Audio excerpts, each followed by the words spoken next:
From the very beginning of his story, he was an ordinary school librarian, but one day he died due to a fire at school, although his story did not end there, because he managed to be reborn in a new world. In this position, he already had more opportunities than a simple high school librarian. He felt he could do whatever he wanted simply because he called himself the most popular professor in college. Although not everyone thought of him that way, especially the students he pestered, they always felt that Lu Xun was the most capable teacher. This new world was similar to the world described in the most popular novels. In this world, what was important was the power that he thought he possessed in full measure. He always thought that he would become like the hero of novels, become a scoundrel, and thus conquer the whole world, and his name was Zhang Huang. But he soon realized how wrong he was, because it was clear that everything would be different. Anyone who knew his name immediately abandoned him because they considered him a scoundrel and a liar, as well as the worst in terms of coolness. Zhang always thought that working in a library was the worst thing that could happen, but he never thought that he would one day become such a loser. He was a teacher, but unfortunately there was not a single student in his class, because no one wanted to come to a loser. This guy is just unbearable, and in the end he became such a loser that the students felt sorry for him, but still did not go to him. And if there are no students, then everyone hates him. Such were the rules, and in the end, Zhang could not stand it, and began to drink a lot, which affected him even worse. He understood that if he didn't find students today, he would literally be thrown out of here, when suddenly his thoughts were interrupted by a girl. Someone quietly entered his classroom and asked quietly, "Is this teacher Lu Xun's classroom?" Hearing this, Zhang immediately thought that he had finally gotten lucky, and apparently he had finally met a new student, and this time he was confident that he would succeed. So, having collected his thoughts, he carefully turned around and asked the girl in response if she wanted to become his student. She didn't hesitate and immediately said yes. According to her, she heard that Lu Xun was the strictest and most famous teacher at Hongting University. In response to these words, Zhang told her that she was actually confused, as he thought that choosing a mentor was like choosing shoes, where only the size mattered, and if it didn't fit, nothing could be done. But he still believed that there are some teachers who may not be so famous, but if they are ideal, then the progress from their teaching will be noticeable. At first she was a little upset to hear this, but then she told him that in fact her brother had told her the same thing, but her problem was that she just didn't know which teacher would be right for her. Zhang continued to talk, and got to the point that a teacher is someone who teaches and explains, and he, as one of Hongting's oldest teachers, could no longer watch students stray from the true path without even knowing it. But today the girl was lucky because Zhang was willing to recommend a teacher to her based on her skills. It took her a while to collect her thoughts, after which she began to show everything she was capable of. Zhang, looking at this, thought that he actually couldn't see anything from such a distance. But it didn't matter that much, because it was time to show off a little to attract the girl even more. And when she finally finished showing everything she was capable of, Zhang put on a smart face and said that, from his observations, she had a well-developed base, and therefore he believed that she had excellent prospects. He also added that she had quite a rare talent, and so it was obvious to him that she had trained a lot before this. And as proof, he said that she has amazing footwork. Every movement is like a tiger's jump, and her support is trained, and you can be completely confident in it. And this is the most important thing, because trained legs are the key to success. But the girl didn't quite agree with him, because if you believe her words, her leg was injured, and the doctor gave her a diagnosis that meant that she had no chance of full rehabilitation, which Zhang clearly didn't expect to hear. He tried to turn the situation around and said that the fact that he couldn't see the obvious only proved once again that she had a clear advantage, despite her leg injury. The girl listened to his praise for a long time, but at some point she wanted to know what advantage he was talking about. In response, Zhang stood up and said that the most important thing is that she has hope, which made the girl very happy, because she didn't even suspect that her legs still had a chance. However, Zhang immediately told her that in the entire university, there were only 3 teachers, including him, who could help her, and the other 2, as far as he knew, had long since stopped accepting students. The girl was very upset when she heard this, but she still had hope that Zhang was recruiting disciples, but he told her that he was not interested in fame and fortune. She immediately fell to her knees and began to say that she knew perfectly well that he had strong moral principles, but she still asked him to take her as a student. She was immediately ready to promise him that she would not shirk and would never disgrace his honor. Zhang was so happy to hear this that he decided not to waste time and immediately went down to her and offered to sign a contract, which was quite unexpected for the girl, because it seemed to her that she would beg him for a long time. But everything happened much faster, and Zhang had already taken blood from her finger to make a contract. Although she still had several questions spinning around in her head, she was confused by the fact that the man didn't think for a second, and it seemed to her that he had prepared the contract knife in advance anyway. It was time to introduce herself, and according to the girl, her name was Wang Yin. As soon as Zhang heard her name, he immediately took her out of the house and told her to come back tomorrow, and under no circumstances asked her to forget that she had a lesson tomorrow. Zhang was so happy that he had finally found a student, and now he didn't have to worry about being expelled, and at this stage, he felt like this was also a kind of success. Now he thought he could relax because now that he had one worry left, he could finally take care of his student. But suddenly his thoughts were interrupted when his head began to spin violently, after which he seemed to fall into the ground and began to fall into an endless abyss. After some time, he woke up and realized that he had lost consciousness. But now he was more interested in what was happening. When he came to his senses, he realized that he was right in front of the entrance to the library of the Heavenly Path. The first thought that came to Zhang's mind was that he had died again, although it seemed to him that this was simply impossible. On the other hand, he suspected that perhaps this was some kind of punishment for him, since he had spent his entire life in the library, and now he was back there again. In any case, he decided that he needed to go there, because it seemed to him that things couldn't get any worse. His first impression of this library was quite good. He immediately noted to himself that this library was much more luxurious than the one in which he had worked for a long time. Besides, there were a lot of books here, and his old library was usually donated by old people, so it was not so rich. But he still didn't understand why he needed this stack of books at all, and how they would help him win the battle. Although Zhang always believed that until you check, you will never know for sure, so he decided to open several books. He suggested that these might actually be first-class wrestling textbooks. But when he reached out to pick up one of these books, his hand literally went through the wall, and he realized that everything around him was immaterial. Zhang was angry because he was being bullied again, and all these books were fake. You can't even pick them up and read them. After some time, having regained consciousness, Zhang was able to leave this place, but his head was still swarming with thoughts about what kind of place this could be. The only thing he was finally convinced of was that the library was a completely inappropriate place and a waste of time. In any case, he decided that it was useless to think now, and decided to first have a snack, and then return to searching for new students. Suddenly, his thoughts were interrupted by someone's shout, clearly calling for Zhang. One of the teachers at the academy called Zhang and reminded him that today students choose their own teachers and that quite a few new guys had joined him, which apparently could not be said about Zhang. This man humiliated Zhang in front of everyone, so he had to respond and say that there was really no need to brag to him, and besides, it was none of his business. But this man did not stop mocking, and at some point even started shouting that this was Teacher Zhang, the only one of all the university teachers who received 0 points in the teacher rating. It was very awkward because the students started to look at this person with disdain. 0 points in the rating, it is really very little. Zhang had no intention of standing and talking to them, or even responding to them, so after they finished talking, he made it clear to them that it was time for him to leave.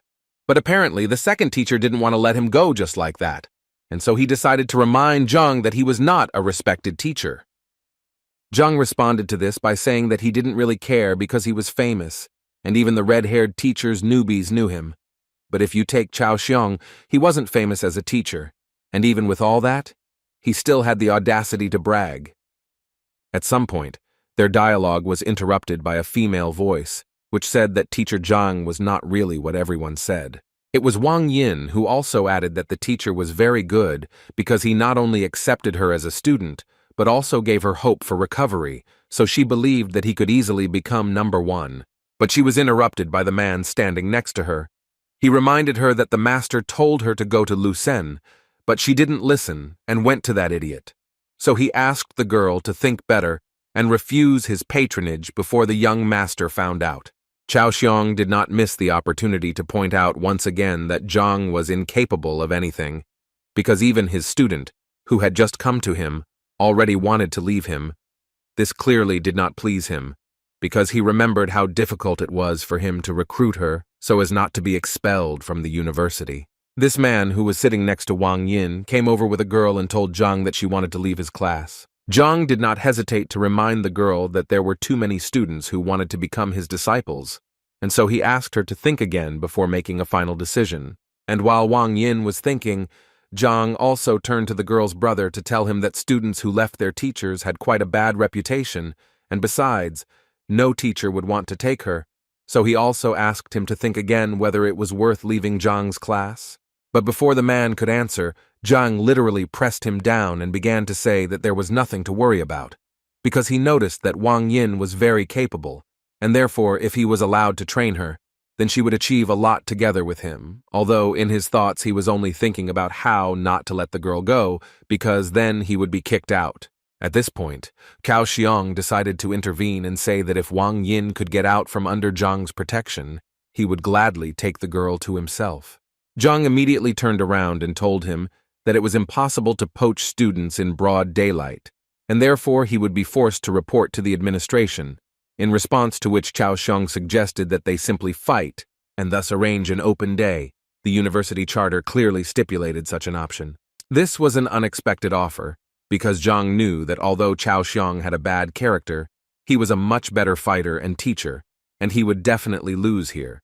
But on the other hand, if he refused, Wang Yin would definitely abandon him. So he decided that he had to at least try to do this. Otherwise, he would definitely not gather disciples.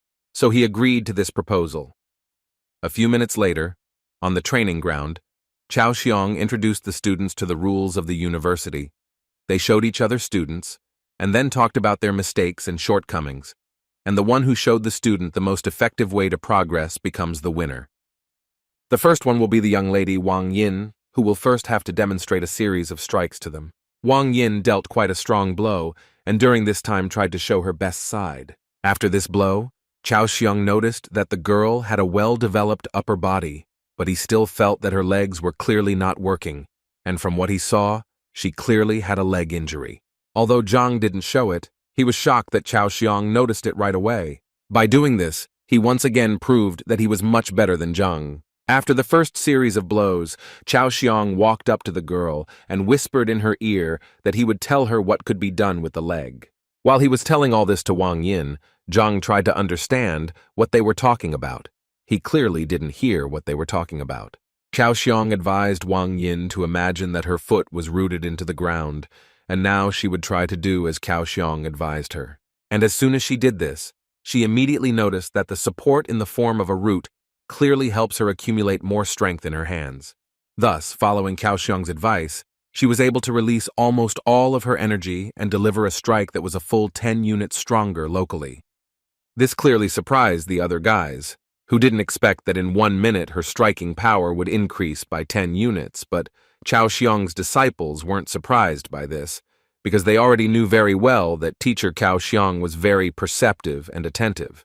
At this point, Master Cao's instructions were finished, and Master Zhang now entered the battle to give advice to disciple Cao. Zhang immediately stopped Cao's disciple, not allowing him to show what he was capable of. The whole point was that he felt that all this was unfair. He meant that if he lost, he would have to hand over Wang Yin to Cao Xiong, but they hadn't discussed what would happen if he won, so he felt like he was at a disadvantage. Cao Xiong was not at a loss and declared that if Zhang defeated him, Yang would become his disciple. Cao was not at all worried about losing such a disciple because he was sure that Zhang would not be able to defeat him. Apparently, that's how it will be, because as soon as Zhang saw Yang's technique, he knew it was all over, because he didn't even recognize his fighting style, and therefore didn't understand how, in his situation, he could even correct the guy's shortcomings. At that moment, Jan thought that he needed to give it his all, because the last thing he wanted was to be a student of the teacher at the bottom of the list. However, Zhang wasn't going to give up so easily, so he tried to find fault with this guy. Suddenly, his thoughts were interrupted as if he had been hit on the head with a hammer. Zhang was transported back to that huge library. He honestly didn't understand why he was here again, until the inscription "Heavenly Path of Deficiency" appeared in front of him, although this phrase was a mystery to him. A few seconds later, he noticed a book fly off one of the shelves and towards him. He managed to catch her, and it was a big surprise to him that she turned out to be material and he could support her in his arms, because last time this clearly did not happen. The title of this book was quite unusual. It was called Yan Li, just like the name of the guy Jang was currently looking at and trying to find fault with. From the very beginning, the book said that Yang Li was the youngest of the Yuncheng Li family, and it also said that his fighting style was White Lotus, but most importantly, it pointed out his shortcomings, among which were too many unnecessary strikes.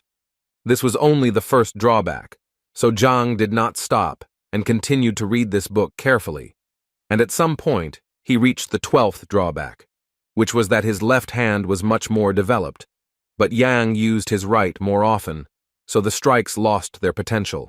After reading all this information, he finally returned to the training ground, where Yan was able to land 62 punches on the first try. At this time, Zhang finally realized that the Library of the Heavenly Path was created specifically to identify and record all the shortcomings. Considering the information he can get, it's a pretty good gift for him to start his new life with. And now Zhang is absolutely ready to finally show everyone around him his true strength.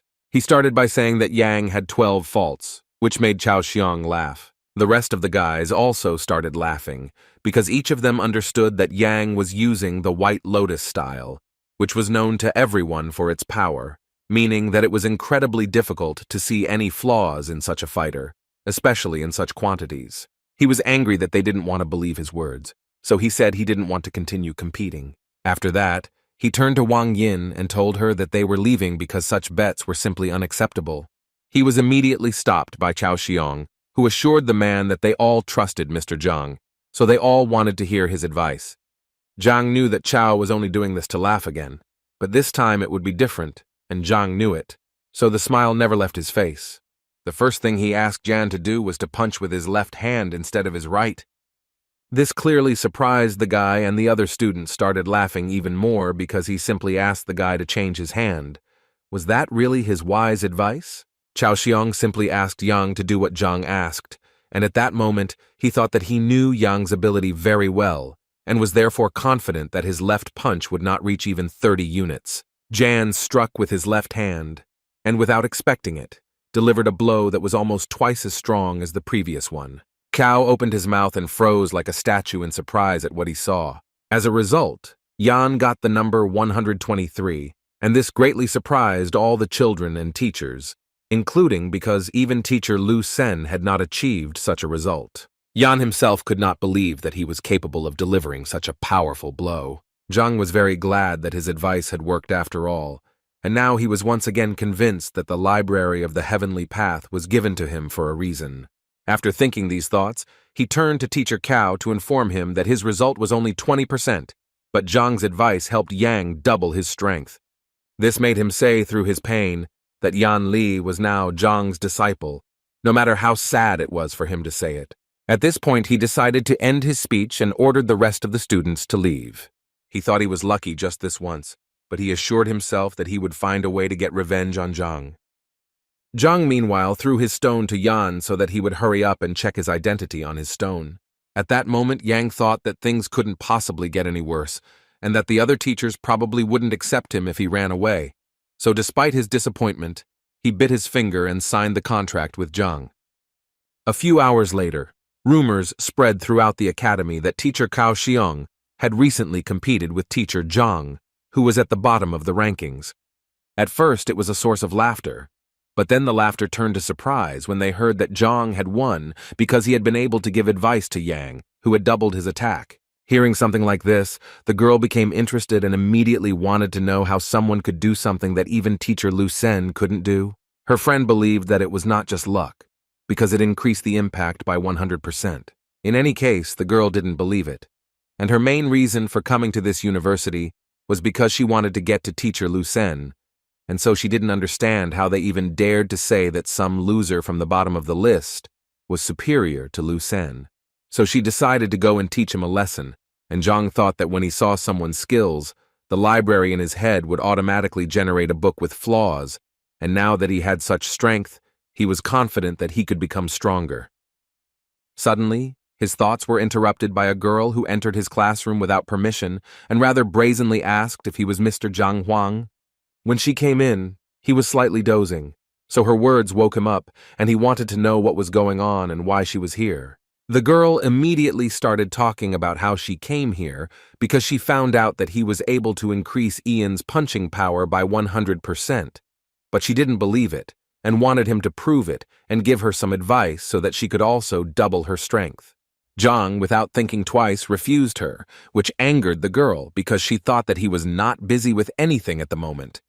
He told her that he was currently recruiting students and not just helping little rude girls. These words clearly angered her, and she wanted to know what he wanted from her then. Zhang thought it was obvious and said directly that he had one condition for her to become his disciple. She thought that in this way he was deceiving the students again, and it seemed so low to her that she thought that she would first become his student, and after she revealed herself, she would break the contract with him and transfer to Lu Sen's group. So she agreed with this idea, but immediately told him that if she found out that he was deceiving the students, she would tell everyone about it. Her friends followed their dialogue closely and could not believe that the girl really wanted to become his student, and it seemed to them that it was very terrible. So they immediately got together and ran to tell her family about it. Zhang suddenly said that he had changed his mind and now did not want to take her as a student because she was terribly impatient, and he preferred attentive students. Inside, this made the girl even more angry, and she wanted to expose him more than anything, so she put on a sweet face and asked him not to be angry because she said she sincerely wanted to become his disciple, so she asked him to accept her again. He told her that if she wanted to become his student, she would have to clean the place so that not a speck of dust remained, and also asked her not to forget about the toilet outside, thereby assuring her that he would test her patience, and if he was satisfied, then she would study with him. The girl's whole appearance showed that this was clearly too much, but Zhang didn't give in to her and said that if it was so difficult for her, then she could always turn around and leave, but in his mind, he thought that she clearly couldn't play such games with him. And apparently he was right, because at that very second the girl suddenly changed her mind and took the broom, while assuring Zhang that she would do everything. She started cleaning with the thought that she had never had to back down before, and this time she was ready to do it. She would just wait for the moment and take revenge on him for everything. After some time, she was finally able to clean up as Zhang told her. But that was not all. He also wanted her to confirm her identity so that he could be sure that she was indeed his student. She happily took his stone and said that she was actually already looking forward to all his instructions, although she was mentally thinking about how to restrain herself from tearing his head off. After she did everything Zhang asked, he finally told her that he needed to look at her strike first to see what level she was at. The girl was clearly surprised that it took him only one blow, because she didn't understand what could be seen in one blow. While the girl was delivering that very blow, Zhang was already in the library of the Heavenly Path to read a book about that girl. He found it quite quickly, and within a few seconds it was already in his hands. The girl was the daughter of the Lord of Baiyun City. She had the highest level of mastery of the basics. Her fighting style was white jade kung fu, and yet she had as many as 27 shortcomings. Given such a number of mistakes, Zhang immediately thought that there was nothing special about the girl, until he saw that with so many mistakes, she was dialing the number 123. Zhang was the first to praise her, and so he said that her strength was worthy of a lord's daughter. The girl was happy to hear this, but she was still eager to hear his analysis and see what mistakes he might have noticed. Meanwhile, she held the crystal in her hand that she had been recording their conversation with, and thought that if he screwed up, she would show it to everyone and watch him make excuses. But the girl had to change her mind when Zhang told her that she was sick, although she immediately began to deny it and became embarrassed. He in turn assured her that he was not scolding her, but simply saying that she was physically ill. The girl continued to deny this and responded by telling him that he didn't know what he was talking about. But he paid no attention to her words and continued to talk about how often she felt pain, especially during the full moon, when the body and mind are especially irritated. And one more thing, he also knew that no matter whether she trained or not, she was still always irritable. All this made an impression on the girl, because he literally told her everything she felt, but she did not tell anyone about it. Zhang smiled and said that there was really no point in being surprised, since he was quite an experienced teacher. She lowered her head and asked him sheepishly, "Is there a solution to her problem?" Zhang immediately told her that the solution was actually simple. All she had to do was come to his class tomorrow, where he would definitely explain everything to her. He also did not forget to say that he wanted to see complete trust. If she did not justify it, then it would be better for her to go to another teacher. In response, she assured him that she now trusted him completely, and after hearing these words, Zhang wanted to know if she still wanted to keep that crystal with the recording. The girl immediately squeezed and broke it in her hands and said that this would not happen again. Thoughts flashed through the girl's head about how he immediately recognized her illness and realized that she was recording him on the crystal. Now she couldn't understand only one thing. How could such an experienced man end up at the very bottom of the rankings? The only explanation she had was that he was too noble and didn't need wealth and recognition. Suddenly her thoughts were interrupted by a man who stopped them both. It was Yao Han, the governor of Baiyun City. It was the girl's uncle, from whom she immediately wanted to know what he was doing here. Instead of answering her question, he asked her not to say that she had become Zhang Huang's disciple, but to his great regret, the girl immediately confirmed it. He then turned to Zhang and said that her niece was the pride of the family, and therefore she couldn't study with someone like Zhang, so he asked him to let her go, then added that he would either listen to him or go to the principal and seek his expulsion from the academy. But before he could finish speaking, he was interrupted by the girl herself, who began to ask him not to do this because she had voluntarily become his student. He was clearly surprised that she didn't understand that he was not a worthy teacher who would definitely not be able to increase her strength. She felt very awkward, but still, despite all these feelings, she tried to tell her uncle that she had already made her final decision. As he listened to her, he noticed a broken sound recording crystal on the floor, and this immediately made him furious, and he immediately pounced on Zhang with words to find out what he was going to do with his niece, after which he once again ordered him to immediately release her from the class. Otherwise, he threatened Zhang to destroy him, but he calmly told Yao that he was wrong when he thought that he brainwashed the girl. She also tried to calm her uncle down at that moment, saying that if he didn't calm down right now, she would never speak to him again. He didn't understand why she was suddenly so protective of him, but she felt awkward talking about it here, so she took his hand and said that they were leaving immediately.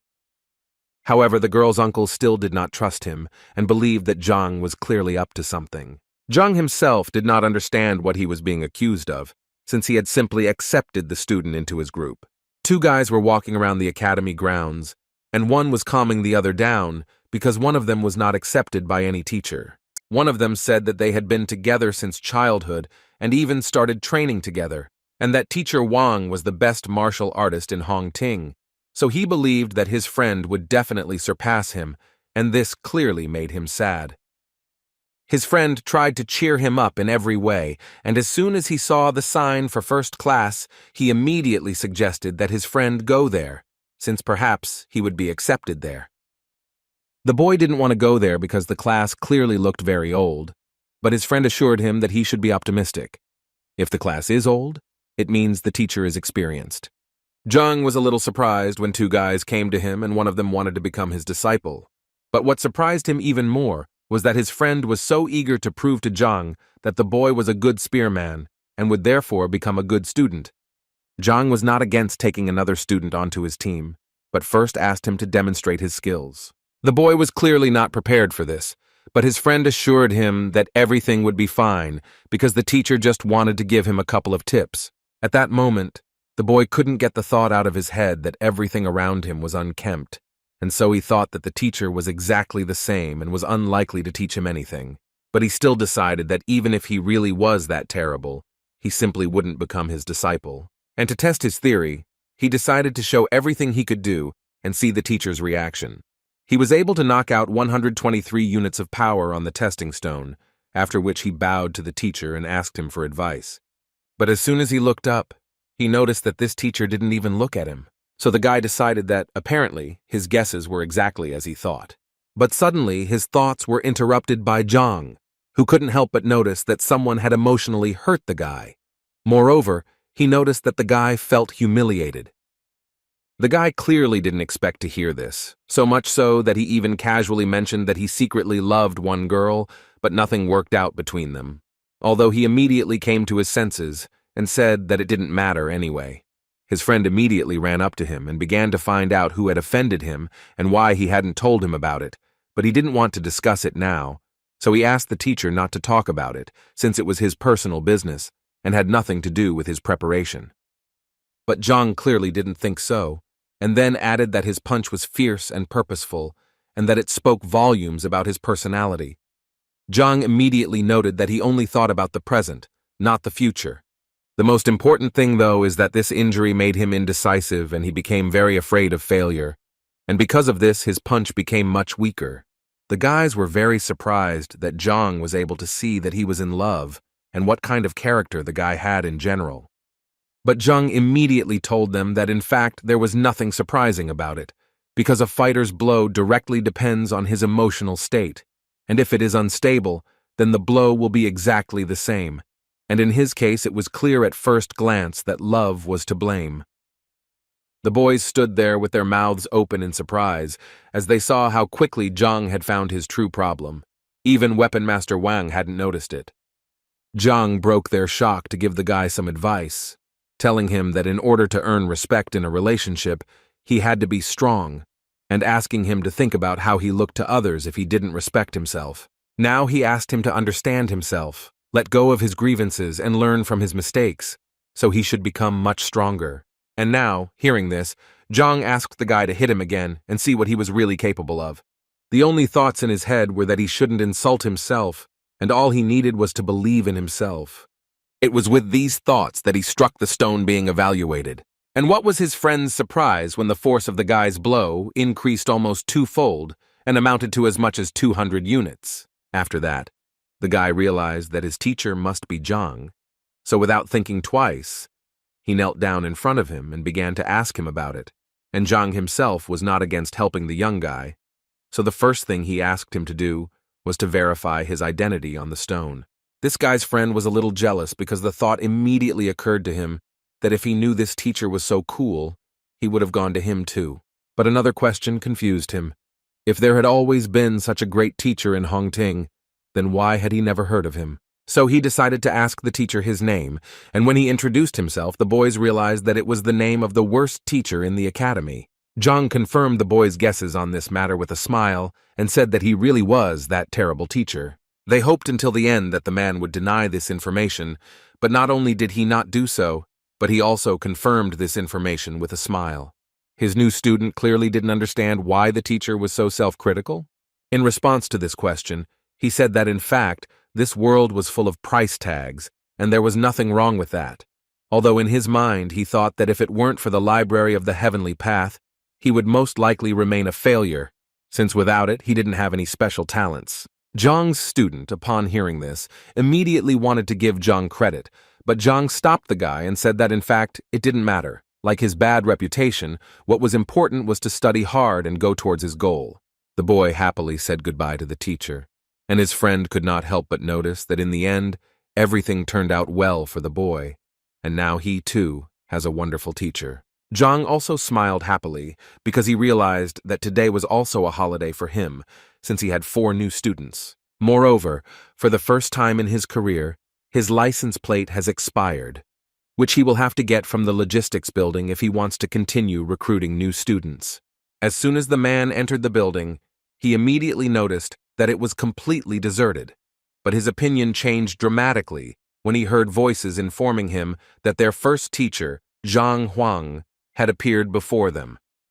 The voice belonged to Can Biao, who was the head of the logistics department, and as soon as Zhang noticed him, the big guy decided to find out what he was doing there, because everyone knew he was having trouble recruiting people. Zhang immediately remembered how Can Biao always bullied him because he didn't earn much due to his reputation. And taking all this into account, Zhang immediately thought that maybe it was because of this big guy that he only had 4 tokens to begin with. Anyway, the first thing he did was tell the big guy that he was out of registration tags and would like some more. These words made the big guy laugh incredibly loudly, because he didn't understand how a teacher like Zhang could run out of tokens. Zhang actually expected this kind of reaction, so he offered a bet if he didn't believe him. Qianbao had always been interested in betting, so he immediately agreed. But before that, he wanted to know what exactly he could bet. Zhang was prepared for this question, and therefore immediately answered that he wanted to bet his face, which meant that the loser would receive 3 slaps in public from the winner. Qin was pleasantly surprised by Zhang's creativity, so he agreed to the idea without any problem. But he still decided to add that if Zhang lost, he would receive 3 slaps from each of them, not just from Qian. His 3 assistants went to get a book containing information about the relationships of students with teachers, and with the help of this book, they were going to find out if he was lying. But after a few minutes, their faces changed because they suddenly discovered information that actually confirmed that the 4 students recognized him as the teacher. Qianbao clearly couldn't believe it, so he ordered the book to be brought to him immediately so that he could personally verify its authenticity. Reading this, he convinced himself and the other teachers that if this was true, then the guys who went to Zhang were complete fools. But when he started reading the detailed description of each of the disciples, a smile appeared on his face because he noticed that Wang Yin had a leg injury, and it seemed to him that all the others would have the same thing. This satisfied face did not last long, because then he saw that among his disciples was the daughter of the Wang family, which was one of the richest in Qianshuan. But that was not all, because what happened next was even more fun. Zhao Ya, who was 7th in the entrance exam and was the daughter of the ruler of Baiyun City, and right behind her were Yang Li and Zheng Yang, who were among the top 100 fighters. After learning all this, Qianbao came to the conclusion that Zhang had simply brainwashed these children. Otherwise, they would not even look at a loser like him. Zhang had no intention of proving anything to them, and immediately said that it was really up to them whether to believe him or not, but it would still remain the truth, and considering all this, he said that it was time for them to fulfill their promise. But apparently they didn't intend to do this from the very beginning, because they started telling him that they wouldn't do this, and he clearly wouldn't do anything to them for it. And if he tried, they immediately said that they would simply beat him up, and he would regret that he ever came here. Zhang received all these words with joy. Deep down, he even wanted them to refuse to carry out the punishments. One of them even stepped out of the crowd and said that Zhang was not worthy of even touching his face, let alone slapping him. But he was eager to teach Zhang the lesson he clearly deserved. At this moment, Qian thought that Zhang was only 3rd ranked, and he would definitely not be able to stand up to a 4th ranked master. It was simply beyond his capabilities. In total, as is known, there are 9 combat ranks. The higher the rank, the more difficult the transition to the next. Also, each rank is divided into initial, intermediate, advanced, and peak levels. Therefore, given this information, it was clear that even if Zhang was well versed in other people's skills, he was only at the level of a 3rd rank master, and with such skills, it would be truly difficult to win. While Qianbao was thinking about all this, blood appeared in front of him, which made him very angry, because he immediately asked them to deal with it cleanly and without unnecessary aggression. But he didn't even expect to hear that it wasn't Zhang's blood, and when he started to turn around, he noticed that they seemed to be in trouble. Zhang managed to knock out one of the teachers with one punch, and now he stood up and slowly called the other boys to him. Qian was beside himself with anger because he honestly didn't understand how this was even possible. After all, Li Yuan was definitely a rank higher. How could such a thing even happen? Zhang continued to anger them by calling them over with a smile. They thought that he was just lucky, and now he would definitely get what he deserved from them for his insolence. Zhang closed his eyes and moved to the Library of the Heavenly Path, where 3 books on the shortcomings of these teachers had already been prepared. Therefore, it was not difficult for him to familiarize himself with them and strike where they could have the greatest effect. Each of them had their own point they didn't want to reach, and Zhang knew it very well. This information helped him defeat all these impudent people. After just one touch to each of them, Zhang became the winner, and they froze and could only tremble in fear. The thing is that Zhang touched their vital points, because he knew very well that all fighters who train hard have such a point, and if it is touched even by a child, it can lead to very bad consequences. Therefore, vital points are the most important place of a fighter. Often even close people do not know about them. Qianbao could barely speak, but he still wanted to ask the guy how he knew about their vital points. Of course, he knew in his mind that all this was thanks to the library, because he only now realized that it could help not only in teaching students, but also in real combat, despite the fact that he was from the ground and did not really understand kung fu. But he told Tianboa that they just needed to fulfill the promise, and everything would be fine. All this irritated Tianbao, so he immediately called Zhang a pathetic and incompetent teacher who dared to attack his superiors in a public place, so he would definitely go to the administration to file a complaint against him. The other teachers agreed with him too. They even told him that he would do better to kneel if he didn't want to get fired. For Zhang, this was so humiliating, because he understood perfectly well that they simply could not win with the power of intelligence, so they decided to use meanness. Then he decided that he too needed to resort to their methods, since that was what they wanted so much. After that, he began to talk about how Master Qian Biao stole Elder Chen Ming's treasures half a year ago. And he did it only to please a woman who ultimately did not stay with him. Next in line was teacher Bai Lin, who had driven the girl to suicide 3 years ago by abusing her, and her spirit often returned to him in his dreams. Teacher Chun deceitfully took away his brother's business by poisoning him and successfully blamed it all on an accident. When all those teachers heard this, they forgot what had hurt them so much because they could not believe that Zhang knew their secrets. But without thinking twice, they decided to ask him for forgiveness and immediately admitted that they were the only ones who were wrong. Zhang could only reply that he really didn't have time to deal with their past mistakes, but he wanted to convey to them that if they repeated them in the future, he would definitely ruin their careers once and for all. They assured him that they would not dare to do so again, and as a token of gratitude for his kindness, Qian Bao gave him his registration tokens and said that he could indeed take as many as he wanted. Zhang took exactly as many tokens as he thought he needed and left, and his new friends wished him a good day. The man's head was filled with thoughts about how long he had been waiting for this exciting life, and that this was exactly what he needed. Suddenly, his thoughts were interrupted when he saw 2 guys pulling a third one, who seemed to be screaming that he didn't want to live anymore. As it turned out, the big guy was shouting that he wanted to die, but at the same time he was holding another student's hand and not letting him leave. And the third one was trying to explain to him that if he wanted to die so much, then he didn't need to drag anyone along with him. But he asked them to leave him alone because he was already dead.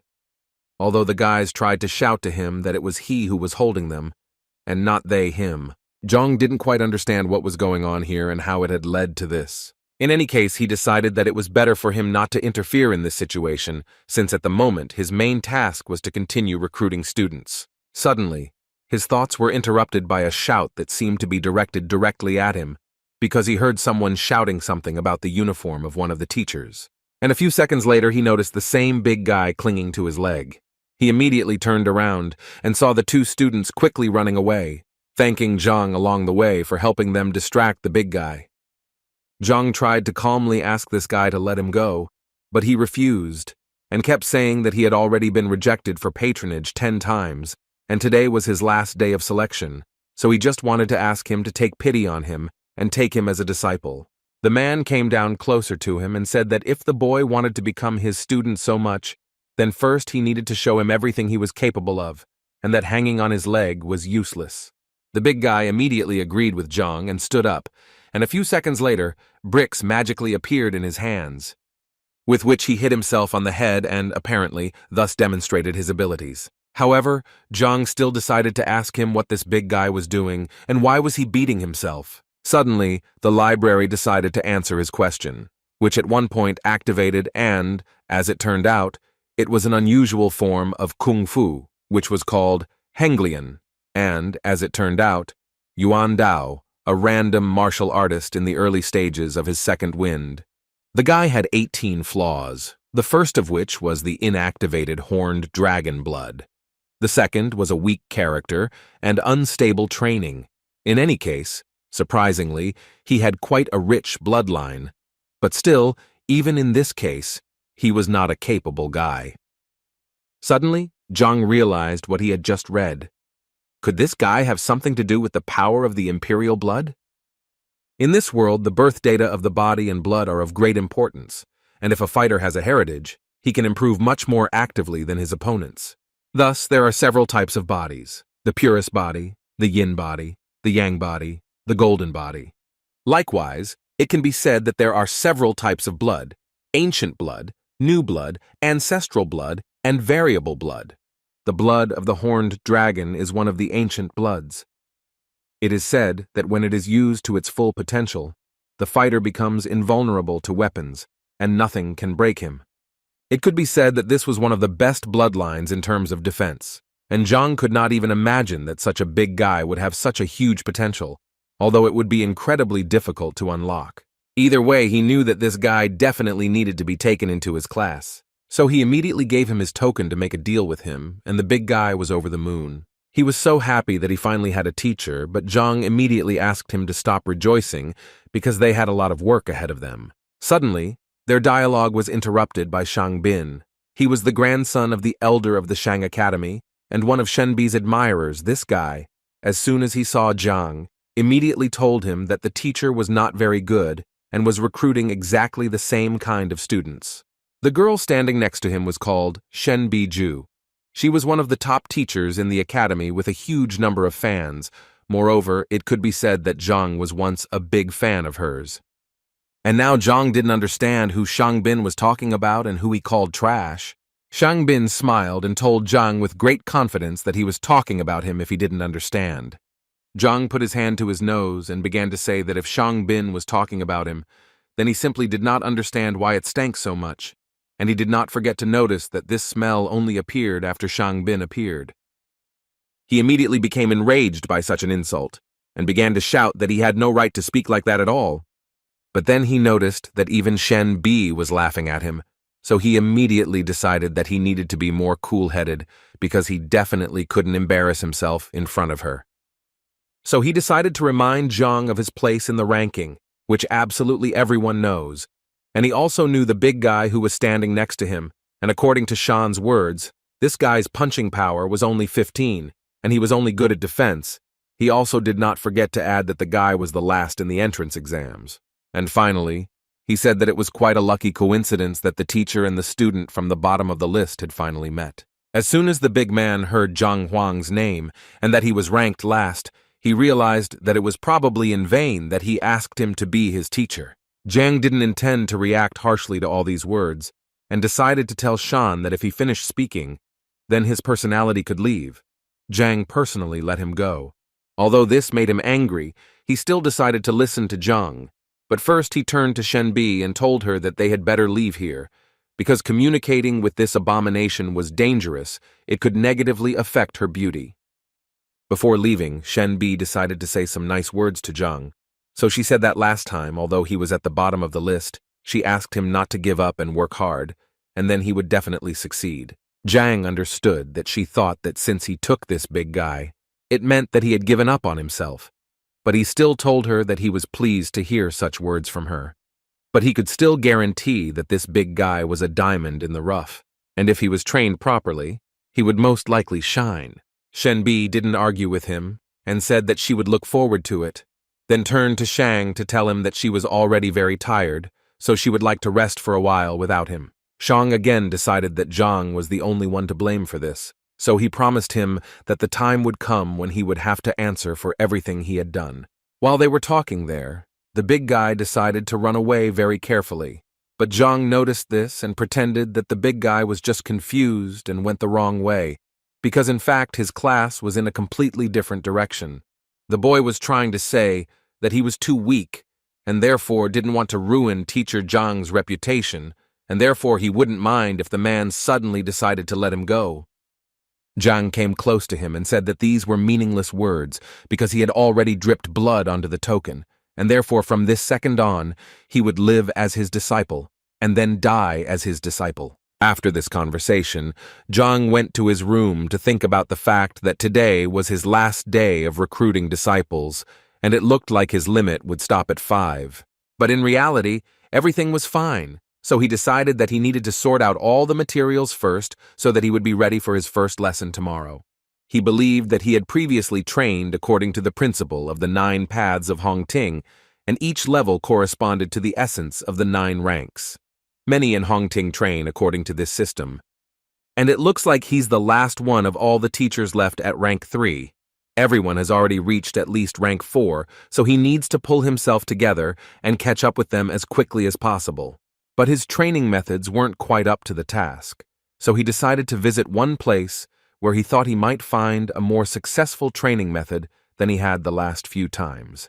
The essence of unifying true ki is to collect the spiritual energy that is around them, and this process is very slow and difficult because the spiritual energy needs to be reconstructed to reunite with the true ki of the body, and some masters study day and night for at least 3 years to achieve an acceptable result. And all this clearly did not suit Zhang. He most of all did not want to do this for years. Besides, his classes were tomorrow, and if the students found out that their teacher was not even capable of high-quality qi collection, then they would definitely drop out of school. He knew that he could search for multiple paths in the Heavenly Path library, but the catch was that there were over 1,000 of these flaws, and he literally couldn't eliminate them all in such a short period of time. So he thought that perhaps he could gather enough information about other teaching methods to use the strengths of one system to compensate for the weaknesses of another. And for this he came to Elder Shin Mo, who was quite surprised to see the guy here because it was already late, and at such a time no one visits the library. Zhang explained to him that the thing was that he was going to cross the 3rd rank, but he had some questions, which was why he came here.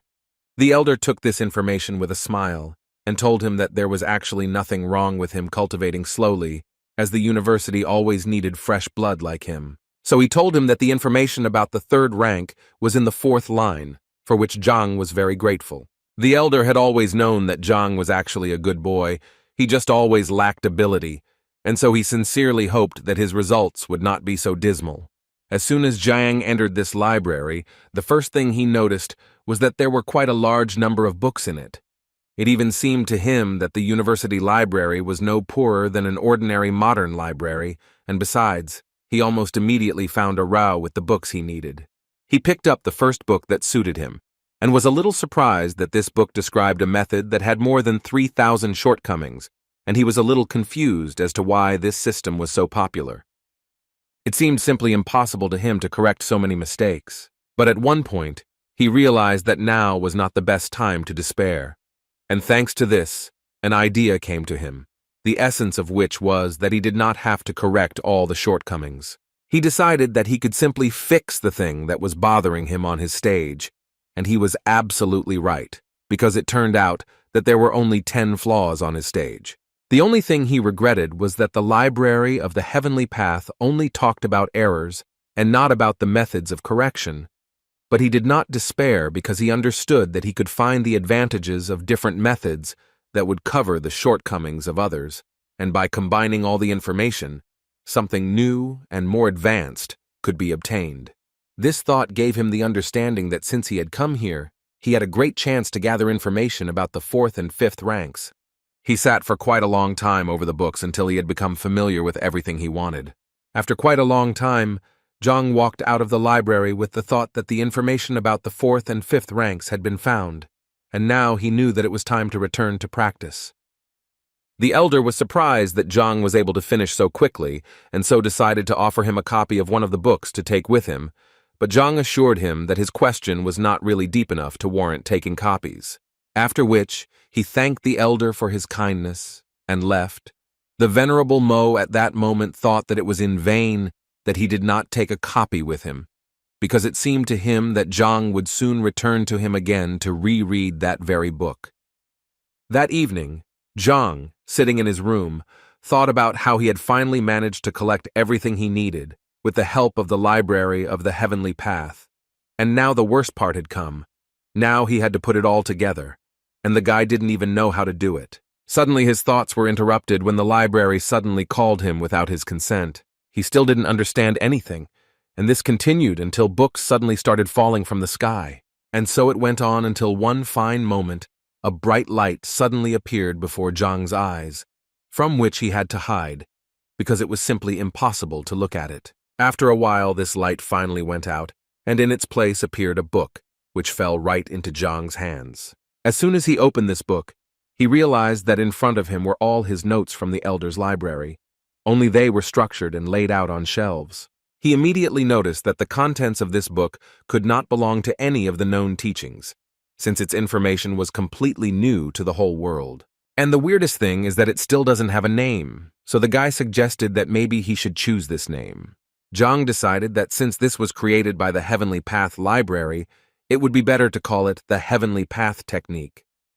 And as soon as he said it out loud, the title itself appeared on the book, which even scared the guy a little. After some time, he began to study this book and did it gradually, as the library of the Heavenly Path recommended to him. And at some point, his understanding and knowledge of this book reached its maximum. Zhang immediately realized that this was some kind of breakthrough, but he was surprised by the fact that it happened so quickly, because he knew that other people who had advanced to the rank of skin and bone purification fasted for a long time, constantly meditated, and all this in order to achieve even a small success. It only took him half a night to reach the 5th rank of Qi vessel. He also couldn't help but notice that his training had increased the strength of his Qi, but he always felt that it required sacred or divine purification. But it seemed like the Heavenly Path Library had done all the work for him. He realized that apparently when he used Hongting's 9 paths, he had made too many mistakes, but now he seemed to have finally been able to gather the highest quality Qi. After such a breakthrough, he immediately became curious about whether he could use the Heavenly Breakthrough Library to learn a sacred or even divine purification method. There are 3 types of Qi energy: high, medium, and low, and accordingly, the higher its quality, the stronger the fighter. Zhang was confident that he was now using the highest quality Qi, and that this practice had improved his body and his energy. So taking all these points into account, he decided that he immediately needed to test what he was now capable of. The first thing he decided to do was to go to the measuring plate that his students were hitting. It seemed to him that it made sense to start with this. He gathered more energy in his hand and was about to deliver his first blow after meditating. And as soon as he struck this blow, the number 8 appeared in front of his face, followed by the word ding, which was roughly equivalent to a blow of 8,000 units. Zhang initially thought that this plate was simply defective, since according to the measuring stone, its strength was equal to that of a 6th rank sage. In a way, he looked at his hands and thought that this was quite frightening to him. Moreover, he managed to reach the 5th rank in just one night, so he decided it was better to keep this news a secret. Suddenly, his thoughts were interrupted by a strange sound. Zhang thought that it was too late for guests, so he decided to check who had come to see him. When he saw this person, he immediately realized that whoever he was, this person was clearly heading towards his room. But more importantly, he did not notice Zhang. This unexpected guest at that moment thought that Zhang himself was to blame for what would happen, because he should not have taken everyone as a disciple. Zhang knew that if this man was sneaking up on his teacher in the middle of the night, he certainly wasn't bringing joy, so he decided to take off his teacher's uniform first for better camouflage. And just as he thought about it, the man turned around and shouted in his direction to find out who was hiding around the corner. Zhang knew very well that this man only came here to destroy him, so he decided to say that he had the same plan because he thought that it would clearly confuse him. And as soon as Zhang said that he was here to destroy the failed teacher, the unwanted guest calmed down and said that he would cover for him later. Zhang continued to play the role of a criminal, but before that he was surprised that this unwanted guest did not object, because it seemed to him that he himself would like to destroy him. After that, the man said that he was not actually here to destroy Teacher Zhang, but only to scare him a little. He was going to cut off his tender organ and thus prevent the reproduction of people like him, and all this because he was so unfair to his niece. For the first time in his life, Zhang did not regret going to training instead of going to bed, because if he had fallen asleep, the consequences would have been very dire. In any case, this strange man decided that it was time to end the conversation and get down to business, and Zhang decided to offer him to start first, because if he simply destroyed him, there would be no point in castrating him. The man at this moment thought that it was such an incredible coincidence that they both came that night to finish off Zhang, so while thinking about it, he suggested to his unexpected partner that they go on this mission together. First of all, the criminal asked him to focus on his energy in order to better feel his body and deliver the most powerful blow.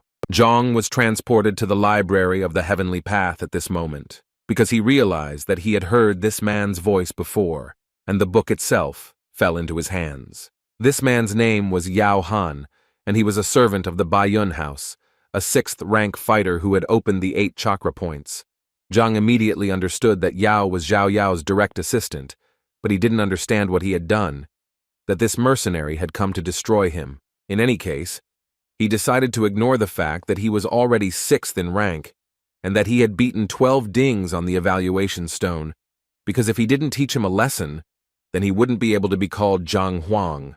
But he still understood that this clearly had to be done not in direct confrontation, because then he would definitely lose. So he decided to outsmart Yao a little and at one point shouted at him to look at the sky because there was a UFO flying there. Yao didn't understand what a UFO was and how it related to their case, but he didn't even think that this was all just a common trick by Zhang, who deceived him in such a childish way. Zhang didn't miss his chance and delivered a fairly strong blow from behind, which sent the man flying into the nearest wall. He thought that the 6th rank should be much stronger, but apparently the fact that he knows all of his opponent's weaknesses decides a lot in this regard. Yao didn't quite understand why the guy suddenly attacked him, because it seemed to him that they both wanted to take revenge on Zhang. But apparently Yao was very wrong when he decided that he had an ally in such a matter. After that, Zhang dealt several dozen blows to his opponent and realized that in fact, all this was not as difficult as it might have seemed to him. This guy was the assistant of the Yao family and Zhao's uncle, so he did not hit him very hard. But before he left, Zhang knew he first needed to divert suspicion from himself. The idea immediately came to him to blame everything on Shan, although Zhang believed that it was his own fault, because if he had not approached him that afternoon, he would not have even remembered him. After that, he turned to Yao and said that Zhang had angered him during the day, so he wanted to teach him a lesson. Zhang pretended to talk to himself, but Yao heard everything perfectly well, and so Zhang made him understand that he was Shan. After that, he made a threatening face and ordered Yao to get out of here immediately. This scene made Yao think that he saw this person talking to Zhang today, and he also knows very well that they often quarrel with each other, and in the end he said something for Shenbi, so he was sure that it was that guy. Zhang thanked himself again for deciding to train today instead of just lying around and resting. Besides, tonight had given him the understanding that he needed to become much stronger if he wanted to survive in this world. The next morning, all his students except Zhao gathered, and when he asked the boys why she was not there, they answered him quite confidently that she was simply late and would come a little later. He decided that they would start without her, and then began to talk about how his teaching methods differed from others, saying that individuality was important to him, so he would work on each of their styles. And he decided to start with Wang Yin because she was his first student. Although the girl agreed with him, at this moment she thought about how yesterday, when she returned home, she found out that teacher Zhang was actually a liar. So she mentally didn't want to have anything to do with him, although she couldn't tell him about it yet. At this point, Zhang asked her to come closer to him and show her strike again, as he needed to examine it more closely. Wang Yin felt that there was too little space for this, but Zhang assured her that it did not matter. The thing is, when he first looked at her strength, he didn't have the Heaven's Path library yet, and so he didn't quite understand what shortcomings the girl had.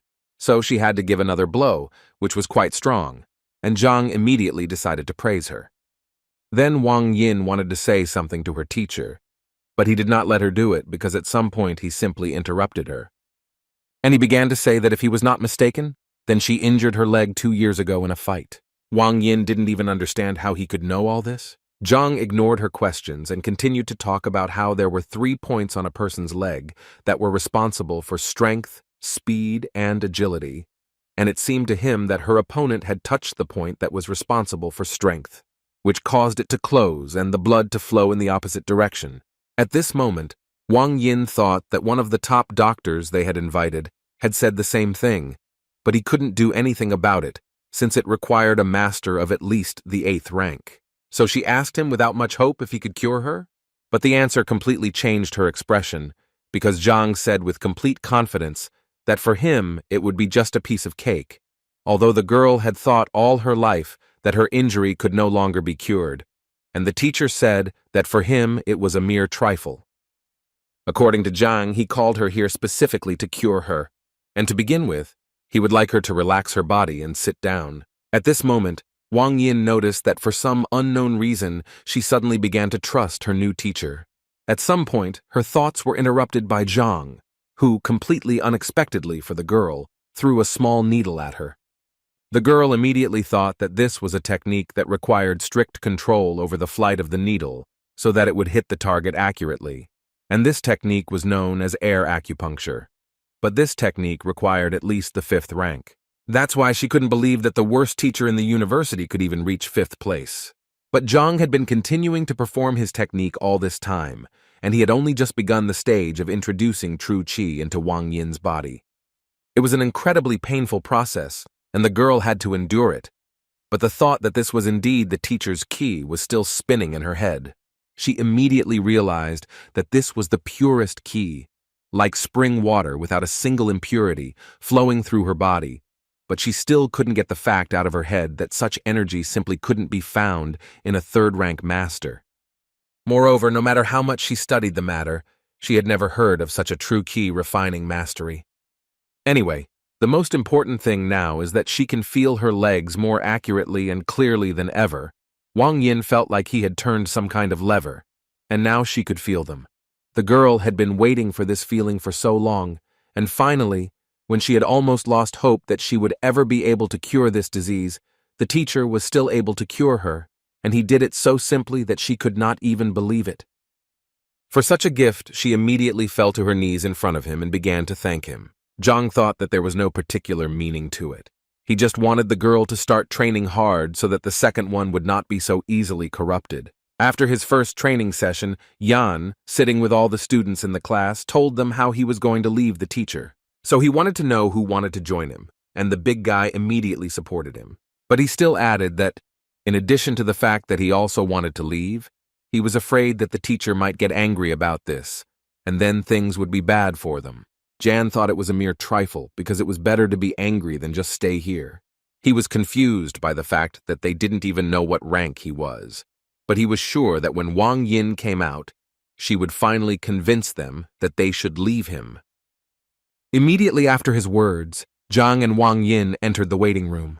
It was clear from the girl that she was very pleased, and with such an attitude, she clearly did not intend to leave. Jan noticed this, and realized that his escape plan was slowly beginning to fall apart.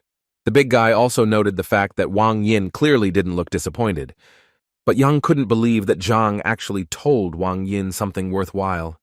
Suddenly, his thoughts were interrupted by Zhao Yao, who entered the classroom and first apologized for being late. Zhang, of course, was very happy to see her, but he couldn't help but ask the girl who was this disabled person next to her. The girl did not expect such a formulation and was a little stunned when she heard the word disabled. But the man who was next to the girl did not tolerate this and immediately responded by calling Zhang a cripple because in fact his name was Yao Han and he was a servant of the Baiyun house. He also added that he came here to check on Zhang and how he would handle this lesson. Zhao tried her best to calm him down, but it seemed to be quite difficult to do. Zhang, in turn, decided to add fuel to the fire and said that he actually needed absolute silence in the classroom in order to teach, and besides, he believed that it was not a public place where anyone could enter. Zhang gently hinted that he should leave here, which made Uncle Zhao even more angry, and so he immediately began to threaten Zhang, saying that he could slap him right now. The teacher did not argue with him and asked Zhao to deal with her relative herself. Zhao immediately sent Han out of the classroom and told him that he was disturbing her while she was studying. A few seconds later, the doors closed in front of the man, and he apparently would not be able to watch his niece's occupation. And when Zhao finally dealt with her uncle, Zhang decided to call Yang to him, because it was his turn. The guy happily agreed because he really wanted to see what his new teacher was capable of, and he also decided that if Zhang really was as bad as everyone said, then the guy would quit without hesitation. He entered Zhang's room, and the first thing he did was ask the teacher if he wanted Yang to show him what he could do. But before he could finish his question, Zhang told him that it was actually useless and that he had already figured it out. Zhang explained to the young master that at the moment the Feijoa strike was at the initial level, although the Kolong strike was at an advanced level. Yang was a little surprised that Zhang knew that he was practicing Kunlun, because absolutely no one knows about this training, not even his family. Zhang replied with a smile that it was actually quite simple. Yesterday he saw Feijoa in his style and ate it. This shocked the boy even more. He couldn't believe that Zhang was even able to see such a thing. In his mind, he remembered that even teacher Qiao Xiong hadn't seen anything like this. How could Zhang have guessed back then? His thoughts were interrupted by Zhang, who assured the boy that every time he used the Kunlun strike, the pain in the boy's armpit increased and his shoulder began to itch. At this moment, Zhang amazed Yang so much that he even cried out upon hearing such detailed information about himself. The body of a Kunlun technique master is perceived as the body of a dragon, and if the warrior has reached the rank of skin and bone purification, there will be no side effects, since the qi energy will nourish the muscles and bones of its wearer. But according to Zhang, Yang is only at the second wind level now, and his body is still too weak, so the Kunlun is injuring him, and if he continues, the injury will become even worse. Yang was speechless, and clearly didn't know what he had said to his teacher. He simply remained silent, and waited for Zhang to continue. So the teacher kept saying that if he continued like this, his arm would atrophy, and it would be impossible to save it. Zhang also suspected that the boy was already at the stage where his sleep was disturbed, and at night the spasm was felt throughout his entire arm. Jan realized that he was in trouble, so without thinking twice, he knelt down in front of his teacher and began to ask him for help. Zhang went down to him, and the first thing he did was ask him not to worry so much, because in fact, the solution to the problem was quite simple. He just needed to stop using Kunlun and focus on his rank for now, and Zhang would definitely find a solution to this problem. There was so much hope in Jan's eyes, and in his head he was thinking about how wrong he was, but now he understands how lucky he is, because his new teacher is the best. The other boys waited impatiently for Yang to leave Zhang's room, and finally he came out, and they waited for him to decide that the guy would leave this teacher. But Yan, upon hearing these words, immediately pounced on the big guy to tell him that he really didn't understand what he was talking about. He then added that if he had been destined to learn from this man, that was exactly what he would have done, and now that he was here, he saw no point in retreating. The boys' faces were far from normal. They did not even try to hide their surprise. Next in line was Zhao, who couldn't believe Zhang's words when he said she had a yin body. The man also added that she was far from being ill, but simply had a body that most women in the world dream of. He told her that her body had a lot of yin energy, and with the right training, her progress would be much faster. The only thing Zhang regretted was that no one had noticed this before, and she had been practicing White Jade Kung Fu all this time, and considering that she was adding yin energy to her own, this could only mean one thing: she was on a direct path to illness. He believed that the only way to get rid of the pain was to change his training method to one that suited it better. Zhao began to worry, because she didn't know any other teaching methods except her own. Zhang reassured her, saying that there was really no problem with it. Tomorrow he would go to the library and try to find something for her. Next in line was a big guy who came out of the office just as pleased and grateful to Zhang for his help. He never thought that he would have to kneel before Zhang for helping him so much. Zhang understands his emotions because he gave him the adjusted Hongting 9 Paths method, although he still felt that the big guy was getting too close to him. As for Zhang Yang, his strength increased greatly after his advice, and the boy was finally able to reveal his talent, after which he went out to the guys to tell them that he had analyzed almost all of their individual recommendations, but assured them that this was only the beginning, because they clearly would not be able to achieve success with simple words. Suddenly his monologue was interrupted when someone knocked down the classroom door. Brother Wang Yin said that Zhang was deceiving the students for his own benefit, but he would not tolerate him dragging his sister into it. This guy's name was Wang Tao, and he said that he wanted Zhang to stop being Wang Yin and Zhao Yao's teacher and let them go immediately. Otherwise, he immediately warned him that he would not pay attention to his title as a teacher and that he would be to blame for his injuries, to which Zhang only replied that this guy was disrupting the lesson. Wang Tao smiled because he didn't understand what Zhang could teach his students since his skills were laughable, and he didn't forget to add that Zhang was lucky that he was well-mannered and called him a teacher, but this would continue if Zhang continued to fool around. Zhang got tired of this and created a huge fire tiger, which scared Wang Tao quite a bit. He immediately noticed that this aura was the same as that of an elder. He didn't believe that a third-rank guy could be so strong, so he thought that it would be disgusting if they thought that he was afraid of such a weakling. So without thinking twice, he decided to attack Zhang and punish him for all the words and actions he had committed. But no matter how much force Wang Tao used, Zhang was still able to easily stop the guy's attack with just 2 fingers. Wang Tao couldn't even imagine how this was even possible. How could a third-rank fighter stop his attack and so easily?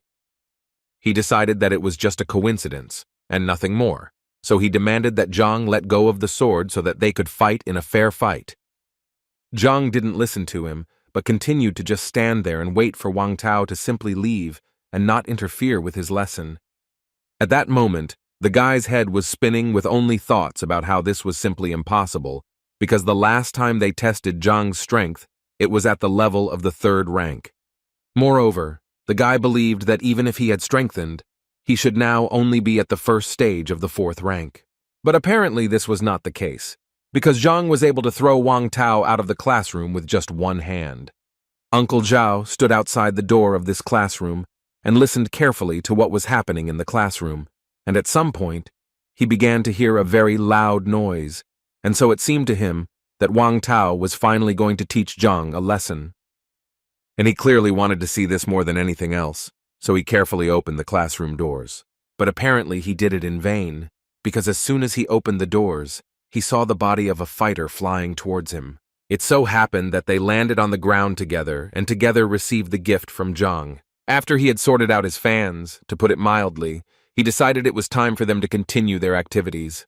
The boys apparently still couldn't come to their senses after what they had seen. It seemed to them that it was a 4th-rank supreme power. Brother Wang Yin was defeated so easily, even though he is a famous fighter. How could a teacher from the bottom of the rankings do this? They all came to the conclusion that Teacher Zhang had simply been hiding his strength all this time. Uncle Zhao Yao, after such a not-so-soft landing, would like to ask Mr. Wang Tao what happened and why he was unable to teach Zhang a lesson. Wang Tao couldn't think of anything better to say than that he had just used a new technique and was just lucky because he hadn't fully mastered it yet. So today, he said, luck was on Zhang's side. His interlocutor thought that something was clearly wrong here, and even with the new technique, Wang Tao should have won. The guy also decided to add that the university had a strict rule not to interrupt classes, so he decided to wait a little. The man agreed with him, and added that since they had some free time, he wanted to ask Wang Tao something, and the guy didn't mind talking, but he mentally asked that the topic of their conversation not concern Zhang. And his question was that he wanted to know if there was a teacher named B in this academy, and if she had any admirers. Wang Tao was the first to notice that the name had the word B in it, so he immediately assumed that it was Shenbi Zhu, who was the local ideal of beauty, and therefore had many admirers, the most obvious of which was Shang Bing. But he also did not forget to mention that Zhang was also chasing after her. Hearing this, the man thought that now all he had to do was find out whether they really had a conflict back then. Shang Bing sat in his office and listened to Qiao's stories, who told him that Zhang had deceived his disciple, and so he decided to turn to the grandson of the academy elder.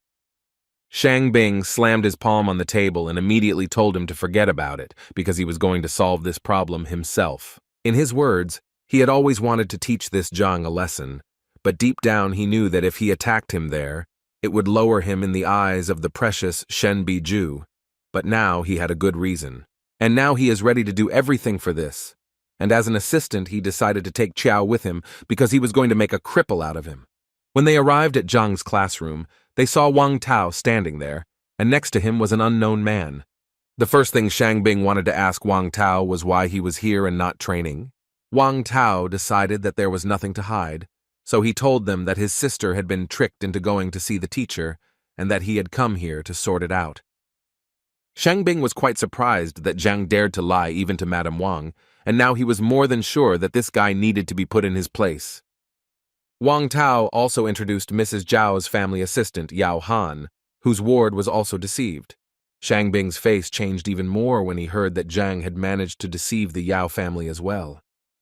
In that case, he decided that they needed to go together and teach this scoundrel a lesson for everything he had done. Meanwhile, Zhang told his students that the 9 paths system of Hongting, although basic, still had many shortcomings. This was the first time that the boys listened so attentively to someone's lecture, and all because they really found it very educational, because he could point out the shortcomings of even the most effective methods. Some of the boys even thought that even his father could not compare to Teacher Zhang in teaching. Suddenly he was interrupted again by the same people, but now Shang Bing was with them, taking Qiao with him. Zhang didn't understand what they were doing here, but he guessed that since they came here so happy, it meant that they clearly weren't going to praise him. Shang Bing spoke first, saying that he didn't expect Zhang to stoop to deceit, and he still couldn't believe that he had deceived Miss Wang Yin and Miss Zhao Yao. Zhang was tired of enduring all these senseless accusations and suspicions, so he immediately replied to Shang Bing that if he had any business with him, he would listen to him after class.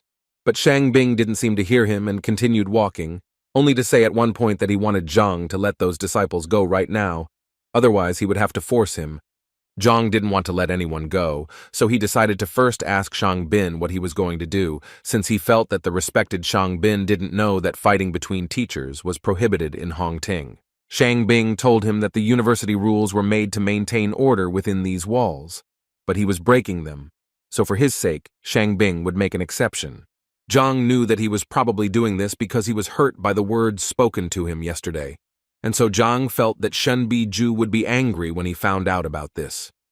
Shang Bin was surprised that he wanted to catch him doing this. In any case, he had already decided to teach him a lesson, so he didn't care about such nonsense.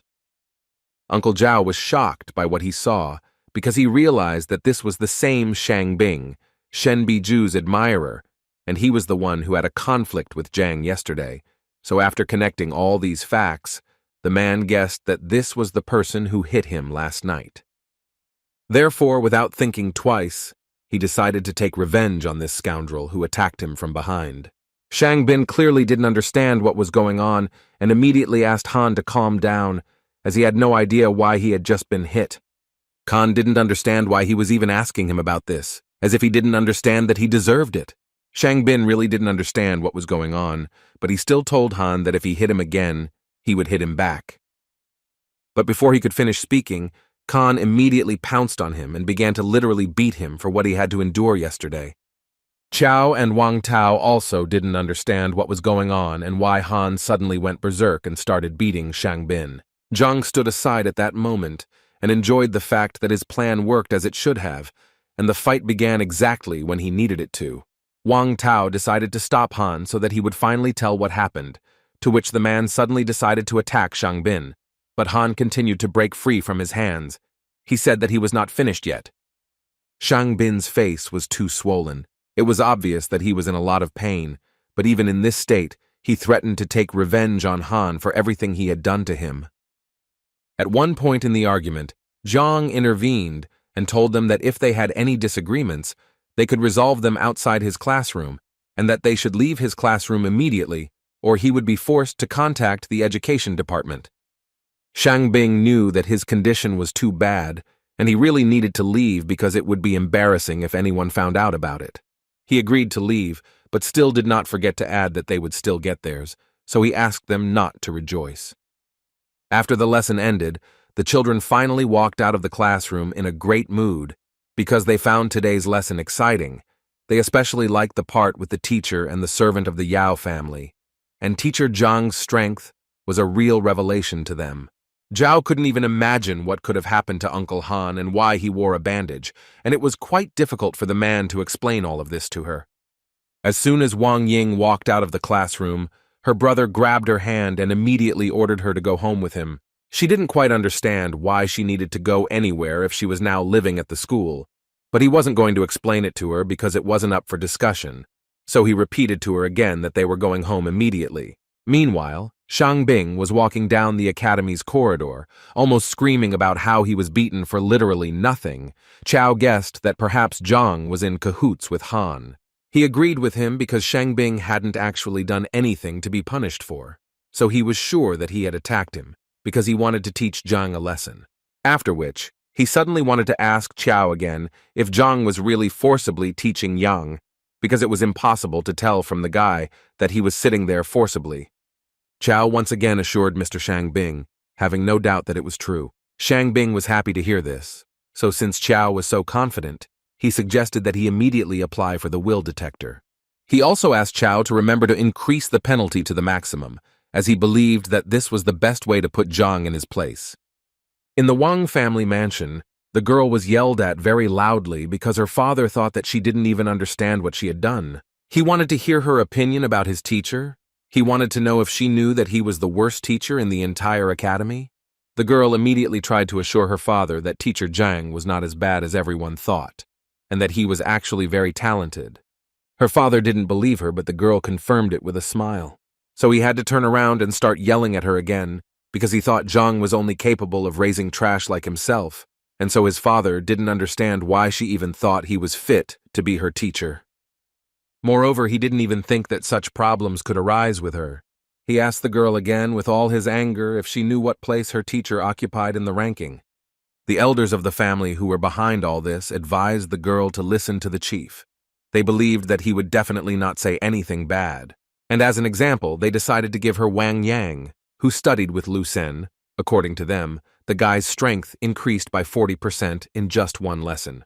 Wang Yin, overcoming her fear and embarrassment, decided to say that with teacher Zhang, her strength had increased by more than 100%, and he was also able to heal her legs. One of the elders refused to believe this, because he believed that if their most famous doctor, invited from distant lands, could not cure the girl, then this scoundrel would not be able to do the same. The other elder also laughed when he heard that she had increased her strength by 100%, and the healing of his legs captivated him even more, after which they asked her not to lie, if only to cover up for this liar.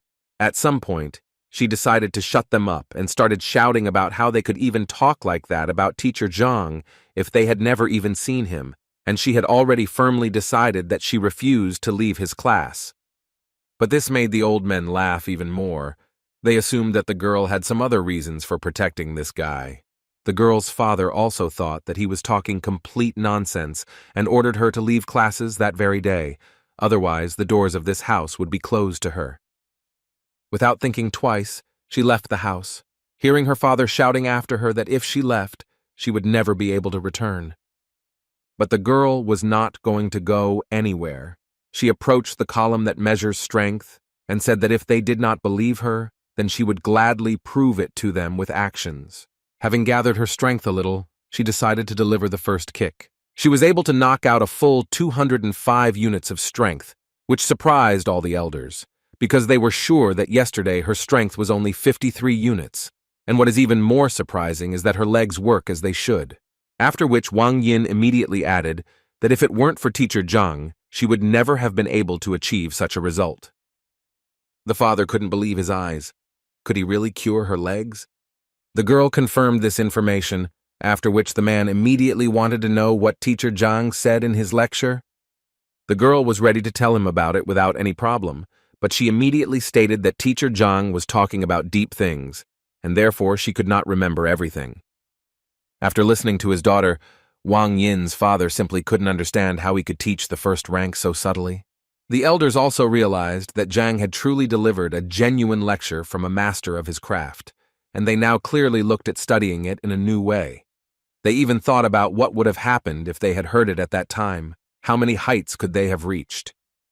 In any case, her father was so impressed that he ordered his daughter not to leave this teacher under any circumstances. Moreover, he asked the girl to ask Zhang if he could accept other fighters, and if the man himself could attend some of his lectures.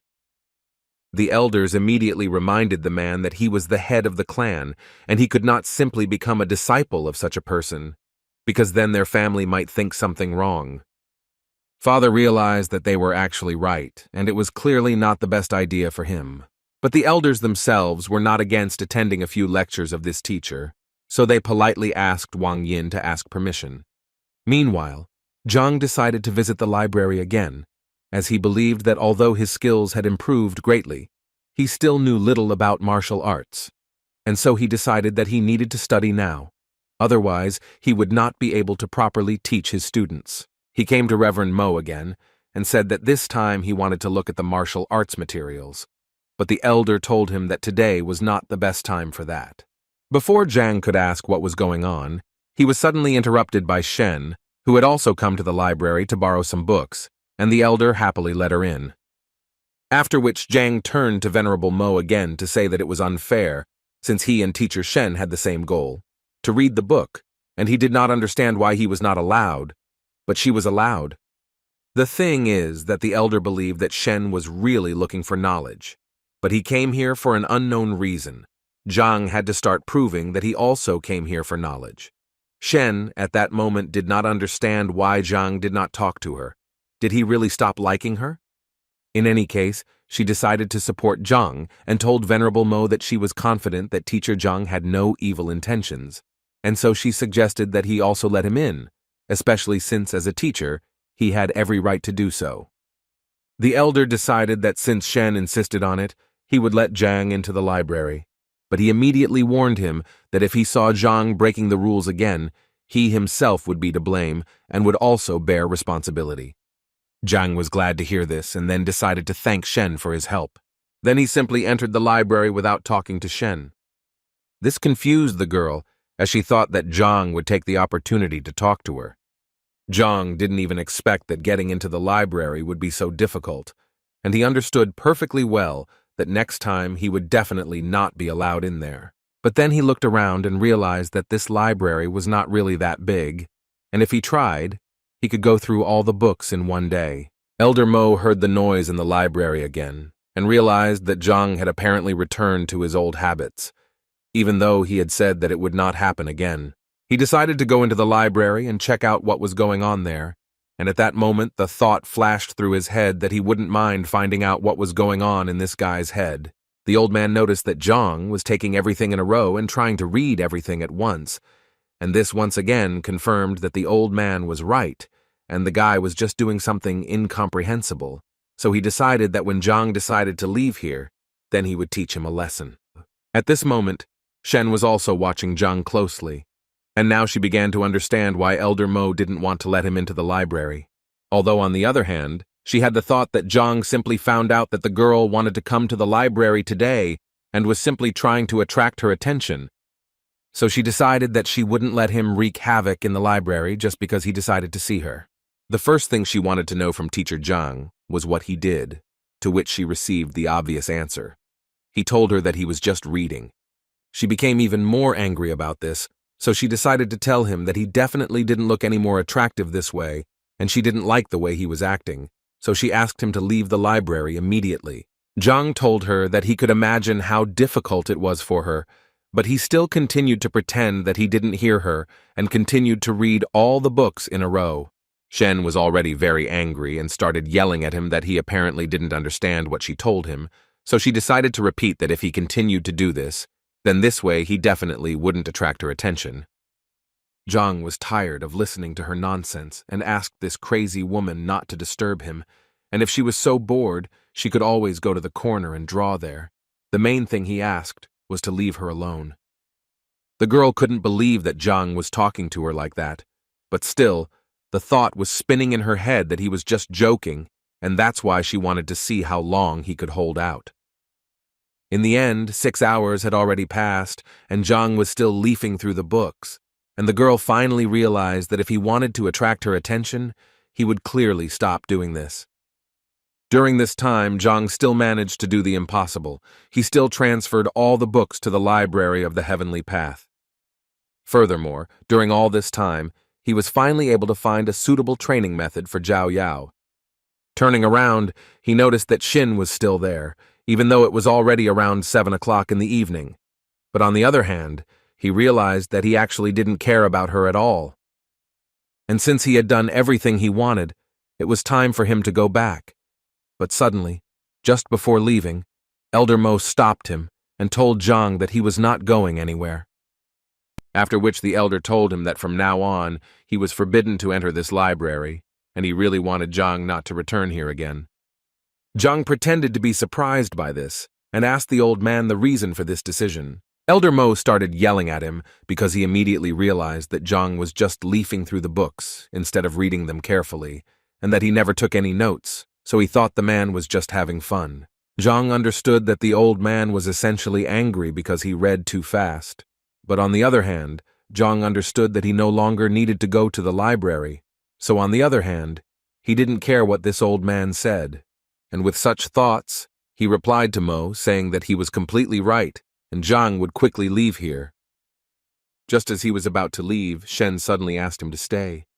She left the library saying that he read quite a lot, and she was very interested to know if he had managed to remember anything at all. Zhang didn't fully understand what she was telling him and what it all meant. She immediately started telling him that she had just seen him reading 8 Ways to Improve Medicines, so she wanted to ask him about the contents of the book. Deep down, she was sure the man was just pretending to read, so now she just wanted to see how he would get out of it. Zhang unexpectedly agreed to answer her questions, but asked her to do it as quickly as possible, as he was in a hurry for dinner. She was annoyed that he was doing this just to get her to leave him alone, but she asked her question anyway, the gist of which was that if you use all the herbs separately, it might be difficult to make the pills, so it was better to mix all the ingredients at once. And the question was that she didn't understand the meaning of this phrase. Jin sighed and said that she remembered it wrongly, because it would be correct to say that only the correct order of adding the herbs would help her make quality pills, but the meaning of this phrase is that the ingredients must be added separately and in a specific order. The girl was surprised by his answer, because in fact, she initially made a mistake in the phrase in order to expose him, but she did not even suspect that he would be able to give her the correct answer. But she also understood perfectly well that it would be impossible to do this if he had not really read this book. She didn't know what to say until Elder Mo intervened and asked a question about the book. He wanted to know how Zhang understood the phrase, "Qi travels through the body, the mind travels through the world." The old man knew very well that the 8 Ways to Improve Medicines were a foundation that had been mastered by more than one generation of doctors, and even if he had not studied this material, it could easily be heard from other sources. Zhang, in turn, was surprised that such an old man did not understand such a simple expression, because it was so simple. He then explained that this meant that as qi travels and fills the body, so the mind cognizes the world, filling it with knowledge and subordinating it to skills, according to Zhang. This phrase is from the treatise Qi and Blood, the author of which is Pak Ming. In this book, it can be found in the 27th row on the 69th page. Elder Mo's surprise was obvious. The whole thing was that one elder asked him about this, but he couldn't answer. And even later, that old man couldn't find an explanation in the library, so he just couldn't understand how this guy got to this point. In any case, he clearly didn't trust him, so he decided to go and check this information himself. After a while, they found the very row where the book was, and then opened the page that Zhang pointed to and read exactly the same thing that the man said, which surprised them even more. Mo mentally repeated that the old man had not found the answer, turning the entire library upside down. He could not find this book and the answer to the question. But Zhang not only managed to find it, but also read it, and most importantly, understood what was written here. While they were looking for this book, Zhang decided that he didn't have time to just look at them, and he needed to leave quickly, because at this rate he might not make it in time for dinner. But Shen decided to stop him again. Elder Mo almost passed out from the realization of what he had learned. Questions were spinning in his head about why this guy was the worst teacher back then, because with such abilities he could clearly be the best of the best. Zhang asked Shen to speak up quickly about what she needed because, as he had already said, he was late for dinner, and Shen suddenly noticed the fact that she hadn't eaten for a long time either. Zhang mentally asked her not to say that she had just asked him this question only to propose having dinner together later, so he decided to answer her that if she was so hungry, then what did she want from him? She couldn't accept the fact that so many people were inviting her to dinner, and she was turning them all down, and when she gave Zhang a chance, he turned her down anyway. She overcame herself and invited him to have dinner together. Zhang clearly showed no interest until the girl suddenly said that she would treat him to dinner. He was always happy when he was treated, so he immediately agreed, but immediately warned her that he ate a lot. This was Shen's first meeting with a guy like Zhang, because before that, she had obviously met other guys who invited her and paid for her. The Library of the Heavenly Path could see the disadvantages and advantages of techniques, allowing one to read the opponent's weaknesses like a book, but it could not reveal the heart of a woman to Zhang Huang. He did not understand that with just a few words, he had brought the first beauty of the academy to a panic attack. Shen also noticed that this guy spent half a day with her, but never spoke to her. And when she turned to him to ask something, she noticed some kind of aura appear around him. After some time, she realized that this was the second rank of the power of the mind, which was called the calmness of the waters. Martial arts masters develop not only the body, but also the mind. The higher the rank of fortitude, the greater the learning ability and ability to perceive and process information, but as you know, the mind is much more difficult to train than the body. It is difficult to subdue, and only the head of the academy has achieved such a rank of mind. And considering all these facts, Shen realized that his teacher test results were simply fake, and he did it in order to comprehend the second rank of reason with the help of other people's reproaches and bullying. She realized that this guy was essentially a real tiger in pig skin, whom she would try to tear to pieces. Zhang thought at this moment that he had simply decided that it was a beautiful place, but now he realized that he had obtained the second rank of intelligence. He was very happy to realize this, because he was reborn into a new life. Moreover, thanks to the new training method, his body was filled with the purest qi, so it was no longer a surprise to him. With these thoughts, they quickly reached the very restaurant where they were to have dinner today. At this moment, Zhang thought that he had always eaten in small restaurants and canteens, so he didn't expect that she would bring him here, and Shen at this moment thought that she was incredibly curious to know how long Zhang would continue to pretend. Today, Qiao and Shang Bin were relaxing in the same restaurant, and he was still very angry about the situation that happened to him, but Qiao asked him to calm down because they had already applied for the will detector. Therefore, all that was left was to wait for the moment when they would be punished for what they had done, although Shang Bin understood that the heavenly lion was his grandfather's favorite, and he would hardly be able to control it. But Qiao thought that there was no need for that, since they could just give him something to drink and eat, and then it would be much easier for them. At that moment, they were brought their order, which they had been waiting for quite a long time. Shang Bing also told the restaurant owner that he had a lion living in his backyard, and he wanted to be fed. Afterwards, Qiao told him that he heard that Hong Ting Pavilion was a very prestigious restaurant, and its owner had always been cold to his customers, but now, for some reason, it was the opposite. Shang explained to him that the pavilion was so famous because its creator, Hong Tao, was a powerful and influential man. The only thing Shang did not understand was why Hong Tao was not one of the elders of the academy. As for their warm welcome, it's all because his grandfather was a good friend of Hong Hao's, and so his family is always welcome here. Qiao suddenly interrupted Shan and asked him to look in the other direction, where he thought Zhang and Shen Bi were walking. And he turned out to be right, because it really was her. But what was she doing here, and with this loser too? Shan didn't forget to note that he had invited her here so many times, but she still didn't agree. Qiao felt very sorry for the gentleman, but he immediately asked him not to despair, because, according to him, he knew how to open Madame Shenbi's eyes and show what a scumbag Zhang really was, and in the same way they could raise his authority in her eyes. After a while, Zhang was very happy because he had not eaten so deliciously for a long time. The food was incredibly delicious. Shen was a little upset because Zhang had been eating all this time and hadn't paid any attention to her, so she wanted to ask for the bill for this dinner as soon as possible. The waiter happily came up to her to say that he hoped they enjoyed everything, and also to inform her that they only owed 1,280 coins. The girl clearly did not expect to hear such a number, because she was more than sure that they ordered a maximum of 100 coins. The man decided to explain to her with a smile that the thing was that they had ordered wine, which cost 1,200 coins. This surprised the girl even more, because they didn't order it. They just received this bottle, and she thought it was free. The waiter's face suddenly changed, and he started saying that it was quite logical that they had to pay for this wine. And he also thought that if she didn't ask how much it cost, then it wasn't their problem, but only hers. This was definitely a problem, as the girl did not have that amount of money with her, so she asked to transfer the amount to her account so that she could pay it back to them later. The waiter was not going to make any concessions, because he believed that if she could not afford this wine, then there was no point in ordering it. So he told her to give them their money back right now, because no one would feed them for free here. At this moment, teacher Shang Bin approached them, and the first thing he asked was, what was going on here.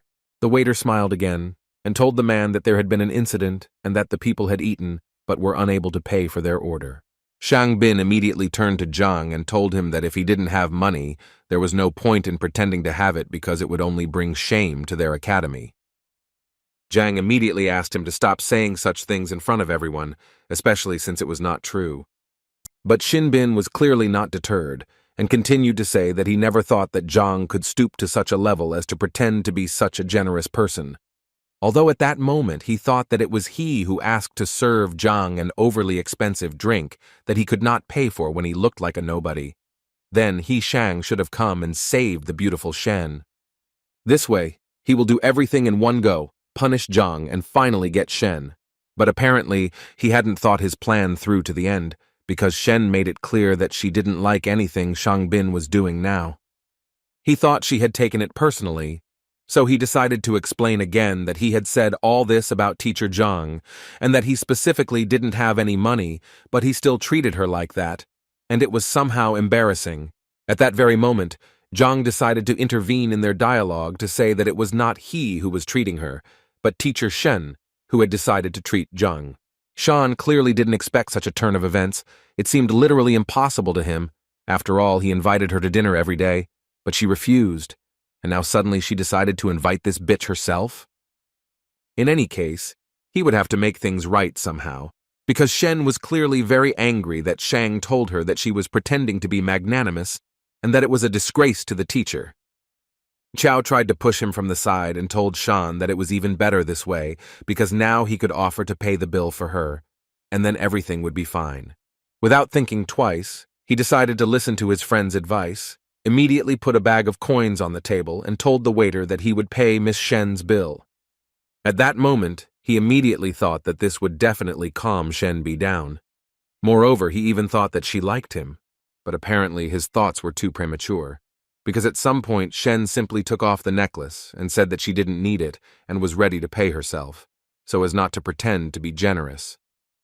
She took off what turned out to be a jade pendant worth about 5,000 coins and offered it to the waiter as payment, although later she changed her mind and said that she would leave it only as collateral so that she could buy it back later. Shang Bing immediately turned to Qiao to ask him what to do next, because things were clearly not going according to plan. Suddenly, this whole farce was interrupted by Zhang, who assured the girl that there was actually no need to give up such a valuable thing as collateral, after which he got up from his seat and went to the waiter, telling him that in fact this food was not that expensive, and besides, she was trying to get revenge on him for deceiving her so maliciously. These words outraged the waiter, because according to him, they had a prestigious restaurant and an honest place, and there was no point in talking about any deception here. So he promised them that after such words, they would definitely not leave here unpunished. Shang Bing and Chao were happy to see the waiter and what appeared to be the owner of the place get furious, and they were now sure that Zhang would be in trouble.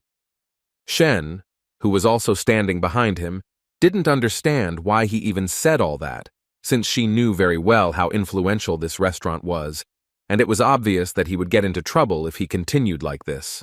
Zhang also decided not to remain silent, and told the restaurant owner that since he was telling him such things, he would not mind telling him why he was so unhappy. The first thing he mentioned was the fragrant violet-infused bear meat. To make this dish, you have to marinate the bear meat in violet extract for at least 3 days, but Zhang says they marinate it for only half a day and then fry it to get at least a hint of the flavor. Zhang believed that the extract had not penetrated the meat at all, so ordering the dish was essentially throwing money away. As he told this story, people gathered around and listened attentively to the story of how they were being deceived. Zhang clearly wasn't going to stop there, and went on to explain how the Honghu guppies they pass off as wild were actually captive bred, as you can tell from their small, thin fins and tail. The waiter became more and more angry with every word, but his anger was connected with the fact that Zhang was actually right, and he really did substitute all these products behind the back of his superiors. But it was difficult to notice even for a professional gourmet, so the man could not even imagine how Zhang managed to figure this out.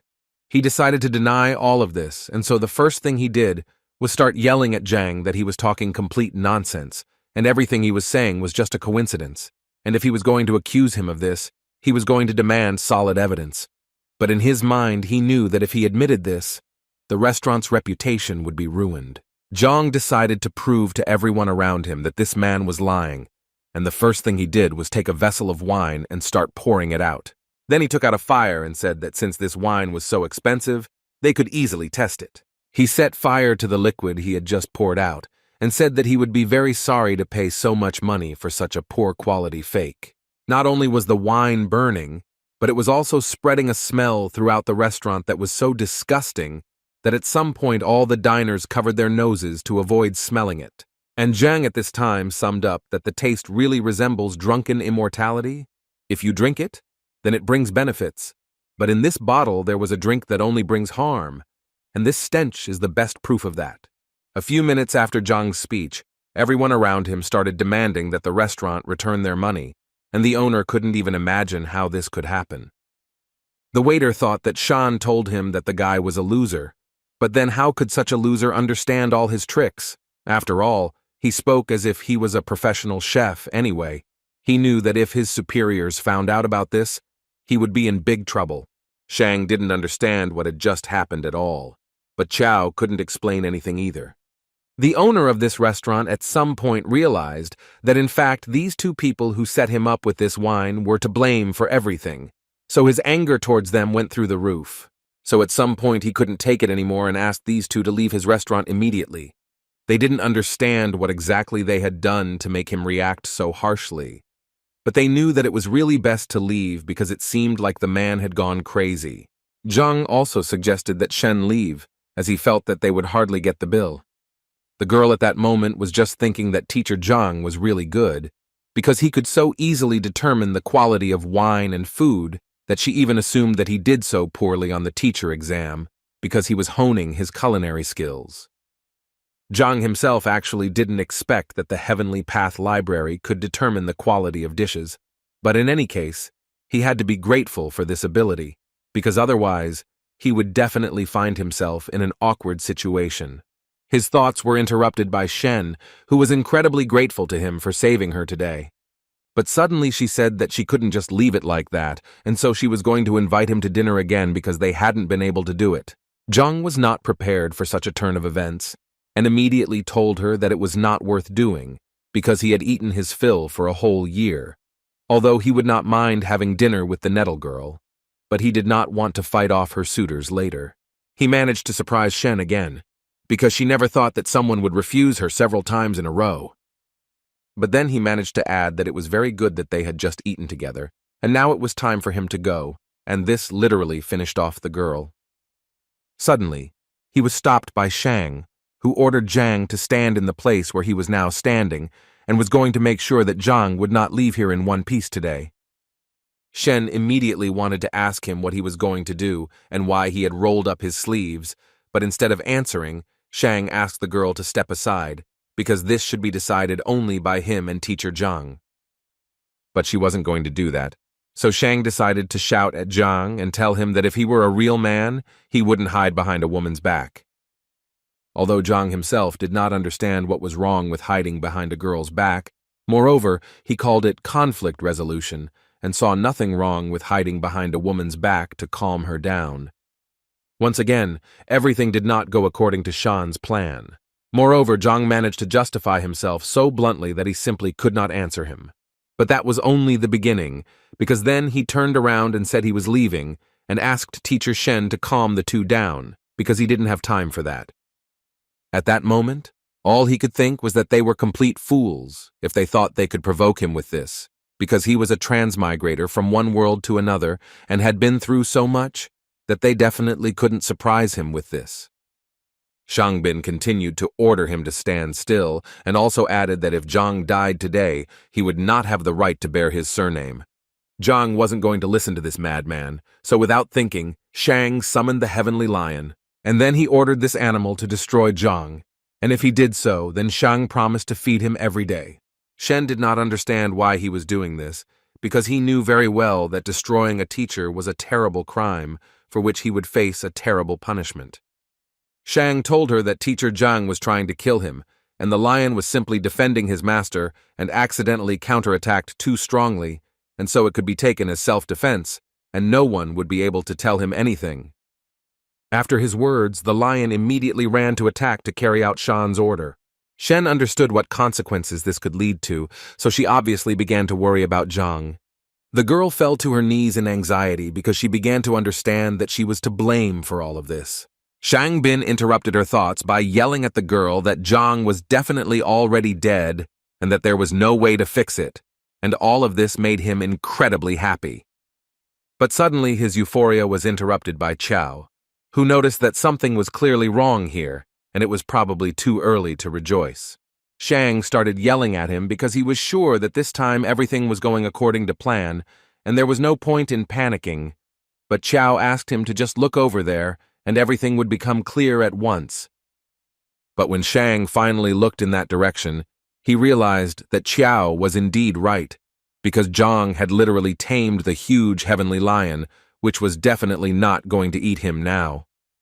Shang couldn't believe his eyes, because he always thought that the celestial lion was his grandfather's pet. This animal was very proud and would get angry even when it was touched, let alone stroked on the head. So he didn't understand why this powerful animal was groveling before Zhang like a loyal dog. He decided to try his luck again and ordered the heavenly lion to immediately gather and carry out the order, namely, to destroy Zhang. But the lion did not hear a single word of Shan. He enjoyed the presence of Zhang, who was scratching him. Teacher Zhang got tired of listening to this madman's screams, so he politely asked his new friend to shut him up. The Sky Lion was ready to destroy Xin without any problem, and therefore immediately attacked him. Qiao immediately ran to Shang Bin to ask how he was and if everything was okay with him. Shan literally cried because he didn't understand what was happening here, because this lion was his grandfather's pet, who always obeyed him, and now Zhang was like his master. The lion continued to flatter his new master, and Zhang himself was not averse to praising him and saying that he was a good boy. Shen was also very interested to ask Zhang how he managed to do this. According to Zhang, it was all quite simple. He thought that this heavenly lion was very accommodating, although he did not deny that Zhang simply seemed handsome to him, so he did not continue to attack him.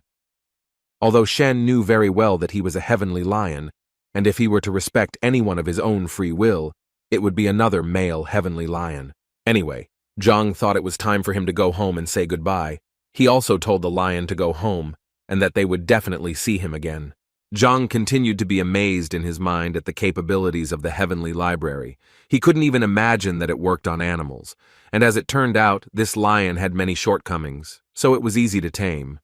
Shen asked him not to leave so quickly, because he still hadn't explained to her why the lion listened to him. Zhang was tired of being followed by so many troubles, so he asked her to leave him alone as he really wanted to live a long life. At first she yelled at him because he spoke to her so rudely, but then she calmed down and said that she was not holding him back and that he could go about his business.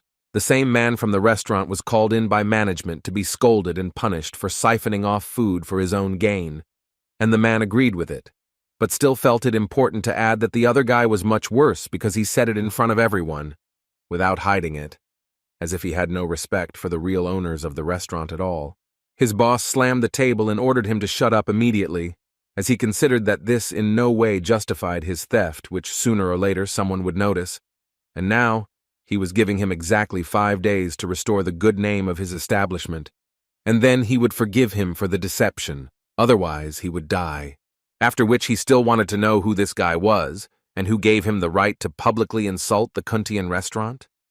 The frightened waiter overcame his fear and said that the man was the last ranked teacher and his name was Zhang Huang. The restaurant owner was very annoyed that this Zhang Huang dared to disgrace the reputation of his restaurant. Zhang was just walking around thinking at that moment that he never thought that one dinner could bring so much trouble anyway.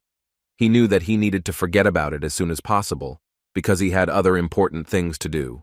For example, he needed to figure out how to advance to the 6th rank. But to his great regret, no ordinary teacher can simply gain access to information about the rank of opening chakras, because a copy of these documents can only be obtained with the permission of the elders, and on the last test, he only had the 3rd rank. And if he now makes such a request, he will simply become a guinea pig. Although, if he remembered correctly, there were many useful things sold in Tianquan City, including cultivation manuals, and if he could look through them, it would indeed solve many of his problems. So he decided to go immediately and check if his guesses were correct. He arrived at the Tianquan shopping district and was a little surprised that it was so lively, and it was probably because he didn't remember anything about the place. He was thinking that this guy was just a regular teacher with a small salary, so it was no surprise that he had never come here, even though they sold a lot of stuff here, but he honestly didn't remember what it was for. But for this, he now has a library, which he also decided to test on these products. As soon as he came closer to the product, the seller immediately turned to him and offered his help, and also did not forget to say that his product was of high quality, and he would definitely like it. He was literally ready to vouch for it. Zhang decided to take a look at one of the goods, and according to the seller, this bell was made by a real master, so it has an unusual effect and costs only 50 coins. The library also worked on the items, so Zhang found information that this bell actually causes dizziness when exposed for a long time and is effective against first-rank fighters. It was also said that it was made in Qing Yun's workshop. Zhang remained silent, so the seller decided to say that he could actually sell him the bell at a discount and thus give it to him for 20 coins.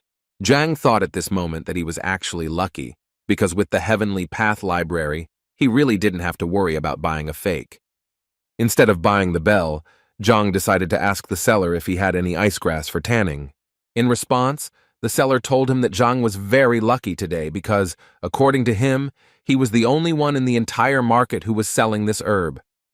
And now he has 2 boxes with 5 plants in each. He charges 100 gold per plant. Zhang said he would first like to look at the product the man was offering him, and then perhaps buy it. After taking a closer look, the librarian made it clear to Zhang that this was indeed the same herb, and the seller had not lied to him. This herb grows on the tops of mountains. It loves sunlight very much, so it contains a lot of spiritual energy. He believed that the combination of hot and cold yin and yang was the perfect medicine for Zhao Yao's blocked points, but he was confused by one important point about this plant. One of the stems was dried out. Zhang first looked at the box and assumed that the seller had kept the plants in improper conditions. The guy assured him that the dried-out stem was normal, because he said he had made a career out of the herb and therefore knew how to handle it. And besides, the stem had always been like that, even when he had collected it. But he still told Zhang that if it bothered him so much, he could give him the flower for half price. Zhang continued to study these herbs at this time, and at some point he discovered the ancestral stem, which was known to produce medicine twice as effective as the regular stem. The most unpleasant thing is that if the seller had understood this, he would most likely have increased the price. But he still asked to pack this stem. At that moment, Zhang thought that with this herb the problem would be solved much faster, and he would not need any other ingredients. The seller carefully wrapped 1 stem of this flower and said that Zhang would give him 50 coins. But when it came to paying, Zhang realized that with this library he had completely forgotten about money. He didn't even have 10 coins in his pocket, let alone 50. Although he still decided to ask the seller to sell him this stem for 8 coins. Apparently, this really angered the seller, who considered Zhang to be an ordinary impudent fellow who had no respect for men's work, since he had actually risked his life to get the stem of this plant. After which the seller also added that although these flowers are not of the best quality, they are in any case medicinal, and their price is no less than 30 to 50 coins, and if he does not buy anything, then the seller is already going to call security. Zhang immediately stopped him and said that there was no need to call security because he was really interested in buying it. He just didn't have any money, but he wasn't a thief either. Zhang even suggested resolving the conflict in another way, where the seller would give him the flower for free. The guy couldn't believe that his new client was so impudent. Not only did he come here without money, but he also expected gifts. The seller decided to play a game and said that he would give him the flower for free only if Zhang made him believe that he was a sage. Zhang immediately told him that there was no need to call him that. He simply suggested hitting him. The seller had already begun to get noticeably angry, because it seemed to him that Zhang considered him a fool and a weakling, although the guy himself was sure that he could very easily crush Zhang. But the teacher very easily stopped his aggression, saying that if he was not mistaken, then the seller was from Pingyi. The guy was very surprised, because Pingyi is a small settlement near Tianquan City, And so he was sure that Zhang simply could not guess this, and he wanted to know how Zhang guessed that he was from there. Zhang immediately told him that he thought it didn't really matter how he knew. What was more important was that he had been bitten by a cold bamboo snake in Tianshuan Forest half a year ago. The guy eventually managed to survive, but due to the bite he was almost completely disfigured, and in addition to this, unfortunately, he became impotent. The salesman turned noticeably pale because 6 months ago in Tianshuan Forest, he had indeed been bitten by a cold bamboo snake. But the guy couldn't even imagine how Zhang could have known about it if he had only told that girl from the brothel about it. Zhang looked at the guy with a smile, and at some point finally decided to say that if he lied, he would just turn around and leave. But then Zhang assured him that he would definitely never be able to feel like a man again, and also he would not have the right to later say that Zhang did not warn him. The salesman immediately perked up and asked Zhang if he really knew how to help him with his problem. Zhang smiled, and the guy started asking him for more help. If he knew the cure, then he literally started begging Zhang to give it to him, and then he could take everything he had on the shelves for free. Finally, the teacher got the desired words, and after that, finally, he added that the poison of the cold bamboo snake, getting into the body, freezes the organs. And this is a fact. Medicines are powerless here. For this reason, people often amputate their limbs. Even the most skilled alchemists can do nothing. But here's what's strange. Despite the chilling properties of this snake's body, its bile has a warming effect, so it's enough to absorb it, and it will completely cleanse the body of foreign cold, and it will be able to become human again. The guy couldn't believe that all he had to do was eat the bile of a bamboo snake.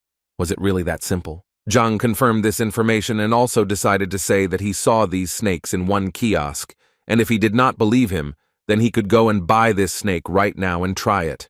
But the seller thought that he had a better option, as it turned out. He had one of these snakes lying around in a distant drawer.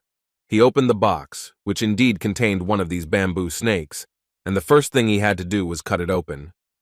And as soon as he managed to get the gall sac out of the snake's body, the guy immediately brought it to his mouth to swallow. Imagine his surprise when he felt that the effect came literally within a few seconds. He immediately knelt down in front of Zhang and began to thank him for this, because he could finally feel like a man again, and as a token of gratitude, he would like to give him all this icy sungrass. Zhang laughed at him and said that as he said, the seller would give him the herb for free. The salesman felt a little ashamed that he had not immediately recognized Zhang as a talented person, when suddenly their conversation was interrupted by the shouts of other people who were very loudly discussing the fact that Master Mo Yang was finally here. They believed that they had the opportunity to receive his invaluable advice, and if they were lucky, they would definitely become his students. Zhang didn't quite understand what was going on, so the shopkeeper explained to him that it seemed that Master Mo Yang had come to the village again. According to the guy, he is simply an excellent appraiser, and as far as Zhang understood, this is a rather specific profession, like a gourmet, and they are valued approximately the same. But whether to follow the appraiser's advice or not is like gambling. You never know until the end whether you will be lucky or not. Betting on treasures is like betting on precious stones in his world. Someone will get a fake, and someone will get a valuable artifact. But with the library of the heavenly path, he doesn't need luck at all. He just needs to touch the object, and he will understand everything immediately. And considering all this, he realized that at the moment, this is the best way to get rich. So Zhang decided not to stand still for long and take action. He asked the guy to pick up the grass later, after which he said goodbye to him. When he arrived at the scene, the first thing he saw was how people were literally going crazy over this Master Mo Yang. Each of them wanted to hear his advice. This master replied to all these people that he would leave here tonight, but he still wanted to thank them for the hospitality they had shown him, and so he was willing to give advice to the 5 people. He also assured them that they also did not need to quarrel, because if they were destined to receive help, then so it would be. Zhang, meanwhile, continued to look at the exhibits displayed in this market, and at some point he reached a table where there was a vase that, although it looked impressive, still assured him that it was just junk. Now he was 100% sure that, as he thought, with one touch he would be able to find out detailed information about everything. And he also immediately realized that the prices here were terribly inflated. People were clearly upset when they heard that Master Mo was leaving that evening, and so they began to suggest that he stay for at least one more day. He immediately assured them that it was simply impossible, as he had things he couldn't cancel, so it was out of the question, but he still decided that he would add 5 more, because as they knew, searching for treasure among trash was a difficult task that required concentration, and therefore 10 was his limit. People started shouting that they were ready to pay him for help, if only he would give them advice, but he immediately answered them that they were telling him complete nonsense, because he had been doing his craft for a very long time, and if he wanted to make money on it, he would have done it without them. He could have bought the treasures and sold them for a higher price. According to him, he helps them for their gratitude and bright emotions, because money for him is water, which has no value. And he immediately warned that if anyone spoke about money again, he would not help them. After these words, they began to respect him even more, and also asked him for forgiveness for their stupidity. He also wanted to tell them that the appraiser could actually only increase the chances that they would not get a fake, but they still could not get a complete guarantee of success. But as long as they were with him, he would do everything to help them with this. They immediately raised their hands for his attention, and Master Mo decided to pick out the old man in the front row first. He explained to them that he would now use his special technique to understand which of them deserved their attention and which did not. After analyzing, he pointed out to the old man the vase that Zhang had recently looked at. Master Mo thought that the old man could safely buy this vase because it was actually very valuable. After all, it was created at the end of the Kobun period. The old man got his money without any problem and was going to buy this vase because Master Mo himself advised him to buy it. Zhang watched this process when suddenly he realized that he had just been looking at this vase, and if he was not mistaken, then this was a normal phase from Qing Yun's workshop.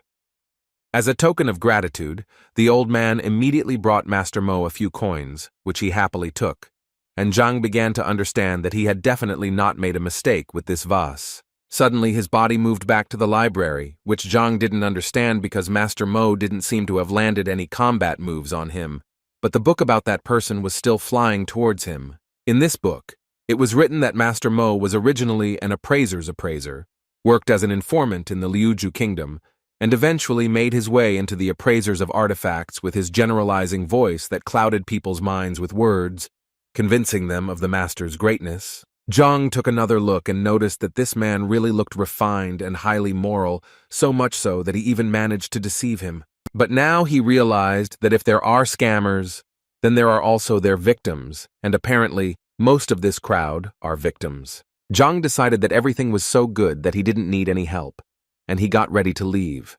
Suddenly, he was stopped by the same Master Mo, who had chosen the guy as the next lucky one to whom he would give advice. This obviously surprised Zhang. After all, there were a sea of crazy fans of this Master Mo around, so why did he decide to choose Zhang? Zhang decided to immediately answer him that he certainly appreciated his kindness, but he did not need his help, although the old man did not think so, because he saw that the boy did not know what to choose, and he really did not want the boy to become a beggar at such a young age, so he asked the boy to think again.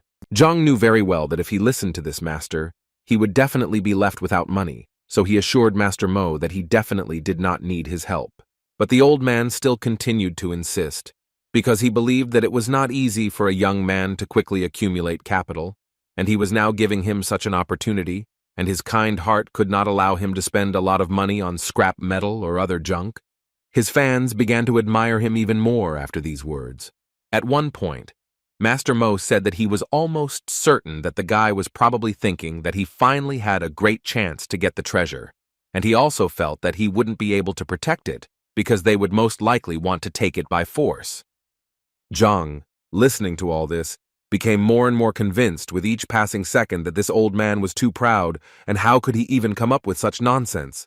Master Mo continued to tell his fans that he had chosen this young man, and no matter what treasure he received, he would always hope that none of them would covet it, otherwise he would consider it an insult, and then he would be merciless. After which the old man turned to Zhang again and asked the boy to rejoice, because if he was giving him the last place, it meant that it was his destiny, and he in turn believed in karma most of all. and therefore he was giving these treasures completely free of charge and only with good intentions. The old man even prepared a valuable item from one of the sellers, whom he asked to calculate the exact cost of this item.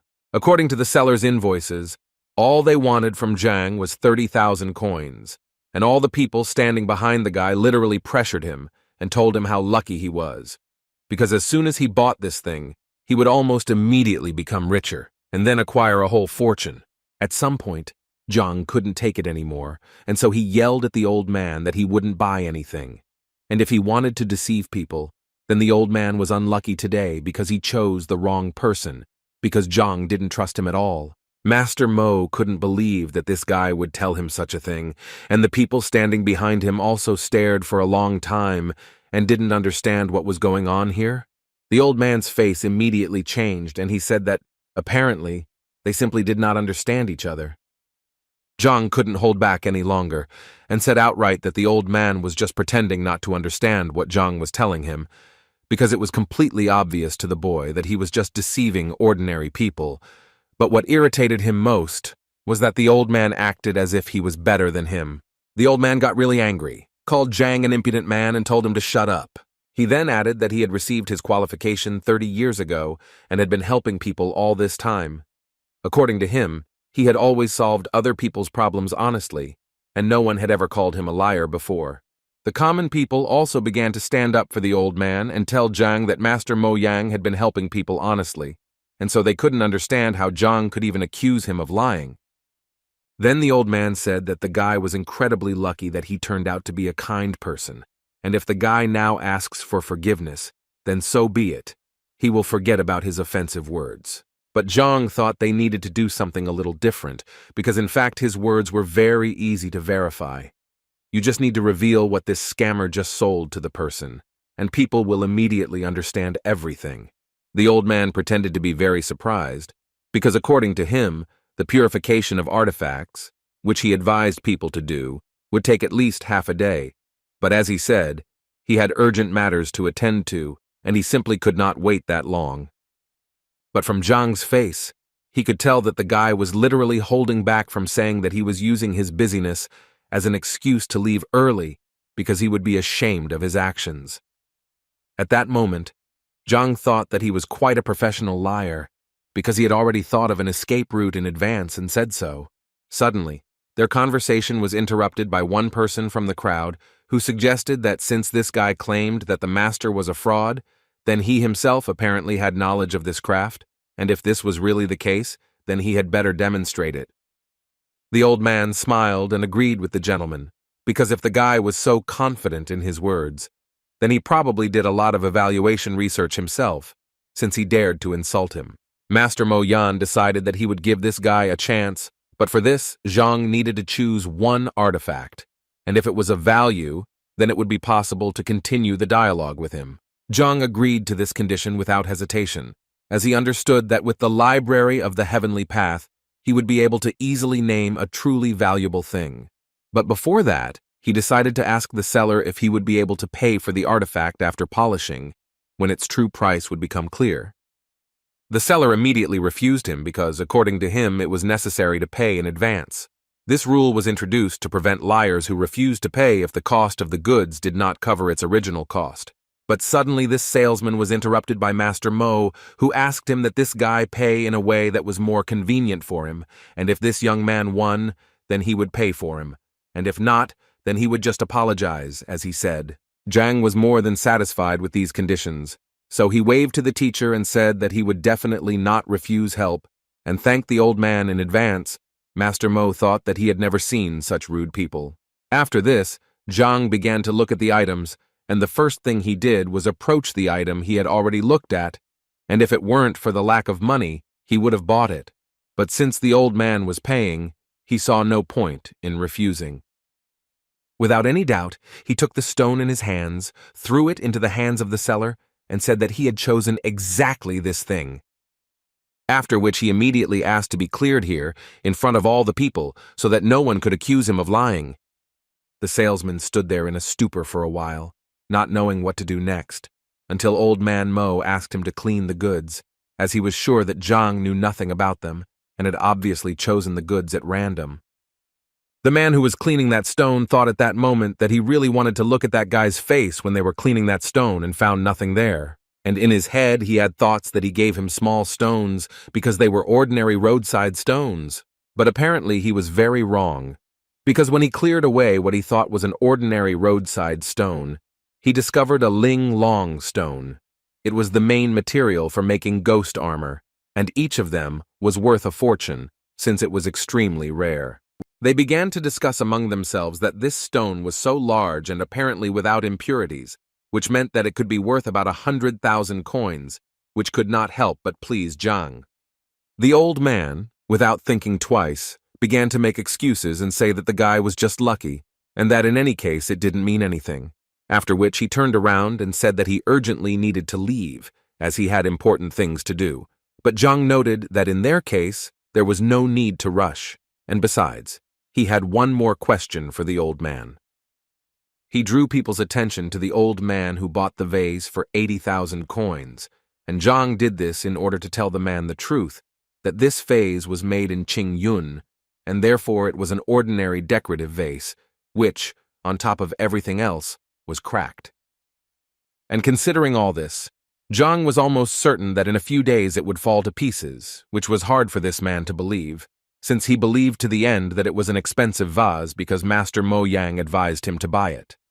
Zhang didn't want to argue with the man and just told him that if he didn't believe him, it was very easy to check by simply pressing on the thinnest part of the vase. The teacher also added that there was nothing to worry about, because if it was a truly valuable artifact, it would not be damaged, and the trash would immediately break.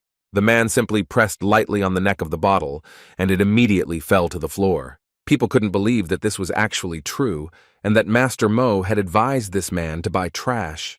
Zhang suggested asking this question to Mo Yang himself, who replied that it was a precious vase that would make a poor man rich. But without waiting for an answer from the old man, Zhang himself decided to tell that if he was right, then he and the kiosk seller were in cahoots and were selling their goods with the help of false popularity under the guise of free advice, and buying junk for huge amounts of money. And now all that remains is to check with Master Mo, whether he said everything correctly or perhaps he missed something. Two guys from the crowd suddenly started talking about how, come to think of it, they had once heard of a certain swindler named Mo from Liuju. But those who had already bought something on the advice of this scammer began to worry the most, because it finally dawned on them that it was most likely a fake. Old man Mo was still trying to justify himself, and so he told people not to listen to this guy because he was most likely not an experienced appraiser, and he, in turn, only made one mistake. It happens to everyone. But people no longer heard him. They began to break ordinary stones one after another and realized that they had paid about 60,000 for ordinary stones. It was a waste of money and he was cheating them all along. Old man Mo asked them not to worry because he could explain everything, although it might be better if he did it a little later, since he had urgent matters to attend to. But no one wanted to believe this swindler that he had any business, and since he did not want to tell them the truth, they decided to extract information from him in a bad way. This world is vast, and although there are deceivers, there are also those who have been deceived, and Zhang understands this pattern. So if Master Mo Yang had not targeted him, he would not have intervened, which can be concluded that the old man himself is to blame for his troubles. In any case, it was time for him to continue on his way, so he headed to Huang Yu's bookstore, as he believed that this store might have the 6th rank reference book that he so badly needed, so he thought that he should take a look there. As soon as he entered this bookstore, the first thing he was greeted by was a pretty cute girl who wanted to ask Zhang whether he came to read or buy a book. Zhang, without thinking twice, directly asked the girl if they had any materials about the 6th combat rank. She thought he was joking because, she said, the store was very small and such materials required specialization, but books were their #1 item. Then Zhang decided to ask her if she knew where he could find such books. She immediately thought that this required special rights, but some big people could still collect the materials he needed, and Zhang immediately decided to ask her if she knew such a person. The girl thought for a while, and then remembered that she knew one person, but he was a very unusual person, and if he was in a good mood, he could even allow her to take a few books home with her, but if he was in a bad mood, she could not even cross the threshold of his house. Zhang would have been very happy if she had helped him find him, but the girl decided that she would not only help him, but also go there with him so that Zhang could find this person faster. On the way, the girl told Zhang that this man had a large library, and it was not for nothing that he was known as one of the smartest people in the kingdom. He even taught Shen Jue himself. Elder Lu Shen hated frivolity, so she immediately advised Zhang to try not to appear frivolous to him. Otherwise, he would definitely not be able to take the book from him. She also added that when it came to taking the book, it would be their personal matter, and she asked him not to drag her into it. On the way, she continued to tell the characteristics of this man. He prefers obedience in response to all his words, so she advised Zhang to just nod his head, and then he can be conservative in some matters, but there is nothing critical about this.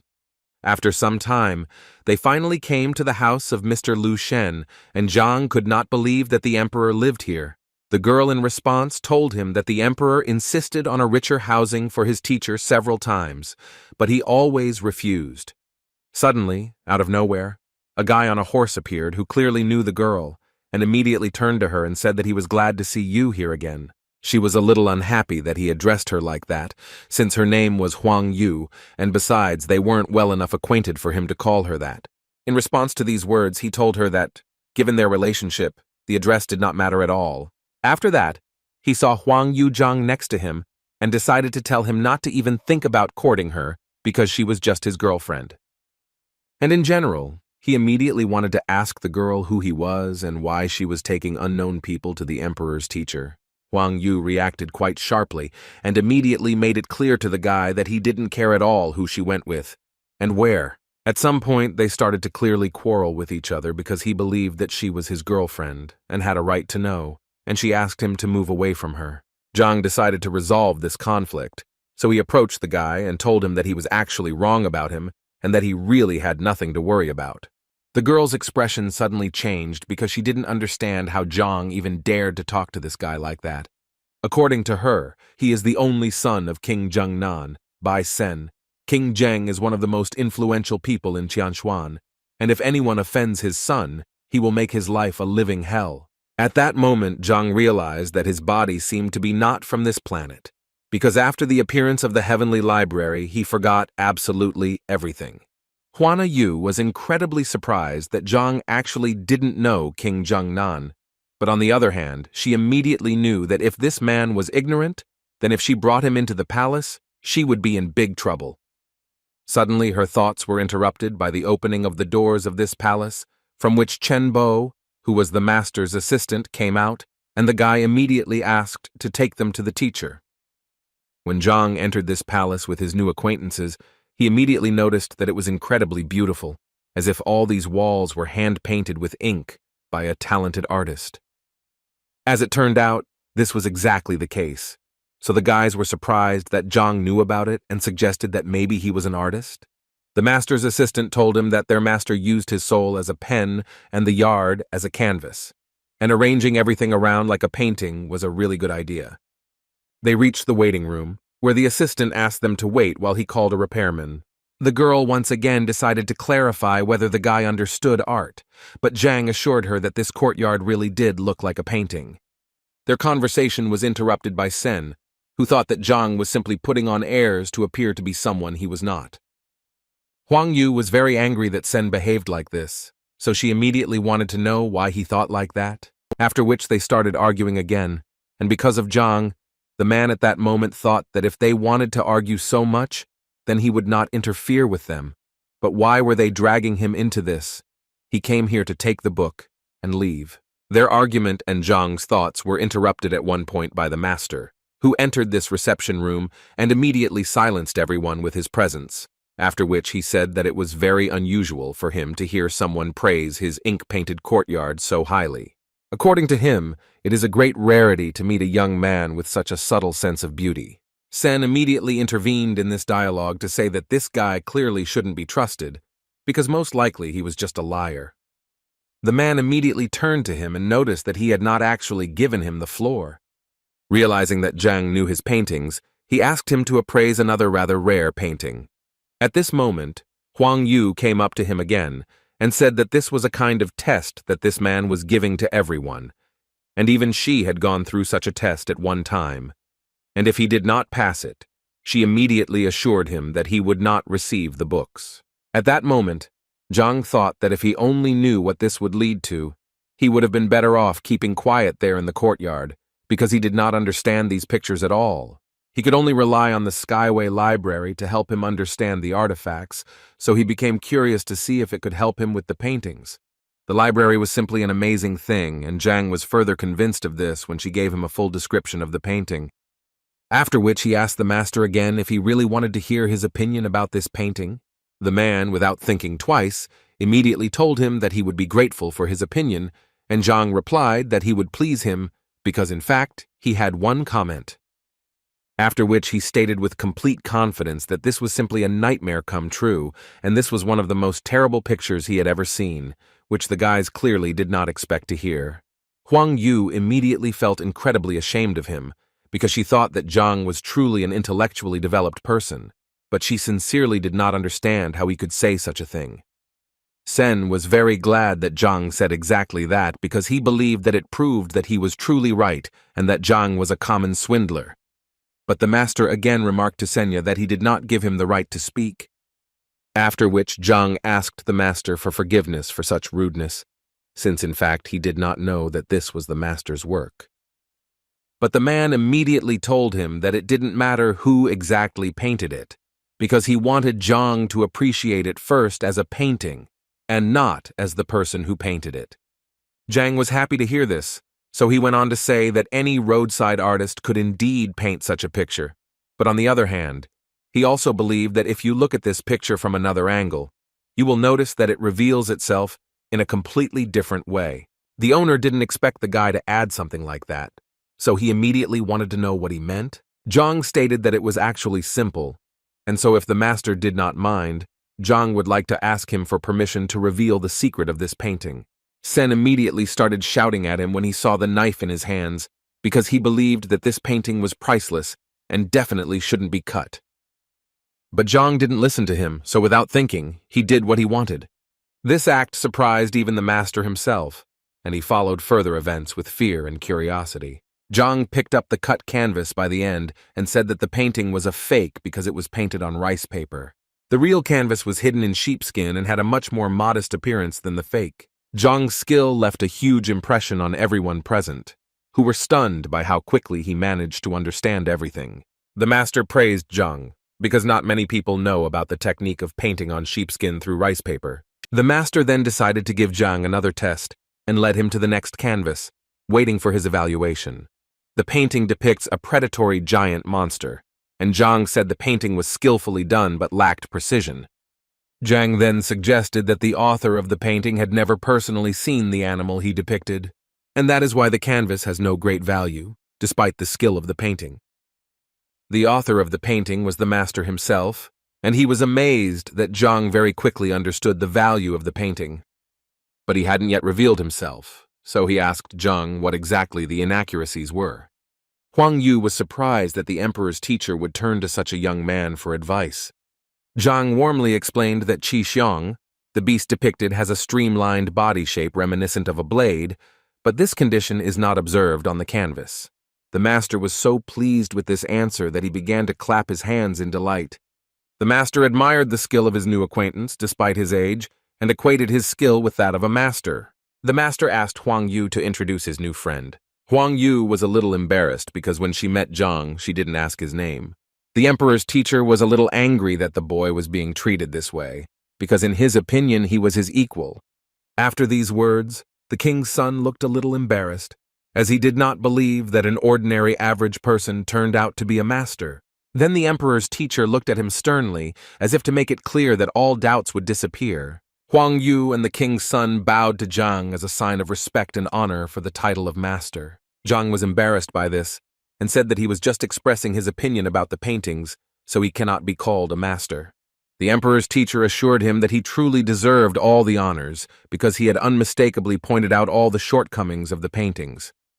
And he added that he had every right to give instructions to Huang Yu and the king's son at any convenient opportunity. Then the emperor's teacher asked Zhang what the purpose of his visit was. Zhang said that he knew about the large library that was here, and he came to find materials on the 6th martial rank. The teacher replied that he did have a large library, and mostly all the materials were on art, but not many books on martial skills. The teacher readily agreed to show Zhang these materials, and to do so he had to go to his office, but the servant wanted to say something else. Then the teacher gave him a sign that such a worthy person as Zhang could not be forbidden to do anything. They went out into the courtyard, since the master's office was in another wing of the courtyard. Finally, they came to the library, where there were many shelves with books and scrolls. The master was modest and said that the library was not really that big, but Zhang could feel at home there. Zhang began to quickly leaf through book after book, and the emperor's teacher decided to ask if these techniques were suitable for him. Then Zhang noticed books on a shelf above, lying away from all the others, and the teacher said that they were his son's books. The master added that his son loved brute force, so he collected many books on physical improvement, some of which were from the royal library. Zhang asked if he could examine them, to which the emperor's teacher did not object. Zhang liked the service and decided to take advantage of the hospitality by reaching for the books. He began to leaf through them again at a furious speed, which made the teacher embarrassed, deciding that these books were also not suitable. In fact, all this time Zhang was using his superpowers of speed reading and rapid assimilation of information. While everyone else seemed to be just leafing through books, Zhang seemed to be in a whirlpool of information, looking at everything in detail. Zhang held the last book on the list in his hands and slowly unfolded it, as if carefully examining the binding. Holding the book in his hands, he felt warmth and energy envelop his body. Every muscle in his body was filled with the long-awaited qi energy, which made Zhang strong and resilient.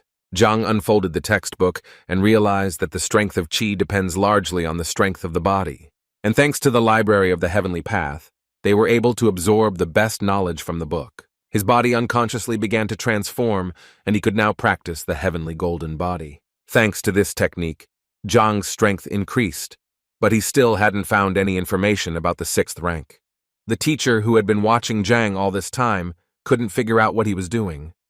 So he walked up to Zhang to ask him more closely if everything was okay with the young master, touching his shoulders.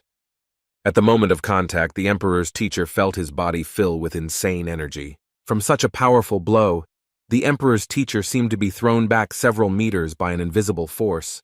Zhang looked back to see what had happened because there was no one else in the library except them. The master, who now had a split lip, looked battered, but at the same time assured that everything was fine. He thought that this unknown power had caused damage that was not similar to a 5th rank power. Zhang ran to the master to help him up, but the old man assured him that he was fine and that he had simply tripped. Zhang placed his palm on the master's back to calm the old man, and he felt a surge of strength in his body again. An unknown but powerful energy burst out and shocked the master again. Zhang couldn't understand what was going on, and for a moment he thought the old man was pretending. He then approached the master again to ask if he was okay, but he quickly and sharply replied that Zhang should not touch him. With numerous bruises and sores, the old man stood up and asked Zhang if she had just reached the 6th rank. Scratching his head, Zhang said that he had indeed reached the rank he wanted, but he didn't think it would happen so quickly. The old man, having recovered from the blow, sat and thought that he had come across cases in literature describing rapid rise in rank. But the master found it strange that the young man looked through the books in a matter of seconds and received a new rank. However, the old man suggested that Zhang might have accumulated a lot of knowledge and was only missing a few phrases. Meanwhile, the king's son asked Huang Yu how she knew Zhang, and she replied that they had just met today. The king's son inquired whether Zhang was really in 5th place, to which Huang Yu replied in the affirmative. This information made the boy happy, because he was eager to meet Zhang in a duel to measure his strength. The emperor's teacher entered the living room, grumbling, and his appearance somewhat embarrassed those present. Despite numerous bruises, he repeated the same thing. He was fine, and there was nothing to worry about. The old man asked his servant, Chen Bo, to bring a column to measure the strength. The king's son asked Zhang about his rank to confirm his guess. When Zhang said that his guess was correct, the king's son began to boast of his strength and challenged him to a duel. Hearing this, the emperor's teacher realized that this was the best way to test Zhang's new strength. Huang Yu tried to stop Bai Sen, telling him that he was not at Zhang's level and would be defeated. Then the old man intervened in the dialogue and said that he was not against a duel, if one knew the limits and did not harm each other. Bai Sen smiled and assured the emperor's teacher that the duel would be conducted according to all the rules. So, Zhang and Bai Sen stood in their stance, preparing for a duel that would show the boys' true strength and skill. Bai Sen swung his arm with all his might to hit Zhang, confident that victory would be easy. Zhang swayed back, wanting to test his strength and see how much his power had increased since visiting the emperor's teacher's library. Their fists clashed in a duel, and each of them tried to win the duel.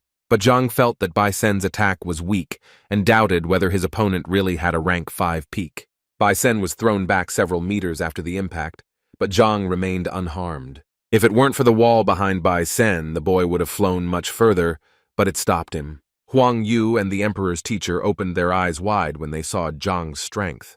Zhang was momentarily worried about Bai Sen's condition, so he asked if he was okay. Bai Sen, who understood that if he did not resist with all his might, he would lose the hand with which he entered the duel. But he didn't show that there was anything wrong with him, so Zhang suggested another duel. Ban Sen said that there was no need for this, since he considered Zhang to be strong and in that case the duel would be unequal. Zhang felt like Bai Sen was too lazy to fight and didn't even use his full strength. Meanwhile, the servant reported to the master that the force measuring column was ready. The servant also noticed that Zhang had managed to defeat the king's son, but he could not understand how this had happened. The master told Zhang that Bai Sen needed to recover and treat his wounds, but in the meantime, he suggested that Zhang test the strength of the column.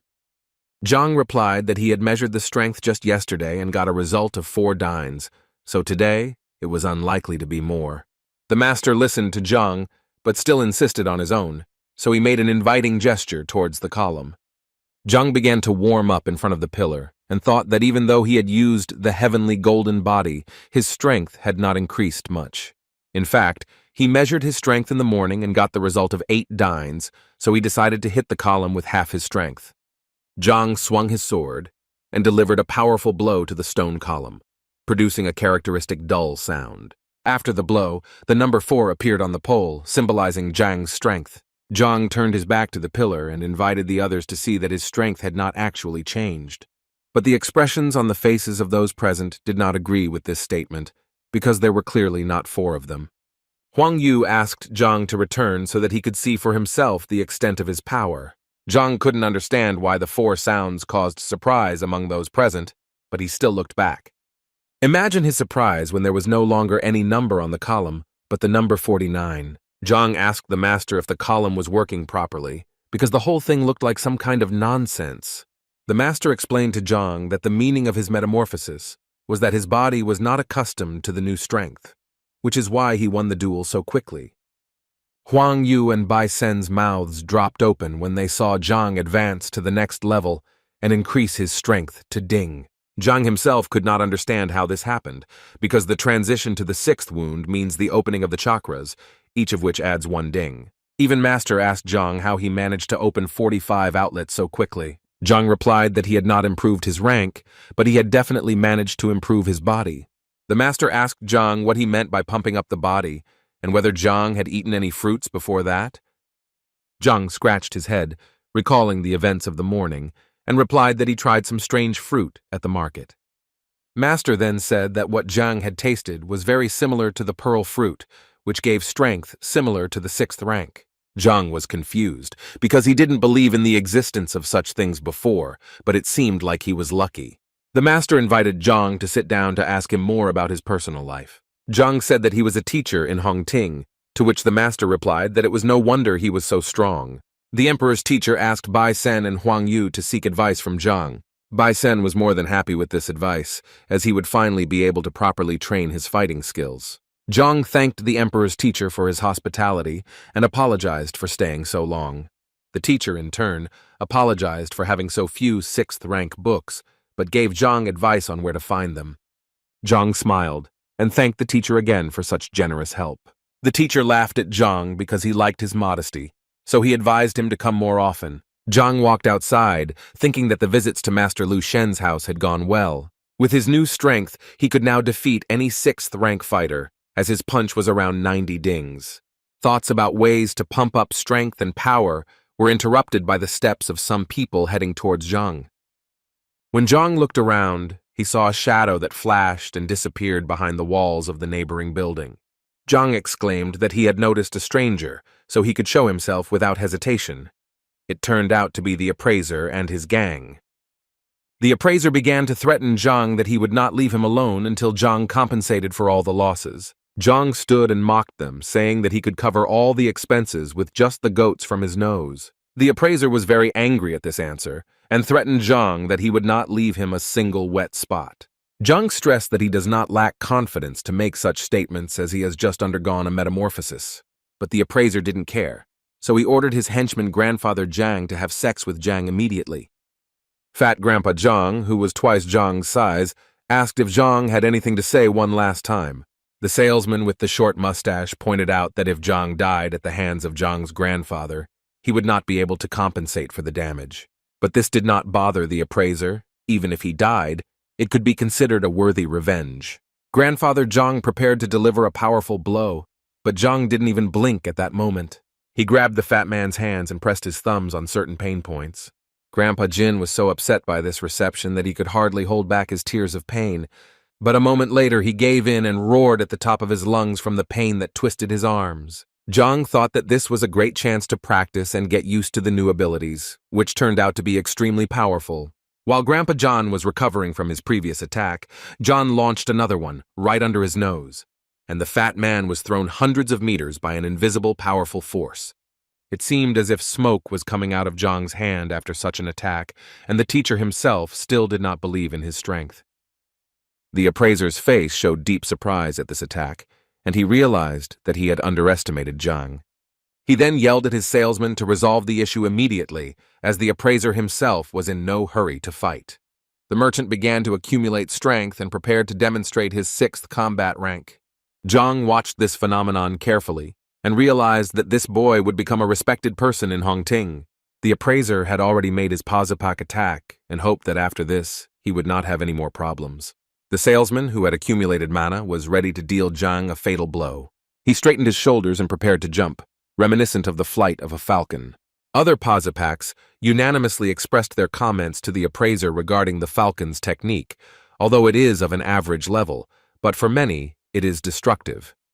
The appraiser immediately dispelled all doubts because Zhang defeated Iron Hand, which means he is strong enough. Thus, in the evaluator's opinion, the only way to finish off Zhang as quickly as possible is to use the powerful falcon technique. Zhang, who was watching this scene closely, was a little disappointed as he had hoped that it would be a decent match. Posapaka with a short mustache rushed at Zhang, preparing to deliver an incredible blow. However, to Zhang, this attack was like swatting a fly, causing the appraiser and others to gape. Zhang raised his leg and kicked it straight into the groin of the so-called falcon, causing him to writhe in agony. He immediately fell to the ground and curled up into a ball, whining because everything hurt. The appraiser was furious and ordered his last 2 henchmen to finish off Zhang immediately. They immediately rushed into battle, waving sticks and using various combat techniques. Zhang advised the attackers to turn around, as they thought the owner had just scratched them. Looking around, they realized that there was no one in the place where the appraiser had stood a second ago. The man ran away, shouting phrases about unity and promising that he would return soon. Zhang and the other 2 guys who were watching this scene couldn't understand where this man got such courage from. But Zhang didn't have time to think, so he smiled evilly and advised the 2 boys to run away too. However, they did not listen to his advice and were defeated by Zhang in the blink of an eye. The appraiser, running away from the fight, could only vaguely hear his followers screaming and begging for help. Zhang was smart, so he caught up with the appraiser in an instant and asked him where he was going in such a hurry. Zhang added that he had a serious and urgent matter to attend to with such an experienced appraiser, and raising his leg above himself, he leaned on the appraiser's head so that he would know who he was dealing with. The impact caused the man to flip over several times in the air, resembling a spinning cartwheel. Zhang approached the appraiser and told him that he must have expected such a reaction when he dared to attack. The appraiser, holding a blood-soaked handkerchief to his mouth, begged Zhang for mercy. He offered Zhang some money, and Zhang wondered how many coins the appraiser had valued his life at. The appraiser reached out and took off his thumb a green ring that could make Zhang rich. Zhang initially wondered how such a small and inconspicuous ring could have any value. Zhang carefully examined the ring, inside which there was a space of 3 square meters. Zhang decided to activate it to see what riches this ring contained inside. The ring vibrated and rose into the air, creating vortices that pulled it inward.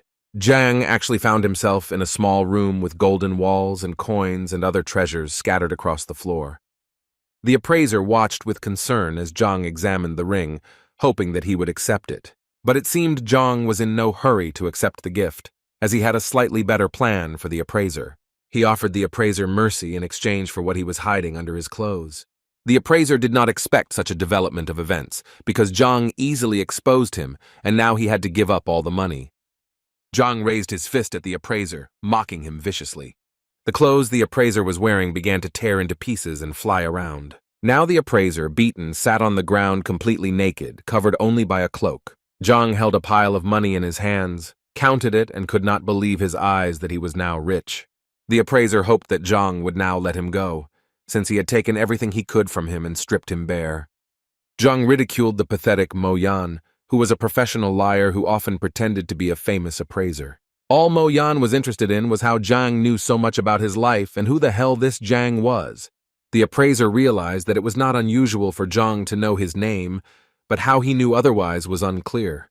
Zhang said that it doesn't really matter where he learned all this. What's more important is that Zhang learned about the meaning of his life. Zhang couldn't get rid of the appraiser, but he could make sure that this charlatan wouldn't deceive anyone again. Zhang stepped on the appraiser and punched him in the gut with all his might to make him realize the consequences of his actions. The appraiser was thrown against the wall by the blow, and there was a sound of crashing and crunching bones. Zhang stood over the appraiser and told him that he could go and not deceive people. The appraiser lay on the ground, creaking, writhing in pain, covered in bruises and sores. Meanwhile, Shan was kneeling before his grandfather and begging him for a favor. He complained to his grandfather that he had assured him that Lev would be obedient, but everything turned out to be the opposite. After all, during the fight with Zhang, Lev was supposed to attack Zhang, but instead he harmed Shang. Grandfather replied that it was not easy for him to tame the beast, but they communicate with each other as equals and not as master and servant. But the grandfather was surprised why he listened to a stranger, because in any case he needed to protect his grandson. While Shang continued to complain that in Zhang's presence he had become as obedient as a dog, Liu sat proudly and imperturbably. The grandfather smiled at this situation and told his grandson that he would deal with this problem later. But Shang could not calm down and wanted Zhang to be expelled from the academy and banned from being here. The grandfather smiled again and gave his grandson the go-ahead that he should not worry because he would fix everything. But the old man knew that Zhang was somewhat lucky, because the man did not believe that he would have even 1 student, let alone 5. Shang suggested this idea because he knew that Zhang had forced the boy to become his disciple, and he advised his grandfather to simply intervene in the situation at the right moment and remove teacher Zhang. The grandfather asked his grandson if he was really sure of such information, to which Shan nodded approvingly. The old man said that in that case he would invite an elder from the Teachers Guild to observe the process. If the elder reveals signs of lying, then there will indeed be an opportunity to remove teacher Zhang. Shan was full of angry and joyful emotions, because very soon Zhang could pay for the way he humiliated Shan. Meanwhile, Zhang was thinking that yesterday he had read about 10 books by Master Lu Shen, but he had not found what he needed. From what Zhang read, he could not form a unified technique, and this upset the teacher. But he decided that everything would get better with time, so he pushed open the door of the academy and walked inside. Opening the door, he saw a group of 5 people happily waiting for Zhang. Zhang couldn't believe his eyes, because for a moment it seemed to him that this was a sweet dream that he didn't want to interrupt. It was Zhang's disciples who smiled at him, knowing that he had finally returned. Zhang found this joy a little suspicious, as if they were completely different people, but he greeted them anyway. After rummaging through his pockets, Zhang called Zhao Yao over and said that she would go first. He gave the girl a wooden box containing a herb that could be used to make a healing tincture. When Zhao opened the box, she saw a stalk of ice sungrass in front of her. And then Zhang took out a stack of thin books that described methods developed taking into account the individual abilities of students. He handed out a book to everyone and wished them success in mastering the sometimes difficult techniques. Each of the students began to read the book, and was surprised that they were hearing about such things for the first time. The enthusiasm knew no bounds, and the accessible methodology was easy to learn, as if the author himself were the teacher. For example, Zhao was surprised by the fact that the previous technique was created by an 8th rank fighter, but the new one was better than the one she had practiced before. Zhang broke the intrigue and admitted that he wrote these techniques in one evening, but did not have time to come up with a name for them. So Zhang asked the students to come up with names themselves, which was extremely shocking news. The students did not expect that the teacher would give them the opportunity to come up with names for techniques that could later become popular. Zhao was confused by the teacher's generosity, so she asked him again if he had made a mistake in entrusting her with such a serious task. Another student couldn't help but appreciate Zhang's generosity, writing as many as 5 guides and letting students come up with the title. For students, this is truly a celebration, because in the entire history of Hongting, not a single student has had the honor of owning equipment created for him. After such generosity and wisdom of the teacher, the students, of course, did not doubt their patron. So the students decided to thank Zhang for his hard work and incredible generosity. All 5 students knelt down and began chanting words of gratitude in unison, which puzzled Zhang. Zhao, on behalf of all the students, swore that the knowledge Zhang had imparted would not be passed on further, and that those who broke the oath would be punished. Zhang was surprised by such an oath, because the works were created with the help of the library, and it would be good if they did not know about them. Meanwhile, the girl with blonde hair was spinning around the yard, lost in her thoughts. It was Madame Shen, and she looked worried because one question had been bothering her for a long time. And she finally dared to take a bold step and resolutely went forward to meet the answers. As she approached the gate, she met a strange stranger on her way. The man, with a long beard and hair pulled back into a ponytail, looked agitated and worried. Mrs. Shen approached her husband and decided to ask him who he was and what he was doing here. The man turned around, looked at the girl and advised her not to mess with him and to go her own way. Madame Shen did not like such rudeness, and she became suspicious. She had memories and thoughts that this man was sent by Shang Bin to finish off Zhang after the failed duel. Then Mrs. Shen decided to warn the bearded man that harming a teacher in Hongting's territory was a crime. These words made the man even more angry because just the day before yesterday he was beaten because of a quarrel between 2 teachers over a girl. The man added that the girl's name was Shen Bi, so Shen herself advised the man to leave as soon as possible, otherwise he would get into trouble. Realizing that her teacher Zhang was in danger because of her, Lady Shen rushed into battle. The man, despite all his injuries, was preparing to defend himself, especially since, in his opinion, he would definitely be able to fight back against the girl. Madame Shen launched the first strike with a wide kick, but the man blocked the blow at the last moment. Shan was walking outdoors with his friend and was just curious about how the conversation with his grandfather went. Shan smiled because soon Zhang and his disciple, who had chosen the path against their will, would reveal themselves when they fell under the will detector. The red-haired partner was surprised by this news and added that after Zhang's disappearance, Shen Bi would turn his attention to Shan. Shang remembered that awkward evening at the restaurant when Shen Bi went to dinner with Zhang.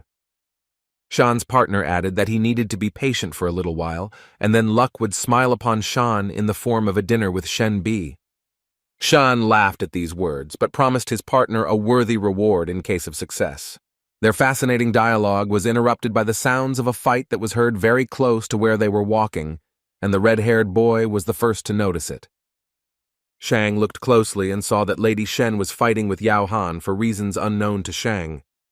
The red-haired boy guessed that Shen Bi knew that Yao Han had defeated Shang, and this guess made Shang turn pale. The boy then continued his theory, and was convinced that there were no other reasons, considering that Shen was always calm.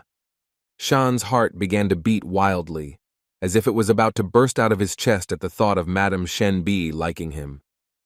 Shan was silent for a moment, and did not take his eyes off the epicenter of the fight. This state alarmed his red-haired partner. Then Shang shouted in anger at the top of his voice that he would not allow anyone to harm Shen or make her suffer because of him. The red-haired boy wanted to give Shan advice, but he had already rushed into battle with all his strength. During the battle, Yao Han noticed out of the corner of his eye that Shang was approaching and assumed that he was in cahoots with Shen Bi. Shen Bi, in turn, assumed that Shang had conspired with Yao Han to deceive her once again. After breaking into the fight, Shang threw Shenbi and Yao Han in different directions, but did not harm anyone. Shenbi, catching her breath, thought about how Shan had acted out a scene where he was in the role of a savior. Yao Han, who was already in a bad mood, now looked even angrier. Shan raised his fist and shouted at Yao Han, how dare he raise his hand and hurt his beloved girl. Yao Han grabbed the monster by the collar and blocked every blow, causing Shan to lose strength. When Shang exhaled, Yao Han beat him beyond recognition. Shang's face resembled a blowfish. The red-haired boy begged Lady Shen to intervene and help Shan, otherwise he would die. Mrs. Shen asked the boy why she should help Shan if it was a well-planned scene. The boy denied everything and said that they were not setting anything up, so Mrs. Shen hesitated a little, but decided to help. Yao Han realized that it was time to surrender because he had been fighting with Lady Shen when he was injured, and now the advantage was not on his side. He threw the battered and disfigured Shan towards Lady Shen and said that he was retreating. But before he left, he swore that he would take full revenge on Shan and Shenbi. While the red-haired boy ran up to Shan, trying to help him somehow, Shen stood motionless, looking after Yao. The red-haired boy was panicking because Shan had not regained consciousness, and Shen thought that the performance was delayed. Suddenly the palace door opened and a disgruntled Zhang came out and asked what was going on. At this point, Shang came to his senses and began to mumble something incomprehensible, as if threatening Zhang. The red-haired partner realized that it was difficult for Shan to speak, so he himself told everything that the will detector awaited Zhang tomorrow. After digging around in his head, Zhang began to remember all the information about the will detector, which finds out the true relationship between a student and a teacher. The red-haired boy said that if Zhang refused to take the detector test, he would be breaking school rules. Shen was worried about such events, as she did not understand what Shang wanted to achieve, and advised Zhang to refuse. Zhang listened to all the proposals, thought for a moment, sighed heavily, and replied that he was ready to pass the detector. His answer surprised Shan and Shenbi, who expected him to refuse. It was about Yan Li, who initially regretted his choice, but now he and everyone else are ready to give their lives for Zhang. The red-haired boy assured Shan that Yan Li still wanted to be Shan's disciple and that everything would fall into place very soon. Shenbi turned to Zhang to explain to her why he so easily agreed to this adventure. When Yan Li arrived, Zhang told Shen not to worry about these events because everything was under control. But this answer did not satisfy Shen because she knew about the entire strength of the Shan family and what they were capable of. Shenbi blamed herself for everything and could not stay away from this situation. Meanwhile, in the will detector tower, Shan's grandfather was telling the elder about the events related to Zhang. Elder Mo listened carefully to the old man and said that he was always happy to help restore justice. The old man added that Zhang got the lowest score on the teacher exam, but he kept Zhang. Shan's grandfather also said that the complaint against Zhang was filed by teacher Cao Xiong, who exposed the lie. The elder reassured the old man, because daring to use the Vola detector was a bold step, but necessary for the sake of justice. Grandpa Shana smirked to himself, enjoying his well-thought-out plan. The doors of the academy opened, and a male figure appeared on the threshold heading inside the tower. When the door opened wider, 5 people entered the room, interested in solving the problem. When the grandfather saw his grandson Shan, he was very frightened by the fact that there was not a single living place on him. Shang quickly calmed the old man down and assured him that he was fine, so there was no need to worry about a misunderstanding. The grandfather rummaged in his pockets and took out some medicine for his grandson, which was supposed to improve his condition somewhat. While Shan was taking the medicine, the red-haired boy bowed to the elder, begging for a fair decision in this matter. The red-haired Cao Xiong revealed that Yan Li was once his disciple, but defected to his side due to Zhang's threats. Yan Li looked confused, as he didn't quite understand why he was brought to the will detector tower. Zhang feigned fear in front of the elder and convinced him that Yang Li had chosen his path voluntarily. Yan Li was even more confused. Now he didn't understand why Zhang looked so embarrassed. Zhang turned to his student and winked at him to play along and say that Zhang was not forcing his opinions. Yang Li listened to the teacher and began to repeat that he chose his educational path of his own free will. The elder was confused and turned to Zhang with a warning that the disciple could return to Cao Xiong and the detector would be cancelled. Shang and Cao Xiong, who had not thought of such a development, panicked because it was out of their hands.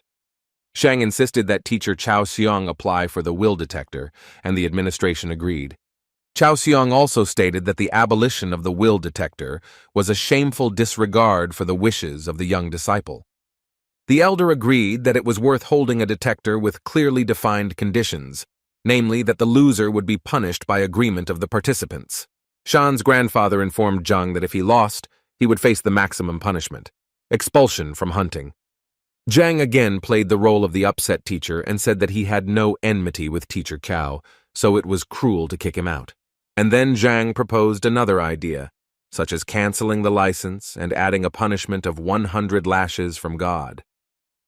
With this statement, Zhang stunned everyone present, because it was he who found himself in a disadvantageous position, and now he was proposing such severe punishments. The elder thought that if the teacher was simply fired, he would be able to work in another institution. But revocation of the license was a different matter. Chao Xiong couldn't understand why Zhang chose such a cruel punishment in the form of God's whip, which leaves a person half dead. Shenbi's eyes were already wet because it was very clear that this was a trap, but Zhang did not try to escape from it. Chao Xiong did not hesitate to agree to the punishment conditions proposed by Zhang. Meanwhile, Yan Li admired the skill and cunning of his teacher, who pretended to be a loser in order to provoke his opponents. The elder announced that if both parties agreed to the terms, there was no point in postponing the event. The elder showed everyone present a ball of heartstone, which Zhang and Chao Xiong had to touch in turn. Based on the results, the winner will be the one who receives the highest level of trust from Yan Li. Chao Xiong was glad that after the procedure was completed, Zhang would not have a single wet spot left. Since teacher Cao had applied, he had the honor of being the first to pass the detector along with Yan Li. The ball shone with a magical warm light that illuminated every corner of the majestic hall. Thus, the Heartstone is able to put people into a state of trance in order to read their inner world. Thanks to this stone, one could find out whether the teacher really listens to the student, otherwise the latter could hate his mentor. Shauna's grandfather explained that the maximum level of trust is 100, and the relationship between a teacher and a student is usually at 30. Meanwhile, Shen insisted and advised Zhang to leave now and never come back. Shan overheard their conversation and said that it was too late to rush because everything would soon fall into place. Shang was convinced that once the results came in, Zhang would regret being born. But Zhang remained calm all this time and was even amused by Shang's self-confidence. Shang continued to mock Zhang because he believed that the level of trust between Cao and Yang would not be lower than 20. But Zhang, according to Shang, could have scored less than 10 units, and then he would have been ashamed of the entire kingdom. Shen was very irritated by Shang's comments, but she was even more irritated by Zhang's excessive calmness. Shauna's grandfather asked the elder how much he thought these two teachers could be trusted. The elder then casually replied that Cao could get a result of 20, but Zhang threatened even a negative value. Shauna's grandfather replied that if the result was negative, then in that case, he would immediately insist on revoking his license. Shan squinted his bruised eyes, making them look even more swollen as he saw the results. Chao was looking forward to the results because very soon he would be able to get rid of the annoying Zhang. A column of bright warm light rose from the ball and gave a result of 10 units. Shan did not expect such a result and began to spit at everyone around him out of anger. Chao also did not believe in such a result because it gave the boy a future in Hongting. Zhang and Shenbi mocked Shang, saying that his source of confidence had failed. Elder and grandfather Shan were also stunned by such a low figure, as the predictions were better. Shan's grandfather was furious that Cao had such confidence in the will detector. Chao consoled himself that it didn't matter because he was still the winner as long as Zhang didn't score more points. For Zhang, such statements were pleasant to the ears because, unlike his opponents, he was confident of his success. So Zhang approached Yan Li, thinking that the sooner this performance ended, the sooner the student would return to class. So Zhang and Yang touched the ball at the same time, and in an instant, everyone was blinded by a bright light that was much brighter than Chao's light. Shauna's grandfather and the elder opened their mouths because these two had not yet managed to touch the bullet when the result was already visible above the flash. Shenbi, Shang, and Cao were no less surprised, especially Cao, who had just managed to step down from the pedestal. A huge number 64 was displayed above a bright column of light. The detector reading stunned everyone present, as no one expected Zhang's confidence to be so high. Cao did not believe that Yang trusted Zhang as a father, and what was the basis for such a high level of trust. Shang was again amazed by the results of the detector, because the difference between Cao was huge. The elder also did not expect such a high result, especially so fast. Shen knew that even extremely popular teachers who taught their students for years did not achieve such high results. So Zhang was confident of his indisputable victory and asked the elders if he confirmed this fact. Cao continued to be indignant about the result and exclaimed that the heart balls had broken and given a false result. Shang also believed that there was meaning in Teacher Cao's words, because the students could not trust such a clumsy teacher. Shang then cited the example of the great teachers Lu Sen and Wang Tao, who despite their abilities, did not have such a high level of trust. But the elder who was watching the event saw Yang's eyes shining with respect and gratitude towards Zhang. Taking this into account, the elder assured that the Heartstone shows a person's true desires and should be trusted. Zhang decided to remind those present of the terms of the agreement, according to which the loser's license was revoked. Grandfather Shan intervened in the dialogue and assured Teacher Zhang that he had already won, so that was enough, and he should forgive the loser. But Zhang insisted on his point of view and stressed that if he had lost, he would not have defended him so strongly. These words angered Grandpa Shan, and Tai reminded Zhang that he was the worst teacher in Hongting and was just lucky with one student. Cao was clearly nervous about these events and hoped that the situation would be resolved in his favor. Cao guessed that Zhang used some kind of magic to gain Yan Li's trust.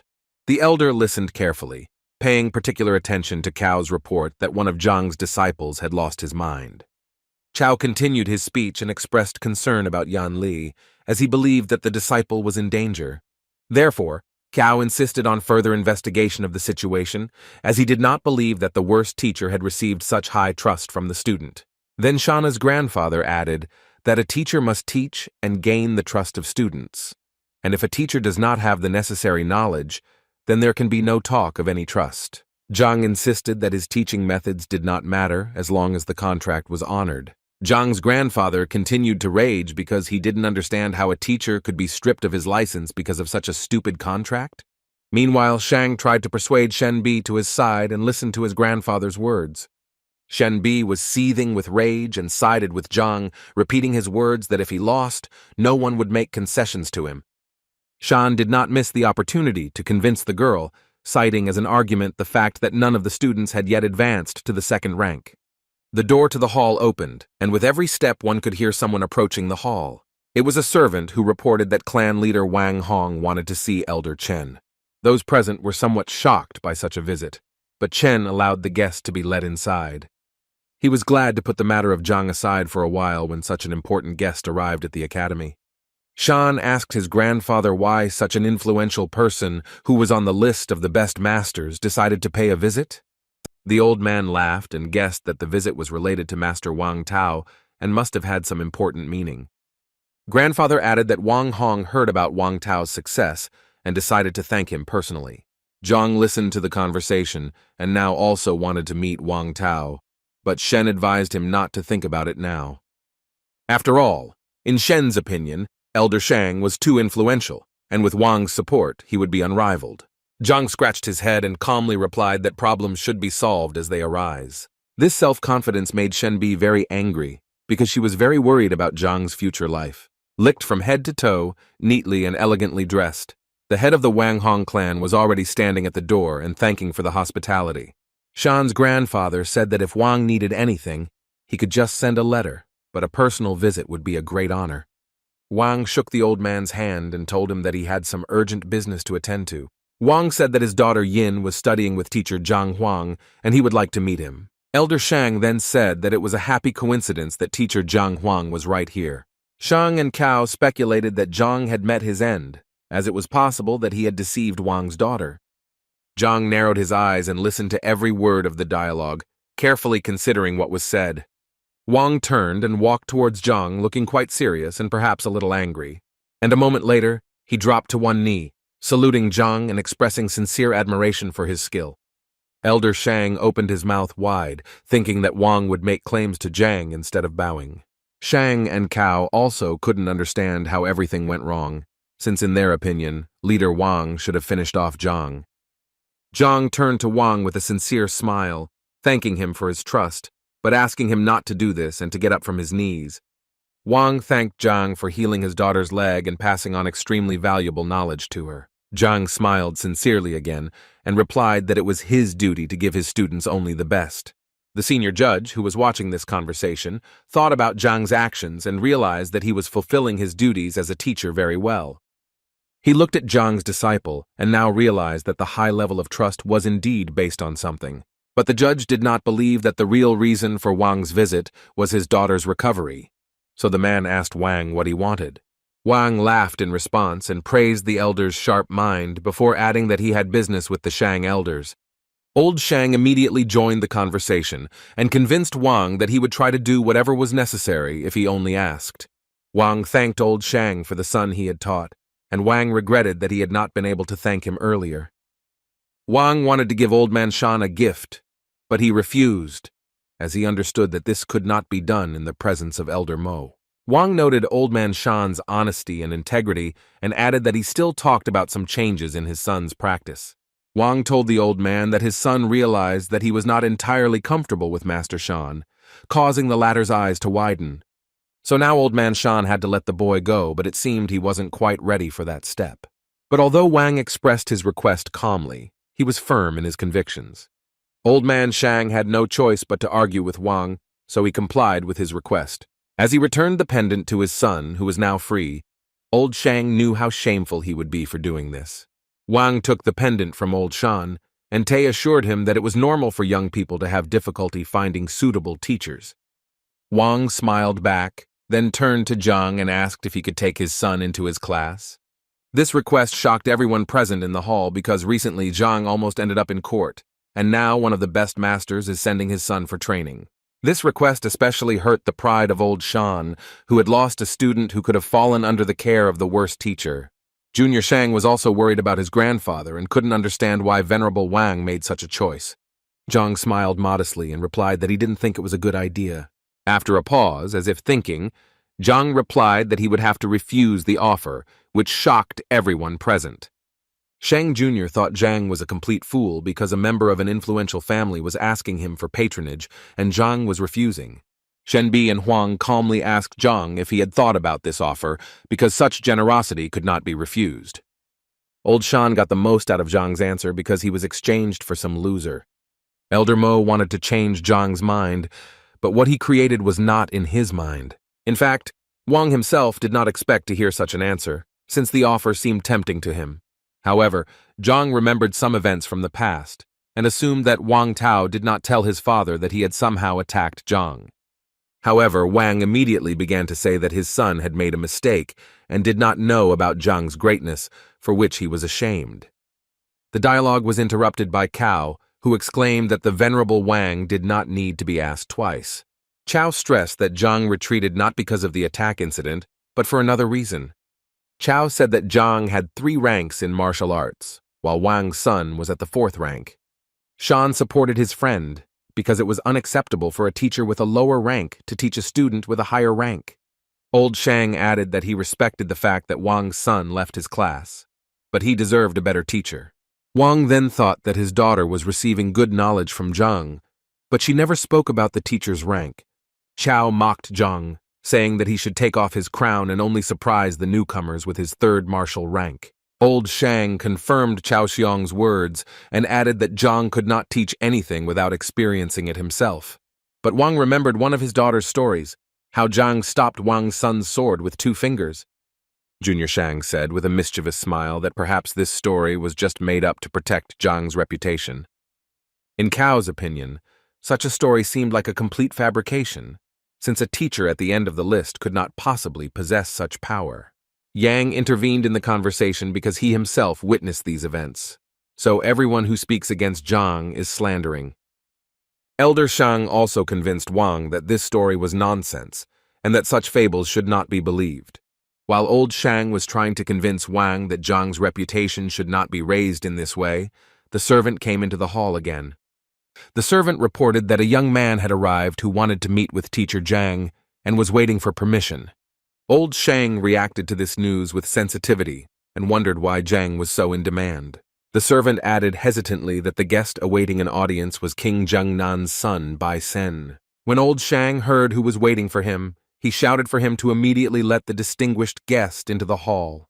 For Elder Mo, the events took on new colors, because the king's son is a master of martial arts, but he wants to meet one of the weak teachers. Shen Bi was surprised by Zhang's influence because Bai Sen is a very influential person in the kingdom.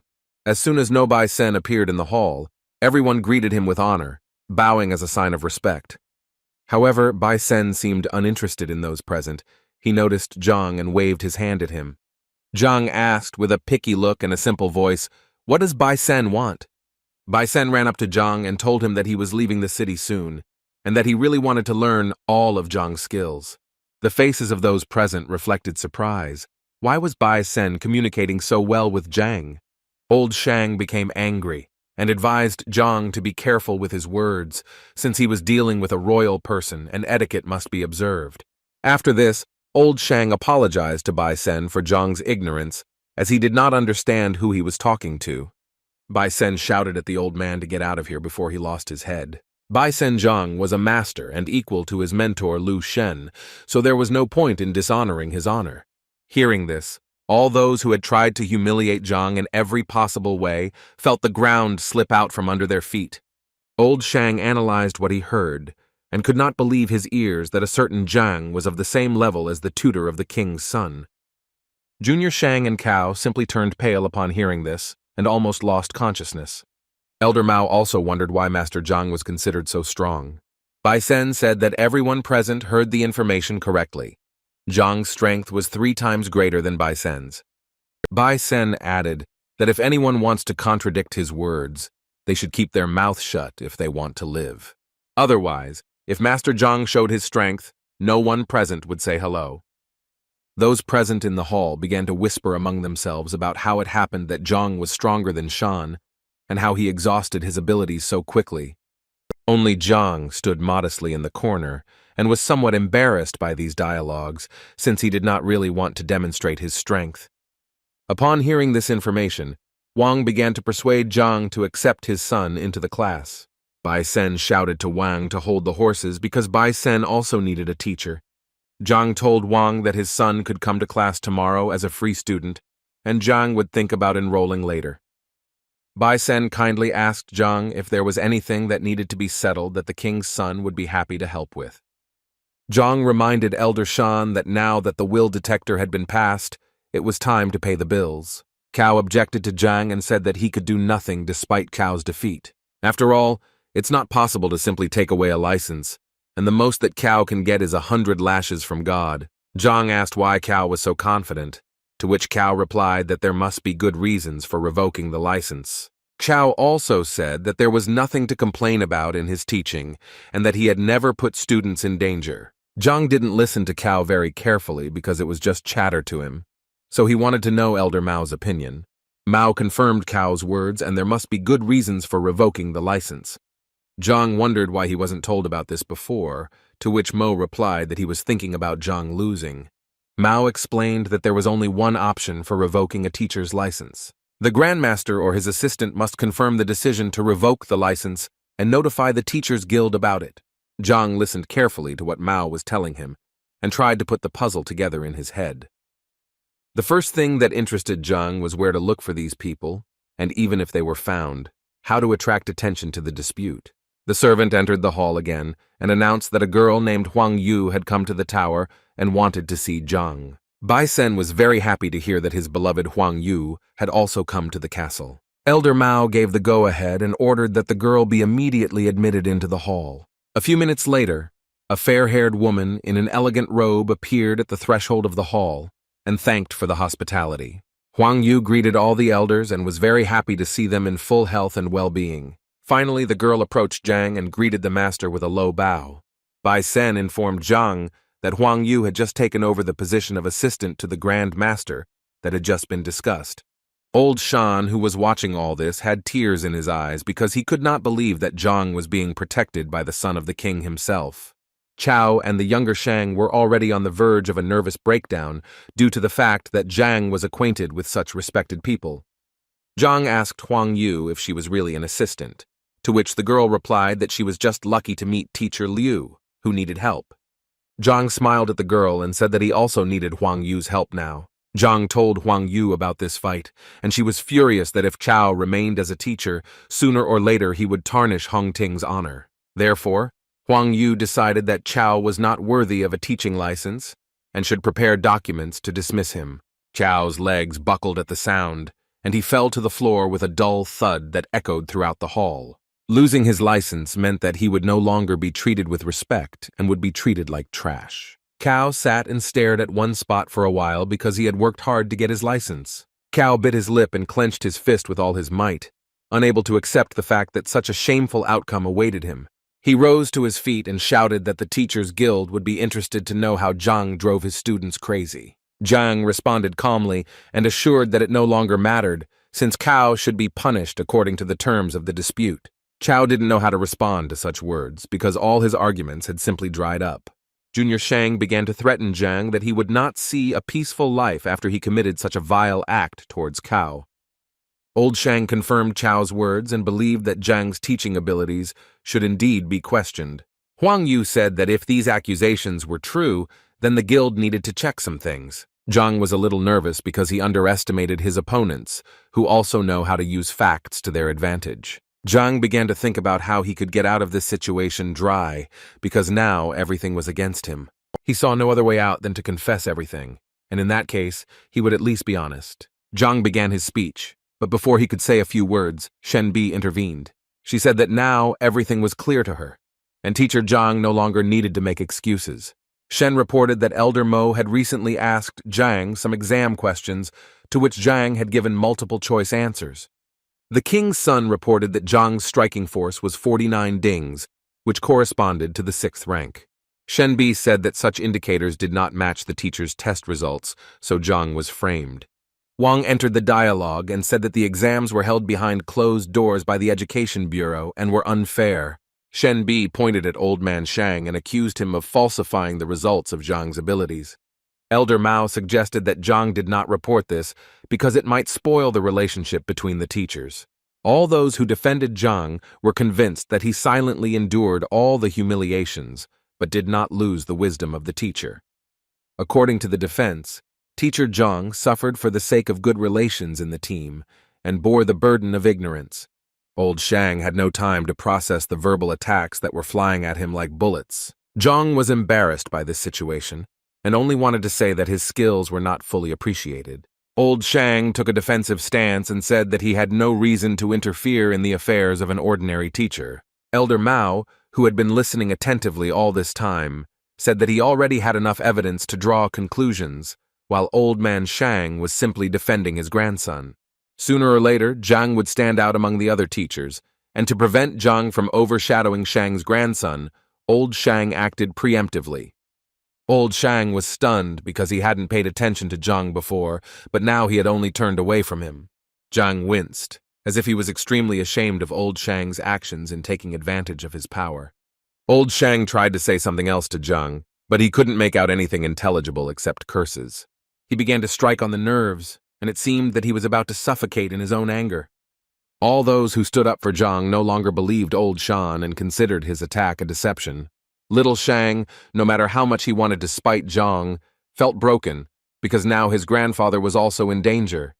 Old Shang stood motionless, his eyes closed and his head raised, coming out of his convulsive state. He seemed to be enjoying his condition, and his body was in nirvana after so many trials. Suddenly, enlightenment came to him. He opened his eyes sharply and looked at Zhang.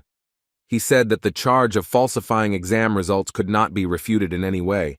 But how would Zhang explain his student's madness? Old Man Shang pointed his finger at Zhang and waited for him to explain after the accusations. Zhang understood that such accusations were serious, and it would be difficult to turn away from them now, although the student's madness was the merit of old Zhang. Then Old Man Shang asked the servant to call Zhao Yanfeng from Master Lu Sen's class into the hall. Everyone held their breath, waiting for the development of events. After all, Lu Sen was the best teacher in Hongting. From his residual memories, Zhang recalled that this young man did not show up in class after the incident. Old Shang continued to argue that Zhao was going to retire after the incident, but Lu Sen came to the rescue in time. Wang thought that if Lu Sen could so quickly restore the strength of a student who was on the verge, then this spoke volumes about the strength of the teacher. The servant who had followed Zhao returned a few minutes later and reported that the young man had arrived. As soon as Zhao stepped into the hall, he immediately bowed deeply to show respect to everyone present. Old Shang immediately asked him a question, pointing his finger at Zhang. Does Zhao recognize him? Zhang watched his student carefully, hoping that he would not say anything that could harm the teacher. It only took Zhao a few seconds to recognize teacher Zhang, who had harmed him in the past. Then old Shang asked the young man if it was true that he had almost lost his mind while studying under Zhang Zhao. Zhao confirmed this information, and old Shang turned to everyone who had so actively defended Zhang, saying, "What a scoundrel." Mao agreed that causing mental harm to a student was a valid reason for firing a teacher. A sad expression appeared on Huang Yu's face because she didn't expect Zhang to be capable of such a thing. Old Shang began to ask Zhang why he was silent and whether he could say anything in his defense. Zhang bowed his head and scratched the back of his neck, saying that he saw no point in saying anything. Old Shang wanted to say that he knew that Zhang would deny everything, but a second later, he realized that Zhang agreed with everything. Zhang threw up his hands and said he saw no point in making excuses. Old Shang continued to say that Zhang was not even ashamed of what he did. Zhang advised the old man to calm down and not repeat the same thing several times. These words made old Shang even more angry, and he said that Zhang had better start worrying about his situation. Zhang turned to his former student with curiosity. How are his lessons with Lu Sen going, and will he show any skills? This request puzzled Zhao because now everyone was thinking about how Zhang had driven his student crazy. Huang Yu also decided that it was inappropriate to talk about the student's abilities now, and that they should discuss some other details. Zhao said that teacher Lu confirmed that the technique Zhang used was not only incorrect, but also dangerous. But Zhang insisted, and asked the student to demonstrate what he had learned from the new teacher. Huang Yu agreed with Zhang Guo, and asked Tai to demonstrate some of the skills he possessed. The guy did a warm-up, focused on his breathing, and began to confidently demonstrate elements of various techniques. The elders noted that despite his young age, the boy had excellent command of the power that corresponded to his rank. But old Shang was worried that Zhang asked him to demonstrate the technique. When he looked at Zhang, he stood with his eyes closed and did not look at his student even once. When Zhao finished the demonstration, he asked Zhang if he had seen enough to appreciate what he wanted. At this moment, Zhang opened his eyes and looked at the boy with a confident gaze, indicating that he had seen enough. Old Shang insisted that there was no time to waste, since all the evidence in Zhang's confession proved his guilt. Zhang asked the old man to take his time as he needed to explain why he had asked Zhao to show him some pieces of equipment. Before explaining his actions, Zhang told everyone present that he had deliberately driven the boy mad. After such a statement, it seemed to everyone present that the ground was slipping out from under their feet, because no one expected such a development of events. Old Shang decided to use this to his advantage, and began to say that Zhang was not even ashamed of his actions. The old man turned to Huang and Elder Mo, hoping that they had understood everything and drawn their own conclusions. Zhao was seething with anger, clenching his fists. He did not understand what had happened to Zhang, that he had treated him so cruelly. Zhao was just a student, and to him, Zhang's actions looked like he was deliberately teaching the student the wrong techniques. Zhang made a dissatisfied expression, indicating that Zhao had misunderstood. Such actions made Zhao even more angry, and now it seemed to him that Zhang was back to his old ways. Zhang asked Elder Mo and Huang if they noticed anything suspicious when Zhao demonstrated the technique. They shook their heads, and then Zhang explained that Zhao had a congenital stiffness of the gaze. Huang Yu thought about this statement because people with this disorder have narrowed acupuncture point passages and cannot release qi energy. Elder Mo was very surprised by Zhang's proposal because it was a very risky move. Zhao also didn't believe it, as he had not experienced any obstacles during the training process. Zhang advised Zhao not to jump to conclusions and to think about whether the boy had encountered difficulties before he lost his mind. Zhang gave an example of how every time the boy tried to gather energy, his body seemed to be torn apart. The boy was surprised by what he heard. Wang and Shen Bi listened carefully to Zhang, and although his speech seemed stupid at first glance, they still guessed that there was a destiny of truth. Only old Shang was categorically against these judgments, because the hardness of the glasses no longer mattered. The fact was that the boy was injured. Zhang advised Shan to take his time and give him time to complete his judgment, and then asked how to characterize a person who has lost his mind. Old Shang was surprised by the question, but explained that the energy that bursts out cannot be controlled, and the person loses his mind. When the old man realized what Zhang was getting at, he became angry, and did not believe that this was designed to destroy the blocks. Huang Yu and Elder Mo wondered how realistic this tactic was, as it was very risky to use. Zhang then asked Cao if he still felt like his body was being torn apart when the qi was released. Zhao was surprised again, because when the state of madness passed, all the difficulties also went away, but the boy attributed these merits to Lu Sen. Zhang advised not to rush to conclusions and explained that the force in the fool's body is extremely powerful and capable of breaking down barriers. Teacher Zhang said that he had planned further steps that could improve Zhao's body features, but he left without saying goodbye. Old Shang was furious, shouting insults at Zhang and asking why he did not tell his disciple about his tactics. Zhang had a simple explanation. If the plan was revealed, Zhao would not agree, and everything would be in vain. Zhang added that you don't have to believe him because what he says is shocking, but Zhao is just one step away from second place. Zhao said that Teacher Lu said that if he worked hard, the boy would reach the second rank in 6 months. Shenbi and Wang were convinced that Teacher Lu's evaluation was quite high, but Zhang had a different opinion. For him, 6 months was too long a period, which could be significantly reduced. And when Zhang started talking about layoffs, he offered to move to a second position in just half an hour. This harsh statement caused a stir among those present, as in their minds it was an unrealistic term. Old Shang said that training is not like hunger that can be satisfied in one sitting. What is important is consistency and time. Zhang, confident in his words, saw completely how those around him did not trust him. Zhao was lost in his thoughts, which threw him from side to side, where it seemed that Zhang wanted to help or, on the contrary, harm.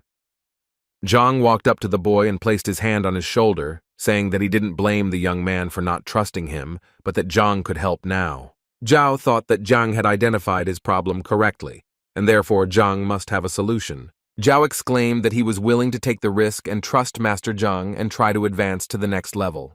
Zhang thanked the student for his trust, and promised that he would not let the boy down this time and would do his best. Zhang explained that he would use silver needles to widen the passage around the energy release points. Zhao sat on the floor, and Zhang took a silver needle out of his pocket and stuck it into the right spot. The hall was filled with a powerful blue light, and a hurricane seemed to form around the boy. The boy looked at his hands and could not believe that what he had dreamed of for so long had finally come true. Despite the fact that Zhang promised about 30 minutes, the boy mastered the new rank literally in an instant. Those around them could not believe their eyes, because a miracle had just happened before their eyes, which at first glance seemed unreal. Huang Yu and Elder Mo thought that this was some kind of dream, because only with the help of the needle could the disciple reach the next level. When the reincarnation was completed, Zhao bowed deeply to Zhang and continuously thanked him for his help. And then he apologized for letting the teacher down and being so rude to him, hoping that he could come back. Wang, who had been watching the transformation closely, remembered how much effort he had put in to reach the next rank, and the boy had done it in an instant. Wang told Zhang to forget about the request with his son, because now he also wanted to become Zhang's disciple. Bai Sen shouted at him to get in line because the king's son was also very eager to learn from Zhang. He tried his best to attract Zhang's attention, and even promised to give up his title so that Zhang would take him under his wing. Zhang, who could barely get a word in edgewise, asked everyone to speak more slowly and promised to talk about it later. The teacher then turned to Zhao, wondering if he had made a mistake this time. Zhao apologized for the 100th time for his reckless actions and promised that from now on he would completely trust Zhang. Zhang asked Old Man Shang if he had anything to say, considering that he was already actively making accusations. The old man was disheartened by all these events because Zhang had proven his innocence, but Shan had no chance to defend himself. Elder Mo interrupted Old Shan, saying that any words would be unnecessary. Mo announced his verdict that Shang Bin had attempted to frame his colleague, so he is now suspended from his post pending the outcome of the judicial investigation. Mo also added that Cao Xiong had deliberately defamed Zhang and would now be removed from teaching. Elder Mo reminded Old Man Shan that he had been removed from his position as the school principal for falsifying the exam results. Old Shang fell to his knees and felt completely broken just because he had given in to his grandson's pranks. Mo apologized to Zhang, but promised that in the future, he would no longer be bothered by unworthy people. Zhang assured the elder that everything was fine, adding that difficulties sometimes arose. Elder Mo ended the conversation by saying that after the verdict was given, Zhang would receive a message from the guild. Zhang and his defenders were leaving the tower where they had experienced many turbulent events over the past few hours. Junior Shan and the old man sat on the floor and were literally broken in every sense.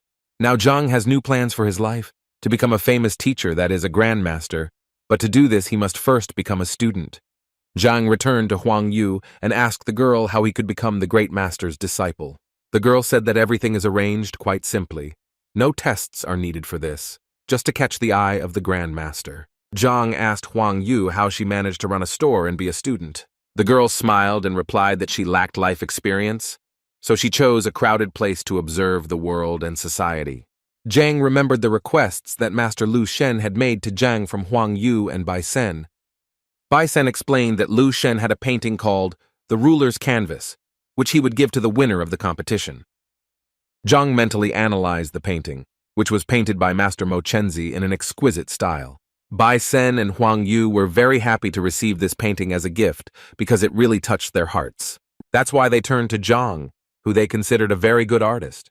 Zhang was confused because he only understood the paintings thanks to the Library of Heavenly Path. Meanwhile, at Hongting Academy, the entrance exam was taking place in teacher Lu Sen's class. The man with long gray hair and beard praised Lu Sen and emphasized that the students are willing to do anything to get into this class. Although Lu Sen was pleased to hear this, he responded modestly, but the old man continued to flatter the teacher. After receiving several compliments, Lu Sen asked Elder Hong Hao how he could help.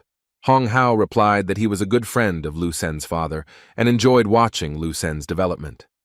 Lu Sen asked not to mention his father's name in his presence and to get straight to the point. Hong Hao then revealed that it was a young and annoying teacher named Zhang Huang. Lu Sen wondered how the boy with the worst test score could cross his elder.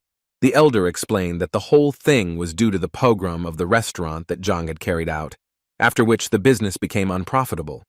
Lu Sen assured the elder that Zhang was just a loser who would be fired sooner or later.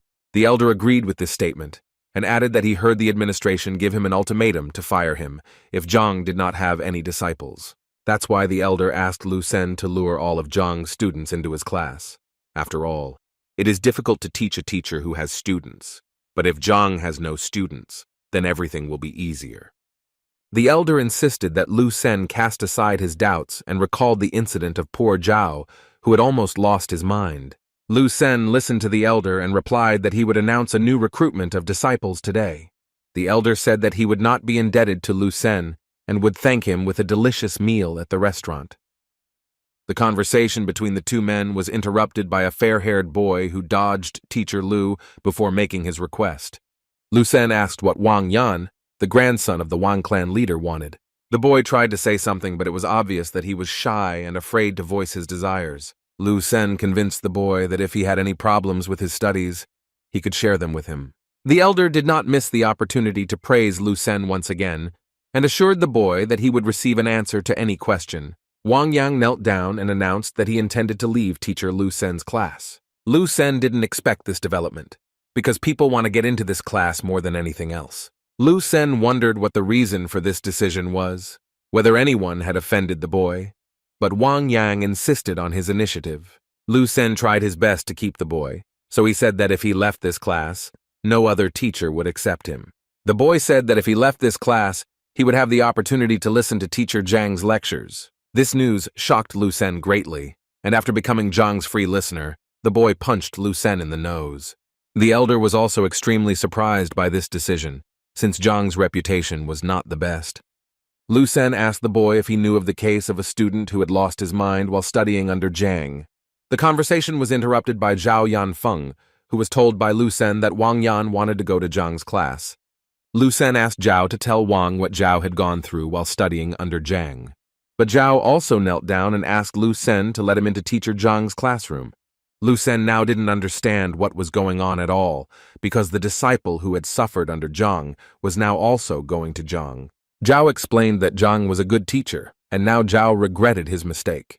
Lu Sen turned pale at this and couldn't understand why Zhang's thoughtless actions turned into good deeds for Zhao.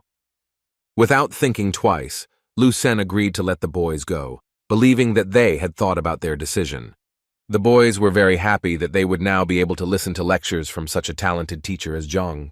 Before Lu Sen could finish speaking about what the boys looked like, the spirit disappeared as if they had never been kneeling. Now Lu Sen was very angry with Zhang because he had somehow taken away his 2 disciples. The anger burning inside Lu Sen made him act immediately and decisively, so he called Zhang Hong for help. The boy, who looked like the embodiment of evil and hatred, was already standing next to Lu Sen, waiting for instructions in a moment. Lu Sen ordered his disciple to go to Zhang and give him a letter declaring war. The elder was surprised by the decisive step of declaring war on the freshman competition. Lu Sen was extremely angry, and now if Zhang was so impudent, he would have to answer for his actions. Lu Sen was also going to conduct an evaluation of the teachers, and when Zhang lost, Lu would take the students to his place. Before these events, Lu Sen wanted to attract the Grandmaster's attention at the novice competition in order to become his assistant, but his plans changed. Meanwhile, in Zhang's class, the students were discussing their upcoming classes with Zhang and what unforgettable experiences awaited them. The conversation was interrupted by the sharp sound of the door flying into pieces. The red-haired boy stood at the door and broke the door of Zhang's class. He barely touched the ground with his fingertips, and all he cared about was Zhang's whereabouts. The students of Zhang's class were outraged by this development and were already ready to defend the honor of the class and their teacher. One of the students recognized the red-haired guy as Zhu Hong, who had placed 4th in the entrance exam. Holding the envelope addressed to Zhang, Zhu Hong was glad that he was so popular. He told a student in Zhang's class that the envelope contained a letter from Lu Sen calling for Zhang to be examined by his teachers.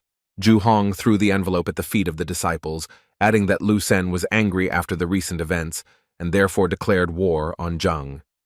Zhang's students were confused by this statement, as they believed that Zhang was the best teacher.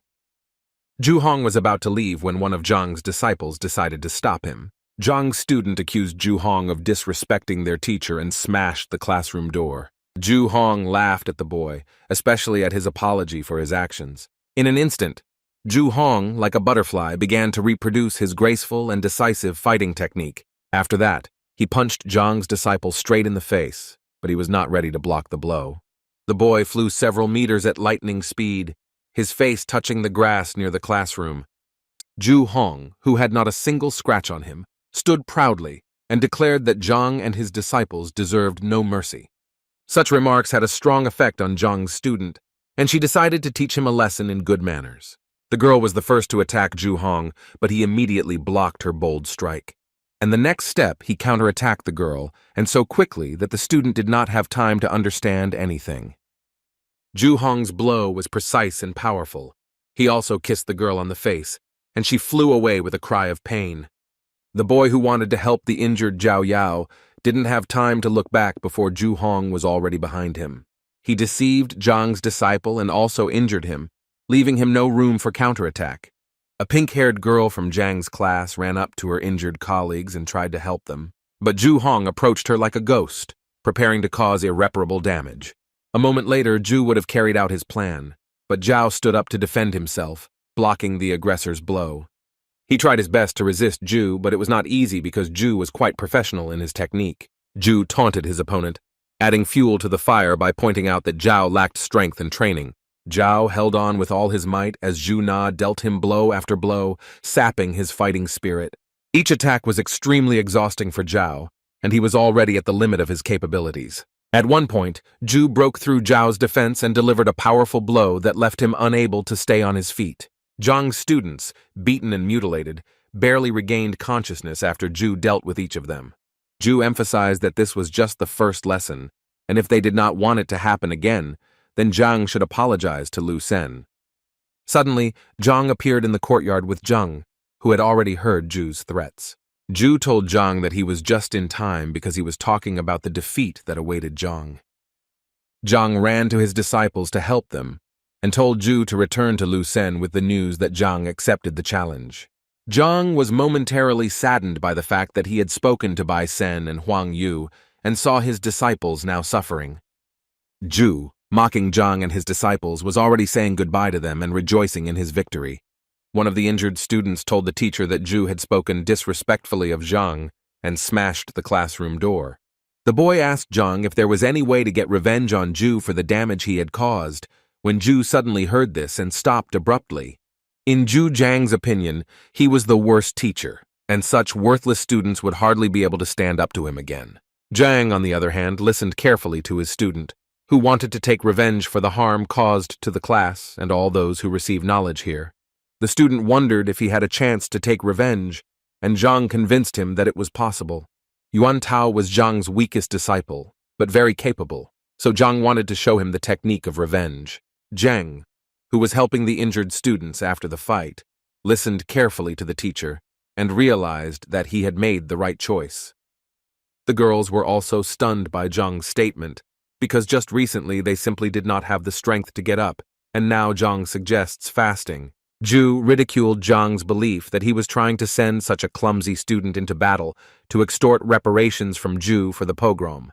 But Zhu was curious, so he agreed and promised that if he lost, he would not only pay for the repairs, but also throw in 1,000 gold coins. Zhang rose to his feet and asked if he had heard, but Zhu assured him that Zhang had heard correctly. In this case, Zhang told Yuan Tao that this was also a chance to make some money, so it was necessary to win.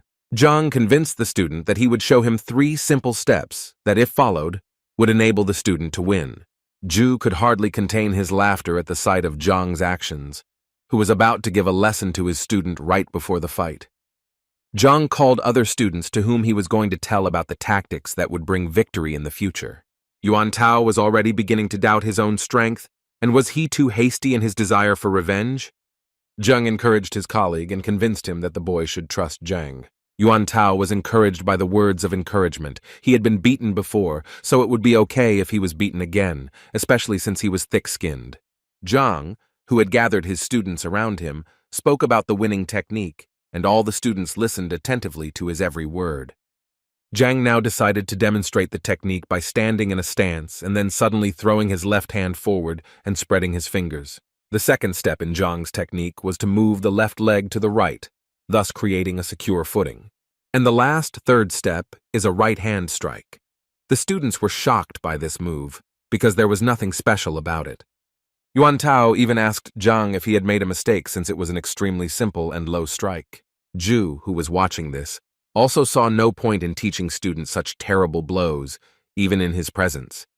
Zhang convinced his student that if he could repeat these simple steps correctly, he would easily win. Yuan Tao finally cast aside all doubts, stood up and walked towards Zhu, preparing to teach him a lesson. Zhu gave the boy one last chance to refuse the fight and run away as far as possible, because after the fight he would hardly be able to walk. Yuan refused, and Zhu instantly rose like a hurricane to launch his lightning attack. Yuan was momentarily confused, but then he heard a voice speaking to him, and it was Zhang giving him hints through the qi connection. Zhang asked Tai to change the order of his hands and feet, and towards the end he struck with one finger 3 inches lower. Zhu still didn't believe in Zhang's disciple's technique, so he easily dodged the first strike. Meanwhile, Yuan did everything according to Zhang's instructions, moving his right leg to the required position. Yuan was convinced that one must trust the teacher, and only in this case can one win. Zhu, who was already celebrating his easy victory, instantly realized that Yuan had not yet landed a single blow. After all, the whole technique consisted of influencing a certain point, which Yuan skillfully used. Zhu was racked with indescribable pain because Yuan had hit a vital point where the energy was coming from. Zhu winced in pain and barely stayed on his feet, trying to say something to his opponent. Yuan approached Zhu, looming over him, creating a threatening and uncomfortable atmosphere. Zhu regained consciousness, covered in bruises and sores, and tried to understand how he had been dealt with so quickly. Zhang's other students also admired Yuan's abilities, who had suddenly become so strong. Zhang praised Yuan, but stressed that the blows should be softer, as they would not destroy Zhu. Yuan, who was already in a heated mood, stopped at Zhang's request and stopped beating Zhu. Ju lay on the ground with a swollen face and whined that he had been knocked down by such a simple blow. Yuan was outraged that Ju was devaluing simplicity, so he threatened to hit him again if he did not calm down. Zhang decided to stop the persistent student and said that Yuan should rest, and the rest should test their strength. Zhang invited Zhang Yang to try his hand while there was still a good opportunity to practice. Ju, who thought he would be released after this match, did not expect to become a punching bag. But Ju was convinced that since Zheng had failed to parry even one blow last time, victory would be easy. Ju was now ready to watch his opponent's strikes closely, but Zhang had only worked out the tactics for one fight. Zheng rushed into battle. Out of nowhere, he heard Zhang's voice giving him battle advice, so he realized it was Chi Ziquo. Ju did not believe that Zhang's disciple was serious, so the duel had to be easy. Therefore, when Zheng dared to strike, Ju forestalled him, as he was already familiar with such tactic. Ju admired himself for not falling into the same trap twice, and so he won a few more victories. But while the narcissistic Ju was rejoicing over something unknown, Zheng delivered a powerful punch to the bully's face. Ju did not expect this development and was very angry that he had miscalculated. So he tried to strike back at Zheng, but Tai successfully dodged it. Zheng even managed to counterattack, and it was powerful because the boy hit the mark again. Ju fell to the ground, clutching the spot where the attack had just occurred with his hands. Ju accused Zheng of being mean and of Zheng's student having touched a vital point. Zheng saw nothing mean in his tactics because in battle there was no difference in how to win. But if Ju spoke of meanness, then Zheng decided to act honorably and struck again, but this time with his fist in the face. Ju's face now resembled a chopped steak with a crimson hue and numerous wounds. With such injuries, Ju had no choice but to admit defeat. Zheng prepared to deliver another decisive blow, but upon hearing that Ju was surrendering, he was disappointed. Zhang, who was watching the duel, smiled sarcastically and invited the next student to duel. Ju was barely able to stand when he was soon forced to compete with another of Zhang's students. Zhang asked Wang Ying and Liu Yang to also prepare for the fight after Zhao Yao finished. While all of Zhang's students were practicing their martial arts on Ju, he lay on the ground and barely moved. Yuan approached Ju and reminded him that it was time to pay. Now each student had to pay 1,000. And when Yuan added that the total payment was 10,000, Ju's bloated body could not understand where such a sum came from. Yuan reminded Ju that he included the broken door in the compensation amount, which was not that expensive, only 5,000. Yuan suggested a backup plan that Ju could use in sparring during the entrance exam. Ju was covered in bruises and sores and cried in pain, but he had no choice but to agree to the payments. Meanwhile, in Lu Sen's class, Hong Hao wondered if Zhang would accept Lu Sen's challenge.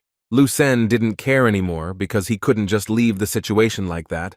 Otherwise, he wouldn't be able to succeed. Hong Hao fully agreed with Lu Sen's vision and wanted to add something, but their dialogue was interrupted. Ju appeared in the classroom, and now it was difficult to recognize him due to numerous bruises and a swollen face. Master Lu Sen did not recognize his disciple, who now resembled an aggressive needlefish. Then Ju Hong had to mutter his name, but his swollen lips were unable to do so right away. Lu Sen asked his disciple what could have happened to him when he only had to deliver the letter to Zhang. Looking at his poor disciple, Lu Sen even assumed that Zhang was capable of raising a hand against him. But Ju quickly denied this information and told me that he received it from Zhang's students. Lu Sen didn't expect this development, as it meant that his former students were also involved. Lu Sen was upset that Ju was unable to stand up to such weaklings, as he had paid special attention to Ju. When Lu Sen learned how exactly the students managed to defeat Ju, he said that knowing the point was no guarantee of victory. Combat is a much more complex system, where the speed of reaction and adaptation to the enemy is important, Lu Sen said. Lu Sen understood that this tactic was not invented by the students, but by Zhang, so this teacher was not as simple as he seemed at first glance. Lu Sen promised Ju that he would help him recover, advance to the next level, and quickly increase his vitality. The teacher asked Elder Hong if there was a way to influence Zhang through Elder Shang, who worked at the Education Bureau. The elder explained that it was not so simple, because there had to be good reasons for such a decision. While the elder and the teacher were talking, an unknown man entered the hall and interrupted the conversation. The young man had flowing blue hair and bowed to the elder and teacher as a sign of respect. Lu Sen greeted Teacher Wang and asked him what he was doing here. Wang announced that he had news from the Education Bureau and that the audience might not like it very much. Lu Sen became wary in anticipation and told Wang not to intrigue and to get down to business. Wang reported that from now on, Elder Shang has been released and is under investigation. Lu Sen was now interested in the details of these events, since Elder Shang had held this position for a long time. Wang said he heard that Shan was suspected of falsifying the teacher's test results, and this was discovered during Will's check. Lu Sen became nervous when he heard about the detector because he knew that Cao Xiong was the one who initiated its creation. Lu Sen then asked Wang which of the teachers dared to accuse Elder Shang of such a thing. Elder Hong whispered to Lu Sen that Shang had good connections in the teachers' council, so it would not be easy to get him released. Wang said the decision was influenced by a teacher with poor academic performance, Zhang Huang. Zhu, who had been kneeling silently until now, became furious at the mere memory of Zhang. Lu Sen was also not happy to hear that after his disciples went to Zhang, he was now involved in the liberation of Shang. Elder Hong, who was still on the sidelines of the restaurant's events, was shocked by the news about Director Hong Ting. Lu Sen and the Hong elders now had the impression that Zhang was always one step ahead and mocking them. Meanwhile, in his class, Zhang completed another productive lesson in mastering new techniques. Zhang told his students to go home and practice there because the teacher evaluation was due in 6 months. Zhang told the students that he had no intention of losing, so he hoped the students would help him. After the lesson, the students gathered in the yard to discuss the events that had happened recently. It was said that Zhang had reached the 6th rank, and even Bai Sen himself wanted to become his disciple. Zhang said that it was worth using Lu Sen's challenge to justify Master Zhang's name, and he urged his colleagues to make every effort over the next 6 months to perform with honor. The students were convinced that Zhang was an honest and noble man who had been treated unfairly, and it was time to make amends. After discussing the plan of further action a little more, the students sat in the yard and then went home. Meanwhile, Zhang remained in his office, collecting his thoughts and developing a winning plan before the competition. In his opinion, Zhao Ya and Wang Yin had proven themselves well, and if they followed the instructions, then in half a month their strength would increase. Yan Li and Zheng Yang have good prospects. They are goal-oriented and capable guys that Zhang did not worry about. But Yuan made Zhang uneasy because he had not trained professionally before, and now he had little time. Then Zhang came up with the idea that he should try to activate the blood inheritance of the horned dragon Yuan. However, Zhang struggled because although the idea was good, he did not know how to implement it. A second later, Zhang felt himself falling into a kind of trance, and this feeling was already familiar to him. Zhang headed to the Library of Heavenly Path, where they tried to answer his question. Zhang held a book in his hands that described the method for activating hereditary abilities. The teacher began to study the book carefully and realized that there were 3 different ways to achieve the desired result. The first method involved hard training, the second required taking special drugs to wake up, but the third confused Zhang. This was the most difficult and dangerous task, since it involved wounds, poisoning, and deaths of soldiers. Zhang decided that the second method was best, and now he needed the help of the Pharmacists Guild. Zhang went to the Alchemists Guild, which is usually bustling with activity because many martial artists gather there. Looking around, Zhang noticed a store where he could get the information he needed. A sweet but tired girl stood behind the counter and muttered something under her breath. As Zhang approached, the girl smiled and greeted the teacher. Zhang greeted her back and asked the girl if she sold books that helped to reveal hereditary abilities. The girl was still smiling and replied that if the man was looking for books, he needed to go somewhere else, and she would help him with the route. Zhang asked the girl not to jump to conclusions, as what he was looking for could not be found in regular stores. There was no longer a joyful smile on the girl's face, and raising her eyebrows, she said that there were no books here. Zhang was a little embarrassed that he was treated with disrespect even though he had done nothing wrong. Zhang then suggested that there was a library in this guild, and asked if the girl could show her this library. Now the girl looked as strict as possible, and indeed confirmed that there was a library, but only for employees, or at least for the apprentice pharmacist. Zhang was confused, because he was neither a worker nor even an apprentice of a pharmacist, and because of this, his dream was slipping away. Zhang told the girl behind the counter that he could pass the exam and become a pharmacist. The girl asked Zhang if he really dared to make such a decision, since there was no turning back. The saleswoman, with a displeased expression on her face, explained that the exam would be held in another wing and she would take Jiang there. On the way, Jiang asked the girl about how the exam goes, what is tested on it, and how to prepare. The girl felt that Jiang was deliberately pretending to be a fool in order to make a good impression on the saleswoman. But she still explained to Jiang that the exam would test knowledge of the properties of more than 1,000 herbs, the history of alchemy, and the origins of the guild. The task seemed very simple to Jiang, so he was ready to start training right away. The girl was surprised that Jiang considered such a process to be very simple, because one must be able to monitor the results of the combination of herbs. So the girl felt like Jiang was just bragging to her, because even she, with her excellent memory, was confused. The girl led Jiang into the examination room, where a plump man named Li stood behind the counter.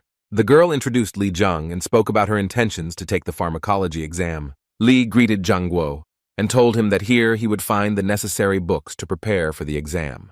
Li also said that registration costs 2,000 gold coins, which are returned if successful and remain in the guild if unsuccessful. Jiang agreed to the terms of participation and reached into his pocket for the money that he fortunately had left over from the incident with the appraiser. The girl who brought Jiang watched with envy as he counted the bills, as she had rarely seen such large sums. Li told Jiang that the exam would start in 2 hours and that he could do his own thing in the meantime. Jiang thought about returning home, but this turned out to be a bad option since it took 2 hours to get from Hongting to the guild. Jiang then asked where he could find books to prepare for the exams. Li pointed to the room behind him and said that everything you need is there. You can just read it or buy it. Jiang had no need to buy these books, so he decided to just read them. The girl who brought Jiang still looked at him with distrust and watched him closely. From the room where Jiang was familiar with books, the constant sound of pages being turned could be heard. The girl was alarmed by this, and it seemed that Jiang was only pretending to learn something new. Li advised the girl not to pay attention to Jiang. Perhaps he was just looking for the right book. But the girl was convinced that in order to achieve a title in any profession, you need to work hard, and not just learn something in 2 hours. Jiang, who finished reading the last book, came to the conclusion that to succeed in alchemy, it is not enough to simply mix everything. Now it became clear to him why there are so few real pharmacists, and why people who are perfect have several professions. The girl who didn't believe in Jiang felt that Jiang had pretended very well for 2 hours. But Jiang had just finished his studies and was already full of the knowledge needed to pass the exam. When he entered the room where the exam was to take place, he saw other participants who were actively discussing something and were worried. The examiner and his assistant announced the start, and warned that if the participant was caught cheating, he would be disqualified from taking the exam. The examiner explained that there are 3 stages to the exam, where the first is a test, the second is the identification of the ingredient, and the third is a check of the combat rank. So now that the conditions of the exam were known, the examiner wished everyone good luck and gave permission to write the tests for an hour. Jiang carefully studied the exam papers, which required him to answer a large number of tests. The examiner reminded the participants of the need to control their time and complete all tasks on time. Jiang was completely calm because he was hoping for help from the books he had recently read. He placed his palm on the test paper, hoping to get the answers in his head. Jiang had doubts about the quality of the parchment on which the exam was created, as well as the information about the ink. Jiang exhaled and decided that he needed to focus on the task at hand. Otherwise, he wouldn't be able to answer correctly. He reread the question he needed to answer several times and programmed himself to search. He imagined himself rummaging through the vast expanses of the celestial library in search of what he needed. Several such attempts bore fruit, and Jiang already had the answers to the exam questions in front of him. He began to write them down quickly, which confused the examiner a little while all the other participants were still collecting their thoughts. The examiner watched Jiang closely, thinking that he was just another arrogant son of rich parents. Jiang ignored the examiner's scrutinizing gaze and confidently continued working. In a few minutes, he used up all the paper given to him for the exam and put his pen aside. Jiang stood up preparing to hand in his paper, which surprised the crowd, considering there was still so much time left. When Jiang handed in his written work, he asked the examiner to announce the start of a new round. The examiner asked Jiang to wait outside the door. The test results would be announced later. The assistant asked the examiner if he would check Jiang's work now, but it seemed the examiner was not going to do so as not to spoil the mood. Li and the saleswoman were surprised when, less than a minute later, Zhang was already standing in front of them. Then the girl decided that the exam was too difficult, and Zhang could not stand the stress and gave up. Zhang assured me that everything went quite smoothly, and he answered questions quickly. The exam hour flew by rather quickly, so all the participants went out into the corridor in anticipation of the fateful result of the stage. The examiner took the answers of all the participants and began to carefully check the level of their knowledge. The examiner's brother asked how the exam was going and whether we could count on new students. But the examiner did not seem to receive any comforting news, as he found all the answers to be meaningless. The examiner's brother then pointed to a piece of work lying on the floor next to the examiner's desk. The examiner looked around and replied that he would not check this examination paper because the person who had taken it had not even read the question. But the examiner's brother became interested in the work, so he took it and began to study it. The examiner assured that the participant who wrote this work did not understand the value of the profession of an alchemist. However, it seems that Uyan's brother had a different opinion and suggested that Uyan read the work himself. Uyan began to read every word, expecting that there would be some absurd things written there. But with each new page, the expression on his face changed from the realization of what was written. When Ouyang reached the last page, he cried out in shock when he heard Zhang's answers. Uyan's brother confirmed Uyan's reaction that the work was indeed impeccable. The man noted that some of the questions were so difficult that he was not sure whether he could answer them himself. Now Ouyang had changed his mind about Zhang and was eager to know how Zhang managed to answer all the questions so quickly. Zhang sat in the hallway with the other participants, waiting for the test results. A few minutes later, Hua, the pharmacist's assistant, appeared before the participants. The girl who brought Zhang to the exam was waiting for Zhang's lie to finally be revealed. Sun Tao from Lu Yuan became the first lucky one to score 91 points out of 100. Sun Tao could not believe that he had succeeded, but his friends congratulated him on his intermediate success. Next up was Qian Wenman from Ji Yun, who scored 90 points out of 100 and was also pleased with his result. Hua was about to announce the third lucky winner, who turned out to be Zhang Huang from Qianshuan, but the assistant looked closely at the result. Hua couldn't believe his eyes, but he said that Zhang had scored the maximum points, 100. The other participants began to whisper to each other, "How did Zhang manage not to make a single mistake in the tests?" Hua announced that the participants he named must follow him to the second stage. The saleswoman from the drugstore was glad that the boy she brought failed the exam. But when Zhang stood up, she realized that she had not known his name before, but now she realized that he had passed the test with flying colors. Zhang smiled at the girl and waved his hand, indicating that it was time for him to go to the second stage of the inspection. The girl was very puzzled that Zhang, having read the book so easily in a few hours, passed the exam with the highest score. Now she felt like a fool for being so prejudiced against him in the first place. The second stage of the exam began, and the participants were now presented with 10 different samples. The task was to write the name of the sample, its properties, and its use during the burning of the incense stick. Ouyang said that if the participants want to advance to the next stage, they need to do well in this test. Zhang picked up the first sprout and began to examine it, but after a few seconds he realized that it was Greenbeard. The information in the Heavenly Library was the same as the real library. Zhang only needed to take a sample, and he would already have the answer. Ouyang watched Zhang closely, who looked quite confident in the second stage as well. Meanwhile, Zhang described sample after sample, detailing each point as needed. Less than half of the allotted time had passed before Zhang had already finished the description and was ready to hand in the work. Ouyang looked at Zhang again in surprise, but he had no choice but to accept the job. Now Ouyang decided to immediately check Zhang's work by reading every word the teacher wrote. When all the participants had finished their work, Ouyang was ready to announce the result after checking. Only one participant was able to answer the questions perfectly, and that was Sun Tao from Lu Yuan. Sun Tao's pupils dilated to the size of gold coins at this joyful news. But Zhang didn't believe it because he checked the answers to the questions using the Library of Heaven's Path.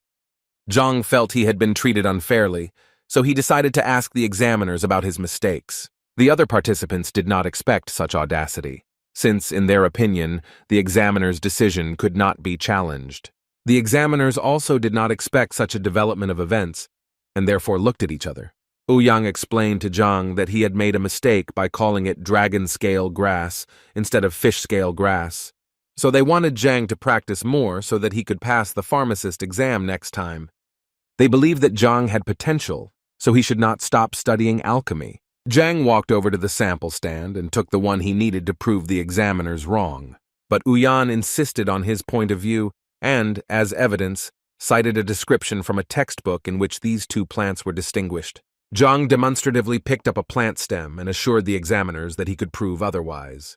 He assured the examiners that they should not make hasty decisions as they themselves did not know what samples would be in the exam. Zhang then said that the book Special Herb Review in the cooking room would help verify his words. Ouyang asked his assistant Hua Hua to bring this book to resolve the dispute.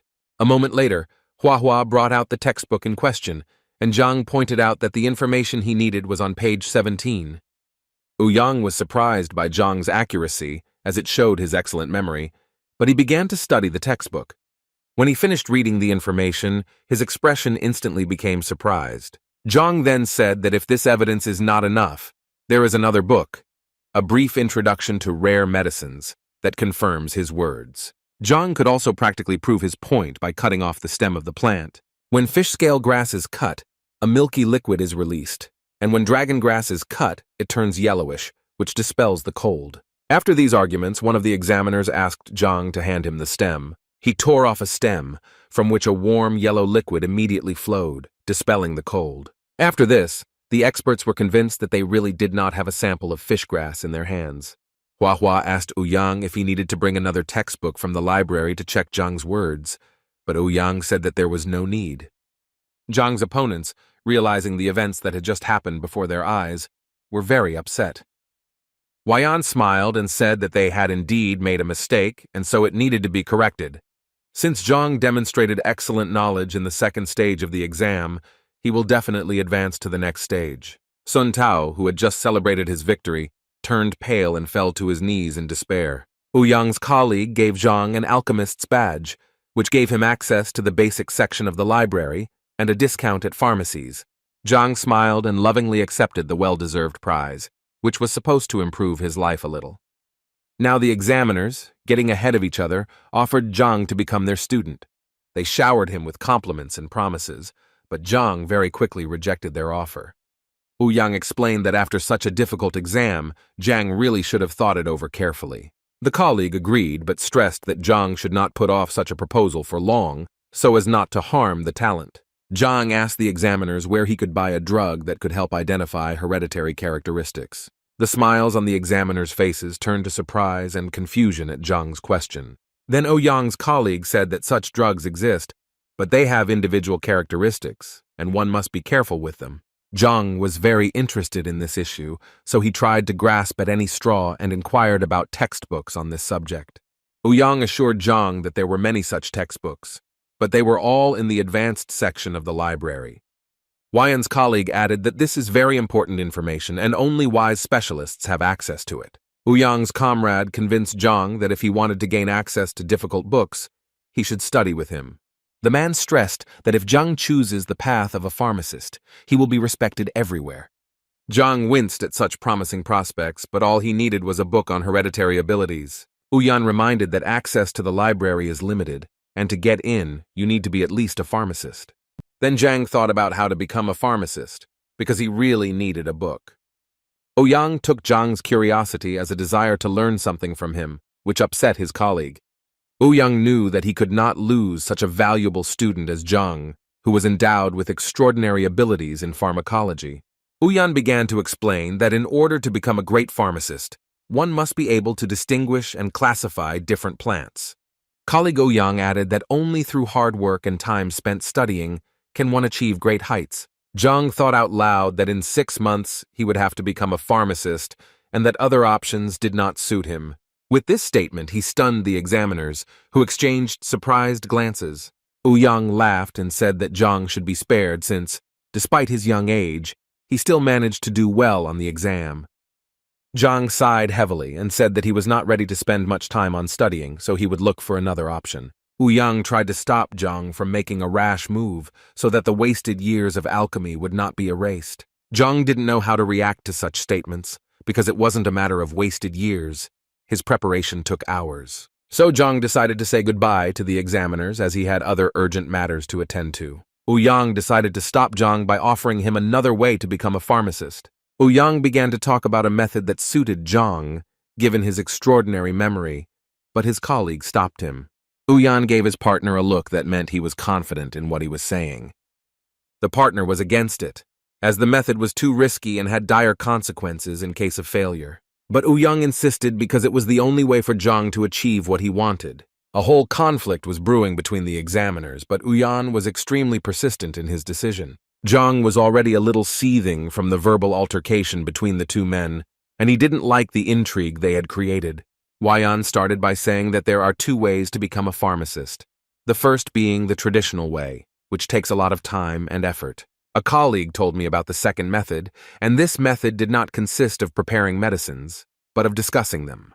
Zhang scratched his temple, analyzing the information he had just heard, but he lacked the details to understand it. Ouyang then continued that the most respected profession was the grandmaster that everyone had heard of. The examiner said that the grandmaster is proficient in several crafts at the same time, but Ouyang stressed that becoming a grandmaster takes a lot of time and effort. Colleague Ouyang added that it is impossible to guide others to the true path without having significant status. That's why Ouyang decided to share a quick method called pill talk. Grandmasters don't have time to endlessly make pills, but they can demonstrate their knowledge during discussions. This skill is also not easy, because you need to be able to defend your knowledge from the attacks of 10 alchemy experts. Zhang thought about this proposal, since with the Library of Heaven's Path, this method was the best for him. They explained to Zhang that although the discussion method seemed simpler at first glance, they preferred long-term training. Zhang wondered why most people choose the long road when they have the option of shortening their studies. Ouyang explained that in no profession is there a path without practice, no matter how much time was spent on theory. Zhang considered his decision, but also thought that he would never know until he tried. Ouyang continued that since the invention of this technique, more than 1,000 brilliant people have tried their hand at it, and only 5 have succeeded. These statistics frightened and upset Zhang, because he was sure that everything was much simpler. Therefore, Ouyang once again emphasized the difference between theory and practice, and many generations have not used this method, and it is considered forgotten. Zhang thought positively. If people who tried failed, it didn't mean he couldn't do it too. So the teacher gathered his courage and declared his intention to take part in the pill discussion and become a pharmacist. He stunned the examiners with this answer because they didn't even have time to tell Zhang about the consequences. Zhang looked at the examiners with childish innocence, hoping that the consequences would not be too dire. Zhang was told that no one would judge his abilities lightly, especially experienced alchemists. According to the rules, a student who fails the discussion pays each alchemist about 100,000 gold. Zhang listened carefully to the fact that after paying, he would also be punished with divine strikes and a 10-year ban on taking exams. Therefore, the expert emphasized that it is precisely because of such cruel punishments that this method has remained unnoticed for many years. Therefore, Ouyang reminded Zhang that with his skills, it was better to choose the traditional path while minimizing the consequences. But Zhang was confident and decided for himself that he would take part in the discussion and was ready to prepare for it. With his desire and determination, Zhang stunned the examiners, from whom he had expected help in organizing. Zhang just smiled back and was completely calm, giving the impression that he was ready to move mountains. The examiner pointed out that Zhang had just become an assistant and had not even studied the program yet, but was already moving forward so confidently. Zhang simply wondered if he could get into the base section of the library to study the material. The examiners were even more surprised by Zhang's next move, since the library contains hundreds of thousands of books that cannot be read again. Zhang was still smiling and assured the teachers that he would be able to absorb such a volume of information. The examiners were even more shocked by this information, because they did not believe that such a thing was possible. Zhang stood his ground, arguing that he was capable of learning the material and that teachers just needed to organize everything. The examiners' arguments to convince Zhang were exhausted, and they simply accepted his decision. Then Ouyang promised that by tomorrow he would take over the organization and manage everything. Zhang thanked the examiners for their help, then said goodbye to them and prepared to leave. And then he suddenly came back and asked how he could get into the library, frightening the examiners. When Zhang finally left, The men began to discuss among themselves whether it was too risky to reveal the method during the discussion. But Ouyang emphasized Zhang's talent and special tenacity, which could help him. However, Ouyang's colleague did not believe that Zhang's persistence had any basis, and would he regret it? So the examiners decided to send someone to the library after Zhang to observe his methods. After a while, Hua, who had followed Zhang in the library, returned to the examiners. When the men asked him what he could tell them, he scratched the back of his head and could not find the words. All he could say about Zhang was that he was simply leafing through book after book, much to Ouyang's surprise. Hua said Zhang studied books such as Basic Methods of Alchemy or All About Alchemical Cauldrons. After listing the books, the examiners looked at each other and were surprised by this choice. After all, Ouyang understood that these were ordinary basic textbooks that every pharmacist's assistant should know. Hua was then asked if he had mixed up anything and if Zhang had looked at any other books. Hua assured that he saw everything correctly and made a gesture with his hands, demonstrating how Zhang was studying books. The examiners were unable to figure out exactly what Zhang's method was, as he simply skimmed through the textbooks. They then suggested that perhaps he was looking for a specific book in this way, studying it by its cover. Meanwhile, in the Hongting dormitory, Zhao Yao was sitting in her room, deep in thought. Her thoughts were interrupted by Uncle Yao, who came to say that he was leaving on business and that the girl would not be disturbed by unfriendly people. The girl became wary and wondered who her uncle was talking about, focusing on the unfriendly people. Then the girl realized that they were talking about teacher Zhang, whom the girl began to defend in front of her uncle. Yao was convinced that his niece had not yet experienced the world and did not see evil in the people around her. Then the girl took the wooden box and showed it to her uncle, who was very surprised by what he saw. Zhao Yao explained that Zhang gave her the sprout because he knew her health was not perfect and it could help the girl feel better. Uncle Yao couldn't understand where Zhang, given his status, got this sprout from. The girl was confused by her uncle's persistence and asked if everything was okay with the gift from the teacher. As Zhao carefully examined the plant, his uncle explained that it was extremely valuable and was the ancestor of the ice sun grass. Uncle continued to say that the ordinary ice sun grass did not have much value, unlike its ancestor. The girl was very shocked by the information from her uncle and asked him if he was confusing anything. Yao then assured his niece that this was the most expensive herb he had ever seen and that he could not be mistaken. The girl carefully examined the sprout, holding it in her fragile hands, which for some reason were now trembling. Meanwhile, Uncle Yao wondered how Zhang managed to get such a valuable sprout and why he shared it with the student. Zhao Yao was warmed by the thought that teacher Zhang had not only developed a customized training method for her, but had also given her valuable medicine. The girl got out of bed and pressed the sprout to her chest, realizing its true value. Then the girl asked her uncle how much money he had with him now. The uncle rummaged in his pockets and answered his niece that there was not much money, namely 20,000 gold pieces. Then the girl asked her uncle if he knew where teacher Zhang had gone, since he had been gone for a long time. Yao replied that he had been following Zhang and last saw him at the apothecary guild, which led Zhao to believe that he had acquired such a valuable gift there. Zhao Yao closed the box containing the plant and confidently walked towards the exit, taking Uncle Yao with her. Zhao Yao and his uncle arrived at the pharmacists' guild, where they learned that Zhang was taking the exam to become an assistant pharmacist. The saleswoman who met with Zhang before the exam just passed this information on to Zhao. Yao explained to his niece that this was not easy to do, since an alchemist's apprentice needed to remember the properties of more than 1,000 medicines. Therefore, Yao doubted that Zhang would be able to pass the exam without many years of training. The saleswoman then added that Zhang had passed the first part of the exam without making a single mistake. The first test tests knowledge of the properties of medicinal herbs, and a significant number of people fail this step, so Yao was surprised by Zhang's skill. The puzzle in Yao's head was not completed because Zhang gave Zhao a stock worth at least 100,000 gold and asked for nothing in return. Yao knew that Zhang was once a genius and had reached the 3rd martial rank at the age of 16, but that was where his progress ended. The saleswoman pointed out that theory without practice is meaningless, so Zhang needs to go through the 2nd stage by describing the herbal samples. The girl added that if at the 1st stage it was possible to make several mistakes, then at this stage there were none. The conversation was interrupted by the footsteps of 2 boys leaving the examination hall, where the exam had already ended. It was Sun Tao and his friend, with whom the saleswoman was asking how everything went, and if there was any good news.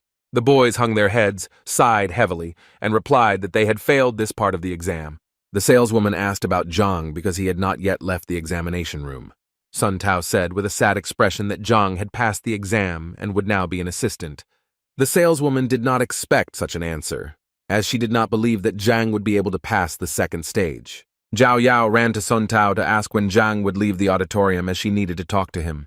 Sun's partner told the girl that Zhang had gone to the library to prepare for the pill debate. Now the girl was shocked that Zhang's career was developing extremely rapidly. The boys said that when they were outside the door, they heard that Zhang had been asked to take part in the debate, but at some risk. The saleswoman remembered reading about the dispute and how complex it was, almost beyond comprehension. Yao also didn't understand why Zhang was in such a hurry when he became a pharmacist's assistant at such a young age. Sun Tao's companion also didn't understand this, but added that he heard that Zhang needed a book on hereditary abilities that only pharmacists had access to. Sun Tao also said that Zhang was limited in time and had only half a month to find such a book. Zhao Yao remembered that there would be a teacher certification in half a month, and perhaps that was why teacher Zhang was in a hurry. Zhao asked the boys what would happen to Zhang if he failed the pill debate. Sun replied that in that case Zhang would lose a lot of money, be punished by God's blows, and be deprived of the right to take examinations for 10 years. Zhao opened her eyes and opened her mouth wide when she heard what awaited Zhang if the discussion failed. She assumed that Zhang had made such sacrifices to reveal her power, and now she was willing to do anything to repay Zhang. Meanwhile, Zhang breathed a sigh of relief after studying all the books in the library. He sat next to a large stack of textbooks, and was a little disappointed that he hadn't found anything about hereditary abilities. Zhang turned to the examiners, who were discussing something heatedly among themselves in whispers. He quietly approached them from behind, and saw how they were making marks on paper against some guesses. Then Zhang realized that the men were voting on why Zhang was mastering literature so quickly, and put him in first place, saying that he was only pretending. Zhang decided to settle the dispute between the two examiners, and said that he was simply looking through the books looking for something that was not lunch, but found nothing. After this, the examiners felt awkward and apologized to Zhang for doubting him. Ouyang informed Zhang that everything would be ready for discussion about the pills tomorrow. Zhang thanked the examiners for their help and warm welcome and said goodbye to them. He left the examination room laughing at the fact that pharmacists of such status were arguing about such trifles. When he looked up, he saw Zhao Yao kneeling in front of him and uttering words of gratitude. Zhang approached the girl and asked her to stand up, not understanding why she was there and what he was thanking her for. He asked Zhao if she had drunk the tincture of the ice heart grass sprouts and if she felt better. Uncle Yao also knelt down and apologized to Zhang for doubting his skills. Zhang couldn't understand what was going on because he had just passed the exam to become an assistant pharmacist. And why did he receive these honors? He assumed that the girl came here because she found out that he was planning to activate her body. Zhang thought about how he had previously seen his students as material from which he would make perfect warriors, but now he realized that they had feelings. He now felt a deep responsibility as a teacher for what he did for others, because it had an effect on him too.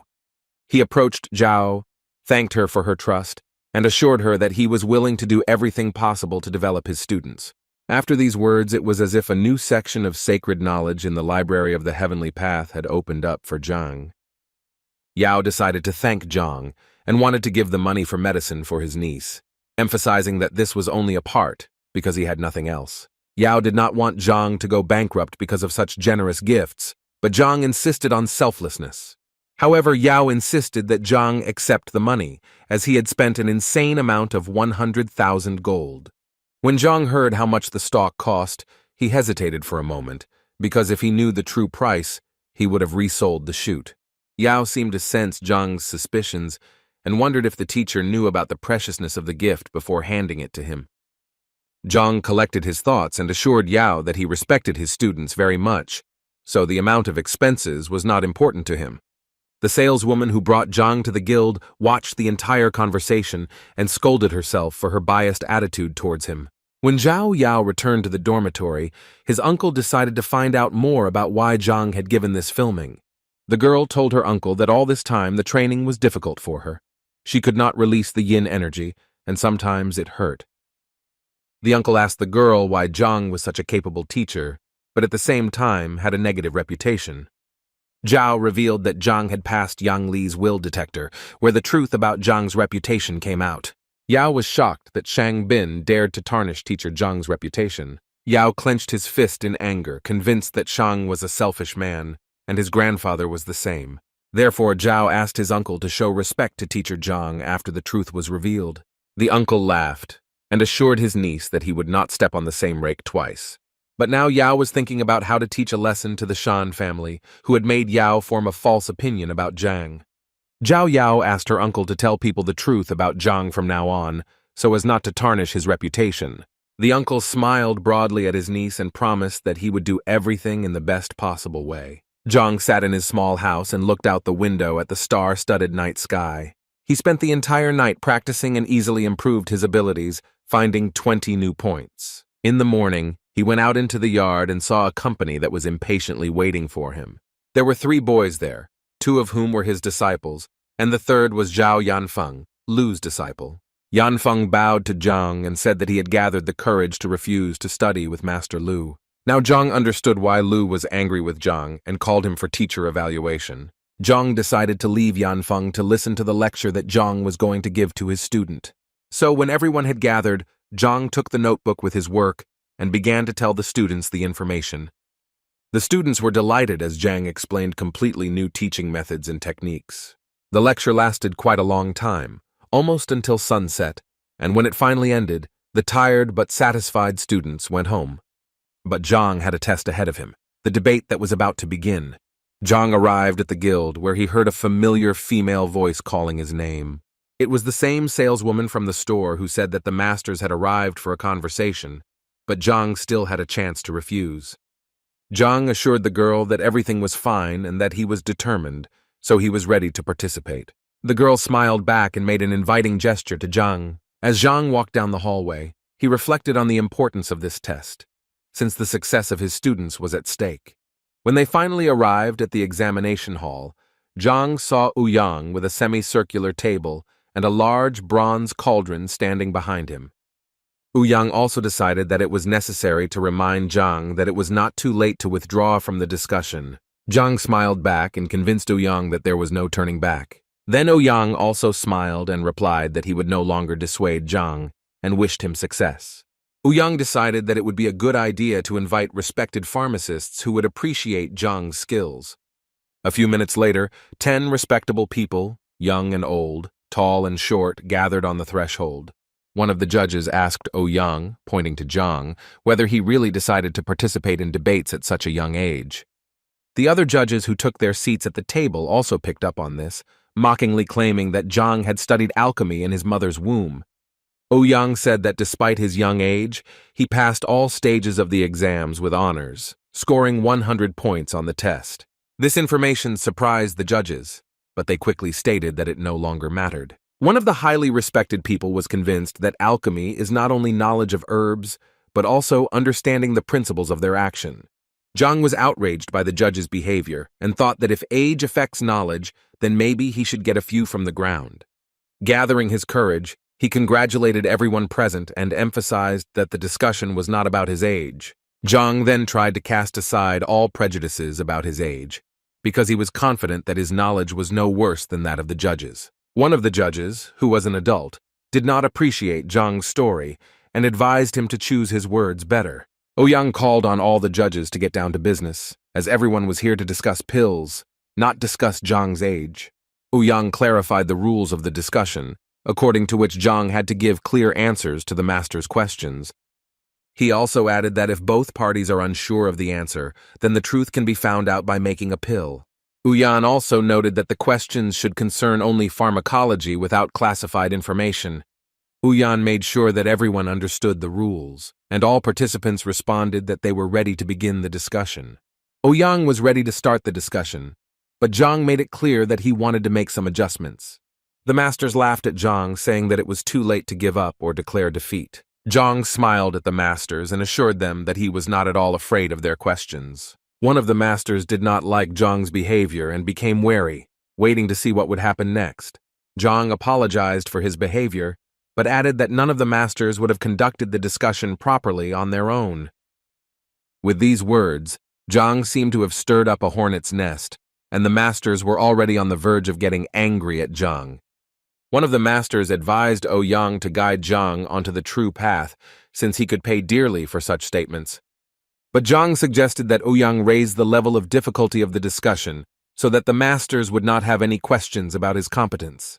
Ouyang turned pale at this request, because the discussion itself was a complex phenomenon, and raising the level could turn out to be negative for Zhang. But Zhang suggested that each master prepare a pill, and he would explain the method of preparation and point out the shortcomings of the medicine. One of the masters was extremely unhappy that Zhang, being an assistant pharmacist, was going to point out the master's shortcomings. Ouyang couldn't understand what Zhang was thinking, because even though he had shown a great performance yesterday, he had been prudent.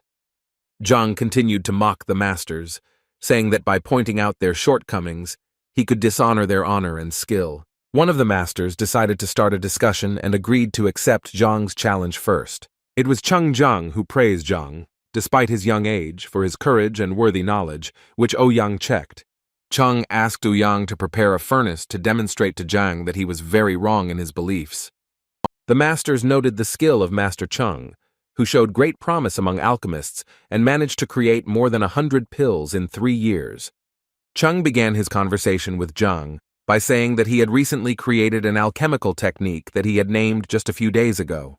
According to the masters, the creation of new technology deserved respect because such a master was destined to go down in history.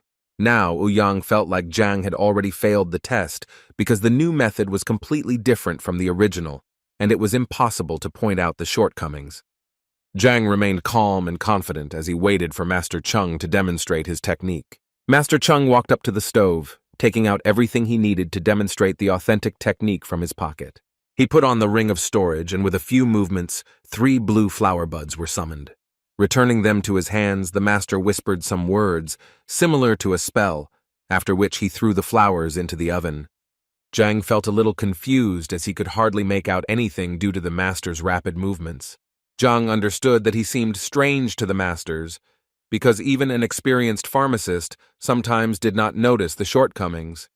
But Zhang knew that what was invisible to the naked eye was like an open book in his library. When Master Cheng finished cooking, several pills fell out of the cauldron through a special sieve. Cheng, pleased with himself, said that his work was complete and ready for Zhang's evaluation. Other masters watching the process admired Zhang, who managed to make a simple tablet in an unfamiliar but exquisite way. Zhang decided to convince Zhang that he needed to name 3 shortcomings, and then the master would admit defeat. Zhang smiled and assured Zhang that he was a full-fledged pharmacist with a high status and sense of honor. Zhang nodded in response and decided to begin his speech by naming the technique, which he dubbed 10,000 Flowing Rivers. The master began to get nervous, but he tried not to show Zhang his excitement and continued to listen to him. Zhang then continued, and noted that the master had created the calm breathing pill using 12 techniques. Zhang switched to the Qi connection, and now only Zhang heard Zhang reveal that the master had copied several techniques from Master Bai Ming and Ling Tamba. Zhang looked deeply into Zhang's eyes, realizing that he was right, which made it difficult for the master to control himself. Zhang put his hand on the master's shoulder and said in Qi's voice that he should specifically not say anything about the techniques in his voice, because it would embarrass Zhang. Zhang wondered if he should continue further, but the master knew that it was a defeat, so he allowed him not to continue. The other masters who watched this spectacle could not understand why such an experienced Zhang gave up so easily.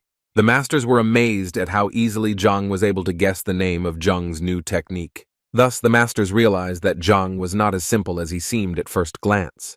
Zhang continued to smile and urged the masters not to waste their time, so he invited the next one. One of the masters loudly slammed his fist on the table and said that he would be next, and now Zhang would not have to do the transfusion.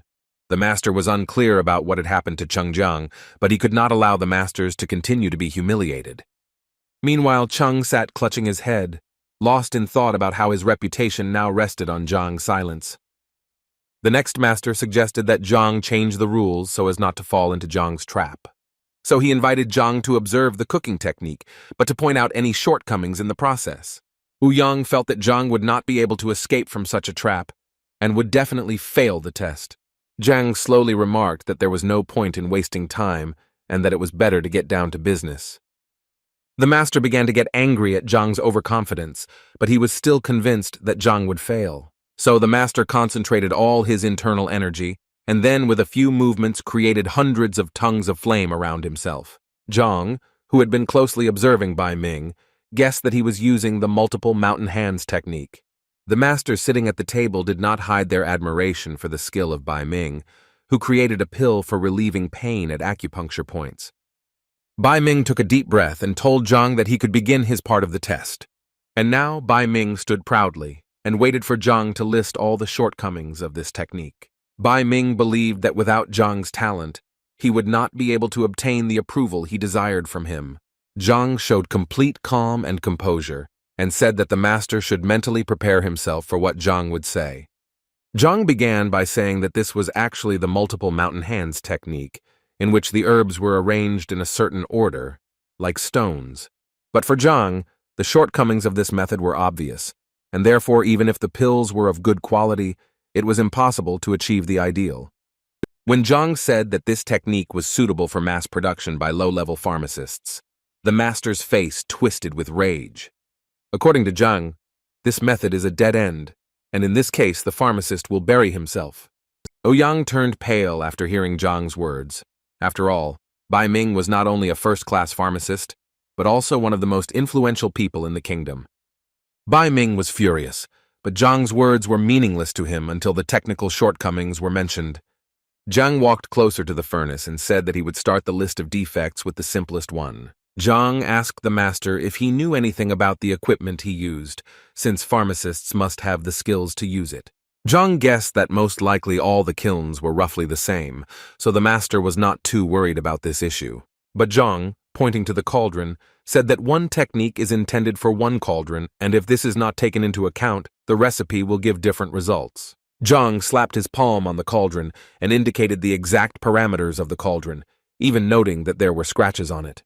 Jiang continued that the cauldron was smelted under the supervision of a master in a quarry more than 7 years ago. After Jiang finished his speech, there was silence for a few seconds, and then the whispers of the masters could be heard. Ouyang was always amazed by the information Jiang gave, especially when he gave the exact parameters of the furnace. Now that Jiang had finished talking about the cauldron, he turned to the flames that the heavenly embers created. Jiang noted that ordinary coal, passing through the walls of the boiler, gives off only a third of its heat, while heavenly coal gives off almost half. Jiang smiled at the master and said that he had only reminded Bai Ming of the basics of alchemy. Bai Ming was seething with rage because if he had taken into account all the factors Jiang had listed, he would have had to prepare the pill for 3 days. Jiang moved away from the cauldron and approached Bai Ming to continue explaining the process. Jiang noted that 47 herbs are needed to make the pill, and some of them are incompatible with each other. And if you don't follow the process, the pill will lose its properties. And then Jiang gave the example of the heart herb, which is resistant to heat. In addition to the fact that it needs to be cooked over high heat, Jiang also noted that the master used the young stem, which contains all the properties. Therefore, Jiang said that it was necessary to change the order and add the split palm herbs slowly along the side of the pot. But according to Jiang, the properties of these 2 herbs compete, and to avoid this, the herbal collection scattered flowers should be added. Jiang continued listing herb after herb, causing the masters to be amazed as he spoke about each one in turn. The masters thought that Jiang knew absolutely everything that was needed to create the perfect pill. The little things Jiang pointed out caused some masters to admire them and understand why they were not improving. Bai Ming turned pale and froze, analyzing every word Jiang said about alchemy. He clutched his heart and thought that he had wasted all this time of precious herbs on useless pills. Bai Ming hated himself, fell to his knees, and started vomiting right in the middle of the hall. He sat and told himself that he saw no point in his career because he was a tumor on the body of alchemy. So, kneeling in front of Jiang, Bai Ming raised 3 fingers and vowed to never make pills again. With this statement, Bai Ming stunned all the masters present, who had never doubted his skill before. The masters could not understand how a pharmacist, who was simply told of the shortcomings, was ready to give up his life's work. Jiang continued to maintain his dignity, while the others were discussing him heatedly and casting sidelong glances at him. Now he was ready for a new challenge, but he decided to slow down and choose his words more carefully. One of the blue-haired masters cast a wary glance somewhere to the side. His attention was drawn to another master with blue eyes and thick gray eyebrows. It was Masters Meng Yan and Chen Dan who rose from their seats to challenge Zhang. Zheng was still recovering from the round, but the masters decided that Zhang would not be able to face two professionals at the same time. They informed Zhang that they understood that his knowledge was no worse than their own, so they decided not to ask Zhang about the shortcomings of the technique. Instead, they asked Zhang to determine the quality of the meditation pills they had prepared that morning. One of the masters protested, as this meant that the masters had forgotten the honor of the apothecary. Meng Yan and Chen Dan looked back at the displeased master, pierced him with an angry gaze, and advised him to shut up. Zhang said he was willing to consider the pills, especially since the debate was still ongoing. So he approached the masters, took the pills from their hands, for which they thanked young Zhang for his help. Zhang first looked at the pills carefully, then clenched his fist, analyzing the flaws. He later said that they cannot be called meditation pills because they have negative effects such as rabies and death. The masters were stunned by Zhang's statement and looked at the young master with apprehension. Zhang noted that it is important to remain calm while preparing pills, as preparing medicines is not only a technique but also an emotion. The young man said that one of the pills was prepared by a man with an overly ardent heart, and it worked. Zhang suggested that the masters test his claim on the guild's experimental animals. Master Chen Dan immediately rejected such a proposal, much to the surprise of his colleague. Chen Dan actually recently noticed that his meditation pills had a detrimental effect on test animals. Chen Dan told Meng Yan that he had doubts deep down in his heart, so he didn't regret checking the pills. Meng Yan turned to Zhang and asked if he could tell him more about the pill. Zhang touched Yan's shoulder and pointed out that he had become very irritable recently due to some emotional distress. Zhang was glad that he had used his abilities well to collect data for the discussion, but he didn't even know that he would be able to extract skeletons from the examiner's closet. Zhang advised Meng Yan to face the problem head-on and draw appropriate conclusions, then everything would be fine. The masters were very polite to Zhang, thanked him for the information, and admitted defeat.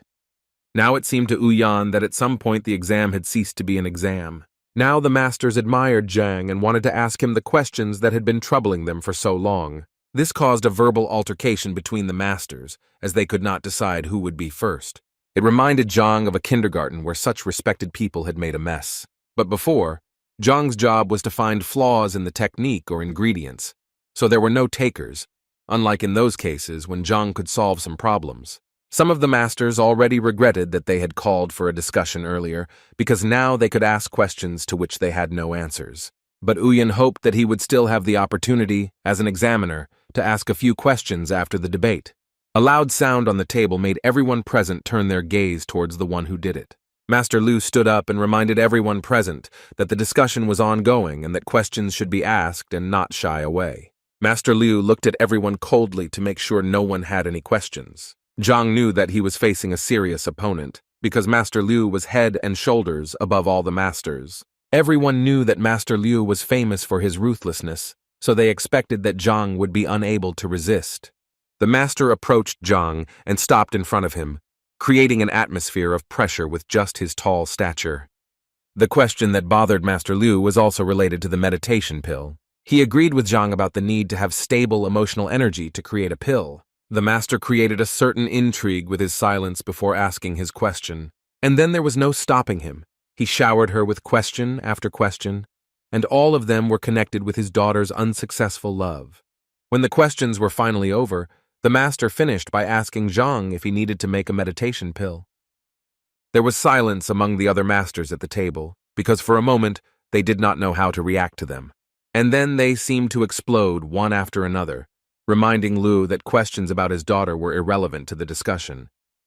Some of the masters began to say that Liu had gone crazy and was simply trying to find out something about his daughter. Liu lashed out at the masters, saying that this was bothering him and that he could not prepare the meditation pill.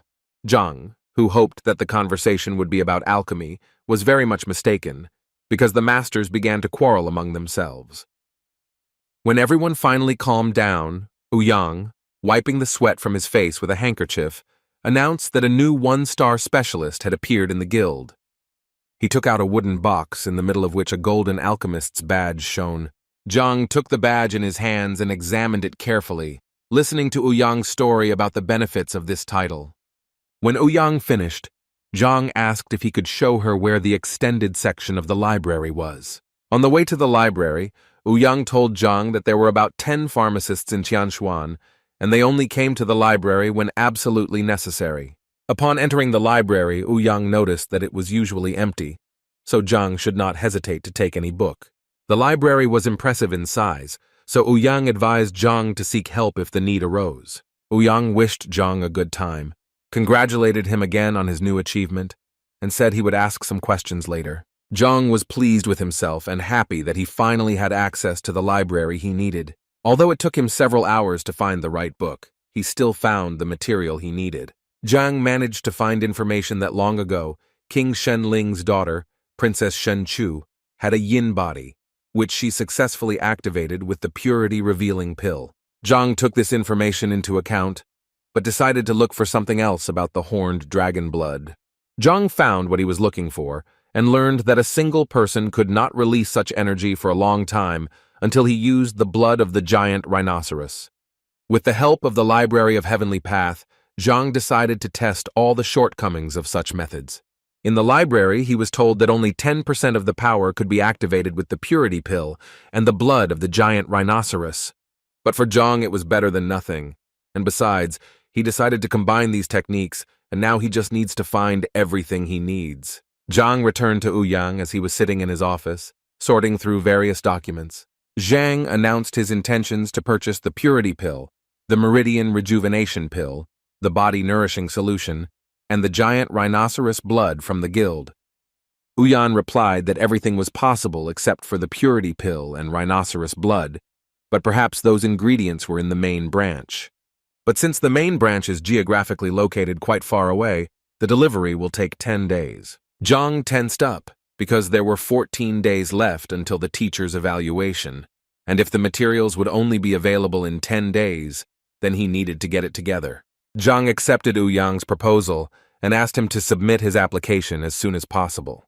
Zhang also asked how much he should expect to pay, and whether he should pay for the product now. Ouyang began to count out loud, listing the importance and difficulty of obtaining the necessary items. So, taking into account Zhang's new status, after completing the calculations, Ouyang announced the amount of 23 million. This price turned out to be beyond Zhang's means, because before this he considered himself rich after the incident with the appraiser. But now, he was unable to pay for the goods. Then Zhang decided to deceive Ouyang and blame everything on the new status, thanks to which he wanted to pay for the goods later. Ouyang declined the request, arguing that the materials were extremely valuable and the guild could not be in debt. Ouyang combed his beard and thought about how he could help Zhang with the necessary things. Ouyang then suggested to Zhang to prepare a meditation pill with a complex composition and an acceptable price on the market. But Zhang was not satisfied with this proposal, because according to Ouyang's predictions, under such a scenario, Zhang would become rich in 2 months.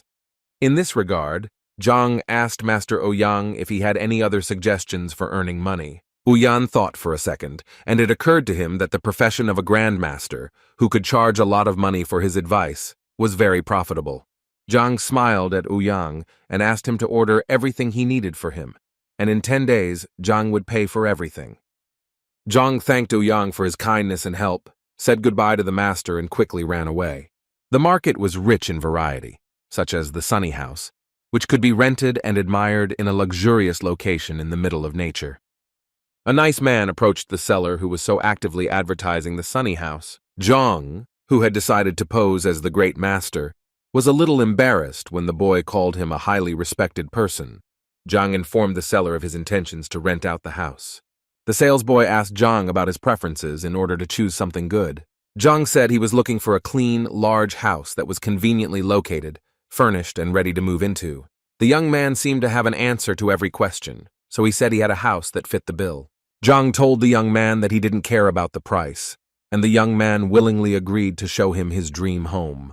As they approached the luxurious estate, the seller told them that the house belonged to a rich merchant who had passed it on to his son as an inheritance, but he was a gambler. Also now, according to the seller, An estate with a 5-room complex, a gazebo and a lake is for sale. Zhang listened carefully and examined the house with the help of the library, looking for flaws. When the estate was presented, the seller announced that such a luxurious place was rented for 150 gold pieces per month.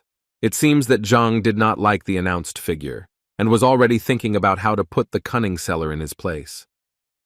The guy continued to convince Zhang that the estate was luxurious and the price of such apartments was cheaper than it seemed. As the boy continued to talk about how beautiful the estate was, Zhang walked as close to it as he could, much to the boy's confusion. The boy jumped back at first and then asked Zhang why Tai was staring at him so intently. Zhang explained that he did this to verify some facts. The boy raised his hands and asked if Zhang agreed with the terms of the estate lease. Zhang was in no hurry to pay the rent because he told the boy that the previous owner had gone bankrupt and was trying to sell the house quickly.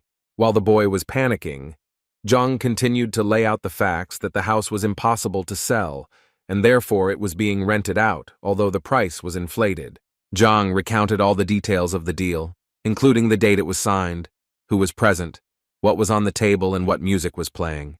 The guy who was trying to rent out the house as quickly as possible was very confused by the facts told by Zhang. Zhang assured the boy that he should not be nervous because he was calling a spade and wanted to rent a house without lying.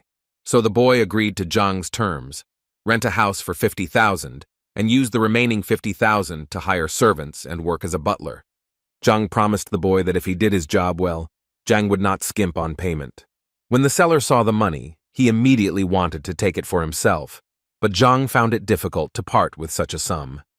While the salesman was counting the money, Zhang realized that this young man was brave enough to rent out the house at 3 times the price in order to make a profit.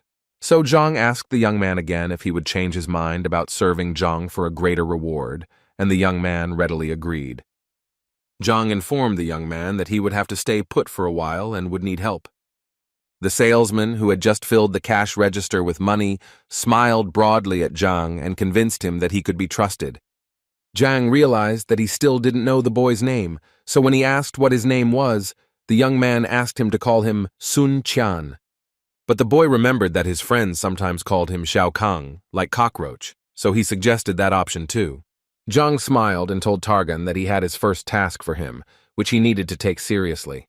Zhang needed the young man to find servants before evening fell, and also to spread the word of his residence at the estate. When Zhang introduced himself to the boy as Grandmaster Yang Xuan, the boy opened his mouth wide and kept his eyes fixed on Zhang. Zhang added that he was looking for a specific item in the area, so information about its location should be widely disseminated. Zhang also promised the boy to help him advance to level 4 for doing a good job. To the cockroach, Zhang seemed like a deity endowed with generosity and wealth. After bowing to Zhang several times, the boy stood up and assured his patron that everything would be done to the best of his ability. When the boy left, Zhang sighed, realizing how difficult it was for him to pretend to be a very decent person. Back at school, Zhang planned to take a rest, but a group of students were already waiting for him in front of the classroom. Zhang, who was holding a piece of paper in his hand, noticed Zhang and decided to approach him first. In Zhang's hands was a list of participants from Lucen for teacher evaluation, which the boy handed to Zhang. Zhang looked at the list carefully and realized that, to his surprise, Lucen had not sent his best disciples. According to Zhang, theoretically Lucen could send his strong disciples, and it would not be considered a violation. Zhang, when Zhang finished studying the list, reported that in the ranking the opponents were in approximately the same place, but in the battle the forces were unequal.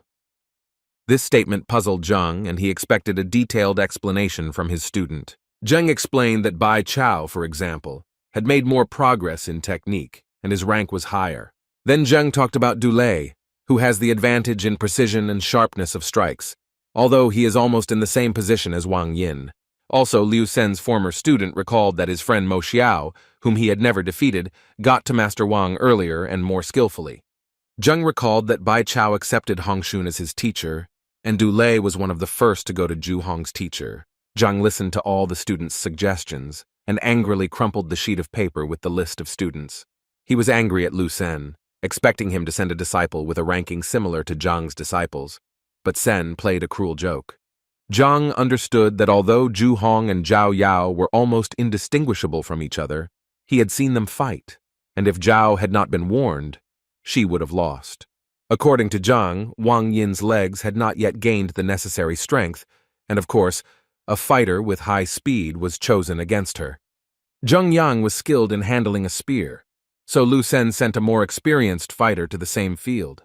Kun Ji, ranked 300th, is scheduled to face Yuan Tao, but Zhang suggests he may prove to be an aggressive opponent. Zhang strained himself at every step to come up with a plan because Lu Sen carefully selected the participants so as not to give Zhang's disciples a single chance. Zhang got angry and threw the paper on the ground. He was furious that Lu Sen wanted to wipe his feet on it. Zhang now realized the even greater importance of earning money in order to purchase the necessary medicines that would improve the students' techniques. After some time, Zhang returned to the house he was renting and noticed that security had appeared there. As Zhang approached the entrance, the guards bowed to Zhang and greeted him. As Zhang walked through the courtyard, he noticed several servants, which made him happy, because the seller turned out to be a capable young man who fulfilled all his wishes. Meeting the salesman, who was now a butler, Zhang thanked the boy for doing the job. Cockroach informed Zhang that he had spread information about his location and was confident that word of mouth would work as expected. Zhang asked his butler to tell him how this information spread.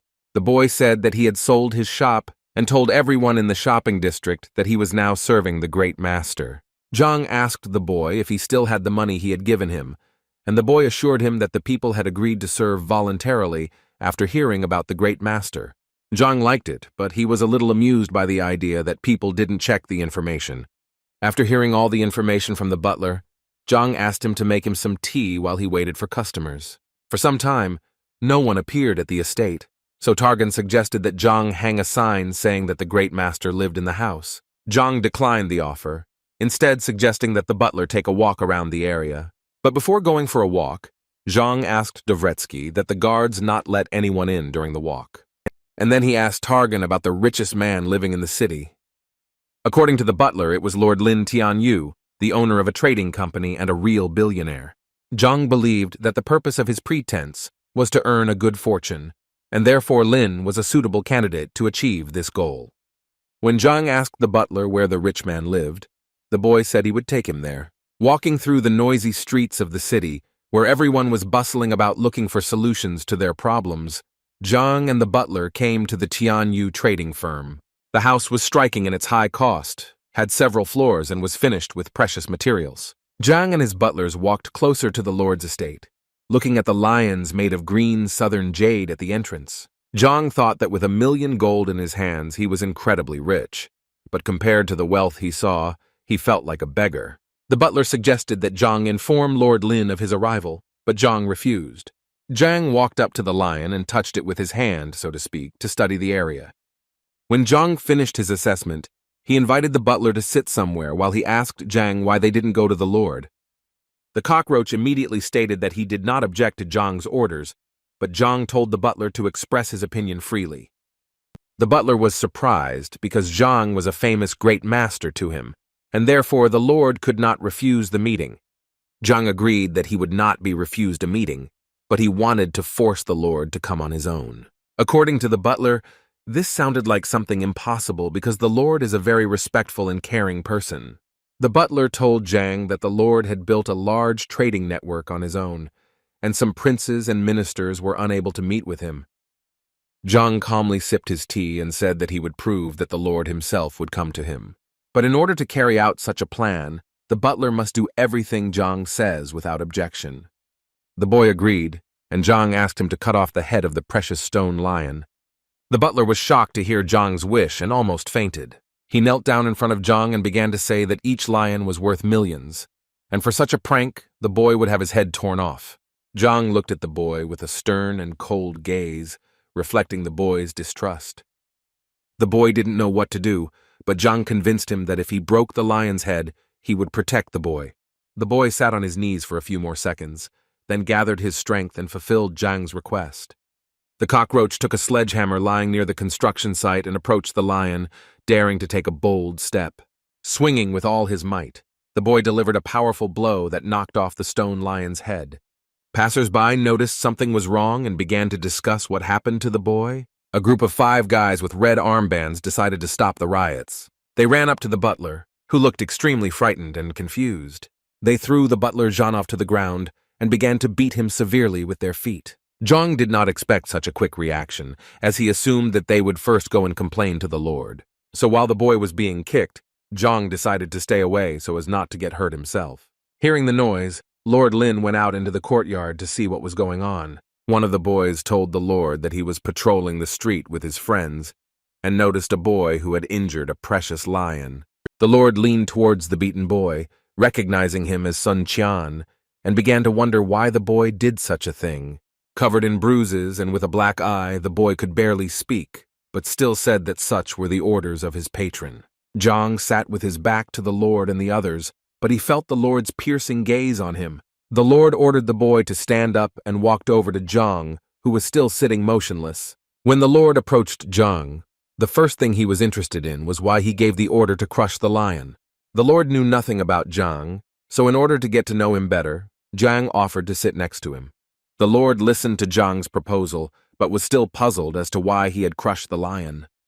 Zhang was in no hurry to explain his predicament and calmly sipped his aromatic herbal tea. The Lord insisted that Zhang give a rational explanation for his impulsive actions. The butler approached Zhang and informed him that in front of him was Lord Lin himself, who was a businessman. Zhang sat silently for a while, then smiled at the Lord and asked about his family. The Lord became angry at this question, and even broke the corner of the wooden table with force. The butler, who was ordered to crush the stone lion, did not understand why Zhang calmly asked about the Lord's family. The Lord became angry and did not want to answer Zhang's question, holding the table fragment in his hands. But Zhang insisted on his own, so after praying to the Lord, he repeated his question about the family. The Lord angrily replied that Zhang should not worry about his family's condition because it was none of his business. After taking a sip of tea, Zhang said that he had an obligation to help God save his relative's life. The Lord still looked confused, while Zhang calmly put the cup of tea on the table and began to talk about southern jade. He talked about how this jade has a noble effect on a person, but the southern red jade, which absorbs life energy, is a different matter. After adding a few more negative facts about red jade, Zhang stood up and asked the butler to leave the stage. As Zhang stood up and was about to leave, the Lord stopped him to explain in more detail what he meant. The Lord was especially interested in information about the southern red jade, which could have caused Yu Ju's illness. Zhang stopped, and with his back to the Lord, said that his wife was just an ordinary second-rank person. Now the Lord was even more puzzled by the fact that Zhang knew about his wife's rank and occupation. Zhang reported that red jade was able to absorb qi energy, and the second-rank power was unable to resist it, causing his wife's condition to worsen. So Zhang, passing by, saw the stone and decided to prevent the disaster by breaking the stone. Zhang said he was in a hurry, so given the connections the Lord had, it wouldn't be difficult to find Zhang when needed. The street guard asked Lord if Zhang should be stopped, but he said no. Instead, he asked the young guard to immediately call appraiser Chen Yuan to the estate. The assessor arrived at the scene as soon as possible and asked what the urgency was. The Lord pointed to the fallen head of the lion and asked the appraiser what material the statue was made of. The appraiser sighed heavily and replied that he had appraised the monument a long time ago, but he clearly remembered what he had said. But when he looked closely at Leo's head, he was frightened by the realization of new information. The Lord commanded the appraiser not to intrigue and to tell the whole truth about the material from which the lion was made. But the appraiser looked confused and could not find the right words, and the Lord himself guessed the truth. He made a hand gesture to use one of his fighting moves and smashed the lion's head into tiny pieces. The Lord came closer and took one piece of stone in his hands, realizing that even the master himself did not know the origin of the stone. The Lord inquired whether red jade was really capable of absorbing life energy, to which the appraiser replied that there were legends that spoke of the stone's negative influence. The Lord turned to the street guard and asked if he knew anything about Sun Qiang. The guard scratched his head and remembered that Sun Qian had sold the store, saying that he was going to serve the great master. The guard thought that Sun Qian was bragging, so the boy was laughed at when the famous great master took him into service. The Lord was upset that he had missed the opportunity to make amends with the Grand Master who could have helped the family. The guard, realizing the sadness of the situation, asked the Lord how he could help. The Lord ordered the guards to immediately find out where Zhang was staying and then prepare transport to his estate. Walking through the streets of the city, the butler did not understand why Zhang, who was posing as the great master, was returning home. After all, just recently Zhang asked the boy to arrange a meeting with the master, and after the broken lev they talked for only a short time. When the sun had almost set, Zhang returned to his estate, where he was kindly greeted by the guards. Zhang told the guards that he was tired and was going to rest, so he ordered that no one be allowed into the estate. The butler, who was still recovering from the kick, heard someone calling him. It was the Lord's guard who brought Qian the news that the Lord wished to have an audience with him. The butler was very surprised that Lord Ling Tianyu had called him for a dialogue, given the recent events. He ordered the guards to call the Lord immediately, and he himself wanted to go and find Great Master Zhang. But the butler suddenly stopped the guards and changed his mind about calling Zhang because he had gone to rest. Now the butler was tormented by doubts, because his Grand Master had given the order not to let anyone into the estate, but from the other side the Lord came out to meet him. Therefore, struggling with fear and anxiety, the cupbearer decided to meet the Lord alone. When the butler left the manor, he saw that not only the Lord, but also the appraiser Chen Yuan had arrived to meet with Zhang. The Lord instructed Sunya to arrange a meeting with the Great Master, who amazed the Lord with his revelations. The cupbearer did not understand what was happening because he thought that the Lord had come to avenge the gutted lion, but instead, he was in a good mood. But the butler realized that the Lord had changed his mind about him because he learned that the boy served the Grand Master. The butler pretended to be serious and informed the Lord that he would have to decline his offer since Zhang was resting. The Lord was surprised by this statement because he started looking for Zhang as soon as he left and was there within 5 minutes. Now the Lord felt that he had angered Zhang, but he did not want to miss the chance to talk to someone who could heal his wife. The Lord took out a bottle of medicine from his pocket, which was supposed to help the butler quickly regain his strength. And then the respectable man took out a wad of money and asked to convey the news of his arrival to Zhang. The butler saw in front of him a full bottle of panacea worth tens of thousands and a stack of money worth 5,000. But at some point, he was overcome with the realization that he was able to receive such gifts, thanks to Zhang's service. So the butler again assumed a serious expression, and clearing his throat, informed the Lord that he could not influence the situation in any way and advised him to come tomorrow. The Lord, who seemed to have never been turned down before because of his status, was surprised by the butler's statement. The Lord still hoped that he would be able to contact Zhang, whom he mistook for the Great Master. Even the appraiser turned to the butler for help in conducting the meeting, but the butler was unwavering in his convictions, so he rejected all requests. After this, the butler decided to return to the estate and asked the guards to close the gates behind him. The Lord, who remained outside the gate, did not lose hope of getting inside and meeting Zhang. The appraiser tried to calm Lord, who was upset that he had missed a great opportunity to talk to Zhang at the market. Together with the appraiser, they did not have a proper plan of action to resolve this unpleasant situation. The Lord dared to take a decisive step, and therefore informed the appraiser that he would wait as long as necessary, even all night. Meanwhile, the butler, who was on the other side of the gate, leaned against it, feeling his heart pounding and his legs shaking. He couldn't believe that he had managed to refuse the request of the richest man in Tianshuan City. He hurried to inform Zhang of the master's arrival and was glad that he had left his post and decided to become a butler.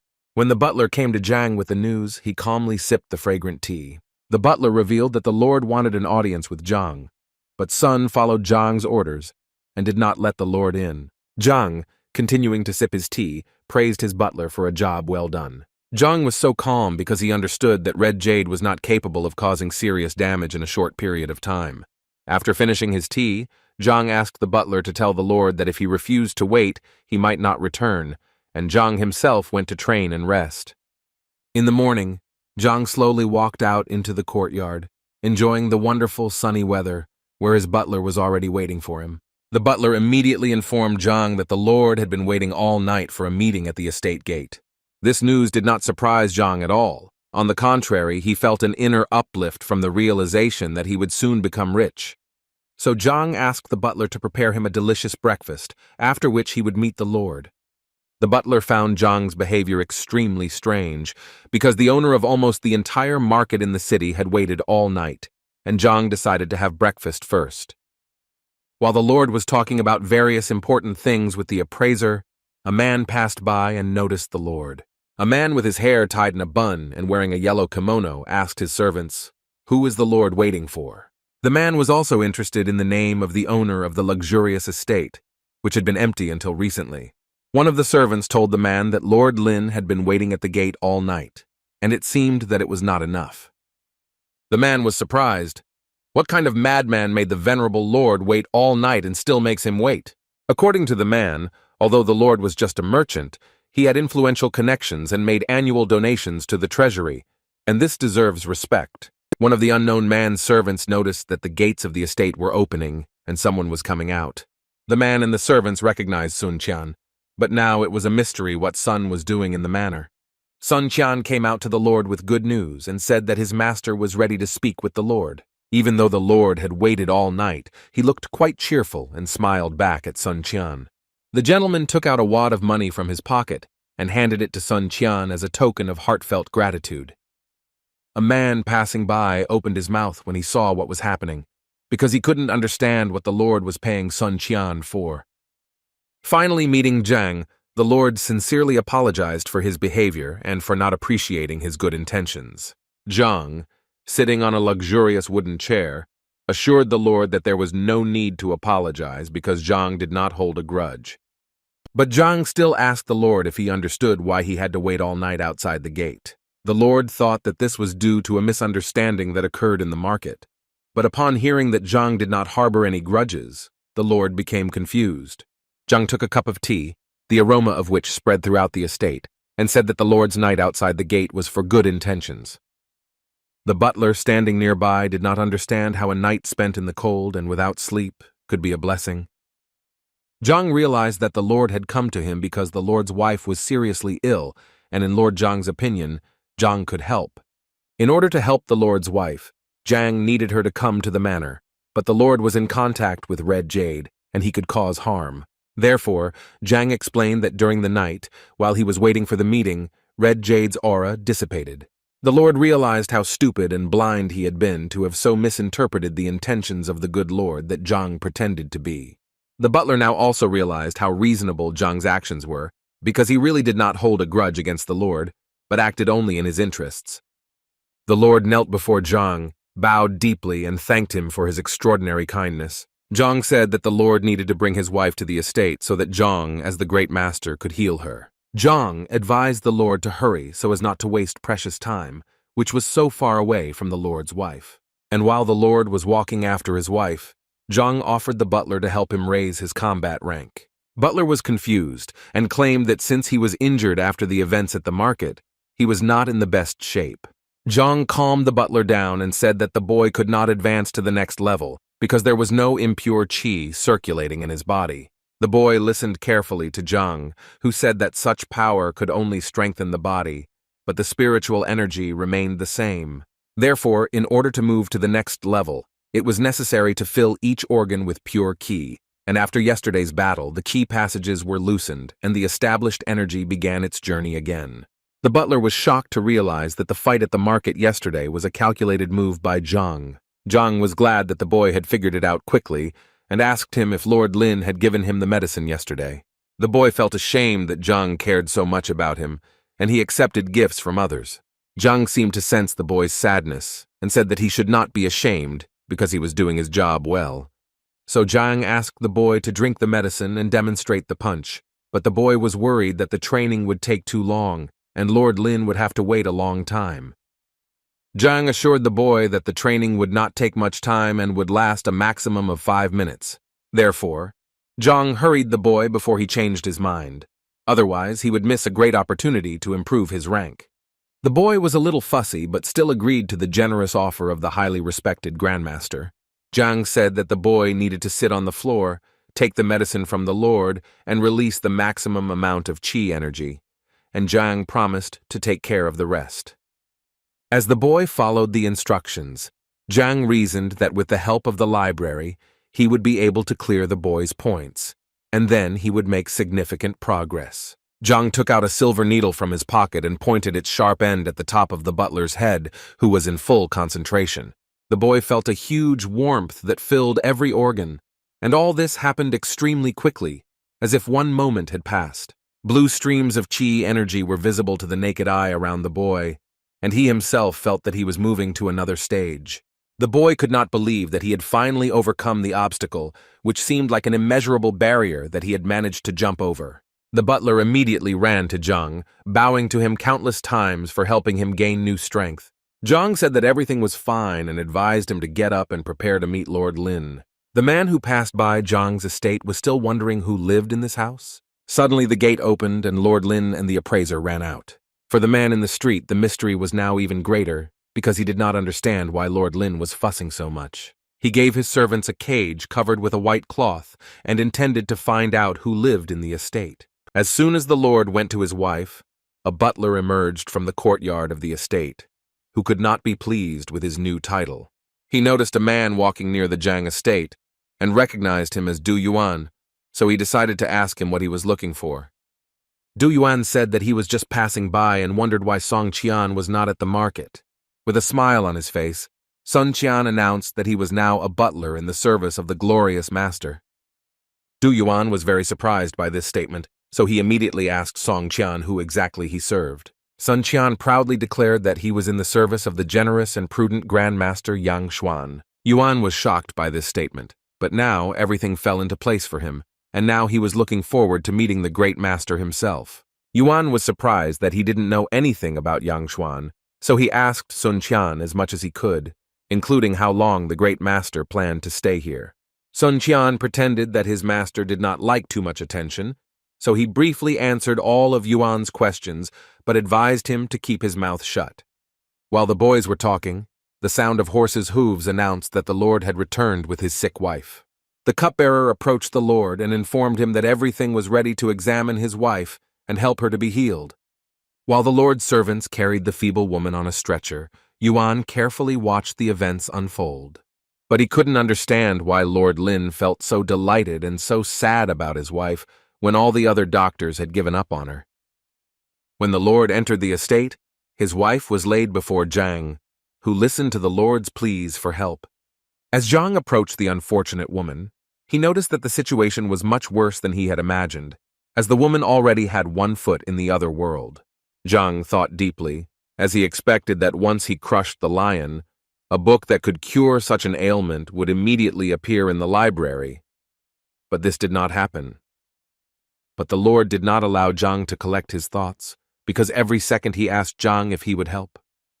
Zhang, who had boasted of his abilities before, could not afford to lose face, so he said that he needed to conduct a thorough check. As he walked from one end to the other, Zhang thought about how to avoid tarnishing his reputation and losing everything he had achieved. And then it suddenly dawned on him, and he even exclaimed out loud, which surprised Lord Lin. He leaned over to the woman and asked the lord to help him touch her, a woman who was poor and exhausted by illness. The lord reacted to this request from the Grand Master rather violently, since it seemed somewhat unacceptable to him. Even the butler was shocked by such a sudden request, but tried not to show his surprise. Zhang noticed that there was no initiative from the lord to help, so he decided to literally take matters into his own hands. The lord was already clearly angry that the Grand Master wanted to commit such atrocities against his unconscious wife without his consent. The lord was about to interrupt Zhang's actions, but noticing that he was only touching his wrist, he changed his mind. In his tension, the lord twisted himself with various shameful thoughts, while Zhang only checked his pulse. The butler also exhaled, because after Zhang spoke quite directly, everyone froze in tension. Zhang smiled to himself as he felt the woman up, as he finally had a clear plan on how to help the weak woman. Zhang remembered that when he competed with the appraiser Mo Yang, he could find out information about an item just by touching it. But now, Zhang doubted whether such a trick would work on the lord's wife, because the objects he was evaluating were inanimate, but the necessary book was quickly found in the library. Zhang began studying her to learn more about the weaknesses of the lord's wife, and found information that she had weak meridians. For Zhang, this was just what he needed, as the protective energy shell had been destroyed by the red southern jade, causing the meridians to become blocked. The lord, who had been closely monitoring Zhang's actions, was always worried and wondered if Zhang would be able to help her. After finishing his analysis, Zhang let go of the woman's hand, stood up, and assured the Lord that his wife's illness was quite easy to cure. The Lord began to make low prostrations, uttering various prayers and petitions aimed at saving his wife. Zhang, combing his false beard, informed the Lord that he was here to help. The Lord was ready to give Zhang everything he had, was ready to become a beggar, but the health and life of his wife were a priority. Zhang advised the Lord to calm down and explained that his wife had been suffering from the effects of jade for too long, so she could not be cured in a short period of time. She needed to take the medicine for 10 days. The Lord was ready to get everything necessary for the preparation of medicines, so that they would only help his beloved. But the Lord immediately realized that in such a matter it was better to trust the Grandmaster, and therefore decided to trust him completely and entirely. Zhang nodded in agreement, took a silver needle out of his pocket, and announced that he was going to perform the first procedure. Zhang stuck a needle into the top of the sick woman's head, and blue streams of light appeared around the needle. A second later, the woman came to her senses, taking a loud and deep breath, which slightly frightened Lord and Zhang. The woman was disoriented, but Lord hugged her, calming her and assuring her that she was in good hands. Meanwhile, Zhang was already beginning to regret that he had healed the woman so quickly, because he had planned to carry out the treatment for much longer in order to receive more money from the Lord. However, the Lord was very happy about the woman's healing and could not help but admire her, rejoicing that now everything would be fine. The Lord pointed to Zhang and told his wife that Zhang was the great master and it was he who healed the sick man.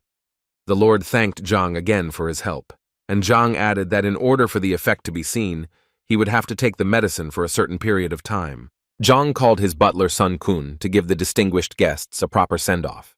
The woman could barely move, but was glad of this effect, since during her illness her body had gone numb, but her desire to walk had not disappeared. When the guests left, Zhang was very sorry that he had solved the problem so quickly, but he had planned to do it within 10 days to get rich. After seeing the guests off, the butler turned to Zhang, who was now sitting sadly on a chair that resembled a throne. The butler praised Zhang for healing the Lord's wife, and now the whole city will rejoice at this news. Zhang, lost in sorrow over his reckless act, asked if the butler had anything else to tell him, and if not, he could go free. The butler added that before leaving, Lord Lin left money, namely 10,000 notes. Zhang was often pleased by such gratitude, but he was still depressed by the fact that he had overdone it with the women he treated. Meanwhile, in the Du clan's residence, old Du Miao Xuan went out into the courtyard and took a sunbath. He settled down in a rocking chair, thinking about his life, which was sometimes shameful and sometimes beautiful. The old man's rest was interrupted by his son, who suddenly appeared in the yard, which the old man was not happy about. The son was embarrassed that he had disturbed his father, apologized, and decided that he would come next time. The father continued drinking his freshly brewed tea and stopped the boy, as he was in a hurry with some news. The boy said that there was a grand master in the city who had healed the Lord's wife in 10 minutes, so the young man suggested that perhaps he could help his father too. The old man, hearing the news about the great master, put down his cup and asked his son to slowly repeat what he had said. The boy repeated everything, and when he was distracted for a moment, he saw that his father's trail went straight. He saw his father standing at the gate and already pinching somewhere, urging the boy to follow him. As news of the Lord's wife's quick recovery spread throughout the city, Zhang pondered how to improve his technique. So Zhang came up with a theory that he wanted to test on his butler and ordered him to lie down on the floor. The butler was frightened by Zhang's unexpected proposal, but on the other hand, it was difficult for him to contradict someone who had more power. Zhang persuaded the boy to stop mumbling, and then assured him that the procedure he wanted to perform was completely safe. The boy obeyed his master and lay down on the floor, trembling all over, while Zhang touched him, but did not get any result. The butler was scared when he noticed that Zhang was unhappy about something, so he hoped that this would be the end of it. Zhang said he needed the boy to be unconscious to carry out his plan, so he warned the young man he was going to stab him. Now the butler was even more frightened when he heard from Zhang that he did not like it when the young man was conscious. Zhang asked the boy to shut up and hit him several times, causing the boy to lose consciousness. Zhang touched the boy's wrist again and now gained access to the library, concluding that when people were unconscious, the library perceived them as inanimate objects. While Zhang was performing some ritual, A guard approached him and informed him that Du Miao Xuan had arrived at the estate. Zhang gave the order to let the distinguished guest in and began to bring his butler to his senses. While the old man was waiting for an audience with Zhang, he thought that because of his illness, his abilities had weakened and no one could help. But now the great master had hope. Standing in front of the entrance to the estate, the old man asked his son if he had brought him here, if he had not made a mistake. The boy convinced his father that Sun Qiang had brought news of the great master, and moreover, the young man had seen with his own eyes the master's wife healthy after the visit. The old man wondered why the Grand Master's visit had not caused a stir among the locals and whether he was a charlatan. A few minutes later, Sun Qian came to his senses and informed the guests that Zhang was ready to receive them. Following Sun Qian, the old man looked around the estate's surroundings, which he found unimpressive, making him wary. The old man and his son found themselves in a rather luxurious room, where Zhang, in the role of Grand Master, was already waiting for them, sitting on the throne. The old man carefully studied Zhang's appearance, guessing that he was in his 40s, although his skin was much younger. Meanwhile, Zhang sat calmly and casually on the throne, drinking fragrant herbal tea. He then turned his gaze to the old man and saw that he was studying him closely, which did not please Zhang. Their eyes met, and for a moment they stared at each other with serious expressions. The old man's son was the first to start a conversation and said that his father was seriously ill and needed help. Zhang was a little angry that he was now being positioned as a healer, and he also didn't really want to help the old man who looked at him as a traitor. The young man was confused by what Zhang said and did not know what to say, so he asked his father to tell him everything himself. The old man smiled, apologized for the misunderstanding, and said he had a few questions about the fighting style. This conversation revived Zhang, and now he was more interested in listening to the old man to understand what was going on. The old man spoke to Zhang in riddles, as he did not trust him completely, as it seemed to him that his son had been deceived. But Zhang was convinced that with the help of the Library of Heaven's Path, he would be able to unlock any technique without even wasting time thinking. The old man said that he had recently mastered a new style, but had not yet mastered it well enough, so he asked for help. After this, the old man decided to demonstrate his level of skill to Zhang, who was posing as a grandmaster. Zhang watched the old man's movements carefully, trying to notice any flaws in the technique and how they could be avoided.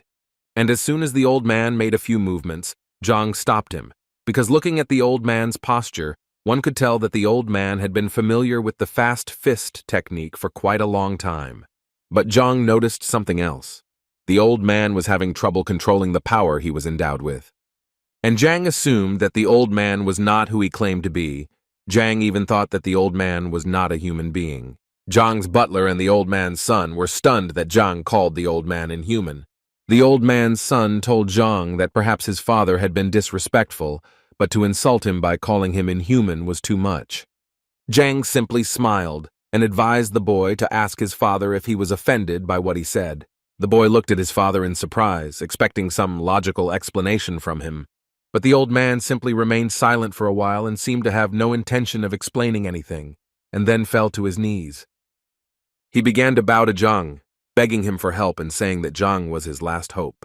The butler was surprised by Du's behavior, who had just been impudent and cruel, but if Zhang called him not a human, he would fall to the ground. Zhang sighed heavily and asked the butler to escort the distinguished guests out the door. The butler immediately began to carry out Zhang's order, accompanied by the cries of the old man, who tirelessly begged for forgiveness. Zhang was outraged by the guests' behavior, because his words should not have been empty words for them. The butler called for help from the guards to help take the respected Du out of the estate. 2 guards grabbed the old man by the arms and dragged him out of the gate, and he shouted that he was ready to wait as long as it took, if only they would help him. Now the old man sat on his knees outside the estate, thinking about the big mistake he was about to make. The son did not understand why his father was going to wait under the estate for at least an eternity and why Zhang's words did not offend him. The old man told his son to sit next to him and explained that he had shown disrespect to Zhang, whom he now considered the true great master. Song Du didn't understand why he had to kneel down next to his father, but the old man insisted in a harsh tone because he wanted to apologize to Zhang for his behavior. Now the old man was 100% convinced that only Zhang in the role of the great master, could heal him. The situation became even more confusing for Du's son, but he couldn't argue with his father, so he knelt down next to him. The butler, who had just escorted the guests out the door, also didn't understand what was going on because Zhang's behavior seemed somewhat superior to him. Sun came to Zhang and told him that Mr. Du was kneeling in front of the entrance to the estate, which Zhang advised the boy to ignore. The butler then asked Zhang what he should do now that the last visit had failed. Zhang sighed heavily, thinking about only one problem: money, and 23 million at that. Then he stood up abruptly and told the butler that he was going to settle some business and that the boy must remain at the estate. But before leaving, Zhang told the butler that he had a separate important task. He walked up to the boy and began whispering instructions in his ear, even though there were only 2 of them in the estate. When Zhang finished, the butler was very surprised, but Zhang assured the young man that everything was fine and that he trusted him. Meanwhile, old Du sat in Zhang's estate and told his son that he was not doing this for show, but only because he sincerely regretted what he had done. The guards of the estate passed by, gossiping that Lord Lin had given 1 million gold coins for the sake of his wife's health. Old Du began to listen carefully to every word and heard from the guards that they were somewhat envious of such a gift, because the amount was quite large. Hearing this, the old man ordered his son to immediately return home and take all the old man's savings over the years. The gossiping guards began to talk even more actively and were already saying that Zhang was dissatisfied with such a gift because the Lord had valued Zhang's prestige too cheaply. When Du's son was already walking home, following his father's instructions, the old man shouted after him to grab the precious pills and sell them, taking with him all the skins of wild animals and doing the same. The servants could no longer be stopped, and they discussed how Master Yang, who was Zhang, had only cured the master's wife because she was on the verge. These words seemed to pierce the old man, and he ordered his son to sell the sword, and the elder of the Du clan to sell the business that he had long wanted to appropriate. The gossips also started talking about old man Du, who, according to their version, was completely healthy and simply wanted to make fun of the owner, without even thinking about taking a few coins with him for the sake of decency. These words simply destroyed the old man, and he ordered his son to take all of his mother's savings and come to this estate with the money as soon as possible. Zhang removed all the makeup he had worked so hard on, and that had helped him make his dreams come true. The large amount of clothes and other trinkets that Zhang had been wearing for more than a day had left him somewhat exhausted. In addition, he remembered that the Pharmacists' Guild had received the rejuvenation pill Meridian and the medicinal solution Body Nourishing, which he happily accepted. Zhang asked Ouyang about the pure breath pills, and also whether the guild had any information about spear skills. Ouyang thought about it and said that the spear is not as popular as the sword, so not many people try to master this skill. Ouyang added that most people would throw up their hands at such a request, but he knew one person who had practiced this skill his entire life, much to Zhang's delight.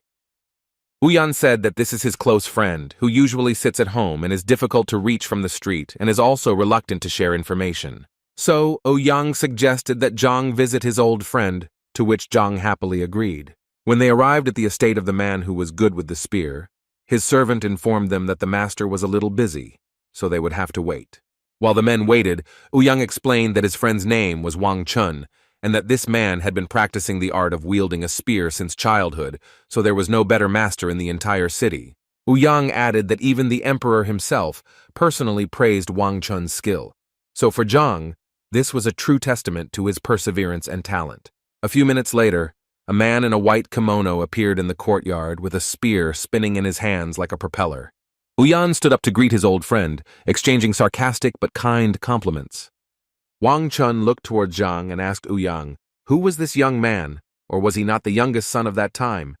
Ouyang then said that Zhang was a new member of the First Star Pharmacists' Guild, a very capable and talented young man. Wang Chun was surprised by the fact that such a young youth was already a star alchemist. Ouyang continued to praise Zhang and said that he successfully passed the pill debate, where all 10 pharmacists recognized his talent. The information about the discussion shocked Wang Chun, but Zhang awkwardly said that Ouyang was too attached to him. Ouyang decided it was time to tell him why he and Zhang had come here. Ouyang said that Zhang also admired the spearmanship, so he would be grateful if Wang Chun could give him some lessons. When Wang Chun heard the information about the spear, he perked up a little and began to show more interest in Zhang. But Zhang decided to admit that he had never actually held a spear in his hands. These words surprised Ouyang and Wang Chun, because before this they thought that the young man had extraordinary abilities. Zhang said that he actually had a student who was interested in the spear, and Zhang wanted to give him more knowledge. Now the smile on Wang Chun's face disappeared, and he looked completely serious, not understanding how he could teach a student anything when he himself lacked knowledge. Wang Chun didn't know what to do now to help Zhang and his student, because mastery of the spear could not be mastered in a short period of time. Zhang then proposed an alternative, which was that if Wang Chun had books on this skill, Zhang would not mind taking a look at them. Wang Chun said that the books had enough theory and needed to be read, but it was not enough. But he would be happy to show them to Zhang. Zhang was extremely grateful to Wang Chun for his help and immediately followed him to the library. When they arrived at the library, Zhang noticed a spacious room with many shelves where information from all over the kingdom was collected.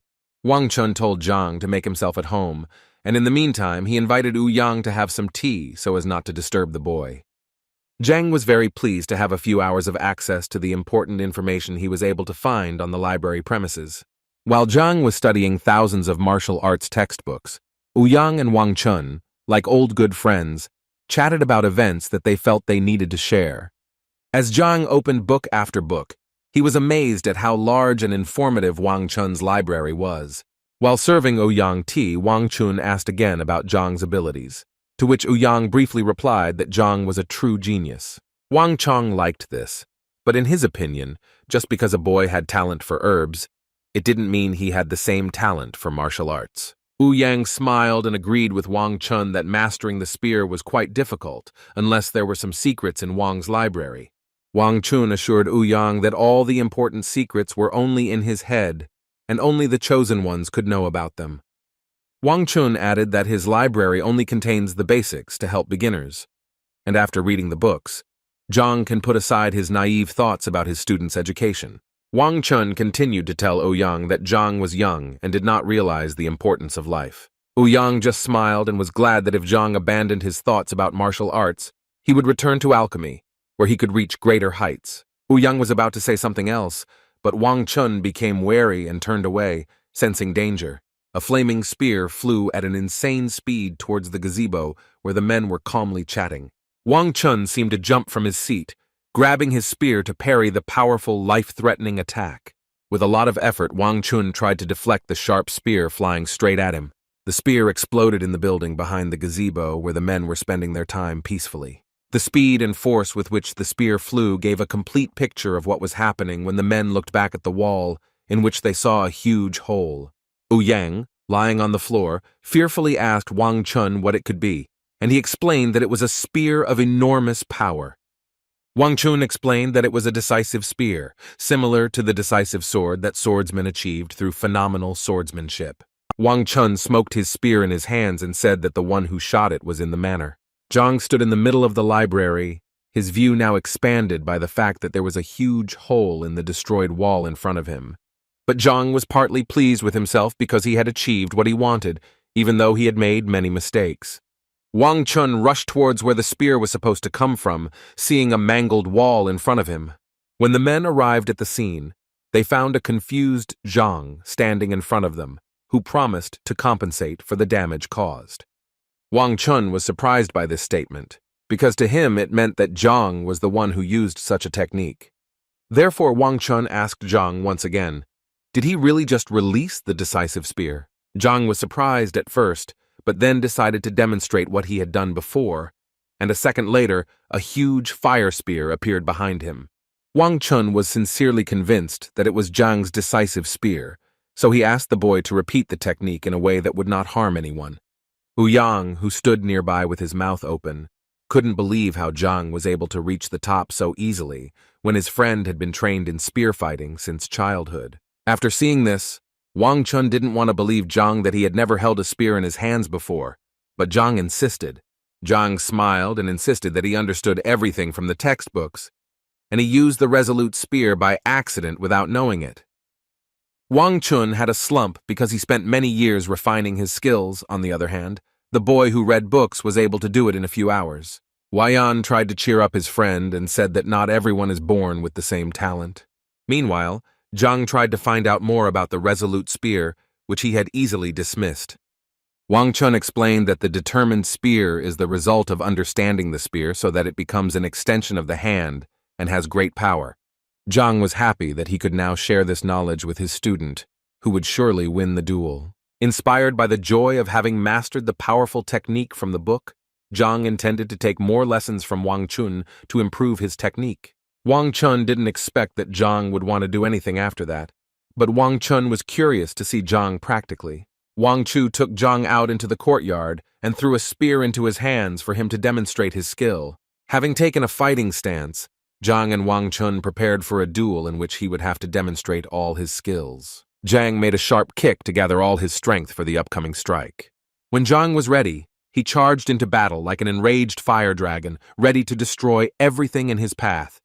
Wang Chun flinched from such a blow and froze in fear, waiting for the inevitable. It seemed as if Wang Chun's soul had left his body to protect himself from the powerful blow that Zhang was about to deliver. Zhang's spear stopped millimeters away from Wang Chun's face, causing him to lose his breath in a split second. When the fight ended, Zhang was a little disappointed that Wang Chun had managed to withstand the full force of the blow. Wang Chun still stood there silently, recovering from Zhang's blow. If Wang hadn't trained for many years, he wouldn't have reached the 7th rank, and who knows if he would have survived after that. Meanwhile, Zhang stood there with a smile on his face, saying that he would like to teach his student a similar technique, so he would appreciate advice from Wang Chun. Wang Chun smiled slightly and told Zhang that he was not sure if there was any need for advice here, since Zhang was very skilled with the spear. Zhang was glad that he had mastered the skill in the shortest time, and now his student Zheng Yang would surely be able to win. Wang Chun thought about how just an hour ago he had refused to teach Zhang something because he thought it was irrational, but now he realized that he himself had not reached the heights that Zhang had. Wang Chun hesitated for a few minutes, but then decided to ask Zhang to teach him a few lessons. With a smile on his face, Zhang was surprised by such a request, but willingly agreed to share the secrets he had managed to learn in the library. Yang, who was watching the men, did not understand why Zhang was giving advice to Wang Chun when he himself had come to learn from Wang Chun from the very beginning. Wang Chun was not used to listening to Zhang's advice, because usually masters of their craft do not share secrets with the first comer. But such actions formed a noble image of Zhang in the eyes of Wang Chun. Wang Chun was very grateful to Zhang for his help, but he couldn't just take it for granted. Therefore, when Wang Chun learned that Zhang did not have money to buy some medicines, Wang Chun decided to pay for him to study with Zhang. Wang Chun handed Zhang a wad of money, emphasizing that it was a modest payment for the knowledge Zhang had shared. Zhang was very surprised by such generosity, because he came to Wang Chun to study, but he himself became a teacher and even made a profit. After Wang Chun handed over the money to Zhang, the man bowed deeply, but Zhang thought it was unnecessary since the payment was quite sufficient. Zhang asked Yang to look after the pills he had already received, as he planned to return for them later when he went to school. After leaving the guild, Zhang was extremely pleased with himself because the plans he had conceived were being realized. When Zhang returned to school, he met only Wang Yin in the courtyard, whose husband was asking about other students. Wang Yin looked confused and upset, unable to put two words together to explain anything to the teacher. Zhang was a little angry because he had hoped that all the students would come to the training he had planned. Another disciple rushed into the courtyard calling for Wang Yin to run after him immediately as the battle was about to begin. The boy was in such a hurry to tell Wang Yin this news that when he finally saw Zhang, he was at a loss. Now Zhang wasn't going to let the student go until Tai explained why all the students were skipping training and what battle they were talking about. Zhang was angry because his students had not yet received the necessary knowledge and skills, but were already participating in unknown fights.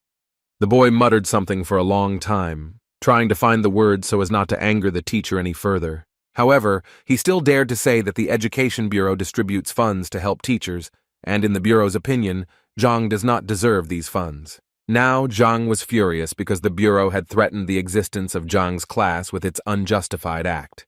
In the neighboring courtyard, there was a real mess with the participation of a large number of students and other unknown persons. Zhang's students defended the honor and dignity of their teacher, who had been unfairly slandered. The person in charge of distributing the financial aid was convinced that he was doing the right thing because he had no documents to exonerate Zhang. The man stressed that since there is no other precise data other than the exam results, in which Zhang received 0 points, there is no point in spending money on him. But the students were outraged by such statements, because Zhang remained their teacher as long as he had followers, and this was more than enough. The person who was supposed to allocate the funds agreed with this statement, but also emphasized that the charter stated that if a student was not worthy of the administration's expenses, then no assistance would be provided to him. Zhang's students were at a loss for words to express their emotions in response to such statements. However, the person responsible for distributing financial aid to students offered them an alternative. He invited all of Zhang's disciples to the lower arena to fight his disciples, and if Zhang's disciples won, they would be able to obtain the valuable pills. Zhang's students understood that the lower arena existed to resolve conflicts between students, and if they won, the teacher would apologize to the students. All of Zhang's students were convinced that this was their only chance to defend their honor and dignity. In their opinion, Teacher Zhang had done many useful things for them, so the moment of gratitude had finally arrived. Zhang may not need the pills that can be obtained as a victory, but for the sake of honor, a duel is inevitable. Everyone, as one, was burning with anger and ready to defend the valiant name of Zhang, no matter what it cost them. Therefore, all of Zhang's disciples agreed to the duel and were ready to fight to the end in order to preserve their existence and clear Zhang's name from slander. The man who suggested this option to the students warned the young people with a sinister smile so that they would not regret it later.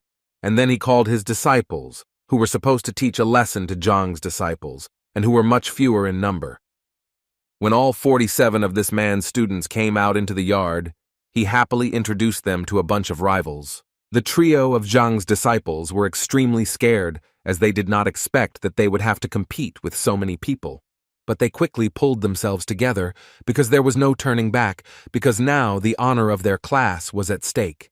On the way to the courtyard, another group of students told Zhang that Zhou Tian, whom Zhang did not consider an enemy, had caused a commotion. Zhang was told that Zhou Tian was formerly a disciple of Elder Chen, who later made him his disciple. Zhang was worried that his reputation might be tarnished by Zhou Tian's whims. Meanwhile, the duel between Zhang and Zhou Tian's disciples was in full swing, and everyone was defending themselves as best they could.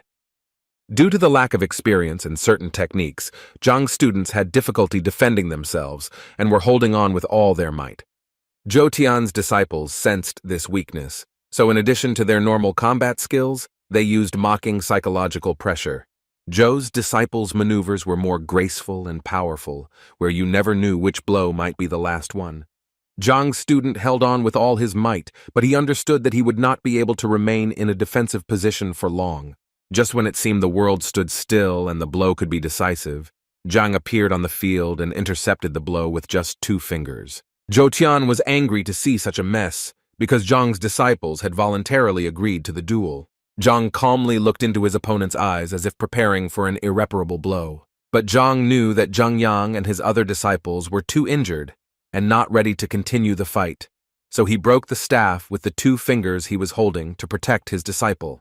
Zhou Tian shouted that the disciples who agreed to the duel of their own free will must continue the duel until the end. And then Zhou smiled evilly and suggested that Zhang stop the fight if his students admitted defeat. Zhang Yang, despite his many wounds, was enraged by such a proposal and was not prepared to surrender at any cost. Zhang grabbed the spear and was ready to defend himself to the last, because Zhang, in his opinion, deserved more. Zhang placed his hand on the boy's shoulder to calm and encourage the young man, who also had no intention of admitting defeat. Zhou Tian roared in rage and demanded that the duel between the disciples be fair and that Zhang leave the arena. Zhang smiled calmly in response and said that he really did not accept his students' defeat, but he did not want them to continue the fight. Zhou Tian insisted that the fight started without Zhang, so it should end without him. For Zhang, his students' decision remained unchanged, and he did not regret that his students decided to participate in the duel. That's why Zhang suggested that Zhou Tian move to the upper arena because the lower arena was quite boring. Zhou Tian's disciples were stunned by Zhang's statement, and some began to say that Zhang was mentally ill. Zhou Tian thought for a moment, because moving to the upper arena meant that Zhang's disciples would have to challenge Zhou Tian himself. Zhang, who was waiting for an answer, urged Zhou Tian to accept the challenge, otherwise it would mean that he was scared. Zhou Tian laughed, telling Zhang that he was burying himself, so Zhou did not mind this sight, so he accepted the challenge. Zhou Tian proposed to Zhang that if Zhang wins, Zhou will give him any 10 pills, and if they lose, Zhang will bow to Zhou. Zhang readily agreed to these terms and hoped that Zhou would not take his words back after the duel. Over the past few days, Zhang's disciples had indeed become stronger. Many had realized some things about themselves, but Zhang's decision to force the disciples to fight the teacher looked like a defeat. Zhou Tian gave his students the go-ahead to be released and asked Zhang about the details of the match himself. Zhang scratched the top of his head and pretended to do some complicated calculations, then replied that the match would be one-on-one. Zhang patted Chen on the shoulder and said that no one else had entered the duel, so it would be fair for Zhang to continue it. Zhou Tian was incredibly furious, not understanding what Zhang was planning by sending a young, inexperienced student to fight. Meanwhile, Chen was shocked by Zhang's decision, but Zhang quickly persuaded the boy to hold back his smile. Before the match began, Zhang announced that he wanted to teach Zhang a trick that would help him win. Zhou Tian tried to thwart Zhang's plans, but Zhang insisted that Zhang learn a technique that would allow him to win. Zhang approached the student and asked him to give him his spear so that the teacher could demonstrate his skill. Zhang tightly grasped the spear with his hand and asked Zhang to watch carefully what he was about to do. While the boy was concentrating hard to absorb some information, Zhang waved his spear in front of him like children in a kindergarten on a playground. Zhou Tian was surprised that Zhang's childish spear swings were considered a kind of winning move. A second later, Zhang had already handed the spear to his student, wondering if he had managed to remember everything. The boy thanked Zhang for the lesson, but he almost burst into tears when he realized that he would not be able to fight his teacher with dignity. Zhang wished the boy good luck and hoped only for himself, and again patted him on the shoulder encouragingly. After Zhang patted the boy on the shoulder, he felt his body fill with warmth and unstoppable energy. Zhang used Qi energy to tell the boy not to resist the new power, but instead to synchronize with it. He explained to the boy that he was going to teach him the breathing method of spear fighting. Chen listened to his teacher's advice and now felt how each of his potential strikes could become many times stronger. When Chen finally came to his senses, he heard Zhang's voice again, asking him to continue pretending to be weak. And it seemed to work because Zhou Tian mocked the boy for barely holding a spear in his hands. Chen decided that there was no need to drag things out and took a defensive stance, showing full readiness. Zhou Tian was furious that Zhang was going to embarrass him with a student, let alone teach him a useless technique. Zhou Tian shouted threats at Zhang and promised that Zhang would pay for his behavior. Disciple Zhang wanted to replace Chen as he looked tired and weak, but Zhang insisted that he continue the fight. While Zhou Tian was preparing for the fight by rolling up his sleeves, Chen professionally played the weak opponent. Zhou Tian said that he would not show mercy to the boy because Zhang himself had decided his fate, to which the boy agreed and added that he was ready to fight with all his might. Zhou Tian was the first to rush into battle, concentrating all his strength and preparing to deal an irreparable blow. Holding the spear in his hands, Chen was in no hurry to attack or defend because he was synchronizing his breathing, which was what Zhang emphasized. When the boy felt he was ready to deliver a decent blow, his eyes, full of energy, opened wide. He swung his spear toward Zhou Tian, and the spear seemed to wrap around a fiery snake, ready to pounce on anyone who dared to oppose it.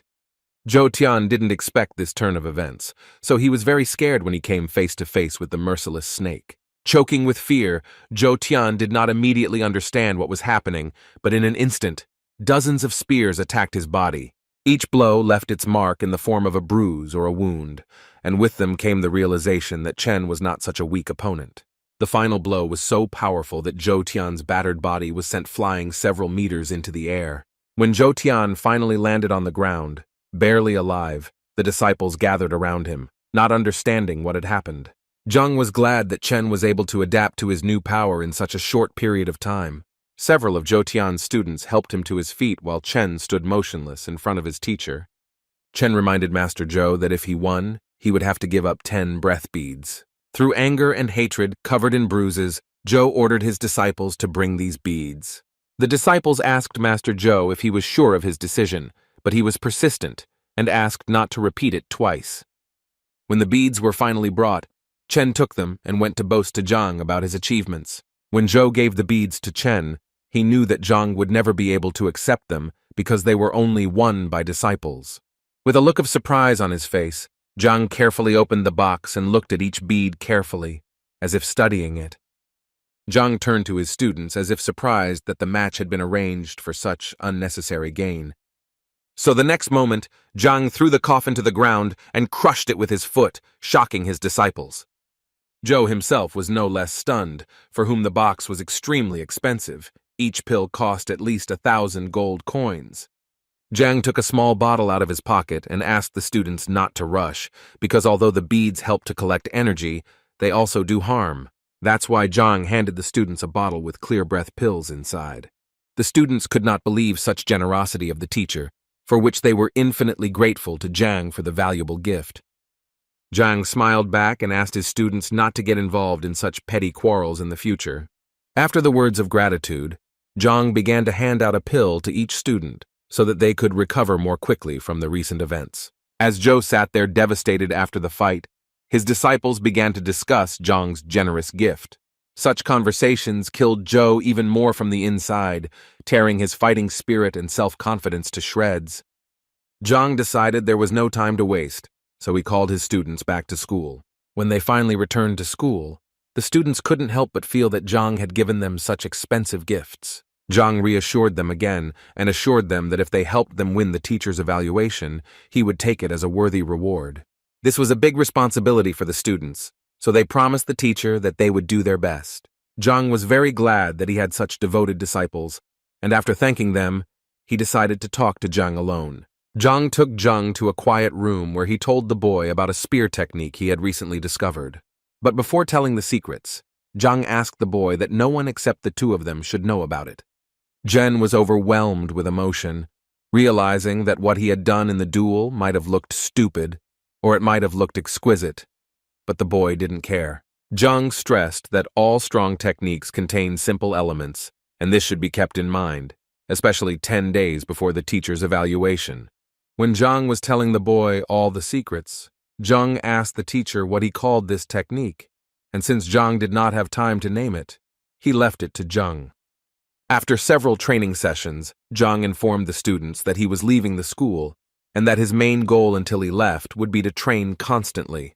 Meanwhile, where Zhang was considered a great master, the city discussed his exploits, and some even looked after the estate.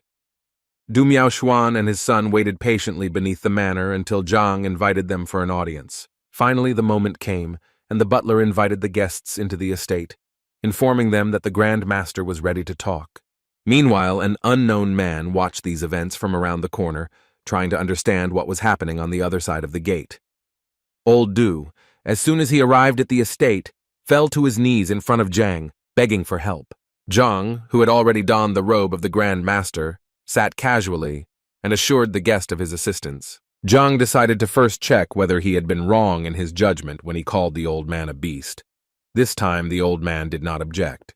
Zhang began to analyze the problem in detail, explaining that it all started because the old man had not made progress during his training. According to Zhang, the old man took the blood of the white wolf, and now this blood enters the old man's body every afternoon. When Zhang began to tell details about how the old man was covered in animal hair every time, but at the same time he was neither an animal nor a human, the old man snorted, but agreed with everything. The son was upset that his father tried to hide it from him when the usual routine habit of being alone in the garden turned out not to be a habit. Zhang took a sip of hot tea and continued to talk about the wolf, whose strength corresponded to the 7th human rank. While stirring the tea, Zhang explained that wolf blood was one of the main ingredients for making Tongxuan pill, which had the effect of unblocking meridians. The old man admitted that he was young and naive, and therefore simply believed that wolf blood would make a person much stronger. Zhang put down the cup and asked the old man not to jump to conclusions, because the blood really does have such properties. The old man was shocked to hear such information, but at the same time he could not understand why he had suffered for so many years. Zhang rose from his throne and, pacing, continued to explain to the old man that the information he had read in the manuscript was incomplete, and the old man had simply not completed the reincarnation process. So Zhang suggested completing the process right now with acupuncture. Zhang realized that the old man's meridians were blocked, preventing the wolf's blood from circulating normally in his body. Then the man took out several silver needles, whispered something over them, and pointed them straight at the old man. One after another, the needles, shrouded in a blue noble glow, reached their target in the old man's body, freeing him from his ancient suffering. When the release process was completed, the old man thanked Zhang and hurried to leave the estate when he was suddenly stopped on the street by an unknown man. The old man looked at the young man and recognized him as Master Luo, who was well known in the area. A man named Lo asked the old man who owned the estate, to which the old man kindly replied that the Grand Master lived in the estate. The old man was full of praise for Zhang, calling him an intelligent and extremely capable man, but he emphasized that the Great Master did not like frequent guests. The old man told Luo that the Grand Master valued his time very much, so he should pay him well, at least 3 million. Luo thanked the old man for the detailed information. A few minutes later, Luo Chun was already at the estate and met with Zhang, who immediately realized that this man was a blacksmith. Zhang, in his luxurious and casual manner, asked the man what brought him here. The man complained that lately he could not make such powerful weapons as before. Zhang immediately asked the blacksmith to show him a weapon that Tai would consider durable enough. Zhang took the sword out of its sheath, examined it carefully, and realized that it was an ordinary sword, which did not even require the use of spiritual techniques to create. Zhang immediately understood what the problem was, as if it was red in his eyes, which made the blacksmith very nervous. Zhang seemed to have deliberately inflated the price by means of artificial intrigue, which he stretched out and savored. But he still told the stocky man that he ate too much, causing the blacksmith to drop his sword on the ground. The man even tensed up from such statements, because for him they sounded humiliating. Even the butler was shocked by Zhang's brazen remarks towards the venerable man who told him about his problems. Zhang hastened to calm the blacksmith down, as he had no intention of insulting him with his words. Koval admitted that lately he really likes tasty food, especially imperial shrimp. Zhang picked up the teapot to pour himself some tea and told the blacksmith that it was all because of the shrimp. But the blacksmith still didn't understand what shrimp had to do with making weapons. Zhang, who calmly continued brewing tea, emphasized that shrimp are directly related to weapons. He explained to the blacksmith that emperor shrimps are grown in cold water. They are a product of yin energy, so a person who eats shrimps reduces yang. However, Zhang stressed that pre-spawning and post-spawning shrimp are completely different products. Zhang continued drinking tea and said that the shrimp was getting weaker as it transferred all its energy to the new generation. Zhang glanced at the blacksmith and noticed that in addition to the shrimp, the blacksmith was constantly irritated, and therefore the energy could not be properly concentrated. Koval knew that he had been really struggling to concentrate and clear his mind lately, but he didn't know that it was all about the shrimp. Zhang explained that the shrimp becomes weaker after giving birth and thus tries to protect itself, although the taste does not change. The blacksmith fell to his knees before Zhang to ask him to help him solve his problem, which he had no idea about before. Zhang, who knew what this man's problem was, actually didn't know how to solve it. The case of the blacksmith is different from the previous ones, and the library only points out the shortcomings. Therefore, Zhang could think of nothing better to do than advise the blacksmith to stop eating the shrimp and release the ones he caught. It would seem that this extremely simple piece of advice brought incredible relief to the blacksmith. The blacksmith was extremely pleased with Zhang's work, who simply looked at the weapon and understood its essence. The blacksmith then asked Zhang if he could help him open a blacksmith business. Zhang looked at the blacksmith with a searching gaze, which indicated that the blacksmith was crossing the line. The blacksmith quickly understood Zhang's emotions and immediately apologized for his impudent behavior. Zhang decided it was time to end the audience, so he asked Sun Qian to escort the guest out. Sun Qian explained to the blacksmith that Grandmaster Zhang wished to rest, so it was time to end the conversation. After everyone left, Zhang sat on the soft bed, thinking about how difficult it was to pretend to be a great master. Zhang realized that he was now at the level of a great master only because he received help from the library, and without it, he was nothing. But for Zhang, this was not a big surprise. He understood that any craft requires a significant expenditure of energy. In order to maintain a decent level, Zhang needs to constantly replenish the library and absorb its knowledge, otherwise he will not be able to use it effectively. While Zhang was pondering this, the library seemed to hear his needs and offered a new book unknown to Zhang. The book flew towards Zhang as if it had invisible wings, radiating a warm light around itself. Zhang picked up the book and, after examining the gold binding, opened the book to examine its contents. When Zhang began to turn the pages of the book, he saw that there was not a single word or letter in it. So Zhang closed the book and decided that he would not study it for now because there was nothing to study. But the book seemed to want to be read, so it opened in Zhang's hands, shining with a bright, warm light of its own accord. The book rose and illuminated the room with bright rays that scattered in different directions. Zhang, frozen in place, raised his head and watched this spectacle with his mouth open. At some point, the book suddenly closed and hung above Zhang's head, as if waiting for something. By the time Zhang realized what was going to happen next, it was already too late to run. The book shot a bright and powerful beam of light at Zhang, like lightning on a clear day. Meanwhile, rumors were circulating in the estate of a rather famous gentleman that the old man had recently begun to feel ill, and that the latest discussion of pills had completely exhausted him. The old man put down his pen, the tip of which was still dipped in black cuttlefish ink.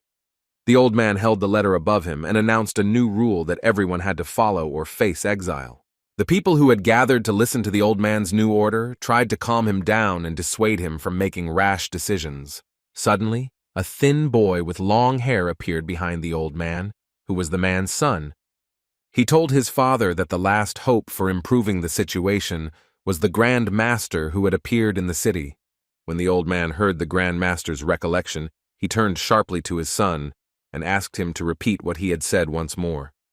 Song admitted that he had sent a mentee who informed him that not only had a great master named Yan Huang solved the problem of Ling Tianyu's wife's illness, but Du himself was waiting at his door. The old man listened attentively to every word of his son, expecting new details with every second. Song continued that Du Miaoshuan left the Grandmasters 10 minutes later and rose his rank from 5th to 7th during that time.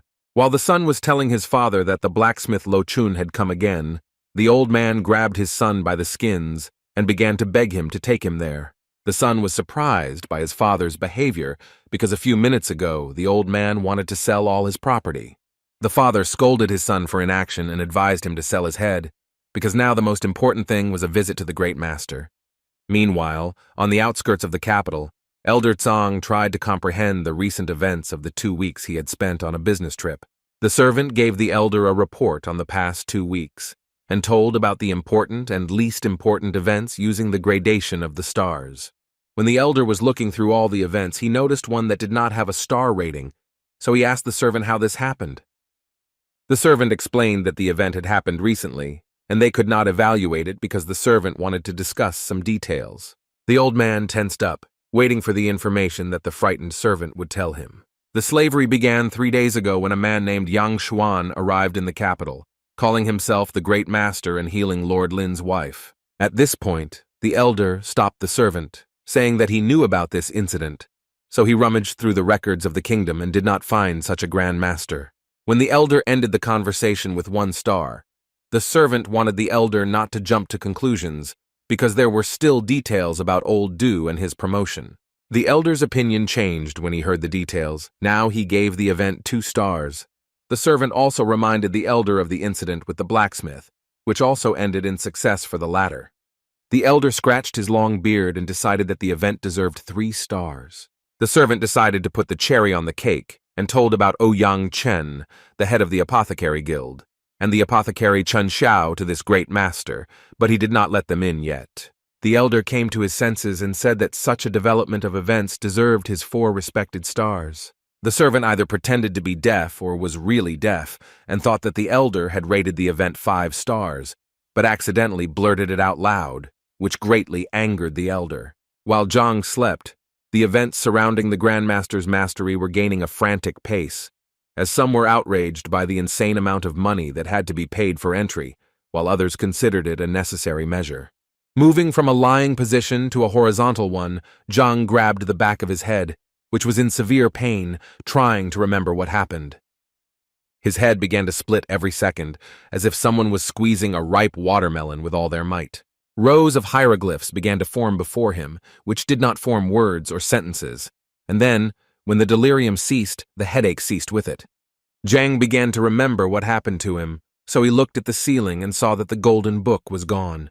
Meanwhile, the morning sun illuminated every corner of Zhang's luxurious estate, which he rented to carry out his grandiose plans. When Zhang leisurely walked out into the courtyard, the butler informed him that while he was sleeping, the head of the pharmacists' guild, Ouyang Chen, and the pharmacist, Chen Xiao, had arrived. Zhang still didn't quite understand what was going on, and the butler added that the guests had been waiting for about 2 hours. The butler also added that the distinguished guests had paid 3 million to enter, so Zhang ordered them to be let in. The visit of the head of the Guild of Pharmacists ended rather quickly and caused a flurry of various rumors, but Zhang was already hurrying to his students. When Zhang returned to school, he was told that Huan Yu had arrived and was waiting for him. Huan Yu waited for Zhang in the middle of class, causing great admiration among the male students. The girl was very happy when she saw teacher Zhang entering the classroom with the students. He called the girl into the yard so that they could calmly discuss the issues that interested the girl. The girl had the honor of informing Zhang that he was invited to Master Lu's residence. Zhang was already happy that Lu wanted to show Zhang the royal library, but the girl interrupted Zhang's premature joy. In fact, Zhang came as a judge for Bai Shun and Huan Yu. Zhang was not very happy about this news, but Huan told Zhang how much Master Lu valued him for his deep knowledge of painting and calligraphy. Zhang didn't know how to refuse this offer, considering that Huang had helped him a lot during the detector, although he himself couldn't pass up the chance to get into the library. Zhang smiled at the girl, said that there was no time to waste, and asked when the tests would be carried out. The girl was a little embarrassed and replied that the test was supposed to start at noon, but if you hurry, you can still make it. So Zhang immediately jumped up and went with the girl to the exam, trying to find out at least some rules along the way, but Huang assured her that she knew nothing. The only thing the girl knew was that the exam was entirely designed by Master Lu and Master Yuan Yu, the latter being a doctor, and Zhang didn't understand what this had to do with painting. Huan said that Yuan Yu was not only a master of medicine, but also of painting and calligraphy. Zhang was stunned by the fact that Yuan Yu had recently painted a picture of the Crow River, and the birds mistook it for a real landscape. Therefore, this time, Master Lu decided that the exam would be taken by 3 dignitaries, which Zhang did not consider himself to be. When the couple arrived at Lu's courtyard, the butler they met at the entrance became nervous that the guests were wandering around for so long. Zhang immediately apologized for his ignorance because he understood that decent people have decent affairs. When Zhang entered the building, he saw Master Lu waving kindly at Yuan Yue. Noticing Zhang, Lu stopped the conversation and immediately introduced Zhang to his close and talented friend Yuan Yu. In turn, Lu praised Zhang in front of Yuan Yuemu for his high achievements despite his young age. Zhang felt out of place and assured Yuan Yu that Master Lu often exaggerated when talking about talent. Yuan Yu replied to Zhang that skill has no age, so if Lu was describing human talents, then he was right. Lu decided that since everyone was gathered, it was time to begin the long-awaited exam for young talents. Before starting, Lu decided to announce some important points, in particular the grand prize, a painting by Master Lu himself. Since the participants are focused on painting and calligraphy, Lu said it was inappropriate to ask them to write anything. 3 masters will paint their pictures, which the participants must evaluate. The winner will be the one who does it most accurately. Zhang was shocked when he heard that he would have to write something, since he didn't even know how to hold the bone properly. Therefore, he decided to propose to the rest of the jury his refusal of this exam format. Lu reassured Zhang that the hidden purpose of the exam was to instill a love of art in young followers. Such statements did not reassure Zhang, and he tried in every way to avoid such an event. When it was time to get to work, Zhang became increasingly panicked, and no amount of reassurance worked on him. Lu ordered Huang Yu and Bai Shun to closely watch the movements of the masters and perceive what they saw. If Zhang had known all the details of the exam, he would never have gone, because he couldn't even draw with a pencil. The honor of being the first to paint this picture fell to Yuan Yu, who promised that he would work at half strength. The master unrolled a long scroll of papyrus and dipped the bone in cuttlefish ink. He closed his eyes and scratched his long beard, thus preparing for work. When the man finally caught the wave of inspiration, his eyes opened wide, and he began to create a masterpiece. Strokes of paint flew in all directions, falling onto the papyrus in strange spots as Master Yuan Yu completed his masterpiece.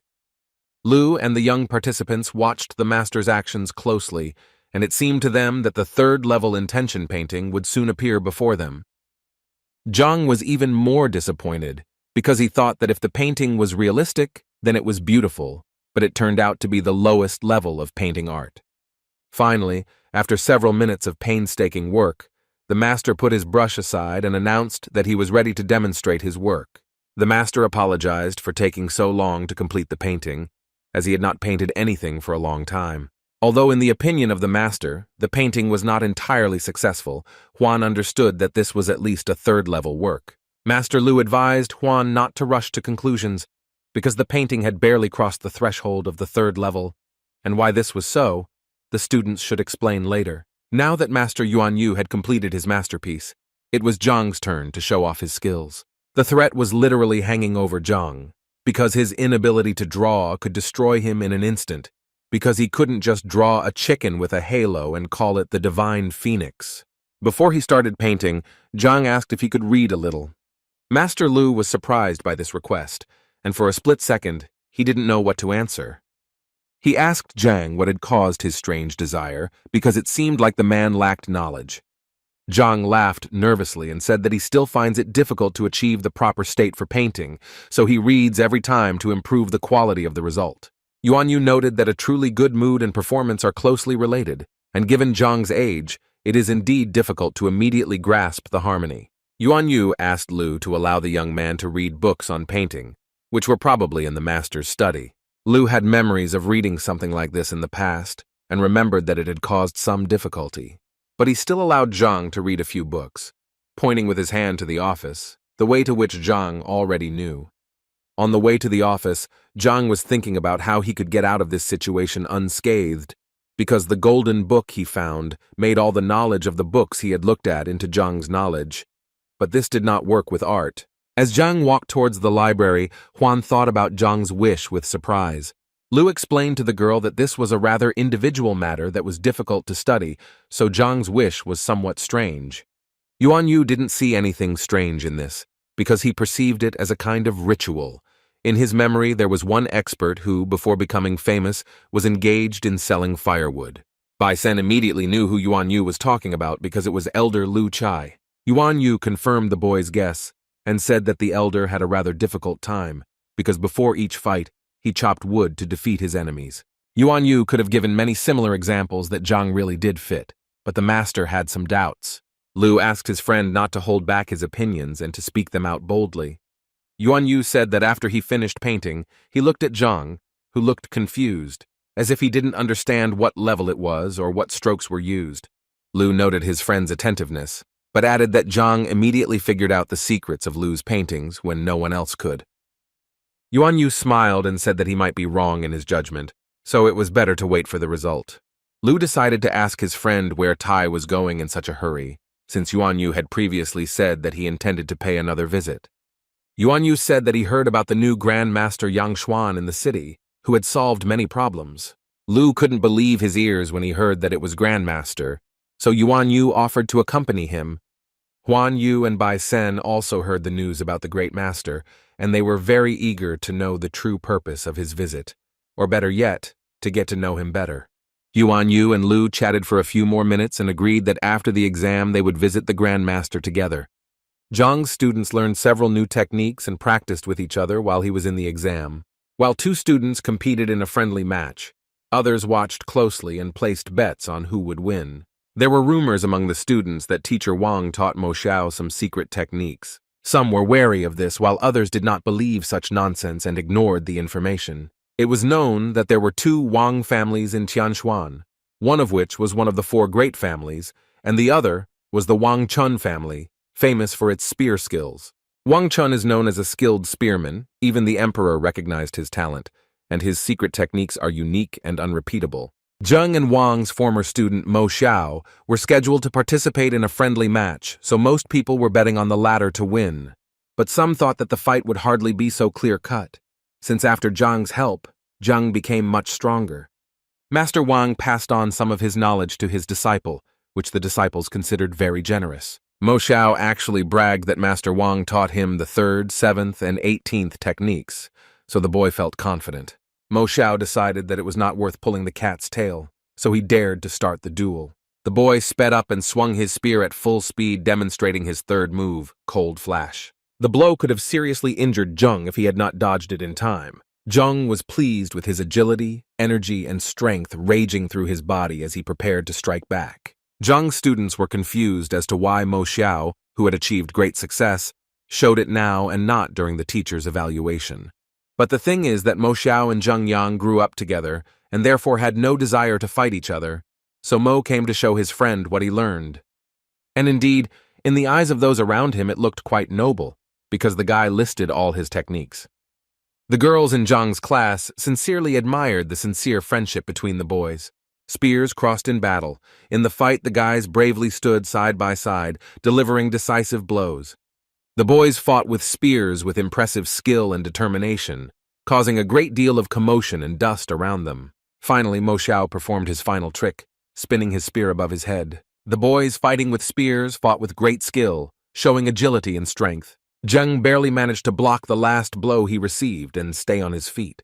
The boy was thrown back, but he stood firmly on his feet, not giving in to the blows. It seemed as if the match was coming to an end, and Zheng praised his teammate for his significant progress. Now Zheng was preparing to demonstrate to his friend the skills that Zheng had taught him. The boy was determined and prepared for an impressive reception that he wanted to show off. The boy touched the ground with his spear, and a second later the atmosphere changed, and it seemed as if the young men were standing in the middle of the sea. Mo Xiao was momentarily frightened by what he saw, as he had never encountered anything like this before. Zheng concentrated all his efforts, although at times it was difficult for him because his technique was not yet perfected. And then Zheng moved his spear and a giant water dragon burst out rushing towards Mo Xiao. Mo Xiao was extremely scared because the giant dragon could swallow him up in a split second. The boy defended himself with all his might, but he felt that he did not have enough, because the blow was extremely strong. At some point, the boy felt that he could not control the force of the blow, which caused him to be thrown back. Zheng was very afraid for his friend, so he dropped the spear from his hands and ran to help him. Zheng's other disciples were also surprised that Zheng was able to use such a powerful strike that was not up to the level of the Wang clan. Zheng tried to help Mo Xiao up and apologized for causing serious harm. As Mo Xiao dodged the blow, Zheng boasted to him that it was Master Zhang who taught the boy this technique. The technique was at least twice as strong as the Wang family's, considering that Zhang was not a master of the craft. Zheng assured his friend that Master Zhang spared nothing for his students, once again emphasizing his generosity and compassion. Mo Xiao was so impressed by Zheng's reception that he couldn't wait to know his name. Zheng scratched his head and admitted that this technique had no name because it was created by Zhang recently, and he did not have time to come up with a name. Mo Xiao was stunned by this fact, because the technique was much better than the secrets of the Wang clan, but it still did not have a name. Zheng suggested that Mo Xiao choose the name of the technique himself, but Mo Xiao was against it because it would be disrespectful to the teacher. Zheng laughed, and then explained to Mo Xiao that the teacher had allowed the boy to come up with the name of the technique himself. Mo Xiao's jaw dropped, especially when Zheng admitted that this was a common practice for Zheng. Meanwhile, Zheng rummaged through Lu's office, looking for books that could save him from his disgraceful situation. Zheng looked around the spacious office, where there were many books of different categories that developed various skills. He closed his eyes for maximum concentration, asking the library to choose the best option. Lu, who was already tired of waiting for Zheng for 3 hours, decided it was time to hurry him up. Zheng sat with his eyes closed and concentrated on painting and calligraphy, which are very helpful in overcoming impatience. Lu crept up to Zheng and couldn't understand what he was doing. It seemed to him that the boy was moving up to a new rank again. As he leaned very close to Zheng, their gazes met for a second. Zheng and Lu came to their senses and were frightened by the surprise, so they immediately took a defensive position. Standing at the counter, Zheng asked Master Lu why he was there and why their eyes met so closely. Lu, in turn, asked worriedly whether Zhang had been promoted in rank, as had happened last time. Zhang immediately calmed the old man down, causing him to breathe a sigh of relief and explained to Zhang that he had been in the office for quite some time, so Lu decided to make sure everything was okay.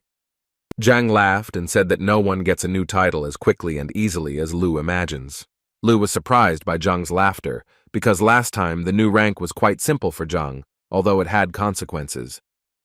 Old Lu decided it was time to get down to business, so before returning to the exam, Lu asked Zhang if he was ready, to which the man nodded approvingly.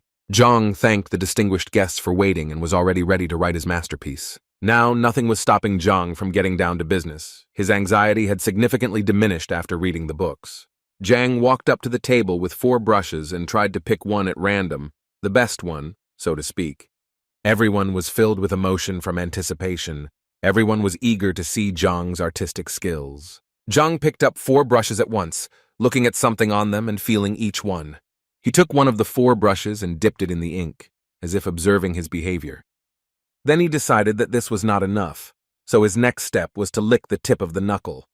Observers were frankly shocked by Zhang's actions, because from the outside it looked like a child was simply playing with brushes. With the help of the library, or simply intuitively, Zhang picked up a brush, twirled it in the air and began to paint a picture.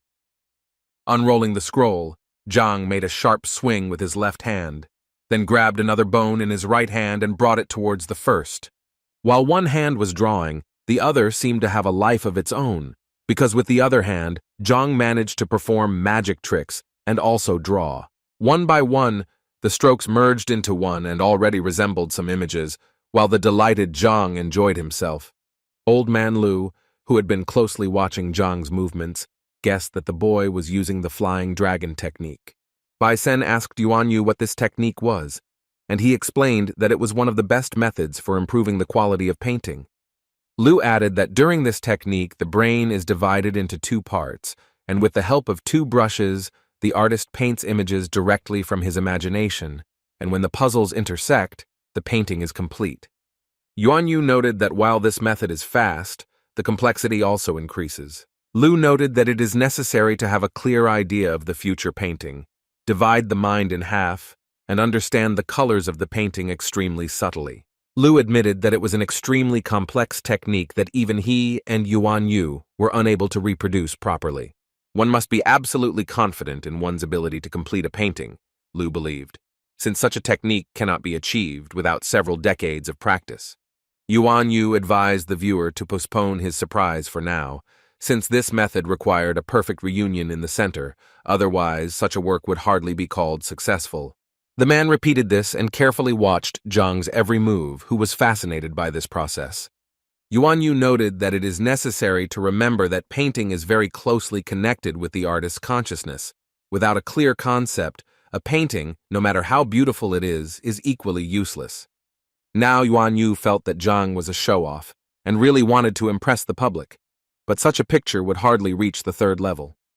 Yuan Yu explained that the dragon technique is indeed impressive, but is more suitable for street artists. While the masters were pondering Zhang's talents, Bai Sen exclaimed that the moment of truth had arrived, the joining of the parts. Zhang had almost completed his painstaking work, and when there were only a few millimeters left before the reunion, the man felt a slight uneasiness.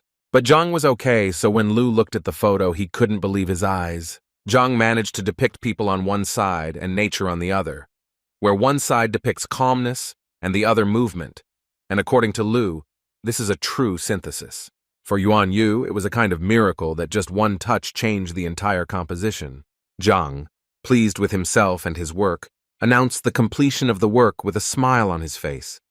Everyone present approached the table where Zhang was drawing to take a closer look. Only Yuan Yu and Lu did not express their joy. On the contrary, their emotions resembled sadness. Bai Sen and Huan Yu were worried about the master's reaction because they thought the painting was complete. Yuan Yu said that although the work is done and perfect, the context picture is not followed, although such a technique is difficult to perform.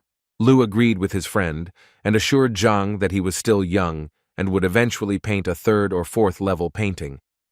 Yuan Yu praised Zhang for his talent, but advised him to remain humble.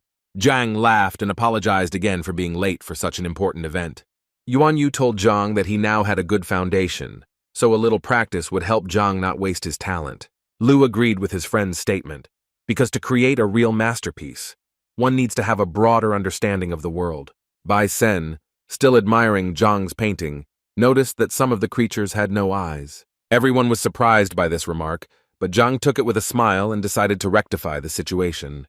Taking a brush in his hands, the man painted eyes on all the people and animals in the painting. Before he could put his brush down, the painting blinded the man with a bright light. Everyone present froze in anticipation. What was going to happen now? In Zhang's recently completed painting, figures of girls, a man, and an antelope began to appear, resembling ghosts, but kind ones.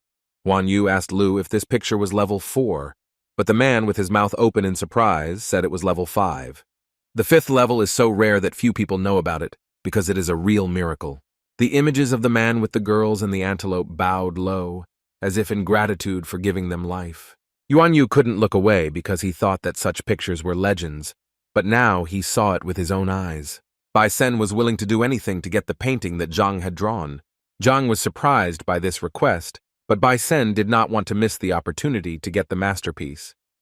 Huan Yu lashed out at Bai Sen because she felt Zhang had put too much emotion into the painting to just give it away. But Huan Yu scolded Bai Sen because she also wanted the painting, but offered Zhang money for it.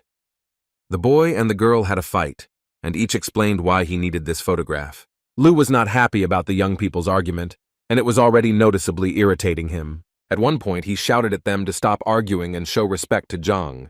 He explained to the young people that each level 5 painting was endowed with incredible value that could not be measured in money.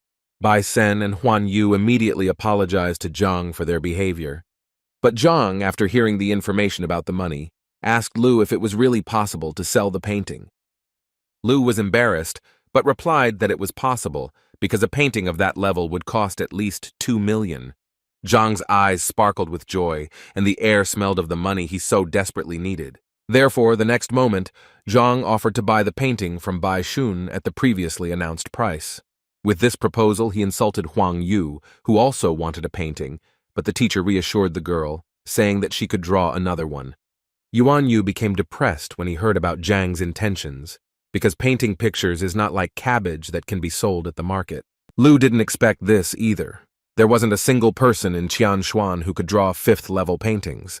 But Zhang was already excited, especially when it came to money, so he quickly painted another picture. Pleased, Bai Shun and Huan Yu promised Zhang that they would pay him back as soon as possible. Zhang was pleased with his achievements, that in such a short period of time he had earned a significant amount, and was now almost where he wanted to be. Lu also informed Zhang that the emperor would arrive in the evening, and that an envoy would soon inform him of his desire to visit the library. Thus, Lu pleased Zhang that the teacher would finally have access to the royal book depository. The men talked for a while, and then Zhang said it was time for him to go home. After Zhang left, Lu said that it was too late to go to the Great Master today, so he advised Yuan Yu to do it tomorrow. And then Lu went back to discussing Zhang's talents, whose eyes sparkled with fire and passion for painting. While Lu was praising Zhang, Yuan Yu was asking his friend about his past. Lu turned to Huang Yu, who was at the academy and could tell more about the teacher's background and reputation. Huang Yu confirmed that she knew some facts, but she was in no hurry to voice them so as not to upset Lu. Lu told the girl to tell him everything calmly because he had no one or nothing to be angry with. The girl timidly began to tell him that Zhang was known at the academy as a loser who was constantly bullied. When the girl told him all the details, Yuan Yu could believe that Zhang was a loser, because the teacher had painted a level 5 picture before his eyes. The girl suggested that Zhang had become a victim of the administration's tyranny. Yuan Yu didn't expect this from Shang Chen, whom he had met quite often and considered a good person. When Yuan Yu asked the girl to intervene in the matter as the Grand Master's assistant, the girl replied that the matter had already been decided. Lu also expressed concern about the current situation and planned to hold talks with Leader Hong to have better control over the academy's affairs. Huan looked confused because she needed to say something else. The talk was about someone calling Zhang to the teacher's certification.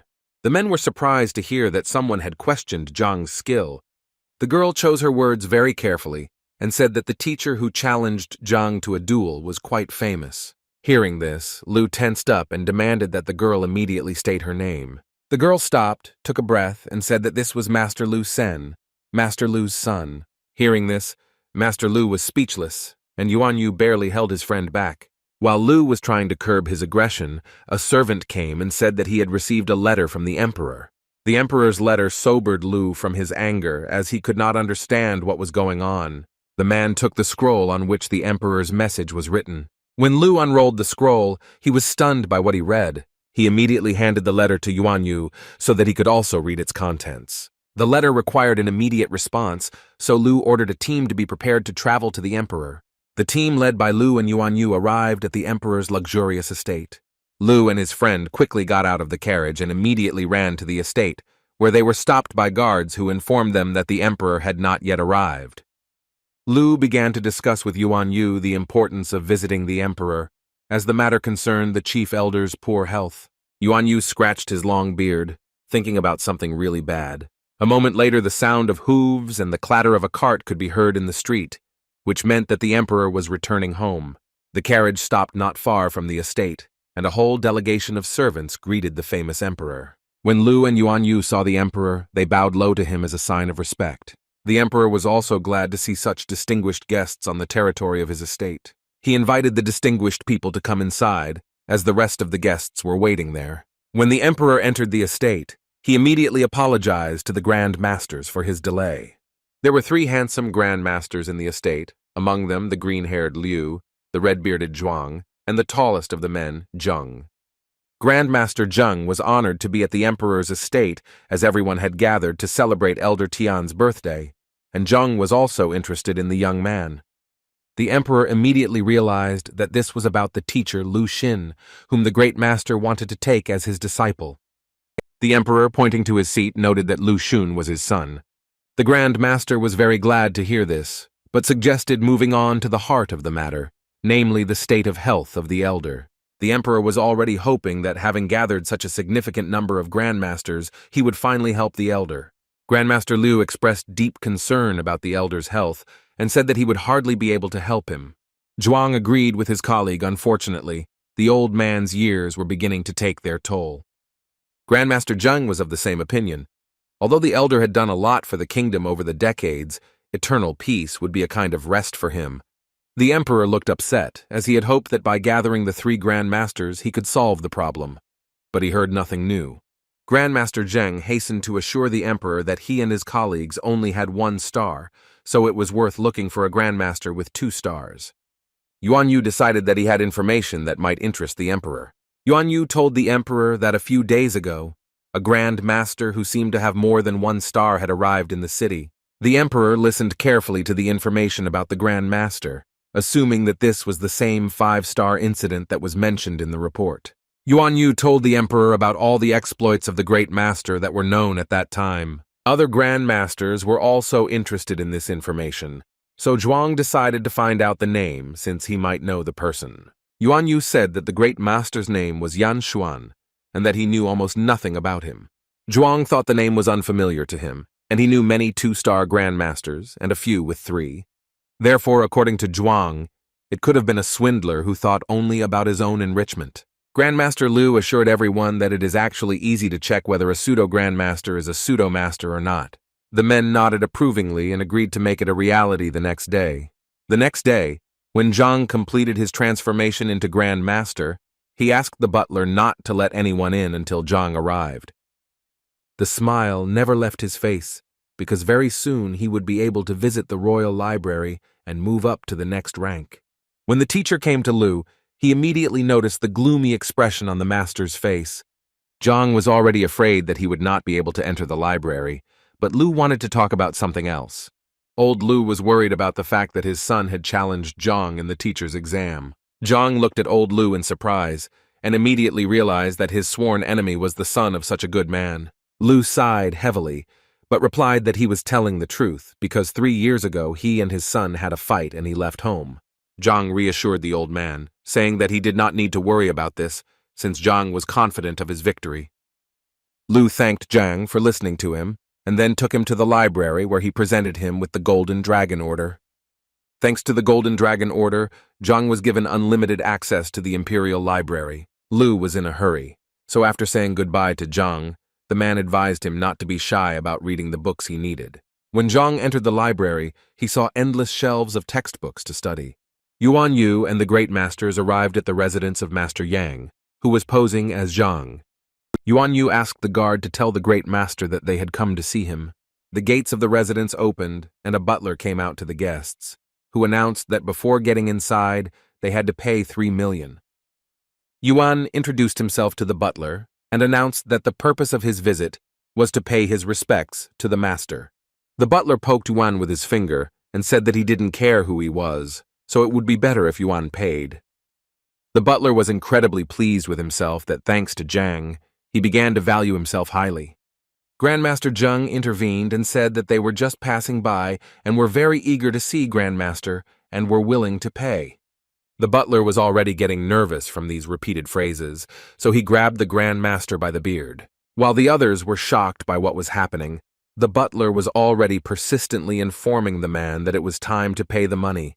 Otherwise, the Grandmaster would not be there. Venerable Zheng took out the Grandmaster's jade token from his pocket and wanted to explain to him, but he didn't have time.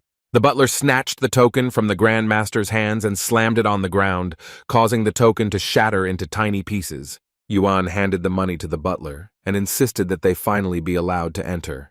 The butler laughed at the men for poking him with a pathetic jade stick when they had money. The boy asked the men to wait while the owner was away, and when he returned and had time, he would definitely invite him. Yuan's patience snapped and he was ready to tear the butler to pieces.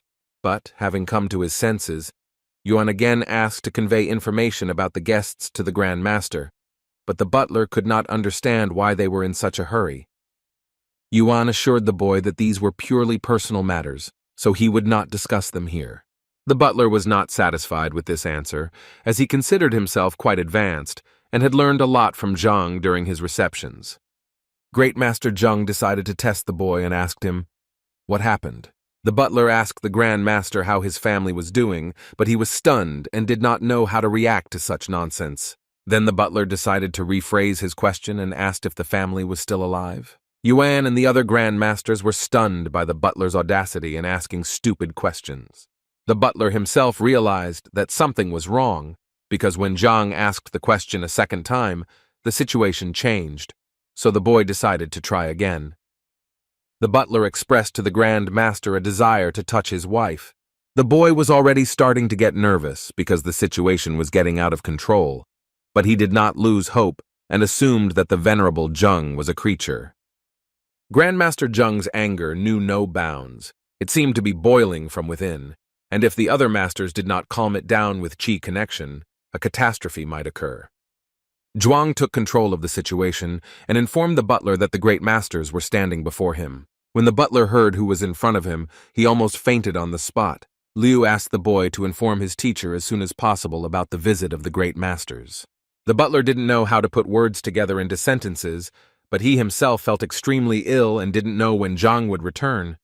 Dear Zhang almost exploded with rage and was about to slander the butler. Liu handed the butler a scroll that looked like gold and asked him to pass it on to Zhang. So the Grand Masters left, but promised to return soon and meet with their famous colleague. The butler simply stood still for a few minutes, pondering one moment, and then his legs gave way and he fell to his knees. Upon realizing the situation, the young man felt as if his soul was leaving his body and would never return. Venerable Liu, who was riding in a carriage with his colleagues, noted that there was indeed a Grand Master living in the estate, who was definitely not weaker than them. Yuan didn't understand how the Great Master could understand this if he hadn't even seen the man. Grandmaster Zheng said that they only had to look at the butler, who at first glance was hopeless, but his body structure caught their attention. Zhuang agreed with his colleague because, frankly speaking, under normal circumstances, his limit was the 3rd rank. Yuan realized what the Grandmasters were getting at. The boy was no lower than the last step of the 4th rank. Liu guessed that since the boy had been a merchant for a long time and was now in excellent physical condition, the Grand Master's intervention was inevitable. For the Grand Masters, it was a real miracle, and not only that the butler had reached such a rank. If the Great Masters understood correctly, Mr. Butler used his key to clear the young man's meridians. According to the great masters, qi for such a technique must be extremely pure, otherwise it is impossible. Therefore, the masters decided to behave rather cautiously until they knew the whole truth. Yuan never understood the next course of action, since the main bet was on a meeting that never took place. But this was not an obstacle for the grandmasters. They could check their colleague even in his absence by gathering the people who were with the grandmaster.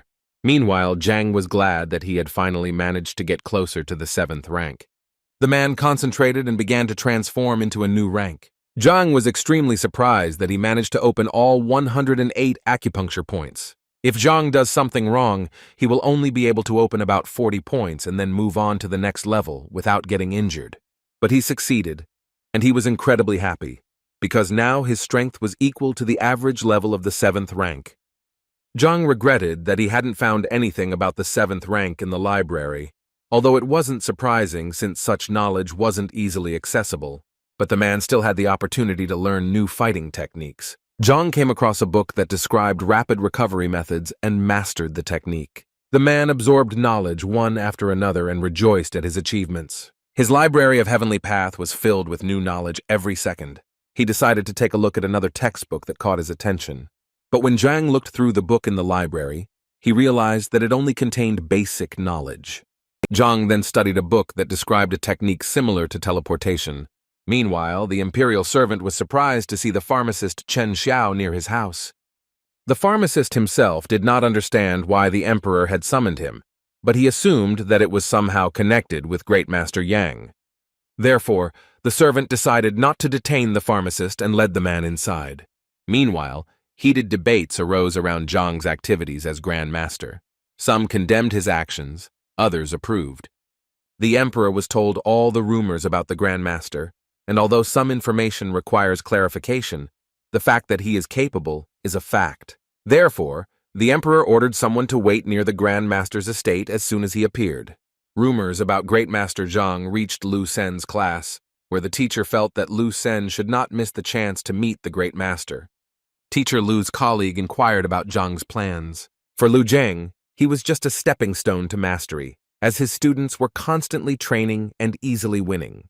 Therefore, the colleague decided to congratulate Teacher Lu on his victory in advance. Zhang himself no longer had the strength to master new knowledge. But the man had no intention of stopping, even though he spent 5 days in the library. He reached for the last book that he had not managed to master during his stay. Through his sleepy eyes, Zhang realized that he was holding a book on poisons in his hands. Although he didn't see much need for this knowledge, Zhang still decided to study the textbook. After spending 5 days without sleep in the library, Zhang went outside and remembered that the sun was shining outside. It blinded him with its bright rays, and fatigue fell from his feet, but the man was not going to rest because the medicine was supposed to arrive soon. So, fighting off fatigue, Zhang went to his grandmaster's estate to finish the business there. At that time, 2 famous thieves of the kingdom, Zhang Liao and Zhang Mo, roamed the streets, robbing the rich to help the poor. The boys wandered around looking for estates to rob. As they strolled through the winding streets, the young men decided that their destination would be Du Qiao's residence. Arriving at the estate, they were surprised by how many people had gathered nearby. The guys noticed the 8-armed warrior Lu Kaiwan in the queue, who, according to the latest rumors, seemed to have disappeared. Also present in the crowd were Stone Dragon, Feng Jun, and Iron Fist. The guys knew he was the #1 expert in town. They said his fists could punch through walls. There were many other celebrities standing in the crowd, such as the pale surgeon Hu Xiaobai, the long-armed Li Longshu, and the divine-eyed Duan Zhujiang. The guys decided to watch the events from the corner, because even the weakest of the crowd could beat them.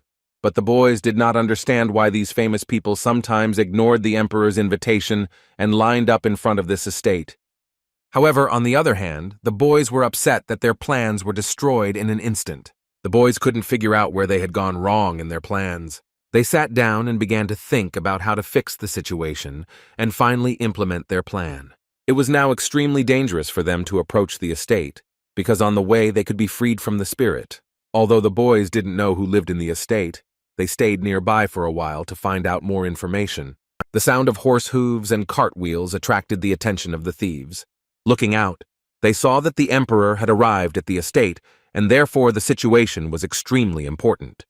All those present congratulated the emperor and greeted him with joy, saying that they had taken their place in line in advance. The robbers were shocked that even the emperor had to wait patiently in line with the others. After some time, 3 more men in elegant clothes approached the crowd. These were the 3 grandmasters that the grandmaster had gathered earlier. The emperor bowed joyfully to the grandmasters and informed them that they would have to wait for some time. The robbers were frightened by the course of events, but glad that they did not dare to approach the estate. The crowd was furious that the emperor and the grandmasters had to wait so long to meet, and then suddenly the gates of the estate opened. Butler Sun Qian opened the gate and looked frightened and embarrassed. The emperor asked the young man if he could go inside to finally talk to the owner of the estate. The butler apologized, but had to say that his master had not yet returned. The grandmasters and emperors responded calmly to the butler's words and stated that they would wait as long as necessary. The butler wanted to go back and close the gate behind him, but something caught his attention. His eyes filled with tears, and the butler was speechless when he finally saw what he had been waiting for so long. More precisely, the one he was waiting for, because Zhang put on the grandmaster's makeup and returned to the estate. The man looked around at the situation around him with a tired gaze and could not understand why the line was so long. The robbers, who had been watching the events from afar, finally saw the one they had all been waiting for. The butler fell at Zhang's feet and did not want to let go, glad that Zhang had finally returned. While Zhang was asking the butler about the latest events in his absence, the emperor struck up a conversation with Zhang. But Zhang immediately stopped him, as he had not yet finished talking to the butler. The robbers who were watching what was happening were shocked by the audacity of the new Grand Master, and the butler admired her because his master was not afraid even of the emperor. So Zhang gave the floor to the butler again so that he could explain everything clearly. The butler said that during Zhang's absence, a queue had formed over several days, including the emperor and grandmasters. Either Zhang pretended not to see the distinguished guests, or he really didn't see them right in front of him. The emperor, who had already tried to talk to Zhang, tried to introduce himself again and introduce his great masters. Zhang looked at all the masters in surprise and didn't know that there were so many of them, and he still didn't understand why they had gathered here. The great masters duly greeted Zhang and expressed their deep respect to him. After a few seconds, the men exchanged glances as if they had noticed something unusual. Zhang decided to invite the guests to the middle to discuss the details of the meeting. As they walked towards the estate, the great masters exchanged thoughts through qi communication. They noticed that Zhang was wearing makeup, because if you look at her skin, you can tell there is someone young behind the makeup. The grandmasters also noticed Zhang's tired appearance and did not understand how he could act in such a state. Having settled comfortably on the throne, Zhang immediately asked how he could help such distinguished guests. Grandmaster Zhang started first and talked about his problems in moving to the next level. For the tired Zhang, these were empty words and no specifics, so he asked not to waste his time on such trifles. The Grandmaster did not like Zhang's behavior. Now he understood why the butler was so defiant. Great Master Zhuang decided to take the initiative and began to talk about his problem. He told Zhang that he had already reached the peak of rank 7, but was now one step away from breaking through. The man said that he tried different methods to achieve his goal, but all was in vain. Zhang tensed up when he heard this, because he himself was far from being 7th in rank, so he didn't know if he could help. Zhang decided to start with the simplest thing, so he asked the Grandmaster to demonstrate his strike. The Great Master listened to Zhang and began to gather all his strength before striking. The man punched the air hard, sending a shockwave through the entire estate. Reaching the wall on the street, she stopped, leaving behind cracks. Everyone was shocked by such a powerful blow from the Grand Master, and Zhang even wandered around the library for a while, searching for information. A few minutes later, Zhang found the answer, and said that the problem was so simple that they might not even believe him. So Zhang asked the master if he really wanted to know the truth about his problem. The Grand Master, who had spent an incredible amount of time trying to overcome the rank he had been stuck at for so long, waited impatiently for an explanation. Zhang slowly poured himself some freshly brewed tea and said that he could solve the problem in 10 minutes. The master couldn't believe his ears when he heard such a statement from Zhang. Other grandmasters, having examined their colleague repeatedly, came to the conclusion that this was impossible, and now they hear an incredible statement. Holding a cup of tea in his hands, Zhang continued to build up intrigue around the situation. If what Zhang said was true, then Master Zhuang was prepared for anything, otherwise he would be able to expose Zhang. Having received Zhuang's consent, Zhang ordered the butler to gather the guards and find the bag and sticks. The faces of the great masters and the emperor expressed surprise at Zhang's claims. A few minutes later, the butler did everything as Zhang asked, and guards with clubs and bags were already standing in the estate. Zhang stood up and, pointing at Zhuang, explained to the guards that this man intended to move to the next level and needed help to do so. Before continuing the promotion, Zhang asked Master Zheng to seal his colleague's acupuncture points so that qi could not move his body. Master Zhuang did not understand why this was necessary, since in that case, a breakthrough would be impossible. Zhang advised this man to listen to him if he wanted to advance to the next level. Otherwise, he could leave. Master Zhuang was a persistent man, so he decided not to back down and continue the procedure further. Therefore, Zhang repeated his request to block the qi energy points. The masters were still suspicious of Zhang's words, but continued to follow his instructions. So Master Zheng placed his fingers at the level of Zhuang's collarbones and blocked the acupuncture points. Zhang then asked everyone present to do nothing, no matter what happened next. Everyone present agreed, and Zhang took the bag in his hands and walked towards Master Zhuang. He threw a bag over the man's head, who offered little resistance.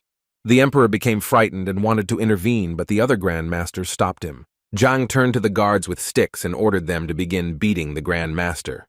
The guards were frightened by Zhang's order and began to say that they did not want to die after such actions. Zhang assured the guards that the owner's head was in a bag and he would not see who was playing with it. This did not calm the guards, but on the contrary, upset them even more, because the owner saw them when they arrived. The Grandmasters and the Emperor continued to watch patiently, even though they had never heard of such a technique before.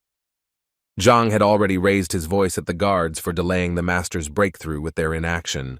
The guards hesitated for a moment, but decided that an order was an order, especially if it came from the Grand Master. Therefore, the next moment, sparing no effort, several guards pounced on the Grand Master in the sack.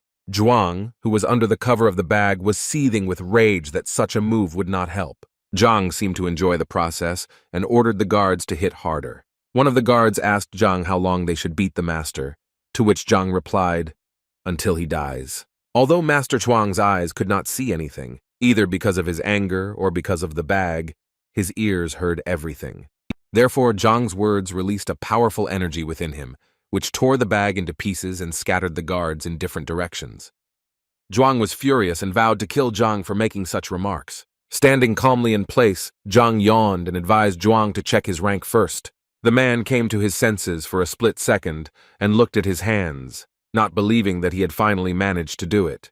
The masters and the emperor were shocked that Zhang was able to achieve results with such a barbaric method.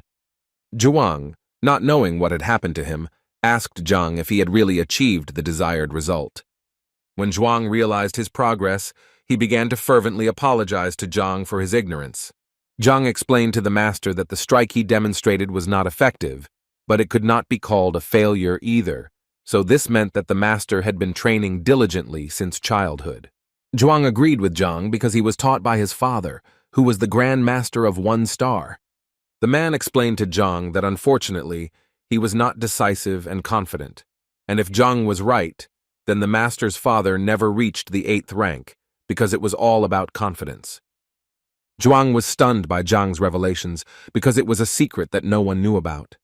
Zhang noted that this type of fear does not manifest itself in movement and cannot be cured with pills or techniques. That was why the only way was to anger the master and then use that emotion to suppress the panic in his heart. According to Zhang, the fear of being imperfect and going beyond the training imposed on him since childhood hindered the master. Zhuang fell to his knees before Zhang to express his deep gratitude and respect. The master vowed to Zhang that he would never forget such an act of kindness. Zhang smiled back and asked the man if he trusted him now. The master was puzzled that Zhang knew everything from the very beginning, but still did not refuse to help. Other great masters also acknowledged Zhang's skill and intelligence during their conversations with Qi. Although Zhang's method was not traditional for the masters, it showed everyone that Zhang was much stronger than themselves. When everyone present was convinced of Zhang's strength, only the emperor remained in the estate, trying to convince Zhang to help the elder recover. But Zhang was adamant and refused the emperor's request, saying that he had come to Tianshuan to rest. In fact, Zhang did not want to take on this matter, as he was not confident in his knowledge, and he was simply lucky with the great master. The emperor did not back down from Zhang and promised anything in return if only he would agree. Zhang was in need of nothing, which he immediately reported to the emperor. But he remembered something and asked the emperor to help him collect at least 1,000 books on 7th rank secret martial arts. The emperor was surprised by such a request because just a second ago Zhang did not need anything, and now he was talking about books and in such quantities. Noticing the emperor's indecision, Zhang said that if the emperor was in a difficult situation, they could separate. The emperor solemnly promised to fulfill Zhang's promise within 5 days. On this note, the men said goodbye and agreed to meet at the appointed time. When everyone finally left, Zhang began to dance around the estate, happy that he had managed to solve the problem with the books. While he was dancing, he was caught by the butler, who at that moment wanted to say something. As a token of gratitude, he presented Zhang with a gold ring left by the great masters. Zhang picked up the item and realized it was an accumulation ring, so he quickly put it on his finger. The ring transported the man to a vault containing treasures, money, and other valuables. When Zhang reached the storage facility, he saw how much the great masters had left for him. The butler also said that while Zhang was away, Ling Tianyu came and brought 5 million, and the butler had a list of other donations. Zhang took the list and asked the butler how many people had signed up.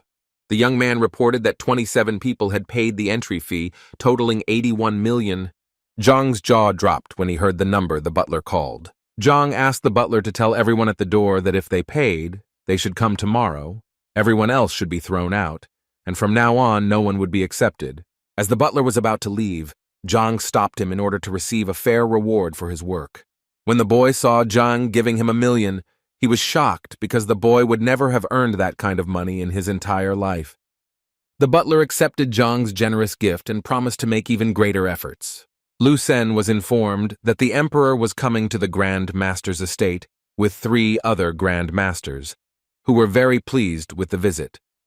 Lu Sen also learned that the Great Master, who was Zhang, had demonstrated the chi skills inherent to the 2 stars. So Lu made it his goal to meet the Great Master and please him so that he could finally spread his wings. Lu's colleague tried to stop the teacher because the news spread extremely quickly. So many people wanted to meet. Also, for the visit it was necessary to pay a fee of 3 million, otherwise you would not get into the middle.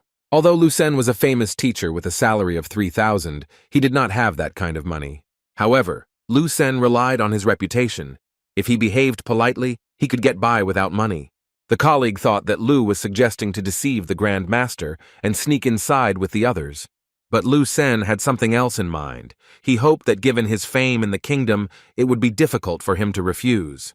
Therefore, Lu was going to demonstrate his abilities to the Grand Master, and then he would definitely take him as a disciple. Lu Sen didn't care even if he had 3 million. He was convinced that his abilities would allow him to achieve it. Lu Sen also planned to recruit his students based on the principle of positive resumes. However, Lu had a backup plan. He wanted to invite the Grand Master to the teacher evaluation, where he would surely prove his impeccability. The colleague agreed with Lu. His words made sense given the students' preparation. So the men decided to thoroughly prepare for their meeting with the Great Master. Meanwhile, in the Alchemist Guild, Ouyang and his colleague looked up to the sky and noticed something unusual. A giant bird flapped its wings above the guild, and a man jumped out of it. The man's name was Hong Yun, and upon arriving at the guild, the masters greeted him warmly. The man was very serious, and he was only concerned with one question: where is Zhang? The guild masters assumed that Zhang had most likely left the city, which was why he had not come. Hong Yun was very dissatisfied, as he had come to evaluate Zhang's knowledge. The man wanted to watch Crystal's footage on the day of the pill debate to eliminate bias and punish those responsible. Ouyang quickly handed over the blue spherical crystal with the inscription to Master Hong. Hong took the crystal in his hands and once again emphasized that if he didn't like something, those responsible would be severely punished. The man activated the crystal and it began to emit a bright blue light. The crystal showed the master an image of a smiling, calm, and youthful Zhang. Hun Yun's first question was directed at Master Ouyang. Why did he allow such a young man to participate in the discussion? Without waiting for Ouyang's response, Hong listened carefully to the conversation at the discussion and was dissatisfied with Zhang's arrogance. And then he realized that Zhang's knowledge could be equated to that of a high-level alchemist who knew all the intricacies of his craft. Ouyang said that the guild checked absolutely everything Zhang said, and it turned out to be true. Zhang pinpointed the errors in the construction of the cauldron, as well as the number of breaths needed to heat it. Every word Zhang said was like a defeat to Hong Yun, because this man was convinced that Zhang was right. Colleague Ouyang passed on to Hong Yun the notes taken during the discussion, in which no errors were found. The man was skeptical about the master's research. But as he unfolded the notes, he noticed that Zhang could analyze the properties of each herb, the time they were added, and the reaction between them, simply by observing the process. While Hong was studying the records, a guard at the guild announced Zhang Huan's arrival. Hong didn't expect such news, so he threw the crystal on the ground, causing it to break into small pieces. Zhang, looking like a zombie after spending many hours in the Imperial Library, greeted everyone present. Ouyang noticed Zhang's fatigue and depression and was extremely worried. Hong Yun decided not to waste any time, so he asked Zhang if he had a few minutes to spare. Zhang looked at the man from under half-closed eyelids and wondered who he was. Hong did not introduce himself, saying only that he had some doubts about Zhang's alchemical knowledge. Due to fatigue, the only thing Zhang wanted was to get a good night's sleep, so he briefly replied that there was no time for that now. Ouyang explained to Zhang that the person in front of him was the two-star alchemist Hun Yun, who was in charge of the central headquarters. Zhang, barely able to stand on his feet, sighed heavily and agreed to answer a few questions. Ouyang panicked because this man came to test Zhang's knowledge.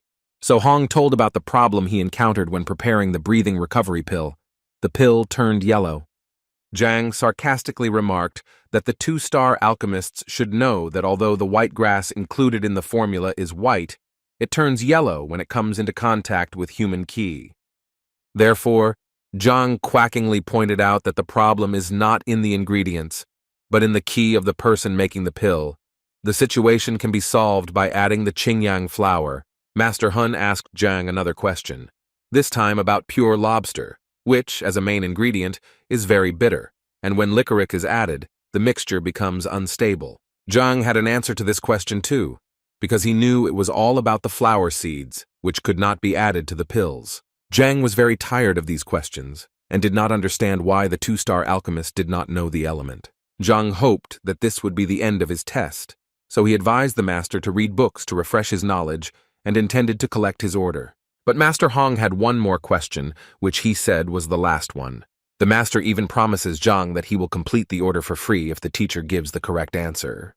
When Zhang heard that he had the opportunity to keep the money for himself, he felt like he had a second wind and was full of energy. Master Hong's question was that when he created the Vitality Restoration Pill, his cauldron exploded. Ouyang and his partner were puzzled by this question, because not everyone can take such a walk. Zhang tensed up because he couldn't find any information about such a pill in the library. So he suggested that the master study the production process to find out what the problem was. The master prepared everything necessary and began to prepare the pill.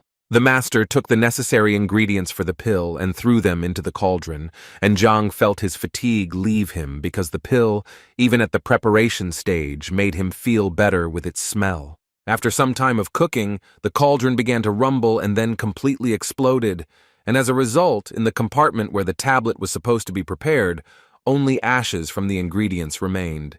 Pointing to the smoking cauldron, the master emphasized that this happens every time. Zhang walked over to the cauldron to shake off the ashes, and after rubbing them between his fingers, Zhang examined everything carefully and asked the master again if he was sure of his 2 stars. The master, covered in soot, the tips of his mustache smoking, waited patiently for Zhang's explanation. Now the question was not asked by Master Hun, but by Zhang, who was asking the master about the composition of the pills. He did this in order to guide the master on the true path, while adding certain instructions. The master reacted with displeasure to Zhang's behavior, since he already knew all this very well. Zhang smiled and noted that he was in no way blaming the master for the incorrect sequence. Zhang will explain that it is not a matter of sequence, but rather a matter of technique, in which there were no mistakes. Then Master Hong was completely confused, as he did not understand what was going on, and waited for an explanation. Zhang told the master that he was simply special and asked him if he had eaten purple flower grass before. The man told Zhang that he was allergic to the plant and therefore could not eat it. Zhang told the man that because the man had been cleansing himself with the rapid flame formula, and qi is inherently of the fire type, an overload had occurred. Zhang continued that the overload was due to the purple flower herb having different properties, so Huan could not use the herb. The man was shocked that Zhang knew about the rapid flame formula, as this technique was only known to the Huan clan. So the man asked Zhang if there was any way to influence the situation during the production of the pill. Zhang scolded the master again, saying that he was a second-star alchemist and could not find a way out of the situation. For Zhang himself, this was difficult, because his library could talk about shortcomings, not about solving problems, not about business. Huan thanked Zhang and decided that he should look for another plant that would not conflict with his qi. Ouyang and his partner were shocked that a one-star alchemist was teaching a two-star alchemist. But Zhang was pleased with himself, because now he had received the goods he needed and did not even pay a penny for them. Completely exhausted and sleepy, Zhang didn't even notice Teacher Lu passing by. But Lu noticed Zhang and was unhappy that he didn't even show the minimum respect to say hello. Lu's colleague encouraged the teacher by saying that Zhang was probably in extreme shock right now and was looking for a way to win the assessment. Lu Sen laughed because in his opinion, a loser like Zhang could only defeat him in the dark. Lu Sen's unsteady gait due to fatigue gave the impression that Zhang was very drunk. But the men decided not to pay any more attention to Zhang, as they were in a hurry to meet the great master. Fighting fatigue, Zhang thought about how he could get to class as quickly as possible and finally get some sleep. When Zhang finally got to class, he saw students he hadn't seen for 5 days, so now they needed to be assessed. Zhang was pleased with the results of the rapid assessment, as his students made significant progress. The teacher wanted to discuss some more matters with Zhao Yao and Yuan Tao, so he asked them to follow him. In his office, Zhang handed Zhao Yao a pill that destroyed yin and could awaken the characteristics of the girl's body. After that, Zhang turned to Yuan Tao and asked him if he knew what he was learning in this lesson. Zhang put his hand on the boy's shoulder to calm him down, because Zhang had no intention of scolding him. Zhang saw potential in the boy that needed to be constantly nurtured to reach the top. The boy was confused because no one had ever said such comforting words to him, but Zhang assured the boy that he was sure of it because the teacher was not mistaken. However, Zhang spoke about the negative side of the boy. He had no talent, so he had to work hard.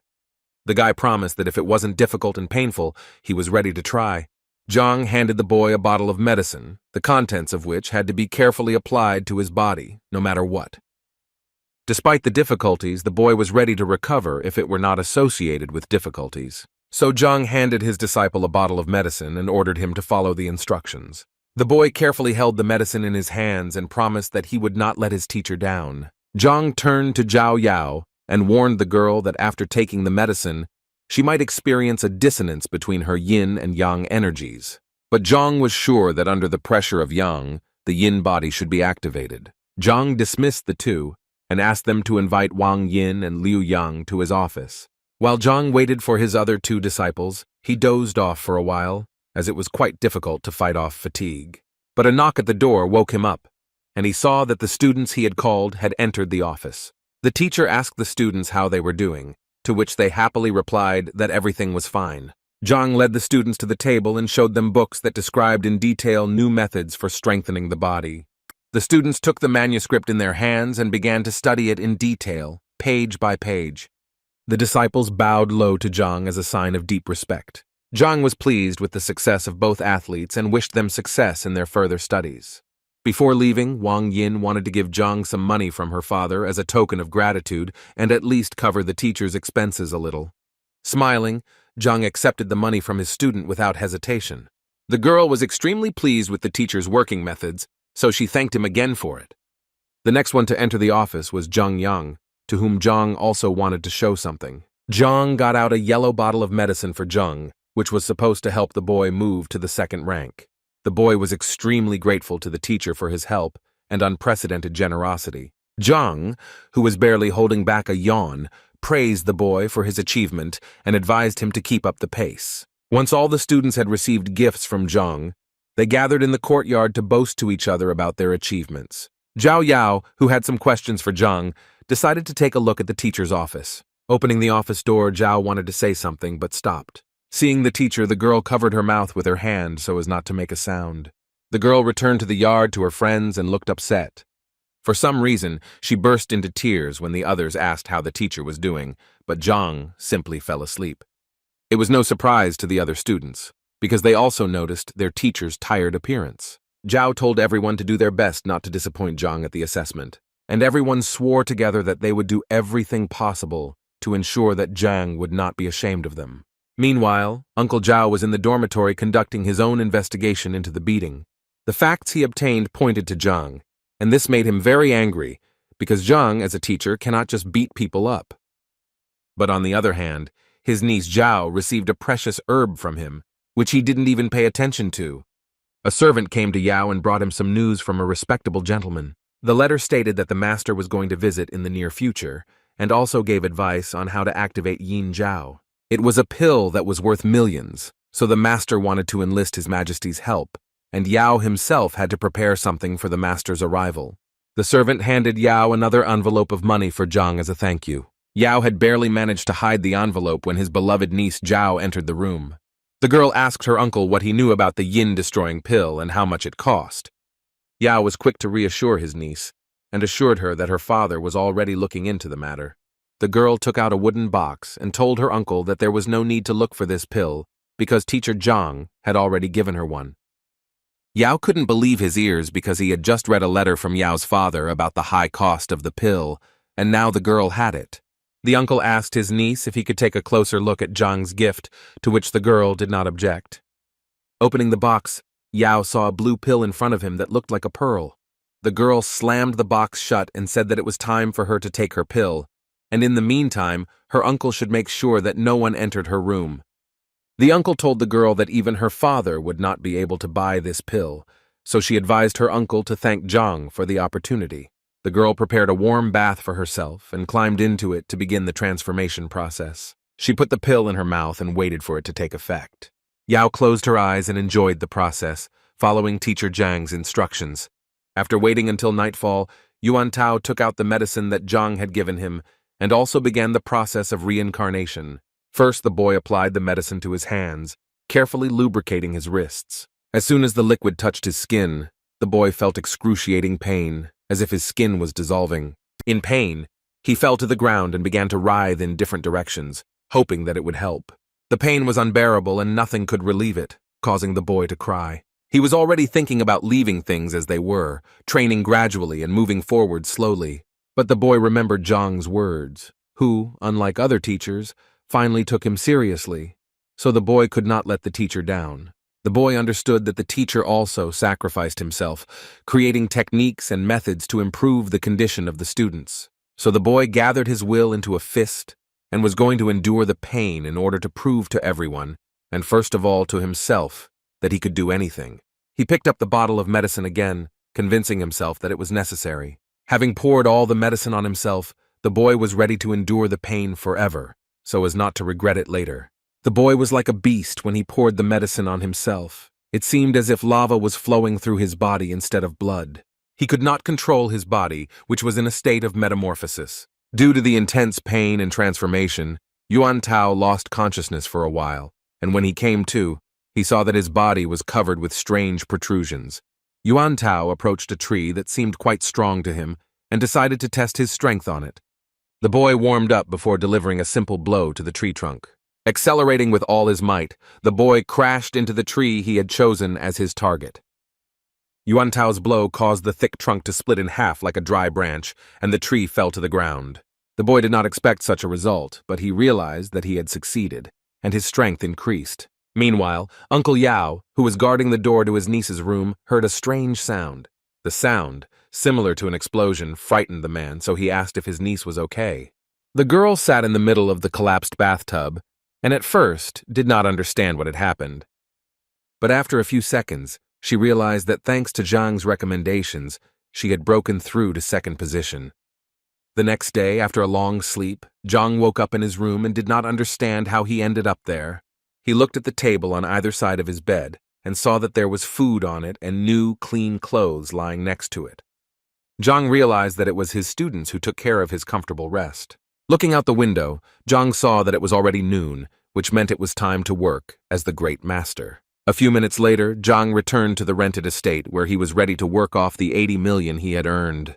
The butler lined up all those who wanted to see the Grand Master and let them into the estate one by one. After the visit, people left satisfied and spoke positively about the Grand Master's skill. As the butler was about to invite the next person on the list, someone interrupted him. Teacher Lu Sen and his colleague finally reached the estate where Zhang worked. The butler was adamant in his decision, so he pointed to the men standing in line. He couldn't let men through just because they were teachers, because rules are rules.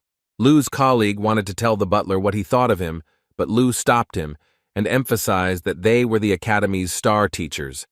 The butler thought about it when he found out who these people were, and then he panicked, realizing that he had brazenly gotten involved with a teacher who was prophesied to become a great master.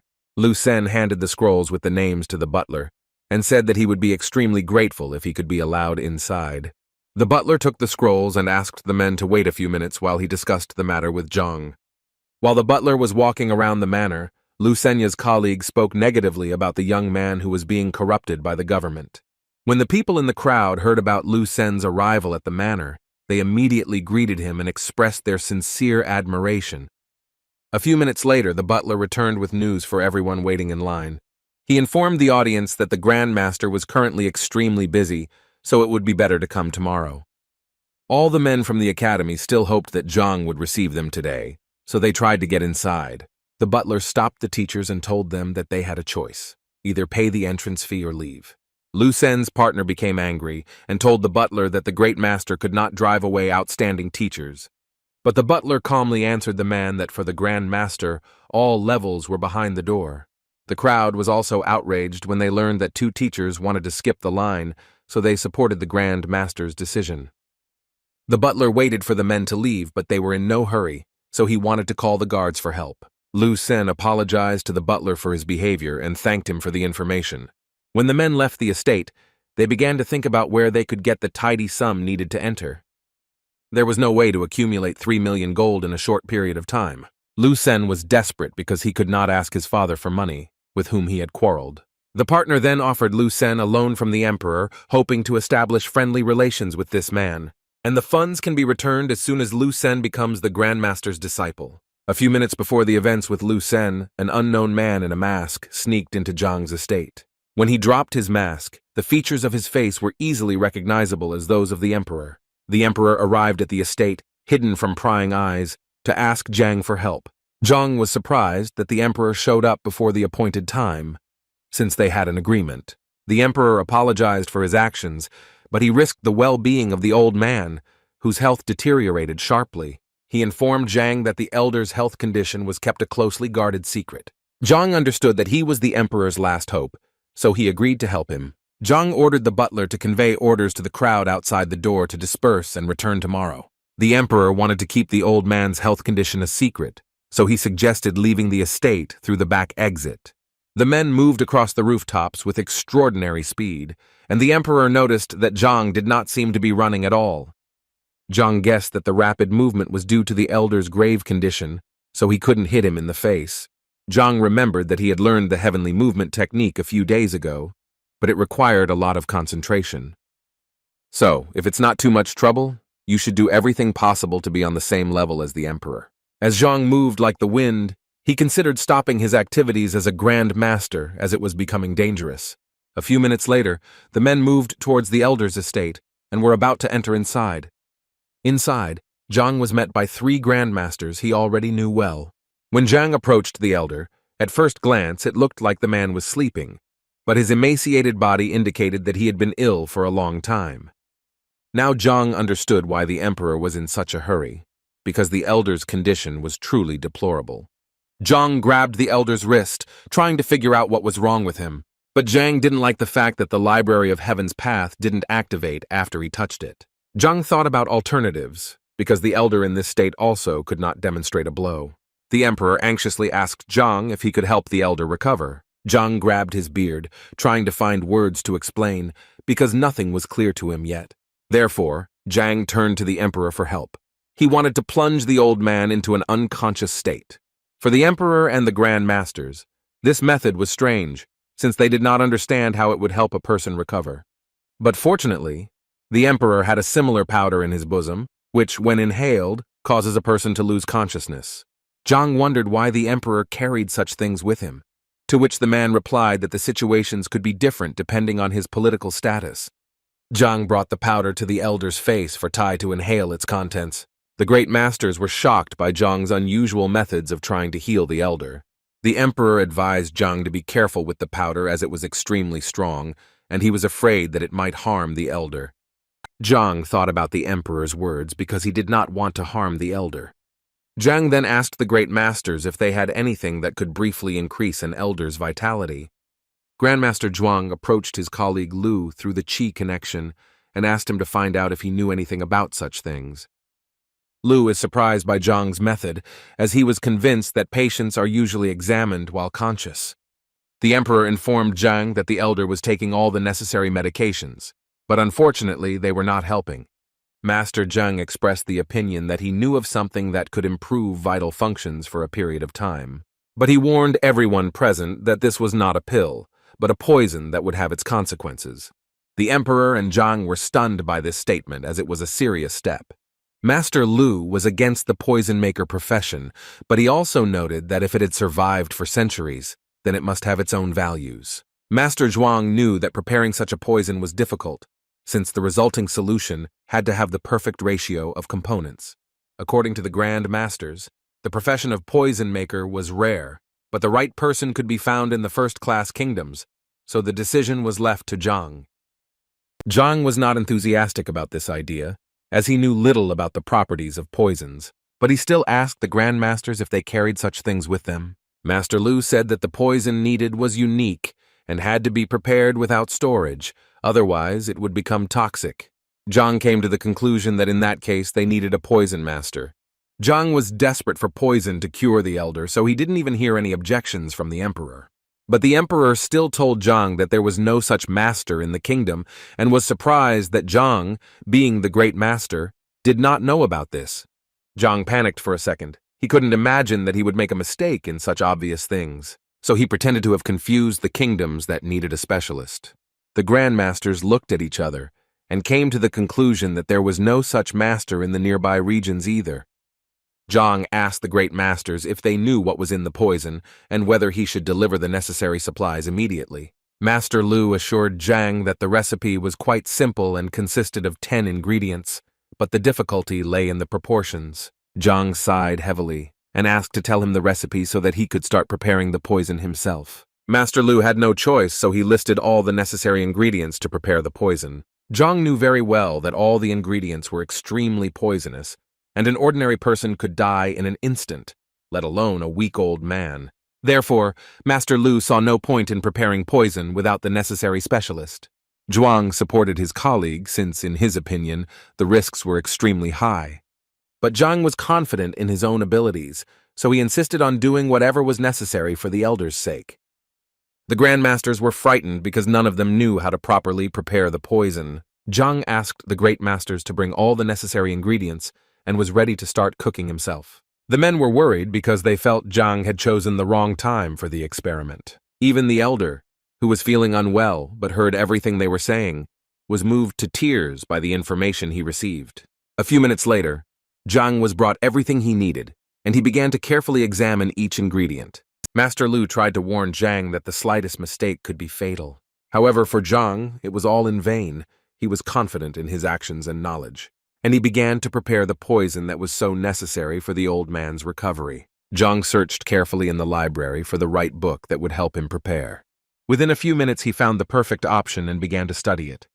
The masters watched Zhang's every move closely, praying that he would not make a mistake. After reading all the necessary information, Zhang was extremely calm.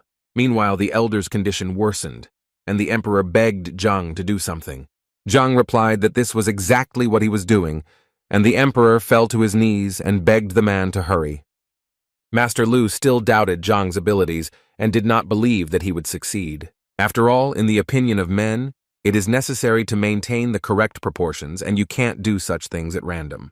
But Zhang finished preparing the poison, which was green in color, and placed it in a test tube. The masters were surprised that Zhang was able to prepare the poison so quickly without detailed instructions. The desperate emperor had no choice since the elder already had one foot in the other world, so he gave him the poison prepared by Jang. Then the emperor opened the old man's mouth to give him poison to drink. The emperor poured out the contents of the test tube to the last drop in the hope that it would help the old man. A few seconds later, the old man began to cough, spitting out the rest of the poison from his mouth. The man began to convulse. His face turned purple, his eyes became empty. The Grand Masters considered Jang's poison a failure because it was impossible to select the perfect proportion by chance. The emperor appealed to the Grand Master to intervene and do something, but Zhang simply watched. However, Zhang still decided to intervene and hit the elder to make sure he swallowed all the poison. And lo and behold, it worked. The old man came to his senses and cleared his throat. First of all, the elder reproached the emperor for wanting to kill him. The man then turned to Zhang and thanked him for his help. But Zhang was not finished yet, so he asked the old man to demonstrate his strike. The old man began to tell Zhang that while in this state, he had learned a certain truth. The old man admitted that he was too weak to even think about a breakthrough, but he was happy. Grandmaster Lu supported the elder's statement because no matter how wonderful life is, it limits the elder's capabilities. The elder spoke about the same thing, and the only thing he regretted was that he realized the truth too late. Zhang could not stand the elder's hot temper and hit him so hard that he jumped out of bed. Zhang explained that the poison has a time limit equal to the burning time of one stick of incense. The Grand Masters and the Emperor were shocked that Zhang had hit the elder, but they continued to deceive. Zhang walked over to the elder to hold his wrist again and analyze the problem. Zhang tried to find the problem using the library, but so far he only got general information.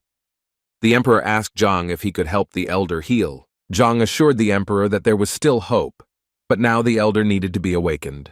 When the elder woke up, he said that he had seen a dream in which he learned about true life. Zhang advised the old man not to waste time, so now the elder had to choose. Either he gets treated, or he lives out his days in peace. At first, the elder did not believe in the reality of his healing, but when he realized, he began to beg Zhang for help. Zhang ordered the old man to follow all his instructions, otherwise nothing would work. The old man agreed to fulfill Zhang's every wish without question because he firmly believed in his power. The Grand Masters sighed heavily because the situation was very similar to the one in the Zhang manor. Zhang asked the emperor to invite dancers with graceful figures into the room. The emperor, trying to understand Zhang's methods, was clearly confused, but he had no other choice. A few minutes later, 3 attractive girls with slender bodies were standing in the room. Zhang needed something else, which he whispered to the emperor. The emperor turned pale upon hearing Zhang's request and found it extremely indecent. The elder threw a pillow at the emperor and ordered him to immediately do whatever Zhang asked. The great masters were curious about what exactly Zhang was asking for, but only Master Lu heard Zhang's request because he was standing closest to everything. Zhang's method was truly exotic and even spicy, since he needed an aphrodisiac. The emperor brought the aphrodisiac anyway, and Zhang ordered the elder to be tied to the bed with a rope. The emperor apologized to the old man, but expressed hope that it would be for the best. Now that everything was ready, Zhang gave the emperor an aphrodisiac pill and asked the elder to take it. The situation became more and more strange, and the Grand Masters thought about how to stop Zhang, but still continued to watch. After the elder took the pills, Zhang ordered the girls to perform their best dance. The girls diligently did their work, trying in every way to attract the elder to themselves. But the elder, despite his age, could no longer feel attracted to such attractive girls. However, after just a few minutes, his body was covered in sweat and his heart was beating at a crazy speed. The elder asked the emperor what Tay had given him, and the emperor reluctantly replied that it was an aphrodisiac. The old man was furious, and now in his eyes his grandson looked like a complete traitor. The emperor tried to calm his grandfather down, as he was only doing what the Grand Master had ordered him to do. The old man called his grandson various shameful names and accused him of dishonoring his good name. Now the emperor was not a grandson for the old man. He did not want to see him in front of him. The emperor asked Zhang to look at his grandfather, but Zhang was in no hurry and assured him that this was how it should be. The Grand Masters whispered among themselves, discussing Zhang's strange technique, which they saw for the first time. The men were about to stop this farce, but Master Zhuang insisted on continuing the process because Zhang had helped him at one time. The elder behaved like a real savage, and if it weren't for the ropes, he would have attacked one of the girls long ago. The transition to the 8th step is a difficult process, so the Grand Masters still hoped that such actions would help the senior. The old man was literally boiling, saliva was dripping from his mouth, and sometimes it seemed like smoke was coming out of it. At some point he broke the ropes that held him and screamed like a savage throughout the room. The Emperor and the Grand Masters could not believe their eyes after what they saw. The man, who had been bedridden for several hours, was full of strength and energy and moved up to 8th place. The elder immediately kicked the frightened dancers out of the room, while the others still could not believe what had happened. The elder knelt before Zhang to express his gratitude for his help. The Emperor tried to find out from Zhang how he managed to accomplish the impossible. Zhang explained that Shen Hong's vital functions had reached their limit, and at that moment his will to live had evaporated, which was why he was in such a terrible state.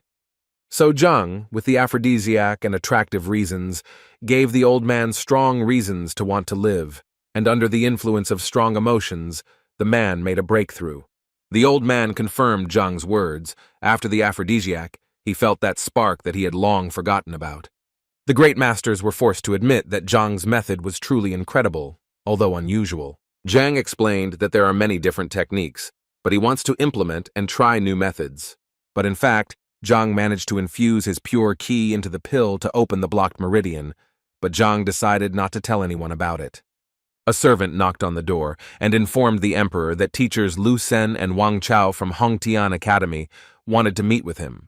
The emperor was surprised by the teacher's visit, but asked the servants to take them to his office, where he would soon receive them. Zhang also wondered why these two men came to meet the emperor.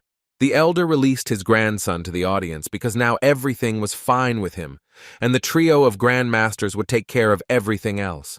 Zhang asked the emperor if he could attend the meeting with him, to which he did not object.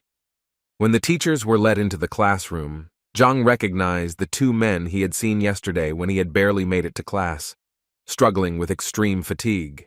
The emperor's office was quite spacious and exquisitely decorated. The emperor asked the teacher for what purpose they had come to him. Lu Sen told the emperor that he came to ask for help, namely to borrow 3 million. When the emperor asked where the man had come up with such a sum, Lu Sen replied that he was planning to use the money to visit the great master everyone was talking about. The emperor looked at Zhang, who was sitting next to him, waiting for him to say something. Zhang asked the teachers why they were so confident that the great master would receive them, and how the men planned to get their money back if the visit was unsuccessful. Lu Sen did not like that. Zhang interrupted the conversation while he was in the middle of a dialogue with the emperor. Zhang didn't care about Lu Sen's good name, but he was still curious about how the men were going to repay the money they borrowed. Wang Chao stood up for his colleague and advised Zhang to choose his words more carefully. Lu Sen assured the emperor that if his visit was unsuccessful, he would return the funds as soon as possible. Zhang told the people that he had heard that the great master no longer accepted outsiders, even if they had money. Lu Sen thought that this was already his personal problem, and he tried to borrow from the emperor, and the unknown person gave unnecessary advice.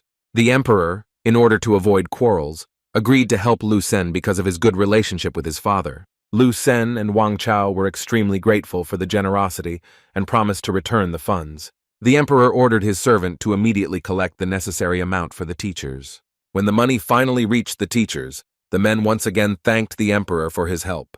Lu Sen decided to give Zhang some advice before leaving, even though the man might be sitting next to the emperor. Lu Sen warned Zhang that while others were speaking, it was impolite to interrupt or interfere. Lu Sen tried to find out from the emperor's servant who the man sitting next to him was, but he received no answer. The emperor asked Zhang why he did not acknowledge himself as the great master, but simply watched quietly. Zhang assured the emperor that he was doing some kind of educational work, since men at that age were a bit hot-tempered. So Zhang said goodbye to the emperor and waited for the ordered 7th rank books from all over the kingdom. On the way to the great master, Lu Sen asked Wang Chao not to blab anything unnecessary and to behave with restraint in the presence of the great master. Wang Chao looked back and noticed Zhang following them and was somewhat confused by this. Lu Sen advised not to pay attention to him, but also not to provoke him, because if he could sit next to the emperor, then he would hardly be the last person in the kingdom. A few minutes later, the men were already at Zhang's estate and gave him money so that he could enter. Butler remembered that he had forgotten to say that the Grand Master did not accept new visitors, even if a fee was charged. Wang Chao couldn't contain his emotions and cursed the butler because he didn't know what he was doing. Lu Sen quickly calmed his colleague down and apologized for the delay, but he really needed to meet with the great master. Meanwhile, Zhang simply walked past the men and headed to his estate, angering the teachers. Now Lu Sen was also furious because he did everything as the butler said, but he did not reach the manor when some outsider just happened to pass by. The crowd standing nearby looked at Lu Sen and condemned his behavior. Lu Sen asked the butler who was this man who had walked into the manor without any obstacles. The butler proudly declared that this was the very Grand Master that men were so eager to see. Upon learning this information, the teachers were shocked and did not know what to do. But Zhang was least worried about Lu Sen's visit. He was thinking about the unique poison he had prepared for the elder. There was no information about this poison in the Imperial Library, so Zhang could not understand how he got it. Zhang even suggested that perhaps his predecessor died from a similar poison. Zhang was relatively calm since his qi was currently being held back by the poison, but it was still worth taking a closer look at this situation. Sitting in his room, Zhang thought that it was time to get rid of the Grand Master's makeup. Meanwhile, the trio of great masters changed into their normal clothes to watch the work of teachers Lu Sen and Zhang. This disguise was necessary so that Zhang would not recognize the men as decent people. When the men came to class, they were upset by its size and felt that Zhang was being treated as a mediocrity. But the great masters knew that Zhang valued professional ethics above humiliation, so this was commendable. The men moved closer to the classroom to listen to the students' conversation and learn what he had taught them. The men managed to overhear several students discussing the possibility of harnessing spiritual energy. The great masters were delighted that Zhang was capable of such deep thought. Therefore, the masters continued to listen further to learn more information about the students and Zhang himself. Within 10 minutes, the men came to the conclusion that Zhang had a fairly serious store of knowledge and was a good teacher of students. They even managed to find out that Zhang knew the technique of enlightenment, which is possessed by true sages. Master Zheng admired Zhang's skill because he was able to combine theory and practice and create ideal conditions for his students. Hearing this, Zhang looked like a real diamond in the eyes of the grandmasters. Therefore, the men were confident that if someone trained using Zhang's method, his skills would definitely improve quickly, in less than a year. The students who continued to discuss Zhang's techniques were dissatisfied with only one thing. They were only free listeners. The teachers were caught in a trap when they learned that boys were only taught in co-ed classes. The students who attended envied those who had the opportunity to study individually with Zhang because they could quickly achieve breakthroughs. The masters were stunned when they heard that some disciples had reached the second rank in 10 days. Master Zhuang knew that in the first stage, everyone collects spiritual energy and distributes it throughout the body for the future foundation. Master Zheng recalled that it took him 2 years to reach the second rank. Master Lu thought that if Zhang's students were able to make a breakthrough in such a short period of time, then Zhang's level of teaching might be higher than their own. A few minutes later, the teachers heard some kind of rumble coming from the classroom yard. They decided to take a closer look at the source of the noise and find out what was going on. As soon as the masters emerged from behind the high fence, they saw Yuan Tao trying to crush a huge boulder. The masters realized that the boy had quite a strong defense, and if a 6th rank master tried to break through it, he would have a hard time. Later, their attention was drawn to a girl who was training with wooden columns. The girl easily crumpled the columns one after another, as if they were paper. Masters noted her powerful footwork and coordinated movements. Girls walked past Zhang's class, wondering why 3 elderly men were spying on the class, but the teachers paid no attention. After some time, the masters learned that the girl who was breaking the columns was Wang Yin, who had recently injured her leg. So they wondered how she recovered so quickly and mastered such a powerful technique. The next thing the masters saw was a boy holding a spear and practicing his new technique. When Master Zheng realized what the boy was doing, he almost shouted at the top of his voice that this was the confident spear technique. The masters quickly hid behind the fence to avoid being seen by Zhang's students. They asked their frightened colleague if he was convinced of his claims, but the man had no doubts. Master Zheng couldn't believe his eyes that a teenager, even at a basic level, had mastered such a technique. Master Lu had assumed that the boy, Wang Chao's former student, had the basics, but he was still amazed at how the young man had achieved such outstanding results in such a short period of time. The masters were forced to admit that Zhang was a true treasure among teachers, if he was able to teach students in this way. Having gotten rid of the great master's makeup, Zhang finally exhaled calmly and wanted to return to the classroom to see the achievements of his students. On the way to class, he met Huang Yun and Bai Sen, who were extremely happy to see him. Huang Yun understood that Zhang had things to do, but she still wanted to bother him with something else. Zhang was happy to listen to the girl and help her if it was in his power. The girl told Zhang that she planned to give the painting Zhang had drawn to someone for their birthday. But she knew that once the noun received a photograph, she would want to meet the author. Zhang had no desire to attend such an event, whoever these nouns were, so he turned the girl down. The girl insisted that Zhang agree, since it was about Elder Tian, where the emperor was also supposed to be. Huan Yun added that their teacher, Grandmaster Lu, who had invited Zhang, would be present at the banquet. Zhang panicked for a moment when he heard the Grandmaster's name and was surprised that he knew about him. Zhang's panic was caused by the fact that he thought the Grandmaster had guessed who he was. Bai Sen added that other masters such as Zhuang and Zheng knew about Zhang, so they would like to meet the teacher. Huan said that it was a great opportunity for Zhang to become the Grand Master's assistant. Zhang became wary and began to question the girl in more detail about the assistant's profession. The girl explained that in order to become a Grand Master's assistant, one must have an auxiliary profession, which Zhang already had. Now Zhang understood why there were so few Grandmasters and why the exam was so difficult. Zhang already had the rank of a one-star alchemist, so he wondered if he would be able to pass the exam when he became an assistant. The personality of the Grand Master is a formidable weapon, so the man became obsessed with the idea of obtaining this title as soon as possible. The girl explained to Zhang that in order to become a Grand Master, one must first become an assistant, and for this one needs a mentor, whom Zhang can choose himself. Zhang was shocked by this proposal, and did not know what to say to the girl. After several days of interacting with the masters, Zhang was not impressed by them, but he could not pass up the opportunity to become a Grand Master and learn more about poisons. Therefore, Zhang still agreed to attend the banquet that was about to begin. A few minutes later, the carriage brought Zhang to the Tan Manor, where many people had already gathered. The girl said that the distinguished guests probably had not arrived yet, so we would have to wait for them in the side room. At the entrance to the estate, Bai Sen noticed his acquaintance Yu, and entered into a verbal altercation with him.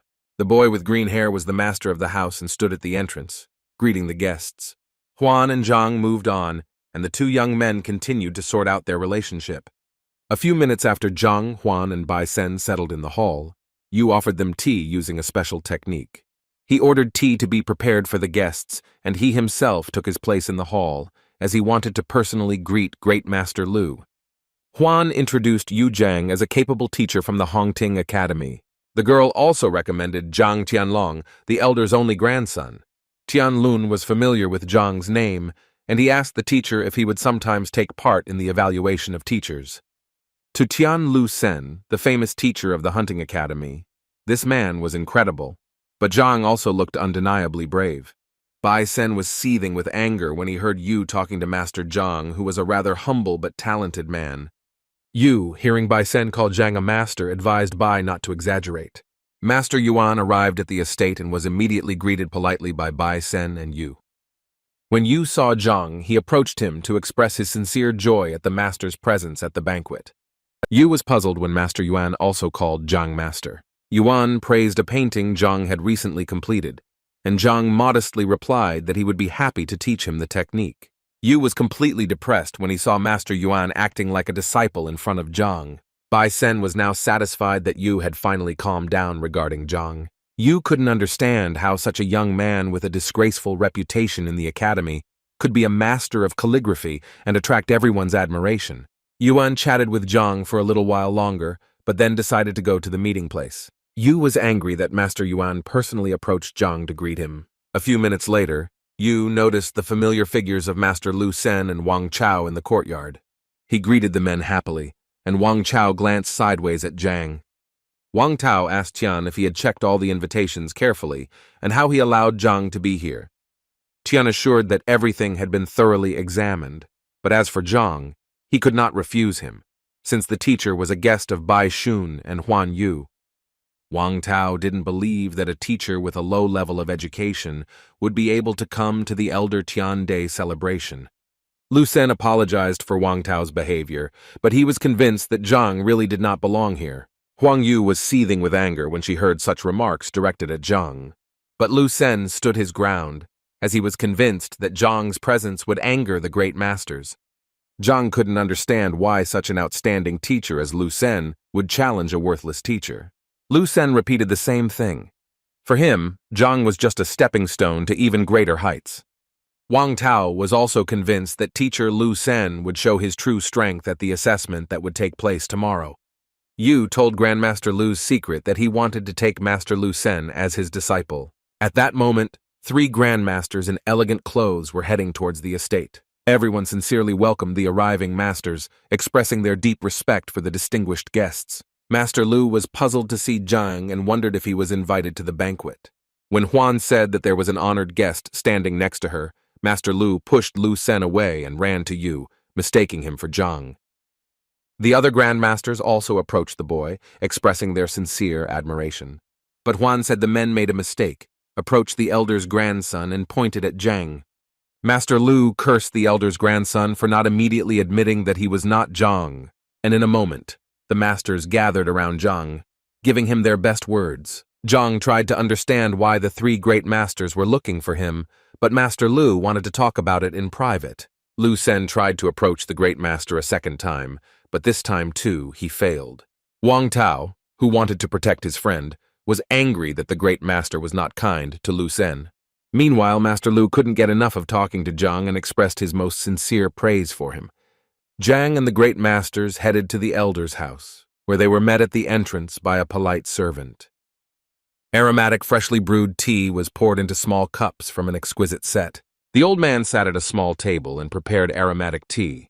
When Zhang and the great masters entered the house, the aroma of tea simply enchanted them. The old man smiled back and asked the grand masters whom they had brought into the lodge. Grandmaster Lu introduced Elder Zhang as a young and outstanding teacher of the hunting academy.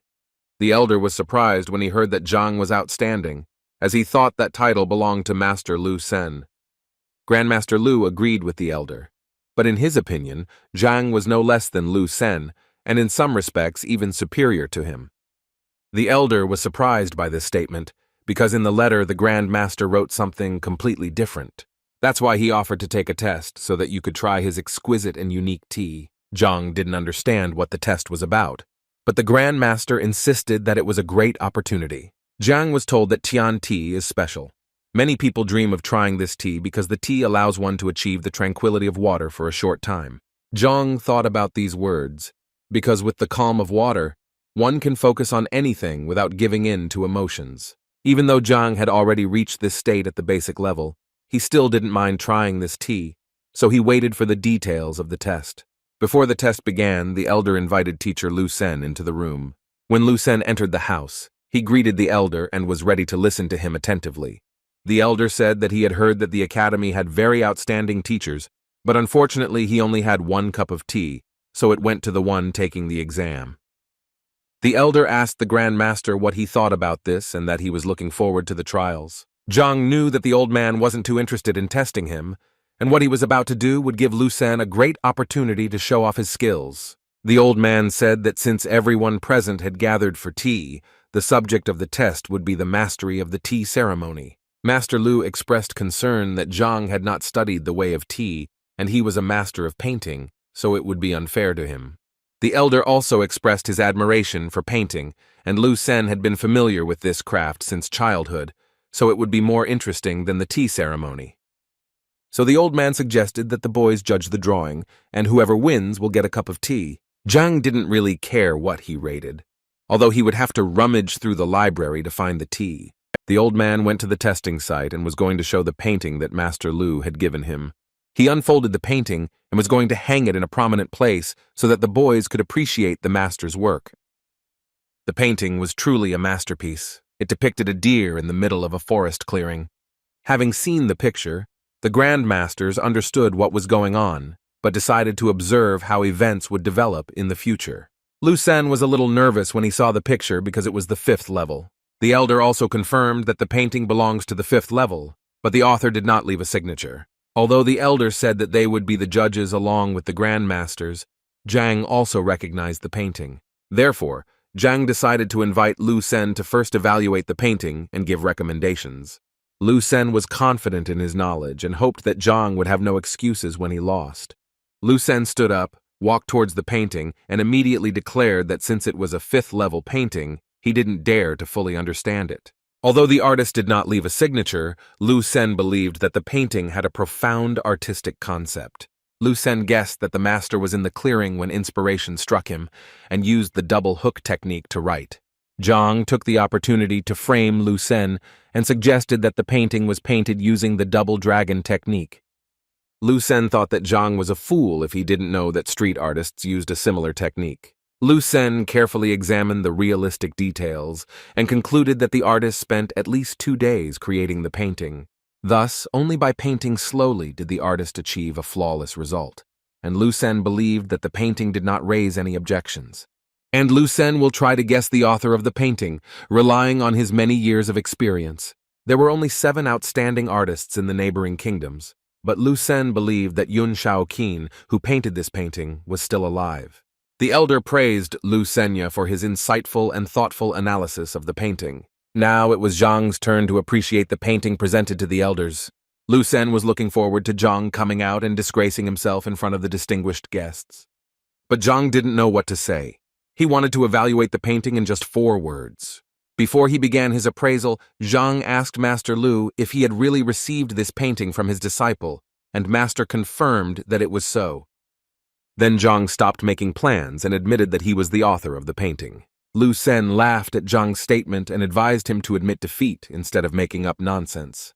The elder also did not appreciate Zhang's actions and considered that this man was too boastful for his age.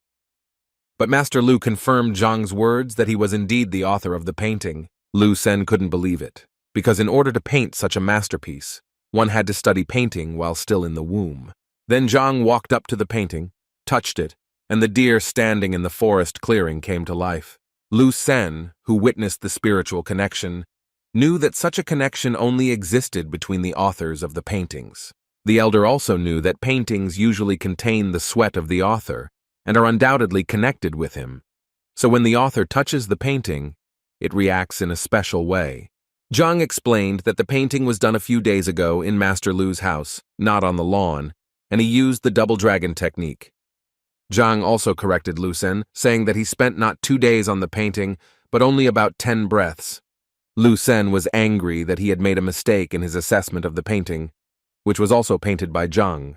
So Zhang asked the elder if he could call himself the winner. The elder had no choice but to accept Zhang's victory since the author could not lose, so he offered Zhang some tea. Zhang thanked them for their hospitality but refused the tea because he felt it was improperly prepared. The elder looked at Zhang intently, waiting for an explanation for such judgments. Zhang said the steeping time was a waste of valuable material as the effect was short-lived, lasting only 12 inhalations. The elder knew that his tea had a short-term effect, but he didn't understand how Zhang knew this. Zhang explained to the old man that the tea set from which the tea was drunk was also important because it was the Diamond Radiance tea set. The old man was stunned that Zhang knew such details. Even true tea ceremony masters could not always notice such things. The great masters were also amazed by Zhang's knowledge and suggested that he might also be a master of the tea ceremony. The old man fell to his knees and asked Zhang to help him not to pass the valuable product on to another person. Zhang reluctantly agreed to give the old man some advice for the future. It was all about the service, which was endowed with the attribute of heat, and heat causes irritation, which is not compatible with peace. The second point, in Zhang's opinion, was that the tea was not prepared at the appointed time, since there was a banquet going on at the moment, where everyone was bustling about. Therefore, Zhang advised the elder to remember these important details, which would be useful for progress. As a token of gratitude, the elder presented Zhang with a wooden box for his valuable advice. The Grand Masters were shocked by such generosity, because the box contained enough tea leaves for 2 teapots, while only 3 could be collected from the entire kingdom. Master Zheng was amazed by Zhang's talent, who had not even tried the tea, but had already discovered mistakes in the preparation. Zhang accepted the gift from Master Tian and thanked him for his extraordinary hospitality. While Zhang and Lu Sen were undergoing testing, the others were discussing the banquet. Zhang was the first to leave the elder's house. followed by the elder, who said that he had a lot to think about, so all the guests could go free. Wang Tao tried to ask Lu Sen what was going on inside, but he didn't say a word. Leaving the estate, Lu Sen hit the first stone he came across with all his might. Lu Sen was angry because he thought that the elder's birthday would be a great opportunity for him to meet the great master, but Zhang ruined everything. Wang Tao tried to calm Lu Sen down and believed that his colleague would win the teacher competition. Lu Sen had some kind of plan. He remembered that Wang Tao had an alchemist friend, so this person needed some pills. Wang Tao was concerned about Lu Sen's decision because the pills in question could cause harm to health and had a short-term effect. But for Lu Sen, there was no turning back. He really wanted to defeat Zhang and become the great master's disciple. Meanwhile, all the city's residents did nothing but discuss the certification of teachers, which was supposed to take place in the near future.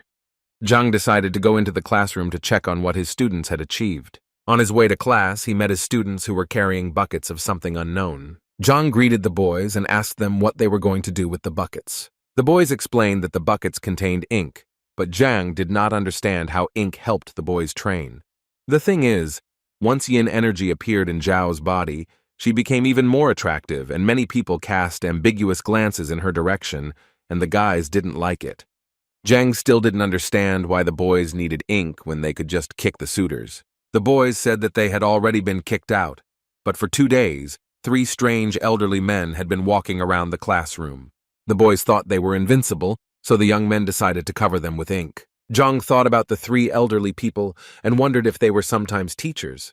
The boys were sure that it wasn't the teachers that were the problem. The object of their interest was the girls from Zhang's class, with whom they were probably imagining all sorts of dirty things. Zhang agreed that such actions were unacceptable, so he gave the go-ahead for the boys to be doused with ink. The boys smiled and were glad that the teacher supported their initiative and did not scold them for it. So Zhang told the boys to return to class for individual instruction once they were done dealing with the bullies. Zhang sighed heavily, realizing that a stranger might enter his classroom, and this made him feel uneasy. A few seconds later, Zhang heard screams and noise coming from the street. The teacher immediately ran to the source of the noise to find out what was going on. The boys got their way and poured ink on those they considered to be offenders. When Zhang saw who was hiding under the ink, he immediately recognized the 3 Grand Masters, who admitted that they were dressed in ordinary clothes and were therefore misunderstood. Zhang was confused when he realized what had happened, but he did not understand why 3 men were secretly spying on his students. But the boys still didn't believe that they were grandmasters because in their eyes they were shameless old men. After this, Zhang kicked the boys hard to make them think before they did anything. Zhang took the grandmasters to his room, where he gave them a chance to erase the ink and apologize to the men. The great masters assured Zhang that it was not his fault because they themselves had provoked the students. Now Zhang was trying to understand why the 3 respected men were still spying on the class. Master Lu didn't know what to say, but Master Zhuang interrupted him and said that he had a friend they hadn't seen for a long time, and that the atmosphere in the classroom was also good. Zhang didn't believe that the grandmasters came to his class for the atmosphere because the class didn't look its best. Master Zhang decided to get down to business and asked Zhang if he knew why they had come. Zhang immediately understood what was being discussed because the great masters wanted to take him as a disciple. The masters even offered Zhang to choose any of them as a mentor. Zhang smiled and asked if he had any chance to refuse such an offer. The grandmasters did not expect such a statement, as they were already prepared to fight for Zhang. Master Lu decided that Zhang needed time to think before making such a serious decision, so he postponed it until the next day. The great masters convinced Zhang that he should not waste the talent given to him, so the path of a great master was prepared for him. Zhang assured the masters that he would definitely consider their proposal and inform them of his decision. The grandmasters are eagerly awaiting Zhang's response, so they decided to visit him tomorrow. Before the great masters left, Zhang decided to ask them where he could find books on poisons. The grandmasters thought about it and remembered that in the realm of poisons, no one could surpass the poison hall. Zhang didn't know what this was about, because he had never seen such information in the books in the kingdom's libraries. Master Lu said that the poison hall belonged to the Poison Master Guild, where poisoners could make people defenseless. Master Lu continued that the poison masters were expelled by the great powers of the continent, and when the guild was destroyed, many poison masters died. As a result, those who managed to survive secretly formed the poison hall and hid among the mountains and rivers. Zhang was stunned by the master's story.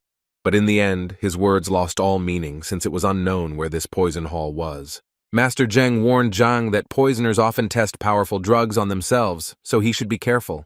When the master asked Zhang why he was interested in this, Zhang assured him that he was simply curious, without giving any further details.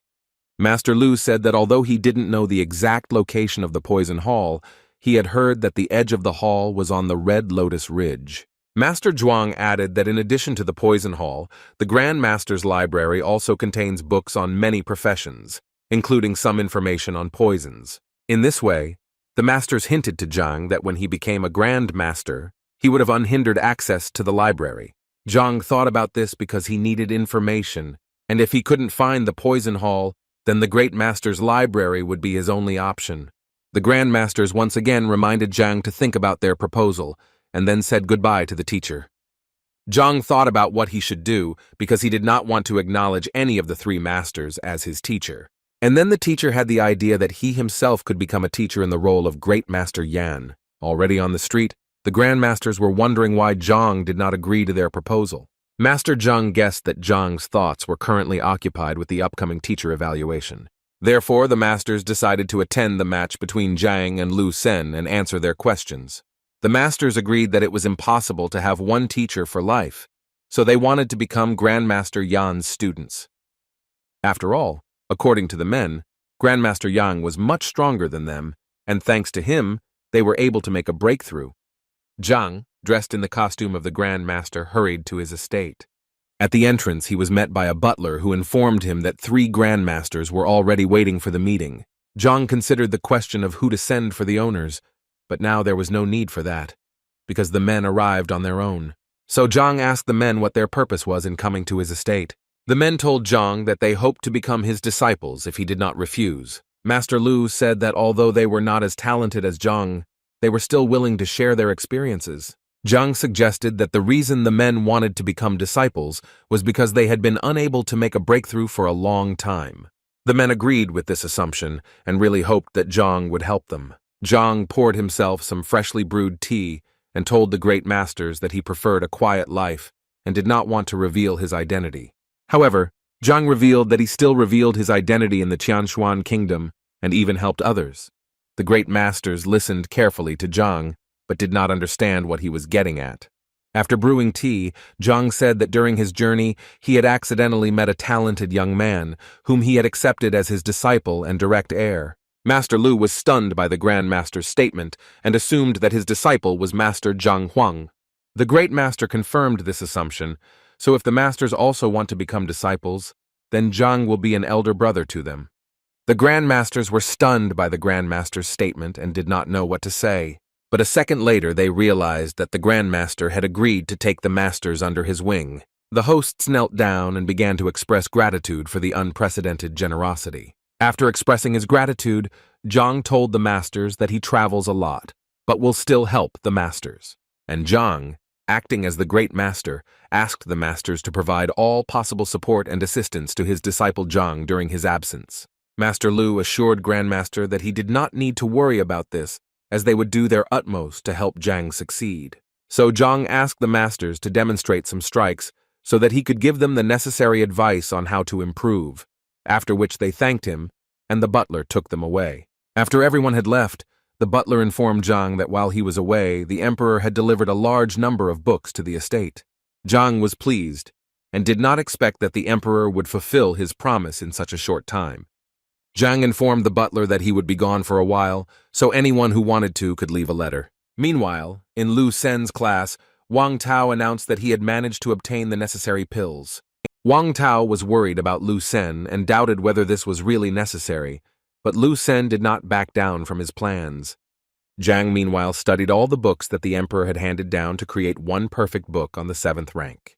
He carefully read every word to open the acupuncture points and connect the meridians to allow the qi to flow smoothly. After several hours of painstaking work, when it was already night outside, Zhang managed to reach the top of the 7th rank. But Zhang noticed that the pace of his development had slowed. The more powerful he became, the harder it was for him to move forward. However, he was pleased with his progress, so he went to bed in a good mood so that he could get a good night's sleep before the assessment. In the morning, people from all corners of the kingdom flocked to the arena where the assessment was to take place. Even the king was planning to attend the event as he thought it was a 3-star event. But his son tried to convince him otherwise, that it was just a 1-star event. However, the king stood his ground. For him, this was an unusual assessment from a teacher. When the king arrived at the arena, he showed his son that he was not alone here, but the head of the Wang Hong clan. At this time, Wang Hong was just greeting the head of the alchemist guild, Wu Yang, in the neighboring box. The king's son was surprised that such famous people found time to attend an ordinary competition. Then the king pointed his finger somewhere, so that his son could see that these two were not the only ones who had come to the event. Not far away, Elder Tian and his grandson could be seen conversing with royal physician Yuan and Master Lu. The king also asked his son to look towards the main places, which were located to the left of them. The trio of Grand Masters were about to settle there, and next to them were the emperor and the city's leader, Lord Zhao Feng. The king's son believed that such high-ranking guests would not come to such an event, and was no longer sure that this was an ordinary duel. The king pointed to another place where Su Yan Qian, the butler representing Grand Master Yang, was stationed. So, even though the event was classified as a 3-star event, the king felt that it was actually a 5-star event. The king's son did not understand why so many nobles had gathered in one place, and assumed that it was all because of teacher Lu Sen. But the king thought otherwise, because all his thoughts were connected with the second person, and that man was Zhang Huang, who was just entering the arena with his disciples. When Zhang came out, he looked around and also didn't understand why the nobles and a large number of other people decided to attend his duel with Lu Sen. While the participants were preparing for the fight, 2 girls were discussing something at the entrance to the arena. The red-haired girl expressed her dissatisfaction to her friend about Zhang agreeing to a duel. The girl believed that Zhang had only recently managed to get rid of the burden of shame, and now he had gotten into a new mess. The red-haired girl's friend asked why she was so worried about Zhang, because it seems that the red-haired beauty Shen has fallen in love with teacher Zhang. The girls then discussed among themselves who could win, taking into account the strengths and weaknesses of the participants. Shen noticed that Zhang's disciples had become much stronger and would most likely advance to the 2nd rank soon. Shen's friend turned her attention to Lu Sen's disciples, who were just entering the arena at that time. Lu Sen and his male team appeared on the arena quite confidently, only Mo Xiao looked sad. Shen noticed that Lu Sen's disciples were no worse than the Zhang's, and perhaps even better. There were also heated discussions among the arena spectators that Zhang's students had no chance of winning. Everyone held their breath in anticipation of the grand event that would show who was truly worthy of the title of teacher. The referee entered the arena and announced that the fight would begin in a few minutes. Zhang was supposed to choose the first student to duel, but he gave the students the opportunity to choose for themselves. Yuan Tao plucked up the courage to go first because he had been looking forward to showing off for a long time. Lu Sen, unlike Zhang, chose his own student for the first round, and it was Kun Jie. Lu Sen hoped that his disciple would knock the wind out of Yuan, and that he and Zhang would finally learn their lesson. Kun Jie laughed at Yuan and Zhang's decision to shout, "Hooray!" to be the first to enter the competition. Wang Tao, who was watching the events, also believed that Zhang's disciple would be defeated in the blink of an eye. The elder, standing next to Wang Tao, analyzed the situation and was glad that the advantage was not on Zhang's side. For a while, the boys stood opposite each other and simply looked into each other's eyes. Yuan then asked Kun to treat him as gently as possible, since Yuan was pretending to be a weak warrior. Kun laughed and said that he never gave up in a fight, so Yuan would have a hard time. Yuan also had no intention of giving up, so he was ready to make every effort to win. So Yuan smiled at his opponent and stood up, showing his readiness to fight. Kun decided to attack first to gain momentum for the upcoming attack. He kissed Yuan's face with all his might, hoping that this would be the end of it. Yuna stood up, touched the spot where he had been hit and joked that the blow felt like a mosquito bite. Kun was shocked because Yuan didn't even try to block his punch, which was quite powerful. Then Kun decided to attack again, and this time used the 18 market strikes. Kun Yuan rained blow after blow on him, but the boy didn't even have a scratch on him, while Lu Sen's disciple shouted out techniques that resembled the names of dishes. The last move was Solera's iron palm, but Yuan held Kun's hand tightly. Yuan didn't like that Kun became a vegetarian because Yuan didn't like that kind of food. Kun looked frightened and did not understand what Yuan, who was forcefully holding Lu Sen's disciple's hand, was talking about. When the pain reached its peak, Kun screamed for Yuan to let go of his hand. However, Yuan was not going to let his opponent go just like that, but instead grabbed his other hand as well. Kun was already extremely nervous and scared because he didn't know what to expect from Yuan. Fear flashed in his eyes because at any moment Yuan could attack, and Kun could not defend himself. Yuan took the opportunity and used the fire kick to the head technique, hitting Kunya right in the bridge of his nose. It seemed that Yuan was in the heat of the moment and was about to leave his opponent as nothing more than a wet spot. The defeated Kun barely held on and realized that he had underestimated Yuan, who had changed greatly. Zhang knew that even though Yuan had only recently activated his abilities, he would be able to easily deal with his opponent. And Zhang imagined the following scene. Yuan did not agree to Kun's offer to surrender, as he did not want to let Zhang down. Yuan offered Kun to deal a few blows to those who surrendered, and for this, Yuan would pay 500 gold coins. Kun was greedy for money, so he accepted Yuan's offer if he had that amount. Yuan reached into his pocket to get the money he needed and hand it to Kun. The moment Yuan grabbed Kun's hand with his other hand, he placed the money into his palm. And while Kun enjoys the profit, Yuan will deliver a crushing blow with his fist, after which Kun washes himself with soup and flies up several meters like a fluffy feather. The battered Kun landed with a thud next to Lu Sen and his other disciples. Lu Sen was angry at his disciple's failure, and if he had known that the result would be so disappointing, he would not have given him the pill. The day before the duel, Lu Sen gathered his disciples to give them a pill that would enhance their abilities. The box contained pills that would help Lu Sen's disciples reach third place and win the assessment in one night. But Lu Sen also warned his disciples about the negative effects of the pill, as once they reached the third rank, their cultivation speed would decrease by 70%. Lu Sen promised to eliminate this side effect after he became Grandmaster's disciple. Zhu Hong was dissatisfied with the result and accused Yun of a vile attack, but Yuan thought it was fair because the referee announced the start of the match. Zhu Hong was furious and considered Yuan a coward who was incapable of striking a direct blow. But the referee confirmed Yuan's words. The match had indeed started, and it was necessary to be careful. Mo Xiao tried to help the wounded Kun somehow, but Lu Sen sent the boy to the arena. Zhang chose from among his comrades the capable Zheng Yang, who had recently achieved significant success in mastering the spear. Yuan left the arena, and Zhang was proud of him for the boy's clever tactics. Wang Tao was now rooting for Mo Xiao to defeat Zheng Yang of Zhang. Mo Xiao specialized in spearmanship and had many techniques in his arsenal. Although Wang Tao didn't think that Mo Xiao's movements were extremely powerful, they were still imbued with impressive strength. When Mo and Zheng met in the arena, the referee said that the boys could attack each other whenever they were ready. Zheng immediately assumed a fighting stance, but Mo Xiao was in no hurry to attack his friend. Zheng was surprised by Mo Xiao's behavior and didn't understand why he decided not to defend himself. Zhu Hong shouted at his classmate not to disgrace the honor of the class by attacking like a rat. Mo Xiao kept thinking about how to win by matching his strength with Zheng. Everyone in the box was puzzled by Mo Xiao's actions, but Wang believed in the victory of his capable disciple. Mo Xiao couldn't think of anything better to do and dropped the spear from his hands, admitting that he wasn't at Zheng's level. The boy shocked Lu and Wang with his actions, and Zhang couldn't believe that his student had won again, but this time much faster. Shen, who watched the match, noticed a pleasing trend. Zhang is still talented. Lu Sen was furious because he had spent so much resources to make his disciples better. Wang also shouted angry words at Mo Xiao, saying that he had let everyone down with his defeat. Mo Xiao knew that the technique that Zheng possessed revealed the very essence of the spear, and Mo couldn't resist Zheng's disciple, so he decided to give up. Mo thanked Zheng for the fight and advised him to cherish Zhang, who taught him powerful techniques. Wang couldn't understand how an ordinary disciple could wield a spear so perfectly if he was only a second-rank student.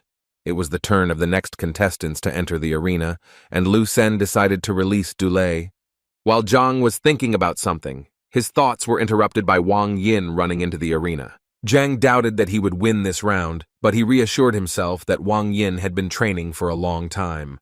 Ouyang was also worried about Wang Yin's entry into the arena and asked Wang Hong about the girl's injury. Although Wang Hong knew about the girl's injury, he invited many doctors to see her, but he acted quite calmly. The judge announced the start of the third round of teacher evaluation. As Wang Yin took up a defensive stance, she noticed that her opponent was literally dissolving into space. The guy had lightning-fast movement skills and was like a hurricane. He quickly hit the girl, thinking that she was too slow to react. While Wang Yin lay on the ground, all the spectators chanted the boy's name, causing him to bask in the rays of glory. The boy returned to Lu Sen to boast that he had won this victory for him. But it seemed that Lu Sen didn't like it at all, and Zhu Hong actually shouted at the boy to get back on his feet as quickly as possible. Du didn't understand what these calls were for, because he was already standing firmly on his feet. And then the picture began to take on unclear outlines and seemed to float, as if after a large amount of alcohol.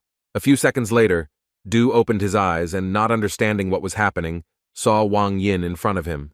The boy hallucinated for a few seconds because of Van's blow, and thought that he had won, although in fact the girl knocked him to the floor with one blow. The boy quickly gathered his strength and jumped to his feet to continue the fight.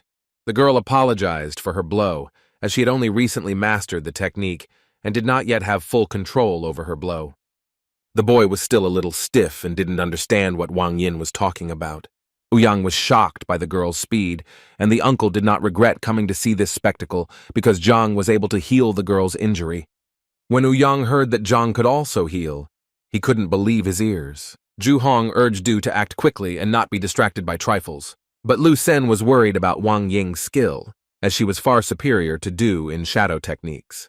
With just one kick, the girl was able to stop the boy and cause him serious injuries. Du was also angry because Lu Sen taught him this technique and he couldn't let him down, otherwise he wouldn't be able to look him in the eye. Therefore the boy did not think long and immediately decided to hit Wang Yin. But the girl was much more agile and faster than the boy, so she seemed to disappear into thin air. She stopped a few meters away from the boy, who simply punched the air. He couldn't believe that she managed to jump so high in a second. Lu Sen tensed up and realized that the technique the girl possessed definitely did not match the Wang family's style. Therefore, Lu Sen couldn't believe that such a hopeless teacher like Zhang could teach the girl such an incredible technique. Zhang, who was watching the match, knew that Wang Yin's character was still weak and needed some work. As the boy and girl ran from one corner to another around the arena, Zhang realized that Wang Yin's technique was dangerous, because if you used it too often, you could lose a lot of strength. The girl was already really exhausted and could barely keep up, so she really needed a new plan of action. Du was already annoyed by this because the match was like a cat chasing a mouse, and he also understood that if he continued in the same spirit, he would use up all his strength and would no longer be able to fight. Therefore, at the next moment, Du dared to suddenly attack Wang Yin to finally win the round. But the girl was ready for the blow and, having waited for the right moment, decided to repel the attack with her foot. The impact caused Du's face to distort, and he fell to the ground again, unable to do anything. Du, covered in blood, knew it was his defeat, but he couldn't lose like this. At the last moment, he grabbed Wang Ying's wrist and pulled her along with him. The girl didn't expect such a mean act, but Du didn't care, because if he didn't win, it would be a draw. And both participants flew out of the ring, and therefore Du still managed to implement his plan. The dissatisfied spectators began to shout that it was unfair. Because Wang Yin should have won, Du's performance looked worse than Yuan Tao's. Yuan Tao was angry when he heard such words addressed to him, because he won thanks to his strength. The referee declared a draw, but both fighters fell out of the ring at the same time. Wang was extremely angry that his niece had been humiliated in this way and ordered his servants to write down the offender. Wang Yin returned to her class meeting place where everyone tried to support her as the girl was very upset. Zhang also reassured the girl and said that it was his fault that he did not notice how much the girl lacked self-confidence. He asked the young and smart student not to make such mistakes next time. The grandmasters were impressed by the match, and whatever happened, believed that Zhang's chances of winning were very high. Lu Sen tried to collect his thoughts, since he had no chance to make a mistake. While Lu Sen was pondering who to send into the arena, Bai Chao took the initiative. Lu Sen looked at the boy and agreed with his wishes, reminding him to use his strongest strikes. Zhang decided to release Liu Yang into the arena, whom he also advised not to detain. Wang Tao was no longer completely confident in his student, although he had long studied fist-fighting techniques. When the guys entered the arena, the referee gave permission for the fourth fight to begin. Bai Chao used the steel skin technique and wanted to offer Liu Yang something interesting. Bai wanted to fight Liu in hand-to-hand combat, only to see what Zhang had taught him. Liu thought for a second about his opponent's proposal, and the next moment, Liu rushed to attack Lu Sen's disciple so that he would stop talking too much and fight for real. Bai appreciated Liu's enthusiasm and also hurried to meet the boy in order to win him over. Their fists collided with an insane force capable of destroying everything around them. Liu noted that Bai's steel was not that strong, but it would still take some effort. Bai also had to admit that Liu's punch was also quite good and compared it to his steel fist. Their eyes met, and it seemed like there was a tension between them that could destroy everything in its path. The boys dealt each other many blows, but Bai felt that he was inferior to Liu in strength. Liu took the opportunity and decided it was time to end the fight, as the spectators finally saw a winner.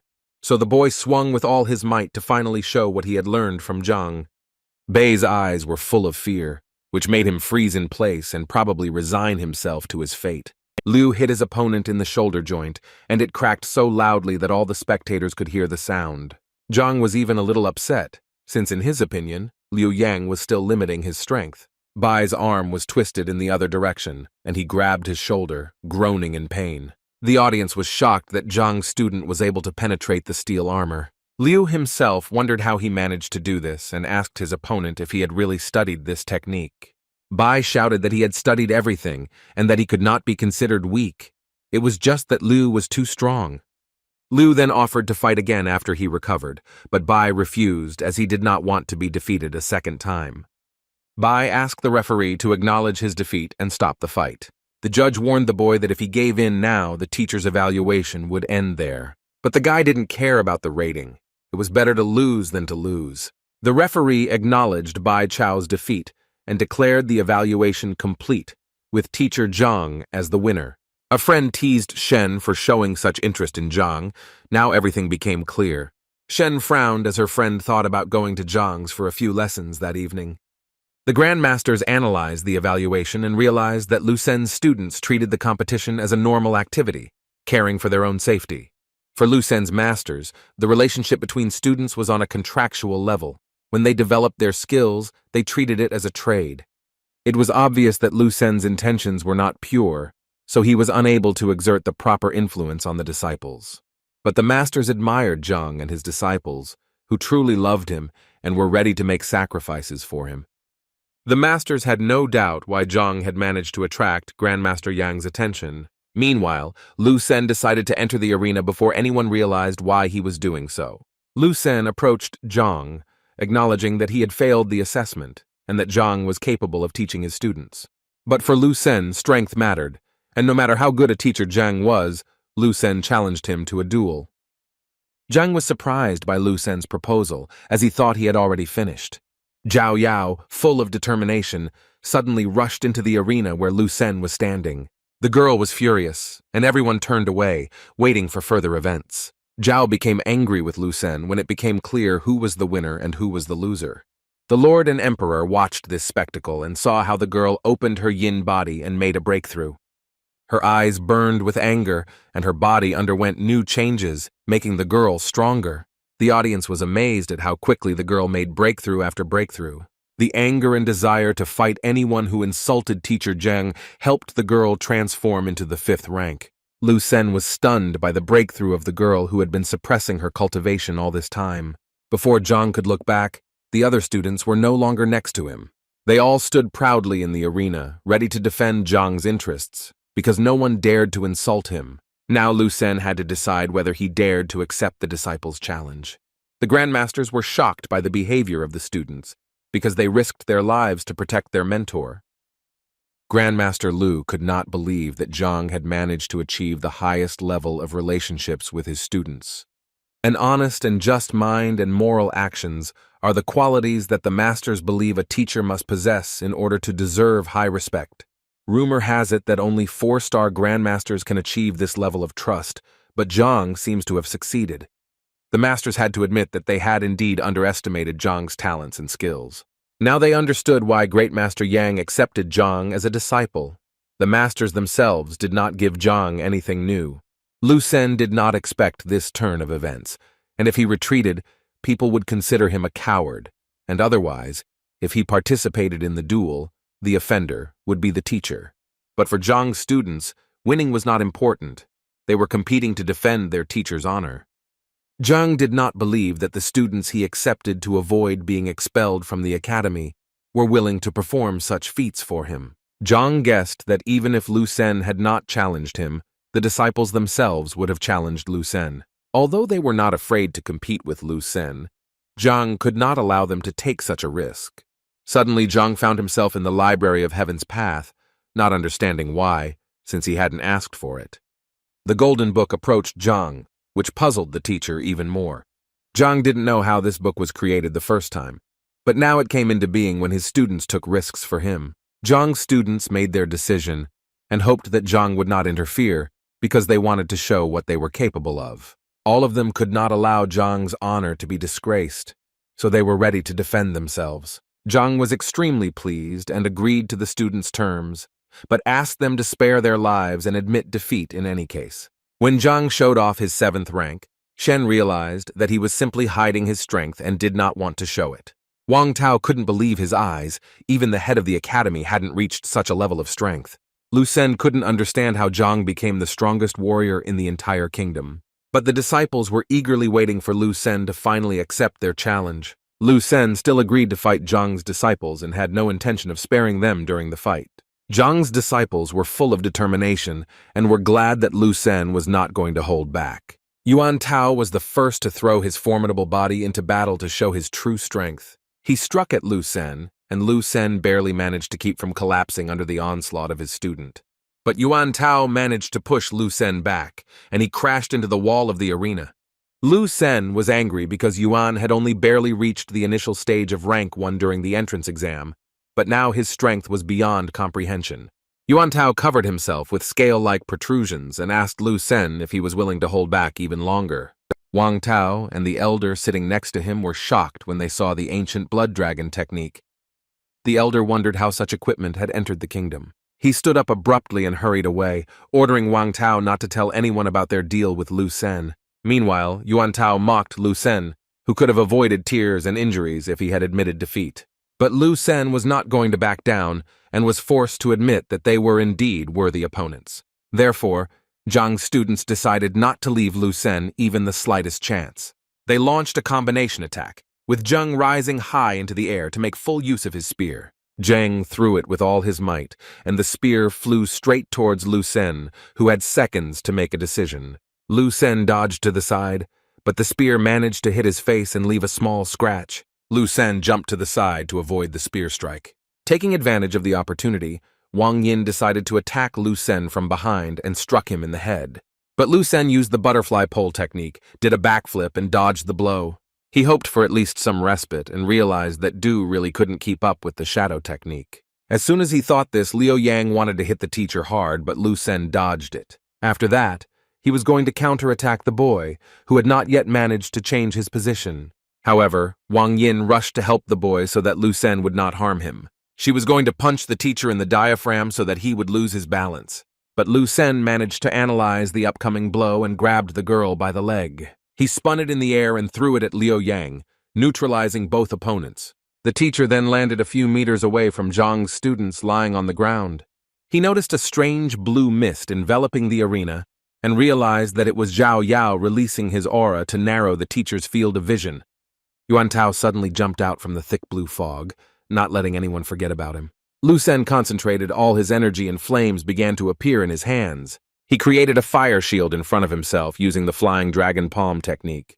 But Yuan Tao did not give up hope of breaking through the defense and striking at Lu Sen. Old Lu was angry at his son for using the family's secret technique against his disciple. Shen knew that such a shield was quite strong, as it created a sphere of qi outside the body that could protect against any attacks.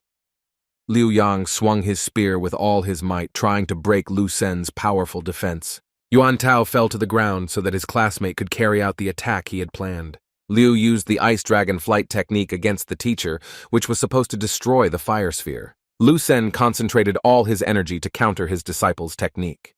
But with each passing second, he realized how difficult it was for him to do something like that, because Liu was no weaker. In the end, Dragon Liu broke through Lu Sen's fire defense, and the master was thrown back by the blast wave. Wang Tao was shocked that the disciples' strike was able to break through Lu Sen's defense. The man standing next to Wang said that the boy's determination to wield the spear was very strong, and he would achieve great success in this technique if he continued to practice. When Wang Tao turned to look at the man, he saw that it was his father, who turned out to have come to meet his brother Zheng Yang. He also explained that teacher Zhang was half his teacher, so his son should call Zhang uncle. Wang Tao couldn't believe his ears and couldn't understand how Zhang could be his uncle. Taking a deep breath, Lu Sen realized that all of his students were doomed to failure, and such thoughts made him angry and enraged, because he really underestimated Zhang's students. Zhao didn't want Lu Sen to take too long to recover, so he decided to attack with the ice fern technique. Lu Sen, who had not yet fully recovered his strength, knew that another attack would follow. He tried to block the girl's blows, but such actions were difficult for him. The teacher grabbed the girl's hand and her hand hit the ground next to Lu Sen. Without giving the girl a chance to move, Lu Sen prepared to launch an attack. But Zhang's students worked together and protected each other no matter what. Liu punched Lu Sen in the nose, causing him to lose his bearings and not immediately understand what had happened. Anger filled his eyes, and Zhang's growling was already noticeably irritating Lu Sen. Meanwhile, while Lu Sen was recovering from the blow, Zhao was trying to escape from the trap. But Zhang's disciples were in no hurry to leave Lu Sen without surprises, so they attacked every second. This time, Wang Yin took the initiative and gave the teacher a strong kick in the shin. Taking advantage of the opportunity, Zhao decided to finish what she started and used ice fern again. This time the technique was successful, and the girl managed to cover half of the teacher's hand with ice. Liu Sen's eyes were bloodshot with anger, and veins appeared on his face. He was so angry that he had to defend himself all the time that he scattered Zhang's disciples to the sides. Shen's friend didn't understand that Lu Sen could be so cruel to his students, because she always thought that he was kind to them.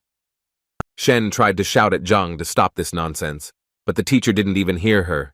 Lu Sen, who had hundreds of wounds, had no intention of giving in to Zhang's disciples and wanted to teach them. He tore off his cloak and shouted that he was an outstanding teacher and would not allow such a thing to happen. While Lu Sen was focused on his ego, large hands crawled out from behind his back. Yuan Tao grabbed the teacher from behind and pressed him against himself, not allowing him to move. Zhang's students were happy that they had achieved what they wanted and had already tasted victory. A few days before the assessment, Zhang's disciples secretly hatched a plan to train Lu Sen. Zhao knew that Lu Sen possessed the dragon defense technique, and it would not be easy to break through such a shield. Zhang decided to take on the task of solving this problem with his spear, and Yuan Tao agreed to hold off Lu Sen for as long as it took to get things going. Liu shouted to Yuan that now was the time to use his technique. Yuan Tao listened to his friend, and immediately became covered in scales similar to those of a dragon. Lu Sen realized that the boy was very heavy and could not move even a millimeter. Zhang immediately understood what his student had in mind. He applied the rooting technique, and thanks to it, he froze firmly in one place. Lu Sen tried to undermine the boy's morale with all sorts of shameful remarks, and he hoped that this would help him escape from the embrace, so he tried to carry out his plan. But the attempt was unsuccessful, and the teacher remained in the boy's arms. Yuan Tao remained unperturbed, as if he had not put any extra effort into his actions. But Lu Sen was incredibly furious, and tried his best to free himself from such shackles. He saw that he could do nothing, so he hit the boy in the face with the back of his head as hard as he could. Yuan Tao cried out in pain, but continued to hold his attacker tightly. Zheng knew that no matter how strong his classmate was, he wouldn't be able to hold off the teacher for long. So the boy hurried to help his friend finish what he started once and for all. Zheng swung his spear to deliver a decisive blow to the teacher. Zheng's spear flew towards the offender with determination and ruthlessness, showing his true intentions. The sharp end of the spear stopped a millimeter away from Lu Sen's chin. Zheng, holding his spear at the ready, demanded that Lu Sen admit defeat. But Lu Sen was not ready to admit defeat, especially in front of Zhang's disciples. He pushed Yuan Tao away and used the boy as a shield to avoid the attack. If Zheng had not been so skilled with the spear, he might have injured his friend, but he came to his senses in time. Therefore, Zheng decided to attack the enraged Lu Sen from behind to help Yuan Tao. The audience was shocked by Lu Sen's actions because the famous teacher had fallen so low. Lu Sen pushed Zheng away, causing him to lose his balance and fall, dropping the spear from his hands. Yuan Tao, who was still holding the angry Lu Sen, was worried about Zheng and wanted to help him. Lu Sen took advantage of the moment and tried to break free from Yuan Tao's embrace again. But Wang Yin couldn't allow this and came to the rescue to finally defeat Lu Sen. Wang Yin understood that Lu Sen was too persistent, but she was not going to back down. So she kissed Lu Senyu's face with all her strength, starting from his leg while Yuan Tao held him. Liu also decided to take advantage of the opportunity and punch Lu Sen. The blow landed right on Lu Sen's face and he winced in pain. Zhao had no intention of forgiving Lu Sen for his prank on Yuan Tao, whom he used as a shield. The girl used the ice fern technique and was already rushing towards Lu Sen to finish him off once and for all. Wang Tao held his breath, because in a few minutes, something that he couldn't even imagine would happen. Ouyang and Wang were also concerned about the events in the arena and stood frozen in anticipation of how things would develop. Zhang suddenly appeared in the arena and stood in front of his disciple to block her attack. The girl did not expect such a turn of events, but Zhang ordered her to stop immediately. Yuan Tao, who was still holding Lu Sen, didn't think that Zhang would take pity on Lu Sen. When everyone stopped, Zhang ordered Yuan Tao to release Lu Sen from his tight embrace. The boy listened to the teacher and let go of Lu Sen, who also looked confused. Zhang admitted that his students must have trained for a long time to perform such attacks, but there were certain nuances. Zhang turned to his students, asking someone to explain to him what exactly he meant when he intervened and stopped the fight. Lu Sen's disciples were frightened, as they only now realized the risk they had taken by agreeing to the duel. The emperor, trying to understand what was happening, turned to the grandmasters for help. The great masters had no specific answer and believed that Zhang was too strict with his students. Lu Sen, who held his breath, couldn't understand what was happening as the disciples' combined attack almost overwhelmed him. Zhang noticed that none of the students could explain to him why the match had stopped, so the teacher decided to do it himself. Zhang began to tell everyone about the mistakes he made in the fight with Lu Sen. Lu Sen was shocked to see how Zhang described his students' every move in detail, demonstrating his great knowledge of strategy. The grandmasters were shocked by what Zhang was telling about the correct construction of techniques and strikes that can work miracles, multiplying the strength of fighters several times. When Zhang finished making corrections, he asked his students if they had understood everything, and they nodded in agreement.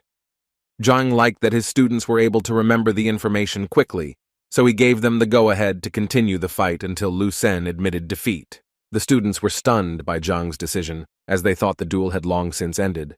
Lu Sen also did not expect this development, and was shocked that Zhang stopped the match just to point out the mistakes of his students. A man appeared in the arena begging for mercy for Lu Sen, and therefore the fight must not continue. The man turned out to be Lu Sen's father, who had come to kick his son out for his shameful behavior. He also ordered Lu Sen to call Zhang uncle, which further humiliated Lu. The emperor and the lord also did not expect to hear something like this and thought that they had heard something wrong. But old Lu hid his son so that he would finally show respect to Zhang, because he addresses Zhang as a brother. Old Lu was angry with his son and almost razed him to the ground if Zhang had not intervened. Lu Sen stood up and shouted at Uncle Zhang that even if he had received a degree, he would not become the Grand Master's disciple. To achieve this, one had to first become an outstanding teacher, and in Lu Sen's opinion, he was still a second-rate teacher. Old Lu grabbed his son by the ear and pulled him away from Zhang, apologizing for disturbing Zhang. Zhang assured the old man that everything was fine, since Lu Sen simply wanted to become the Great Master's disciple, and determination was a fine character trait. Zhang turned around and saw 3 grandmasters walking towards him, whom he greeted happily. He approached them with a request about Lu Sen, who was not behaving in a completely appropriate manner, but Zhang believed that Lu Sen was an ideal candidate for the position of Grandmaster's disciple. Lu Sen didn't expect that Zhang would show him such mercy despite the competition. The great masters folded their hands and bowed to Zhang in agreement with elder brother's words. The emperor was stunned that Master Zhang was older than all 3 great masters. Zhang explained to everyone that he was a disciple of the great master Yang Huang, and also the only disciple. Lu Sen was depressed when he heard this, because all this time he had been competing with Zhang for the opportunity to become the Grand Master's disciple. But for Zhang, this was already a level he had passed. Grandmaster Lu agreed with Zhang's words and spoke positively of Lu Sen, inviting him to become his disciple. Lu Sen knelt before the Great Master and happily accepted his sincere offer. Lu Sen also apologized to Uncle Zhang for his actions because he was stupid and blind in his intentions. Lu Sen approached Grandmaster Lu and asked him to help him fulfill one request. Master Lu was willing to listen to the teacher, so he advised him not to be shy in his statements. Lu Sen admitted that he gave his disciples the crazy demonic breakthrough pill for the sake of victory, but he knows about the negative consequences that he cannot fight against. Lu Sen's students were shocked by their teacher's confession and believed that his reputation would be damaged after this. Master Lu also didn't expect such a confession because he knew that such a pill was forbidden to use. The other Grandmasters explained to Lu Sen that this would negatively affect the student's future success. Master Lu thought Lu Sen was a fool and had great doubts about his ability to help solve this problem. Lu Sen was in despair as even the great master could not help solve this problem. Zhang thought that no matter how incredible the toxins were, he could still help Lu Sen's disciples by infusing his own ki into them. So he offered his help to Lu Sen, surprising the man with his unprecedented generosity. Zhang promised that he would later prepare a medicine that would neutralize the residual poison in the students' bodies. Lu Sen fell at Zhang's feet and warmly thanked his new uncle for his help. But Zhang quietly asked Lu Sen if he still had these pills and could he tell him where he got them? Lu Sen didn't know what to say to him, because on the one hand, he was indebted to Zhang for his help, but on the other hand, he didn't understand why the teacher was forbidden to take pills. Zhang's students were proud of their teacher and were finally satisfied that Zhang had received the recognition he deserved. Ever since Lu Sen summoned Zhang, the disciples had been filled with anger, and this anger had driven them to finally earn Zhang's respect. The judge decided to sum up the results of the competition and ultimately declared Zhang the winner. A few days after the evaluation, all the students in the academy seemed to have gone crazy and could no longer hold back, wanting to become Zhang's disciples. Zhang even had to ask his loyal disciples to come out and disperse the crowd, as Zhang could only give joint lectures. The Grandmasters praised their older brother, who himself did not expect such popularity. Zhang had a specific request for the Grandmasters, which they were willing to listen to. He said that his Grandmaster had traveled a lot and had not taken any notes on Zhang's situation, so the man wanted Grandmasters to help him pass the Grandmaster exam. The Great Masters took this request as an honor and were willing to help Zhang obtain the title. However, the Grandmasters warned Zhang that there were certain requirements to achieve Grandmaster status. 2 things are required of the person himself, the first of which is to attain the 7th rank, and the second is to master the state of enlightenment of the clearing of serene water. Zhang knew that the second stage of mind development was called the calm water glade, but he had never heard of the state of enlightenment. The Great Masters explained to Zhang that the state of peaceful water glade occurs when a person is able to concentrate and no one can distract him. The Great Masters were about to explain in more detail, but Zhang stopped them as he was interested in something else. He wanted to learn from the Masters how to develop the state of insight necessary for Grandmaster status. Master Lu was surprised by Zhang's question and didn't know what to answer for a while. But later, other masters explained that this state is impossible to develop, since it is a gift that a person is endowed with by nature. Zhang didn't understand why he wasn't given this gift, since he had already achieved success in the clearing of tranquil water. Master Lu dug into his pocket and handed Zhang a stone of insight that would help him find out Zhang's level. To be a 1-star Grandmaster, the stone's value had to be 3, but the Grandmasters assumed that Zhang's value was much higher. But they also took into account Zhang's young age, which could still affect the outcome, so the craftsman handed the stone to Zhang so that he could use it at his convenience.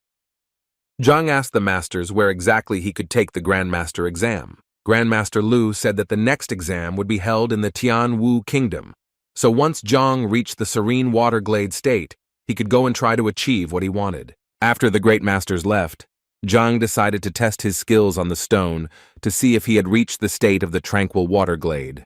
Zhang tightly clutched the amulet in his palm and waited for it to show the desired result.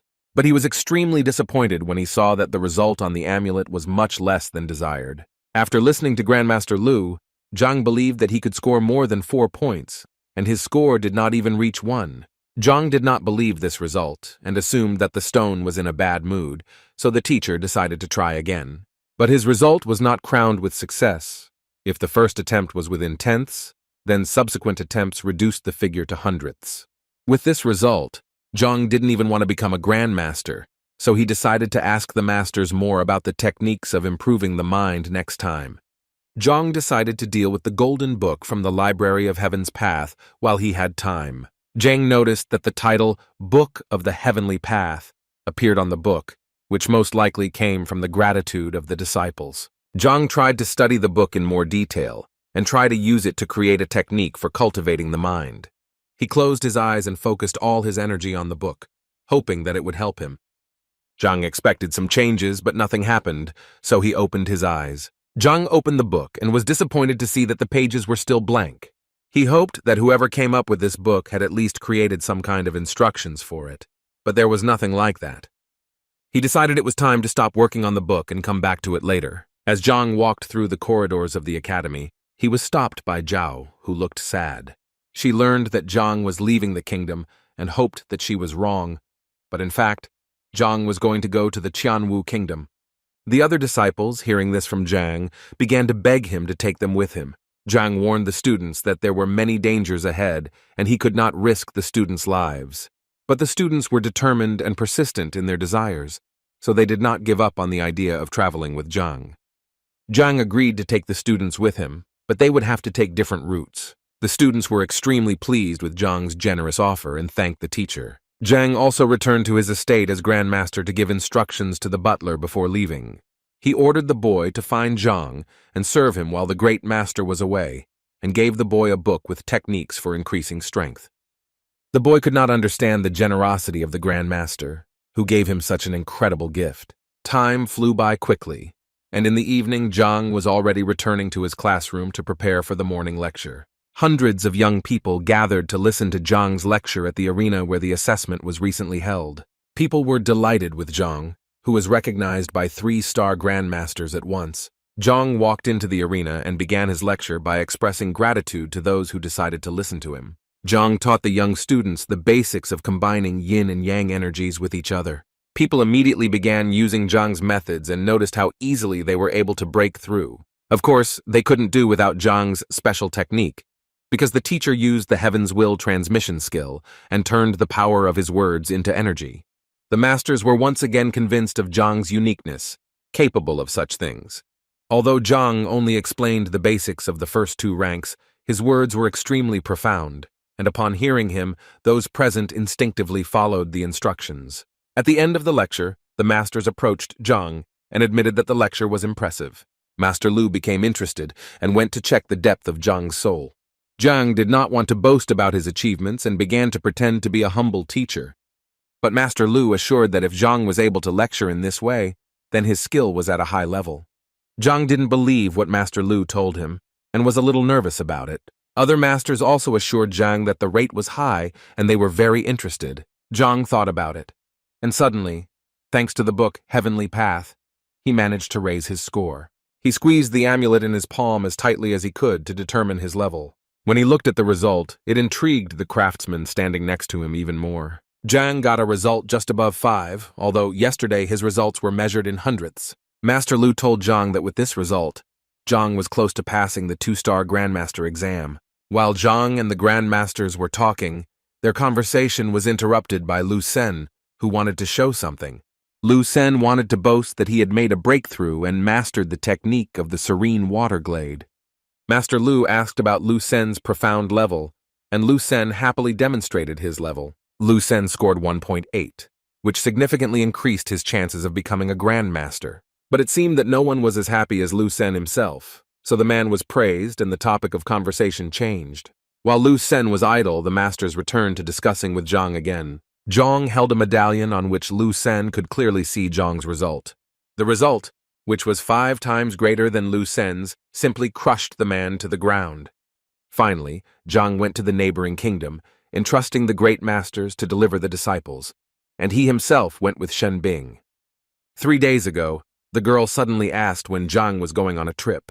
Zhang, who had not spoken to Shen for a long time, did not expect to see the girl again. When the girl heard that Zhang was on his way to the neighboring kingdom, she asked how he planned to get there. Zhang decided that his journey would go with the wind, and he would ride on an animal. The girl could help Zhang because she knew about the livestock breeder's hall, which was located nearby in the mountain range. Zhang asked Shen about the animal keeper's hall so that she could tell her more about the place. The girl said that in this place people have domesticated a large number of animals that serve them, helping in various areas. Zhang was pleased to hear stories of domesticated animals helping people in their affairs. Zhang and the girl made their way through the thicket, and sometimes it seemed to him that they were walking in circles. The girl convinced Zhang that the people living here had domesticated flying beasts that could cover large areas. Suddenly, Zhang and Shen were stopped by two young men who blocked their way. Zhang realized that these were most likely robbers. He was used to such things, and such things happened quite often in such places. Shen tried to explain to the boys that they had no evil intentions and were simply heading to the animal hall. The old man was not ready to let Shen and Zhang go further because this road belonged to bandits. A man suddenly appeared from the bushes and threw a stone towards Balabal, and he fell to the ground. The man introduced himself as Yun Tao, the seventh prince of the Hanyu kingdom, and could help Zhang and Shen with their affairs if they waited a little longer. Shen was outraged that their road was blocked and demanded an explanation. Why? The prince assured the girl that he had no evil intentions. He just needed to tame a 6th-rank beast to successfully pass the exam to become a 1-star master breeder. He explained that in this area there lives a golden panther that needs to be tamed, but it is very fast and timid. Shen looked at Zhang, asking if he would mind waiting for a while, but Zhang was in no hurry, so he wanted to watch the hunt. Shen and Zhang spoke with the prince, who became interested in the purpose of their journey, and when he learned about the beast hall, he promised to help them. Shen was grateful to the prince for his concern, but she felt that they could handle it themselves, even though the prince was persistent. While the prince's servants were building a crude trap, the prince was still trying to convince Shen of the need for his help. Zhang carefully studied the traps and could not believe that such primitive things would help catch a predatory beast, so he assumed that everything was not so simple. So I decided to ask the prince directly about these traps so that he could tell me more about them. The prince was convinced that his trap was incredible and perfect because it was based on formations. The prince was well versed in this matter because he studied not only as a trapper but also studied construction in his free time and was an assistant to a construction foreman. The prince explained in detail that the flags placed around were capable of emitting spiritual energy from 8 different elements. When all the flags are planted, the prince will begin the hunt, and if he succeeds, the panther will fall into the trap. Having said this, the prince waved the last flag in his hands with all his might. The surrounding meadow lit up like a Christmas tree, and in the middle of it, a blue, unknown sign was visible. Zhang watched the prince's actions with great admiration and was extremely impressed by them. Yun Tao was a builder, and like alchemists or fighters, their work process was able to summon the book in the library that Zhang was about to look through. As Zhang turns the pages, he learns about many new techniques that were invented 3 centuries ago. After finishing, the prince rubbed his palms and waited for the beast, but Zhang wanted to make adjustments. The prince did not like that Zhang showed even the slightest doubt about the strength of his formation. The servants almost stoned Zhang for daring to judge the prince's formation. The prince was convinced that even a level 7 master wouldn't be able to escape if he got his hands on her, let alone a level 6 beast. Shen advised Zhang not to interfere, but Zhang wanted to explain something else to the prince. The prince did not want to hear anything from Zhang, so he advised him to see the result as soon as the beast was caught. Suddenly, in the bushes nearby, there was a sound reminiscent of dry branches cracking underfoot. The prince became alert and realized that a panther was approaching the designated place. The prince ordered his servant to immediately set something on fire before the panther appeared. The servant listened to his majesty, took a small device, removed the cap, and began to blow. Shen explained to Zhang, who was curious about what they were setting on fire, that these were female pheromones that would attract a predator. A large red beast with massive paws, sharp fangs, and attractive green eyes emerged from the thicket of the forest. The prince ordered his servants to be ready to activate the formation. The beast stirred, as if sensing danger. The prince gave the order to anger the beast and attack it in order to finally achieve the desired result. The archers drew their bows and prepared to shoot towards the beast.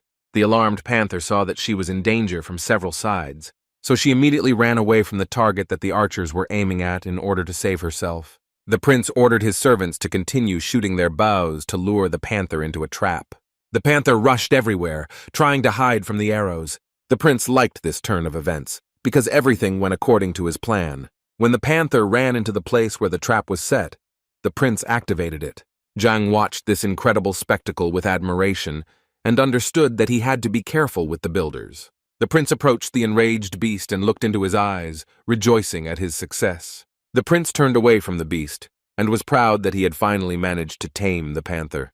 But the servants who looked at the prince looked frightened and warned him of the inevitable. One of the ensigns maintaining the formation suddenly fell and destroyed the barrier holding back the panther. The prince was still absorbed in his victory and did not notice that the panther was leaving the trap. When he felt her breath on him, he turned around and was shocked to see that the beast had freed itself from its bonds. The panther became even more angry, and the servants rushed to save the prince. The panther swung its huge tail, and several servants were sent flying from its blow. Panther then turned towards Zhang and Shen's ambush, where she spotted a boy and a girl. She ran towards them, which scared Shen, but not Zhang, who acted quite calmly and tried to calm the beast down. But the beast did not give in to any concessions and wanted to destroy everything in its path. Zhang didn't wait for the beast to harm him, so he quickly counterattacked the panther without any weapons. Shen and the prince were shocked that Zhang was able to fight off the enraged panther with his bare hands. The teacher's blow threw the animal several meters away, and if it weren't for the tree standing nearby, the distance could have increased. Zhang wiped his hands and tried to tell Panther that he didn't attack her, so it was her fault that she attacked him. The prince was still digesting in his mind what he had seen, how easily Zhang had dealt with the 6th-ranked beast. The panther frowned after Zhang's last blow and looked towards him again. She opened her mouth and released her sharp claws, jumping straight at Zhang. Zhang realized that ultimately this was a wild beast, with which there was no point in negotiating. So Zhang grabbed the panther's tail tightly and began to twist it with all his might. The panther didn't expect Zhang to do something like that to her, so she was probably scared. Zhang tossed the panther from side to side as if it were some kind of toy that weighed less than a feather. The prince looked at this spectacle and wondered what kind of power Zhang possessed to do such things. At some point, Zhang decided that it was okay to torture the animal and gave it a chance to come to its senses. He turned to Shen, who was huddled against a tree in fear, and said that they should move on. The girl pointed her finger somewhere behind Zhang and looked confused. Zhang turned around and saw that Panther had gotten up quite quickly after being hit with such blows. The prince held his breath, as it seemed to him that the golden panther was about to voluntarily submit to Zhang. The prince was a little upset that he had to chase the beast for so long to pass the exam, but the beast decided to obey Zhang. So the prince explained to Zhang that if he was willing to take the panther into his service, he should stroke its head, and it would serve him for the rest of his life. Zhang wondered why the beast listened to him after Zhang defeated it, so Zhang decided that such a task was quite easy for him. With his judgments, Zhang knocked down the prince, who had made great efforts to catch the panther. Zhang decided to ask the panther directly if it could fly, but Shen was not surprised by Zhang's question, so she decided to explain to him that the beast could not fly. Zhang then realized that the beast was of little use, since he needed to get to the Qianwu kingdom, which was tens of thousands of kilometers away. Although if the beast still showed a desire to submit to Zhang, he did not stop it and asked the panther to take them to the Hall of Beasts. The prince explained to Zhang that the animal had suffered serious injuries and therefore needed at least half a month to recover. When Zhang learned how long it would take the animal to recover, he was upset. So he asked the prince, as a beast tamer apprentice, if he knew any quick healing methods. The prince began to talk about the first method, which had several nuances, but Zhang interrupted him and asked him to talk about the only fast method. The prince said that there was a method that was only available to grandmasters, namely, help Panther break through, and then she would be as good as new. Zhang thought that when Panther attacked him, he didn't try to find out any information about her, so he should try now. So the man came closer to the beast, admiring its amazing beauty. He tried to win Panther's trust by petting her and scratching her behind the ear. And then, stupidly, he put tape on Panther's face so that she would turn off that way. The prince was shocked to see Zhang breastfeeding, but Shen reassured the boy that it was necessary. Once Zhang had examined the panther and obtained all the necessary information about it from the library, he tried to wake the beast. When the panther woke up, she immediately hid behind a tree in fear so that Zhang would not hurt her anymore. Zhang looked at the beast and explained that all his actions were based on good intentions, as he wanted to help the beast recover from its injuries and move on to the next level. So Zhang gave Panther a choice. Either she would come to him, and he would help her, or everything would remain as it was. The panther rubbed itself against the tree trunk and purred. expressing its affection for Zhang. And after a few minutes, she emerged from her hiding place and moved towards Zhang. Zhang looked at his hand, from which blue streams of qi energy were emanating, and asked the beast not to move. And then he put his hand on the panther's head, and the forest clearing seemed to be lit up by thousands of lightning bolts. The prince couldn't believe his eyes when he saw Zhang pouring his energy into Panther to help her break through. Shen was no longer surprised by Zhang's strange methods because he had created similar things before.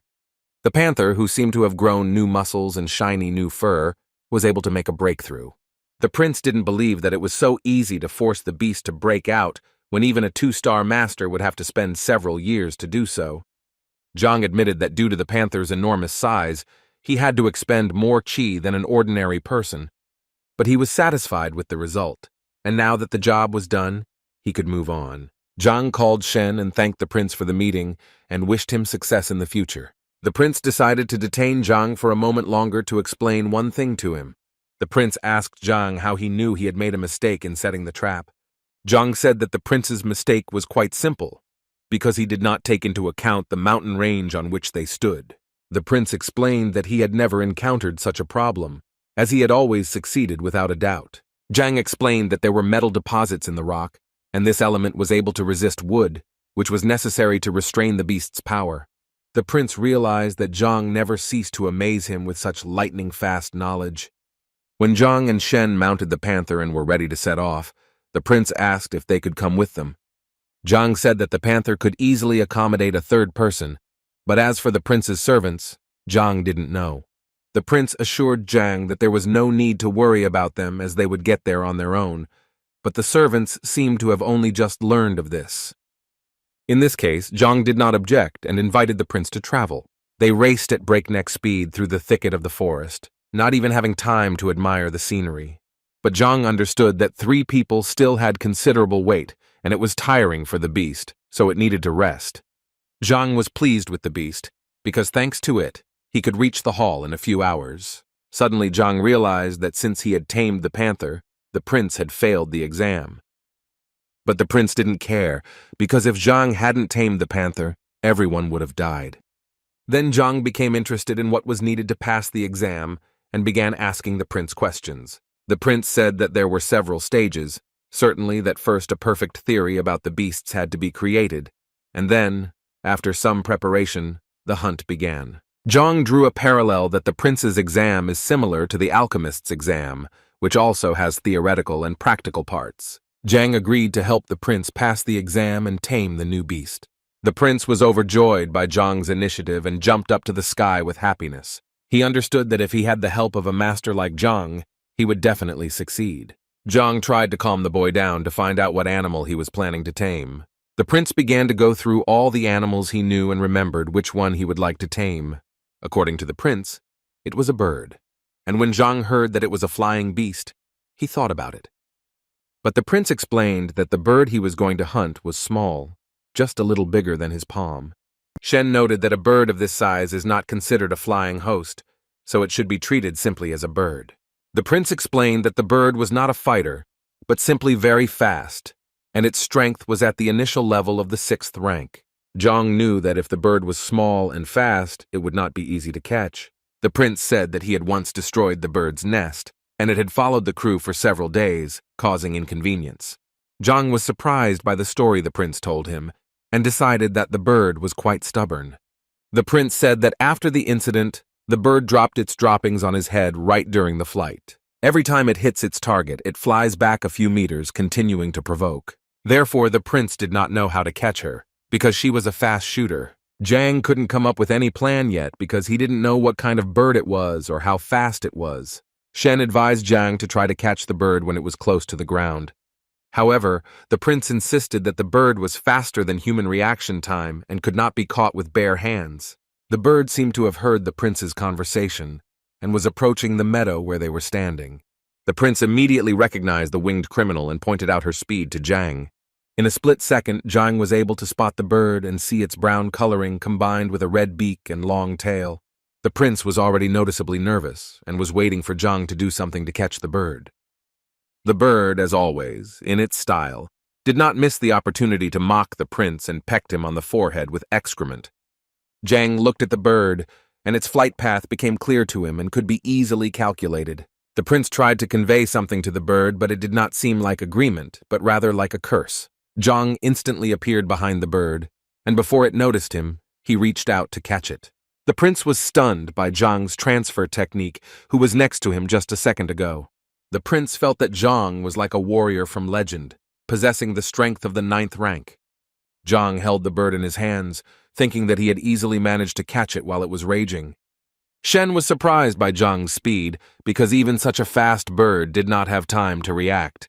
But for Zhang, none of this mattered, so he called the prince so that he could finally tame the bird. The prince took the bird in his hands and literally began to chirp to it, speaking the language of birds. Shen explained to Zhang that it would take 4 days to make a contract with the beast. Zhang didn't like the term, so when he asked the prince about taming, the young man replied that he had managed to negotiate with the bird in 2 days. But it seemed the bird didn't know this, because when it heard the term, it began to chirp loudly and peck at the prince's hand. Zhang was fed up with all this and wanted to resolve the issue as soon as possible. The prince could not speed up this process, as he was worried that if he started trading again, the deadline would be delayed by a month. Zhang didn't like this turn of events, so he decided that he would help the prince tame the bird in 10 minutes. The prince did not believe this, because it was impossible to tame a 6th rank beast in 10 minutes. Zhang assured him that he would succeed, so he asked to give him the bird. While Zhang was working on the bird, the prince asked Shen if Zhang was a tamer, but the girl replied that there was no such profession in their kingdom. Zhang picked up the bird and looked at it with a menacing gaze, offering 2 possible scenarios, one of which coincided with the bird's interests. Secondly, Zhang showed the bird a panther sleeping soundly and promised to put it in the beast's mouth if the bird did not obey. The bird's expression was as if she understood everything and thought over her decision to tame it. Zhang praised the bird for making the right choice and making a quick decision. Zhang waved his hand at the prince, indicating that the bird was ready to sign the contract, so he should hurry. After several hours of travel, Zhang and his companions finally arrived at the Hall of Beasts. The first thing Shen felt was how powerful the aura was around Zhao. The prince explained that before it was just a hall, but over time it turned into a real city where merchants began to live. While walking along the paths of the picturesque city, Zhang asked the prince if the beasts could escape from the hall, but the prince assured him that there were special guards for this. The prince spoke about how many people come from other kingdoms to see the monsters, but the flying beasts are in particular demand, and the queues for them can reach several weeks. Zhang was upset that he would have to wait so long, but the prince promised to reserve a place for him once he became a tamer. Zhang then wished the prince good luck and advised him to hurry, as his excitement was fueled by the poison that could strike at any moment.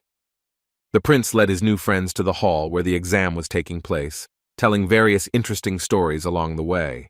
There they were met by a man with short hair, who mocked the prince, who could not tame anyone. The prince introduced a man who was also a prince, but the 6th in the Baikan kingdom, and his name was Zhu Jin. Zhang knew of this kingdom, which was almost indistinguishable from Hanwu, but the prince assured them that they were not rivals over the kingdom. Another young man appeared in the hall, who noticed the large panther, and was sure that now the prince would pass the exam after all. But the boy named Zhou Xuan, who was the 9th prince of the Qianyuan kingdom, was not entirely sure that it was the panther prince, because he was also in the office with him. The princes continued to mock Yun Tao and did not believe that he had managed to tame the beast, but that he had borrowed it from someone in order to pass the exam. Yun Tao was very angry at the other princes for underestimating his abilities and advised him to pass the exam first before saying anything. But this did not impress the princes, and they continued to mock the young man and looked with interest at his grade on the exam. Zhang believed that the princes were quarreling over the division of property, although in fact their quarrel was over a girl whose attention they wanted. At this time, a red-haired girl flew up to the hall on a large firebird, and when the bird landed, one could see its likeness, resembling an eagle. Poets who sang praises of nature, and the moon pale in comparison to how beautiful the princes thought a young lady named Mo Yu was. Zhang didn't pay attention to the girl. He looked closely at the beast and noticed that the eagle had reached the last step of the 7th rank and was much stronger than Panther Zhang. The boys approached the girl and began to praise her eagle, which, in their opinion, only Mo Yu could handle, Moreover, the boys believed that with the girl's talent, she was able to subdue any beast. The girl chatted with the princes for a while, and then approached Zhang and Shen to find out the purpose of their visit.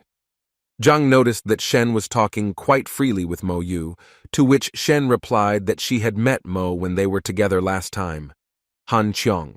Rumor had it that Mo came to the hall not to become a tamer, but to develop her moral fortitude and pass the exam for the title of Grand Master in her kingdom. Now Zhang's attention turned to the girl, whom he also considered talented, because at such a young age she was already a disciple of the Grand Master, as well as a one-star alchemist. A man with a scar on his face came out to the young people and said that the head of the estate and other elders would join later, but for now he would evaluate the skill. The princes and Mo recognized a man named Hong who was respected in the Beast Hall, but was a one-star tamer, meaning that the man was not qualified enough to take the exam. But the man began to announce the rules, which said that for the exam it was necessary to tame a beast, which must be stronger than the tamer, and depending on this, 3 ranks would be awarded. The man continued that the more advanced the beast was, the more chances it had of getting a higher rank, since he trusted the tamer. And since no one objected, Hong proposed to begin the exam. The first to show off his beast was Zhou Xuan, who managed to tame the fanged wolf at the initial stage of the 6th rank, and with a scanning crystal result of 20. Zhang was surprised to see that the crystal used to test Luoyang's trust was also used for beasts. Hong looked closely at the contestants, and decided that they had performed well in 2 months, deserving 2nd place. The second prince also decided to show off his achievements with the tiger beast, where the result of trust on the crystal was no worse than that of the previous prince. Mo Yu, who was next, tamed a heavenly beast that was much more difficult, and the bird was rank 7, and the golden eagle's subjugation level reached the 30 mark, which brought the girl to rank 1. The princes knew that the girl was very capable and talented, but they were still shocked by her result, and began to envy her. Finally, it was Yun Tao's turn, assisted by Zhang, to demonstrate his achievements in taming the beast. The princes mocked the young man, saying that he would definitely not get the first 2 ranks, and if he received the 3rd rank it would be a disgrace, and in the worst case, he would simply fail the exam. The golden panther had not been tamed by Yun Tao, so the scar-faced tamer waited for the young man to show off his beast. The boy was embarrassed, and did not know how to tell him that he had tamed the little bird. When everyone heard who the boy had tamed, they became depressed and no longer expected any outstanding results from the young man. The princes laughed loudly at the audacity of the boy who dared to say such a thing to the tamer. So they continued to mock him, saying that Yun had not tamed anyone but was simply showing off some unknown bird. But the tamer was a formidable judge and advised the princes to keep their mouths shut until he himself made an official decision. He looked the boy in the eyes and asked him to repeat what he had managed to tame during his travels through the forest. The boy knew his statement sounded ridiculous, but he still assured that he had tamed a small bird and did not have time to check the trust level on the crystal. So the young man decided to show off his catch by calling the bird with a loud whistle. The bird heard the call of its owner, and after a few seconds flew into the hall, circling it several times. The bird finished its flight, sitting comfortably on Yun's finger. The princes did not expect to see this because they thought Yun was a liar, but now their faces reflected surprise and curiosity about the bird. They didn't know that taming such a small animal was also considered taming, and they still thought that Yun bought her at the market and released her from the cage. Tamer Hong reminded Yun that the tamed beast must be stronger than the tamer, and the bird the youth was holding could be killed with his fingers. But Yun insisted that the bird, although small and strange in appearance, could fly at such incredible speed that even 6th-rank warriors could not catch it. Hong got angry at Yun and thought that the young man wanted to make fun of him with his stupid joke. Hong pointed his finger at Yun and said that the other participants brought beasts that were worthy of advancing to the next level, unlike Yun's songbird. But Yun insisted that although the bird was strange, it was 6th rank, and he was definitely not its equal. The princes also tried to tell Yun that he should not argue with Hong, who made it clear to the boy that he was not allowed to take the exam. Yun tried to convey something else to the examiner, but the man was stubborn and did not want to explain it to the boy a 3rd time. Zhang intervened and advised Yun not to worry about the exam, because there were only ignorant fools around. The participants who heard such statements from Zhang were shocked, because with such statements, Zhang was digging his own grave. Yun's eyes were already wet because he hoped to try his hand next year, but after Zhang's words, he no longer believed in such a miracle. Hong stopped abruptly and looked at Zhang intently to explain what he meant. Zhang did not go back on his words, and still thought Hong was a fool because his words were not supported by anything, because he did not check them, and thus ignored all the rules. No one expected Zhang to start lecturing Hong, who was seething with anger over Zhang's words. Hongfeng considered himself a beast tamer, with nearly 40 years of experience in the business, and demanded an immediate explanation from Zhang, or else he would be in trouble. Shen tried to calm Zhang down so that he would not say too much, but Zhang did not back down and insisted that Hong refuse to admit his mistakes. Shen was already noticeably nervous, as she understood that the hall was surrounded by a large number of beasts that were approximately at the 7th rank, and in the event of a conflict, it would be difficult for them to get out of the situation. Suddenly 3 more men appeared in the hall. 2 of them were beast tamers, and a strong man named Feng was the master of the hall. Yun panicked when he saw the men, 2 of whom were 2-star beast tamers. The princes were convinced that Zhang was creating trouble for himself every minute, defying the wrath of the beast hall. Master Hall turned to Zhang to explain his words, because with such statements, he had effectively questioned the 1-star tamer's competence. Zhang believed that if someone made a mistake, he should be held responsible for it, and wanted one of the masters to tell him about the bird that Yun had tamed. The owner of the hall looked closely at the bird, which had been sitting quietly in Yun's arms all this time, and assumed that it was an ordinary bone bird, not worth attention. Hong agreed with the master, as he had come across a description of a similar bird in textbooks, which said that the bird had an extra bone on its back that supported the body. Another master explained that she has 3 feathers on her back that make a distinctive sound when she flies, and so her melodious singing comes not from her throat, but from the feathers on her back. Zhang was still not convinced by the master's claims, so he waited for another explanation that could disprove his claim. The host assured Zhang that it was a bone bird, as it clearly had an extra bone on its back.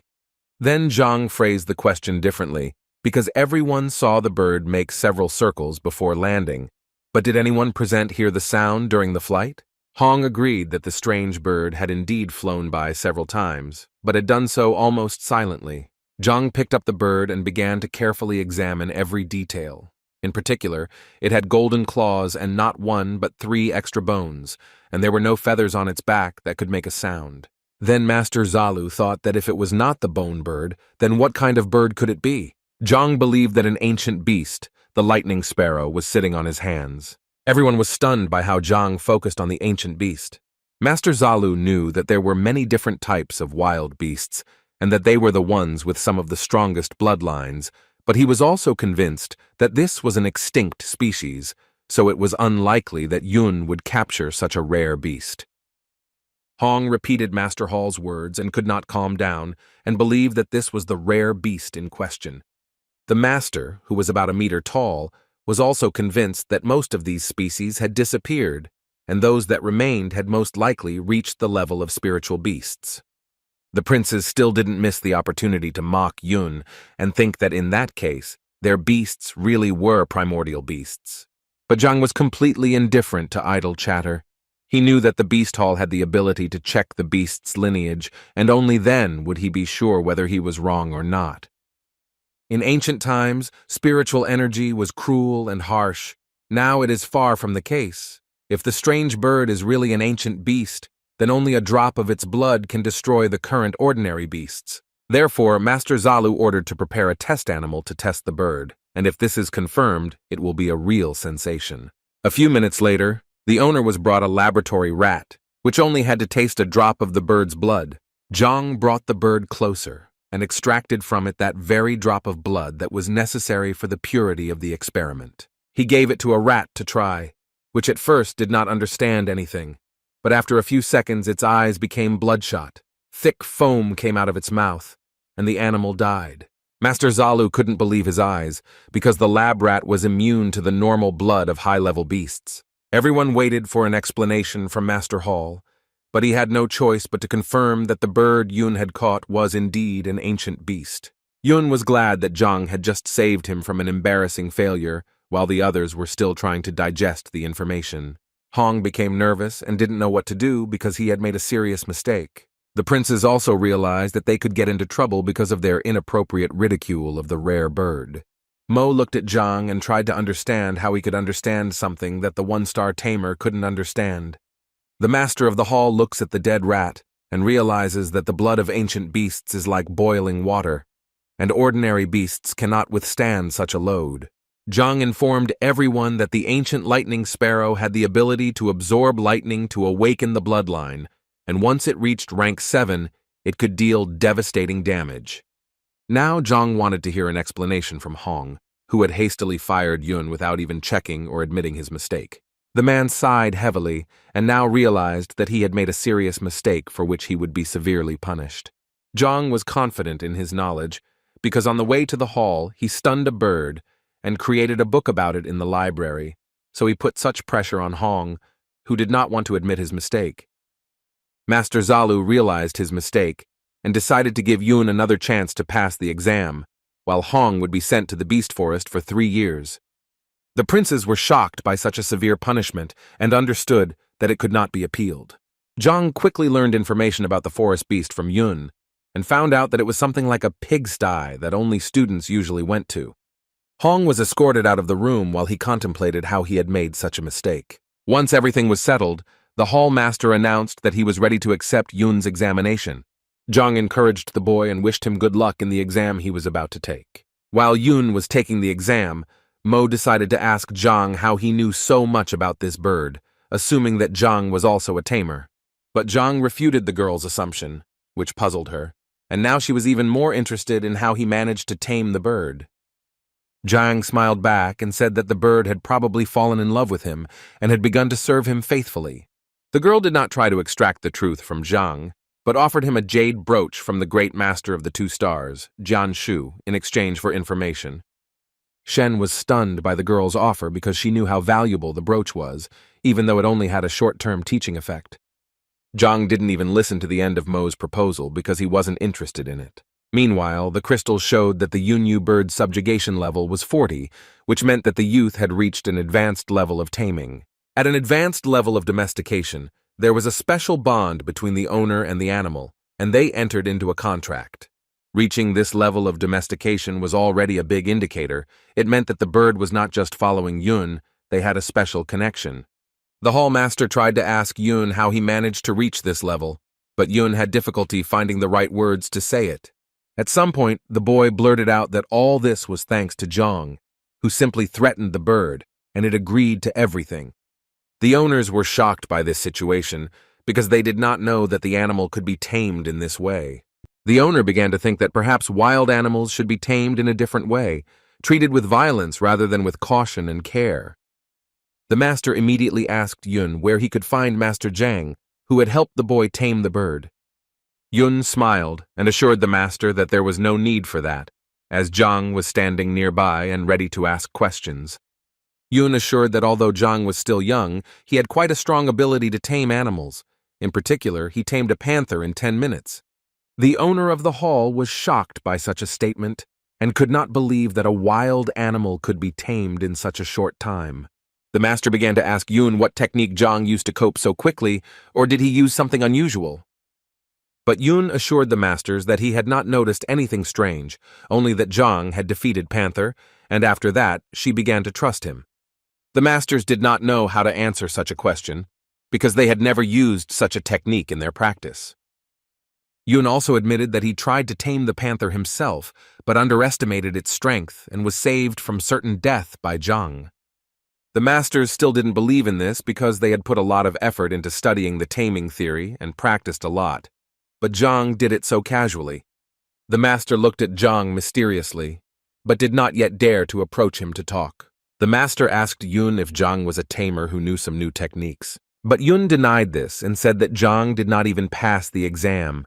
Perhaps he was just a beginner who studied such techniques as an amateur.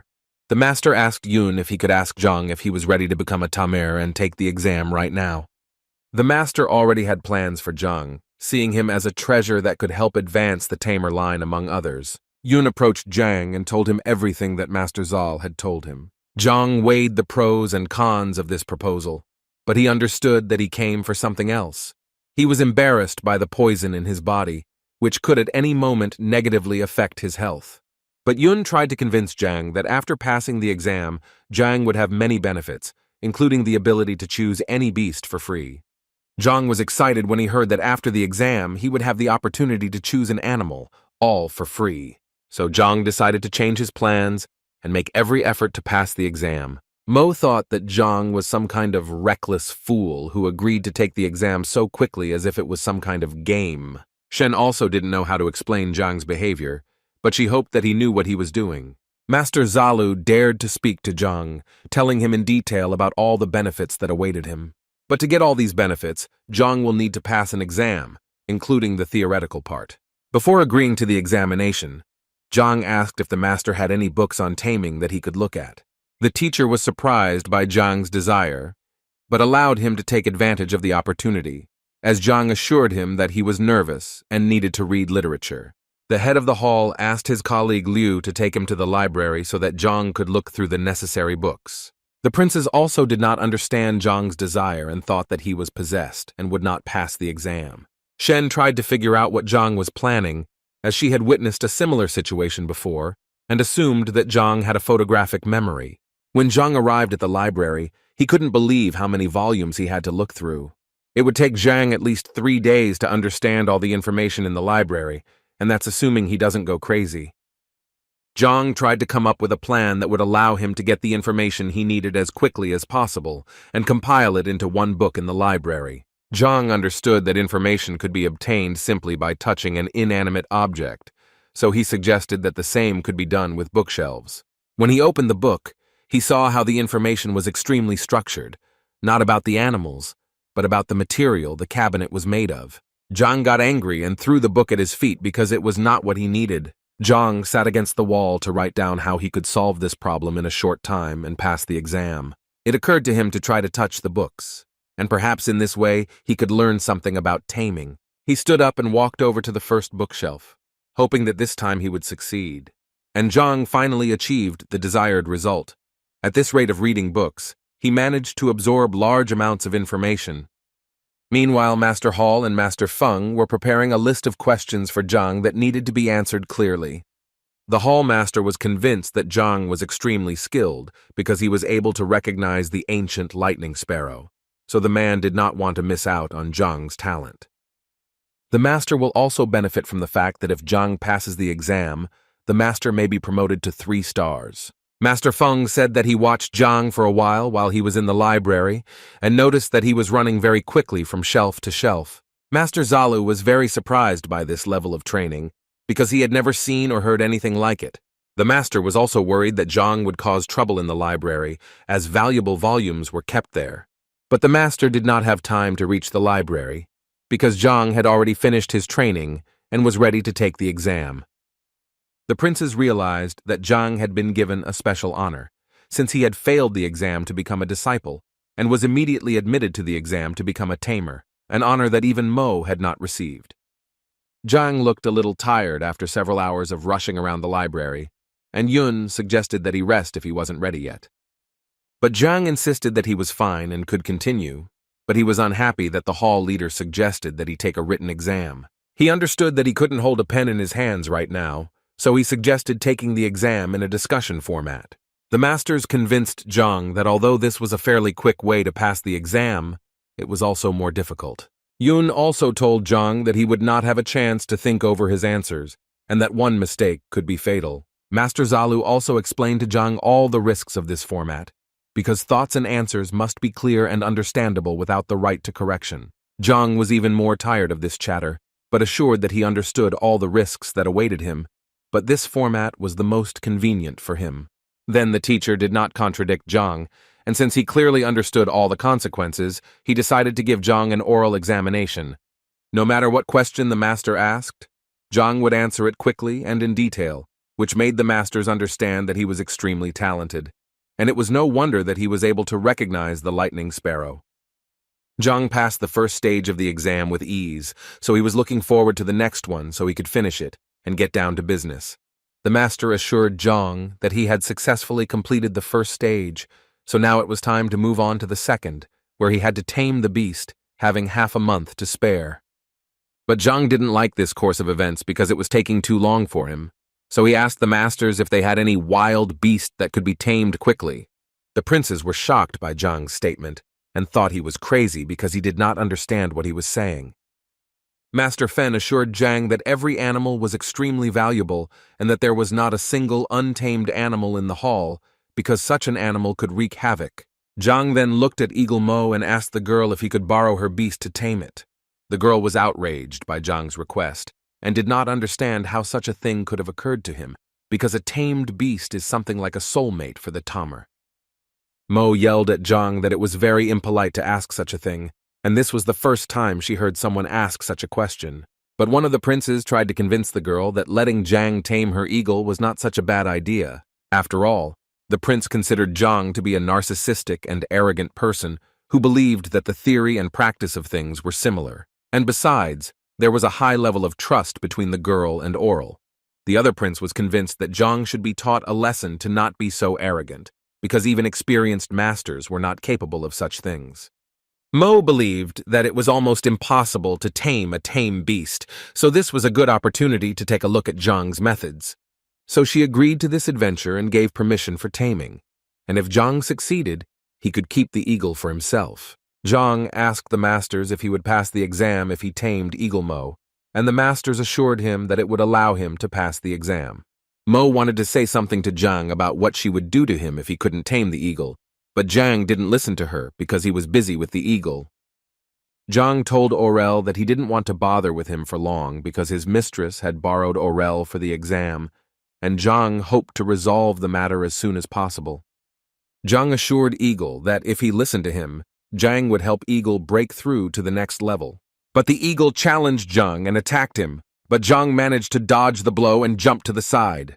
The eagle was furious, and everyone watching was glad that the eagle had put the narcissistic Zhang in his place. Zhang did not resist for long, and realizing the eagle's disobedience, decided to strike back so that the beast would understand who he was dealing with. He hit the bird hard and it fell to the ground with a crash. The masters were shocked that Zhang hit the bird so easily and that his blow was able to stop such a formidable beast. Mo was angry that Zhang allowed this to happen to her beast, but Yun tried to calm the girl down, explaining that it was a form of taming. Mo didn't understand how to tame such a beast, but Yun explained that this was the method Zhang used to help him in the forest. The girl panicked that the eagle might get offended and fly away, and did not really trust Zhang's method. The princes were stunned that Zhang was able to defeat the eagle, who had a phenomenal level of defense, with one blow. Mo remembered the effort she had to put in to tame the beast, feed it, and even after that, it reluctantly agreed to serve her. The princes tried to calm Mo down, saying that after the beating, Oral had a momentary weakness and in a few seconds he would return to his normal state. But Yun insisted that it was just an effective technique that Zhang had been working on, and it was bearing fruit. The owners assumed that Oriol had finally given up in this fight, but they did not understand how this had happened, since they had also repeatedly used brute force against the animals, but to no avail. Zhang stood satisfied next to the eagle and waited for the masters to confirm his success in the exams. The masters assured that for an accurate result they need to check the level of Oral's obedience, after which they will be able to make a final verdict. Zhang and Eagle touched the crystal and waited for the result to confirm or deny Zhang's victory. One of the princes also tried to calm Mo down, as she already enjoyed great trust from the bird, so it was unlikely that Zhang would be able to surpass him. The other prince also assured the girl that he would hardly be able to achieve anything with such a barbaric method. However, Mo became even more angry at such assurances and kicked the princes to make them stop talking so much. The guys tried their best and waited with everyone for the results of the crystal ball. When the result 45 appeared on the crystal, they could not believe their eyes that such a thing was really possible. The master looked closely at the crystal and wondered how Zhang had achieved such high results. Therefore, the master had no choice but to acknowledge Zhang's absolute victory and declare him the Tamer of 1 star. But Mo did not agree with this decision, as, in her opinion, Zhang did not fulfill all the requirements of the exam. She explained that in order to pass the exam, Zhang needed to tame a beast that was of a higher rank than the Tamer. Although Zhang managed to tame the eagle, the bird was definitely not up to Zhang's level, which is why he was able to achieve the desired result so easily. The master agreed with the girl's words, and the man wondered whether in this case the result could be attributed to Zhang. Zhang was outraged that he was not considered a tamer since he did everything the hall master asked him to do. But Mo insisted she believed that eagle should be of a higher rank than Zhang, so the fact that he tamed it could be considered a gift. Zhang didn't lose his composure, looked at the eagle and told him that now it was his turn to show his strength. The eagle spread its wings, a strong wind blew, and the bird began to break through. Master Hall was stunned that the bird was making a breakthrough, and not just a breakthrough, but a bloodline evolution. Everyone looked with admiration at the bird, which was becoming stronger with every second. Master Feng couldn't believe his eyes because such a breakthrough was unique and quite rare, more like a mutation. The princes were no longer so negative towards Zhang, who was able to achieve unique results with just one blow and made a powerful breakthrough for the beast. Mo couldn't believe that the beast she had tamed hadn't been given any herbs or things like that to help it make such a powerful breakthrough. But unlike Mo, Yun did not hide his admiration for Zhang's skill, which continued to demonstrate its greatness. The bird, having completed its transformation, looked incredibly majestic and even more powerful than before. Zhang looked at his new student and wondered, could he be considered to have passed the exam in this case? The masters were stunned and speechless, but after a few minutes they came to their senses and were forced to admit that Zhang was indeed a master of his craft. Master Zalu hesitated for a long time, but finally decided to ask Zhang about what was bothering him. But Zhang seemed to have read the master's mind and realized that he was interested in how the golden eagle had so quickly succumbed to the evolution of the clan. According to Zhang, it was quite simple. He used the golden sparrow's blood essence and fed it to the eagle to achieve the desired result.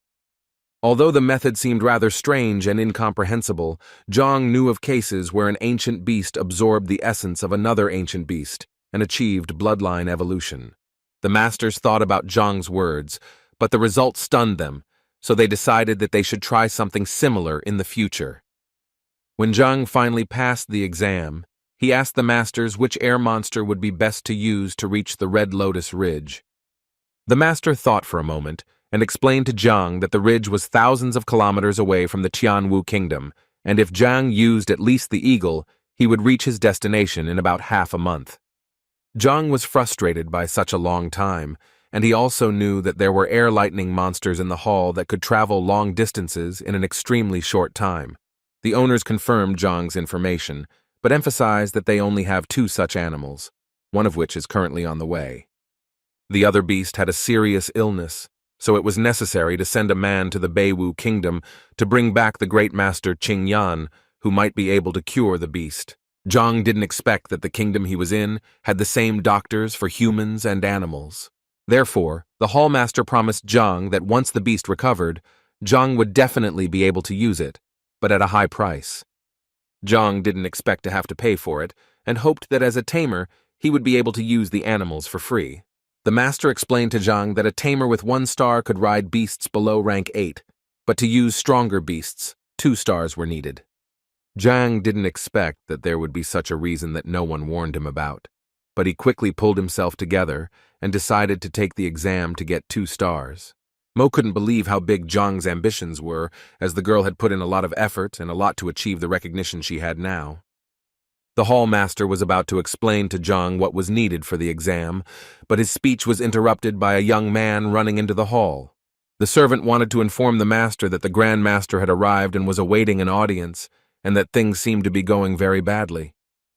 All those present moved to another room, where the sick animal was, and waited for the Grand Master to say his word about the current situation.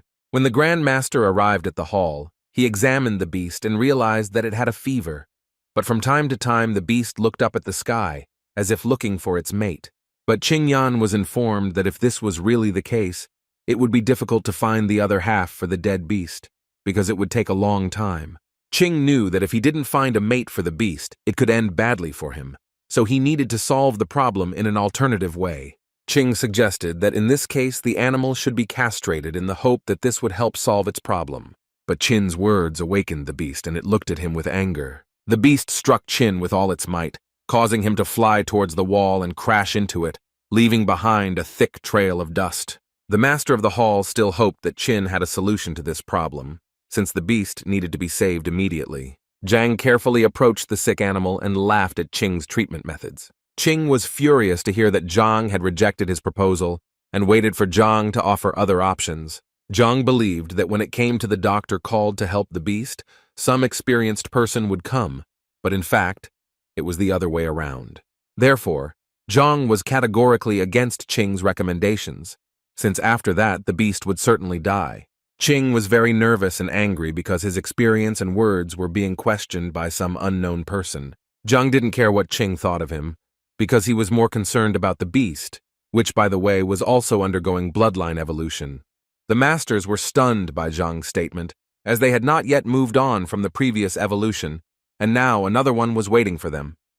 Zhang picked up the beast's paw and explained that normally such beasts would have claws covered in a thick layer of flesh that should be greenish gold in color, but now they were pale. The signs listed by Zhang were direct evidence of evolution, but why and how the animal did this Zhang did not know. Master Feng guessed that it was related to the recent trip the beast had taken. Qing was outraged by Zhang's statement and said that he knew and understood everything perfectly well. But if the beast had gone through evolution, then why was it suffering so much? It occurred to Zhang that the yin and yang energies in the beast's body had clashed because of the medicine, and he was also outraged by the castration statement. Yan tried to justify himself to the hall master, but the latter seemed to no longer listen to him and was waiting for Zhang's offer to cure the beast. Seeing Zhang's knowledge, the hall master was convinced that he was able to heal the poor animal. Zhang assured that as long as the male yang energy moves in the beast's body, everything is fine, but Zhang needs an alchemist. Yun pointed his finger at Mo and said that she was a professional alchemist, and the girl promised to do her best in response. Zhang asked the girl if she knew how to create the pills needed to heal the beast. The girl was outraged by Zhang's question because she was a one-star alchemist and was confident that she could create pills.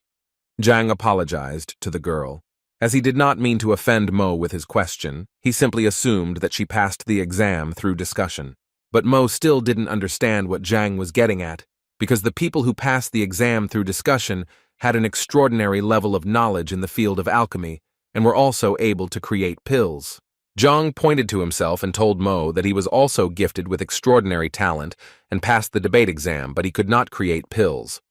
The girl had already begun to lose faith in her own strength and capabilities, because Zhang appeared so suddenly and each time showed off his knowledge, not giving the girl the opportunity to prove herself. Zhang asked the hall master to prepare a list of the necessary herbs for him to prepare a medicinal pill.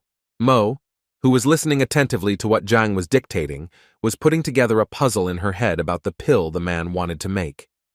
She realized that Zhang had decided to concoct the scorching sun pill and became nervous about it. Zhang confirmed the girl's guess, but she assured him that such a pill was prepared by masters of 2 stars, and she was an alchemist of only 1 star. Zhang assured the girl that he would give her instructions, and if she knew how to use the boiler and control the temperature, everything would be quite simple. But this did not calm the girl down, because managing several processes at the same time is not simple arithmetic, so the girl could not understand where Zhang got so much confidence from. Zhang then told Mo that if she was not confident in her abilities, it would be better to find an experienced alchemist who could do it. The girl was touched by these words, and anger pushed her to agree to such an adventure, but she did not believe in ultimate success. The couple agreed that Zhang would give instructions that should be strictly followed and not contradicted. In a few minutes everything was ready, and the girl began to light a fire to prepare the medicine. No one believed in the success of these two, and each observer considered the worst-case scenario. Especially Hong, he thought it was complete nonsense that a 1-star alchemist would follow the instructions of an unknown person. But so far everything was going according to plan. Zhang gave Mo clear instructions on the order in which she should add the ingredients, and the girl obeyed him. Zhang asked Mo to use the 1,000 illusory clouds technique to add the main component of the scorching sun grass. Now the girl was wary of Zhang's recommendation, because if she made a mistake even for a split second, everything would go to hell. Although there was no reason to panic, half of the process had already passed and there were no signs of instability.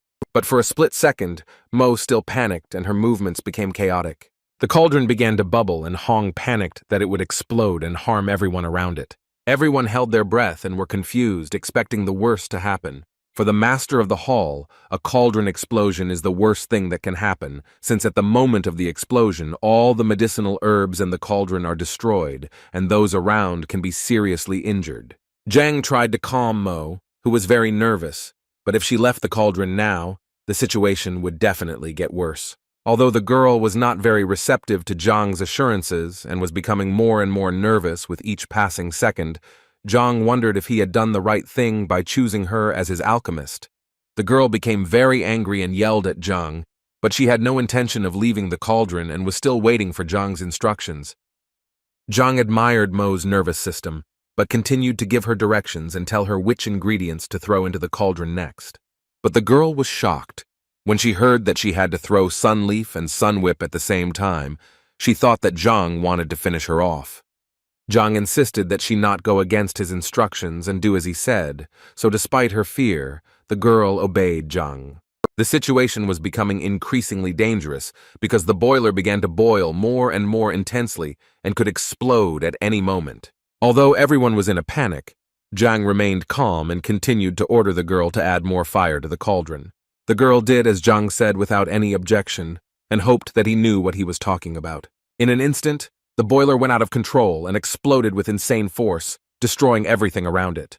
The masters and princes tried to take cover from the fiery debris flying towards them and took care of Mo, who was unable to dodge. The girl sat in the middle of the flames, covering herself with her hands, not knowing whether she had survived or whether this was the end. But when she opened her eyes, she saw Zhang sitting in front of her, who had protected her. The girl didn't expect Zhang to show such courage to protect her. When the flames died down and the smoke cleared, everyone saw that Zhang and Mo were fine. The master of the hall was glad that everyone was alive and assured that he did not expect any extraordinary results from the preparation of the pill, so he would attract other alchemists. The princes ran to Mo and accused Zhang of being so arrogant that he could destroy the poor woman. But Mo was angry that she couldn't make the pill because of her mistake, and she wanted to try again. The girl stood up, brushed herself off, and thanked Zhang for saving her life. But Zhang told Mo that she was wrong. He only stood in front of her to catch the finished pill. When Mo saw the finished pill in Zhang's hand, she couldn't believe her eyes that she had managed to create it. The princes also did not believe that the pill had been lucky enough to be created, despite the fact that the cauldron had broken into pieces. The masters also could not understand how Zhang had achieved the desired result, since the explosion of the cauldron meant that the pill had not worked. But Zhang explained that the cauldron was just a tool for making pills, and it might not remain intact. According to Zhang, who stood with his back bare, the explosion was caused by Mo's untimely addition of medicinal herbs, which led to an explosive reaction. So Zhang explained that he stood in front of Mo to protect the finished product, not to protect Mo himself. But Mo insisted that she was a person of honor, and Zhang could forgive her in exchange for anything. Zhang was glad that he had the opportunity and rushed towards Mo, but she stopped him and asked him not to come closer.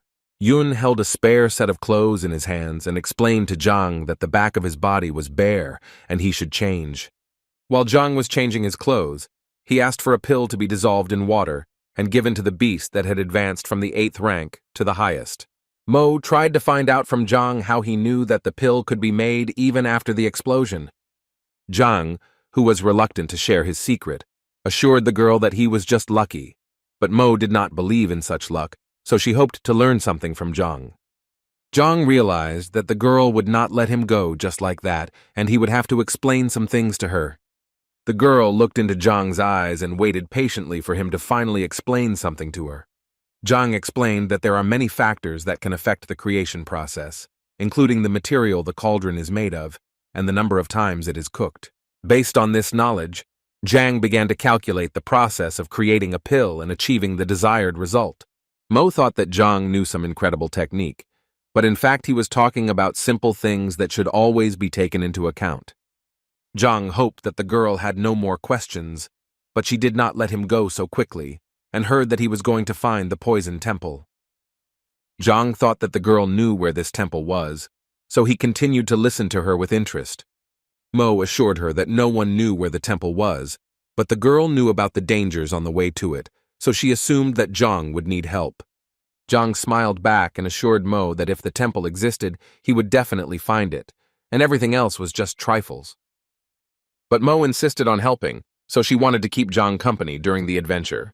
She also added that she knew someone who could help her get inside, and in exchange, Zhang would teach Mo alchemy. Zhang decided to accept the offer and decided that he and Mo would set off on their journey at dawn. Zhang took the opportunity to joke with Mo that she didn't have a flying beast, so they would attack him. But Zhang warned the girl that she would only have to pay 38 stones for transportation services. The girl was angry that Zhang was making fun of her, but she tried not to show him her emotions. The next morning, Zhang said goodbye to all the masters, received the Tamer's mark, and left the Golden Panther to Shen Bin as a token of gratitude. Together with Mo Zhan, he saddled the beast that he had recently cured of its illness, and together they set out in search of adventure. Mo said that they first needed to get to Red Lotus City and find the Herb King there. The girl told Zhang that the Poison Hall was a state secret, and rumor had it that the only way to find the hall was to talk to the Herb King. Zhang listened carefully as Mo explained that there were 13 such kings living in Red Lotus City, but they would try to get to the most powerful one. The girl told Zhang that she would show him where the king lived, but she did not promise to meet him, so Zhang should be afraid. But Zhang reminded Mo of the need to pay the beast, and the girl calmed down. They landed a few meters away from the city, so that the heavenly beast would not be noticed and cause trouble. Mo led Zhang through the city streets, which looked quite busy. People were hurrying somewhere, buying and selling something. Zhang decided to ask Mo what she knew about the man she wanted to introduce Zhang to. Mo said that the man was sick now, and she thought that Zhang would be able to cure him since Zhang was like a doctor. Zhang was not happy with this proposal, but he had no choice, so he suggested that the girl wait until he got ready. Zhang decided that if he wanted to use the library for healing, it would be best to disguise himself. The girl was stunned when she saw Zhang's disguise technique. Zhang now looked even younger. His hair was white. It was shorter and tied into a ponytail. Overall, he looked very much like the butler from the estate where Zhang was the Grand Master. Mo couldn't understand why Zhang chose to disguise himself, but he explained that it was his medical methods.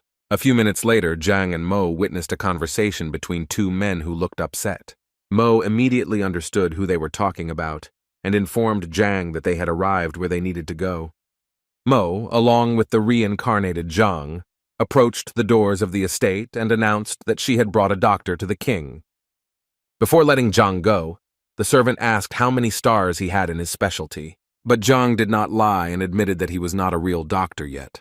Mo tried to somehow rectify the situation and assured her that although Zhang was not a doctor, he had excellent medical skills and could easily treat the beasts in the beast hall. The servant was interested in this information, and he nevertheless decided to let the guests into the royal estate. When Zhang and Mo entered the estate, they saw an emaciated old man sitting in a cart. Zhang approached the king and looked him straight in the eyes, but the old man did not want to enter into dialogue. The butler asked if Zhang had managed to see anything, but Zhang was not quick to judge.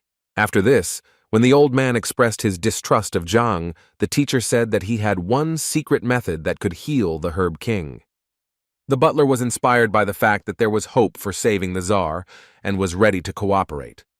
But Zhang assured him that he didn't need anything, while the old man continued to express his dissatisfaction. Zhang hit the old man on the head and he lost consciousness, which made the butler furious. Zhang hastened to assure the butler that for his method to diagnose the disease, the person had to be unconscious. Mo also couldn't understand what Zhang was doing, as she had read many medical books and had never heard of such a method. The butler moderated his ardor and decided to rely entirely on the actions of Zhang the doctor. Zhang reported that the great king of herbs was leaving the world of the living because of his sins. The butler became angry again and advised Zhang to choose his words more carefully. Mo was also panicking because she felt like Zhang wasn't helping her much yet, but rather was harming her. The butler was ready to crush Zhang like an ant for such shameful behavior. Meanwhile, the old man came to his senses, and Zhang was about to tell him something important.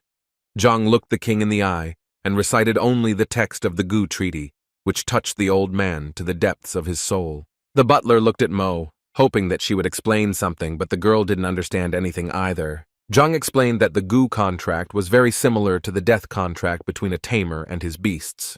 Therefore, Zhang believed that the Beast King had become a victim of the Gu Treaty and accepted his submission, acknowledged someone as his master, his life was no longer in his hands. The old man was frightened and could barely utter a word, but he prayed for salvation. Zhang agreed to save the old man, but first he put forward a condition. Zhang emphasized that he needed to get to the poisoning hall, and he hoped that old Zhang would be taken there after he recovered. But the butler reported that there was great chaos. The gates were closed, and even his master could not get in.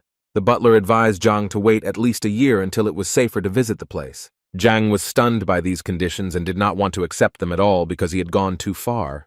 That's why he insisted on being taken there, and whether he survives or not is up to him. The butler looked at the king and Zhang, hesitating between decisions, but still agreed to Zhang's terms. Zhang was happy and a smile appeared on his face. Now he was ready to treat the feeble old man. The butler suggested moving to another room where there was a bed, but Zhang asked to stay where he was. Zhang took a needle out of his pocket and threw it at the old man, and it flew away like a comet, leaving behind a fiery trail. The old man sat patiently and watched the healing process, hoping for a miracle when the needle touched his body.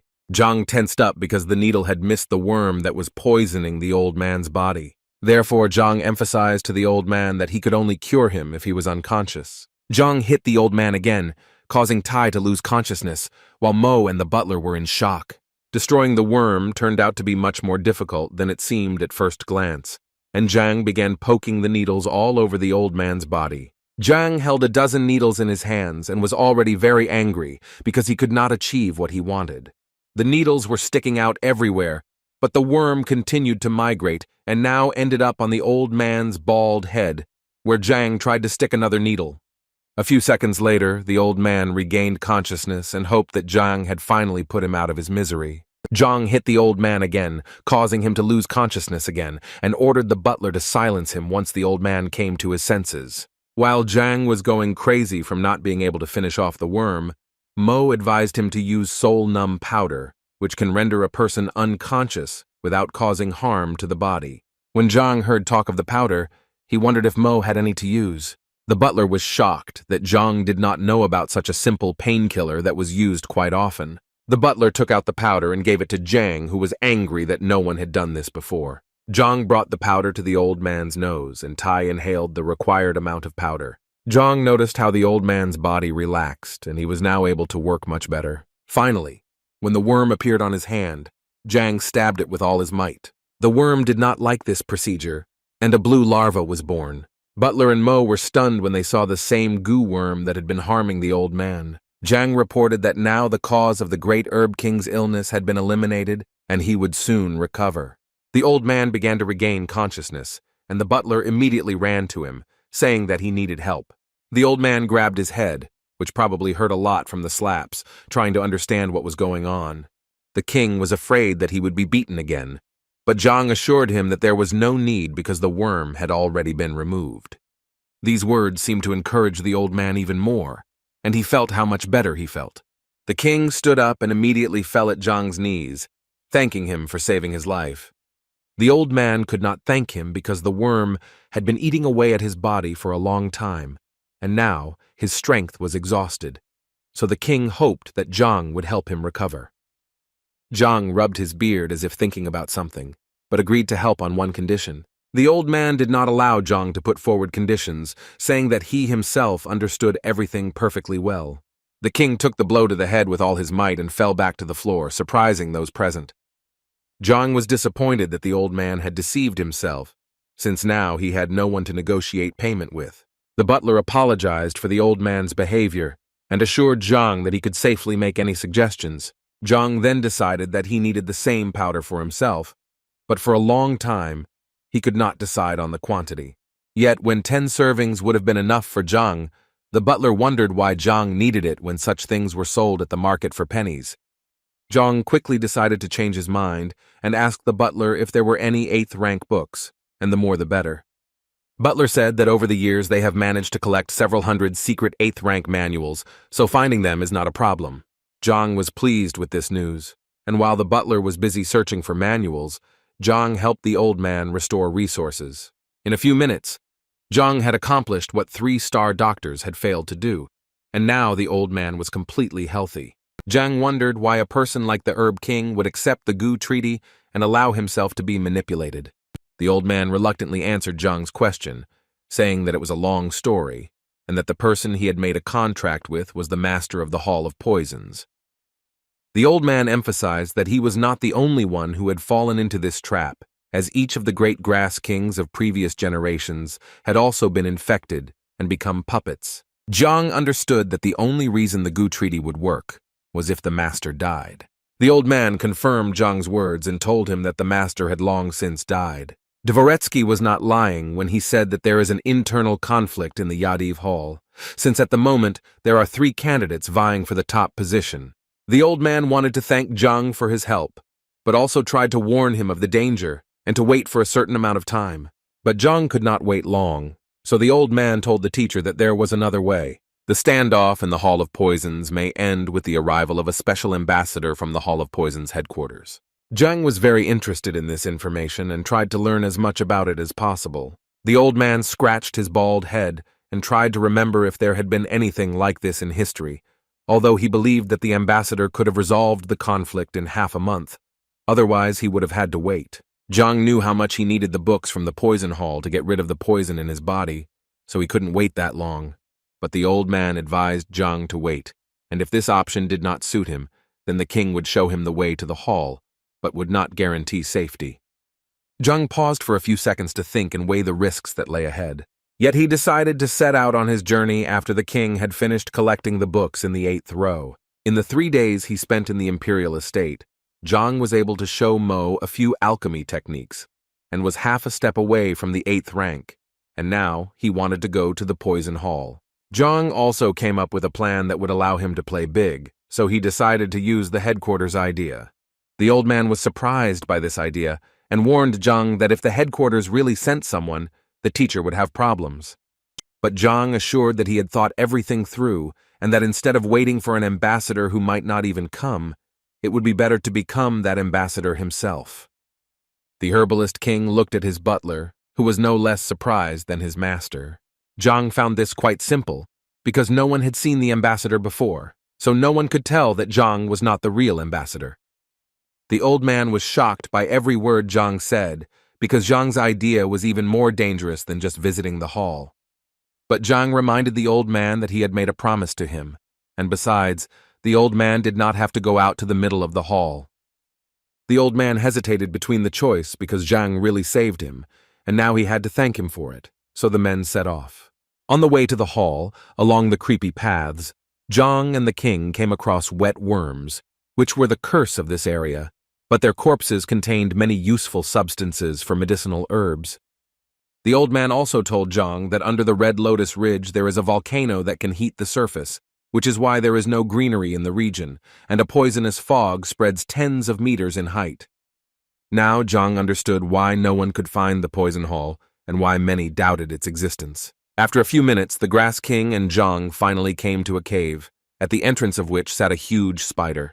The old man asked Zhang again if he had changed his mind about entering the hall as an ambassador, but Zhang did not give up his idea. Zhang advised the old man to stick to the version that they met by chance on the way to the hall. The old man tried to think of all the options that could point to them, and asked Zhang what he knew about poisons. With a smile on his face, Zhang assured the old man that he had learned about the poison hall 6 months ago. The old man didn't understand what Zhang said at first, but when the meaning of the words reached him, he hoped that Zhang was joking. Zhang decided that there was no point in just standing there and thinking, so he headed towards the hall. At the entrance, Zhang and the king were met by 2 men who immediately inquired about the purpose of their visit. The Herb King immediately recognized the men as Poison Masters Zhou and Liu and greeted them. The masters immediately noticed that Master Poisons had brought a stranger with him. One of the masters came closer to Zhang and handed him a bag of poison, which he offered to try voluntarily. The Herb King wanted to assure the masters that it was an ambassador, but he didn't have time to do so because Zhang kicked the impudent master. The second master was confused by this action and was already ready to attack in response. But Zhang tried to calm the master, emphasizing that he was an ambassador and the elders should greet him with all honors. Suddenly a man came out of the room and advised everyone to calm down and explain what was happening. The master explained to Elder Black-Eyed that the Herb King had arrived with an ambassador sent from the main poison hall. Black Eyes looked at Zhang and said that the ambassadors were divided into red, white, gold, and green, so the elder wondered, which Zhang? The Herb King had no idea about this division, and when he heard about it, he began to panic, thinking that they would be exposed. Zhang asked Black-Eyed if he was the deputy caretaker of the hall and advised him not to talk nonsense. Zhang decided to read out Black-Eyed's words, emphasizing that the previous ambassadors had been extremely kind, and that was why everyone here had relaxed. The elder decided that it was necessary to somehow correct the situation and ordered that Yadovit's deputies be called immediately. A few minutes later, Zhang was met by 3 deputies who showed at least a modicum of hospitality. Liao Shun, one of the deputies, decided to ask Zhang about the possession of the Poison Heart Golden Brooch, as required by the rules. Zhang knew that if he admitted that he did not have such a brooch, everything would go to waste, so he decided to bluff and asked if the bearers were worthy of seeing the brooch. Yao Qin entered the conversation and introduced himself as the first deputy master, saying that he had a high rank that made him worthy. Zhang emphasized that he came to the hall to appoint a new master, so at this stage everyone was equal until they demonstrated their skills. Zhang strode confidently into the meeting room and said that he wanted to elect a worthy leader, not a bunch of slobs. Zhang wanted each of the deputies to prepare poison while he watched the process, and whoever successfully completed the task would be able to see the brooch and become the master of the poison hall. Otherwise, Zhang threatened to raze the place to the ground, as there was no point in wasting money on something useless. The Herb King silently admired Zhang's ability to deflect any suspicion, but the old man knew that Zhang was going to test the 3 deputies, and to do this, he needed to know a lot about poisons, and if he couldn't carry out the test, all plans would collapse. Liao Shun tried to find out more from Zhang about his planned inspection. Zhang said that the exam will be held in 2 stages. The first is the preparation of a strong poison, and the second is the preparation of a poison that the deputies came up with themselves. The more complex the poison, the better. Zhang gave his deputies 2 hours to prepare, so they could think of a strategy. Meanwhile, Zhang turned to Black to show him the book storage, as he apparently had orders to find a specific book. The elder was surprised by such a request, but decided to take Zhang to the library. But Zhang assured him that it was enough to tell him about the place. He would find the way himself. When Zhang reached the library he had dreamed of for so long, he couldn't believe that he could realize his dream so easily. So he had no reason to worry, and decided that now was the time to read books to deal with the poison in his body. Meanwhile, Liao Shun and Black Eye were trying to find out if Zhang was really the ambassador. Liao Shun was certain that it was unlikely that a mere outsider would want to simply break into the formidable poison hall. Black Eye agreed with this, but at the same time did not rule out the version that Zhang was an imposter, although he did not understand the motives. Liao Shun thought about it and realized that there was nothing valuable in the poison hall except poisons, so it was unlikely that anyone would risk their life for poison. But Black Eye reminded Liao of one thing, and the boy realized that he was talking about what was hidden under the volcano. Black Eye suggested that perhaps news of this might have reached the outside world. Liao decided that the best way to find out any information was to contact the Herb King. So after a few minutes, Liao and Black Eye asked the Herb King how he met the ambassador and why the old man looked so cheerful. The king explained that it was the ambassador who saved him from illness and ordered him to be taken to the Hall of Poisons. Liao was surprised because even his mentor couldn't place the goo contract into a human body. Suddenly a servant burst into the hall with urgent news that the ambassador had arrived and was requesting an immediate audience with the master's deputies. Liao and Black Eye were surprised, as they thought the ambassador had already arrived. Liao tried to ask the Herb King what was going on, but the old man turned pale and seemed to have swallowed his tongue. When everyone went outside, the king noticed that next to the ambassador stood his butler Lu, who remembered the way by just one word. Liao greeted the stranger and asked him to show the golden brooch, as required by the rules. The man smoked his pipe, put his hand in his pocket to take out a brooch, and introduced himself as Gu Mu, a 3-star poison master and representative of the headquarters. When Liao saw brooch, he realized that in front of him was a real ambassador of headquarters, but now he did not understand who had come here. Gu continued smoking his pipe, and seeing Liao's nervous look, asked if he was okay. Liao said that another ambassador had arrived before Gu arrived, And now Liao didn't understand anything. Gu explained that the head of the Yadiv Hall had only sent him to select a new master and take away a certain thing for a certain time. But Liao tried to convey to Gu that 2 hours ago, a man had arrived in the hall and gone to look through the books in the library. Gu assured that this was absurd, and the ambassador could not be without brooch, so he demanded to be taken to this impostor. Liao immediately ordered Black-Eyed Elder to bring Zhang, who was in the library. Zhang entered the hall and asked if the deputies were ready for the upcoming inspection. Liao told Zhang that the ambassador had arrived and showed his brooch, so Zhang needed to confirm his identity. Gu looked at Zhang and said that this was some kind of misfortune, to which Zhang responded aggressively and told Gu that no one allowed him to open his mouth. The Herb King almost gave up his soul to God when he saw how provocatively Zhang acted towards Gu. Gu was offended by Zhang's words, became extremely angry, and was about to teach him a lesson for such insolence. Gu blew out a puff of smoke from his pipe and was about to show the ambassador's true anger. Zhang tensed up and realized that bad things were waiting for him, so he needed to react quickly. Gu exhaled a thick gray smoke that flew straight towards Zhang at high speed. Zhang cleared away the thick smoke with a wave of his hand and warned Gu that he was making a big mistake by attacking him. Gu became even more angry and did not think that the impostor he was going to teach would be so impudent. Gu's hand was very close to Zhang's face as he asked why Gu was still alive. Gu jumped back and was shocked that Zhang knew his name, since he hadn't even introduced himself to him. Zhang laid out all the information he knew about Gu Mu, how he reached the top, who he studied with, and why he came to the Poison Hall. Gu was seething with anger because only those close to him knew about the information that Zhang had told him, in particular about the order to the Poison Hall.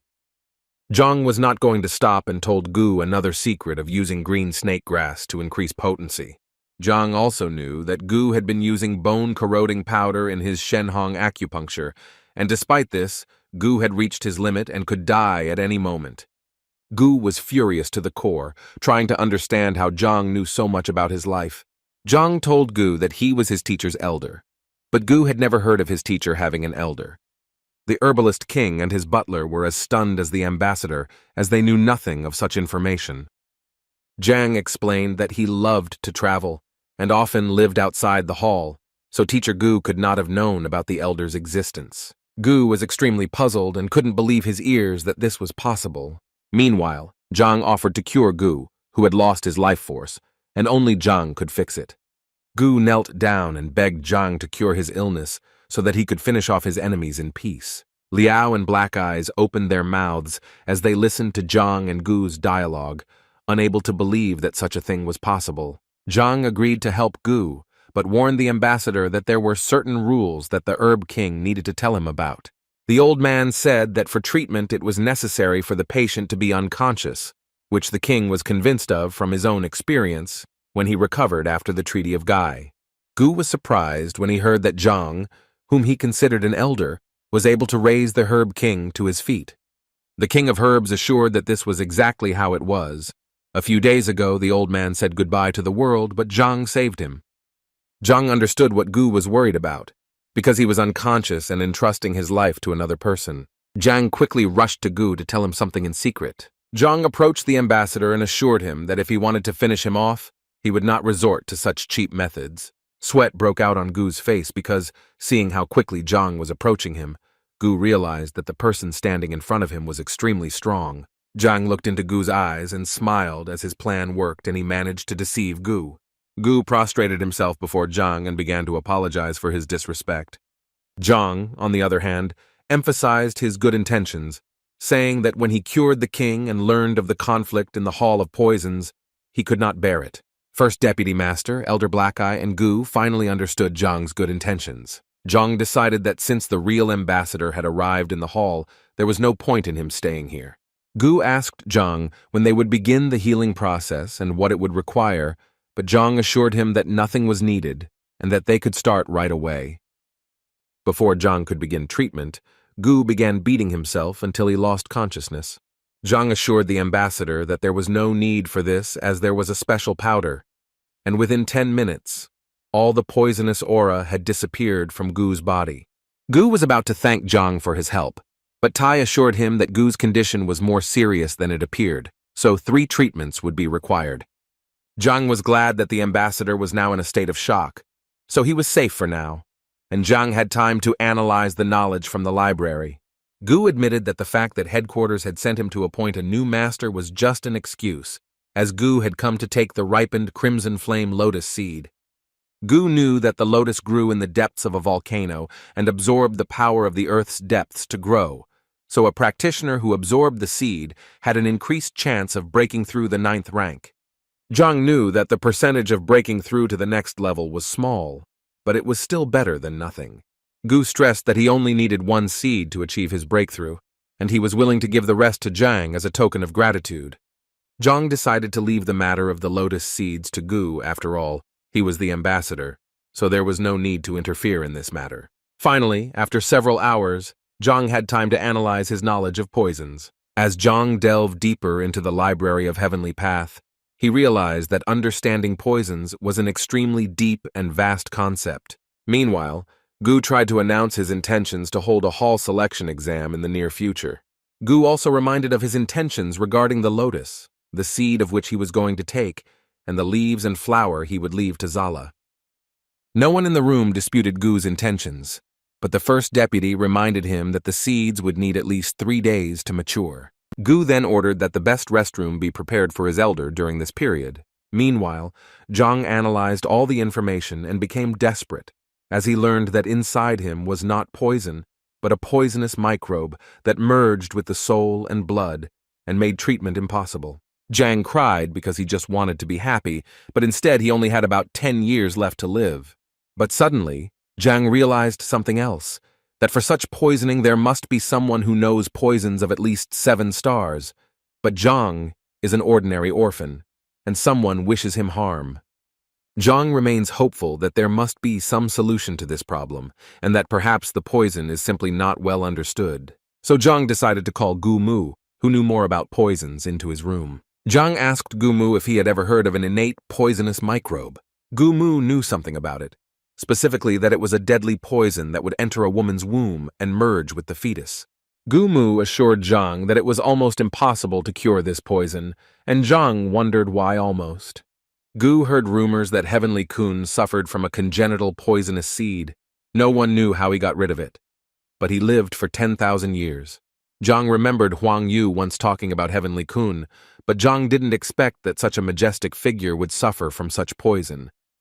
Gu emphasized that this was just a legend spread among civilians, and if Zhang wanted to know more about it, he would be best served by visiting the Great Master's tent. Zhang decided to change the subject before Gu started asking him too many questions, and asked how things were going in the hall. After several rounds of examinations, Gu decided to appoint Liao Shun as the new hall master, and tomorrow would be the day to go get the lotus seed. The next day, Gu, Zhang, and the new hall master Liao Shun descended into the volcano's dungeon. Once the branch was built, the formation master suggested building a formation that would wall off the volcano and collect the underground flames to feed the lotus. Right in the center of the volcano grew a huge red lotus, and thanks to the lava, it seemed impregnable. All 3 men were racking their brains over how to get to the lotus to collect the seeds. Liao said that his teacher, seeing the lotus approaching maturity, burned himself alive trying to pick it. Gu knew that the lotus seed ripened once every century, and every time someone managed to collect it, so why couldn't Master do it? Liao said they had one way, but they don't use it anymore. Liao bent down, picked up a pebble, and threw it into the mouth of the volcano, surprising Zhang and Gu. When the pebble hit the lava, a huge red beast burst out of its depths. Gu immediately recognized the lava beast that had been reported in the main hall many times. The lava beast's body was covered with unique scales that gave it resistance to high temperatures and allowed it to live in lava. Liao explained that he did not know when or where the beast came from, but it was carefully guarding the lotus and attacking everyone. Gu understood that even though the beast had reached the pinnacle of the 9th rank, just like the man himself, it was risky to fight it in formation, so Gu suggested using poison. Liao said that none of the poisons could withstand the high temperature, and until the beast was tamed, there would be no other choice. Liao also didn't want to invite the tamers into the hall, as it might cause unnecessary trouble. Zhang thought about it and decided that perhaps he could help solve this problem. Zhang said that it was just a small beast, which was definitely not at his level. But Zhang actually knew that the beast was quite strong, and if he met it somewhere in the field, he would run away from it in the blink of an eye. Zhang explained to Gu and Liao that it was not easy to find a beast that had reached the 9th rank, so killing it would be shameful. Zhang turned to Gu Mu and gave the man the opportunity to tame the beast and then easily take the lotus seed. Gu panicked, because even on solid ground it would be difficult for a human to defeat such a giant, let alone lava. Gu wanted to pass the responsibility on to the new hall master, but Zhang assured Gu that he would give him advice. Zhang tried to convince Gu that this was a great opportunity to tame such a powerful creature. If Gu follows Zhang's instructions for taming, he will easily achieve the desired result. Gu was excited that he had a great opportunity to prove himself, so he asked how best to prepare. Zhang said there would be no preparation, as the beast likely prefers lotus, and the time spent preparing might not allow for the seeds to be collected. Zhang assured Gu that it was quite simple. Jump down and hit the beast, then follow the instructions. Gu began to sweat. He thought that he needed to first gain the beast's trust, and not just jump down, from where he would never return. But Zhang tried to assure Gu that he would be there, and could intervene at any time. Gu gathered his courage, and realizing that poison was useless in this case, only physical poison remained. Gu took out his swords from their sheaths to properly defend himself against the lava beast. Gu took another deep breath before charging into battle with the dangerous beast. Gu swung his swords with concentration, leaving behind trails of glowing energy. Gu managed to knock down the sharp rocks from the ceiling of the cave, distracting the beast and getting closer to it. Gu first hit the lava beast's tail, but immediately felt strong resistance. Gu realized that the beast had thick armor and his weapon was unable to penetrate it. So Gu quickly jumped away from the beast to reconsider his tactics. The man managed to jump to one of the walls of the volcano's mouth, from where the animal was clearly visible. The beast became angry and decided to attack back, releasing fireballs from its mouth. Gu didn't expect the beast to be capable of such a thing, so the man had to quickly dodge the attack. But the beast had no intention of stopping and released a volley of fireballs straight at Gu. Gu managed to survive, but he knew he wouldn't last long, so he turned to Zhang for help. But Zhang couldn't say anything yet and advised to continue the fight until the right moment. At some point in the battle, Gu didn't notice the beast disappear from sight, and the man panicked a little. The beast suddenly burst out from under the bench and crawled up the cliff straight towards Gu. Gu managed to block the beast's attack by crossing their swords, but with each passing second it became more and more difficult to hold back the beast. Zhang decided to enter the game and, using Qi Link, gave the order not to resist and to hide the sword in the ring. Gu was surprised by this decision, because if he had put away the swords, he would have died from the beast's attack. But Zhang insisted, and Gu did as he wanted. If Zhang wanted to finish Gu off, he would have done it long ago. Zhang's next piece of advice was no less surprising. He asked Gu to tilt her head forward. Gu felt like Zhang was sending him to his death because there was a large open mouth of a beast in front of him. Gu cast aside his doubts and decided to trust Zhang's instructions, so he stuck his head forward. The beast didn't expect this from Gu and retreated, watching what was happening in surprise. Gu didn't understand what had happened or why the beast had retreated, but Zhang was already giving a new command to grab the beast by the tail. Gu followed the instructions and quickly rushed towards the tail before the beast realized what had happened. The man grabbed the beast's tail tightly and waited for Zhang's further instructions. Zhang ordered to hold the beast tightly by the tail and not let go, no matter what. After a few minutes, the beast's body went limp. He stopped resisting and then completely lost consciousness. Gu didn't understand what had happened, because when he had fought with the beast, he had been full of hatred, but now he didn't resist. Zhang, who had been calmly watching this spectacle, advised pulling the beast onto dry land.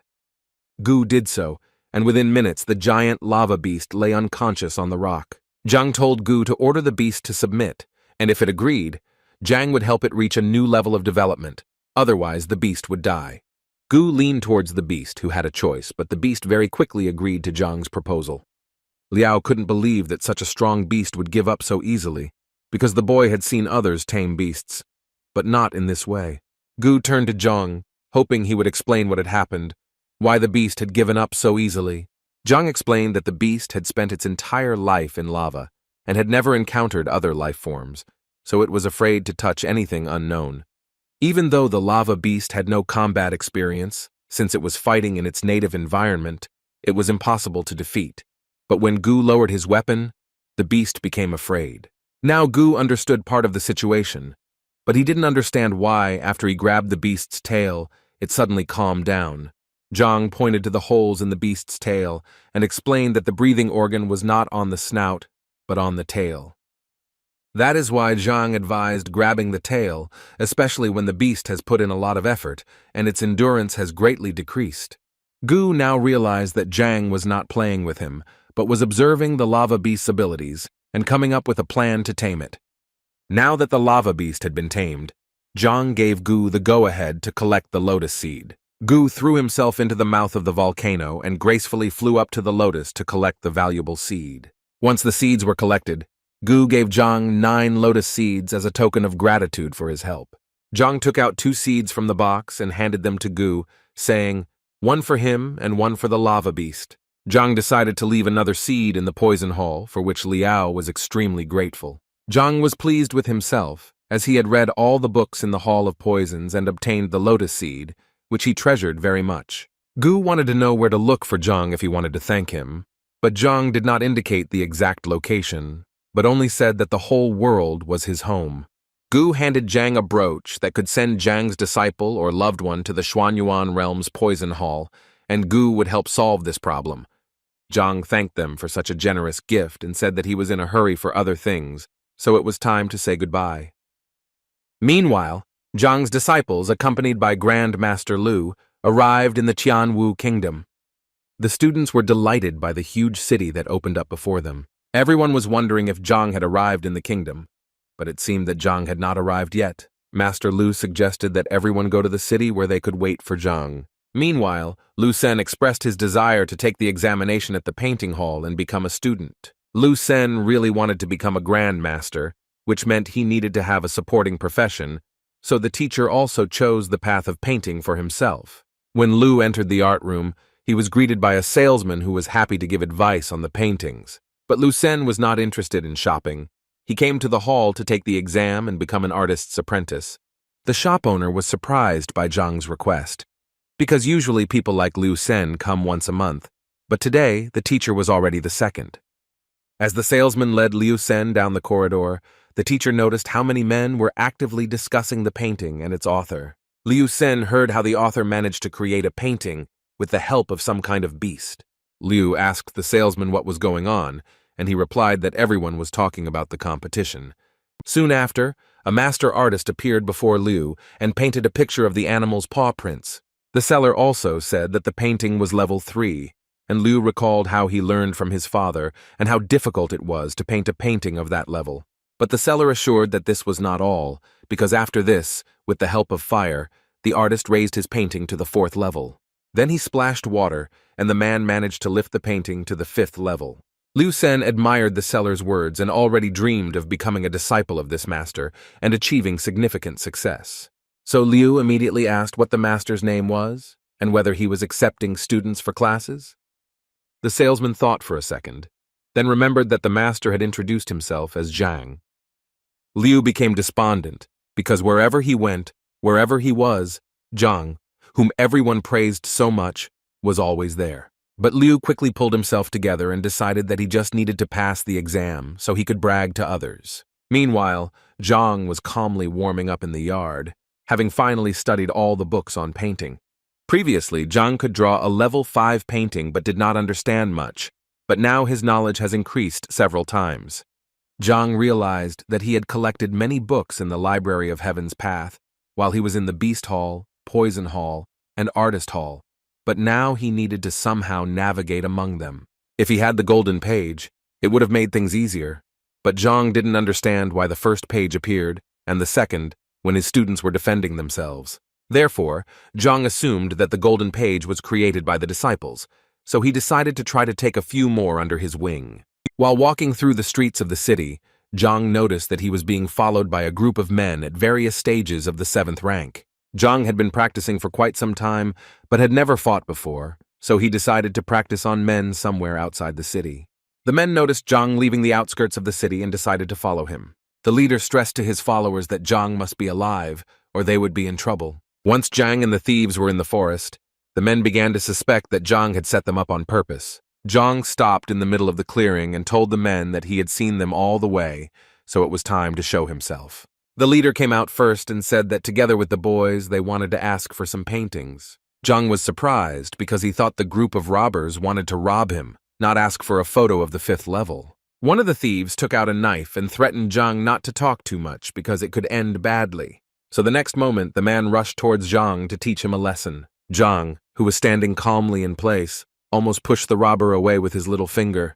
Jung looked at his hand because he didn't expect such strength from a 9th rank, so he decided to be careful and not finish anyone off. One of the robbers was afraid of Jung's strength and did not want to attack him anymore, but the leader insisted that they had the advantage in numbers. The bandits could think of nothing better than to attack Jung not alone, but together, in order to increase their chances of victory. Jung prepared to defend himself to see what the robbers who dared to challenge him were capable of. The leader looked up in excitement, because his attention was somewhat distracted and he wanted to understand what was going on. Jung was also surprised when he looked around and saw the familiar outline of the creature. The heavenly beast that Jung had once saved in the hall flew to Jung's aid. The gang leader was frightened when he saw the beast, which was half a step away from the 9th rank. The beast spared no one. His anger was relentless. The robbers flew apart like cardboard. The leader underestimated Jung because he did not know that he had tamed such a deadly beast. Jung was furious because he wanted to deal with the robbers himself, but the beast ruined his plans. Instead of words of gratitude, he shouted at the beast, which stunned the 2 robbers and did not allow Jung to test his strength. Only the leader remained, begging for mercy and asking to be freed for all the money in the world. Jung pretended not to notice the man and continued talking to the beast. After this, Jung reluctantly returned to the leader and admitted that his plan to participate in the competition had failed. At first, the man did not understand that Jung was talking to him, but there was no one else on the lawn except them. Jung offered the chief a deal. Since he had spent a lot of money on renting the beast, he wanted the robber to cover these expenses. When the man heard that Jung was demanding 100,000 from him, he burst into tears, because that was all his savings. But the robber had no choice and agreed to give Jung the money so that he would not test his strength on him. Jung heard the sounds of fighting coming from the other end of the forest and wondered what was going on there. Mounting the heavenly beast, Jung set out to find the source of the noise coming from the other end of the forest. At this time, a certain man was fighting with a healthy bear, which did not spare its opponent. The man did his best to fend off the attacks of the bear he was trying to tame. The man grabbed the bear by the paw and was about to throw it at him to stun the animal for a moment. Jung, who was observing from a bird's eye view, noticed that the man and beast were of the 8th rank. The man noticed Jung and asked him why the elder was watching this spectacle. Jung realized that this man was very observant, but since he assumed that Jung was an elder, the teacher decided not to reveal his identity. Jung transformed into Grandmaster Yang and gracefully descended to the ground to greet the man. Jung explained that he was just passing by and happened to notice the fight with the bear, and it fascinated him. The man could not judge Jung from the outside to say anything about his rank, but Jung's beast made the man believe that he was a respected person, so the hunter happily greeted Jung. The man said that he tried to tame the bear, which is essentially the king of the forest, but because of his greed, the man wanted to get what he wanted. Jung promised the man that he would help with taming, which surprised the man very much, and he wanted to thank Jung for his help. Jung offered the man a deal. He would help him tame the bear, and he would become his apprentice. Jung noticed that the man was thinking about why he decided to take him as a disciple. The man was embarrassed and waited for Jung to explain the reason for his generous gesture of help. Jung said that he watched the battle with the Crimson Tiger, because the man combined various techniques, but was unable to demonstrate them to their full extent. Jung guessed that this man was a grandmaster and, despite the injury, combined the incompatible. The man tensed up. How did Jung manage to understand his status because he didn't look like one and didn't even have the emblem of the Grand Master on him? But Jung was content to watch a man fight a tiger, anticipating the enemy's deadly blows and dodging them. The man thought that in front of him was not just an elder, but also a grandmaster. Jung confirmed the man's guess and said that he travels the world, and it has been years since he was offered any position. The man realized that Jung was at least rank 9, so he was most likely a 3-star grandmaster. The man expressed his deep respect to Jung and told him of the honor of becoming a disciple of such a powerful elder. Jung said that the bear the man was fighting had not yet reached its peak, So if the man could raise its cultivation to the peak of the 9th rank, the matter would be resolved. The beast hunter said that he knew about this and had tried many times, but could not find anything that could speed up the development of the beast. Jang handed the man a red pill that was supposed to help, and first the bear had to be stunned. The man took the pill and looked at it skeptically, wondering how a regular medicinal pill could help solve the problem. But the doubts instantly disappeared because the great master stood in front of this man, and 30 minutes later he expressed his respect to Zhang for his help. Zhang introduced himself to the man as Yan Huang, who was passing by and decided to stay for a while, and after leaving, everyone would be left to their own devices. The man asked where his teacher lived to show his respect for him in the future. However, Zhang said that he currently does not have a permanent place of residence, so once he finds one, he will definitely send a message. The man thanked Zhang and went on his way, while Zhang reflected on how difficult it was to act as an expert, especially in front of another grandmaster. A second later, Zhang realized that he wanted to ask the man where Qianwu Academy was so he could recruit some disciples, but he ended up forgetting about it. So Zhang decided that he needed to return to the city to finish his business there. Meanwhile, Liu Sen was trying to find out whether Zhang had really passed the 3-star artist exam. But Zhang's ability to create level 5 paintings spoke for itself, so there was no doubt. Zhang's students were very happy about their teacher's achievement, and were eager to see him to congratulate him in person. One student suggested looking for Zhang in the city because she was eager to meet him. Grandmaster Lu gave the go-ahead for the search, but on the condition that if they were unsuccessful within 2 hours, the disciples would have to return. As soon as the students entered the courtyard, they were greeted by a smiling Zhang, who was happy to see everyone. Zhang was first met by the butler, who was his grand master, and told him the news that he had found a beautiful house. The Grand Master also congratulated Zhang, and noted that during his absence, Zhang was half a step away from 9th place. The students and other members of the delegation were devastated when they learned that Zhang had reached such a rank. Zhang sheepishly assured everyone that it was nothing special and that he was just lucky. Grandmaster Lu also had good news for Zhang regarding his disciples. During Zhang's absence, his students achieved certain heights and made breakthroughs. Zhang was not surprised by this news, but he was glad because it meant that the students were following his instructions. After talking for a few minutes, Zhang decided that he needed to go to the Great Master's tent. Zhang didn't expect there to be so many people in the tent, but Master Lu explained that there was a symposium taking place there today. Zhang didn't understand what was being discussed, so Master explained that this was the official procedure for becoming a Grand Master. Zhang also learned that the Qianshuan Kingdom did not have a single 1-star Grandmaster, while Tianwu had as many as 13 1-star Grandmasters and 3 2-star Grandmasters. When Zhang walked to the middle, he saw an unknown man in a white caftan on the stage. Master Lu explained that it was examiner Mo Hongyi, known as the #1 genius in the Tianwu Kingdom for thousands of years, at the age of 26. Zhang realized that the talents he encountered in the past were now useless. Master Lu added that the young Grandmaster's spiritual cultivation had reached level 6. At Mental State 3, you can pass the Grandmaster exam with 1 star, and at Mental State 2, you can only pass it with a 6 star. Princess Mo Yu entered the hall, and all the guests' attention was now focused on her elegance. She smiled at Zhang when she saw him in the crowd, which slightly embarrassed the teacher. Mo Hongyi saw that everyone had gathered and announced that it was time to begin the symposium. Zhang became interested in the details of the exam and asked Master Lu how it all happened. The master said that there are 5 tests, and one of them is the Ring of Ancient Wisdom, where the candidate gives a general lecture on a random book, and if the ring is not present, the test is considered failed. Now Zhang was even more confused and did not understand the involvement of the symposium in all stages of testing. Lu smiled at Zhang and said that this was more of an official and formal event to introduce the new Grand Master to everyone. While Zhang was talking to the master, applause came from the stage for Mo Yu, who had become a Grandmaster. The girl was presented with an emblem that gave her the right to proudly bear the title of 1-star Grandmaster. After handing the girl the reward, Mo Hongyi decided to leave to take care of some business. Zhang and Master Lu then approached the girl to personally congratulate her on her great achievement. The girl thanked him for the greeting and also expressed her respect to Zhang as a mentor. Mo Hongyi, seeing that Princess Mo, the second great genius of the kingdom, had reached the rank of great master at such an age, was paying respects to a certain young teacher.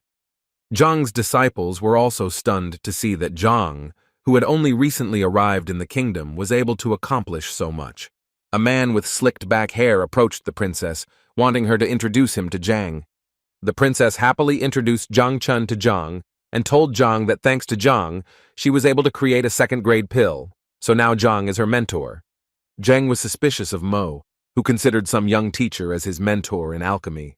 The nearby grandmasters, hearing that Mo considered Zhang his mentor, began to discuss what kind of extraordinary talent the boy must have. Zhang Chun decided to pay his respects to Zhang and thank him for helping him mentor Mo. Guild member alchemist Hong was Zhang's friend and had recently passed the 3-star alchemist exam, so Zhang advised Zhang to get to know him better. Zhang thanked him for the offer and told himself that he was just a 1-star alchemist. The grandmasters were surprised that a 1-star alchemist was teaching Princess Mo how to create a second-tier pill.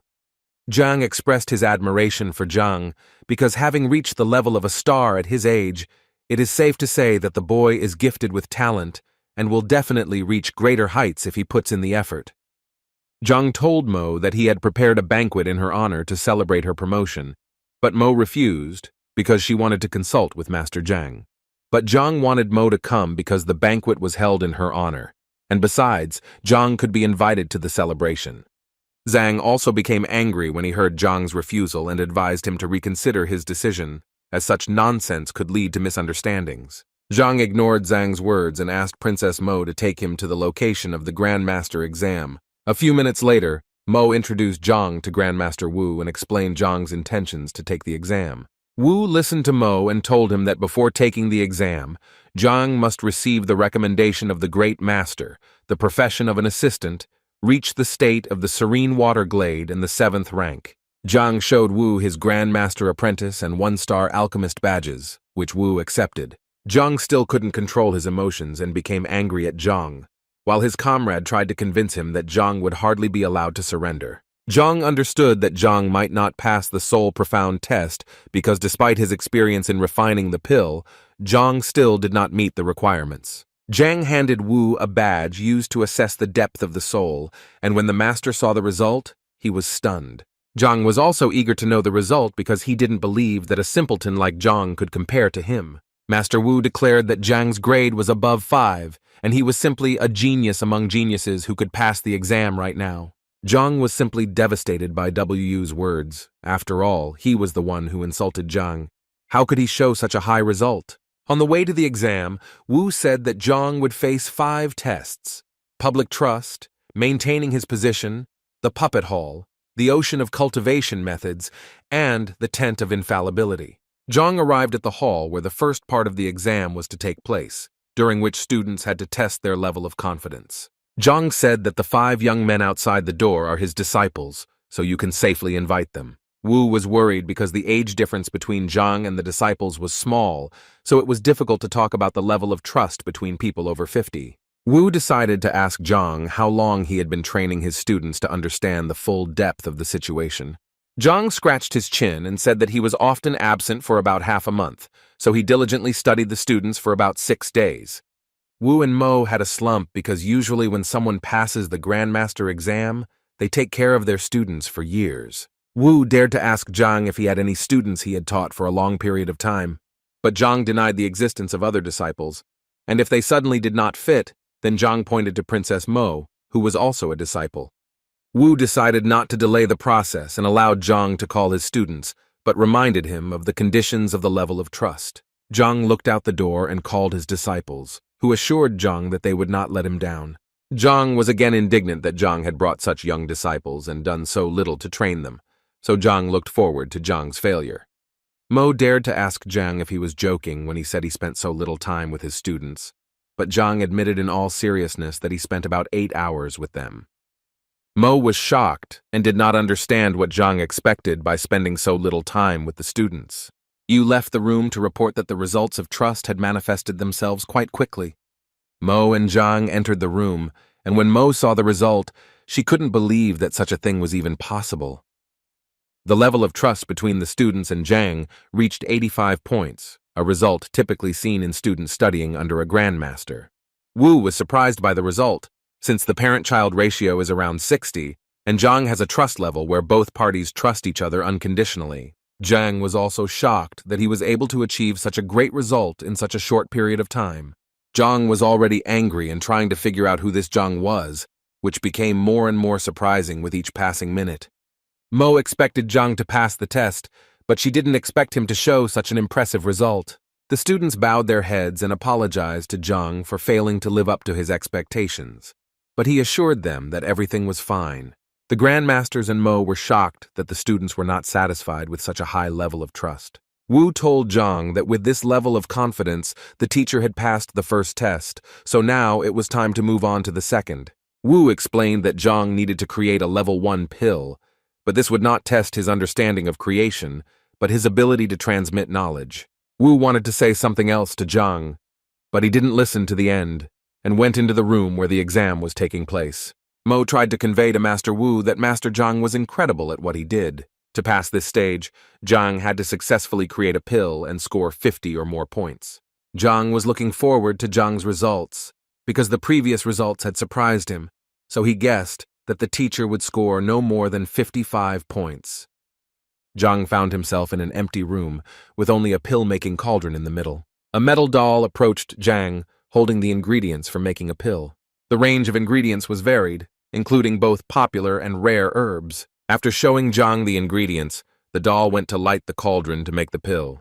Zhang observed the doll's actions and realized that it made many mistakes, making it impossible to create anything.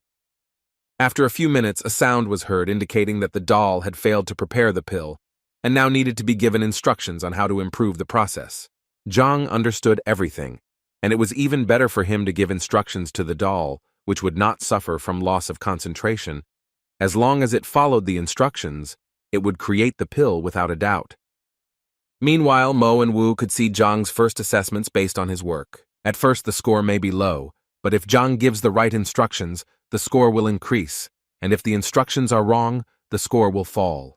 Zhang noticed Zhang's score growing and was worried, although his friend assured him that it was only a matter of time before he made a mistake. Within a few minutes, Zhang already had 40 points and had not yet made a fatal mistake, which made Zhang even more angry. The students who also watched Zhang's actions admired him and believed that he would do perfectly. The score increased to 60 points, and Wu set a new record that stood for a very long time. A few seconds later, Zhang made a mistake and his score dropped by 1 point, which made Zhang very happy. Mo realized that over time, increasing the temperature and increasing the amount of herbs in the cauldron increased the likelihood of errors. While Zhang was taking the exam, Mo Hongyi sat in his residence and meditated to improve the condition of his body. Suddenly his meditation was interrupted by a servant, to which Mo reacted with displeasure, as he did not like being disturbed during his meditation. The servant tried to choose words that would not further anger the master, who was already dissatisfied. The servant told Mo that some people were taking the Grandmaster exam, but this news did not encourage Mo and made him even more angry. The servant added that those who passed the exam had a depth of soul score above 5. For Mo, this was nothing special, but achieving such a result requires extraordinary talent. But the servant said that this was not all, because the exam was being taken by a young man named Zhang, who was about 20 years old, and his students were teenagers of the 16th level with a trust level of 85. This information caught Mo's attention, as he had never heard of a teacher who could inspire such a level of trust. Mo opened the door and heard the servant inform him that Zhang had passed the second test and had made no mistakes. Mo couldn't understand how Zhang managed to do this, and he also scored 60 points. The servant said that Zhang made a mistake at the 60 mark, and his score first dropped and then jumped to 62. Mo understood that the board in the Grandmaster's tent was created with the help of the construction masters and numerous Grandmasters, but why was it acting so strange? When Mo heard that this situation had already happened 3 times, he was shocked and wanted to know Zhang's current result. The servant tried to keep his words low as he informed Mo that Zhang's score was 101. Mo was puzzled because the maximum score one could get was 100 points, but Zhang's score was 101. When Mo heard that the test was not yet finished and the results were still rising, he decided to immediately check it out for himself. Meanwhile, in the Alchemist Guild, Pharmacist Hong was congratulated on achieving 3 stars. Hong thanked for the greeting and admitted that he had met an expert, thanks to whom he had achieved enlightenment. One of the students ran to the alchemists with some urgent news that puzzled the teachers. After catching his breath, the student explained that something incredible was happening in the Grand Master's pavilion. Hong tried to understand what was going on and wondered if the passer's evaluation was higher than Mo Yu's. When Hong heard about the result of 101 points, he immediately ran to see the incredible man who had achieved such results. Hong quickly rushed into the pavilion and asked Master Jiang to give him a briefing. At this point, the scoreboard showed a result of 130, and Hong began to think that the scoreboard was broken, otherwise it was impossible to explain it. At this point, Grandmaster Mo entered and explained that the board was created by experts, so there could be no problems with it. The second test tests the ability to mentor, with incorrect mentoring deducting points and correct mentoring adding points. But the system is set up in such a way that the correct testing procedure is based on the standards of the 4-star alchemist who creates such a pill. So Mo guessed that the person taking the test might be a 6-star grandmaster. Therefore, Mo felt that the examinee had discovered errors in the procedure for creating a 4-star alchemist. Hong tried to find out more about this man and learned that he was only a 1-star alchemist. Suddenly, the door of the examination room opened, and Zhang Huang came out. When Hong saw Zhang, he was amazed, because it was thanks to Zhang that he was able to make a breakthrough in the art of making pills. Mo didn't understand how one could have such deep knowledge at the age of 20. Hong said he was also skeptical at first, but later learned that Zhang had a mentor, the talented Grandmaster Yang. Everyone was shocked to learn that the rank of the Grandmaster Zhang studied under was higher than 3 stars. When Zhang looked at the board, he assumed he had made mistakes, but was told that on the contrary, he had discovered the mistakes of his predecessors.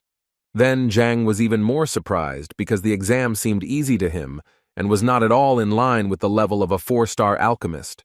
Wu was stunned by Zhang's results and was about to take him to the auditorium where the third part of the exam was to take place. Wu explained that in the room, Zhang would see a red and a blue doll at different levels of development, and he needed to give instructions to the red one to defeat the blue one.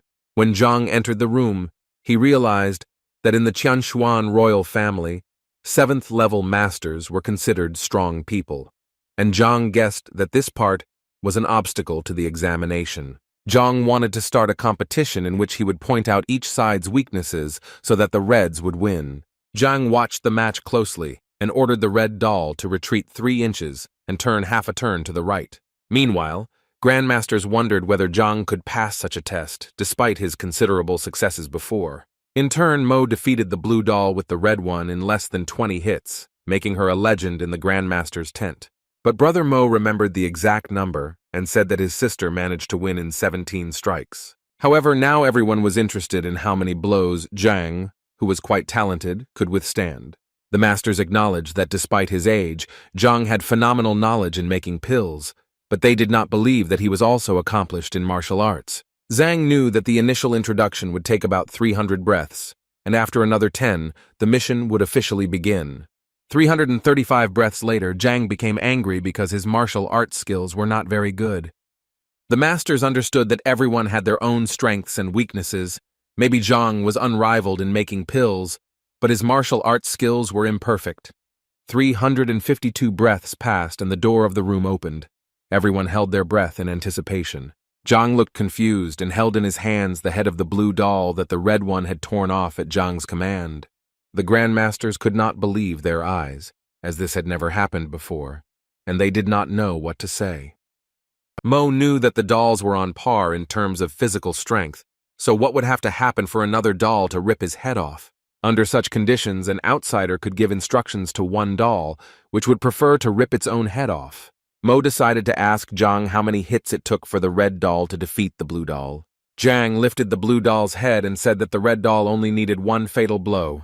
The masters were shocked as they considered Mo's result to be excellent and could not imagine that victory was possible with 1 blow. Wu was extremely heartbroken to learn how the red doll destroyed the blue one with just 1 blow. Zhang explained that it was quite simple. You just had to predict where the blue doll would stop and order the red one to strike. The masters could not understand how it was possible to so easily predict the place where the doll would stop. Zhang tensed up, because in order to predict something like this, you need to fully see the course of the battle. the physical condition, the speed of the puppet's movements and strikes, and much more. Zhang was worried that he would have to pay something for the mutilated doll, but he was assured that everything would be restored in time. Zhang then calmed down, but still waited impatiently for the results to be announced to find out whether he had passed the exam. He assured that he had no doubts about successfully passing the exam. Before the next stage, Wu told Zhang that the ocean technique was waiting for him, containing a large number of books, from which Zhang would choose one at random and give a lecture on it. The lecture will be appreciated not only by a large number of teachers, but also by the Bell of Wisdom, which has absorbed the knowledge of the sages of the past. Once Zhang steps up to the podium, a random book will be waiting for him and he can begin. Zhang walked up to Ocean and looked at him carefully, placing his hand in his middle. Everyone held their breath, waiting to see what book Zhang would end up receiving and whether he would be able to give a lecture. Zhang managed to get a book about the numerous palm trees in the water glade. Now he had time to prepare. The great masters realized that Zhang Nu had fallen into the hands of the Qing as one of those who was skilled in martial techniques. Holding the book in his hands, Zhang announced that he was ready to begin his lecture. Wu was surprised and said that there was no need to rush because Zhang had time to prepare. But Zhang didn't need this. He considered it a waste of time, so he decided to start his lecture. When Zhang stated that the book was originally written with a mistake, and therefore its interpretation was incorrect, everyone was shocked. Zhang said that the technique described in the book has nothing to do with the water element. Meanwhile, on the other side of the door, Hong and Zhang's students held their breath and waited for Bell's verdict. Hong knew that the more the bell struck, the more correct the lecture. 5 strikes meant the lecture was perfect. The students were worried that this was a rather difficult task and were afraid that Zhang would fail it. One of the grandmasters chuckled, saying that Master Mo was lucky to have gotten hold of a technique he had studied just before the exam. Zhang would hardly be so lucky. The first ringing of the bell made everyone present pay attention to it, and they began to count the number. The teacher with the short mustache believed that if the bell rang so quickly, the lecture was short, and 1 strike would be enough. Meanwhile, the masters who listened to Zhang's lecture made a discovery for themselves, as they did not expect that the book was written with errors. Mo, who also studied engineering, never thought she was doing anything wrong. Brother Mo reluctantly admitted that Zhang was indeed capable, and he had now become his rival. The craftsman across the room suggested that since there was only 1 bell, Zhang had missed a lot. But their thoughts were interrupted by 3 more calls, leveling the score with Grandmaster Mo. The bell showed no sign of stopping and rang loudly for the 5th time. Zhang set new records as before this, only Mo Hong had better results. Before the incense stick had even burned out, Zhang managed to concisely recount the contents of the book and set a new record. Master Lu was proud of Zhang and his extraordinary talent, which allowed him to reach such outstanding heights. The bell rang for the 6th time, causing panic and chaos among the craftsmen who were seeing such a thing for the first time. The servant ran up to Master Guan, who immediately began looking for the head of the great master's pavilion. Guan, who was the deputy, said that the leader was currently busy with his development and asked not to disturb him. The servant was worried about Zhang, who had performed incredibly well on the exam. Guan didn't believe that Zhang's strength and skill could compare to Mo Hong's own strength and skill. But the servant said that the bell rang without stopping 5 times, and this puzzled all the grand masters. Guan calmed down, because if the bell struck 5 times, then the person who passed the exam possesses absolute knowledge. However, the servant reported that the bell did not stop after 5 strokes, and rang the 6th, and now it was 7. Guan hesitated because 7 blows indicated the appearance of a sage, and Guan did not believe that such a thing was possible. That is why the servant was so concerned about what was happening, and decided that such an event deserved the attention of the pavilion chief. Within minutes, all possible bells were ringing throughout the city, and the men were perplexed. This meant that Zhang was worthy of the admiration of the sages. In other words, his skills exceeded the 4-star level. The servant was shocked that such a thing was even possible, because he had never seen anything like it. But Guan didn't understand why the 100 bells harmonic transfusion only rang out a few moments before it was about to end. It seems that the answer to this question could only be obtained with the advent of grandmasters. Guan quickly made his way to the pavilion to find out what was going on and talk to the great masters. Grandmaster Wu didn't expect to see Guan and didn't understand why he looked so embarrassed. Guan asked Wu why the harmonious trills of hundreds of bells, which should last like a tea break, stopped after a few breaths. Guan was shocked when Wu explained that it was because the bells were disturbing Zhang during his lecture, and he yelled at them. No one understood the behavior of Zhang, who dared to raise his voice to the sacred bell. Zhang was only interested in whether he had passed the exam, while the grandmasters tried to recover from what they had seen. While Guan was trying to figure out what technique Zhang had obtained, Zhang hurried to move on to the next step. When Guan learned of the complex technique that had fallen into Zhang's hands, he almost went crazy from the realization. But he restrained himself and appreciated Zhang's talent, so he decided to tell him about the rules of the next level. Everyone tried to find Zhang, but Mo reported that he went to the mistake tent alone. Wu panicked because he was afraid that Zhang didn't even know the rules and went to take the exam. Wu panicked, but Guan tried to understand why his colleague was so worried. Wu said that he did not tell Zhang about the rules of the pavilion and what to pay attention to. Guan tried to convince Wu that Zhang had prepared in advance, but judging from Zhang's behavior, he had no idea about it.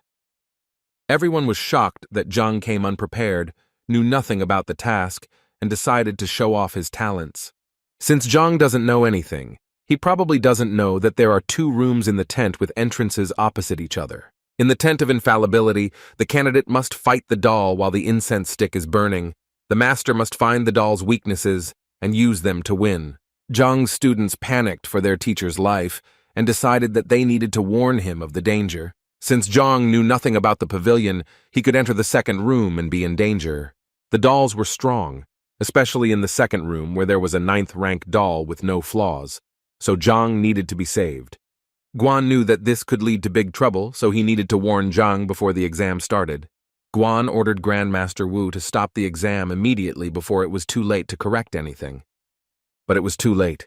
The door to the room where the duel most likely began was sealed. Wu was in a deep panic because he couldn't do anything, and the fact that Zhang had entered the second room made his panic worse. Guan also panicked and decided that he needed to immediately find the tent leader to stop this chaos. Meanwhile, Zhang took one doll and tried to solve another, noting that this stage of the exam was more difficult than the previous ones. But he was not going to stop at anything, so he continued the fight with dignity. He concentrated all his energy into his palm and prepared to deal an irreparable blow to the doll. A stream of insane energy burst out from Zhang's hand, throwing the doll tens of meters away. Zhang looked at his hand and couldn't believe that he had not only managed to defeat the doll, but also overcome the final barrier before the 8th rank.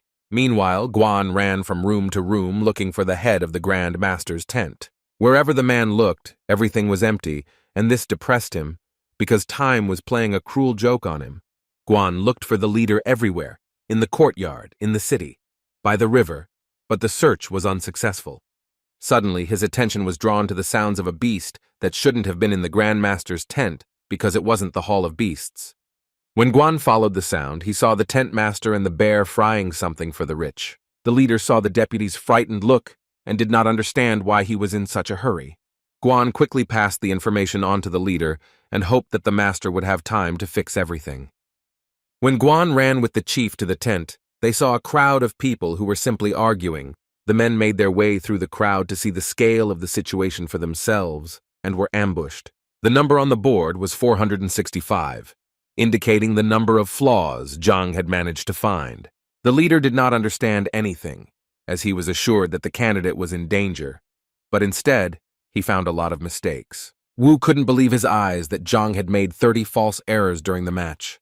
The leader asked if they were sure Zhang had failed the first stage, but everyone insisted there had been no mistake. A few minutes later, Zhang came out himself and Wu ran to him to make sure he was okay. But Zhang smiled back and said that he was fine, but the doll was only slightly damaged because Zhang had destroyed it because he had miscalculated his strength. Wu didn't understand anything, because the doll was in 8th place, and Zhang found 30 flaws in it and crushed it too.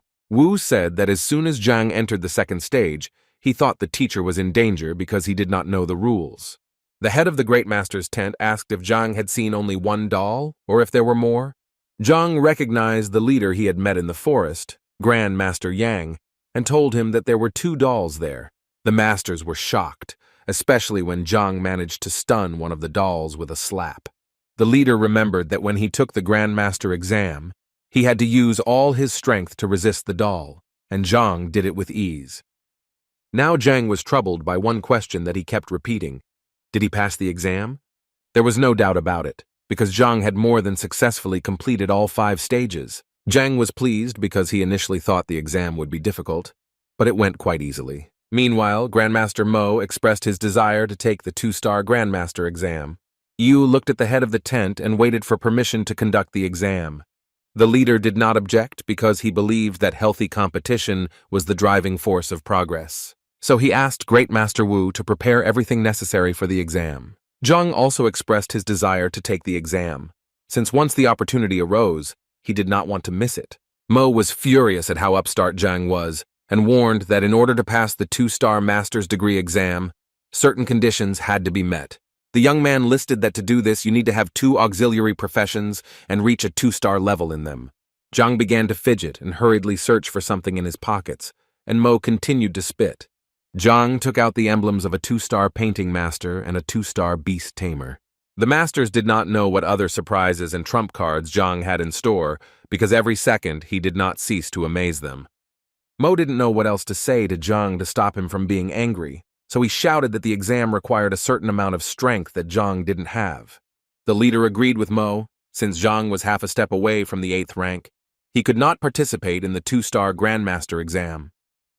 Zhang assured that it was not a problem for him, and that he only needed a moment to fix everything. Mo was shocked by Zhang's statement and couldn't believe that the teacher was going to make a breakthrough in an instant. Zhang concentrated, enveloped in qi energy like fiery vortices, and broke through to the next level. A few minutes later, Zhang Huang beamed and announced to everyone present that he was now ranked 8. Mo Hongyi was dumbfounded in shock, because he knew very well that people trained for years to reach such a rank. But Zhang Huang closed and opened his eyes and reached the 8th rank. In turn, the men also could not believe such a thing, but they clearly saw the aura around him. They were shocked that the young man had achieved a breakthrough so easily. The young lady looked at the teacher with admiration. The men were surprised, because they had never seen anything like this before. Mr. Zheng was puzzled. He thought that Zhang Huang could have made a breakthrough yesterday, but he still decided to do it today and show everyone his strength. Zhang Huang in turn asked with a joyful smile if he could be admitted to the Grandmaster exam, since he had raised his rank. The man, taken aback, admitted him to the exam. Mo Hongyi, in turn, was against admission. He said that the depth of the soul did not meet the standards for admission to the exam. Mo Yu looked at her brother with a puzzled expression, as she knew that he was not at all afraid of being further humiliated by Zhang Huang. Master Wu looked at Zhang Huang intently and told him all the conditions for admission to the exam. Zhang Huang thoughtfully said that he had heard this information. Zhang Huang told them with a smile that this was indeed a cause for concern, but they still didn't need to jump to conclusions. The men were taken aback by his words. They knew very well that the depth of the soul can be slowly raised over time. A moment later, Zhang Huang turned to Zhang Shu with a smile and asked him to come over to him for a moment. The man was furious because he didn't know what Zhang Huang was planning. He didn't understand how Zhang Huang dared to order his father. Zhang Huang glanced casually at the young man and asked him to step aside. Jiang Shu also asked his son to leave. The man wanted to object, but it was all in vain. Jiang Shu asked Zhang Huang in surprise why he called him. Zhang Huang asked with a smile if it was true that he acknowledged Grandmaster Yang as his teacher yesterday. Jiang Shu was taken aback and said that it was true, but he was still confused and did not know how the young man knew about it, since he had not told anyone. The men were shocked, as they did not expect that he, the head of the pavilion, would recognize someone as his teacher. They understood that his teacher must be an outstanding person. Zhang Huang said with a smile that he was Mr. Yang's direct disciple, and according to custom, he should call him elder brother. Jiang Shu was shocked by what he heard, because now the man understood why the young man was so formidable despite his age. Zhang Huang told the man that the teacher had passed on a technique to him, and now Jiang Shu had to follow it to resolve his injury. Zhang Huang looked at the man intently and told him in all seriousness to listen carefully, and a moment later he told him everything. After a few minutes of explanation, Jiang Shu fell to his knees with lightning speed and thanked the young man, and also thanked the teacher. Everyone present was shocked by what they saw. because they did not expect that the head of the pavilion would actually kneel before the guy. The man looked at his father in confusion, because he thought that the young man was just bragging, and his father would easily destroy him, but now he saw that even his father had knelt before him. Zhang Huang was beaming with happiness, because the moment the pavilion leader knelt down, a golden book appeared before his eyes, and with the help of the book, he could easily raise his soul depth. He knew perfectly well that he needed to quickly study the book before it disappeared. He reached for the book, and suddenly a bright glow enveloped him. Zhang Huang froze in place for a moment as he realized that he was in a state of epiphany. A moment later, he found himself in the library. He originally wanted to get all the golden books to gain knowledge, but now he knew he had to figure it out next time. A few minutes later, he looked at everyone present with a smile and informed them that now his depth of soul was enough. The men were taken aback and asked in surprise what his words meant. Master Wu asked in surprise if his soul depth had increased. Zhang Huang asked them for a vision stone to see what his current result was. He knew perfectly well that the golden book was capable of raising his score, but he didn't know how much the value had increased. Everyone present was surprised, because the young man did not know his results. Master Wu slowly handed the stone to the young man, since he always carried it with him. A moment later, Zhang Huang grabbed the stone in his hand with all his might. Everyone present looked at the young man in surprise. They understood that he had exceeded the permissible limit. Zhang Huang looked at the stone in surprise. He didn't understand what it all meant. Zhang Huang was taken aback by the shock. Because he did not see any numbers on the stone, he was afraid that his previous result was cancelled.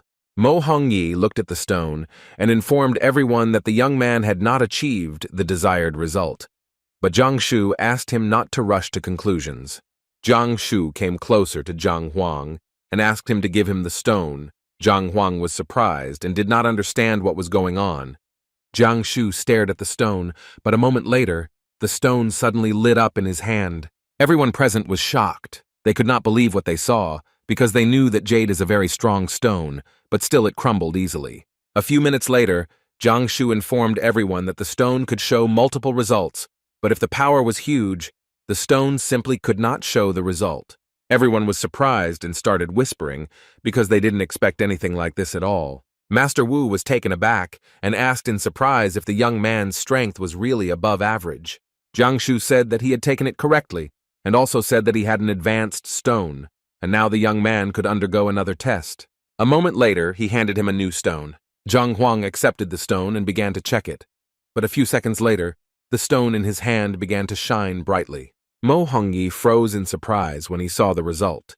He knew that the young man's result was half as much. Zhang Huang looked at everyone with a smile. He understood that the book did not cancel the previous effect, but on the contrary, added the same amount. The master looked at the young man in surprise, because he knew that it was impossible to get such a result so quickly. Zhang Huang looked at them with a puzzled expression, as he himself did not know how everything actually happened. A moment later, he began to convincingly tell everyone everything. He knew that he couldn't tell anyone about the book and the library of the heavenly path, so he had to blame everything on his mentor. Everyone present was shocked. They didn't know what rank of master was needed to be capable of such a thing. Zhang Shu thought for a moment and informed everyone that some people had an astonishing depth of soul from birth. He told everyone present that such geniuses achieve great results before passing the exam. He looked closely at the young man and said that such talents did exist, and it seemed that his mentor had seen talent in him. The man looked at them in surprise, as he understood that the young man could achieve great success. The young lady, in turn, also looked closely at Zhang Huang, as she now understood what was going on. Zhang Huang wanted to know if there were any other obstacles that would prevent him from taking the exam, but Master was taken aback and said that there were none. He caught up and asked if he could take the exam to become a 2-star Grandmaster. Mo Hongyi looked at the young man with fury and said through clenched teeth that he could, of course, pass the exam. The man looked timidly at everyone present and said that since all the requirements had been met, they could now begin the exam. The elder looked closely at the young man and explained to him all the requirements of the exam. And also looking at Zhang Huang, he said that he should find himself a new disciple, and over a period of time, establish a level of trust of a certain number of units. The young people were surprised that he had to accept a new student and also increase the level of trust. The man told them that they could leave the Hall of Trust for last and start with other tasks. Zhang Huang said with a smile that this was very good, and they could start now. Elder Shah was in a hurry and asked the young man not to rush. Looking at the young man, he asked if he could take the exam after Mo Hong, since something might happen to the dolls during his exam. Zhang Huan was taken aback and puzzled, but he agreed, but in turn, he was mentally glad that he did not have to pay for all the property that he had damaged.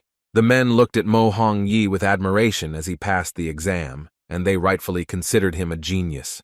But when Zhang Huang began to take the exam, the elders cried and fainted because he could not control his strength. Zhang Huang, in turn, wanted to know whether one student would be enough for the exam and whether he could take the exam early. The man looked at the young man closely and told him not to rush, as there were several criteria for accepting students. Jiang Shu looked at Zhang Huang and said that there were many people who wanted to take his training now, so he would easily pass the test. The young people were surprised. They understood that they would now have to use a different identity. Jiang Shu said in all seriousness that everything was correct and that alternative personalities had already been prepared for them, but if they cheated, they would fail the missions.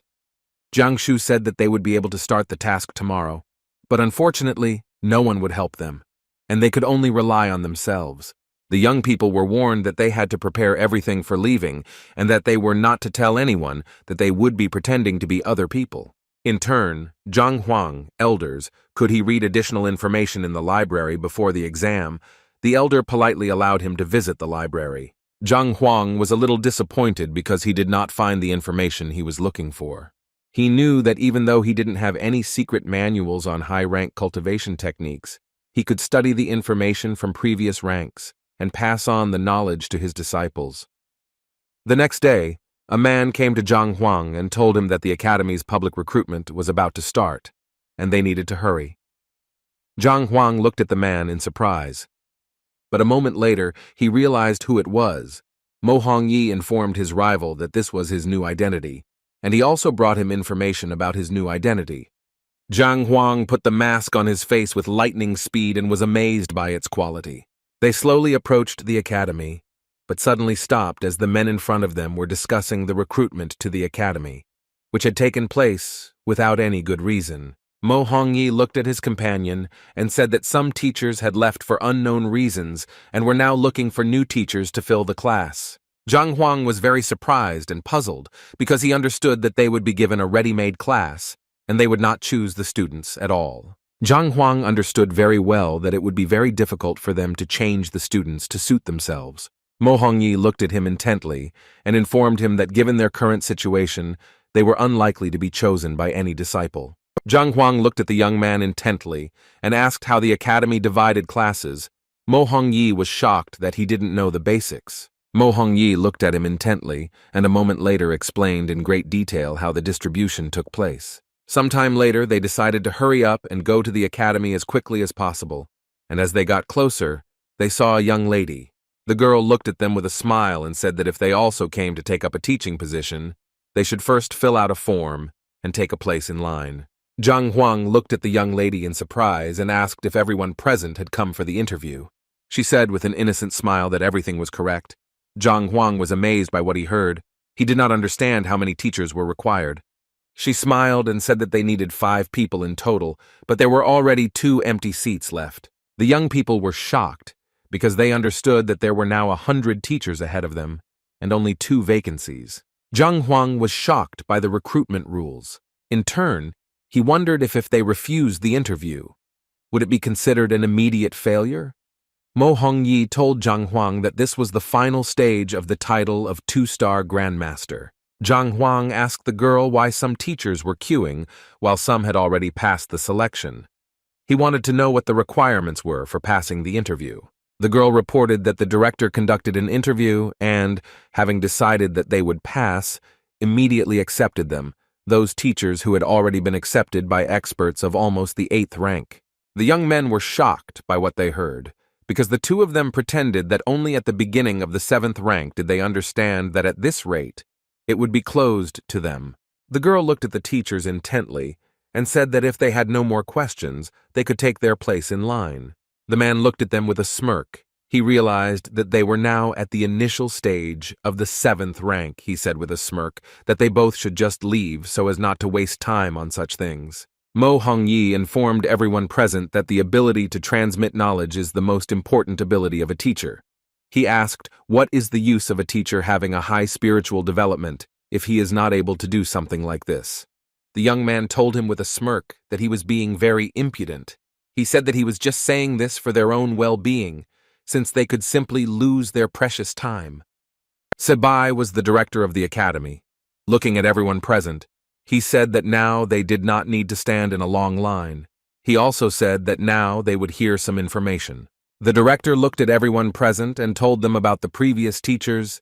He said that he intended to find teachers among all those present who would have the same outstanding talents. Mo Hongyi informed his companion that the previous teachers had outstanding teaching abilities, and they were also students of Pavilion Master Jiang.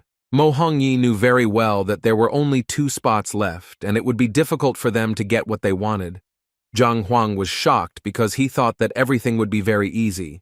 After all, he expected it to be a hard mode, not a hell mode.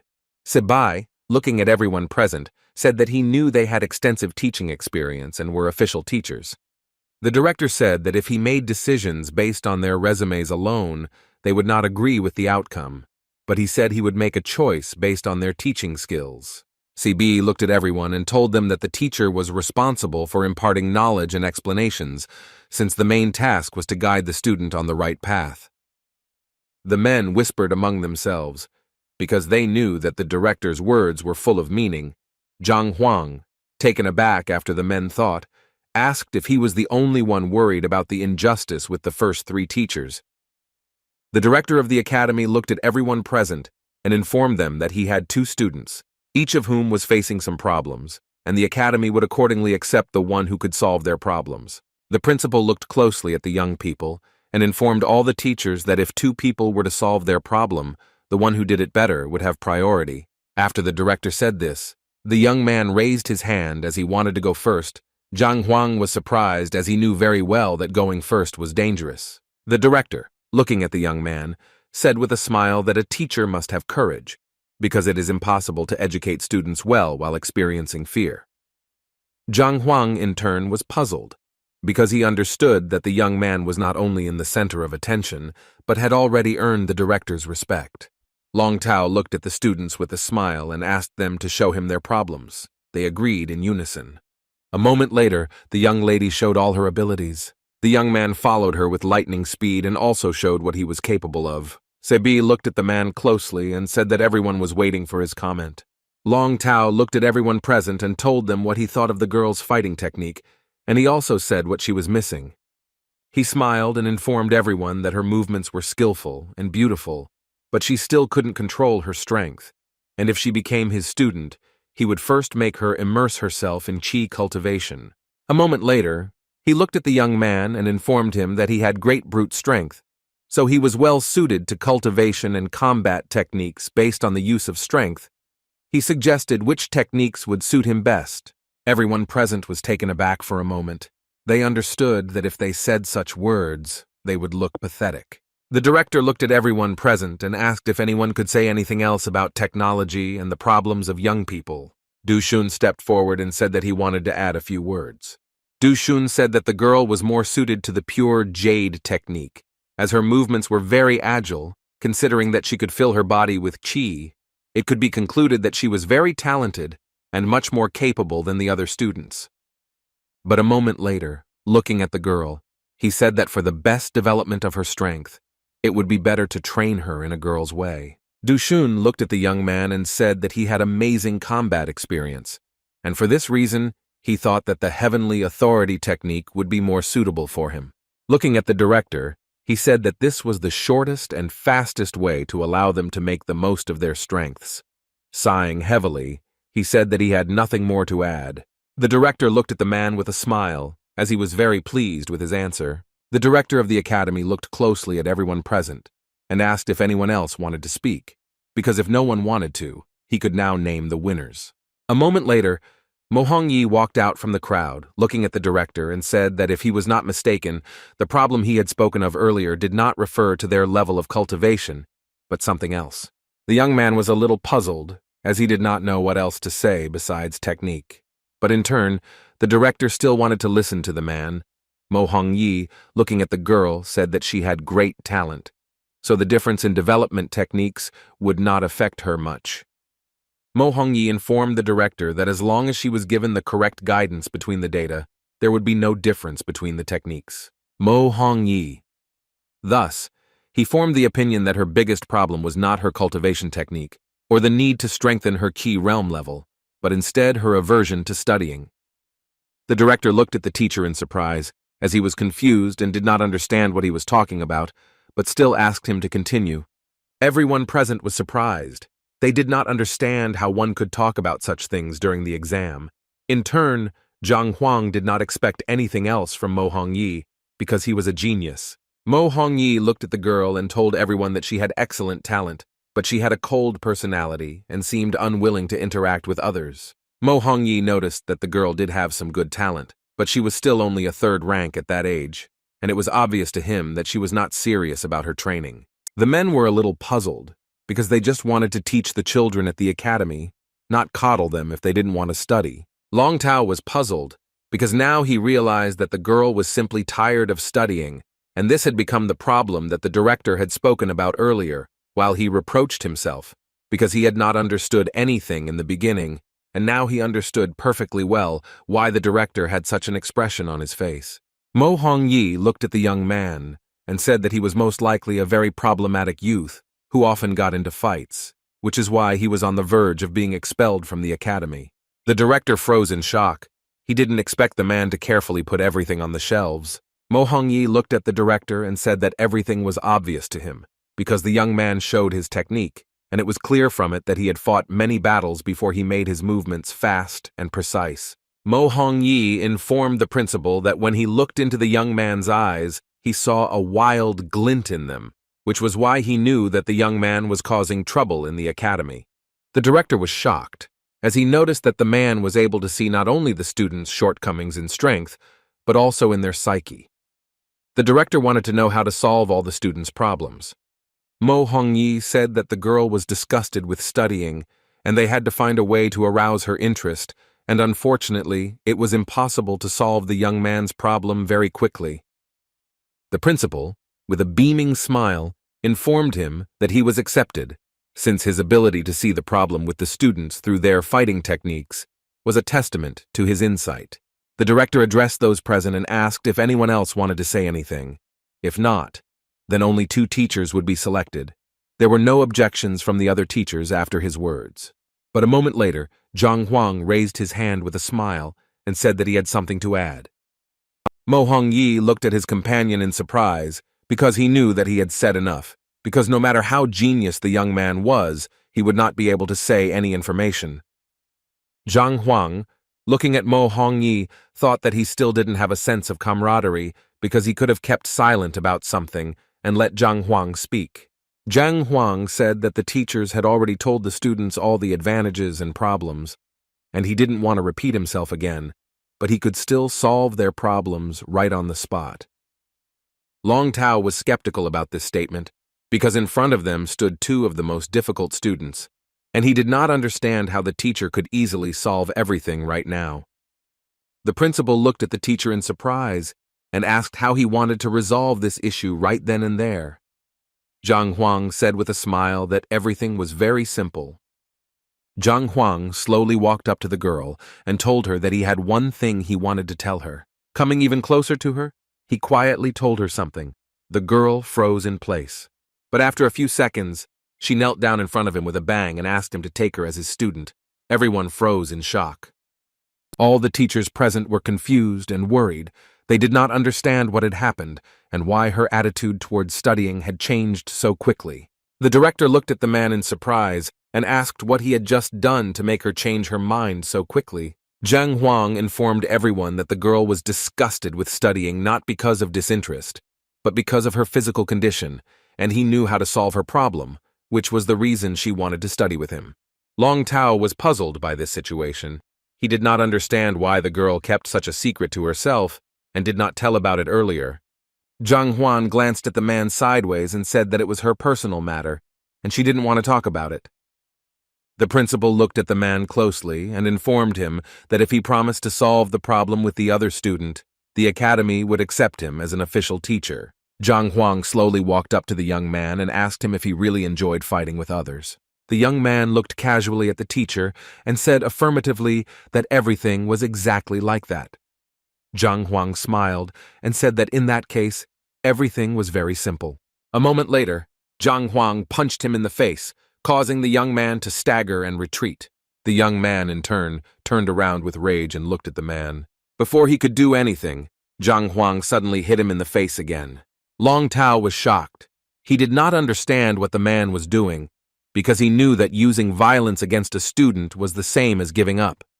The director ran up to them with lightning speed, shouting, "Zhang Huang." It was worth saying if he was going to beat the student. A moment later, the young man fell to his knees in front of the teacher and thanked him for saving him. He swore that he would never fight anyone again. Everyone present was in shock. They did not understand what the young man was talking about. Zhang Huang looked at everyone present with a smile, because he was glad that everything had been resolved well. Mo Hongyi looked at the teacher with a puzzled expression and informed him that he could not hit the students.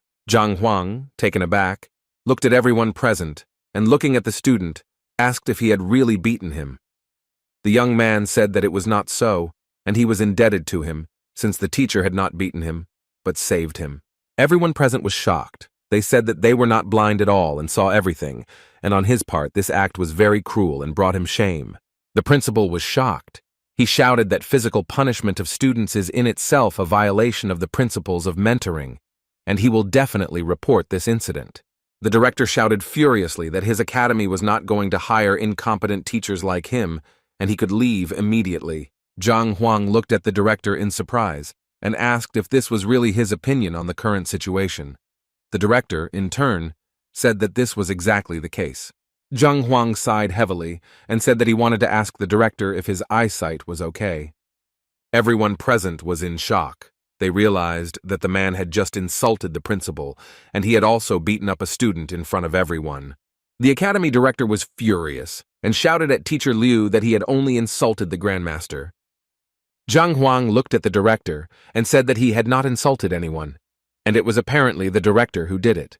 Zhang Huang informed the director that there was a blood-spoiled spider in the world, a unique beast, small in size, and it feeds on the blood of living beings, but what is more important, its poison is deadly. Zhang Huang informed everyone that if a warrior falls under the influence of poison, he does not die immediately. The poison affects his nerve endings and changes the person's personality. Mo Hongyi, in turn, was shocked by the young man's words and wondered if such a creature really existed, since he had never heard of anything like it before. Zhang Huang informed everyone present that the young man had been under the influence of poison for quite some time, which was why he was very aggressive. Zhang Huang asked everyone present if they hadn't noticed the young man's red eyes. The men were a little puzzled by what they heard, because they had seen his eyes, but they thought that this was the young man's unique technique. But it was all because of the deadly poison. The director was in shock. He couldn't believe what was happening. He couldn't understand how they didn't notice it. Zhang Huang looked at the principal and informed him that he did not just beat the student, but used a unique method to expel poison from the body. He asked the principal to look at the blood that remained on the floor if he did not believe him. The principal was shocked because he noticed that the stone slab was burnt. He was shocked because he realized that the teacher's actions were justified. Zhang Huang told the director that people usually died after several months of poisoning, but looking at the student's condition, he knew that he was now out of danger. Zhang Huang was shocked by the fact that the principal failed to notice that his student had been hit with deadly poison, and that he was now being accused of beating the student. The director, in turn, was taken aback. He did not know what to answer because he understood that he was to blame for the situation. Mo Hongyi looked at his companion and asked him to calm down a little, because poison masters are a very rare profession, and few people have heard about the effects of poisons, and it is natural not to know this. Mo Hongyi looked at his companion intently. He He was very surprised by his skill, but at the same time, he also knew that Zhang Huang was superior to him to some extent. Zhang Huang wanted to see it through to the end, because he was shocked that even though the student thanked him for saving him, the director still accused him of beating him. The director was puzzled. He sighed heavily and said that it seemed that he was not observant enough and did not deserve his title. Zhang Huang walked up to the principal and, patting him on the back, told him not to be upset and to continue studying diligently, without making such clear conclusions, without assessing the current situation. Everyone present was shocked. They did not expect to see something like this. They understood that the teacher was now behaving carelessly. Zhang Huang looked timidly at the principal and asked if he would accept him as a teacher. The director told the man that he was, of course, accepted into the academy. He understood that if a teacher was not accepted with such knowledge, then he was not worthy of the title of director. While standing in the backyard of the academy, the young man called his sister over and over again. Mu Xueqing looked at Meng Tao and asked if he had found out anything. She wanted to know if the man was reliable. He smiled and told her that he had found out everything. Meng Tao reported that Zhang Huang was simply an incredible teacher and was currently taking the exam to become a 2-star grandmaster, which was the reason he had left the capital for a while. She sighed heavily. After hearing this, she wanted him to be their teacher. Meng Tao knew that the academy, unfortunately, would not be able to afford to hire him. Mu Xueqing, in turn, understood everything perfectly well, but she wanted to attend at least one of the teacher's lectures. A moment later, she turned around and, looking at the young man, asked if the results of the teacher recruitment had been announced yet. He sighed heavily and informed her that there were no results yet. Meng Tao knew very well that there was a shortage of star teachers, so those who came were all ordinary teachers, and he doubted that they could teach them well. A moment later, a girl ran up to them in a hurry and said that things were going very badly for them. Mu Xueqing looked at her friend in surprise and asked why she was panicking. After all, she had asked her to keep an eye on the elders' hall until the new teacher was brought to them. She didn't understand why her friend had returned so early. The young lady, breathing heavily, looked at her friends and said that teachers had already been chosen for them. She said excitedly that she saw the principal hand over the teacher's badge from their class to the young mentor. Mu Xueqing asked her friend what else she saw. The young lady was shocked and shouted to them that the teacher had beaten the student to such an extent that he had started vomiting blood. The young people were taken aback and looked at each other, because they knew that the academy never allowed teachers to do such a thing. Mu Xueqing looked at her friend in surprise and asked if the principal had really handed over such a teacher to the leadership of their class. She sighed heavily and said that it was true. The girl said in surprise that the teacher grabbed the brooch and headed straight to their class, and he would come to them soon. Mu Xueqing was shocked by what she heard, wondering how such a person could appear in their academy. Meng Tao said that it seemed like their academy found their class to be uncontrollable, and for that reason they wanted to beat obedience into them. As Mu Xueqing left, she told the young people that they should gather their entire class together as they needed to discuss everything quickly. Some time later, the young people managed to gather their entire class. They passionately discussed the situation until their teacher came to them. Zhang Huang finally reached the hall where his class was supposed to be after some time. Mu Xueqing told everyone present that they could put pressure on the new teacher, and when he came to them, she would say that she had met Zhang Huang, who was going to accept her as his disciple. The young man smiled and told her that it was a very good idea, since then they would be able to break his thought. But they were all very puzzled, since they were worried that they might get into trouble for using Zhang Huang's name for their own purposes. Mu Xueqing said with a smile that they didn't have to worry about it since it was almost impossible to meet Zhang Huang in everyday life. She asked everyone present to treat the new teacher with respect. The young men asked the girl with admiration if she would really be Zhang Huang's student. They hoped that when she became a full-fledged student, she would be able to arrange a meeting with the teacher. Zhang Huang slowly walked into the classroom and heard their conversation. He froze in surprise for a moment, because he had never met her before, and did not understand why she said such things. The young lady, smiling, informed everyone present that the teacher was currently taking an exam, but upon his return, she would still ask him to give them one lecture, even though it would be very difficult. A moment later, The young people stopped talking because they saw a man in the classroom. Zhang Huang looked at them with a smile and said that he came on the orders of the academy to become their teacher. Mu Xueqing looked at the new teacher in surprise because she had imagined him differently. A moment later, they all bowed politely to the teacher and greeted him. He smiled and introduced himself and informed them that from now on he would be guiding and developing them. Zhang Huang asked if she had really met the famous teacher Zhang. He asked her what the teacher himself looked like. The lady smiled timidly and began to describe the teacher's appearance, saying that he had a muscular build and a delightful smile, and that he gave the impression of being untainted by the world, like a deity in heaven. Zhang Huang looked at the girl intently and asked why he decided to accept her as his disciple. She hesitated, but a moment later said that yesterday she had helped the teacher with a small task, and he, realizing her talent, decided to accept her as a student.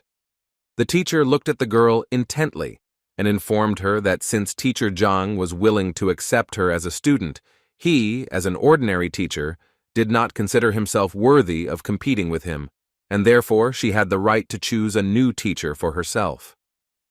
A moment later, he handed the young lady her token. The young lady was shocked. She didn't expect to hear such a thing.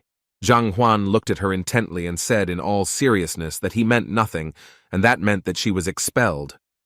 The young lady in turn was shocked. She, taken aback, asked the teacher if he was really joking, because she understood perfectly well that all the teachers wanted to take her under their wing, because she was a genius. He sighed heavily and said that he did not joke with such things, because she decided to use cunning to deceive her teacher. He did not understand what use she was now. She was shocked because she knew perfectly well that the teacher was a little strange, but this was too much on his part. She assumed that he would not believe her, but would be scared. A moment later, the young lady cried out that she had not deceived the teacher. He looked at her intently and said that when he entered the room, she did not notice him and continued chatting with the others. Zhang Huang said angrily that she had decided to ignore the teacher's presence by drinking. He also informed her that she had used Grandmaster Zhang's name to oppress him. He said that she had still violated several rules of the academy with her behavior. For this reason, she could already be expelled from the academy. He looked at her intently and asked if she wanted to tell him something. Zhang Huang knew very well that the academy's student rules were posted all over the academy, and he in turn remembered them well. Mu Xueqing was puzzled and didn't know what to answer the teacher.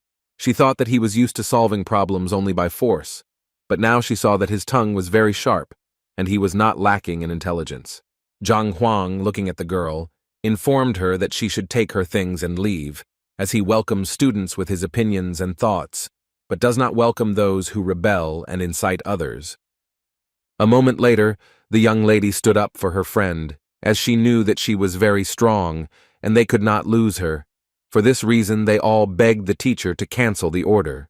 Zhang Huang glanced sideways at the girl, assessing her strength.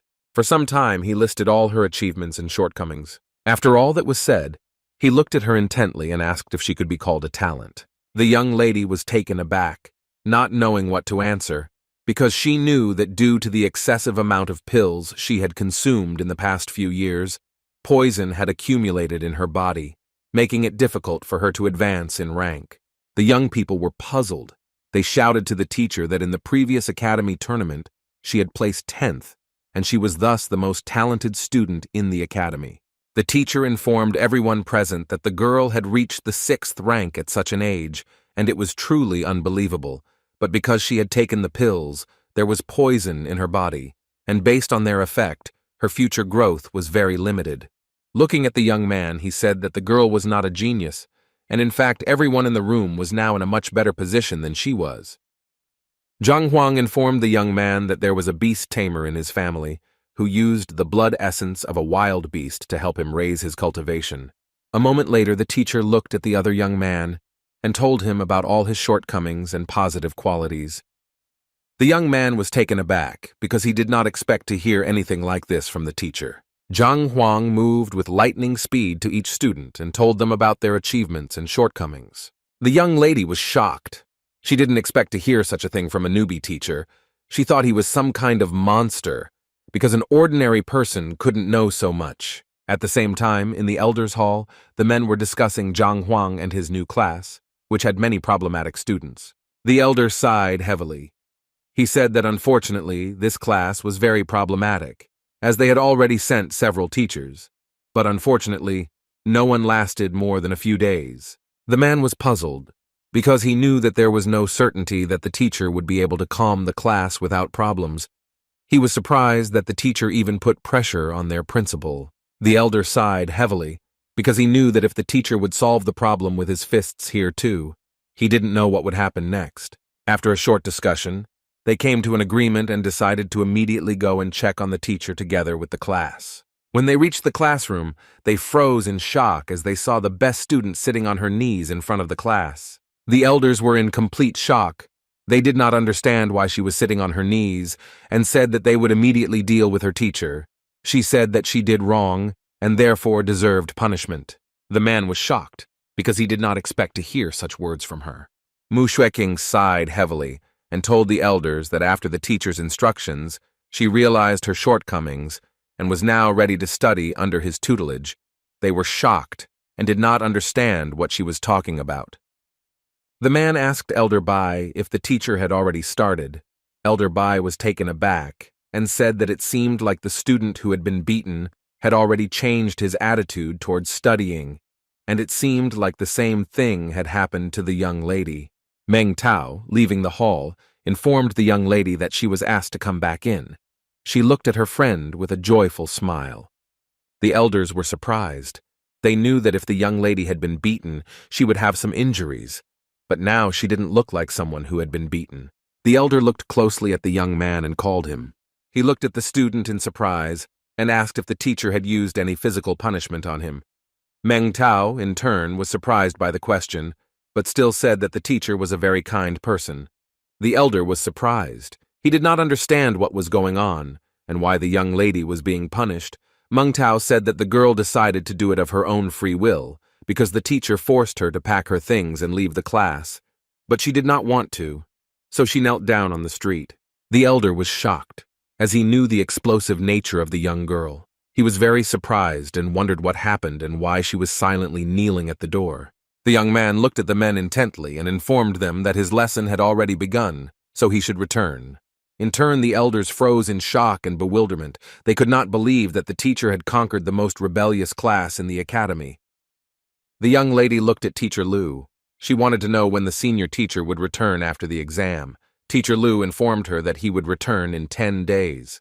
She sighed heavily as it had been a very long time. The teacher smiled and told her that he could take her and show her the city. Yuan Tao in turn was very happy when he heard this. The teacher smiled and suggested that they visit the academy, since from time to time the grandmasters from the pavilion would go there to give lectures, and he suggested that it would be very useful for them to take a look at the academy. The students were intrigued because they knew that their teacher would not return very soon anyway, and they could take a look at the academy. It didn't take more than a few hours for almost all the students in the team to advance in their development with the help of the new teacher, as the teacher solved all the students' problems with simple hints. The young lady was shocked by this situation because no matter what the problem was, the teacher easily solved everything with one piece of advice. The teacher looked at the last student and told him that he could tell him what was bothering him. The young man looked at the teacher and said that, unfortunately, Lu Chun did not like to talk. The teacher looked at the young man closely, for he knew that he had been turned away because of his mediocre pedigree and poor ability, and he had held out for 7 days and nights before being allowed in. Zhang Huang understood very well that this required great willpower, but there was little time for self-improvement. Zhang Huang looked at the student and asked if the technique, the cultivation that he was currently practicing, was really a frost martial technique. The young man nodded in confirmation. Meng Tao told the teacher that they had been together for more than 2 years, but during all this time the young man had said no more than 3 sentences. Zhang Huan looked at the young man with a smile and informed everyone that he would make him say more than 3 sentences now. He slowly walked up to the student and informed him that if he continued to train like this, he would not reach the 6th rank even in 10 years. Zhang Huang looked at the young man intently and informed him that he would not even be able to carry out his revenge. The young man froze in shock. A moment later, he looked at the teacher with fury, because he did not understand how he could know about his place. He furiously asked the teacher how he knew that his true goal was revenge. The young people looked at each other in surprise. as they could not even imagine that their friend had such a goal. Zhang Huang told his student that he did not need to worry about how he knew about it, but still, because he hid his experiences too deep inside himself, he was stopping himself from achieving a breakthrough. Zhang Huang, in turn, told the student that he need not worry, and that he would be able to achieve his revenge within 10 days. The young man was shocked by this statement. Zhang Huang looked at the student and said that he could believe him or not, but he only had one chance.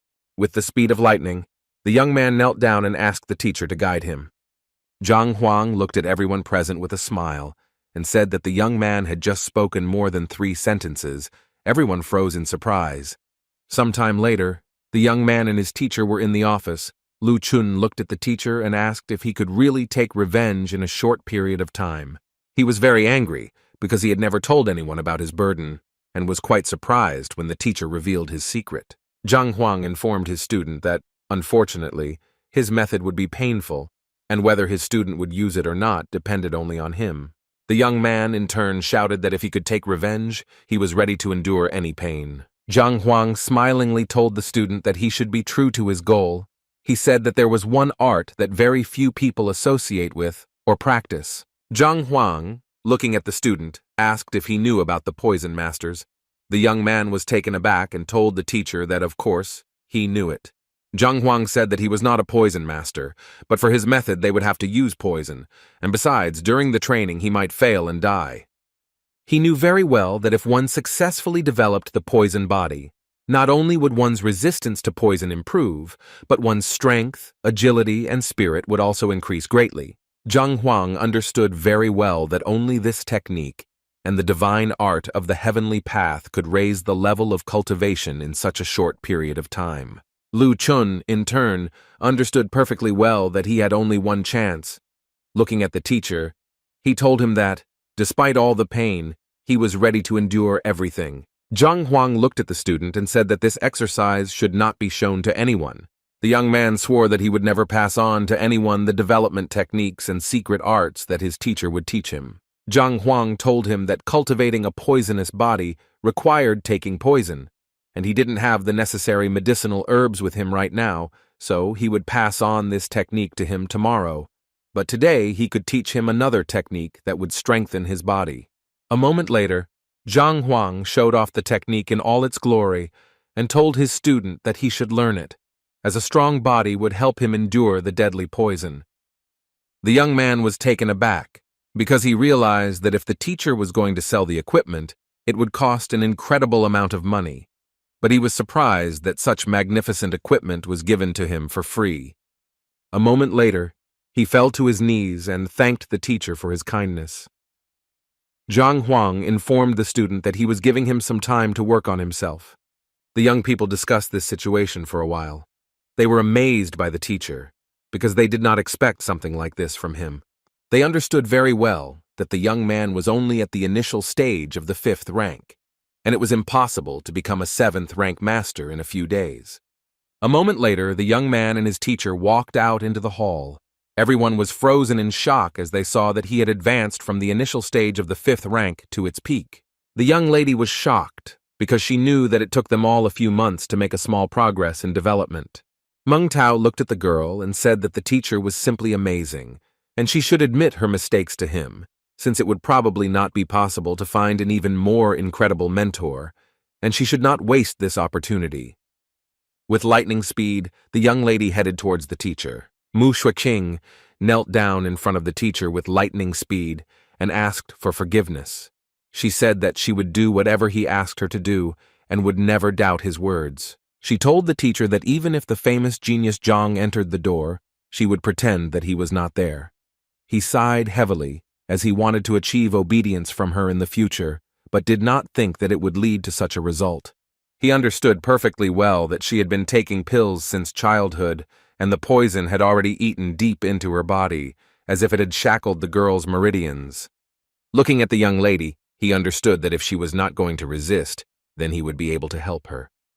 Zhang Huang said that the situation is very complicated and serious, but with the right method, it can be helped, and they can easily achieve the neutralization of the effect of the drugs.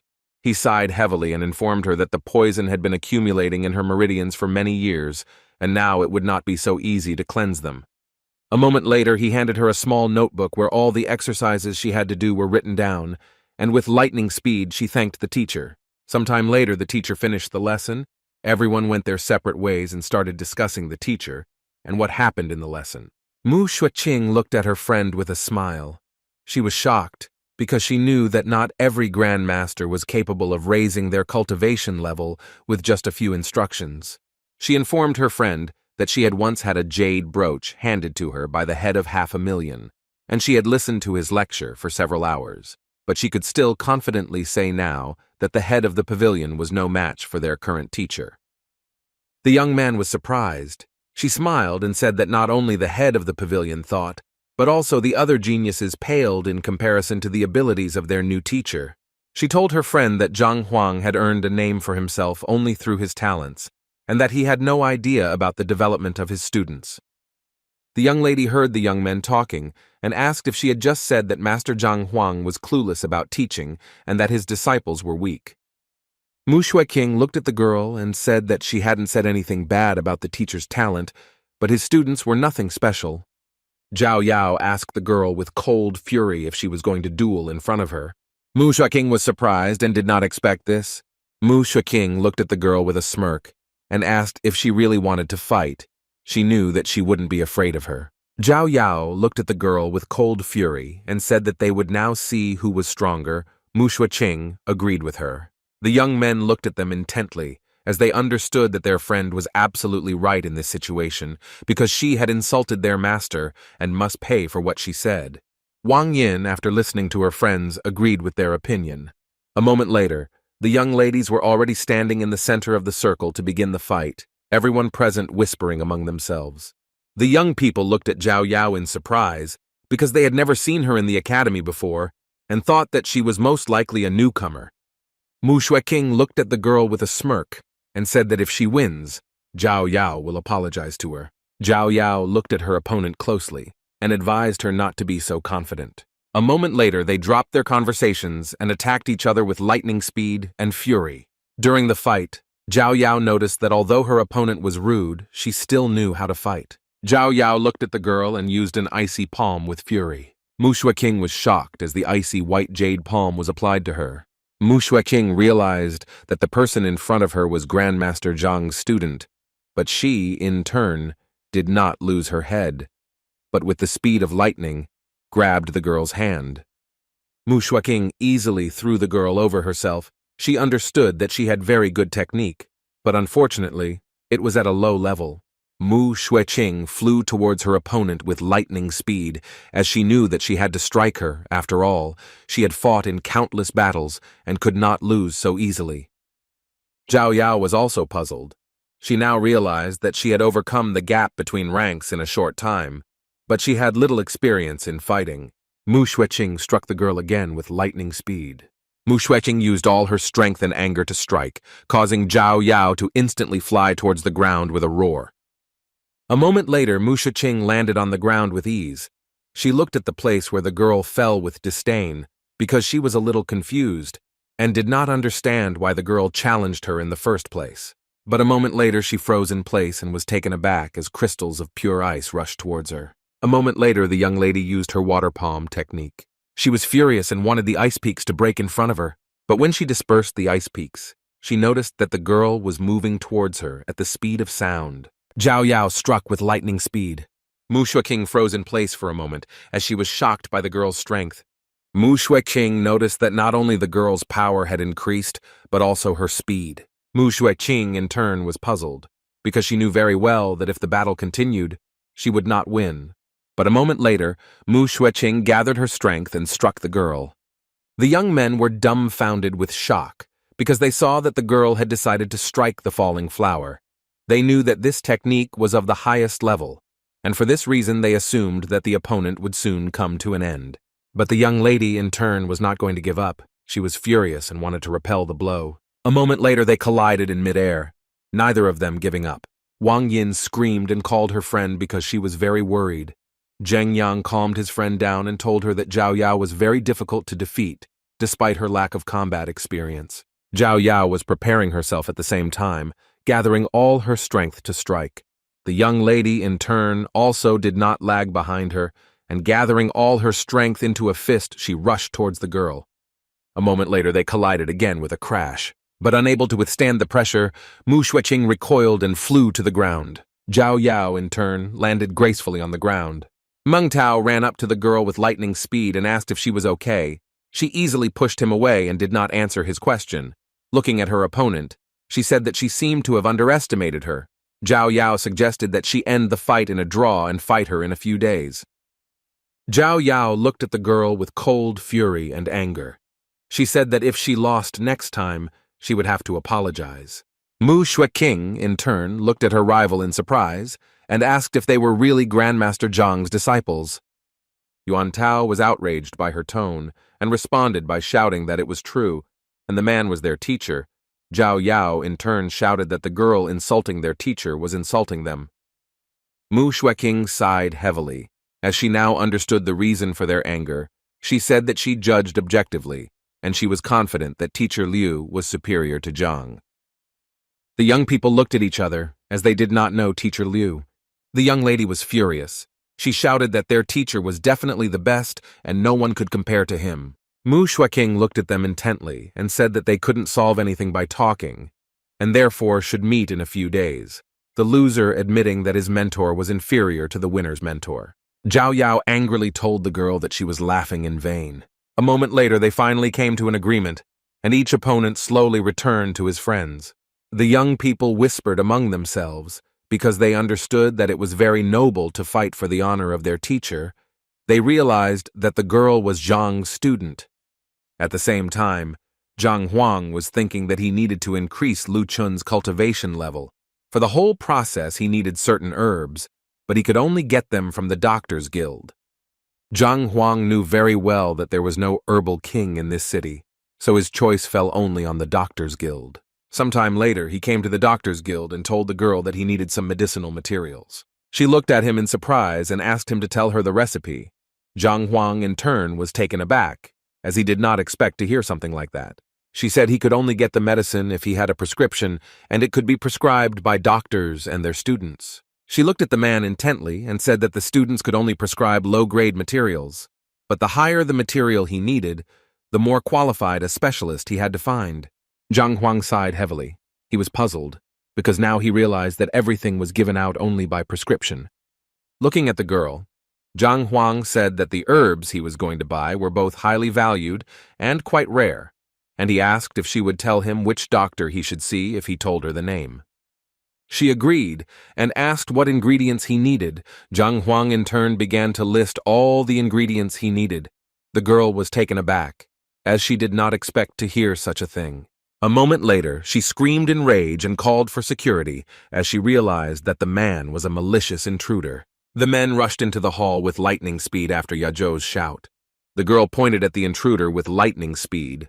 Zhang Huang, taken aback, said that he was a teacher from the academy, and therefore came here only to buy medicinal herbs. The man apologized to Teacher Liu and also asked the girl what happened. Yazhou hesitated and said that although he didn't have any prescription, the gentleman said that he wanted to buy some forbidden medicinal herbs. She began to list all the herbs that he wanted to buy. The man looked at the teacher intently and informed him that the medicinal herbs he wanted to buy contained a deadly poison, so the guild considered them forbidden, and even if he had the recipe, they would not be able to sell them to him. The man said that if the doctor came personally, they could sell him these herbs. Zhang Huang, in turn, sighed heavily. He wondered if he could buy them himself. The man said with a smile that these drugs were extremely toxic, and in order to keep people from using such herbs for evil purposes, the guild had banned their distribution. He hoped that the teacher understood everything. Zhang Huang sighed heavily. He now realized that he would have to take the exam to become a doctor. In turn, he was a little puzzled, because he could not think that this purchase could turn out to be such a difficult matter. Everyone present was shocked by his words, as they understood that he was now going to take the medical exam. The man looked at the teacher intently and asked the question, but informed him that the medical exam was not as easy to pass as he thought. Zhang Huang, in turn, understood this perfectly well. A moment later, he looked at the man closely and asked if he could find out where the exam was being held. The man smiled and pointed him towards the doctor's hall. As he left, Zhang Huang asked them to prepare the medicinal herbs he had named earlier, since after passing the exam he intended to return and pick them up. The girl considered the teacher abnormal. The man, in turn, agreed with her, because the teacher must understand that this task is not easy. A moment later he returned and asked them how the medical exam was conducted, and also asked what books he should read before the exam. The man smiled and said that basically the exam for a doctor is similar to the exam for other professions. It is divided into theoretical and practical. He told the teacher that when he enters the doctor's hall, special staff will take care of everything. Zhang Huang thanked the man with a smile for the information he provided. He was taken aback and said that he did not need to be thanked at all, but in turn he thought that the teacher was crazy. The man sighed heavily and informed the young lady that they had to wait for the results anyway, but for now he had to leave as they had to continue patrolling. Looking at the girl, he said that they would see each other later, but a moment later they were both taken aback as they heard a loud crash. I told Joe the man that the sound came from the doctor's room. He was taken aback and wondered if the teacher had reached the wall of thought.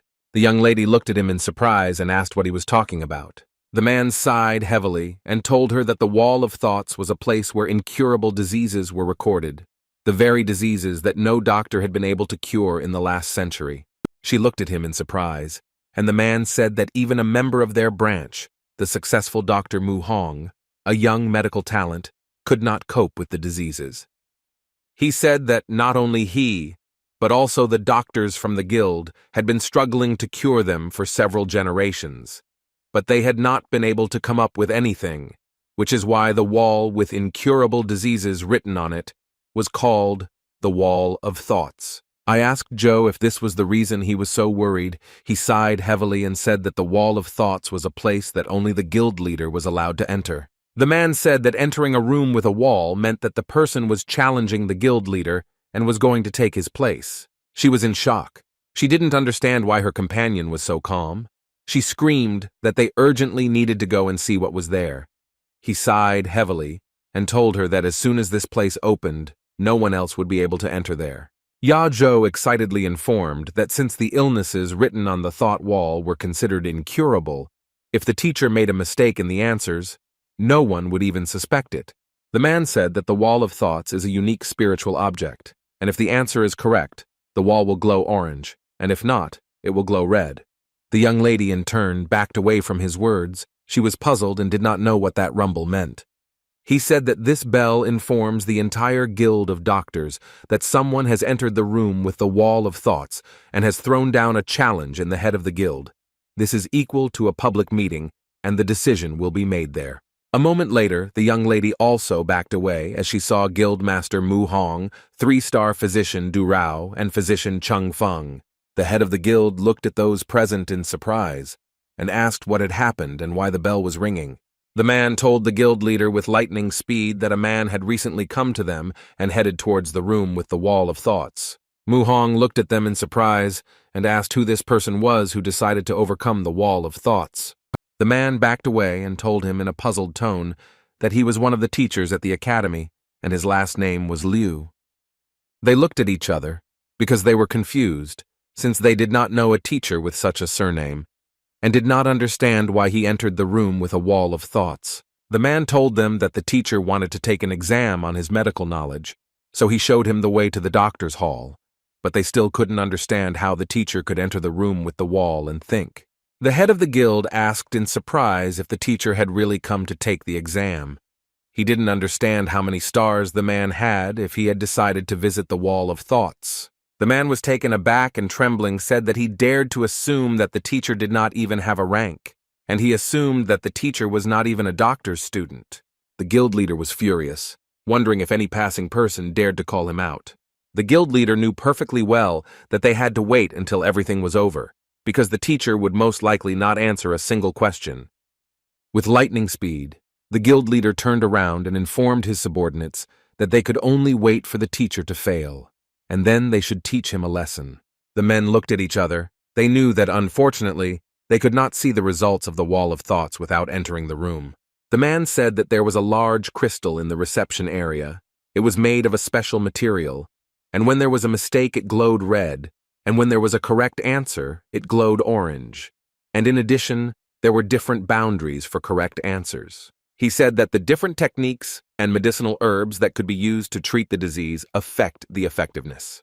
He remembered that when the guildmaster was searching for a cure for illnesses on the wall of thought, he managed to find a cure for several illnesses, which was why each of his methods caused several beams of orange light to appear. The guild leader was taken aback when he realized that the teacher had finished answering one of the wall of thought cases, which is why he was surprised when he saw the orange light. Mu Hong didn't understand how this was possible, since all cases had long been considered unsolvable. He told his subordinates to watch the light carefully. After a while, everyone was taken aback, as they realized that the teacher had not only answered correctly, but had also exceeded his potential level. The guild leader was shocked as he saw that the answer was perfect. Now he realized that in the history of several thousand years since the emergence of the kingdom, no one had ever even heard of an effective method of ideal treatment. The head of the guild was in his turn furious, because he understood that a guy who knew nothing about medicine had come up with such a recipe. He did not understand what was going on at all. The guild leader looked at the man with anger and asked if he hadn't just said that the teacher didn't know anything about medicine. He didn't understand how he could give such an answer. The man was taken aback, not knowing what to answer. Trembling, he said that the teacher was just lucky, and he definitely wouldn't give the correct answer to the next question. Mu Hong looked at the man with fury and asked how he could blame the perfect recipe on luck. A moment later, the guild leader turned around as he saw that the teacher had once again answered the question perfectly. The guild leader was furious because the teacher gave 18 correct answers.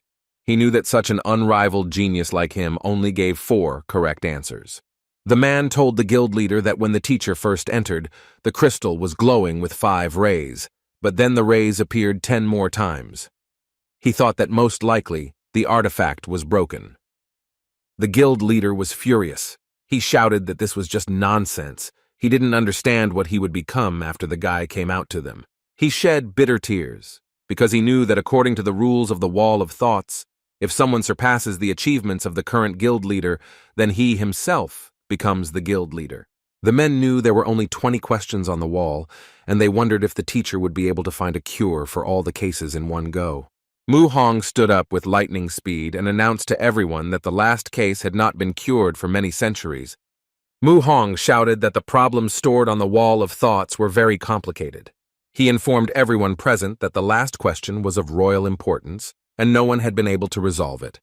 A moment later they were taken aback, as they noticed that the teacher had solved the 19th question as perfectly as the previous ones. They stared at the ball, waiting for the final answer. The emperor asked his subordinate if he was really saying that someone had challenged the head of the guild, the doctors, and in one go solved 19 questions on the Wall of Thoughts. The man confirmed that this was exactly the case. The emperor had previously believed that the man was already a master in the path of medicine, and had most likely already reached the level of a 5-star doctor.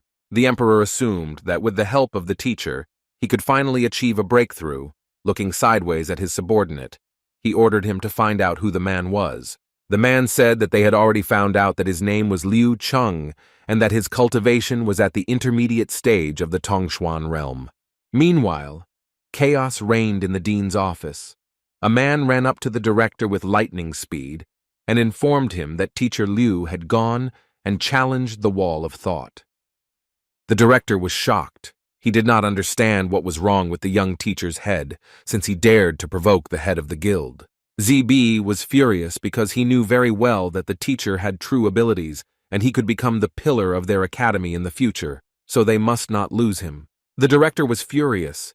He wanted the head of the guild immediately for the whole day, because he understood perfectly well that the test of the Wall of Thoughts was equivalent to an attempt to wrest power from the current head of the guild. The man was taken aback and asked the director to wait a bit and calm down. The director was taken aback and looked sideways at his subordinate. He asked if it was really too late already. The man sighed heavily and asked the director to keep quiet for a while, because the teacher had successively solved 19 questions on the Wall of Thoughts and provided the ideal treatment method for each of them, and now the entire guild of doctors was in complete confusion. The director looked at the man with distrust.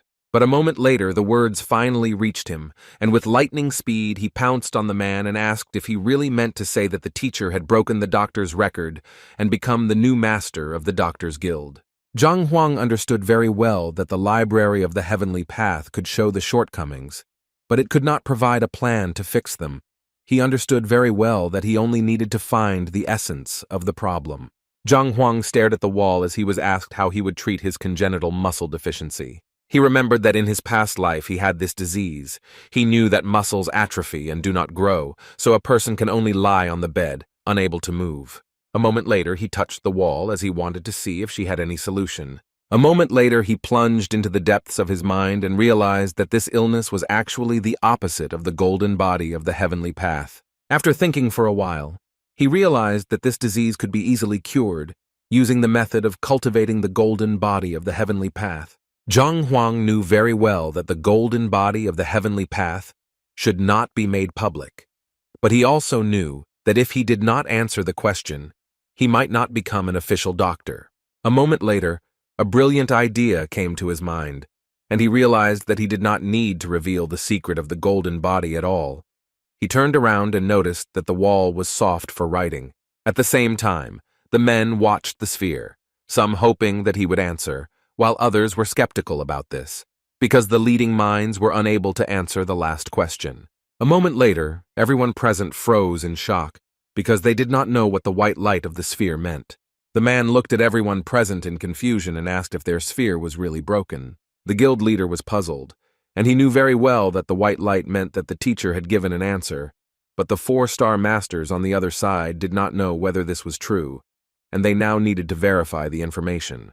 The men looked at each other in surprise, not realizing that the teacher's knowledge most likely exceeded the skills of a 4-star doctor. The guild leader was puzzled because he did not understand what answer the teacher gave. The man looked at the guild leader and asked what rank they should give to the teacher who answered all the questions. The guild leader was puzzled. He asked everyone present to stop calling him that, because the teacher had surpassed him several times, and now he would become the new leader. A moment later, Zhang Huang slowly walked out of the hall, but after a few seconds he froze in place in surprise. Zhang Huang looked at everyone present and asked in a casual tone whether he had passed the medical exam. The man, taken aback, told the guild leader that he seemed to be joking. Zhang Huang, in turn, looked at the men with bewilderment, as he did not understand what they were talking about. But a moment later, everyone present, showing respect to the head of the guild, bowed to him. Zhang Huang sighed heavily, as he was told everything that had happened. He was a little puzzled after all.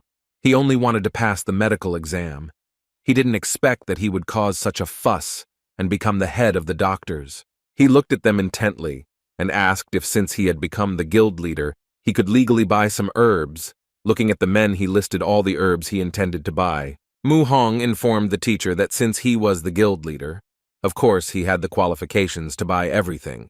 But unfortunately, they didn't have all the herbs he asked for.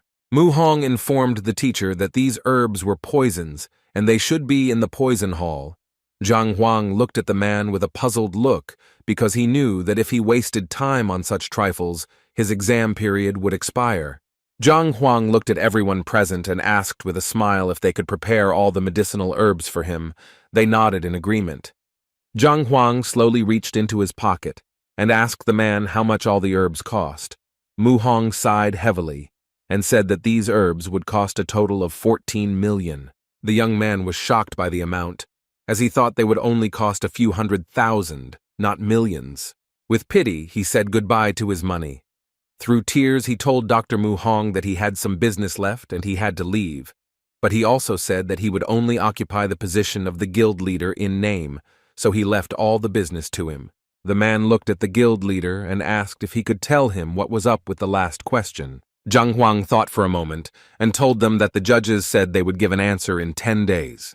Mu Hong sighed heavily and said that it seemed like the doctors on the other side were really confused, and for that reason, they needed to check the answer. Zhang Huang said goodbye to them as he left. He was surprised and did not expect at all that he could become the head of the Doctors Guild, because he only wanted to help his students. Mu Hong looked at everyone present and said that they needed to hold a general meeting where the new guild leader would fully receive his powers. A moment later, the alliance leader was informed by the doctors that they had found a way to cure Lian Air. The head of the Doctors Guild, Sen, said that they were not sure whether this treatment was effective or not, so they wanted to give it a try. The man angrily asked them if they had gone crazy and wanted to use his daughter as a guinea pig. Chief Meng bowed politely and said that he had no intention of doing so. He told the alliance leader that if he did not want to put the princess at such a risk, then they would not speak of it anymore. The head of the doctors said that they were indeed helpless against the illness that the princess was suffering from, but only today, a doctor from the kingdom provided them with a plausible treatment method to test. The head of men reported that the man had overcome the wall of thought for half an hour and answered almost all the questions. After a short pause, he looked closely at the head of the alliance and reported that all the man's decisions had reached the level of ideal. The head of the alliance looked at the man in surprise, as he was shocked by what he heard. The head of the doctors said that they would like to try his method, and if it is successful, the princess will be able to fully restore her health. Chief Meng looked at the alliance chief intently and informed him with regret that, unfortunately, the princess did not have much time left, and so they would like to try all appropriate methods. He sighed heavily and said that even if the treatment method was ineffective, it was still better than doing nothing at all. The man sighed heavily and informed the head that he could begin. Chief Meng slowly approached the princess, greeted her, and also asked for forgiveness for his rudeness. The young princess said with a smile that everything was fine and he could begin treatment. A moment later, he used his power. A few minutes later, energy enveloped the princess from head to toe, and she began to float in the air. The man sighed heavily and concentrated, because he knew that first he needed to press on the right points. Then he smoothly lowered the energy into the princess's body. The man screamed and called his daughter as he was very worried. The head of the Doctors Guild concentrated all his power and directed it at the princess, while the princess was floating in the air, enveloped in energy. But a moment later, she fell to the ground with a crash. The leader of the alliance looked at his daughter with concern and asked the leader of Meng if the treatment had helped his daughter. The leader of Meng in turn was worried, because it was not clear yet. They froze in shock as they looked at the princess, who was enveloped in thick smoke. A moment later, the princess concentrated all her energy into her fist with fury. With the speed of lightning, she flew to the ground and struck a very strong blow. Everyone froze in shock, and in unison the men wondered if their eyes were deceiving them. The man, in turn, knew that his daughter had been diagnosed with congenital muscle deficiency. Even at birth, pain and suffering accompanied her like shadows. She had to put up with absolute immobility. He was shocked. He didn't understand how she was able to jump off their bed immediately after completing the treatment, not to mention punching in all directions. He looked at his daughter in confusion and asked if she was completely recovered. The young princess, with a joyful smile, informed her father that she was completely healthy. A moment later, she kicked the ground with a beaming smile, and a few seconds later, a piece of stone was floating in the air. With lightning speed, the young lady caught the piece of stone, and after a few seconds, she easily crushed it in her hand and informed everyone present that she felt boundless power flowing through her body. The man asked the guild leader if he could find out which kingdom the person who provided this treatment method to his daughter was from, because he wanted to thank him personally. A moment later, the guild leader told about the man. The lady told her father with a smile that he did not need to do that because she was healthy and she wanted to go out and take a walk. For that reason, she wanted to meet the man in person and thank him because he had saved her. Sometime later, Zhang Huang, as he walked, thought that it would be appropriate for him to meet Zhang Shu in this very appearance, since he had put on shoes, inspired respect in him in his current state. A moment later, he arrived at Grandmaster Zhang's temporary residence in the Tanwu Kingdom. The young man, with the speed of lightning, pounced on his master and embraced him by the leg, as he thought that he would not be able to see him for a long time. He shouted to the master that he missed him very much. Zhang Huang pushed his secretary away and said that he understood him. Zhang Huang looked at the man closely and asked if Zhang's disciples were there. The man didn't have time to say anything when suddenly a scream was heard. Yuan Tao walked into the residence with lightning speed and shouted to Grandmaster Liu, "Bad news! Zhao Yao was injured." Yuan Tao looked at the men closely and said that their friend was injured by a vile girl. For this reason, he asked the teacher to save their friend.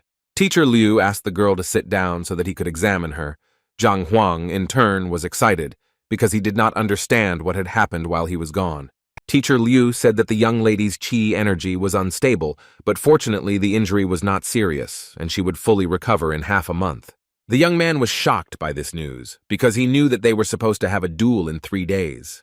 A moment later, Teacher Liu introduced the young students to their teacher, their mentor, Yan Huang. A moment later, the young men knelt before the teacher and greeted him. Zhang Huang asked them to leave, as he knew that there was no need for them to bow before him. He looked closely at the young people and asked what had happened. Yuan Tao told the teacher that they were wandering on the street and came across a girl who insulted their teacher, so Zhao Yao got angry and challenged her to a duel, but the opponent turned out to be stronger. Zhang Huang looked at the young man in surprise and asked if the girl had humiliated their teacher. A moment later his face changed and he laughed very loudly while telling them that the students still had to defend the honor of the teacher, and he also praised them. Zhang Huang looked at the student with a smile and said that she should be ashamed of being beaten when she herself challenged her opponent. The young man told the teacher that their friend was in no way inferior to the girl, only her techniques were more developed than Zhao's. Zhang Huang asked in surprise what he was talking about. Zhang Huang looked closely at his students because he remembered which martial art he had passed on to whom, and now he understood what the problem was. He slowly approached the young lady and said that he would now try to examine her. The young lady froze in surprise on the spot as he only made one move, but she felt not only her wound healing but also her strength growing. It seemed to her that she was close to a breakthrough. Teacher Liu looked at Yan Huang in shock, as he had cured the lady, who needed half a month to recover, with his qi. Zhang Huang, in turn, understood perfectly well that the young elegy did not have a serious injury, and he could easily use just qi to treat her. Zhang Huang looked at his disciple closely and asked what he meant when he said she would have another duel in a few days. A moment later, the young men explained. Zhang Huang informed the girl that since her teacher was currently taking an exam, he could pass on the new martial technique to her on behalf of the teacher.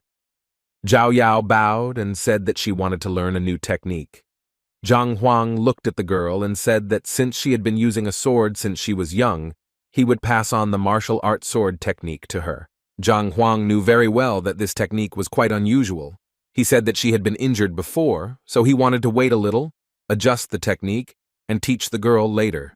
Zhang Huang told the girl that she could rest for now, and he also asked Sun Qiang to bring Jiang Shu. Sometime later, Zhang Huang met with Jiang Shu and said that he needed some medicinal herbs and that he wanted to know if the man had them. Jiang Shu informed the teacher a few seconds later that he had everything. Zhang Huang asked how much these medicinal herbs cost, since he didn't have the required amount now, but he could bring the money later. Jiang Shu smilingly told the teacher that he didn't even have to give the money, since he had already done a lot for him. Zhang Huang, in turn, disagreed with him and told the man that he would pay regardless of the cost of the herbs because he did not want to profit from him. Jiang Shu said in a puzzled tone that these herbs were very old and they were worth 20 million gold coins in total. Zhang Huang, in turn, was shocked by this amount because he knew that even if he sold himself, he would never be able to earn such a sum. Zhang Huang was puzzled because he only wanted to take a disciple, raise his strength, and earn his trust, and he could not have imagined that such persistence would lead him to bankruptcy.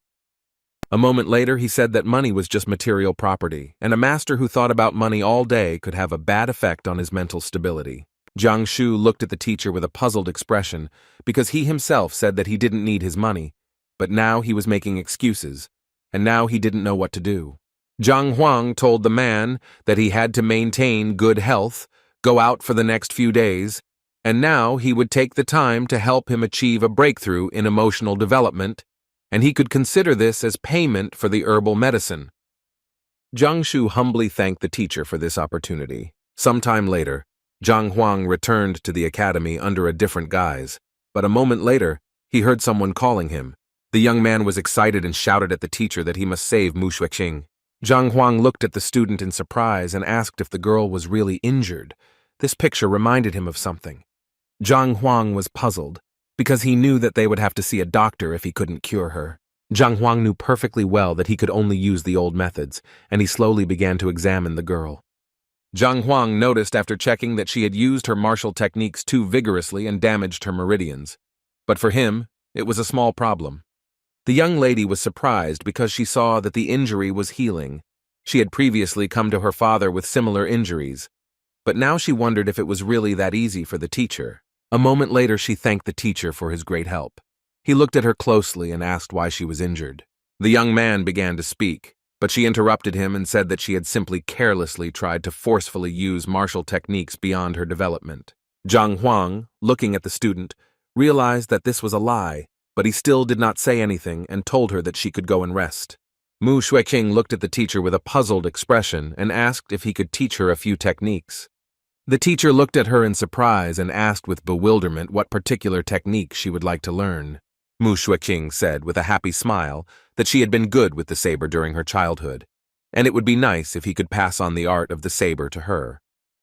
Zhang Huang was a little puzzled by this statement, because he knew that girls usually preferred swords that were light and elegant, which suited their character.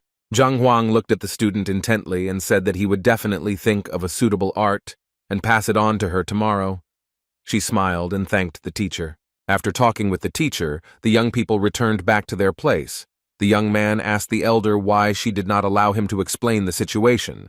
Mu Xueqing asked what he was going to tell the teacher. Mu Xueqing looked at him intently and asked if he really meant that she was injured during a fight with a student. She knew that if the teacher knew about such a thing, he would make her apologize. The young man hesitated, not knowing what to answer, but she said that she sincerely thought that their teacher was even better than the Grandmaster.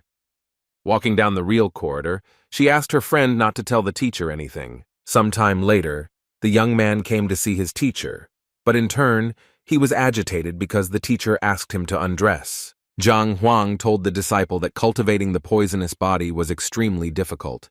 This technique of improving the physical body was at least at the highest level, and for this reason, he would help him. Zhang Huang, in turn, was very happy because he knew that he would now try out a new technique. Turning around, he was dumbfounded because he did not understand what his student was doing. Taken aback, he shouted that he did not need to undress to his underwear. A few minutes later, Zhang Huang asked his student to try not to die, because if he held out until the end, he would finally break out of the cocoon and turn into a butterfly. A minute later, Zhang Huang took action, mentally calculating how much time it would take Lu Chun to master the technique. He understood that in order to speed up the entire process, he had to use his own ki to raise his cultivation level. Zhang Huang knew very well that the young man knelt at the entrance of the academy to come under the tutelage of the teacher. Besides, he did not reveal his secret for a long time. For this reason, the teacher thought that his student was not comparable to others. After the teacher passed on the technique to Lu Chun, he was torn apart and writhing in agony. A moment later, the young man sighed heavily, as he couldn't believe that he had actually broken through so quickly and reached the 6th rank. Zheng Yang looked at the disciple intently and informed him that he should not move as it was not over yet.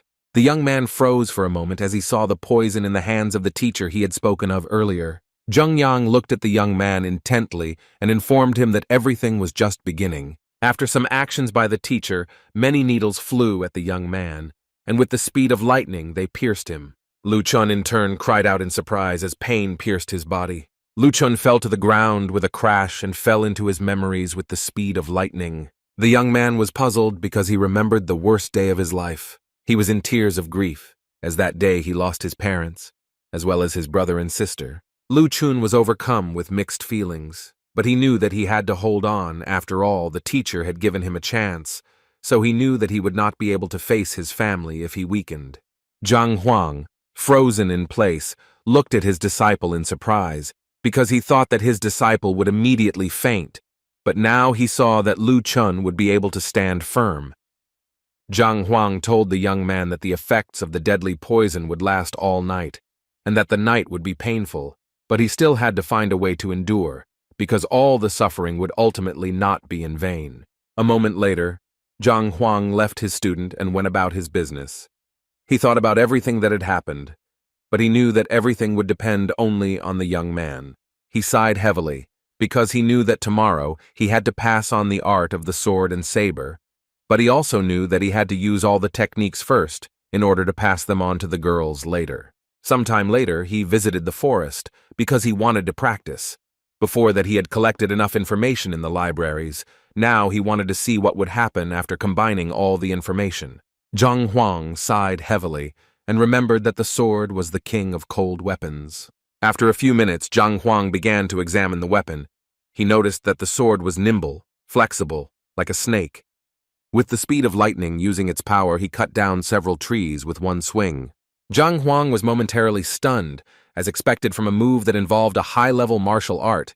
It was significantly more powerful than the previous Divine Fist, Path, Heaven, and Heaven Path spear techniques. Zhang Huang looked closely at the saber, wanting to know what it could do. A moment later, with one light swing of his saber, he cut through the tree and the huge stone with lightning speed. Zhang Huang froze in place for a moment, as he knew that he had to simplify this technique before passing it on to his students. Otherwise, it might cause them to go crazy. A moment later, he looked back and saw the damage he had caused to the forest.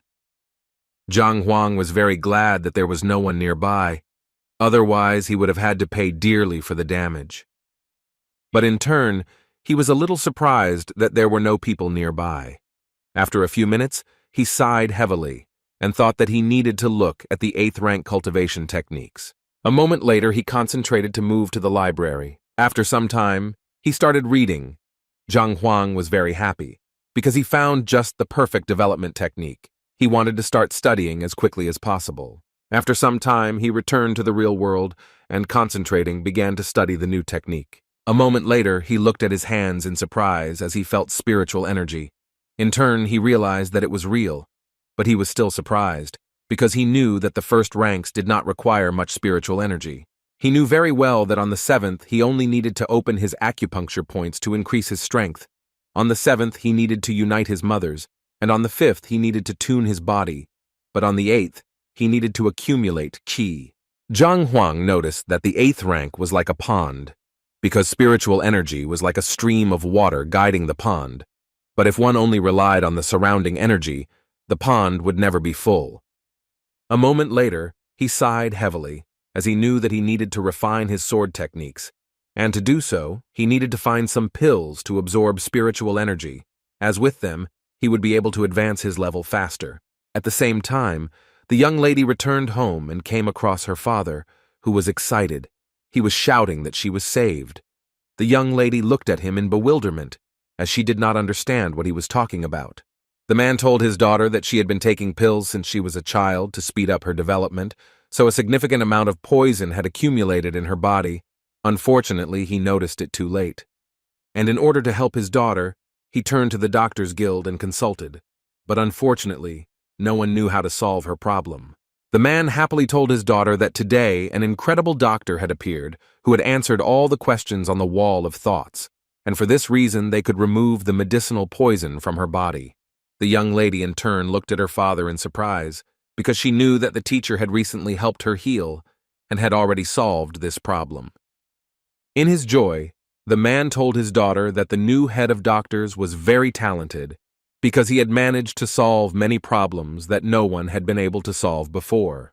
He happily said that he heard the new guild leader Lu, a mentor at her academy. He wanted her to help him prepare for the meeting. Mu Shuiqing asked her father in surprise, could it really be Liu Cheng? The man said that this was his name. He asked in surprise if she really knew this mentor. He said that tomorrow he would definitely go to the mentor so that he could help her. Mu Shuiqing looked at her father timidly and said that he didn't need to go anywhere at all. After all, the teacher had already removed the medicinal poison from her body. She also said that he was her teacher. The next day, Liu Chun greeted his teacher, and Zhang Huang, in turn, noticed that his student had already finished. He looked closely at his student, and with a beaming smile asked how he felt. Liu Chun sighed heavily, and told the teacher that he felt that he was still at the early stage of the 6th rank, and did not feel much of a difference. Zhang Huang, in turn, understood perfectly well that this was not the case, and as he left, he told his student with a smile that there was a power meter in the backyard, and he should try to hit it. Liu Chun followed the teacher, and a moment later they found themselves in the backyard. In turn, he understood that he had to trust the teacher and do everything as he said. A moment later, he gathered all his strength into a fist, because he knew he had to trust his teacher, and he struck with fury. In the moment before the blow, he shouted that the teacher was the only one who could help him, but at the same time he saw the appearance of his enemy. He struck the power meter with cold fury. But after the blow, he froze in place in shock, as he knew that he was now at the peak of the 6th rank. But he did not understand how this was possible. Zhang Huang told his student with a smile that strength is born from his body, and that by reaching a certain level of development of the physical body, a person can compare with fighters who develop qi. The young man was amazed, because when his teacher said that he would help him take revenge on him in a short time, he doubted it. But now he was sure that it was true.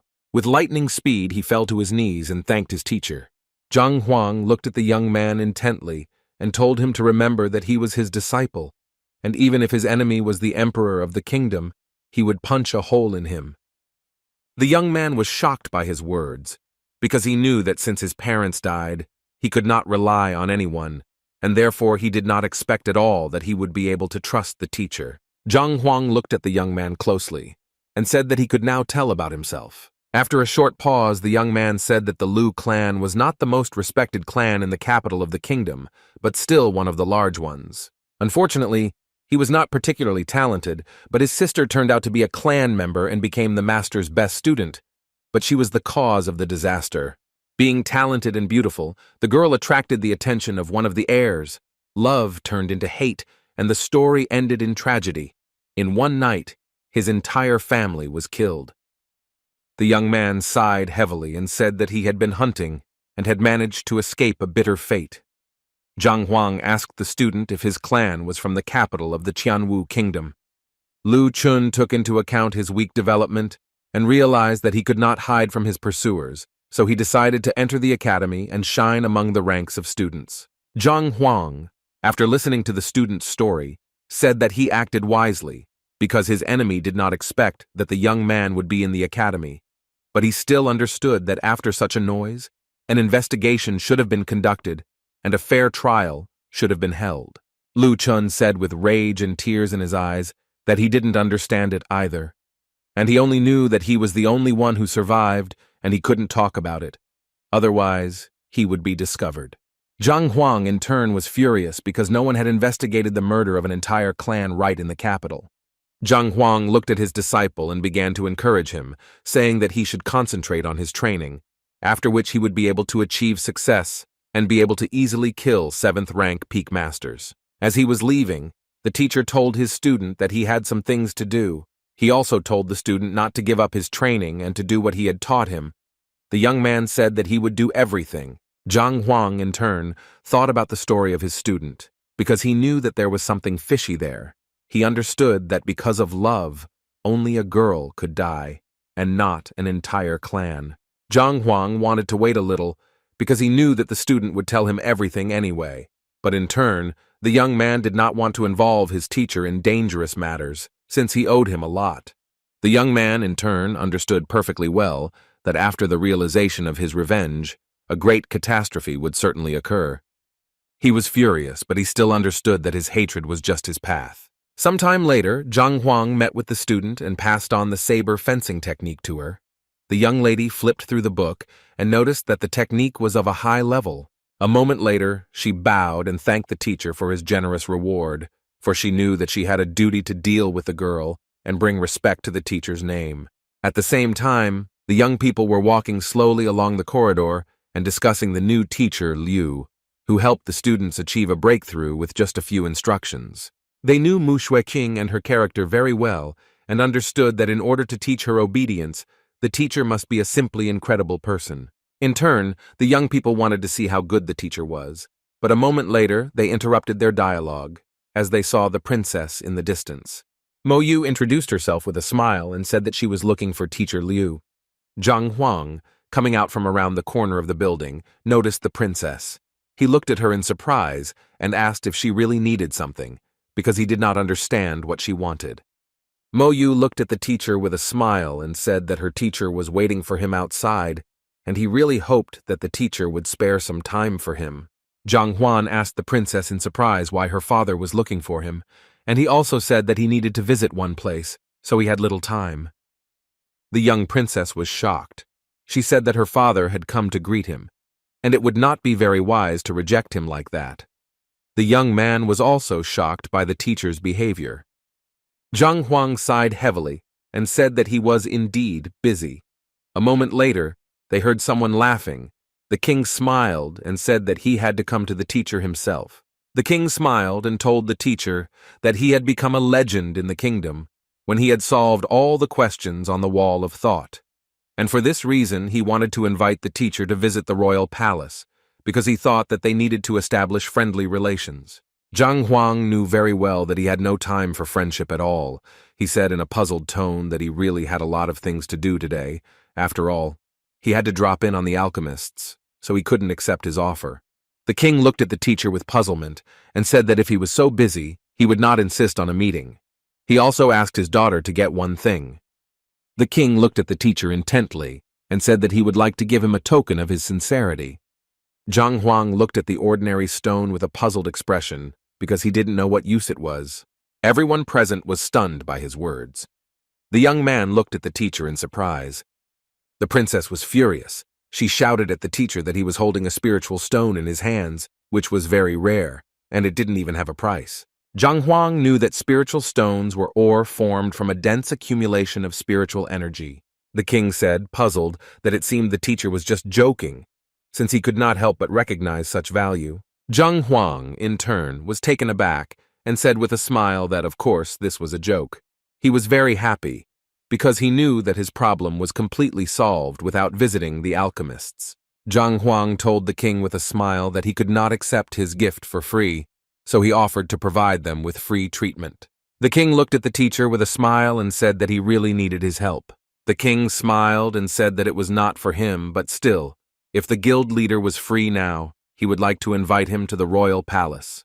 Zhang Huang said with a smile that he had some things to do now, but once he finished, he would go straight to the palace. The king looked closely at his daughter and said that she should accompany the teacher, because he was heading to the alchemists' guild. Zhang Huang looked at the royals with a puzzled smile and said that there was no need for that. The king looked at the man in surprise and said that if he was with his daughter, he would get rid of unnecessary trouble and perhaps even buy the herbs at a lower price. Zhang Huang said with a smile that he didn't need to go there now, but he still had some business that he had to take care of, and after he had settled everything, he would definitely pay them a visit at the royal palace. The king and his daughter were a little puzzled. The princess was surprised, as the guildmaster refused to go to the alchemists when he heard that she would go with him. Zhang Huang said goodbye with a smile. The young princess sighed heavily and informed her father that the guild leader could not be controlled. The king smiled and told his daughter that a man like a master could be proud and rebellious, but the young princess knew that Zhang Huang had real skills. The king told his daughter that the guild leader had knowledge in the field of medicine, and his ability to teach was also incredible. He handed his daughter a paper and told her to look at it. The young princess was surprised, because she read that on the very first day, he had achieved a breakthrough for his disciples, and in addition, he had cured Mo Shui-king of poisoning. The king told his daughter that if the man did not have such abilities, he would not have tried to bring him closer to his daughter. The princess was amazed, as she read that the master's apprentices fought and they had a draw. The king, in turn, spoke with a satisfied smile about the urgent duel between the two students. He looked at his daughter intently and said that she should get closer not only to teacher Liu, but also to Grandmaster Zhang, because he understood that if his daughter was supported by such masters, then no one would be able to shake her position. The young princess agreed with her father, but she also wondered if they should stop the duel between the students. The king said with a joyful smile that they should not stop the duel, but on the contrary, should facilitate it, because in this way they would be able to glorify teacher Liu and win his favor. The king said that the teacher did not interfere with the students' fight, and obviously he wanted to make a name for himself by doing so, and in that case they should lend him a helping hand. The young princess understood that everything was correct and she definitely needed to see this battle. Sometime later, Yan Huang returned to his domain. There he met a young lady and gave her a new technique. He told her that he would teach her a sword technique. He hoped that she would be able to maintain victory, and thus not let him and her teacher down. Zhao Yao humbly thanked him for this information, and also informed him that she would not disappoint him or the teacher in any way. Zhang Huang looked at the girl closely and agreed with her, and also said that she could contact him if she didn't understand anything after reading it. A moment later, Sun Qian approached the master and told him that the pavilion leader requested an audience. Zhang Huang told his assistant that he could let the pavilion leader in, and also told the young lady that she should start training, and during the process, she could come to him if she didn't understand anything. Zhang Huang, in turn, was a little puzzled, since he had made a small mistake while changing his appearance, but he hoped that the pavilion leader would support him. A few minutes later, Zhang Shun greeted Yang Huang respectfully. Zhang Huang asked the pavilion leader if there were any books about Divine Kun in the Grandmaster Pavilion. Zhang Shun looked at the master in surprise, as he did not expect such a question, but a moment later he said that there were records about him in the 2-star library, but they were not very detailed. Yan Huang asked the pavilion leader to take him there, because he understood that even though the innate poison was still dormant, he could not rest easy knowing that he was constantly carrying a time bomb with him. Sometime later, they visited the Grandmaster's library. Zhang Shun told the teacher that he could use his token to look up whatever he wanted, and Yan Huang thanked the man with a smile. Sometime later, the young man finally collected everything he could. A moment later, he moved to his library because he really wanted to find a solution to his problem. While reading the book, he learned that the Divine Kun had an innate depth of soul. He was not only talented, but also very diligent in his cultivation. Before the age of 30, he had already managed to reach the 9th level. After reaching this level, his development slowed down, after which he traveled and explored the world, and was also destined to create a hall of masters. Zhang Huang, in turn, wondered if becoming a 9-star Grand Master was the key to curing the congenital poison. Zhang Huang, in turn, understood perfectly well that this was not easy, because the development of spiritual intelligence required a lot of strength and energy, and he wondered if this was really the only way to get rid of the poison. He understood perfectly well that he had no choice, and he had to think everything over carefully and try it out. Having written down all the information in the book, he noticed that it did not produce any errors, which meant that his words were true. The young man was puzzled, because he knew what was in store for him. He was furious because he knew he had a difficult path ahead of him, and he was not sure if he would be able to become a 9th-level master before then. He understood that masters of such level could make the entire continent tremble just by stamping their feet. Unfortunately, he didn't know what age he was now, but he knew that he still had time. Zhang Huang was worried, and had no idea where he could get so much spiritual energy and secret books to form the Heavenly Path technique. Sometime later, he visited the library, concentrating. The young man absorbed the power of the stone. A moment later, the stone dissolved in his hands. Zhang Huang sighed heavily as he realized that the stone was a useless thing. After all, he thought that with it, he would have no problem reaching the peak of the 8th rank. After a few minutes, he remembered that the king wanted him to cure someone. He thought that the king would not mind if he asked him for a couple of stones. At the same time, in the royal palace, the envoy greeted the king. Ranmu's messenger smiled and told the king that he and the prince had come a long way to propose to the princess, because they thought that if the kingdoms were linked by marriage, other countries would not dare to threaten them. The king looked at everyone present with an innocent smile and said that Mo Yu was his beloved daughter and her marriage. They could discuss it later. He did not want to rush things. Messenger Ranmu told the king with a smile that he said this every time, but this time he brought the prince to make the decision easier. The messenger Ranmu said that he heard that the spirit beasts in their country had gone berserk and were confusing the inheritance, and now they had trapped them in a magic field. The king furiously asked the messenger why he was asking him about this. The messenger smiled and said that if they were already aware of this, then other countries were as well. So he told the king that if he agreed to the marriage, he would offer them the animal spirit herb in return. The messenger said that no spirit beast could refuse this herb. The king, in turn, understood perfectly well that spirit beasts loved the herb very much, and they sought to get it. The value of the spirit beast herb was no less than the value of the spirit stone. He looked closely at his daughter, and he knew that he had raised her as his heir and the future ruler of the kingdom.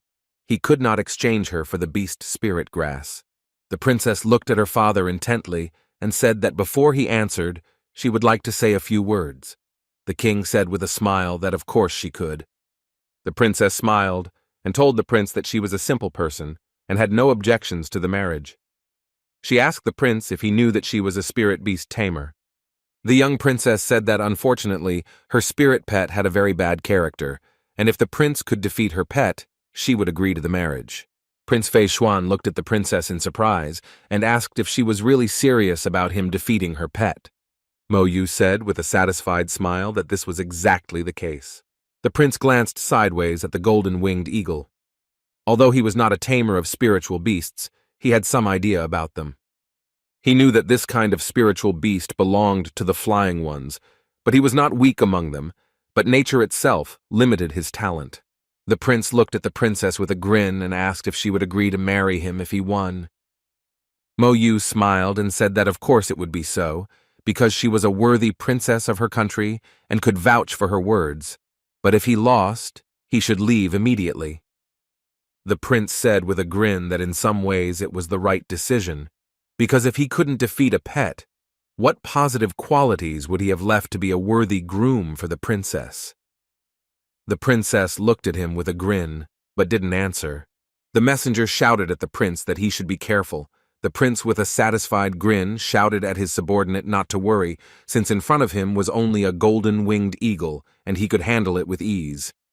The prince was confident of his victory, because he knew that the golden-winged eagle reaches the 7th rank only when it comes of age. But a moment later, he lost all his confidence, and ran away from the eagle back to the palace. The prince was shocked, because he did not understand what was wrong with the eagle.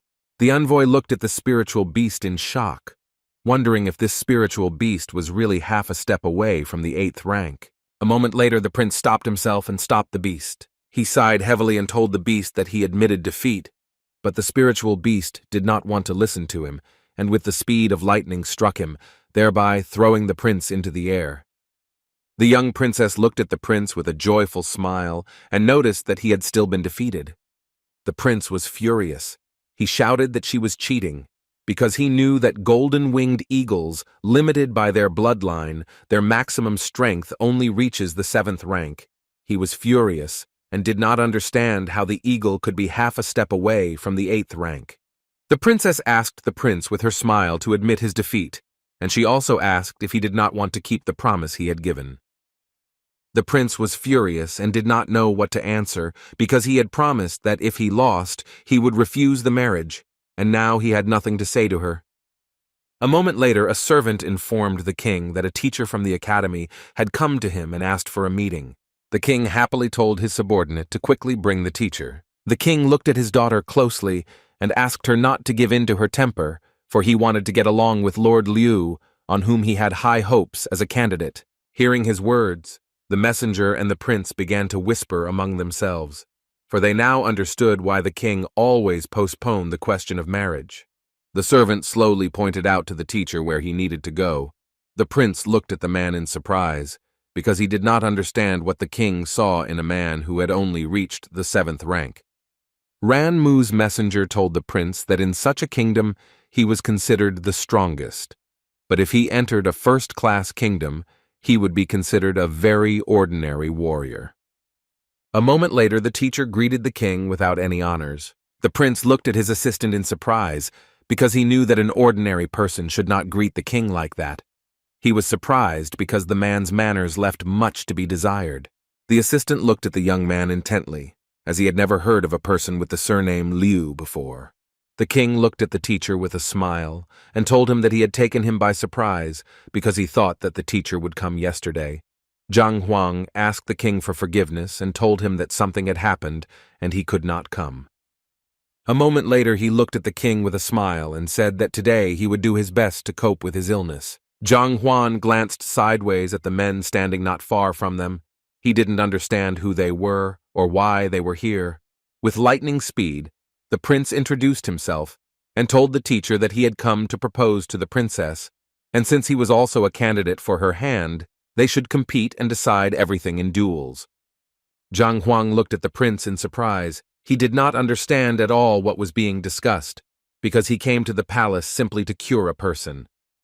Zhang Huan thought for a moment and wondered if the king had invited him so that he could examine the prince, but the thought still made him wary. Moments later, Zhang Huang's expression changed, and he told the king that it seemed that this patient was in a very bad condition, as the disease of the central nervous system was a big problem that was more troublesome than physical illness.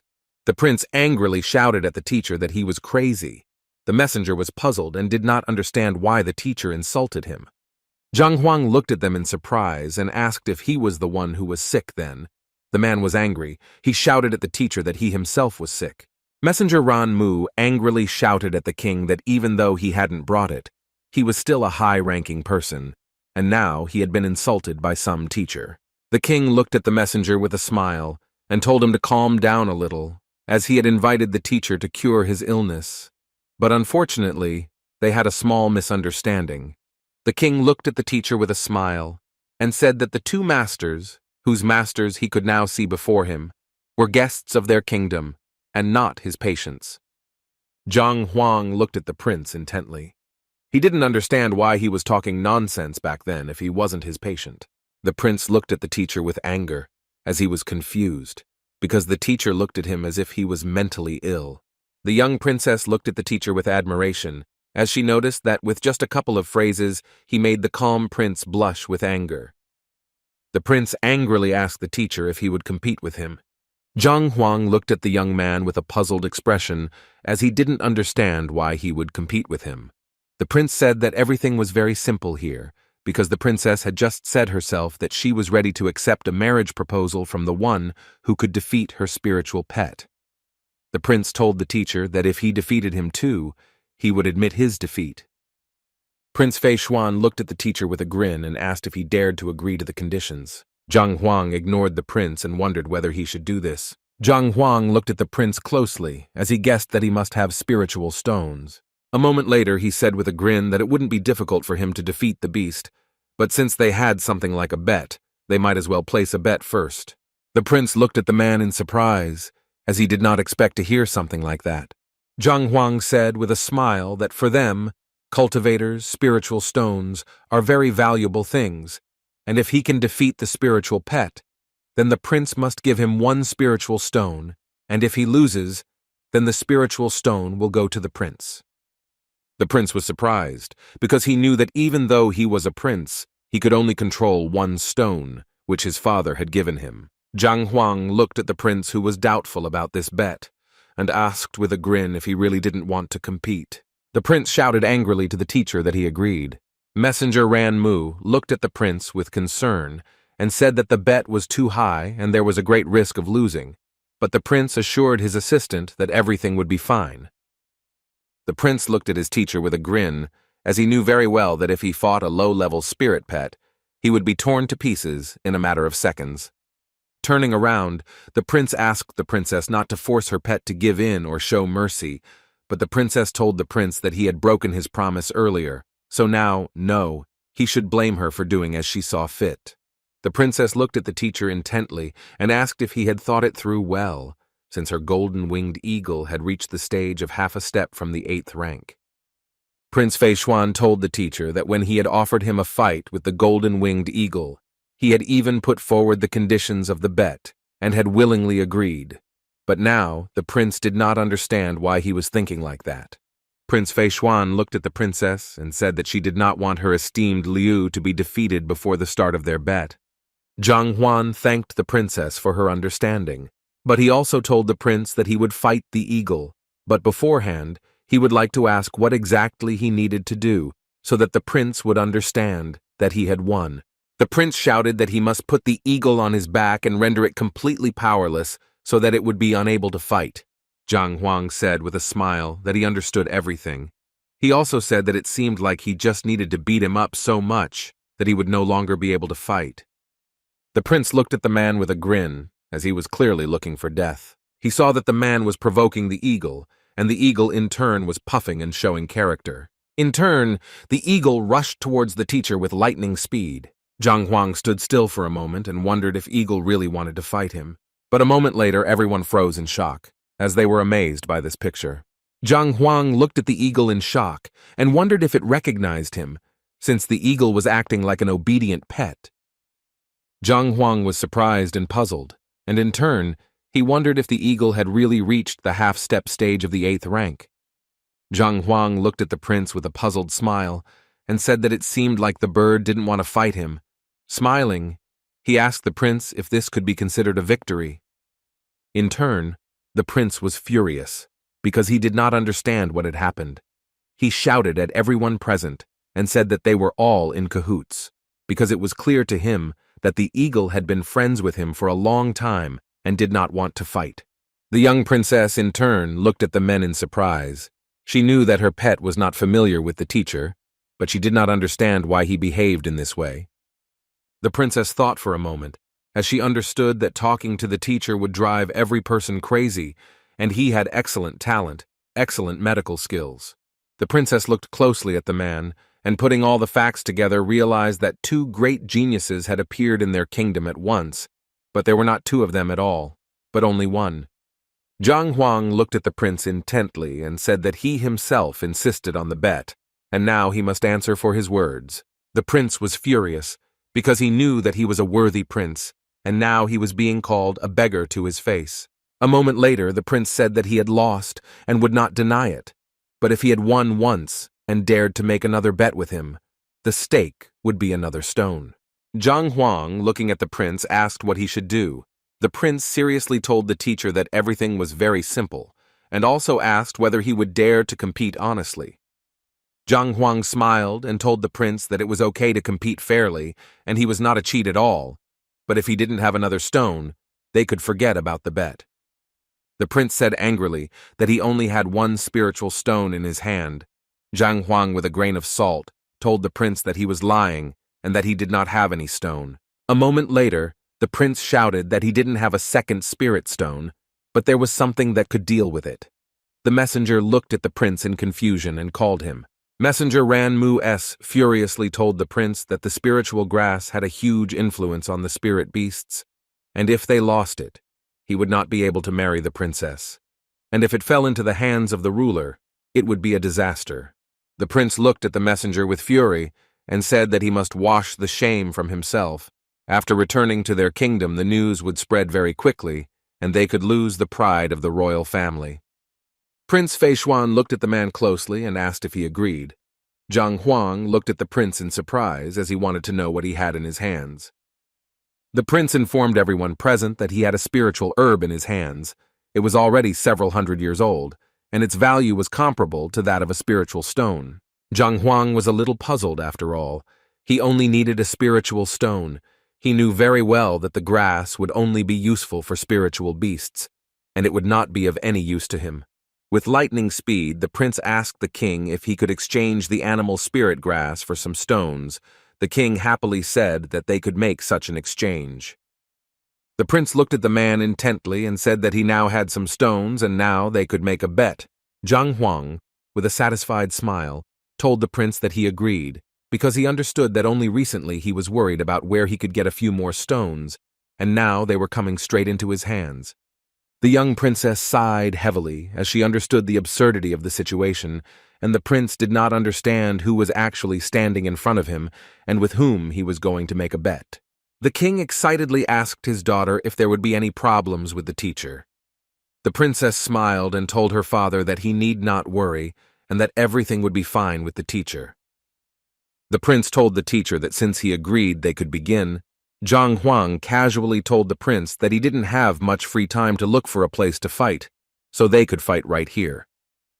The prince in turn was furious and shouted at his rival that when he was on the verge of death, he should not ask for mercy. Zhang Huan looked at the prince with a puzzled expression. He didn't know what techniques he could use to teach the prince a good lesson without revealing his true strength. With lightning speed, the prince used his power and attacked the teacher with fury, but a moment later he froze in place in shock. Since he saw that an eagle was flying towards him, after a few seconds he flew to the ground with a crash from one light blow of the eagle. Zhang Huang, in turn, angrily asked the eagle what he was doing, since he clearly saw that it was he who was competing with the prince. Zhang Huang shouted furiously and asked if it was really that hard for him to wait until their competition was over and he could get his spiritual stones. He shouted that if the eagle interfered with him, he would write it down and eat it. The prince sighed heavily. He understood perfectly well that the man was trying to punish the eagle, but he also understood that if the eagle continued to stand there and press on him with its weight, he would die. Messenger Ranmu ran to the prince with lightning speed, as he was very worried about him. The messenger looked at everyone present with anger and asked them to stop humiliating the young master. Messenger Ranmu rushed at the teacher with lightning speed and shouted at him to let the prince go. The king was shocked. He did not understand what the messenger was doing. Zhang Huang, in turn, looked at everything that was happening, frozen, but a moment later he saw the royal guard. A few seconds later, the messenger and the royal guard clashed in battle. The envoy was puzzled, because he relied only on his own strength, but did not take into account the protection of the palace. He was puzzled, because he was afraid that there were many masters lurking in the seemingly calm hall. The golden-winged eagle looked at his opponents with a predatory smile. In turn, the princess quickly reacted and shouted to her pet to come to her immediately. The messenger looked intently at the king and, bowing, said that he was burning with desire to save his master, and now he hoped that the king would forgive him. At the same time, the princess scolded her pet. She did not understand how he dared to interfere in the duel. She shouted that at the very least it was impolite. The messenger, with the speed of lightning, approached the prince and helped him up. The prince was furious, because he knew that everything was ruined, but they had agreed in advance that the duel would be fair, but the beast still attacked him. Zhang Huang, in turn, looked at the prince with a puzzled expression and said that in fact he could not influence the eagle's behavior in any way. He said that they could lock him up somewhere and fight fairly. The prince sighed heavily and said that they could not fight any further as he was very badly injured. Zhang Huang, with a puzzled smile, said that it was not a serious problem as he could heal him.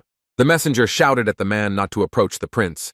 Zhang Huang looked at them in surprise and said that he would just treat the wound and it would soon heal on its own. The king looked at the dignitaries with concern and asked them not to panic, as he was the head of the medical guild and would be able to easily heal the prince's wound. Messenger Ranmu looked at the prince intently and said that before they came to the kingdom, he had never heard of the association changing its leader. The king said with a smile that the man was a master of medicine and also told him about all his achievements and said with a smile that it took a long time and the injuries would soon be completely healed.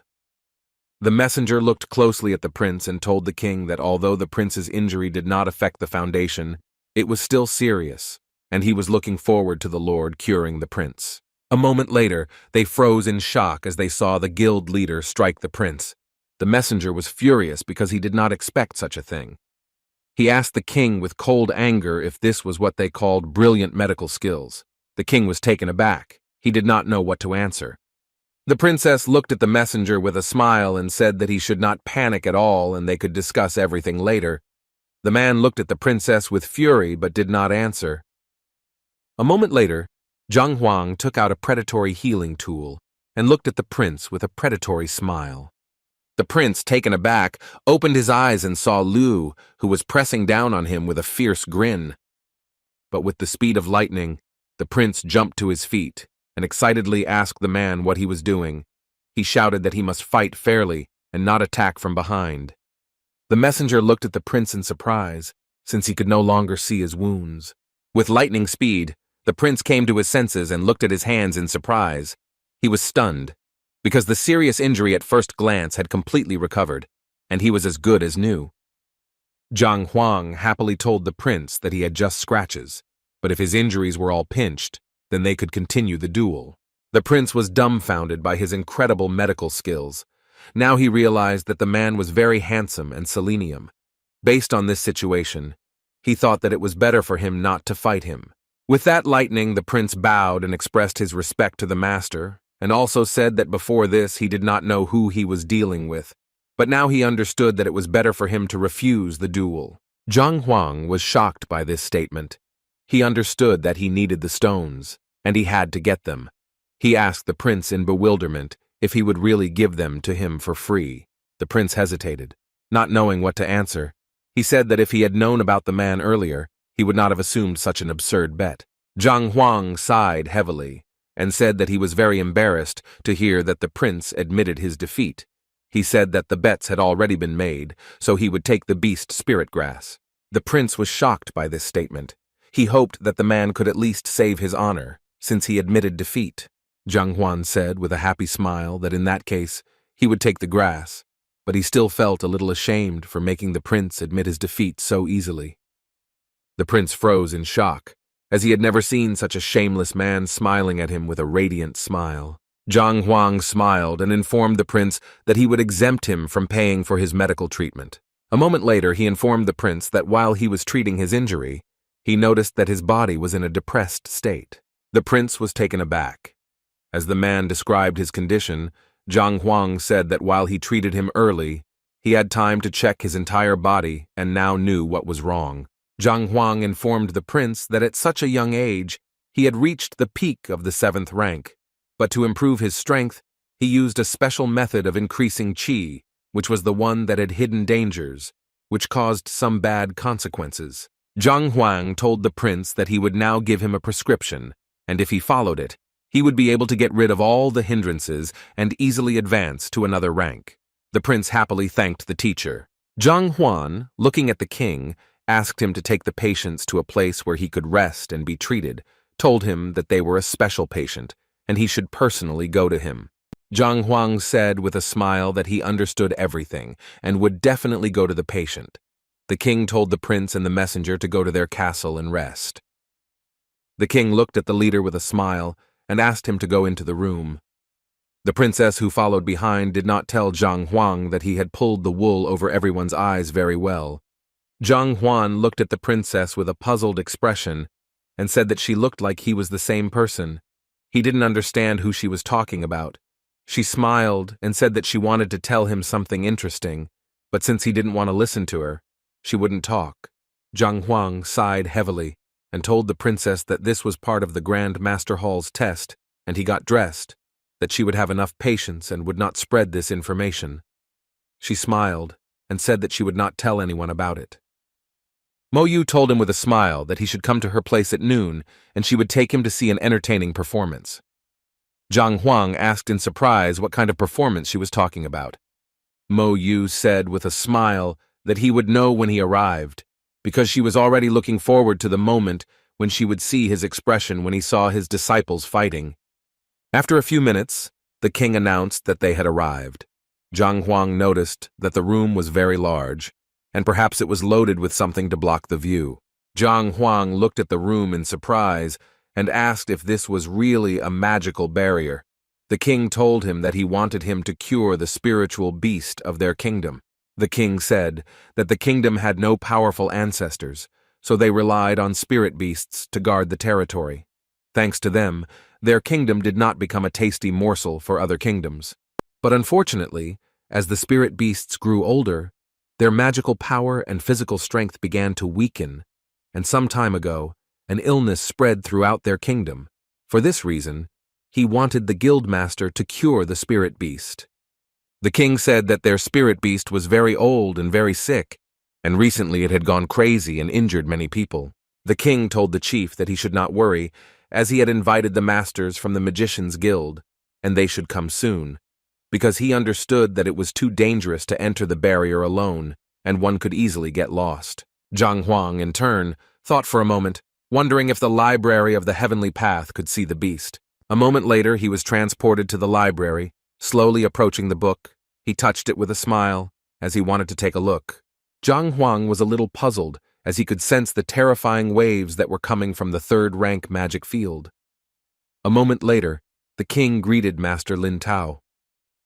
The king introduced Liu, the vice guildmaster of the Mage Guild, to Lin Tao with a smile. Lin Tao, looking at everyone present, said that the barrier was personally set up by him, and they had no problem keeping the lion in it. He didn't understand what happened and why they came here.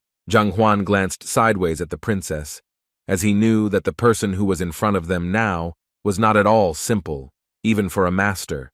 The princess looked at the teacher intently and informed him that the man was the head of the Mages Guild and was half a step away from reaching the 9th rank.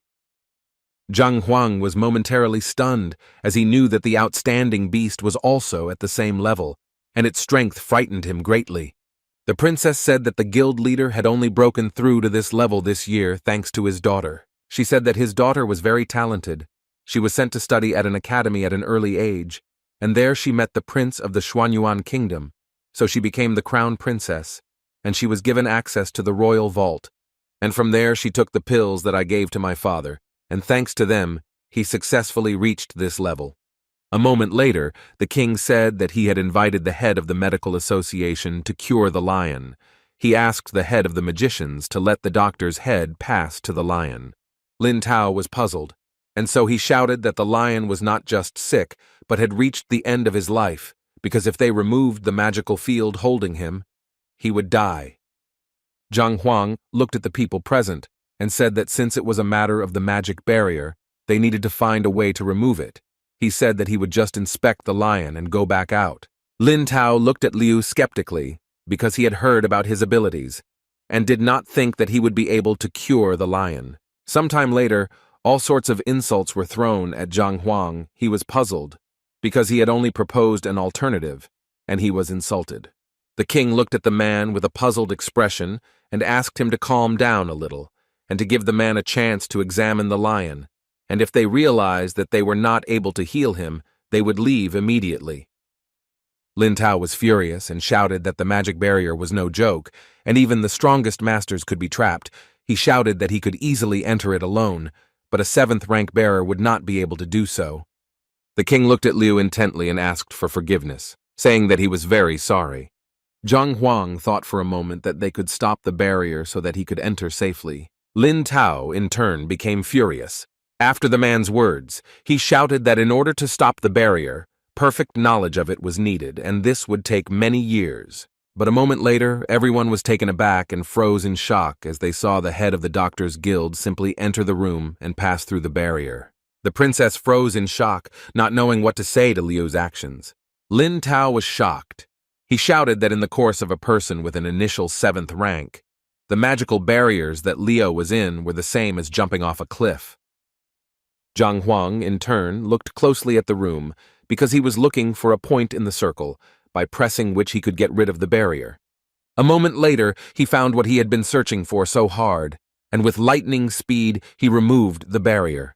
Turning around, he smiled and informed everyone present that the barrier had been removed and they could go inside. Lin Tao, in turn, was surprised that the magical barrier was stopped by just one kick. He was shocked and did not understand how a man could destroy the barrier with one kick. The young princess, in turn, was amazed by the man's skill because she understood that he had the most prestigious professions on his resume. Lin Tao, in turn, understood perfectly well that he did not care at all whether the lion would escape or be cured. He wanted to find out as soon as possible how the leader managed to remove the barrier of the highest level. Zhang Huang said with a smile that they could go inside. Lin Tao was shocked by the man's skills because he did not expect him to be so powerful and knew that only the famous Zhang Huang could compare to him. Lin Tao was shocked and knew that he needed to report him to the head as soon as possible. The king looked at the lion with a smile and said that it seemed he was sleeping. The king told the man that their lion had recently gone crazy and fallen asleep. Zhang Huang was surprised by such a statement.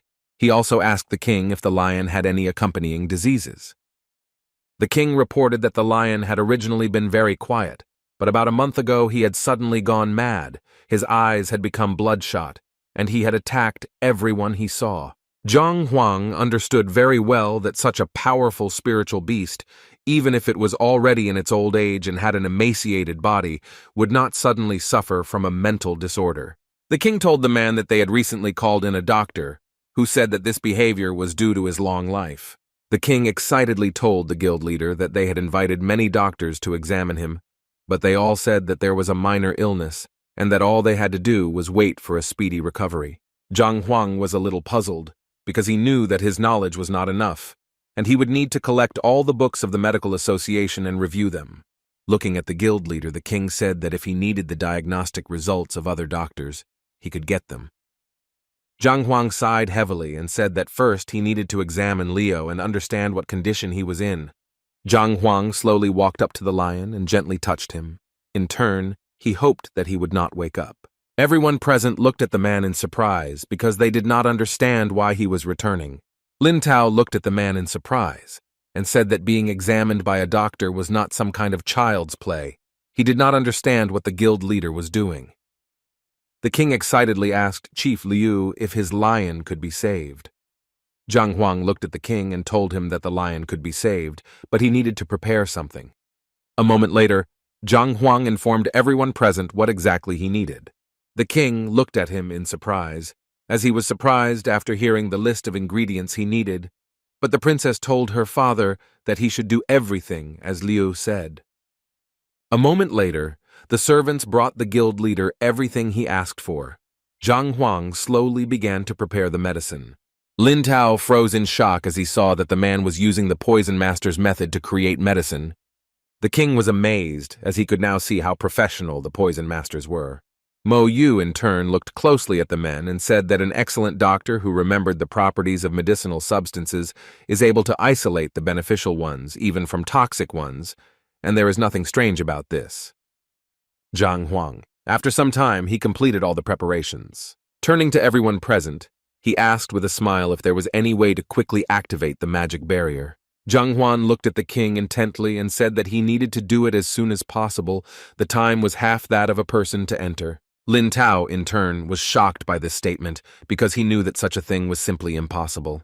Zhang Huang thought about it and asked if there was no better way. Lin Tao looked at the man and said that there was another way, but he couldn't do it. Zhang Huang looked at him in surprise and asked if he really had a better idea. A moment later, he told the whole concept of his idea, but unfortunately, he couldn't implement it into reality, since all the actions required having a third-rank specialty, and he didn't reach it. Zhang Huang asked the master if he meant that if they had a magic core, they would be able to activate the magic field without any obstacles. The man said that it was exactly like that. A moment later, he looked closely at the guild leader and reported that the core was not so easy to find. Zhang Huang looked at the lion and thought about the core. Zhang Huang slowly and silently approached the tool. A moment later, he walked over to the vat of brew and dropped the spear into it, after which he looked closely at the result of his actions. A couple of minutes later, he threw a spear at the lion with lightning speed. The lion growled menacingly and loudly in pain. Everyone present was shocked. As he gave the lion a powerful toxin, they understood that in this way, it was possible to kill the magical beast, and such an attack would certainly provoke him and anger him. Zhang Huang, in turn, watched Liu closely. A moment later, he approached him. The king, with horror in his voice, shouted, "Lord, this is very dangerous." Zhang Huang rushed towards the lion with lightning speed and took the spear. A moment later, he struck the lion again. The lion growled in shock and his eyes widened. The king was puzzled, and it was painful for him to even look at all the actions of the guild leader. The lion, in turn, growled menacingly and tried to pull out the spear, but all attempts were unsuccessful. Zhang Huang jumped away from the terrible lion with lightning speed, since he fortunately possessed the heavenly Tao, the technique of practicing movements, and was therefore able to dodge the lion's attacks in time. With lightning speed, he activated the magic field. Everyone froze in shock on the spot. Lin Tao was very surprised, as he never thought that Liu would figure out what the magic core was so quickly. Lin Tao was amazed by the master's skills.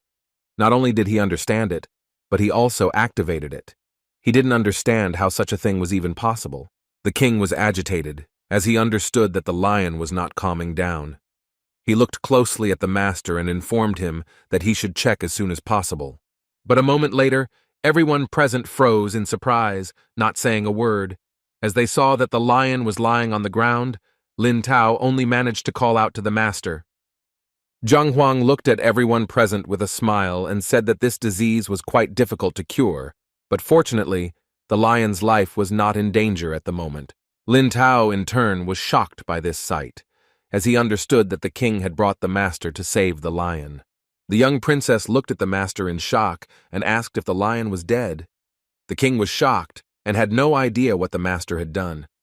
Zhang Huang looked at them in surprise, as he did not understand what they meant. He sighed heavily and said that he had cured the lion, and it was completely healthy.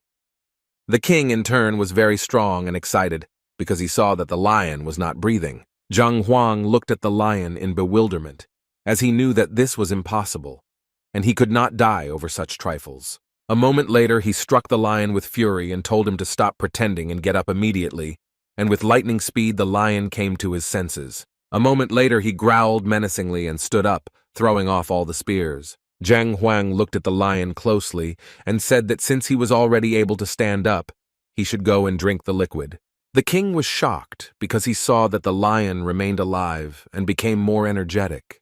He did not understand how the Lord could do such a thing. Zhang Huang looked at the king closely and said that there was nothing strange about this, since he was not actually sick. Zhang Huang looked at the king intently and informed him that someone had poisoned the lion. Everyone present was shocked by his words because they did not expect to hear something like that. The king was furious, as he did not understand who dared to poison a magical beast of such rank. He was confused and did not understand how everything happened.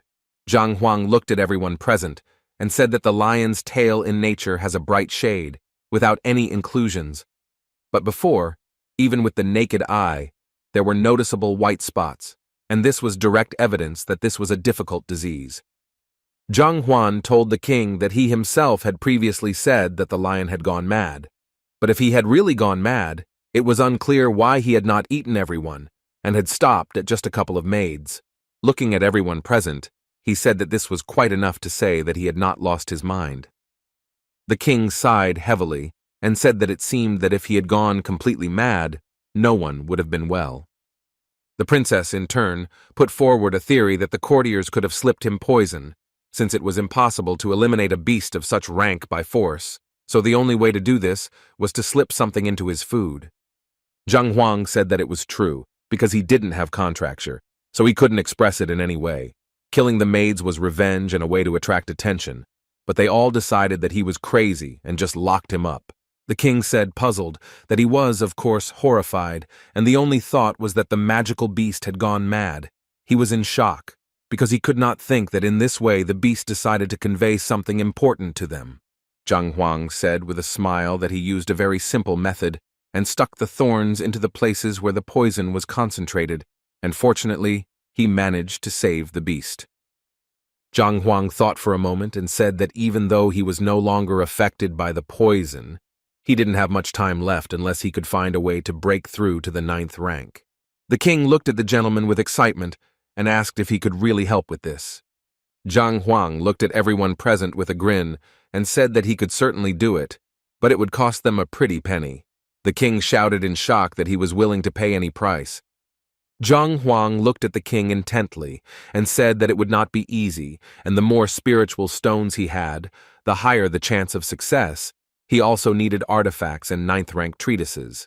Zhang Huang, in turn, understood perfectly well that all this was not necessary for the sake of Elive, having made a breakthrough because he knew that he had already done them a favor by curing him, and if they wanted him to help him make a breakthrough, then a separate payment was required. A moment later, the king informed the master that there were only 5 spiritual stones in the kingdom, and unfortunately, they did not have any treatises. The young princess informed the lord that only the titled kingdoms possessed spiritual stones, and used them as a means of exchange. They did not have many of them, and in recent years they had been exchanged, so there were few left. The king said with alarm that because almost no one in the kingdom had ever achieved such a rank, they did not have such treatises. Zhang Huang sighed heavily and said that he understood everything and asked them to bring what they had and leave him alone.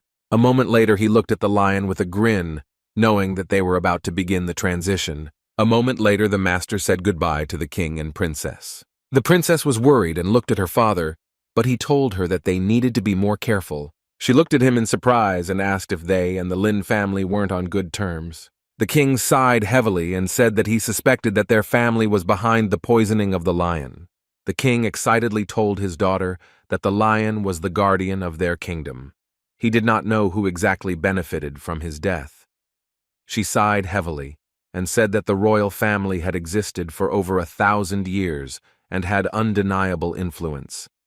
Looking at her father, the princess said that even if they did not have a lion on their side, they could easily assert their influence despite the fact that some family was out of control. The king said that it was true, and with a 9th rank ancestor with multiple formations, as well as the support of the kingdom, their chances of success were quite high. Moreover, ordinary clans were unable to obtain poison that could poison a magical beast of that rank.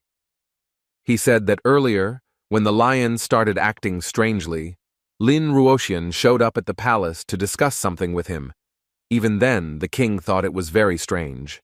But now he realized that everything was probably planned from the very beginning. The princess looked at her father in surprise, because she didn't know what they could do, because she understood that his daughter was the wife of the heir to the throne of Xuanyuan. The king sighed heavily and said that, oh, he really hoped that the Lord could help the lion make a breakthrough. The princess smiled and said that everything would be fine and he would do everything. The king looked closely at his daughter and said that it would be a good idea for her to take on Teacher Liu or Zhang Huang, since there were connections that would only benefit them. Sometime later, Zhang Huang concentrated his power on the spiritual stones. He sighed heavily as he saw the stones crumbling in his hands, and unfortunately, their number was limited. He sighed heavily, as he knew that previously, only one spiritual stone was enough for Togo to make a breakthrough, but now, 6 were only enough to reach the border. Previously, he thought that gold was something different in this world, but now he realized that the spiritual stones were really worth his attention. He knew that he must now help the lion. A moment later, he came out and froze for a moment, as he saw the lion, who was lying meekly on the ground, wrapped in a chain. At the same time, the king and princess clearly heard a rumble and noise while standing behind the door. The king asked his daughter warily what exactly was going on there. The princess told her father that he didn't need to worry at all, because everything would work out. A moment later, they still held the fields and looked around the door. They were shocked because they saw Guildmaster Liu kicking the lion, and the lion was enjoying the process. The king was surprised because he saw that with each blow Qi passed through him, the king was puzzled and wondered if the master was not just beating him, but helping the lion clear his spiritual channels, which would make him stronger. The king froze in shock when he saw that the lion had actually made a breakthrough, as he had previously heard about a similar method from great experts. He understood that the guild leader had cleared the spiritual channels, which greatly increased his strength. He understood that since everything happened exactly like this, the magical beast was able to make its breakthrough, but he was interested in whether this could be applied to a person. Zhang Huang looked at the lion with a smile and said that they were done, and the lion purred contentedly in response. The king looked at the lord intently and thanked him. Zhang Huang smiled and told the king that he did not need to be thanked at all. The king looked at the lord and said that he had a small request, and also asked if the Lord could help him with this. He said that he had been around for many years, but had not been able to break through to the 9th rank. He thought that perhaps the Lord could solve this problem. Zhang Huan looked at the king and asked in surprise if he really needed help in making a breakthrough. The king said that it was exactly like that, but a moment later he told the Lord that he didn't have to worry, because he knew what to do. Zhang Huang looked at the king with a smirk and wondered if it was possible that he knew that spiritual stones would be needed in the process, and had hidden a couple for himself. A moment later, the king wrapped himself in a chain, and looking at the head of the guild, said that he was ready, and he could quickly begin the beating. The young men froze in surprise. The young princess looked at her father in confusion and said that this method only works on magical beasts, but she did not understand why he humiliated himself like that. The king sighed heavily and agreed with her. After a while, Zhang Huang left them, but the princess caught up with him and said with a sweet smile that she had said earlier that she wanted to invite him to a certain place. Zhang Huang looked at her with bewilderment. Mo Yu said with a smile that he would understand when he saw it. Zhang Huang was surprised but still agreed with her. Sometime in the Tianwu Academy, Zheng Yang told Yuan Tao that Zhao Yao had learned the art of swordsmanship, and therefore her opponent had no chance of winning. Yuan Tao in turn completely agreed with his friend, because the girl insulted the master and did not even apologize, and they were obliged to teach her good manners. Wang Yin in turn did not understand how one could compare masters. A moment later, they turned around and saw a young girl. Mu Shuiqing looked at them with a fierce grin, because she knew that she would win. After all, she was taught a new technique. The men looked at each other, as the girls were confident in their own strength. They were sure that the girls had prepared for several days, and now they would see a spectacle. The man told the master with a smile that Master Zhang was the best among the famous masters in the kingdom, and if the girl could win, their methods would be recognized throughout the world.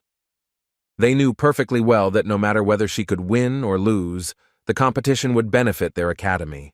They knew very well that Master Liu was an ordinary teacher at the academy, while Master Zhang was a top-notch expert, and losing to him was a completely normal occurrence. But if they were to win, it would be incredibly beneficial for them. The director of the academy completely agreed with the elder, because regardless of the outcome of the competition, everything that happens will benefit their academy. A moment later, the director, with a satisfied smile, told the elders that they should watch carefully. The competition was about to begin.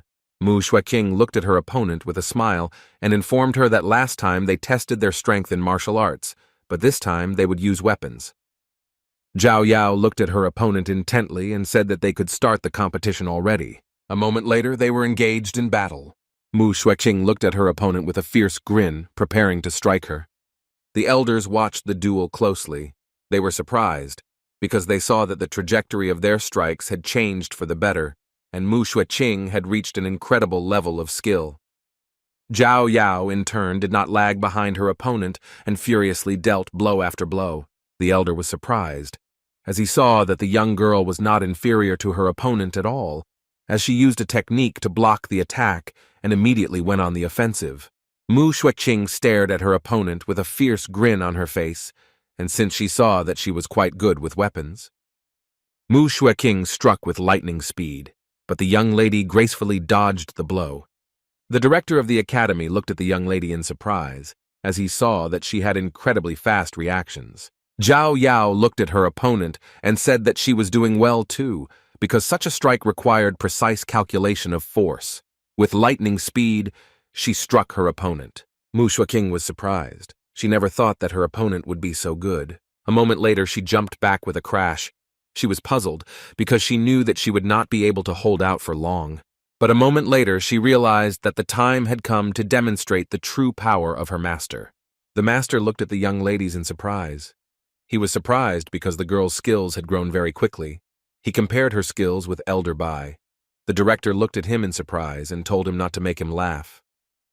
The director told the master that he had been honing his skills for at least 30 years. He was the best specialist in this field in their academy. He said that even if the girl's skills were superior to those of her peers, she was far from a deep understanding of the essence of the mystery of wielding a blade. The man smiled and said that only he who lowers and bends the true essence can achieve perfection. The director sighed heavily and said that although the girl's skills were impressive, she would need much more time to fully master them. But a moment later, everyone looked at the young ladies in shock, because they did not know how such a thing was possible. The director was surprised as he saw that the blade seemed to be guided by the energy of the heavens themselves, and the sight was like an electric charge. Now he understood that before him was the essence of the mystery of wielding the blade. The master was shocked, as he understood that Master Liu was involved in this, because he himself had recently heard that the master had prepared the girl for the competition. The man was shocked. He did not understand how the master was able to convey the true essence of mastery of the blade in just a few days. The director sighed heavily and said with a smile that it was completely unimportant, because now he understood that no one would dare to deny that the master had achieved great success in teaching. A moment later, they froze in shock as they saw that this was not the end. They noticed that the young lady, having focused, also used the sword's true essence. The director was dumbfounded. He understood that the girls were still young, but they already possessed the true essence of the one-handed blade and the true essence of the sword. He was puzzled, because he did not know how this was possible. A moment later, the young lady struck her opponent with lightning speed, but the girl did not lag behind her rival and easily fought back. Mu Xueqing, on the other hand, was extremely angry, as she thought that today's battle would be over in a matter of minutes after she mastered the true essence. She was surprised, as she could not even imagine that her rival would be able to master this direction in such a short period of time. Moreover, the young lady felt the aura of cold that was wrapping her blade. Mu Xueqing knew that even if she used defensive spells, it would be hard for her to last long. She was furious and knew perfectly well that she had to protect her master's reputation. Zhao Yao looked at her opponent closely. She understood very well that the master had trained her, and she had to take care of his reputation and defeat her. Zhang Huang looked at the princess in surprise and asked where she was taking him. He had a lot of things to do, and he didn't have time for any nonsense. The princess smiled and said that he shouldn't jump to conclusions, because he would find out about everything very soon. A moment later, they entered the academy. Zhang Huang was a little surprised as he didn't understand why there wasn't a single soul around. The princess looked at him intently and with a joyful smile said that the fight had already begun. Zhang Huang looked into the distance in surprise and wondered if one of the teachers was starting a duel. He didn't understand why there were so many spectators at the duel. At the same time, the young people were talking very loudly and arguing about who would win. Zhang Huang looked at everyone present in confusion as he heard the names of the masters and the names of the girls in their conversation. He was shocked because he only realized that the girls were fighting each other. The princess froze in shock on the spot because she saw that the master moved at the speed of sound. Zhao Yao, she looked at her opponent. She understood that it didn't matter how strong she was, because she understood that her opponent's physical fitness was inferior to hers. Zhao Yao knew full well that it would soon be over, and with lightning speed, she dealt a furious blow to her opponent. But a moment later she froze in place in shock. Mu Shueqing also froze in surprise on the spot as she saw her master. Zhang Huang stopped their fight with lightning speed. Zhao Yao was furious because she knew that just a little more and she would have won, but she was also surprised that the master was able to stop their fight with just one touch, and he did not receive any damage. She looked intently at the master and asked why he stopped them. Zhang Huang looked at the girls intently and said that this was just stupidity on their part. He was furious because he knew that both of his students were starting a fight. He was shocked because he understood that he had trained them himself, but under different pseudonyms, and he could not even imagine that they would fight for his honor. Now, he understood why the princess smirked and asked him to look at something interesting. Zhao Yao looked at the master intently and said that the girl had insulted her teacher, and it would be shameful for her as a disciple if she did not protect the honor and reputation of the master. For this reason, she did not think that this was just stupidity. Zhang Huang sighed heavily, as he knew that he had said his words unconsciously, because he knew that both of them were protecting him, but from their side it looked different. He sighed heavily and asked them to stop for today. Zhang Huang was puzzled, because he could not have imagined that a harmless change of personalities would come back to haunt him. The young people were very surprised and puzzled that he asked to stop the fight. They understood perfectly well that their friend had already won the competition. The young man said that if they did not finish the fight now, they would take the matter to the Teachers' Association. Yuan Tao was furious. He shouted that the teacher had come at the most inopportune moment. He shouted that the teacher was simply a shameless person and thought that defending honor was just stupidity. Wang Yin looked at the teacher intently and shouted that their fight must take place, and she also asked if he really thought that his student could lose and not defend his honor. Mu Shueqing in turn shouted that she lost, but it was only her fault, and the teacher had nothing to do with it. She was very worried because they attacked her teacher who helped her. The young men looked at her intently and angrily asked why she was speaking like that, as if she did not want to admit her defeat. They said that she must apologize to their master, otherwise they would not let her go. The lady was burning with anger. She did not know what to answer. But a moment later, the teacher said that today's duel would be a draw and they should all disperse. Sometime later, everyone was still standing on the parapet and discussing the matter, as they were very unhappy that the teacher had declared a draw. The masters looked at the teacher in surprise, because they understood that he had not acted very well on his part. They understood that he should not have interfered at all. The director looked closely at the masters and said that if the teacher had not intervened, the girl could have been injured, and as a master, he could not remain indifferent and not stand up for his student. The masters raised the point that as a teacher, he should not only teach others, but also protect them, and if they were in his place, they would do the same. The academy directors sighed heavily and said that they also had to control their actions, and if they helped Master Liu, Master Zhang would hardly be happy with it, and if they were to intervene unilaterally, no one would like it. The principal sighed in confusion and said that not only did they not stop them, but they gave them complete freedom of action. The master told the principal that he should take the initiative and invite the teachers to talk to each other. The men looked around at each other because they knew that this was a very good idea, but Master Zhang was currently absent and did not know what was happening. The director looked at everyone present with bewilderment and said that he would have to meet with the master in person. The young princess, in turn, looked at everyone present in surprise, as she had previously thought that this battle would be a truly incredible spectacle. She approached the young lady and asked why they were still there. The princess looked closely at the girl and with her innocent smile said that if the master found out that they were having a showdown with the students of the academy, he would be very unhappy. The lady froze for a moment. She knew that the master did not like it when someone disturbed him and understood that he would be angry after they found out what they had done. She looked closely at the princess and asked her to express her opinion on this situation, since she understood that if the teacher had not intervened, she would have won this duel. The princess looked at them intently and said that Master Liu was a teacher anyway, and they should show him a little respect, and regarding their master, she would talk to him. Zhao Yao turned around with lightning speed and looked at the master, saying that she respected him as the teacher of the academy and agreed with his wish to arrange a draw, but also looking at her opponent, she said that she once again invited her to a duel in a few days. Mu Shuiqing looked at her opponent in surprise, but still agreed without hesitation. Zhao Yao looked at the master intently and said that she really hoped that he would not interfere in their fight, and also told the girl that she really hoped that she could accept her defeat. Zhang Huang was puzzled by this situation, because not only had he failed to disperse them kindly, but more importantly, he now realized that the girl hated him. Zhang Huang. He looked at the princess angrily and asked why she didn't warn him in advance. She smiled timidly and said that she thought the girl was just joking and didn't expect the atmosphere to be so tense.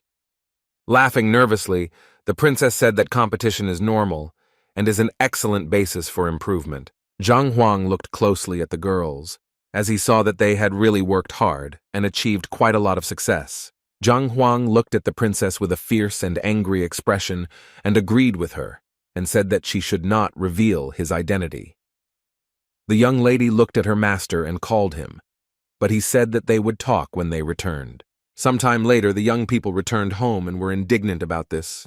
The lady looked at her friends and said that the master had managed to calculate the right moment with precision and completely dispel her technique, and this already showed that he was not inferior in strength to their master. Zheng Yang knew very well that the master was very strong, but he knew that this did not give him the right to treat others in this way. He knew that if the master had not interfered in their fight, then their friend would have won. Yuan Tao said with cold fury that once he became stronger, he would definitely teach the teacher a good lesson. Zhao Yao looked at everyone present and said that she needed to find a way to become even stronger now, because she needed to win the next match. The young people thought for a moment because they knew that this was very difficult to do. She looked at her friends and said that since their master was not there now, she could only turn to her mentor, hoping that he would help her. She also told her friends that they should devote themselves to training, because they needed to gain strength in order to challenge opponents to battle.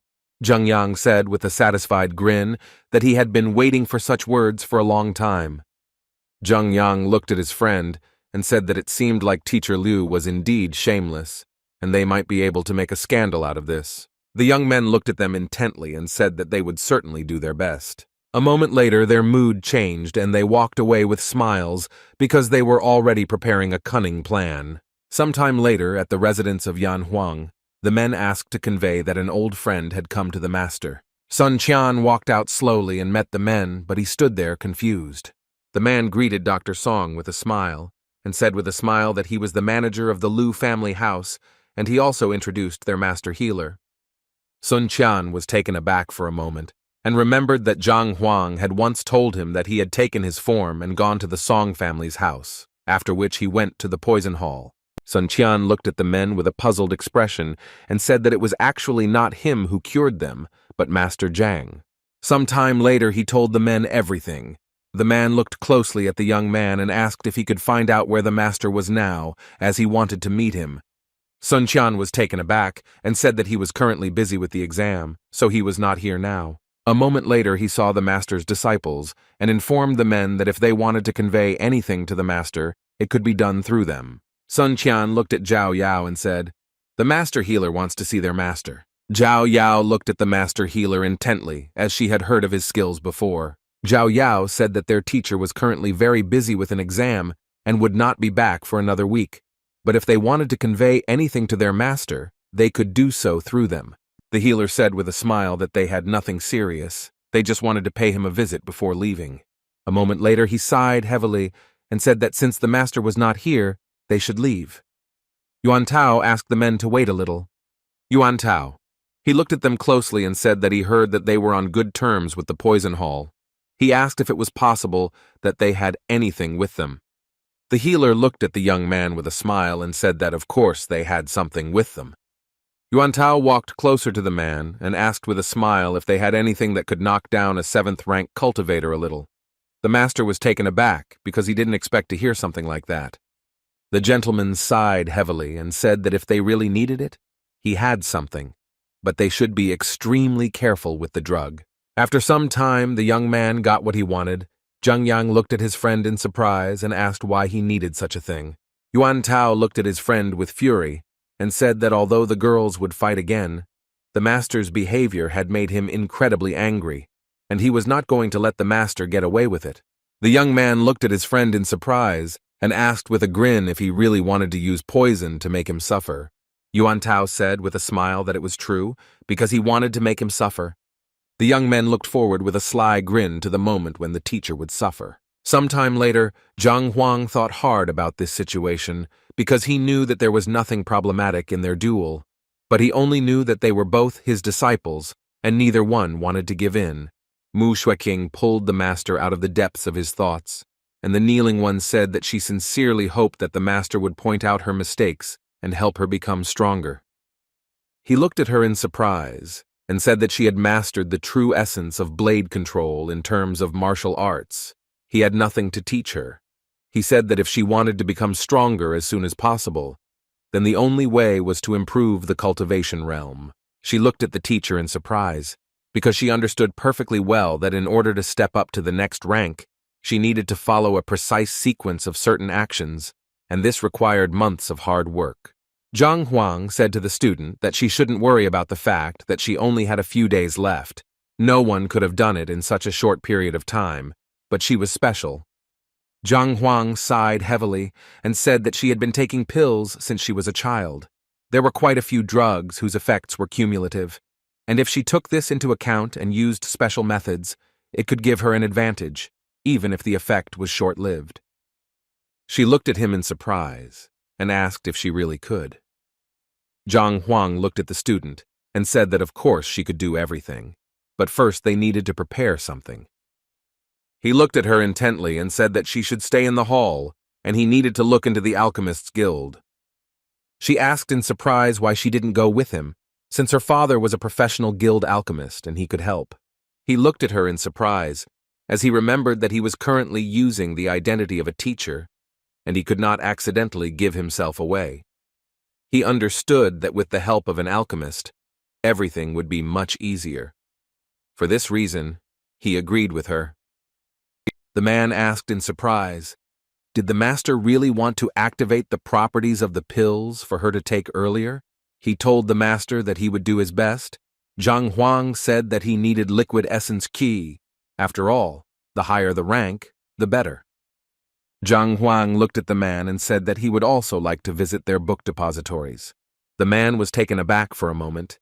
He said that the liquid essence is not a problem, but as for the storage, they usually do not provide access to it, to people who are not professional alchemists, but looking at the master, he expected a positive response from the management.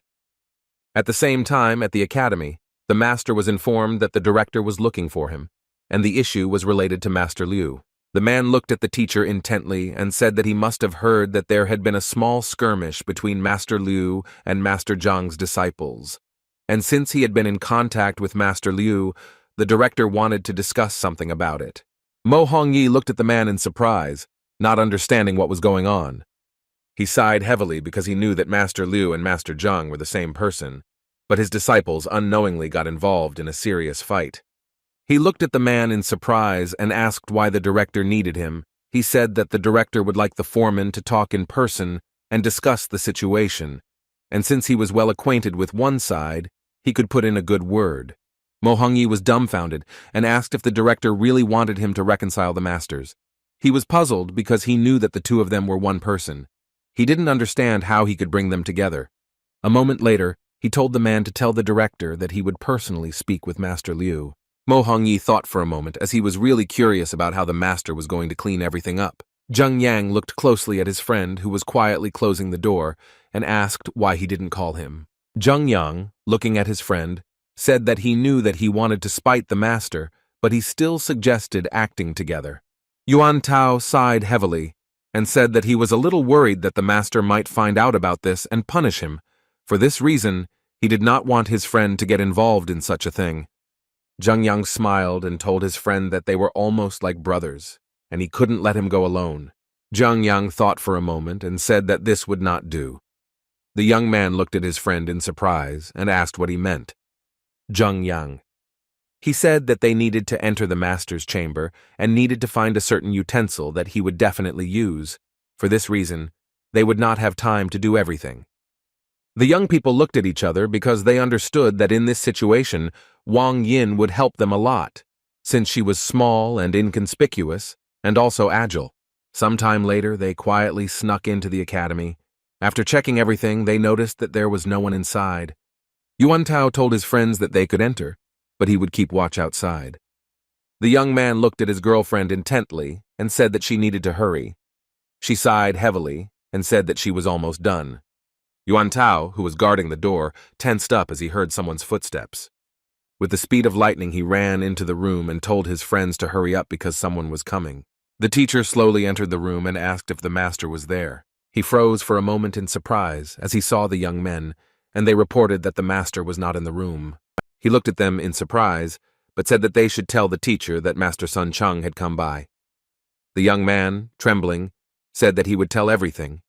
As he left, he glanced at them sideways, not understanding why they looked so familiar, but he decided not to dwell on it and simply left. Yang Feng and his teacher slowly approached the man, as they wanted to ask for a meeting with the guild masters. The man sighed heavily and said in a puzzled tone that the masters were currently with important guests, so they would not be able to receive them now. Yang Feng said excitedly that he had a very serious matter that could not be delayed. For this reason, he asked for his message to be conveyed. The man looked at them in surprise and said that he would now hand everything over and that they should wait a little. Yang Feng looked at the teacher intently and informed him that the chairman was already very old and did not take much part in the guild's life, and he had to put in a lot of effort for Togo to get permission to visit the book depository. He said that now everything is basically led by the alchemist, and therefore everyone obeys him, and his status is somewhat higher than theirs. Yang Feng looked at the master intently and said that once they entered, he should not rush, since the guild was quite sensitive to its masters, especially when it came to the fact that they were needed by people from the outside, so he did not want the master to attract much attention. A moment later, they still managed to get through to the audience. The man looked at the gentleman in surprise and asked what kind of urgent matter he had that could not be delayed. Yang Feng bowed and said that he wanted to ask Alchemist Hong to help him apply for 4th rank pills, so he would bear all the expenses. The man looked at him in surprise, as he knew that he was a 2nd rank alchemist. He didn't understand why he needed something like that. Yang Feng said that he had his reasons for doing so, but he had no intention of doing anything that would violate the guild's regulations. The man looked at him in surprise and said that as an alchemist, he should clearly understand that he should not jump above his head. Yang Feng sighed heavily and looked away, saying that he was simply asking for help in filing a petition, but the man flatly refused to do so. He looked at the alchemist closely and said that with his rank, he would not see the recipe, and if that was all he wanted, then they could go. A moment later, Master Zhang looked at Zhang Shao and asked him to put in a good word for him with Master Zhang. Zhang Shao smilingly assured the master that he did not need to worry about such things, as he would soon meet the master. Jan turned around and glared at the men. He was unhappy as he had made it clear to them that it was time for them to go. Yang Feng was puzzled and told the alchemist that he really needed help. Jan looked at the alchemist with fury. He shouted that if he really wanted the recipe, he could submit the petition himself once he became a 3rd rank alchemist. Zhang Huang looked at the man intently and asked if in order to obtain the recipe, he had to become a 3rd rank alchemist and pass an exam to do so. Jan said in anger that if it were that easy, there would be many more alchemists in their guild. Zhang Huang looked at the man with a smile and said that all they needed to do was create a 3rd rank pill. He said that if he followed his instructions, everything would work out. The master looked at the man with a grin and asked if he knew how to do it. Zhang Huang looked at everyone present and said with an innocent smile that they could waste no time and begin right away. The men were shocked because they saw that he wanted to help the alchemist create a third-rank pill. They said that this was just crazy, and they were not at all sure that he would succeed. But a moment later they froze in shock as they saw what they had done. Yang Feng froze in surprise. He couldn't believe that he was holding the white sun pill in his hands. Jan was shocked and didn't understand how this was even possible because he saw that the pill was perfect. He was sure that they would fail when they used this manufacturing method, but now he saw with his own eyes that it was perfect. Zhang Huang said with a smile that they didn't need to be surprised at all, since it was even too easy. Jan looked at the man with fury, as he knew that only with the outstanding knowledge of alchemists could such brilliant results be achieved. He did not understand who was in front of him now. Yang Feng looked at his colleagues intently and said that before them was the new chairman of the medical guild, who had successfully found ways to cure 19 diseases that everyone thought were incurable, Liu Cheng. The men froze in shock, as they did not expect to hear something like this at all, and they were puzzled, as they did not understand why he knew alchemy so well. Zhang Huang looked at them intently and said that it didn't matter whether it was medicine or alchemy. One had to be able to have a clear understanding of all the ingredients in order to get the perfect medicine. He looked at them closely and said that although he was not an alchemist, he knew about all the properties of the ingredients, as well as what properties they would acquire after a certain processing.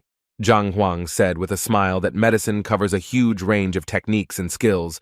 For this reason, he cannot explain everything so simply. He spent some time talking about how medicine and alchemy were related. The man froze in shock because he had never heard anything like this before. A moment later, he paid his respects to Master Liu. Zhang Huang looked at everyone present and said that now Yang Feng was at another rank, and he wanted to know if he had the qualifications to request a recipe. The man looked at them intently and said that the alchemist now had experience and could create third-rank pills based on the sample. Zhang Huang sighed heavily and said that if he knew that everything was so simple, he would not have even asked for help. He was puzzled because he had wasted a lot of time in vain. A moment later, they moved to another room. Zhang Huangqi looked at the alchemist intently and said that he could now request the pill recipe. The men, in turn, watched them closely because they knew that in order to submit a petition through the association, one had to pay, because there would be too many people wanting to do it if it were all free. He understood very well that in order to create high-ranking pills, one spiritual stone was required, or even a light bamboo stalk. He told the master that the bamboo stalk was a rare medicine. It was incredibly expensive, and some masters were not able to afford it. Yang Feng looked at the guild leader with a puzzled expression and asked for forgiveness. Yang Feng looked at him intently and said that he needed to prepare everything, then within a few weeks people would come and accept the payment. After everything was checked, they would send them the prescription. Zhang Huang was a little puzzled after all. It was a very long time. He asked the alchemist what the difference was between this and buying the pills directly. Yang Feng said that they could have it right now, but they had to leave their satisfaction as collateral, thereby supposedly giving a guarantee that they would definitely pay later. He said that they would send the prescription, but in any case, it would take several weeks to arrive for payment. He sighed heavily and said that unfortunately, he did not have such funds now. Zhang Huang thought for a moment and decided to look for another way out. Yang Feng said that they could also repay by providing them with certain information or knowledge in any field if they found it useful. Zhang Huang looked at the alchemist in surprise and asked what information he was talking about. He looked at him in surprise and asked if it was really possible to pay for information. Zhang Huang said with a happy smile that this was simply wonderful news.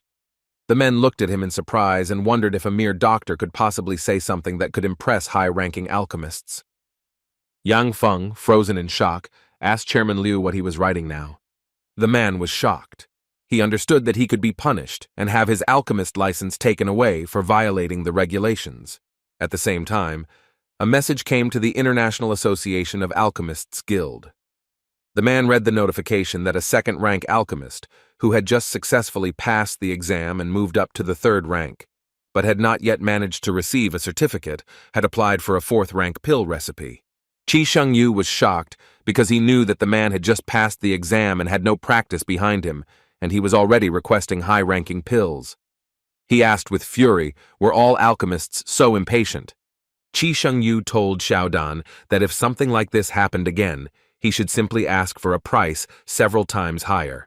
But a moment later they saw a notification that said the man didn't have any spirit stones, but he could answer any question they had. Chi Shengyu was furious as he didn't know what to ask such a low-ranking alchemist.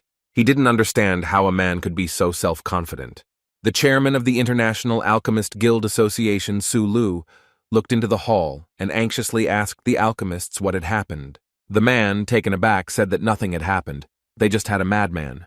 Su Lu asked in surprise, was it really a madman who made him so excited? But a moment later he read the notices and became furious himself. He did not understand how a simple alchemist dared to look down on them. He shouted that the man was not only impudent, but also sick. Zhang Shao angrily told the chairman that they should revoke the man's license for insubordination. Su Lu sighed heavily and said angrily that they would not rush, and since he was so confident, they could ask him a question and let him realize for himself that he was not worthy of the title of alchemist. Zhang Shao said with a satisfied grin that this was very good, because he just wanted to ask the chairman about something, and in that case, he would immediately write to the man, and they would see if he could handle everything, because he was sure that the alchemist would show his incompetence. A moment later the man began to write a question on the wall. Su Lu looked at his colleague with a grin and said that not even every fifth-rank alchemist could answer this question, but fortunately, he had read about the recipe in ancient treatises, so he knew the correct answer. At the same time, Yang Feng, in tears, asked the alchemist what he should do. Hong sighed heavily and said that this was no longer just a joke, but a violation of the guild rules and a display of disrespect for high-ranking specialists. But a moment later the men froze in surprise as they saw that a question had come back to them.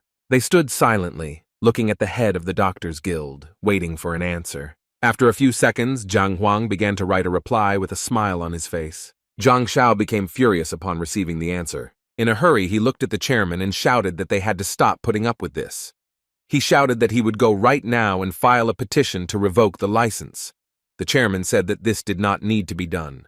He looked at the man intently and said that the alchemist had given absolutely the correct answer. Zhang Shao, in turn, froze in shock and looking at the chairman asked if this was really true.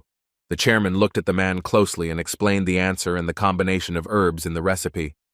Su Lu looked at his colleague intently and said that the method worked, since he had tested it himself, but he was still surprised, since he did not understand how a third-rank alchemist could know the answer to the question asked.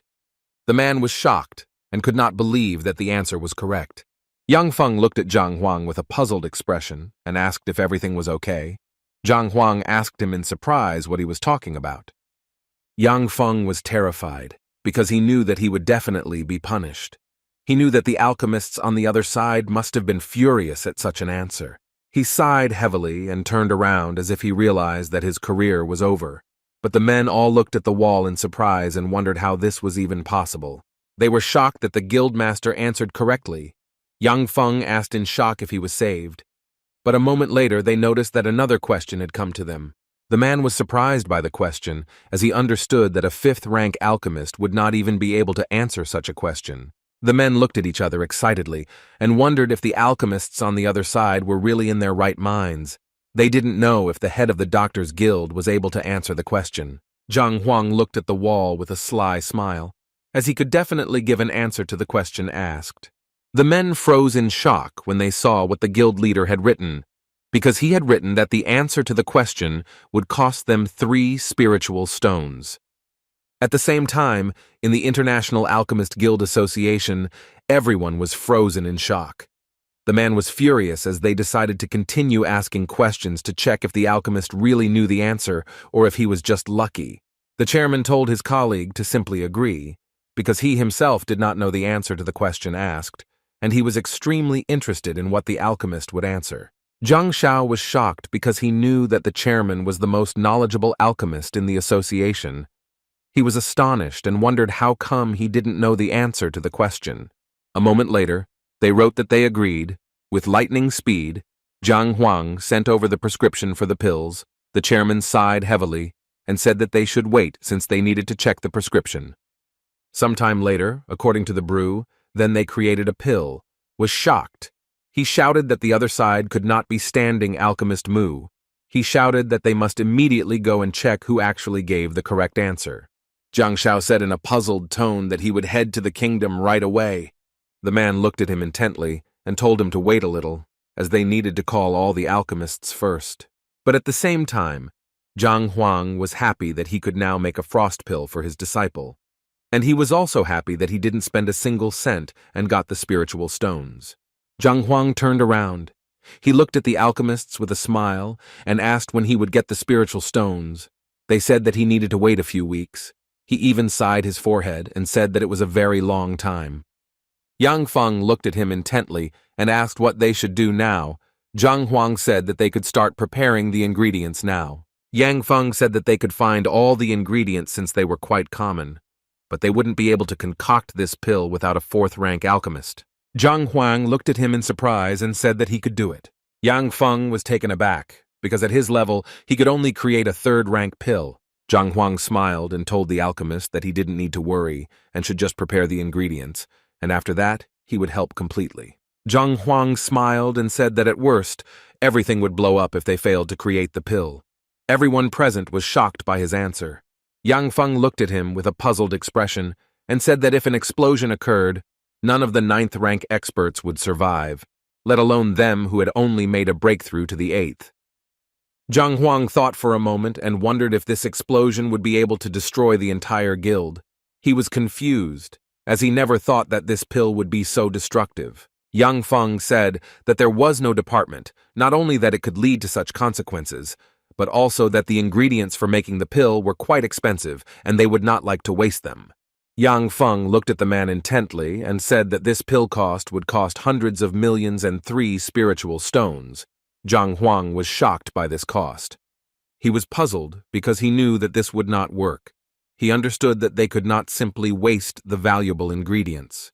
A moment later, he turned around and wrote to the alchemists that they could ask more questions, but they would cost several spirit stones. 10 minutes later, no one answered him. Zhang Huang was surprised and wondered if alchemists were really that poor. The men sighed heavily and thought that this was not so and assumed that most likely the alchemists behind the wall simply had no questions. Yang Feng looked at the guild leader and said that they could use those spiritual stones to acquire the necessary materials. Zhang Huang looked at the men leaving with burning eyes and said that the alchemists did not want to ask questions because they did not want to pay him. He asked if they had any questions because he could easily give an answer for a separate fee. They looked at him puzzled and said that they had no questions. Zhang Huang said that he could cure any of their illnesses. The men were taken aback and said that they were all healthy, and their families too. Sometime later, Zhang Huang moved to the laboratory in the Alchemist Guild. While minding his own business, he told the alchemist that he must follow his instructions exactly, as a mistake would cost too much. Yang Feng, in turn, was a little excited, but he also knew that if everything went well, it would be a breakthrough. Zhang Huang looked at the alchemist with a cheerful smile and said that they could begin. Sometime later, the men stood on the street and discussed the head of the Doctors' Guild. They were surprised that he could solve questions that even the highest alchemists could not solve before. The man was from the Jiang Yi family, and he thought he was a genius in his own right. I guess he just needed to put in a little effort, and he could become great. But right now, he knew he still had a lot to learn. The man sighed heavily and said that it seemed like Mr. Mu's skills would progress at an incredible speed, so he would soon be able to become a 4th-rank alchemist. He was surprised that a doctor of such rank would send an alchemist, and if he had not seen this picture with his own eyes, he would never have believed it. At the same time, at the academy, the young man was training tirelessly. He knew that if his strength reached its limit after several training sessions, then the medicine would stop working. He was excited because with every training he felt a dramatic change in his body because he really hoped that after the 5th peak he would reach the 7th rank. He understood perfectly well that he had to take revenge because he had a long way to go. He remembered how the master told him to use half of the powder after the 5th training. He wondered if the training did not have a colossal effect, could he increase the dose? He knew that if it didn't work, he would have to use all the powder, because he had to take revenge. A moment later, he hastily poured all the powder on himself. After Lu Chun poured the powder on himself, he felt sick. He was furious and knew that he couldn't just die like that, because for the past few years, he had devoted himself entirely to revenge. Lu Chun, writhing in pain, told himself that he had to endure everything because he had to take revenge. Lu Chun knew that the master believed in him, and he had to endure everything and not let him down. He was furious and knew that until he fulfilled his duty, he could not simply die. After all the agony, he sighed heavily and froze in place. At the same time, the men looked at the open door in surprise. They looked at the men in surprise and asked how it all went. Yang Feng, sighing with his last strength, said that everything went well. The men were surprised, because they did not expect to hear anything like this at all. They could not understand how the head of the Doctors' Guild managed to do something like this with his knowledge. Yang Feng glanced sideways at Mr. Liu. After working side by side with him, he could tell for sure that he had a deep understanding of alchemy. Zhang Huangyu, in turn, was very happy, because he understood that now that he had the frost pill, he could go further. He understood that he needed to go back and resolve this conflict. Zhang Huang met with the young lady and reported with a smile that the healing power in her body had come into effect again. She was happy with them and thanked the teacher. He also met with Zhao Yao and gave her the frost pill and told her that she should use it for training. Zhao Yao thanked him with joy and surprise. The next day at the academy, the young man told Master Liu that Master Sun had come to see him in the morning and had been waiting for him for several hours. Zhang Huang, in turn, was surprised, as he did not understand why the young man needed him. A moment later, he met the master and asked why he was looking for him. Zhang Huang asked in surprise if he really had that much free time. Mo Hongyi was a little taken aback by this question. After all, he practically spent the night in the classroom in order to pass the exam, and now he thought that his opponent had more free time. After all, he showed up at the academy once every few days. Mo Hongyi sighed heavily and said that he had several reasons for the meeting. He said that the director of the academy wanted him to be the one to arrange a meeting with Master Zhang so that they could sit at the same table and talk about everything and separate their students. Zhang Huang froze in place in surprise. Zhang Huang looked at the young man in surprise and asked how he could meet himself. Mo Hongyi told Zhang Huang that he, in turn, said that he would only be an ordinary teacher, but became the chairman of the medicine guild, and now his students are sorting things out among themselves. Mo Hongyi told his colleague that he himself drove himself into this situation. Mo Hongyi sighed heavily and said that the director was quite serious, and if he came to him with unsatisfactory news, he would definitely come to him himself. Mo Hongyi said that over the past few days, the students' trust level had reached 40%, and he should now return to the guild in order to pass the exam quickly. Mo Hongyi told Zhang Huang that his disciples loved him incredibly, and he thought that their level of trust in him had long since exceeded the limit. He suggested that he return to the academy, and also said that if everyone knew that Master Liu and Zhang were the same person, then this situation could be resolved faster. Zhang Huang thought for a moment, as he knew that his colleague was right. As he was leaving, Mo Hongyi told the man that they could go to the guild in the morning, and Zhang Huang agreed with him.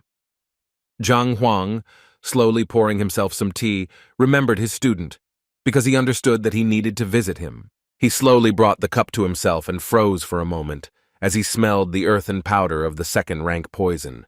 He froze in surprise, as he did not understand who could have added such poison to his tea. He understood that the poison was not fatal, but he did not understand who needed it. A moment later, a student flew into the master's room and told him to follow him quickly. The master asked the young man in surprise what had happened. He was taken aback and frightened, and asked if something had happened to Lu Chun. Zhang Huang was worried and wondered if the young man had not followed his instructions.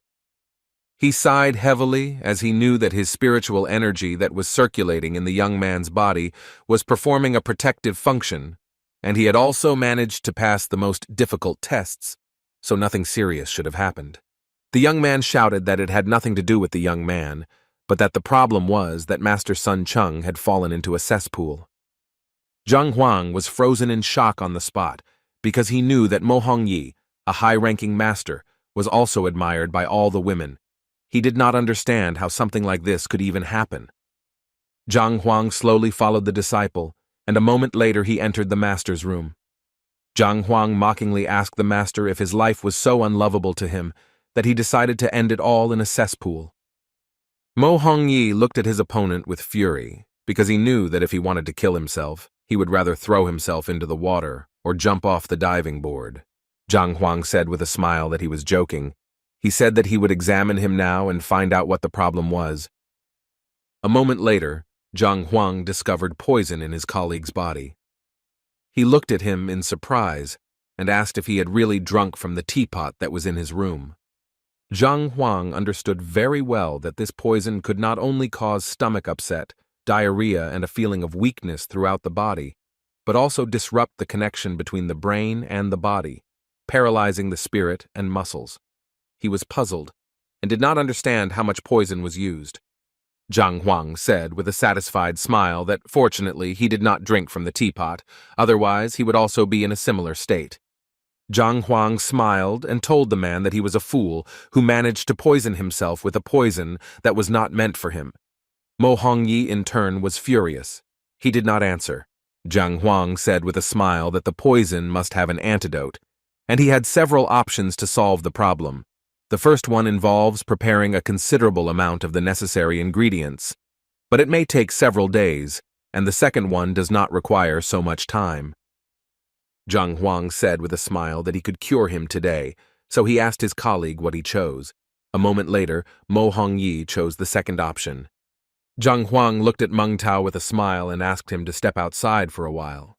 The young man didn't have time to go out when he heard a loud crash. He froze in surprise. Zhang Huang smiled and was glad that his colleague chose a different option. He said that he had read about this poison and knew the typical symptoms of poisoning, as well as the methods of treatment. Zhang Huang smiled and said that it would be much easier with a silver needle and spiritual energy than with collecting all the ingredients. After some time, Zhang Huang left the room and told his disciple that the master would wake up in a few hours and he should keep an eye on him. But if his help was needed, they should find him. Zhang Huang thought for a moment as he knew that this poison was definitely for him. Walking through the back streets of the academy, he wondered who could have done something like this. Sometime later, he finally went to his student, but noticed that he was not in the dormitory. A moment later, the master noticed a note on the table. The young man was writing to his master and asking for his forgiveness, because he could not come to terms with what had happened. Zhang Huang wondered for a moment if the young man really wanted revenge. Zhang Huang was furious, as he knew that his student had always thought of such things, but rushing straight into battle after finishing training was unwise. He understood that the death of his parents could not be forgiven to anyone, but acting without knowing who his opponent was and what he was capable of was too reckless. Zhang Huang sighed heavily and wondered how such a calm and intelligent man could be so reckless. He knew very well that the young man did not want to drag him into this situation, but he could not sit idly by knowing what could happen there. Zhang Huang was well aware that after his reincarnation he had taught students for various purposes while pursuing his own, but now he was puzzled and wondered whether he could still call himself a teacher. Zhang Huang sighed heavily, as he knew that being a teacher was not easy at all, and the same was true for a student. He understood perfectly well that this post implied responsibility, reliability, and strong ties. A moment later, he used his powers to find his student. The young man looked at his father intently and said that under Master Liu's guidance, Alchemist Mu had managed to create a 4th rank pill. The man sighed heavily and said that he knew about it. Zhang Shao asked his father in surprise if this was really so. Zhang Shao in turn compared several facts about Master Liu and Zhang.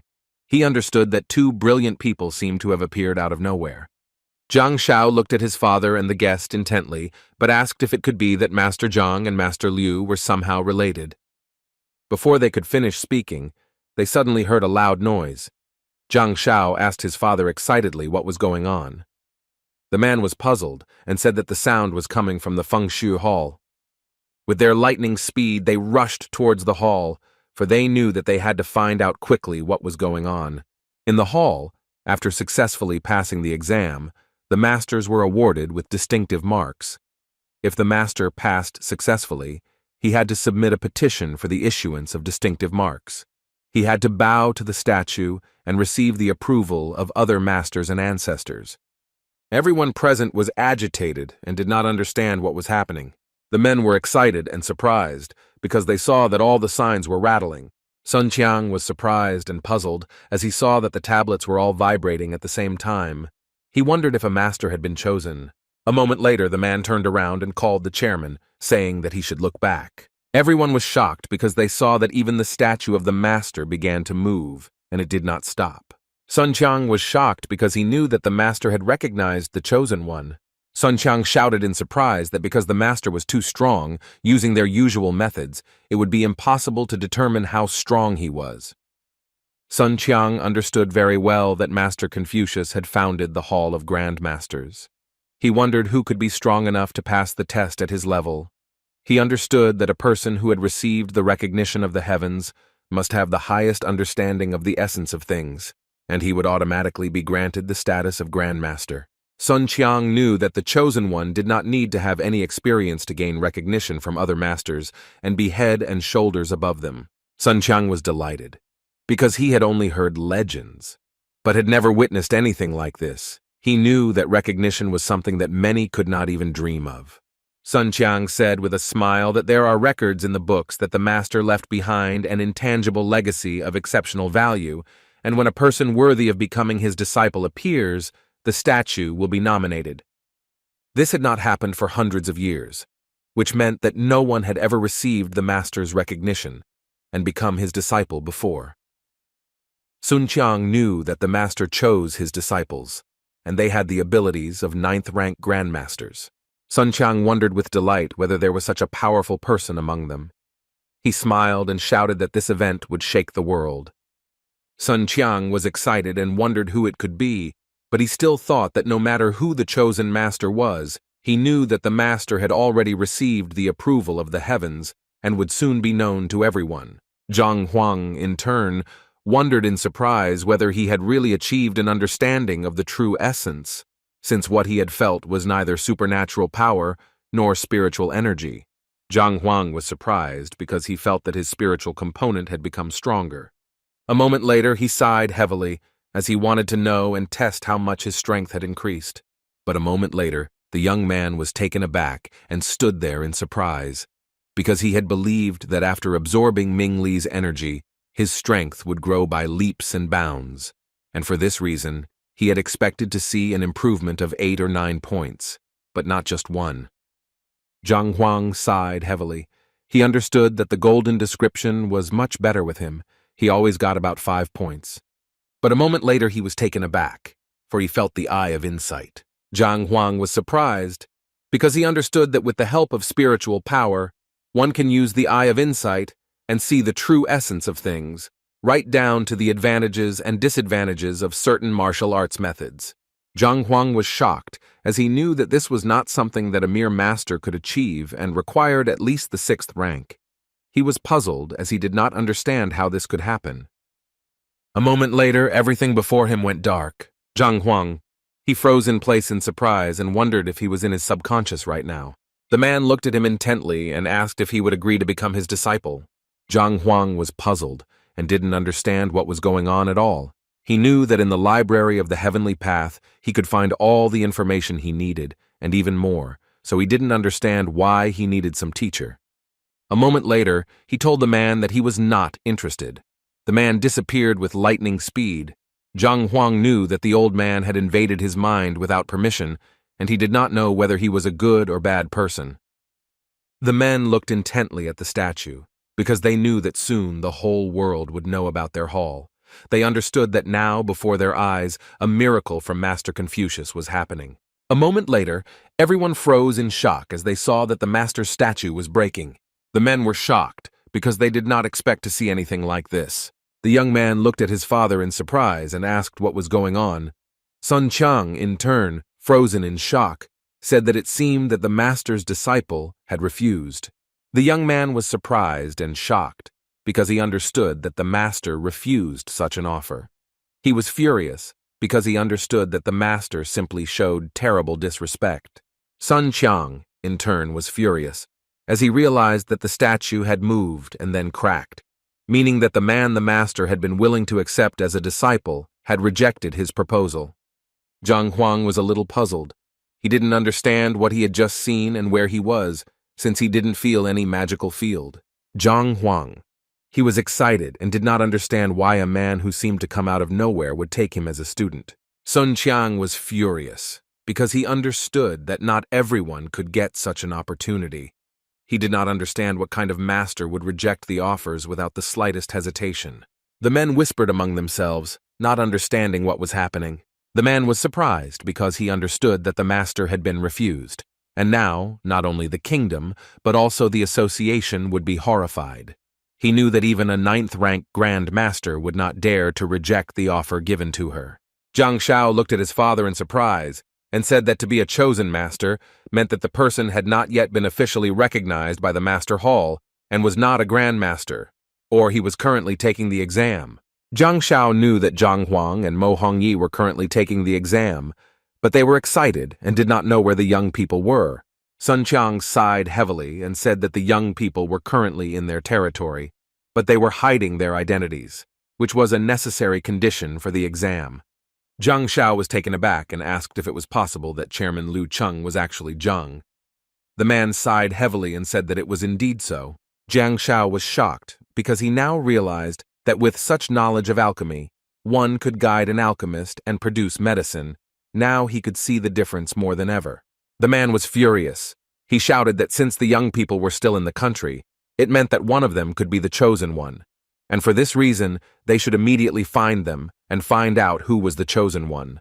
Jiang Shao, in turn, shouted that everything was correct, and that a chosen one would appear in their hall, whom even the master wanted to accept his disciples, and for this reason they should immediately find out who it was. Sun Qiang sighed heavily and asked the men not to fuss, as they would immediately send a man to search. A moment later, Sun Qiang informed everyone present that Mo Hongyi was not feeling well and was currently unconscious. But as for Master Zhang, he had locked himself in and did not want to see anyone. Zhang Shao said that it was obvious that Master Zhang was the chosen one, and for this reason they had to report this to the association. Sun Qiang said that they couldn't do that, because if it was only about the chosen one, they could report it. But he had rejected the master's proposal, and if the association found out about this incident, everyone would be shocked. Sun Qiang said that they couldn't do anything about it, and he would send a message to the association a little later, but for now it was better to keep their mouths shut. Zhang Huang, in turn, was a little puzzled, because even though his spiritual component had strengthened and an epiphany had opened up, his rank had not moved a bit. As he was leaving the room, he met his student. He looked at her intently, and breathing heavily said that this night had not passed without a trace for her. Mu Shuking said with a smile that it was true and it was all thanks to his help, because she had managed to eliminate the side effects of all the pills she had taken at an early age, so her strength had increased significantly. The teacher looked at her closely and said that her base had strengthened considerably, and for this reason he wanted to take her somewhere today. The young man looked at his brother in surprise and asked what had made him so sad these past few days. Fei Xuan sighed heavily and said that his marriage proposal had been rejected again. Fei Xuan slowly sat down on the sofa and sighed heavily as he said that a mysterious and outstanding person had appeared in the Tian state. Lin Lang asked with a smirk, "Did he mean Master Zhang Huang?" Fei Xuan sighed heavily and said that he heard that he had incredible talent and enormous potential, and he even surpassed Mo Hongyi in this regard. Lin Lang asked with a smirk what was so unusual about him, knowing that he was only at the initial stage of the 8th rank. Meanwhile, he told his brother to sit quietly and not stick his head out. Fei Xuan said that he recently met a man named Liu, who was the new chairman of the head of medicine, and he also taught at the academy, and he also cured 19 diseases that no one could cure before. Lin Lang said with a grin that this was all certainly impressive, but he was personally at the initial stage of the 7th rank, and it was not worth paying attention to. The young man, in turn, looked at the house with anger, because he knew that from the outside the Emerald Pavilion looked ordinary, but inside there were quite a lot of craftsmen. He understood that if he really wanted to do this, then no, he must hesitate, because he might not have another chance. Lin Lang shouted to his brother that he would step aside and that he could continue. Lin Lang leisurely went about his business, chatting with the locals along the way. Lin Lang glanced sideways at the young man as he noticed that he was being followed. The young man was furious. He understood that he would not have another chance, and he had to kill him today. With his eyes full of fury, he attacked Lin Lang. He shouted furiously that he should be sent to hell right now. Lin Lang was a little surprised and wondered if he couldn't find a better time. With the speed of lightning, the young man began to destroy everything around him. Lin Lang pulled up his pants and ran wherever his eyes looked. Lin Lang was a little puzzled as he saw that he was being attacked by a person who was at the middle stage of the 8th rank. Lin Lang was furious. He didn't understand how the young man dared to attack him. Lin Lang, gathering all his strength, rushed towards the young man with fury because he knew that he would provide him with utter hell. The young man looked at him with cold fury and said that they would still see which of them would go to hell. Moments later they clashed in battle. Lin Lang was surprised and at the same time puzzled. He felt a power that was much more powerful than the middle stage of the 8th rank. A moment later Lin Lang recoiled from the powerful blow. The young man rushed towards him with fury because he knew that only one of them would leave the room alive. With lightning speed he attacked Lin Lang Yi and dealt him crushing blows. Lin Lang was furious. He knew very well that he was the young master of the great family, and there was no way he could let some weirdo who had fought with him in the restroom win. Lin Lang Shi shouted furiously at the young man that he would definitely kill him. But a moment later, Lin Lang was taken aback and froze in place as the young man grabbed him by the hair. The youth, with the speed of lightning, pulled Lin Lang's hair and threw him aside. Lin Lang slowly stood up after falling to the ground with a thud. He was furious and knew that the young man had engaged in an unfair fight. But after a few minutes he saw where he had fallen and was sickened by what he saw. A moment later he looked at the young man with cold fury, for he had been humiliated. But the young man had no intention of stopping. He quickly walked up to Lin Lang and kicked him into the impurity. The young man shouted furiously at Lin Lang. He can't wait like this, as he has been waiting for this moment for almost several years. Lin Lang was also puzzled, as he simply wanted to ask if they could fight in another place. Fei Xuan slowly walked into the room and said to the master with a smile that his meal was quite worthy. But a moment later he froze in place, as he saw a very unpleasant picture. Fei Xuan rushed towards the young man with lightning speed and shouted for him to let go of the master immediately. The young man was puzzled. He understood that things were very bad, since no one should see him. But he still knew that he needed to deal with Fei Xuan as soon as possible. So he launched a crushing blow with lightning speed and fury. The young man glanced sideways at Fei Xuan, who was already lying on the ground, and informed him that he was here now to kill Lin Lang, and he should not interfere if he wanted to live. Lin Lang, in turn, slowly rose up, and with the last of his strength, he mockingly asked the young man who he was to think that he could do this so easily. Lin Lang looked at the young man with anger and mockery, and said that he didn't want to use it at all, but he was forced to, and now he was definitely finished. The young man froze in shock when he saw the magic field box. Lin Lang laughed with a fierce mockery and shouted at the young man that he was about to die. Lin Lang slammed the box onto the ground with lightning speed. Lu Chun was puzzled because he knew that his entire family had been destroyed by this magical field. Lu Chun, in turn, was very nervous as he understood that he needed to leave as soon as possible. Lu Chun hurriedly broke down the wall and climbed out. The men were puzzled and did not understand what was going on, because they noticed that someone had activated a 3rd rank formation. The man knew that the formation was with the young master. With lightning speed he shouted to his subordinates to quickly tell the master about everything. The men were puzzled and did not understand why the young master activated the magic field. The man looked at everyone present with anger, and said that they should pray that the young master's son would be okay. Otherwise, he would send them all to the next world. With lightning speed, the man activated the box and transferred it to Lin Lang. But a moment later, he froze in shock on the spot when he saw Lin Lang. In such a form, the man was furious. He shouted that they must immediately find the one who did this to Lin Lang. At the same time, Zhang Huang was calmly giving a lecture at the academy. Zhang Huang thought for a moment, because he knew that with the eye of insight, his understanding of cultivation had changed, because before giving advice, he had to consult the library of the heavenly path. He understood that now, with just a little effort, he could see what a particular person was lacking and give the most accurate recommendations for further improvement. He now understood what the true strength of a grandmaster looked like. A moment later, the master was informed that the princess wanted to see him. Zhang Huang looked at the princess in surprise and asked what brought her to him. The princess smiled and said that he had mentioned earlier that he wished to visit the royal library. She quietly said that they should express the royal family's favor and also apologize for keeping the duel a secret. Zhang Huang, in turn, thought for a moment and realized that today he was free and could go to the royal library. Sometime later, the princess brought the teacher to the royal library and told him that it contained thousands of books that had been collected from all over Tianwu. At the same time, the young men were hastily looking for the young man who had harmed their master. Lu Chun, in turn, was puzzled because he had been incredibly careful not to let anyone see his face. He had disappeared quite quickly and was now confused because he could not understand how they were able to track him down. The young man was furious because he understood that he could not return to the academy, since his actions could endanger the teachers and students, and he also could not go outside the city, since he would be quickly discovered. He was furious and didn't know where to go or what to do. Lu Chun knew that his family had been wiped out, and it was quite a high-profile matter, but no one in the master's hall had heard anything about it. He simply didn't believe that the royal family was not involved in this. He understood that since they were in cahoots, he had no better option.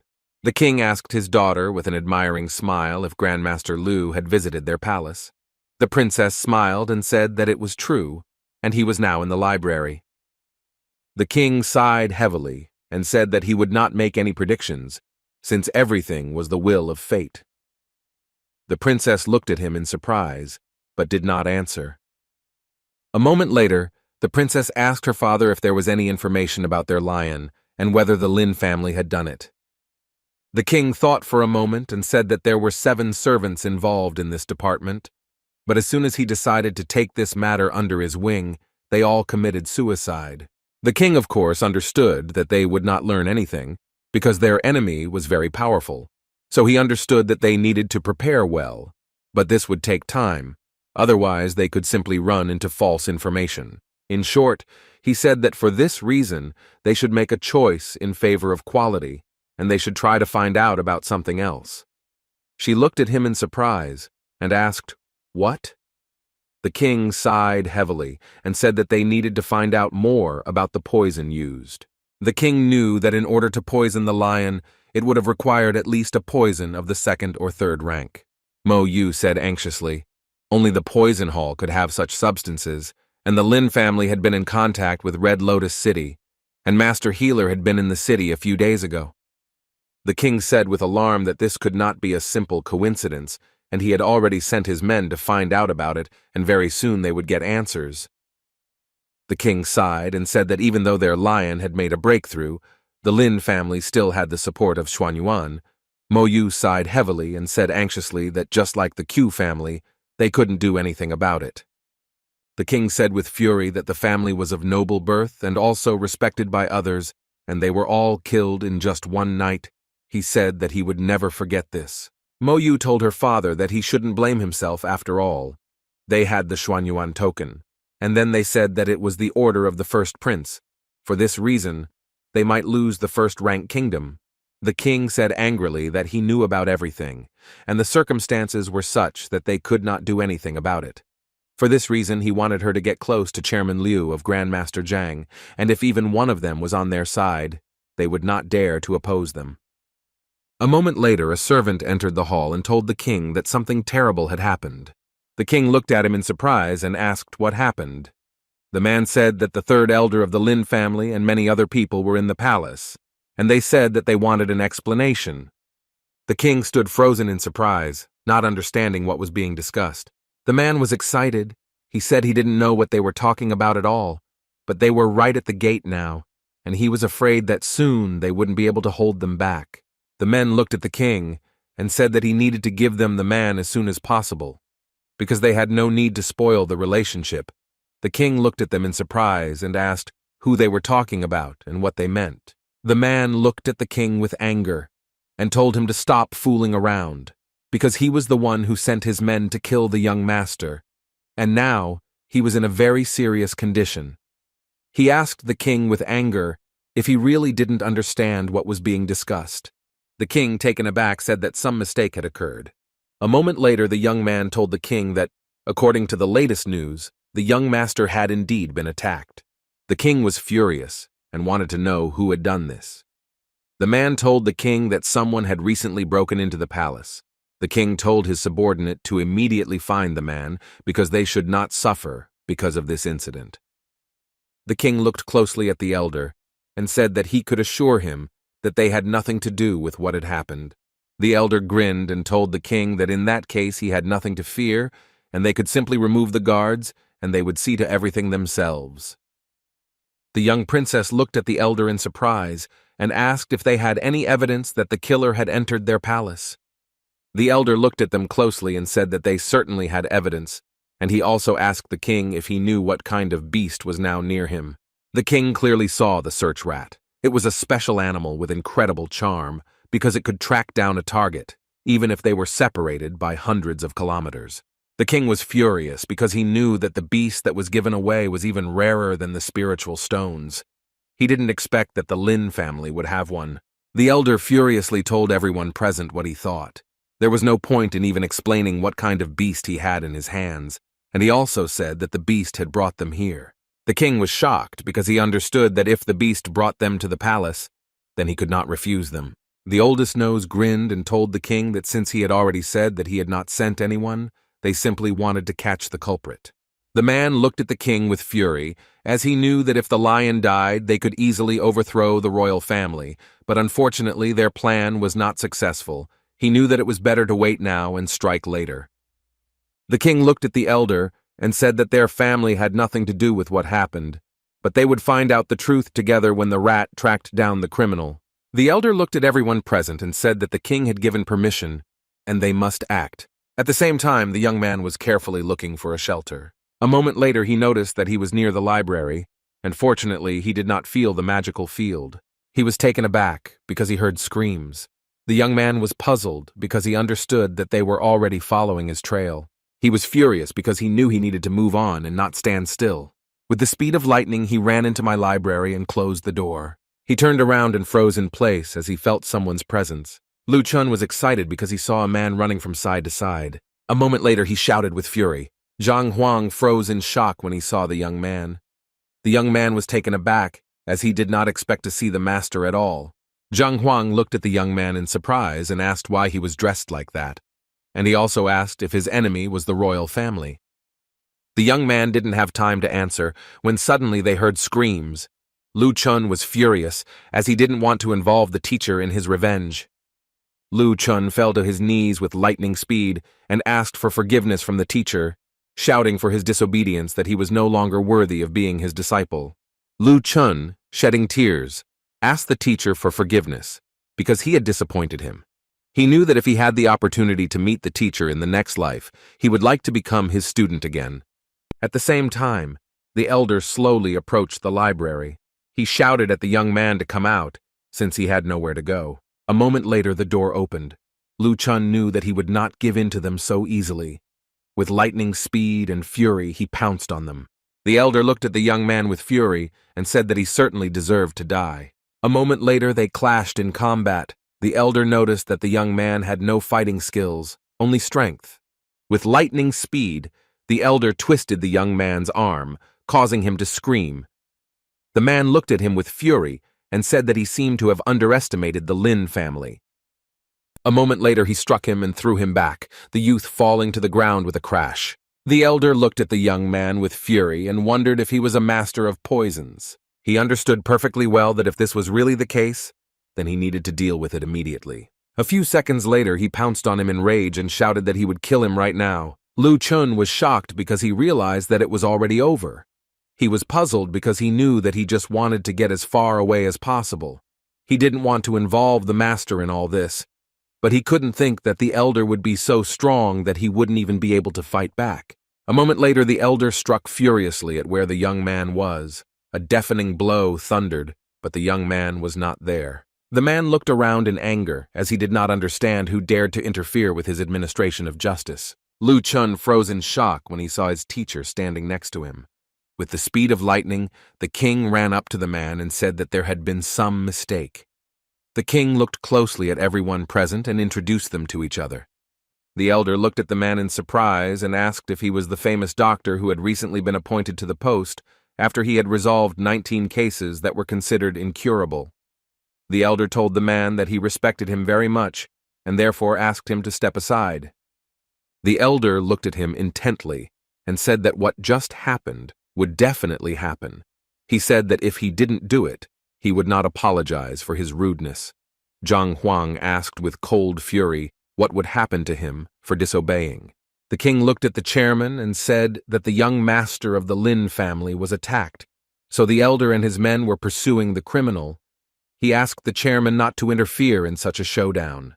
Lu Chun bowed to his teacher and said that he must be responsible for his actions because he did such things to his young master, and now people came for him, and this has nothing to do with him. Lu Chun knew very well that he could pretend that he didn't know the teacher now because he didn't want him to get into trouble. Zhang Huang furiously told his disciple to shut his mouth. He asked who gave him permission to speak, that it didn't concern him. Zhang Huang looked at everyone present and asked for forgiveness, saying that the criminal they were talking about was one of his disciples, Lu Chun. He froze in shock on the spot. Lu Chun.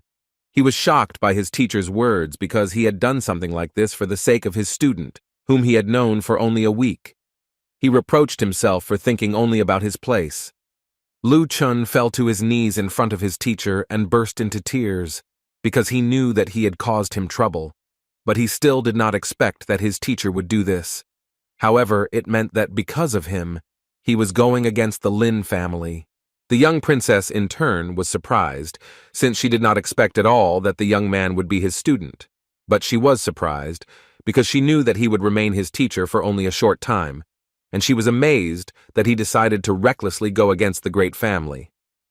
The elder looked at them intently and said that he was very glad that he recognized that the young man was his disciple.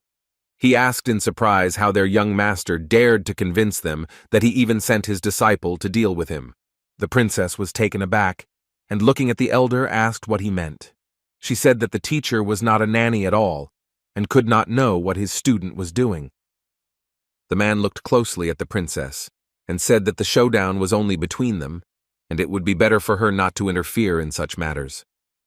The elder looked at the chief, and said that he respected him as an expert in his field. He asked Chief Lu if he would follow him voluntarily, or if he needed to force him to do so. Zhang Huang, in turn, casually said that he had not finished reading the books and did not have time for such games. Everyone present froze in shock. They did not understand what was being discussed. The elder said angrily that no matter what motivated him, he should go with him and humbly accept his punishment. After all, they dared, and to wound the young master, so he would be deprived of his powers, or killed on the spot. He looked at him closely and said that even though he was an outstanding medic, he could still be easily killed. The young man looked at his master with alarm and said that the elder's strength was truly terrifying. The young woman looked closely at the young man. She knew that he was not weak, but still would not be able to defeat the elder. Zhang Huang moved his disciples side to side and, looking at the elder, said that he could use force on him. The man looked at him angrily and said that in that case they should not blame him for being rude. A moment later, the elder was already rushing towards the teacher, preparing to strike him. Zhang Huang stood there calmly, not moving, but a moment later everyone heard a familiar sound. Lu Chun froze in shock, and the elder in turn froze in place from intense pain. The king and princess froze in place in surprise. Zhang Huang looked at his disciple intently and said that a worthy battle is not a confrontation of forces, but the ability to find the opponent's weakest point and use it to one's advantage. Zhang Huang looked at his student and asked if he understood everything. The young man said that he understood everything. Zhang Huang looked at him intently and said that this was very good, and in that case he could try it himself. Lu Chun asked the teacher in surprise what he was talking about. The master told the student that he must improve himself, as well as grow his fighting skills. Otherwise, he would not be able to be a worthy opponent to the strongest. A moment later, the young man said that he understood everything and slowly walked towards the elder. A moment later, he struck the elder with fury, and he cried out. Zhang Huang was taken aback and asked his student why he kicked him. The young man was shocked, since the teacher himself told him to try. Zhang Huang shouted that he meant that the student should try on the guards, since the elder was already half dead, and he decided to finish him off completely. Sometime later, the young man, kneeling, thanked his teacher. Zhang Huang froze in place for a moment because he only wanted to save his disciple, and he never thought that he would receive gratitude from him and a golden page would be formed. He thought with a happy grin that this wasn't a bad thing at all, since with her, he would be able to use all the knowledge he had gained in the library. He knew that he had to see this through to the end. Zhang Huang looked at his disciple intently and told him to get up. He also said that he was his teacher and could not watch him being humiliated and remain indifferent. The young princess, in turn, froze in shock as she did not expect such a thing from the young man. The king, in turn, now understood how in just a couple of days the man had managed to win the favor of a large number of students at the academy. But he realized that the teacher had first opened his heart to them and then began to win their hearts. The king smiled and asked for forgiveness for disturbing their idol, but still told Chief Liu that he had acted extremely recklessly this time. Zhang Huang asked the king in surprise if he really thought that if he had done nothing, he and the Lin family would have been on good terms. The king looked at Liu closely, as he had recently saved their lion and now ruined the Lin family's plans to capture the young man. He knew very well that Liu was a thorn in their side. Zhang Huang looked at the young man intently and said that as long as he was his teacher, he would never stand aside. A moment later, he still asked the king to sort out the rest, because he needed to return to my library and continue reading.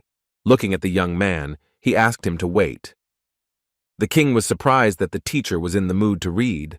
The young man was amazed by the teacher because he remained calm and unwavering even in such a situation.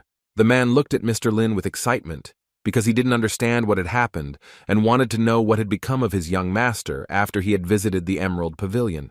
Lord Lin told the envoy John Mu not to worry, as the elder had already gone after the criminal and everything would be settled soon. Ran Mu was also worried because the young master was covered in wounds. Master Lin knew very well that the wounds were quite serious and quite unusual, so it would be somewhat difficult for an ordinary doctor to treat him, and for this reason, he had already invited a doctor from the medical guild. Sometime later the man came out of the room. Everyone looked at him intently, as they wanted to know how everything went. Mu Hong thought for a moment and said that the wounds were very serious, and the one who inflicted them was strong and did not spare his opponent. However, the young master was not only wounded, but also poisoned. Mr. Lin was excited. He asked in surprise, could it be that the one who attacked his son was a poison master? And for this reason, ordinary poisons did not work on 8th rank masters. Mu Hong sighed heavily and said that it was exactly like that. This poison was incredibly strange, and he was unable to recognize it. But he tried to push it out with his aura. But this poison would contain its own spiritual energy, capable of mixing with any other.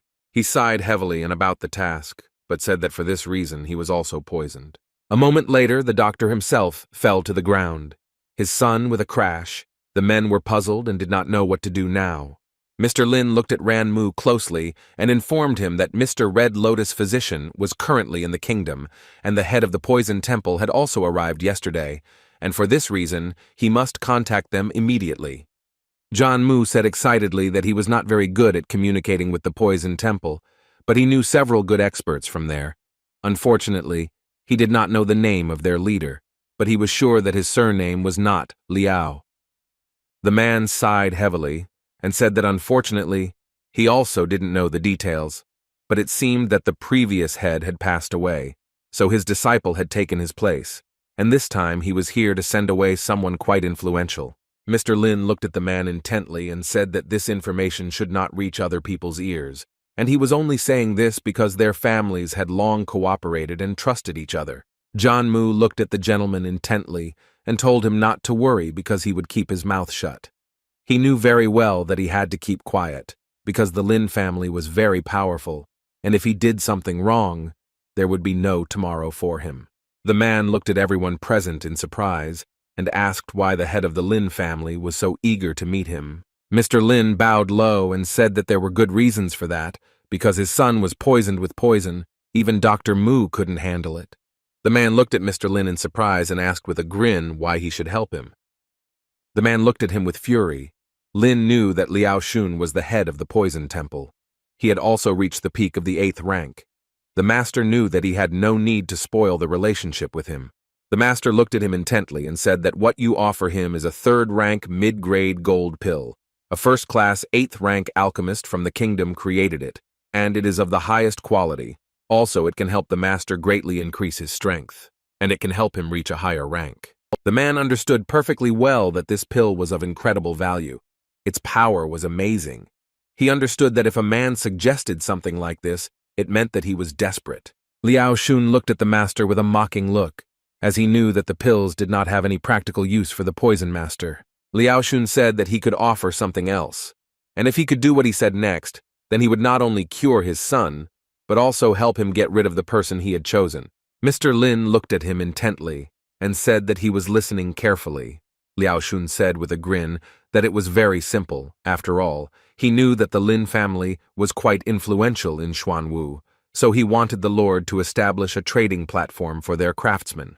The gentleman looked at him with concern and said that although they were not the last people in this kingdom, they did not rule it, and he was afraid that many might express dissatisfaction with this request. Liao Shun smiled and told the Lord that he knew very well that he had poisoned the royal lion in order to seize power, so he said that the Lord should not worry, because if they began to cooperate, he would help get rid of the beast.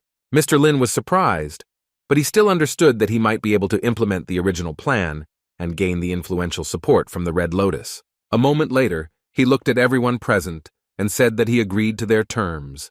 But at the same time, a young man ran up to the gentleman and shouted that something terrible had happened. The young man told his master that not only had the elder been brought back, but he was found to be seriously injured and unconscious. The man looked at the gentleman with bewilderment and said that someone had been particularly cruel to his lower body, and now the organ was completely non-functional. The man looked at the young man in surprise and asked who dared to do such a thing. He was shocked because he understood that initially his son was beaten and poisoned, and now the elder was beaten. He understood that their family had experienced great humiliation. The young man said that the elder was brought from the royal palace. It was said that the criminal tried to hide in the palace, but was tracked down by a search rat. Then there was a skirmish, during which the elder was injured. The culprit was Liu Cheng and his disciple. Mr. Lin was furious. He knew he could never forgive the man for his actions. A moment later, a young man rushed into the hall and said that the chairman and his student said that they had come to them in order to finally sort everything out, achieve justice, and force them to apologize. The gentleman in turn was burning with rage because the chairman had beaten his people, and now he wanted them to apologize. He was angry because he understood that the chairman was really not putting his family in danger. Zhang Huang, in turn, standing at the entrance to the palace, shouted at the head of the family to come out and apologize. Otherwise, he would be in trouble. The men looked at them in surprise, as they did not understand what was happening. A moment later, everyone present went outside, not understanding what was going on and what kind of loud words the man had said. The head of the family looked at the young man with fury, as he wanted to kill him for such words. Chief Lin looked at Master Liao and said that he would need his help. The gentleman looked at the master intently and said that his son had been injured and poisoned by Liu Cheng's disciple. For this reason, he suspected that the young man might be a poison master. He said that although he was not a great-ranked master, it was difficult for him to resist a poison master, and he really hoped that the man would help him deal with him. Liao Shun said with a grin that if he were a master of poisons, he would know about this and that most likely it was just some impostor. He told the master that as long as he kept to their agreement, he could leave such insects to him. Mr. Lin, in turn, thanked the man for his help, because he understood perfectly well that, unfortunately, he knew nothing about poisons, so this could have become a big problem for him, but now he understood that he had nothing to worry about. A moment later they came out to meet. Zhang Huang was a little puzzled because he still hadn't finished reading the books on medicine and alchemy. He knew that he needed a little more time, and then he would be able to use the golden page. He understood that he had to help his disciple for now. A moment later he came out into the street where he met his student and said that he was now listening to him attentively. The young man sighed heavily and said that his name was not actually Lu Chun, but Ku Chun, and he was the young master of the Q family of Tianwu. The king and princess looked at the young man in surprise, because they did not expect that anyone had survived. The young man sighed heavily and said that everything was exactly like that, and he survived. Zhang Huang looked at them in surprise and asked if they really knew about this. The king sighed heavily and said that unfortunately, they knew about it, but they couldn't do anything about it. It was the personal order of Lin Lan's elder sister, Lin Long, and so one 9th rank person and the entire family were wiped out overnight. The king was alarmed because he knew that all the children and old people died instantly and no one survived. Unfortunately, he himself witnessed the consequences. Zhang Huang was shocked that a young man in his young years could see such a terrible picture. He was amazed that the young man lived with such pain in his heart all his life. Zhang Huang asked the king why this happened. Mo Yu looked at everyone present and said that Lin Lang had his eye on Miss Ku Ling, but she was not even willing to obey, which made the young man angry, and she did what she did. Zhang Huang said angrily that it was their fault, but they still dared to blame it on others, no matter how many innocent people they killed. A moment later, the young man fell to his knees and told the master that he very much hoped that he could help him. Zhang Huang looked at the young disciple intently and told him not to worry, as now that he knew everything, he would definitely make sure that justice was served. The king anxiously asked the chairman what he was going to do. Zhang Huang, with cold fury, said that he would help his disciple, and he didn't care about the rest. As he left, Zhang Huang said that they had killed many innocent people and must be punished for it, and everyone must definitely know about what they had done. He shouted furiously that his disciple was not a whipping boy. At the same time, in the academy, Long Tao told Mu Shuiqing that the master and Lu Chun had gone to the Lin Yi family's house and had a showdown there. The youth said that the master had said that he wanted as many people as possible to know about what was happening. Mu Shuiqing asked in surprise, was Lu Chong's enemy the Lin family? Now she understood perfectly well why he didn't keep his mouth shut. After all, it was better to be the enemy of an entire kingdom than such a family. Mu Shuiqing said furiously that they couldn't stand by while their teacher was in danger. The young people were very excited and didn't know what to do or how to help their teacher. Mu Shuiqing said excitedly that she doubted that their strength would be enough, but she still hoped that they could find practical use for their potential to fully unleash it. Mu Shuiqing shouted that they owed Master a huge debt, so they couldn't leave him alone in the face of danger, and so they had to act right now. The young man looked at his friends and said that he had very good news. The ladies looked at him in surprise and asked what he was talking about. Yuan Tao said with a happy smile that the shameless Master Liu seemed to be in big trouble, because he had one disciple whom he had seen a couple of times in his life. But he had somehow offended the Lin family, and his entire family was destroyed, and now the master was starting a showdown in the Lin family to stand up for his disciple. Zhao Yao asked in surprise, was he really talking about the famous Lin family now? She was terrified because she knew that this family was incredibly dangerous, and not only was it incredibly strong, but it also had the support of the royal family. Yuan Tao said with a smile that the master had made quite a noise there and was demanding an apology. Zhao Yao, in turn, understood perfectly well that the family was so powerful that even they, ordinary disciples, had heard about it. She was surprised that he was willing to go so far for the sake of a disciple. Zhao Yao looked at her friends and said that although the master had been unfair when they fought, he was definitely a good teacher to have such a strong spirit and thus stand up for his disciple with all his might. Zheng Yang shouted that they should see it with their own eyes, because a person who is not afraid to go against his family for the sake of his student is not an ordinary teacher. The young lady looked at her friends and said that he was a good teacher and they couldn't just stand by, but they had to go and find out what was going on. The king was furious and shouted at his subordinate that he should gather all the soldiers and wait for his orders. The king looked at his daughter closely and said that she would definitely go with him, because if the Lin family really decided to attack the master, they had to stop them. Sometime later they arrived at the Lin family palace, and the young princess froze for a moment, asking her father if the person in front of them was really the greatest demonic hand, Chen Jianzhe. In front of them was also a peak rank 8 master. The princess knew that he usually didn't care about what was around. They also noticed the head of the bank Tanyawa. In the courtyard, there was also the association head calligrapher Meng Yuan, the alchemist guild leader, third-rank alchemist Hong Yun, and alchemist Mu. The king was taken aback and asked his daughter in surprise if the Lin family had really gathered them all to confront Chairman Liu.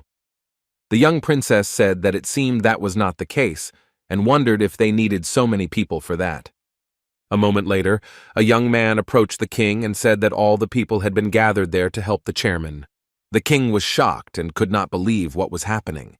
He understood that even if the royal family had a showdown with the Lin family, they would never have been able to acquire so many assistants. The princess thought for a moment and said that it seemed to be some unique charm in his approach to students. A moment later, the men noticed that the family had come out in full force, for they understood that a whole delegation was taking unction at their door, and they could not tolerate such a thing. The men looked at the chairman with anger, as they thought that the person in front of them was an incredibly powerful person. But this was only a 7th-rank initial stage master. They did not understand how he dared to make accusations against them. Zhang Huang looked at everyone present and asked angrily who among them was the head of the family. The young man told his master that the head of the family was Lin Ruotian, and he was standing in the center. Zhang Huang looked at the man intently and said that his disciple was standing next to him, and 2 years ago, their family had wiped out his family in just one night. He angrily asked the man if he remembered this incident. Lin Ruotian asked angrily, could it be Ku Chong, the kid who escaped in turn? He remembered very well that the boy miraculously escaped, but his spiritual energy was negligible, and for this reason, he thought that he could not survive, and now, after several years, he has already become an 8th-rank master. Lin Ruotian looked at them with a grin and said that it was very good that he was still alive, but today he would arrange for him to meet his family. Everyone present was shocked, as they had previously heard that the family had moved, but now they heard that the Qiyu family had been wiped out by the Lin family. Everyone present shouted that murder was forbidden in their kingdom, let alone such mass murders, and everyone was furious and demanded an explanation. The man shouted furiously that they were the Lin family, and they didn't owe anyone anything.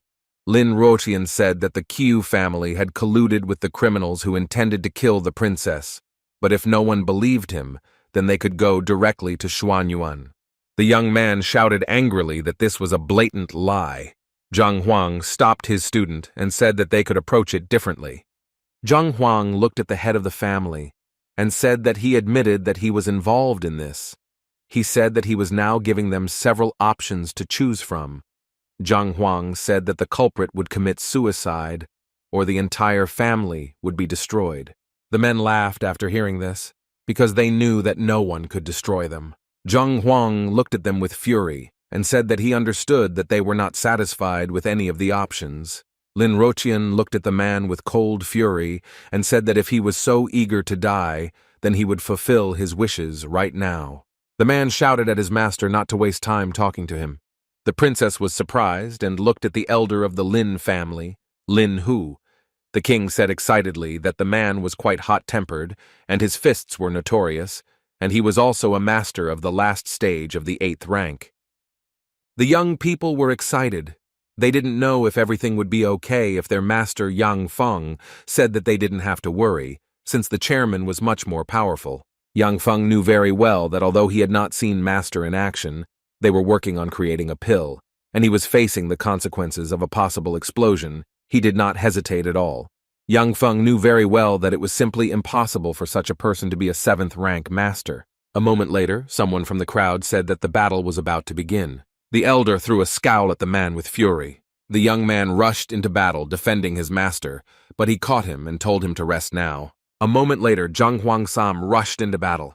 The youth froze in shock. Zhang Huang, in turn, delivered a crushing blow to the elder with ease and grace. With lightning speed, the man flew into the wall. Everyone present was shot on the spot from shock. The men froze in place in surprise as they couldn't believe how it was possible that a late-stage 8th-rank master was sent flying with just one blow. The young princess froze in shock when she saw the master's true strength. She knew that he had only made a breakthrough to the initial stage of the 7th rank a couple of days ago, and now he was able to knock out an opponent at the last stage of the 8th rank. The young man in turn froze in place in surprise, since only today the master had told him that he should find the enemy's weak spot and not rush at the embrasure. The head of the family was shocked. He did not expect that the young man would quit the game. So soon he noticed that his spiritual core was destroyed. He knew that the elder was far from the weakest fighter of their family. Lin Rotian looked at the man with fury, as it seemed he still had some skills. He shouted that he was very arrogant, that you had brought an event into their family in order to destroy them, and now he had to put him in his place. Zhang Huang looked at the man with cold fury and said that it seemed like he still couldn't choose between the two. Zhang Huang, enveloping himself with power, said that in that case he would beat the answer out of him. Everyone present froze in shock as they saw that the man was at the peak of the 8th rank. Now everyone understood that with such strength he could easily challenge them. The young princess was in turn shocked by everything that was happening, because she did not understand how in a few days he was able to make a breakthrough, because she knew very well that it takes a long time to develop to the 8th rank, and even if a person is a genius, it will take him several years to reach the peak. But he did everything in a few days. The young people froze in shock as they realized that the master was much stronger than their teacher. The man looked at the master with anger and said that he was not weak at all, however. It was still not enough for Togo to be so arrogant. A moment later he struck his opponent. Zhang Huang, in turn, was prepared for the blow and easily jumped back. A few seconds later he struck with fury, right where it hurt most. The young lady froze in place as she noticed the technique of the heavenly Tao. She realized that this technique was taught to her by Master Zhang. She did not understand how Master Liu knew about this technique. Zhao Yao looked at her friend in surprise and asked if she really wanted to say something. Wang Yin was taken aback and said that she didn't want to say anything. She saw that the master was moving too fast, and perhaps it was just a similar technique. The man shouted angrily that this was not a fair fight and that he was shameless. He shouted at the master not to be arrogant, and also ordered everyone else to attack him. Zhang Huang looked at all of us present and said that since the head of the family had made a decision, he could now act. Zhang Huang, with lightning speed and ease, scattered all his opponents and dealt them crushing blows. The young lady froze in shock on the spot as she saw the heavenly strike. She couldn't tell for sure before, but now she was absolutely sure. She was puzzled and didn't understand how the master could know about the technique that her teacher created.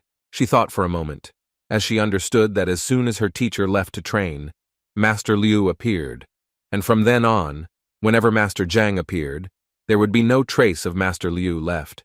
She knew that it was said earlier that he would have to undergo a test from the Grandmaster Hall. She was shocked and wondered if his assignment was to create another personality and go teach. The man looked at the teacher with fury and shouted that his end would soon come. The king was shocked as he saw his life force move and his spiritual energy being released. He could see the breakthrough to the 9th rank with his own eyes. The king was shocked by the video, thinking that the man mainly relied on his connection to be able to make a breakthrough. He knew that his sulfur was unstable, and he believed that the man would not be a problem. However, his strength was superior to that of other cultivators. The king was furious as he now understood everything. He understood that the family head simply wanted to confuse them. He understood that his true goal was to ensure his dominance by reaching the 9th rank. The king was furious, as he knew that if it weren't for this conflict, he would never have known about such a thing, since he had previously thought that they would not act while the divine beast was alive. Zhang Huang, in turn, was a little worried, as he knew that he had still managed to make a breakthrough, but the difference in their strength was still astonishing. He understood that even though he had the eye of insight, he could see his opponent's weak points, but right now his opponent was still stronger than him. Zhang Huang understood that the man was able to make a breakthrough so quickly only because he had accepted the blood of a divine beast. Zhang Huang was worried because he knew that although his heavenly path techniques were quite effective, they would still be useless in the coming battle. The man looked at him with fury and shouted that he must die immediately. Zhang Huang easily dodged the attack. He knew that the man's body had the blood of a divine beast flowing through it, and his defense would be just as strong. Zhang Huang sighed heavily and thought that he should just wear his opponent down. He easily dodged his opponent's attacks. Lin Ruotian looked at his opponent with fury, as he believed that he would not be able to withstand his fierce attacks for long, but he never thought that the man would choose such a technique, because he saw right through him and predicted his every move, blocking his attacks at the last moment. The young princess looked at them in surprise. She wondered if this could be called a battle. The director looked closely at their fight and said that the master reads every move the man makes and doesn't even let him finish them. The king and the princess were surprised because they didn't expect to see the director of the academy himself. The director looked at the young man intently. He did not understand how he managed to do something like this. He knew that not even every third-rank master was capable of something like this. Lin Roshan looked at his opponent with fury and asked whether he would fight or not. Zhang Huang looked at him in surprise and asked what they were doing now. He told his opponent that he was attacking and he was dodging. For this reason, they were constantly on the move, and this is called fighting. Lin Roshan shouted with cold fury and anger that the man was about to try his weapon. Zhang Huang looked at the man in surprise, but a moment later he looked at him with a grin and said that it was very good. Zhang Huang glanced sideways at Zhao Yao and said that she should give him the blade. The young ladies looked at the master in surprise. She was surprised and did not understand why he was asking her for the blade. A moment later she said that since they were here to help him, it didn't matter. With lightning speed, the young lady threw the blade to the teacher. Zhang Huang caught the blade that his student threw to him with ease and grace. Lin Ruoqian, in turn, flew towards the enemy with lightning speed in order to strike him. But a moment later he froze in place in surprise. Zhang Huang, in turn, used the blade technique, and his son delivered blows to his opponent with the speed of lightning. Lin Ruoqian was shocked as he noticed that the aura surpassed the true essence. Everyone present was shocked, as they noticed that this skill surpassed the true essence of blade mastery. They were surprised and did not understand how the master managed to achieve this. A moment later, Chairman Jiang informed everyone that it was not the blade's blow at all. Chairman Jiang said that the blade spirit is divided into 3 boundaries: upper, middle, and lower, depending on the skill and perception of the master. At the lower boundaries, the master is able to summon the blade spirit, which will become an extension of his body. Chairman Jiang said that even though the master had summoned 10 balls, he was only using the spiritual energy of the blade itself, since he had not yet fully mastered it. Chairman Jiang said that the master understood the true essence of the blade, but his skills still did not allow him to use it to its full potential, and once his spiritual power was fully developed, he would be able to fully release the true essence and develop his strength to the maximum, and then he would be unrivaled. Chairman Jiang was shocked and could not comprehend how he had managed to reach such a level. Zhao Yao froze in shock as this aura seemed very familiar to her. She realized that she could clearly see the aura of the heavenly path in front of her. She looked at her friend in surprise as she realized that it was her teacher in front of her now, Wang Yin. She nodded to her friend in response to her silent question. Zhang Huang looked at the man with a fierce grin and said that his decision to use a weapon was perhaps the most reckless. With lightning speed, he began to strike his opponent blow after blow. Lin Ruoqian quickly dodged in response. Lin Ruoqian was furious because just a few minutes ago his opponent had only been dodging, but now he was attacking without sparing his strength. Everyone present was surprised, because when it came to close combat, Master Liu would dodge. But now everyone saw that their positions seemed to have changed. Zhao Yao said that the Lin family was famous for their swordsmanship skills, and everyone in the kingdom knew about it. But now she didn't understand what was going on. In turn, the director of the academy noted that the chairman was too strong, because under normal circumstances, even if he had grasped the true essence of the blade and the soul of the blade, but with the strength of the 8th rank, it was impossible to continuously use the sword spirit for such attacks. He knew that everything had its limit, and the larger and more active the attack, the more true chi would be absorbed. They were surprised because they saw that after so many attacks, his aura was still bright and strong, and for this reason, Lord Lin was unable to strike back at him, and this could only mean that either his aura was incredibly saturated or incredibly pure. The director said that only by breaking the aura to a certain level can it be used without fear of being exhausted. He knew that only after reaching a certain level of aura purification can the blades reach the target at such a distance, while maintaining strength and speed. Zhang Huang looked at the master with a grin and said that he himself decided to use the weapon. He did not understand why the master did not attack then. Lin Ruoqian was shocked by this question, because he saw that the man's blades were flying everywhere, and he didn't even have the chance to defend himself properly, and for this reason, he couldn't attack him.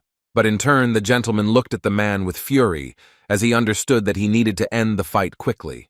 Lin Roshan glanced sideways at Master Healer and Master, knowing that they should have already acted.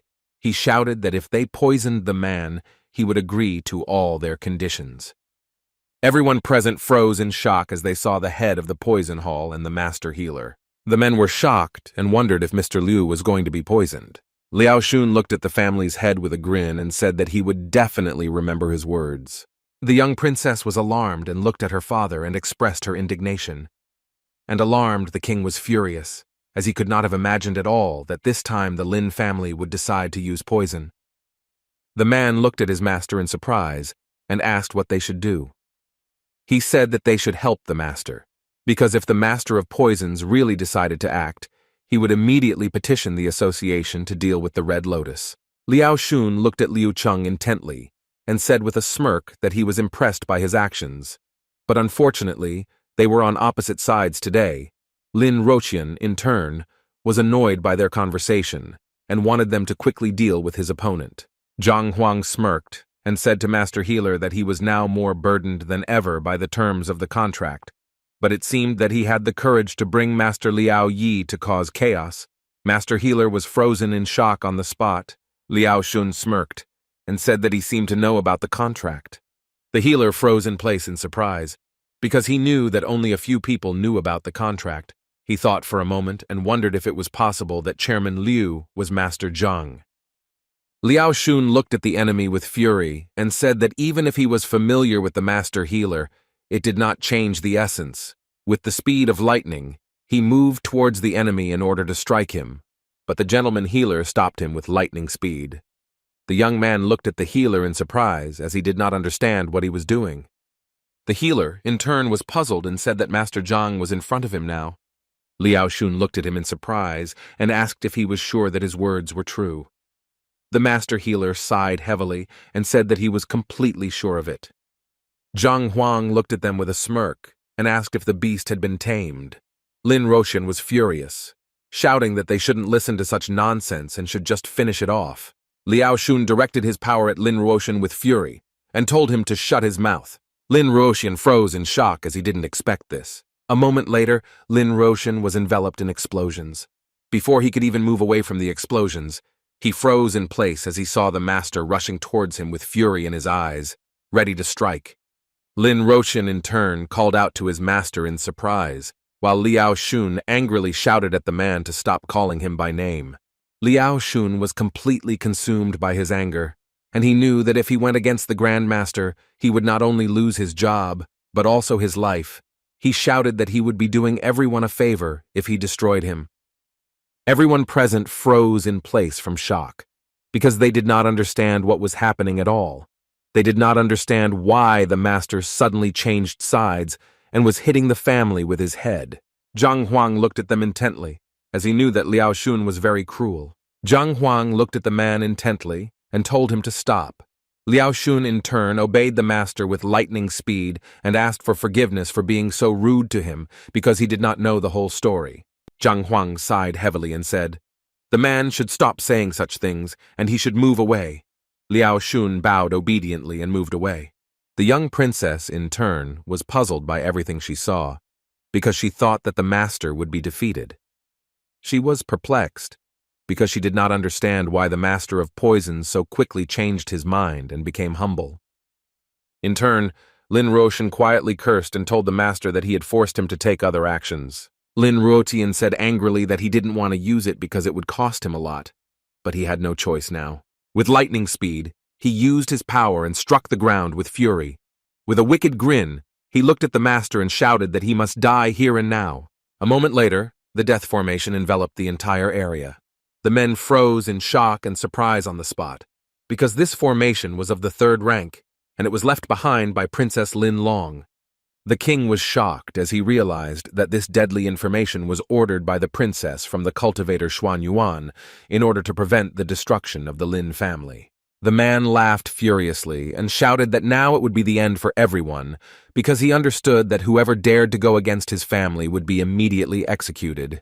Lin Roqian looked at everyone present with fury and shouted that they came to watch a show of how his family was being destroyed, but in return, he would destroy everyone in one fell swoop. Yang Feng was shocked, as he knew that the family had some aces up their sleeves, and now it was no wonder that the royal family never dared to go against them. The men looked askance at the chairman and said that he was very familiar with the formations and could help everyone get out of it.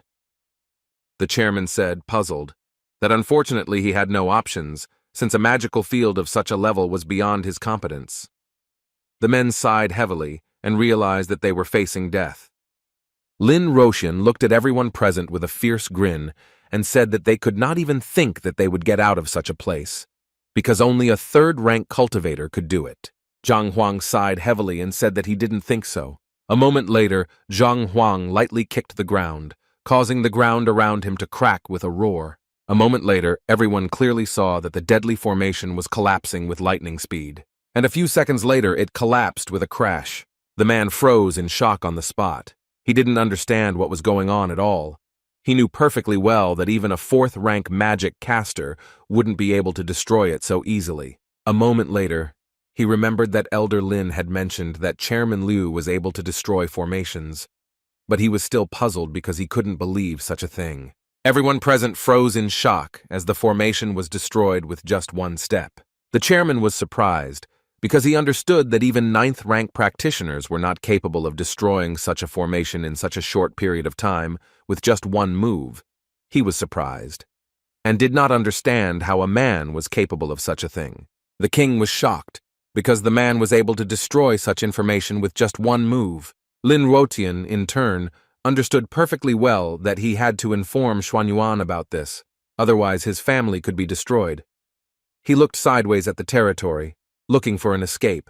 A moment later, he shouted that it was now time for him to leave. Zhang Huang looked at the mighty man with fury and asked if he was really going to run away without apologizing. Zhang Huang shouted after Lin Roqian that he would not leave him alone until he apologized to his disciple. The healer looked at everyone present and said that it seemed that they were not particularly welcome here. He was puzzled and did not know what to do now. With the speed of lightning, the master ran, and to the side the Lord Healer was excited and shouted to the master that he should wait for him. The king sighed heavily and said in surprise that it seemed like today was the end for the Lin family. The men looked at everyone present and said that when they heard from the children that Master Liu had decided to fight with his Lin family, they came here to talk some sense into him because it wasn't a good idea, but now they even realized that it was funny. Mu Xueqing froze in shock, as she couldn't imagine that her teacher was so strong.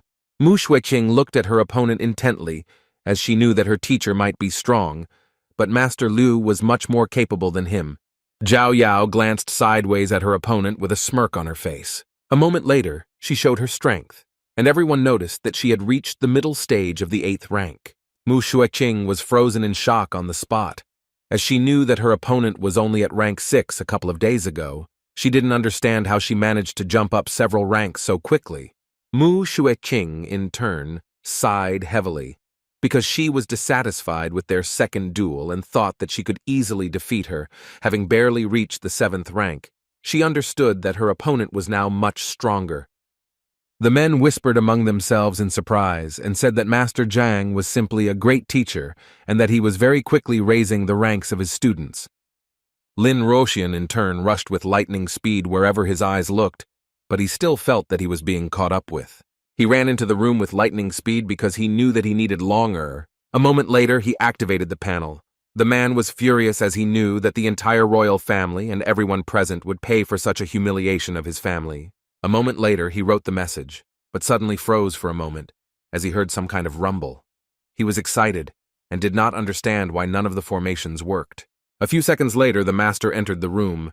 Zhang Huang looked at the man intently and said that they were not finished yet. Lin Ruoqian looked at the master with a smirk and laughed. Because he dared to kill him, he said that he had already informed the princess, and her people would be here any minute, so everyone present would pay for such an insult.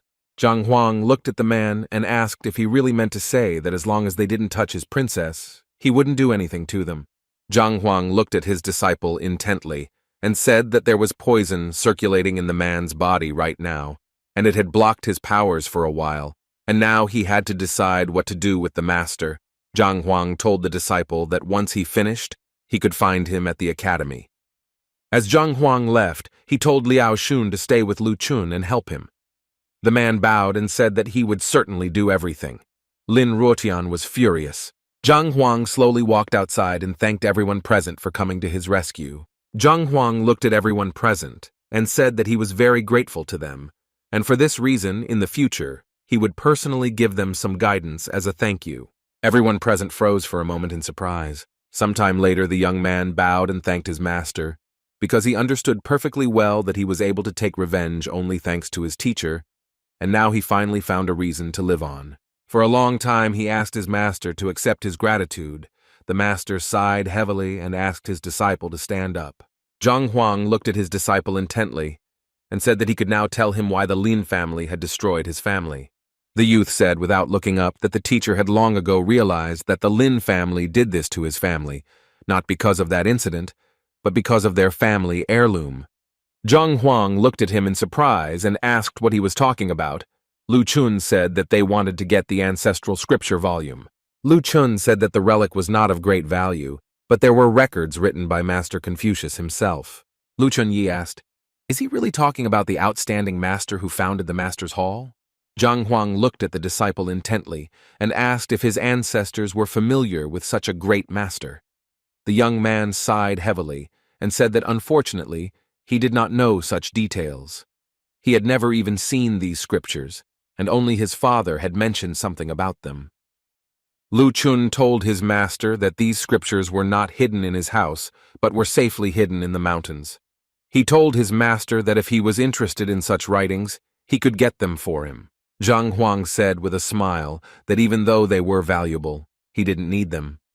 He understood that the scriptures might be incredibly valuable, but they wouldn't help him in cultivating his powers, so they were useless to him, and moreover, they belonged to his disciple, and he didn't want to disturb him. The young man asked for forgiveness and bowed, saying that he had not thought through his words. He understood perfectly well that the master had done this to him out of negligence of some scriptures, and his words sounded as if he suspected him of selflessness. Zhang Huang looked closely at the disciple's wedding and asked what he decided to do with the head of the Lin family. The youth sighed heavily and said that he did not kill him. Lu Chun said that Master Liao had helped him seal his powers completely, and now he had to take his revenge, but he clearly understood that death would be too easy an outcome for him. Zhang Huang looked closely at his disciple, noticing that he had grown incredibly during this incident. Lu Chun looked at his mentor and said that he took something from the Lin family. Zhang Huang froze in place for a moment as he saw the spatial ring. Zhang Huang. Looking at his student, he asked to put it on the table, because today was an incredibly busy day, and he needed to rest a little. The young man obediently did everything as his teacher said. Zhang Huang, in turn, waited a few minutes until his disciple closed the door of his other side behind him. A moment later, he rushed towards the ring with a grin, wanting to see what was there. He didn't like taking other people's things at all, but when it came to the Lin family, he didn't feel guilty. A moment later, he was transported to their storage and stood in surprise for a moment as he noticed that there was a lot of stuff in their storage. But after a few minutes, he noticed a whole handful of spiritual stones and realized that with such a quantity, he would be able to reach the 9th rank faster than he expected. After a while, he noticed a book, Spiritual Blood Nourishment. He also noticed that there were rare books on the guide to reaching the 9th rank. But after a few minutes, he took a liking to a jug that was made of spiritual jade. Zhang Huang knew that the spiritual jade jug prevented the corruption of blood and the weathering of divine aura. In the jug, there were 2 drops of blood from a 1st-rank divine beast, the armored dragon. Zhang Huang froze for a moment and remembered the book on spiritual blood nourishment methods. He wanted to see if he could combine it with the cultivation methods from the royal family's book depository. A moment later, he noticed that he had succeeded and opened the book. He read that physical cultivation and spiritual practices could help a person develop their abilities to the 3rd level or slightly higher, but breaking through to higher ranks would be problematic but spiritual blood could make a person's body as strong as a divine beast. He looked closely at the book, as he understood that it was about hardening the body, so he decided to give it an appropriate title. A moment later, he decided to try it out on himself. Slowly, Zhang Huang applied some spiritual blood to the acupuncture points, absorbing the strengthening power contained in his body. A moment later, he successfully strengthened his entire body and completed the practice. Zhang Huang looked at his body with a happy smile as he realized that everything had gone just fine. Sometime later, he came to a small stone, as he understood that now was the best time to test the power he had received. Zhang Huang struck the large rock with lightning speed and froze in place for a moment as he realized that its strength was almost 10,000. He sighed heavily as he knew that there were only a few drops of spiritual blood, but if there were more, he would be able to break through to the next rank. He thought with a smile that his other students might have some enemies, so he could carry out a massacre and get more spiritual stones. Mo Hongyi slowly walked up to the teacher and called him. Zhang Huang looked at the master intently and asked if he was feeling better yet. Mo Hongyi said that he was better now and also thanked him for his help. However, he was worried and told the teacher that he should have known that his tea was poisoned. Zhang Huang said in a puzzled tone that he actually didn't even know about it and could also be considered a victim. He could confidently say that the poison was meant for him, and the master just happened to be in the wrong place at the wrong time, and that was the reason he drank the tea. Mo Hongyi was puzzled because he knew that the only one who suffered was him. Mo Hongyi sighed heavily and said that he didn't need to find out anything, since he was poisoned by his own beloved disciples. Zhang Huang asked in confusion what he was talking about. Mo Hongyi looked at his colleague and told him how everything actually happened. He also listed everyone who was in cahoots. Zhang Huang, in turn, was burning with anger because he understood that he would certainly give them a good thrashing. The young people walked slowly and discussed everything they had recently seen. The young man told his friend that she could challenge the girl and teach her a good lesson in front of everyone. The young lady, in turn, sighed heavily and said that she thought they would do well to think about what punishment they would suffer. The young man asked in surprise what she was talking about. Zhao Yao looked at her friend intently and said that she thought it would be better for her to explain everything to them, and they should think about how best to apologize to Master. Wang Yin looked at everyone present with frightened eyes. The young people looked at her in confusion and asked what was going on. Wang Yin sighed heavily and said that they suspected that Master Liu was Master Zhang. The young people were taken aback and asked if it was really the same person. The young lady sighed heavily and said that it was exactly like that.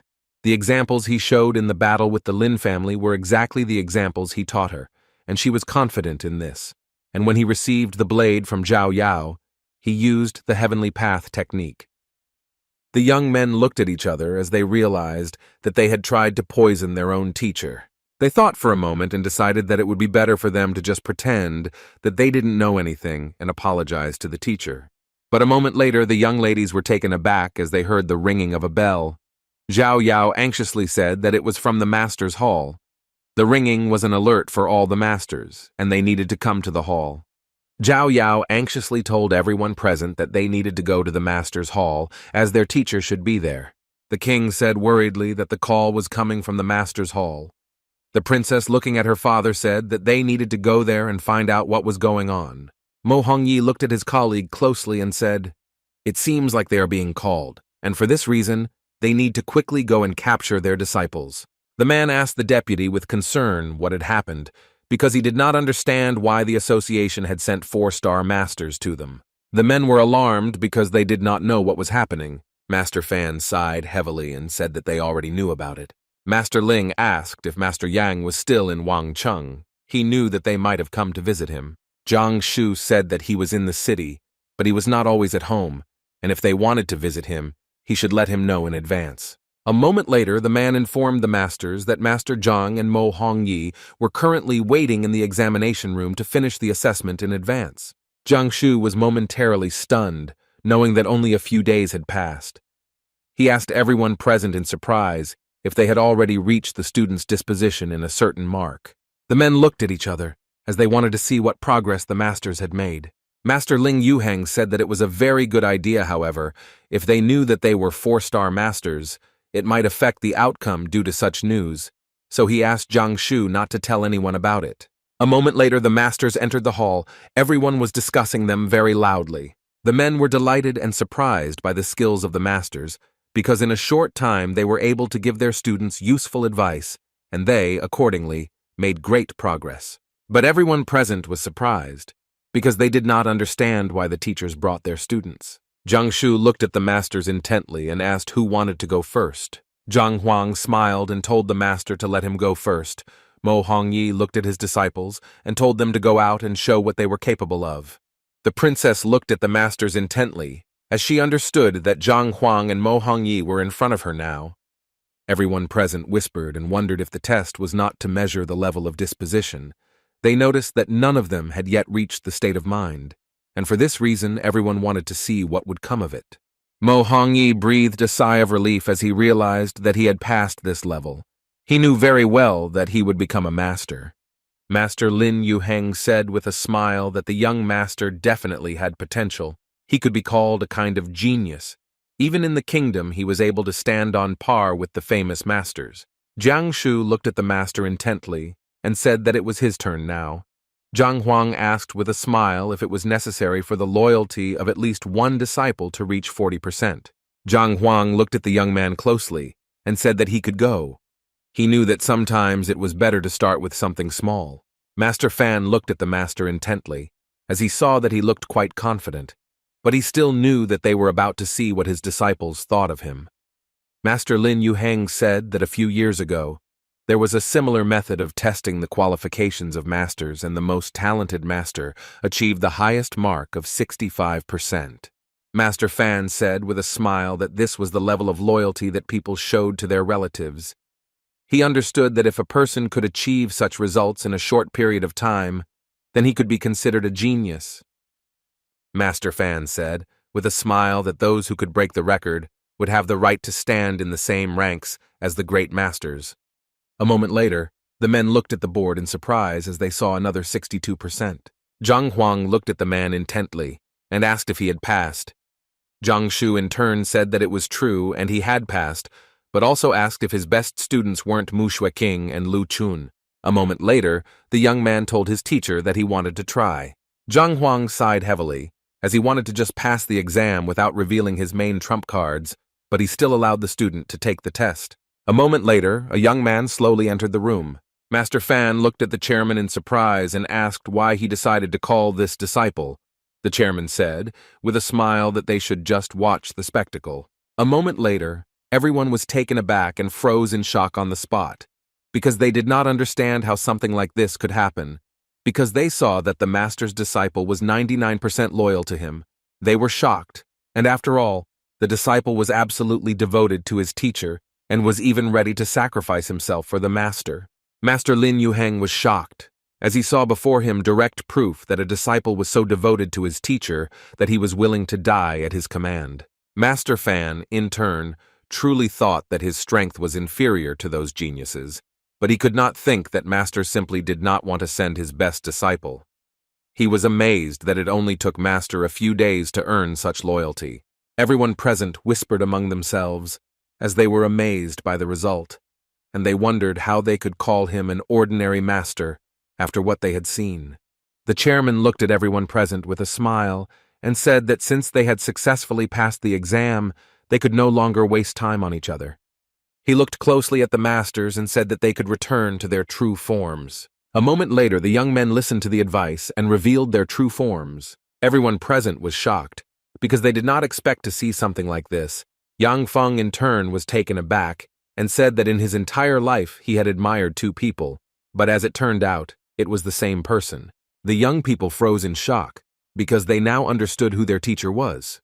The young lady was puzzled, because she had previously dreamed of being taught by Zhang Huang. She knew very well that if she had known about this earlier, she would not have waged a meaningless duel. The young lady sighed heavily as she realized that everything had turned out as she had expected. The young people in turn were alarmed. They did not know what to do now, and were very afraid that the master would abandon them after they had annoyed him. The king looked at his daughter in surprise, because he did not expect to see anything like this. Initially, he believed that Master Liu had more prospects than Master Zheng, and wanted his daughter to have more contacts with him, so that in the future he would have a wonderful son-in-law. But now he understood that his dream was destined to come true. Jiang Shu looked at the young people closely and congratulated them, handing them the tokens. He said that all that was left was to complete the recognition ceremony, and in addition, they would have to familiarize themselves with their new rights and responsibilities, after which they should come to the Fengshu Hall.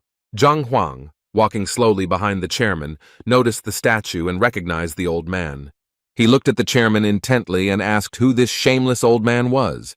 He did not understand who would even erect a statue of such a person. Everyone present was shocked by his words. Master Lin Yuheng looked at the young man with anger and asked if he really didn't know who it was. Zhang Huang looked at the master in surprise, because he knew perfectly well that he didn't need to know who it was, because he was upset that he had snuck up on him. A moment later he looked at the men in bewilderment and asked who they were, as they were following closely behind them. Master Fan smiled and told the master that they had come from far away, and that the chairman had simply not had time to introduce them to each other. Zhang Huang sighed heavily and casually said that he would forgive them this time. Master Lin Yuheng said that he understood that there were several groups, but now he would introduce him. He said that now they are in the Fengshu Hall, and the masters can receive distinctive marks, but only the memory of the 9-star instructors remains here forever, and this person has been erected an entire statue. Zhang Huang was taken aback for a moment as he realized who they were talking about. The man smiled and said that everything was correct, and this was a statue of Master Confucius. Zhang Huang froze in shock, because he had turned to his works to find a way to cure an incurable disease, and recently he had simply told him to his face that he refused to be his student. A moment later, he fell to his knees with a crash and shouted to the master that he agreed, and that he should accept him quickly, you students. The young man was puzzled, and the old man had not even introduced himself then, but now he understood that if he had known that the master himself was in front of him, he would have immediately accepted his offer without any hesitation. Everyone present froze in shock. Master Fan looked at the chairman in surprise and asked if it was really him. The chairman sighed heavily and said that judging from his expression and this performance, it was not so. Mo Hongyi sighed heavily and told the master that Master Confucius had long since passed away, and that this was just a statue and would not answer him. Zhang Huang asked in surprise if the statue was unconscious. Zhang Huang was angry with himself, as he knew that he had such a great opportunity to become a disciple of the master himself, and he had ruined it all. The chairman looked at them intently and said that they might as well start. The chairman smiled and said that even though they had successfully passed the exam, however, before they could receive their badges, they had to gain the recognition of other masters as well as the recognition of the hall, and once they succeeded in this, a special aura would descend upon them as an encouragement, meaning that even if they did not have a badge with them, others would still recognize them by their aura. Zhang Huang looked at everyone present in surprise and asked if there were any who could not get approval. The chairman looked at them intently and said that of course this was the case. He also pointed out that there were countless ancestral tablets in the hall, and each one of them contained a piece of the spirit of the previous outstanding master. Even if they could not materialize or had no consciousness, they were still able to determine whether they were qualified enough to become a master. The chairman said that they should just kneel down and receive approval. After the tablet moves, he said that the more ancestors acknowledge them, the more concentrated the aura will be. Zhang Huang looked at the chairman intently and asked what happened to those who did not receive recognition. The chairman smiled and said that not receiving recognition is a normal phenomenon. The plaques in this hall were given to famous and talented masters during their lifetime. Only those who can really attract their attention will receive recognition. A moment later he said with a smile, "What percentage of the masters received recognition?" The young people became a little tense when they heard the number. The chairman said with a smile that only 6-star masters could be completely sure that they would receive recognition, but how many elders would approve of the master was individual. Master Lin Yuheng said that in fact, the recognition of the hall is just a tribute, but the more masters recognize them, the more obvious it becomes that the person is very talented. Zhang Huang, in turn, was a little excited, as he was worried. He looked intently at the young man, knowing that he had been called a genius, and that in comparison to him, he was nothing but dust. The chairman looked at them intently, and said with a joyful smile that he very much hoped that during his lifetime, at least one master would appear who would achieve the unquestioning recognition of the elders. Zhang Huang sighed heavily, because he thought that they would definitely receive recognition. But it turns out that it doesn't really matter, because all masters have their own tastes and preferences. Besides, they have long since passed away, so if he doesn't receive recognition, nothing terrible will happen. The chairman looked hard at the young man and said that they could start with him. Mo Hongyi, in turn, with the speed of lightning, knelt down and paid his respects to his ancestors. A moment later, the young man was enveloped in an aura, and one of the tablets fell. Zhang Huang watched the process in surprise, but he noticed that the aura was very weak. The young man, in turn, understood perfectly well that even if only one tablet fell, it still meant that he had received recognition, and in any case, he had already become the one who, for the first time in several hundred years, received recognition in the hall. The chairman looked at the young master with a smile as he received recognition. The masters looked at the young man intently, as this was impressive. The chairman looked intently at the master and said that it was now his turn. The young man, in turn, understood perfectly well that he had already been chosen as a master, and now it did not matter to him whether he would receive their recognition, but he understood that, since there was in the hall, it would be worth it for him to try. A moment later he knelt down and introduced himself, saying that he wanted to pay them his respects and receive their recognition. All the masters froze for a moment because they knew that he had demonstrated amazing results before. But unfortunately, in response to his respect, he received only silence. The masters were surprised as they did not expect this at all. They understood that if he did not receive any recognition, then he would fail the tests. Master Fan looked at the master intently and said that the master's recognition was not based on his strength or capabilities, but rather simply on how suitable he was to be their disciple. The chairman looked at the master intently and said that it simply couldn't be that he hadn't received recognition. But a moment later, he froze in shock and cried out. The chairman was surprised and stunned because he saw that it was not the signs, but the entire statue that was shaking. Everyone present was surprised as they saw that the statue began to move. The chairman had only seen moving signs before, and he could not even imagine that the statue was capable of such a thing. He was stunned because he saw that she had not simply started moving. A moment later they froze in shock as they saw the statue fall to the ground with a loud thud. Zhang Huang sighed heavily, because he knew very well that he had come here from another world, and even if he disgraced himself, nothing terrible would happen. The chairman anxiously shouted to the master to be careful. Zhang Huang looked at the chairman in surprise and turned around, horrified by what he saw. But a moment later, he quickly got his bearings and struck the statue with fury, causing it to shatter into pieces. Everyone present froze in shock as they watched the statue of the great master being destroyed before their eyes. Zhang Shu was alarmed as he saw that the hall was in motion. He cried out that the hall was about to completely collapse. The young people left the hall with lightning speed. Everyone froze in shock because they didn't understand what had happened.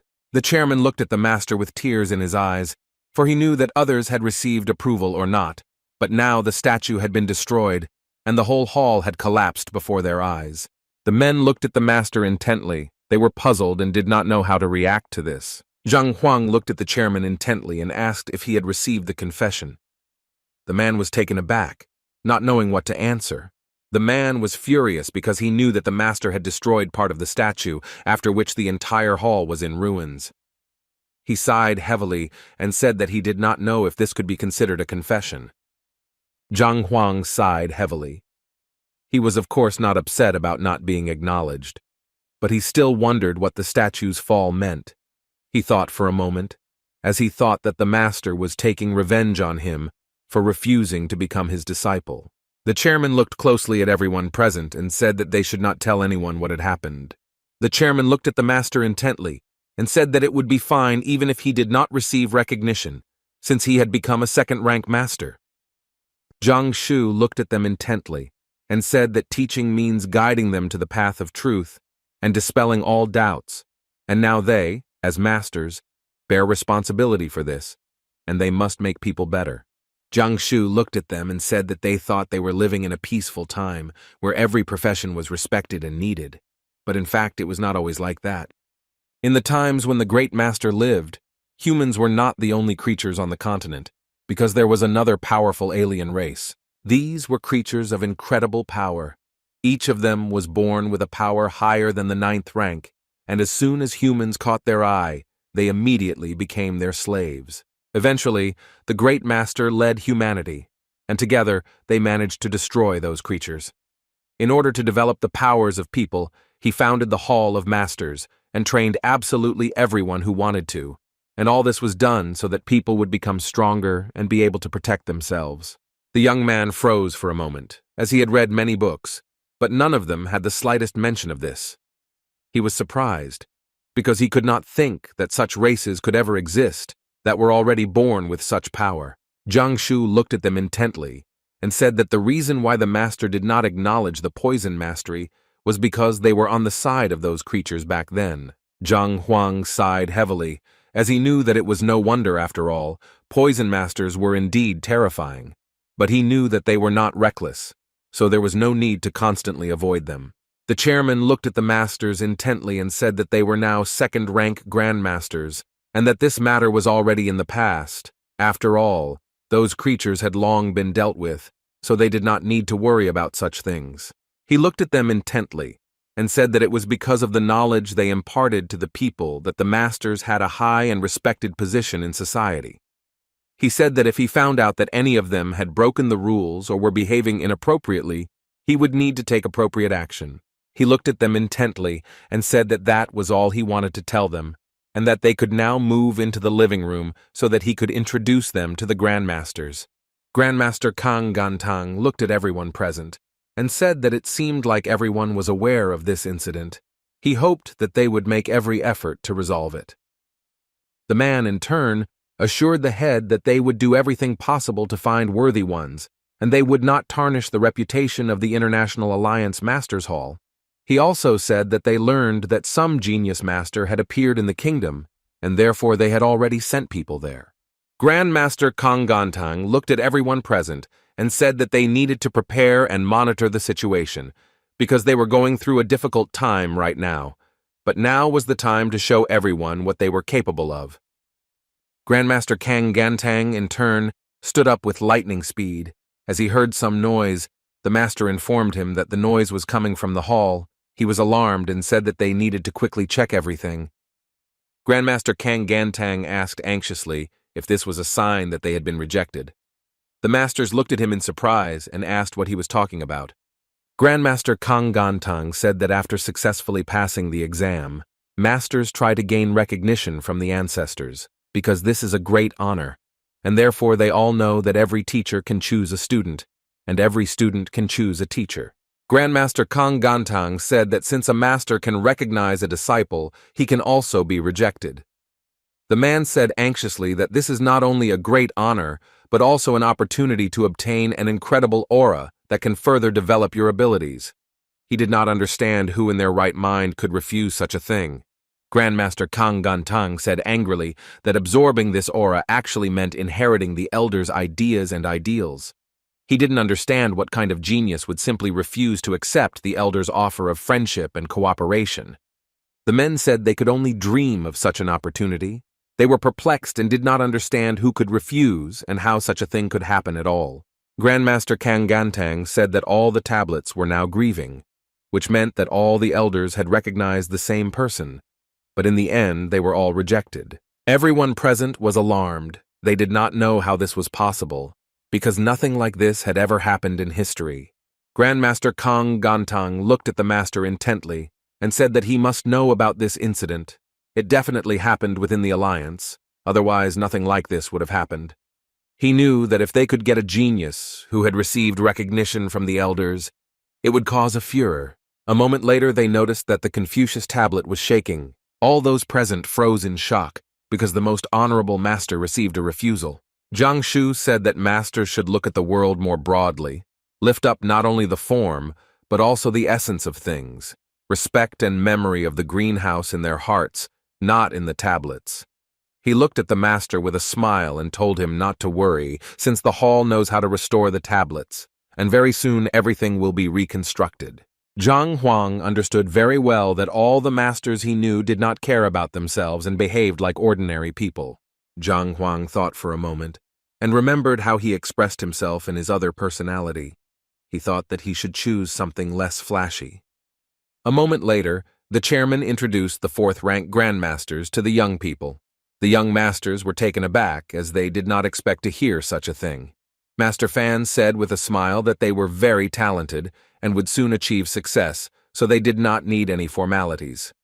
Master Fan looked at the master intently and said that he had a small request for him, so he asked if he could listen to it now. Master Fan said that he heard that Grandmaster Yang was currently in Wangcheng. He wanted to know if they could meet him. Zhang Huang in turn was taken aback, because they wanted to meet him in particular. Zhang Huang was puzzled and didn't know what to do. He was afraid that they would guess that he was hiding under a pseudonym. The master asked him if there were any problems. Zhang Huang said in a hurry that his master was always on the move, and he didn't even know when he would be back. Zhang Huang smiled and said that as soon as he let them know, he would contact them immediately. The man smiled and thanked them for their concern.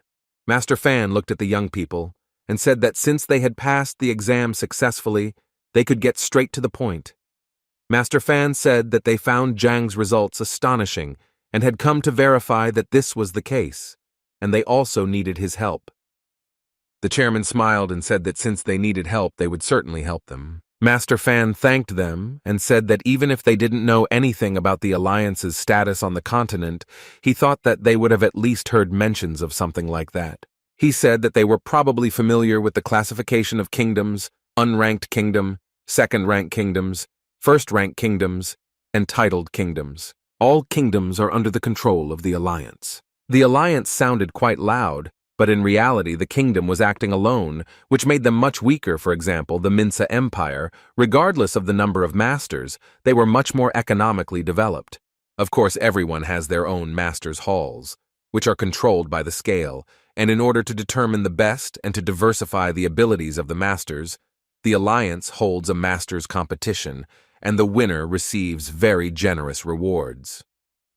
Master Fan looked at everyone present and said that now, with the change of leadership, their new chairman wants to change everything, and they must watch over the kingdoms, look for talents, and cultivate them. Zhang Shu looked at everyone present in surprise, as he knew that this competition would take place in a few months. Master Fan looked closely at Zhang Huang and said that he had achieved incredible success in his younger years, and so they wanted to invite him to participate in the competition. Zhang Huang hesitated for a moment, not knowing what to answer. Master Fan in turn said that they would not rush him to answer, and they would wait a few days. The young man looked at them with a smile and said that he needed to think about it. Zhang Huang was puzzled because it was the first time he heard of something like this, and what's more, he didn't know what was going on and how, so he should be careful and not agree right away. Zhang Huang looked at everyone present and said that if this was all, he would have to leave them. Master Lin Yuheng looked at the master intently and told him to tell his teacher that they would like to have the opportunity to meet him. The youth was taken aback and said that as soon as the master returned, he would immediately inform them. Zhang Huang sighed heavily as he saw that they were very serious. He knew that he had to use the old methods, but he didn't know how effective they would be when there were fourth-rank masters standing in front of him. Zhang Huang had just left the hall when his students suddenly greeted him. He looked at them with fury and said that they would get into trouble when they returned. As he left, he told the young people that they should follow him. A moment later, all the students were walking in unison behind the teacher. A moment later, he was scolding them, Zhang Huang shouting that it didn't matter whether he was Liu or not. He was a teacher first, shouting that they should at least respect him. Because of some small thing, they decided to use poison. The young people, kneeling, begged for forgiveness, saying that nothing like this would ever happen again. Zhang Huang shouted in anger that they dared to put poison in the master's tea. He did not know what to expect from them in the future, and therefore confidently said that he would never have such disciples. The young men, with their lightning speed, knelt before the teacher and begged for forgiveness.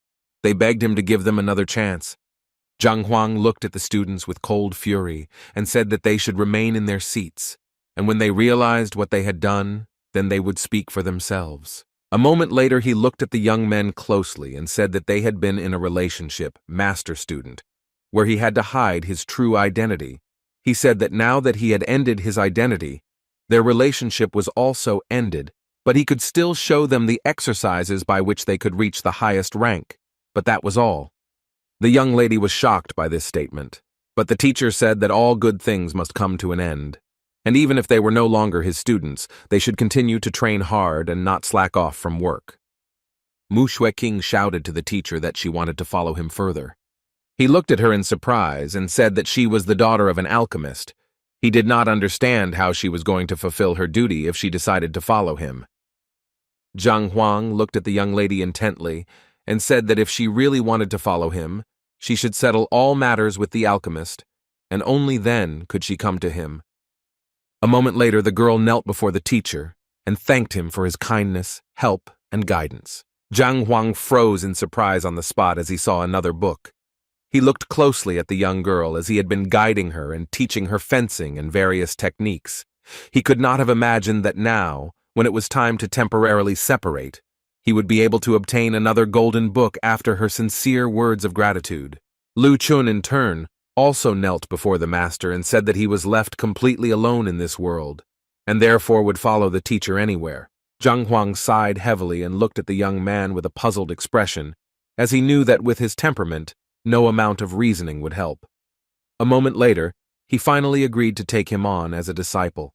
Zhang Huang looked at the master intently and said that the strength of the young people had grown significantly in a relatively short period of time, and therefore they were all acting too impulsively, and a small punishment would serve as a good lesson to them. The man looked at them intently as he understood that as teachers, they should not only help their students become stronger, but also improve morally.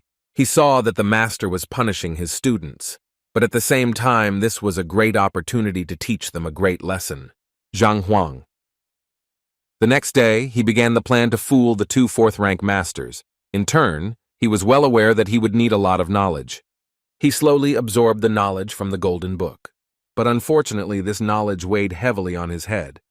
The man looked at his colleague closely and said that he had done everything he could, but unfortunately the poison was too strong, and there was nothing he could do about it. He said that they should call Master Zhang. After all, he managed to cure many diseases that were previously thought to be incurable, and his skills were really amazing.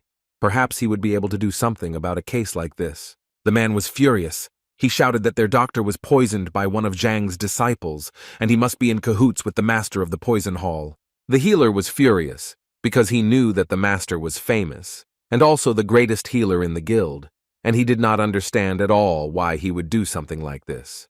The man shouted that this was nonsense, because he had seen everything with his own eyes and there could be no mistake. He could not understand how a person who was in collusion with the poison hall could even become chairman. He shouted that he was sure that he knew nothing about medicine and that the young master had planned everything, since otherwise it would have been impossible to resolve such a number of cases that everyone considered hopeless. A moment later, a man burst into the room and informed the doctors that there were new messages on the wall. The men looked at him in surprise and asked if the last answer was wrong. The man was taken aback and said that, unfortunately, there was no mention of it there. They were inviting the master to the post of chairman of the Alliance Medic Guild, and they also intended to conduct separate testing in order to determine his level. Physician Feng was shocked by this statement and asked if the master had really invited him to become the chairman of the Alliance's medical guild. The man was shocked. He didn't know what was going on. Sometime later, a man entered the hall and informed everyone present that the Fengshu Hall had been completely restored.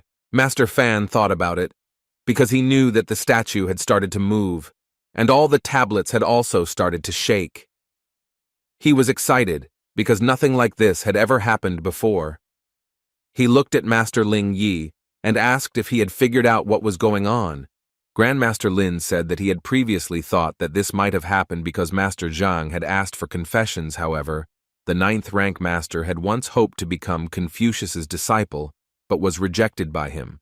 So for a 2nd rank master, this was simply impossible. Master Lin Yuheng looked at everyone present and said that they shouldn't rush to conclusions, even though they don't understand what happened yet. but the boss should know about it, so they should go back and inquire about it at the headquarters. Master Fan looked at the message that came from the headquarters in surprise, because the headquarters had already learned about the situation that had happened in the hall, and they wanted to talk to the witnesses. The men were shocked, because they did not expect that after passing the elder's exam, they would be rejected by the master. Master Lin Yu-heng said in a puzzled tone that this couldn't be happening, but a moment later he was taken aback and saw that it said that it was necessary to report if the hall collapsed. He knew that the hall had collapsed right before their eyes. Master Lin Yu-heng said that the message came a few days ago. On that day when the young master was worshipping the ancestors, the man was taken aback as he realized that something terrible had happened to the statue and the hall, as someone had rejected the elders. The masters looked at each other as they realized that the person who had rejected the elders was Grandmaster Zhang. They were shocked and did not understand how this was possible. Jiang Shu in turn said that it must be so. Jiang Shu said that a few days ago, the tablets fell and the statue moved, which meant that the chosen one was a young man. But in turn, everyone present was excited, since the most important thing they were leaving out was that the young man had rejected the offer. Master Fan said with absolute certainty that Zhang Huang was the person the alliance was looking for. Master Lin Yu-heng said that he had hoped that they would be able to find someone capable here, but he never would have thought that they would come across such a strong person whose abilities were beyond their comprehension. A moment later, he said that they needed to report this to the chairman immediately. Since he had to personally meet the young master, Jiang Shu told the master that they shouldn't be in such a hurry.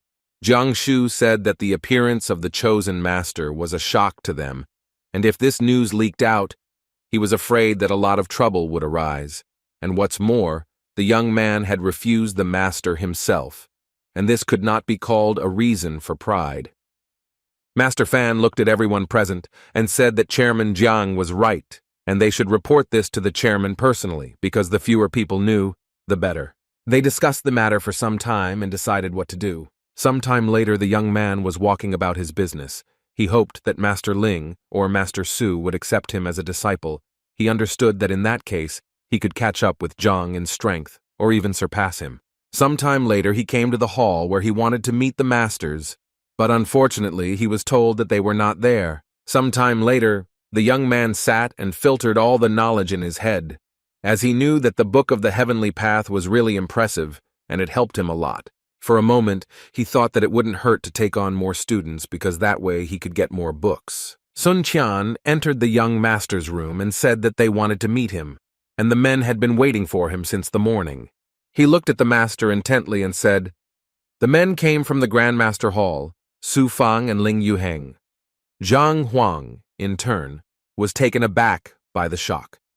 He was puzzled and did not understand why they came to him, because he said that he would inform them when the master was there. Zhang Huang was excited, as he knew he was not at all prepared for such a visit. He looked closely at his assistant and asked where the men were now. Sun Qian said that they came to meet the master, but they came completely empty-handed, and so he simply told such impolite people to wait outside.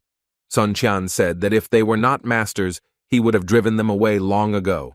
Zhang Huang was simply stunned by this news. He did not understand how he managed to hire such a terrible manager. At the same time, Mo Hongyi was closely watching the masters and was surprised because they had spent the entire morning outside and still hadn't come inside. He understood perfectly well that the men were highly respected masters, who were famous within their alliance, and even the king himself treated them with respect. Sun Qian slowly opened the door and asked the men to come inside, and also apologized for waiting so long. But he managed to tell them that his master did not like noise, so they should be quiet. The masters, in turn, said that they would be very quiet. Mo Hongyi was shocked by what he heard. He understood that the high-status people had been waiting outside all morning and were now being told how to behave. A moment later, the young man escorted the craftsman to his master. Master Fan stared at the master opposite him and noticed that his body structure was unnatural, so it was obvious to him that someone ordinary was pretending to be him. Master Lin Yu-heng looked at the master closely. As he saw that he looked very young, however, he could not recognize his true strength. Zhang Huang sighed heavily and asked the masters if they had finished examining him. He was worried because he felt like they had seen through his disguise. Master Fan looked at the master intently and said that they had heard a lot about his achievements, and he had also managed to raise a disciple like Grandmaster Zhang, so they were simply curious. Zhang Huang looked at them intently and said that he understood everything. The masters froze in shock on the spot as they saw the Eye of Insight. They were surprised because they knew that this was an incredible ability that only rank 6 grandmasters could obtain. Master Fan told his friend that a master could be of the 6th rank or higher. Master Lin Yuheng knew that if this was the case, then this kind of treatment towards them was justified. Zhang Huang looked at the masters intently and asked why they were so eager to meet him. Zhang Huang, in turn, understood perfectly well that demonstrating the Eye of Insight to them was the right decision. The men looked at the master intently and said that the thing was that they had a proposal for his student. But first, they would like to discuss it with him, because the master was not yet 20, but he definitely already had talent, and therefore, he could accept the offer of a competition. Zhang Huang sighed heavily, because he thought that they insisted on meeting for something more important. He looked at them intently and asked if this was the only way his student could make a name for himself. The men were taken aback and said that this was not what they meant at all. He looked at them intently and said that if this was the only thing they wanted to discuss, then they were free to go, because whether his student would take part in the competition or not was his personal decision, and he was not going to influence it in any way. The men were taken aback and said that they had acted rashly. Master Fan looked at the master closely and said that they had been having difficulty practicing recently, so since they were fortunate enough to meet the master today, they hoped that he could guide them in the right direction. Master Lin Yuheng was shocked. He didn't want to anger the master. Master Fan Tiwo said that they shouldn't miss this opportunity. Zhang Huang looked at them in surprise and asked what their problem was, but he was puzzled because he had already said goodbye to them, but they did not know when to stop. Master Fan said that he was currently practicing the small pure yang methods, but every time he reached the 7th phase, he felt like his body was being torn to pieces and he could no longer continue. Zhang Huang thought for a moment. He knew that he had managed to gather a huge amount of knowledge from all over the kingdom, but he had never heard of anything like this. He looked at the man intently and told him to show him his capabilities. A moment later, the man subdued and began to demonstrate his powers. Zhang Huang froze for a moment, as he was impressed by the master. But unfortunately, he did not understand anything that he was doing, and in turn, he knew that he should turn to the library of the heavenly path. He looked through the books for some time, looking for an answer. With lightning speed, the young man found what he needed and rejoiced with joy. A moment later, he told the master that his show technique was enough for him. Master Lin Yuheng looked at the master in surprise and asked if he had already found a solution. Zhang Huang told the master that if he wanted to proceed to the 8th phase, he should simply follow his instructions, without resisting or doubting. The man was shocked. He said that he had been trying to do this for 5 years, so now he was ready to do anything and do anything. Zhang Huang, in turn, was pleased with such unquestioning cooperation. A moment later, he told the master what he should do. Master Lin Yuheng, in turn, watched his friend closely. He did not know if this would help. Zhang Huang said with a smile that if Master followed his instructions, then everything would work out. Zhang Huang looked at the master and said what needed to be done. Master Fan, in turn, was puzzled and said that he would not last long. Master Lin Yuheng slowly walked up to his friend and asked for forgiveness, saying that he should forgive him. The man looked at his friend in surprise and asked what he was talking about. But a moment later, Master Lin Yuheng hit his friend where it hurt most. Master Fan did not understand what he had done to offend his friend so much that he did something like that. He was furious and didn't understand why his friend would do something like this at his most critical moment. But Master Lin Yuheng continued to beat his friend. Master Fan, with cold fury and burning eyes, shouted at the master that he would answer for his actions. But a moment later, everyone noticed that the master had reached the 8th phase. Master Lin Yuheng froze in shock on the spot. He couldn't believe that these actions helped his friend to achieve the transition to another rank. Master Fan, in turn, froze in surprise on the spot, because he knew that the great masters could not help him, but Grandmaster Yang helped him make the transition with just a few blows.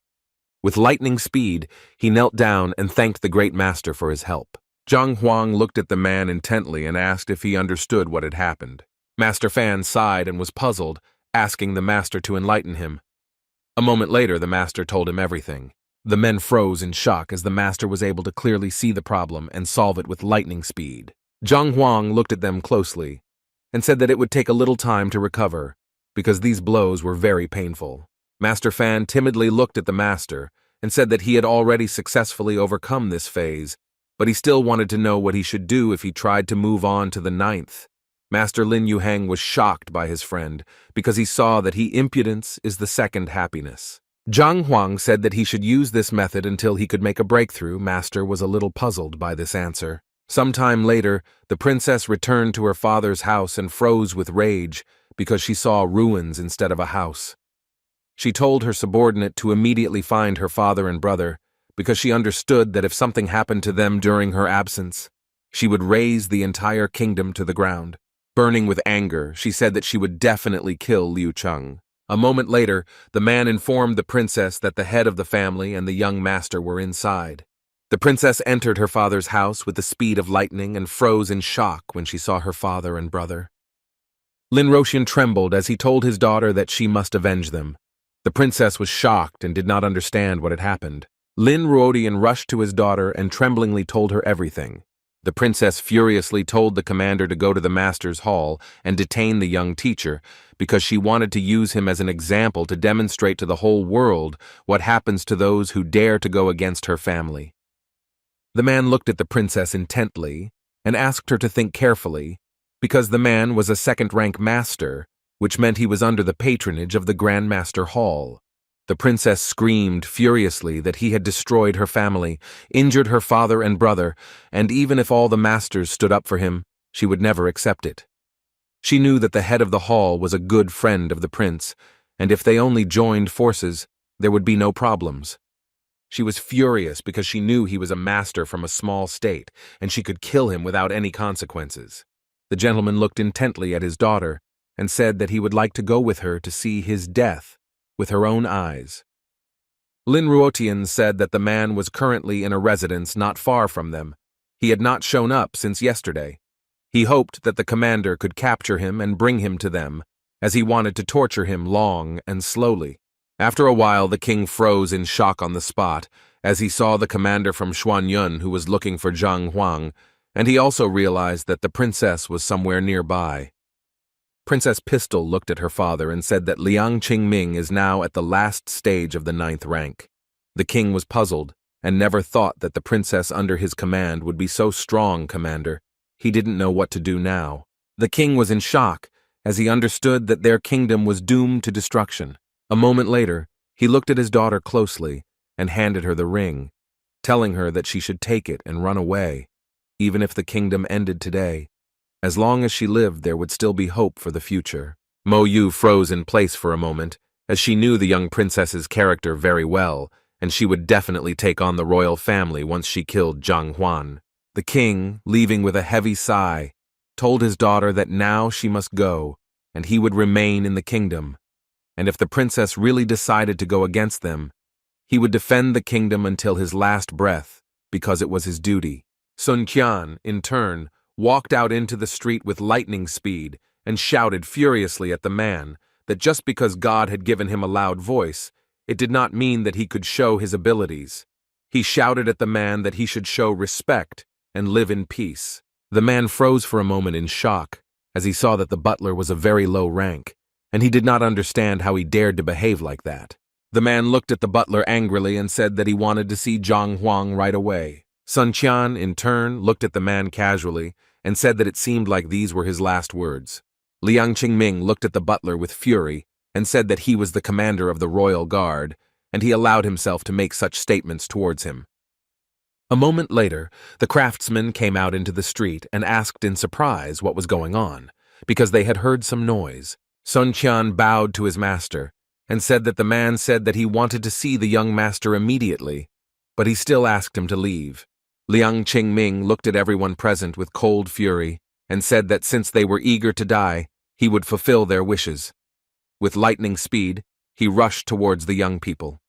A moment later, the general pointed his diamond hand at his opponents. Zhang Huang looked sideways at the master and said that he would leave the general to him, and he also said that he should bring the bird down to the ground. Master Fan told the master that he would fix everything immediately. The man was furious, as there was complete chaos and disgrace in front of him. With lightning speed, he used his power and stopped the furious attack. The general was shocked as he felt the power of the enemy on himself. Master Fan looked at the man intently and said that he should come down. A moment later, the bird staggered and, disorientated, fell to the ground with a crash. Zhang Huang froze in surprise for a moment as he saw the true strength of the transcendent mortals.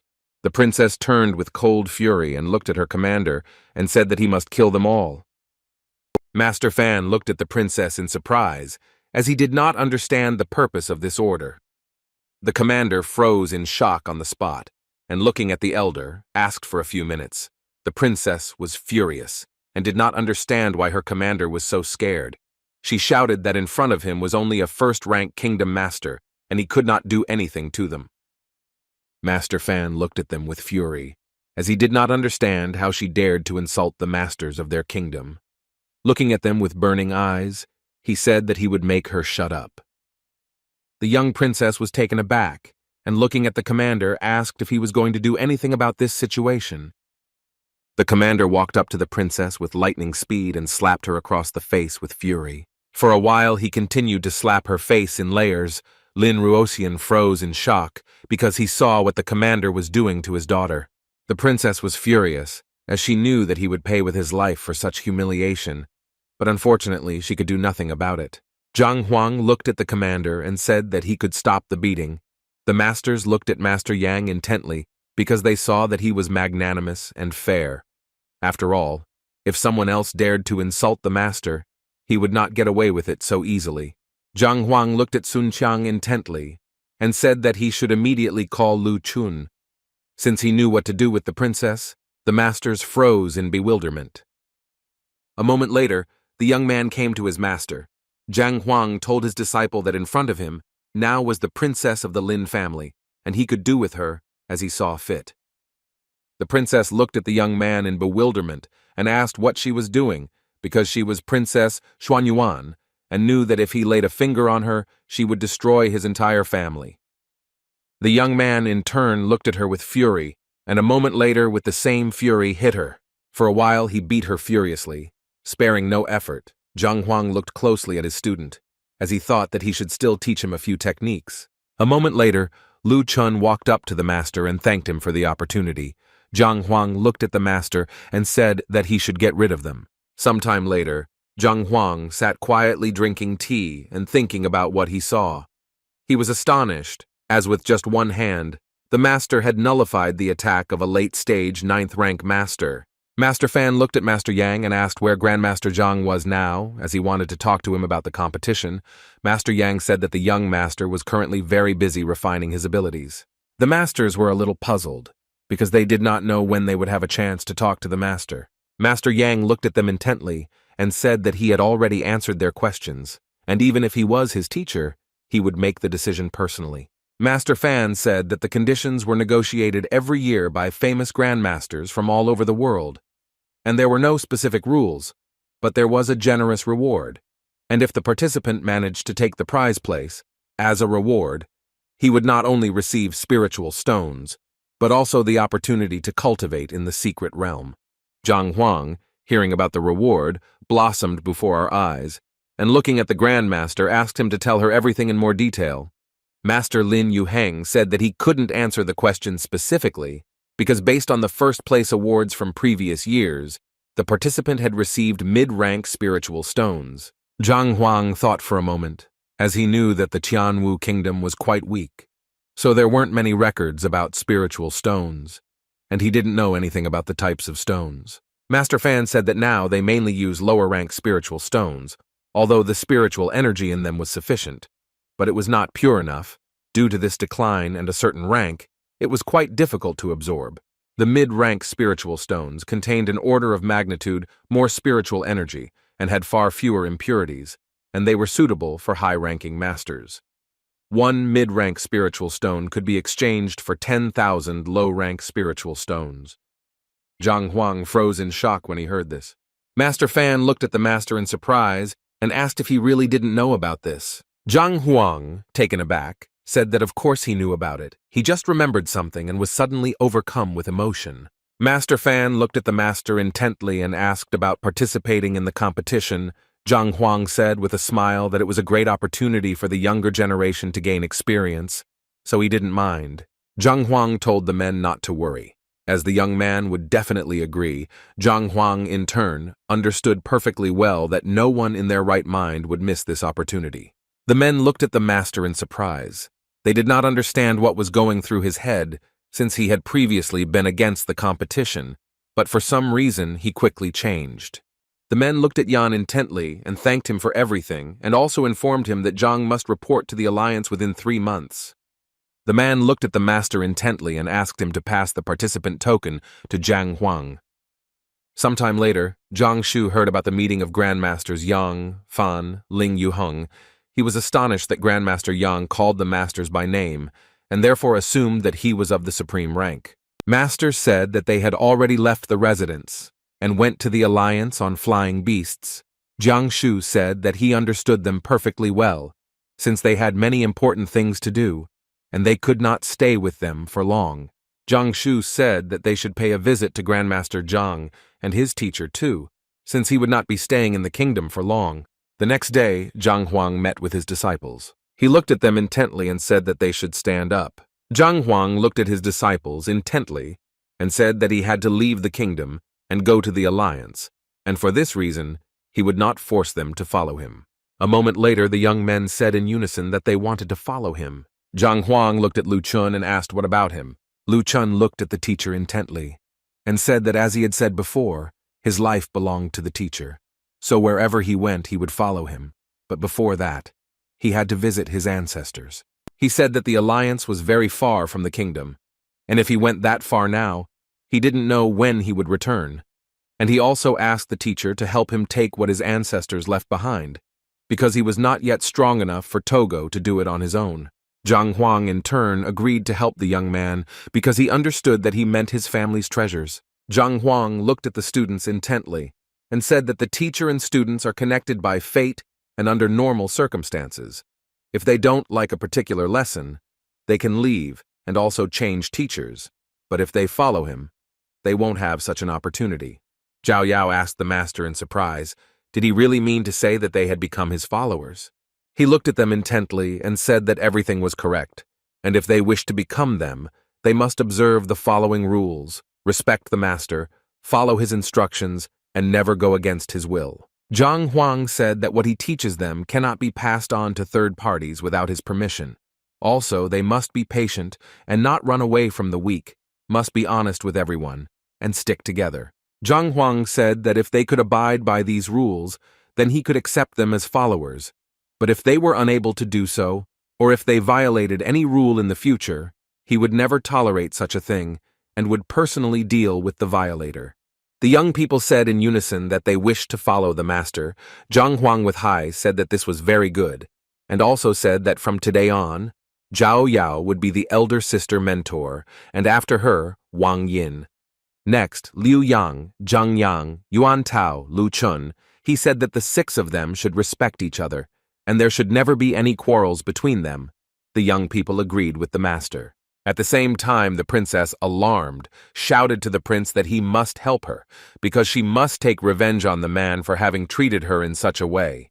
The prince angrily slapped her in the face, and the princess fell to the ground with a crash.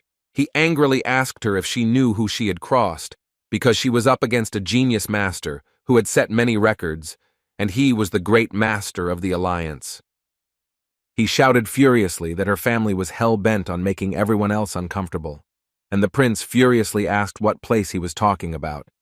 The prince angrily asked if she really wanted him to sign the death warrant for the entire kingdom because of her revenge. She shouted that he was only a 2nd-rank grandmaster, and the one who was helping him was 4th rank.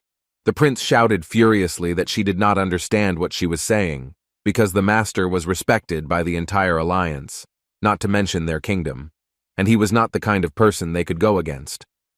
A moment later, the prince shouted angrily that he had said everything, and she should not bring up the subject again.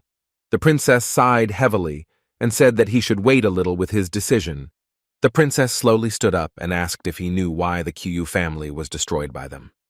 She looked at him furiously and said that she remembered it very well.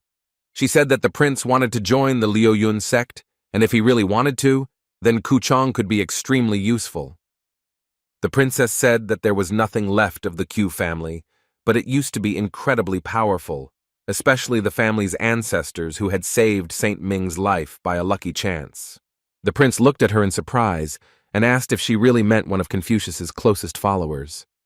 The princess said that everything was correct, and then they received a letter from the master himself, and since then they have passed it down from generation to generation as a family treasure. She said with a grin that what the master had written was of great value, and he should understand it himself. For this reason, if he presented the sect leader with such value, he would not only be able to become a disciple, but he might also become an elder. The prince froze in shock. He understood that such a treasure could not be found in a day or two. He looked at her with fury and asked why she hadn't killed everyone years ago. He didn't understand why she had left that child alive. The princess said furiously that those people were quite determined and did not want to reveal the location of the treasure until the very end, so they deliberately left the boy alive so that he would lead them there. She said furiously that no one could have known that the young man would be so patient, because several years had already passed, and he had not made any attempts to find the treasure. She wanted to catch him and interrogate him, but she could not have thought at all that he would find a good teacher who would stand up for him. The man looked at them intently and said that he must have already known about the writings. Otherwise, he would not have dared to go against the Lin family. The princess screamed that most likely this was exactly how it was, and even with the patronage of Grandmaster Yan, he would not have simply insulted them and neglected the power of the kingdom. The prince sighed heavily and said that now was not the time to discuss the master's motives. The prince was furious, because he knew that the writings of Confucius himself were worth going against the entire alliance, not to mention the genius teacher.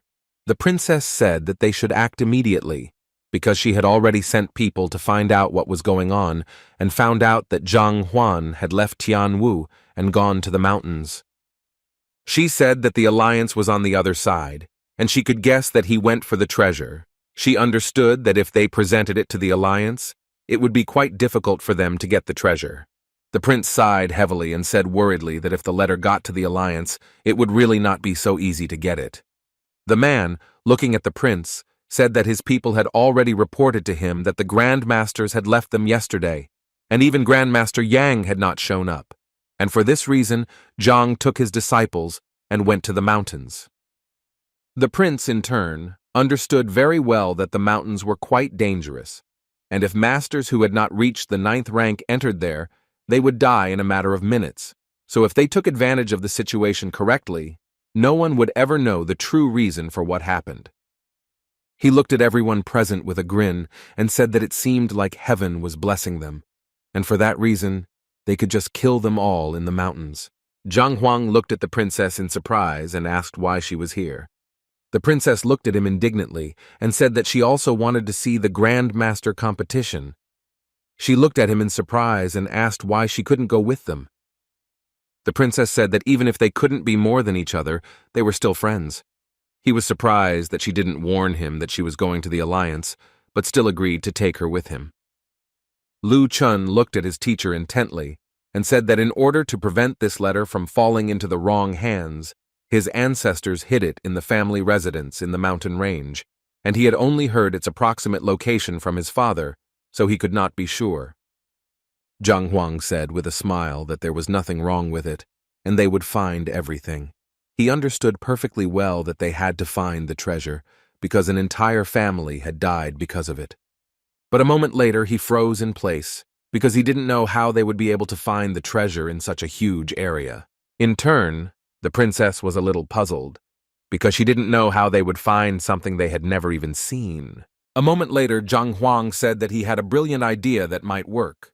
A moment later, the young man drew arrows on the parchment paper, and tossing and turning in different directions, looking for where the residence of Lu Chun's family was. The young people looked at him in bewilderment. The princess sighed heavily and told him that he had to try a little harder if he wanted them to believe it. Zhang Huang looked into the distance and pointed out where they should go. He smiled and said that he was confident in the method that was based on the relationship between heaven and earth. He understood perfectly well that the library of the heavenly path was able to point out his mistakes, and it did not matter that he did not know the right direction, because he just needed to draw it, and relying on his inner feelings, he would be able to understand in which direction he needed to go. The young people looked at their teacher with admiration, but the princess, in turn, only sighed heavily, since they all believed him. Zhang Huang looked at everyone present and said, "Who will stay here where he is, and who will go with him?" Sometime later, they finally arrived at the young man's residence. The young princess froze in shock on the spot, as they actually found that place. She was puzzled, and did not understand how the master managed to do such a thing. Zhang Huang rushed towards the residence with lightning speed, but the young man stopped his teacher, because he knew that there was an incredibly dangerous, hidden array here, and his ancestors had established it, and only the blood of his descendants would stop him. Lu Chun said that he needed to donate a few drops of his blood, and then this place would become safe, and they would be able to go inside. He knew that if it weren't for the protective field, then humans would be able to easily look into the residence. Zhang Huang quietly whispered that he could see the core. Zhang Huang was puzzled, because he knew that the blood array could only be stopped by a family member of the one who installed it. But in turn, he understood that it was not difficult for him to break it by force. Zhang Huang looked at the building with a keen eye and said that the core was right under the roof. A moment later, the young man managed to safely remove the array. The young man slowly entered the house and bowed to his ancestors. The princess looked at the teacher in surprise and asked if he was not going to go. Zhang Huang said that this thing belonged to Lu Chun's family, and he was only here to help him, as long as it was safe here. It didn't matter whether he was inside or outside. The young man bowed to his teacher. Zhang Huang looked at him intently and said that it was time for them to go. A moment later, the young man presented his teacher with the writings that had been left behind by his ancestors. Zhang Huang looked closely at the very ancient scroll. He noticed that it had been treated with a special method that protected it from destruction. He had no intention of laying claim to the disciples' belongings, but he thought he might as well take a look. Zhang Huang froze in place from shock as he saw the great wisdom of the master. The words contained his spirit and perception of the world. He understood that yes, but her letter would definitely help improve the mental strength of the reader. The young people looked at each other with alarm as they noticed that the teacher and his student had reached the letter. The prince said angrily that Grandmaster Zhang's teacher must have given him something as a talisman. For this reason, they had to act quickly, and surely he knew that they should not leave him a chance. He looked closely at all those present and said that they should have the letters. The man bowed to his master and said that he would do everything.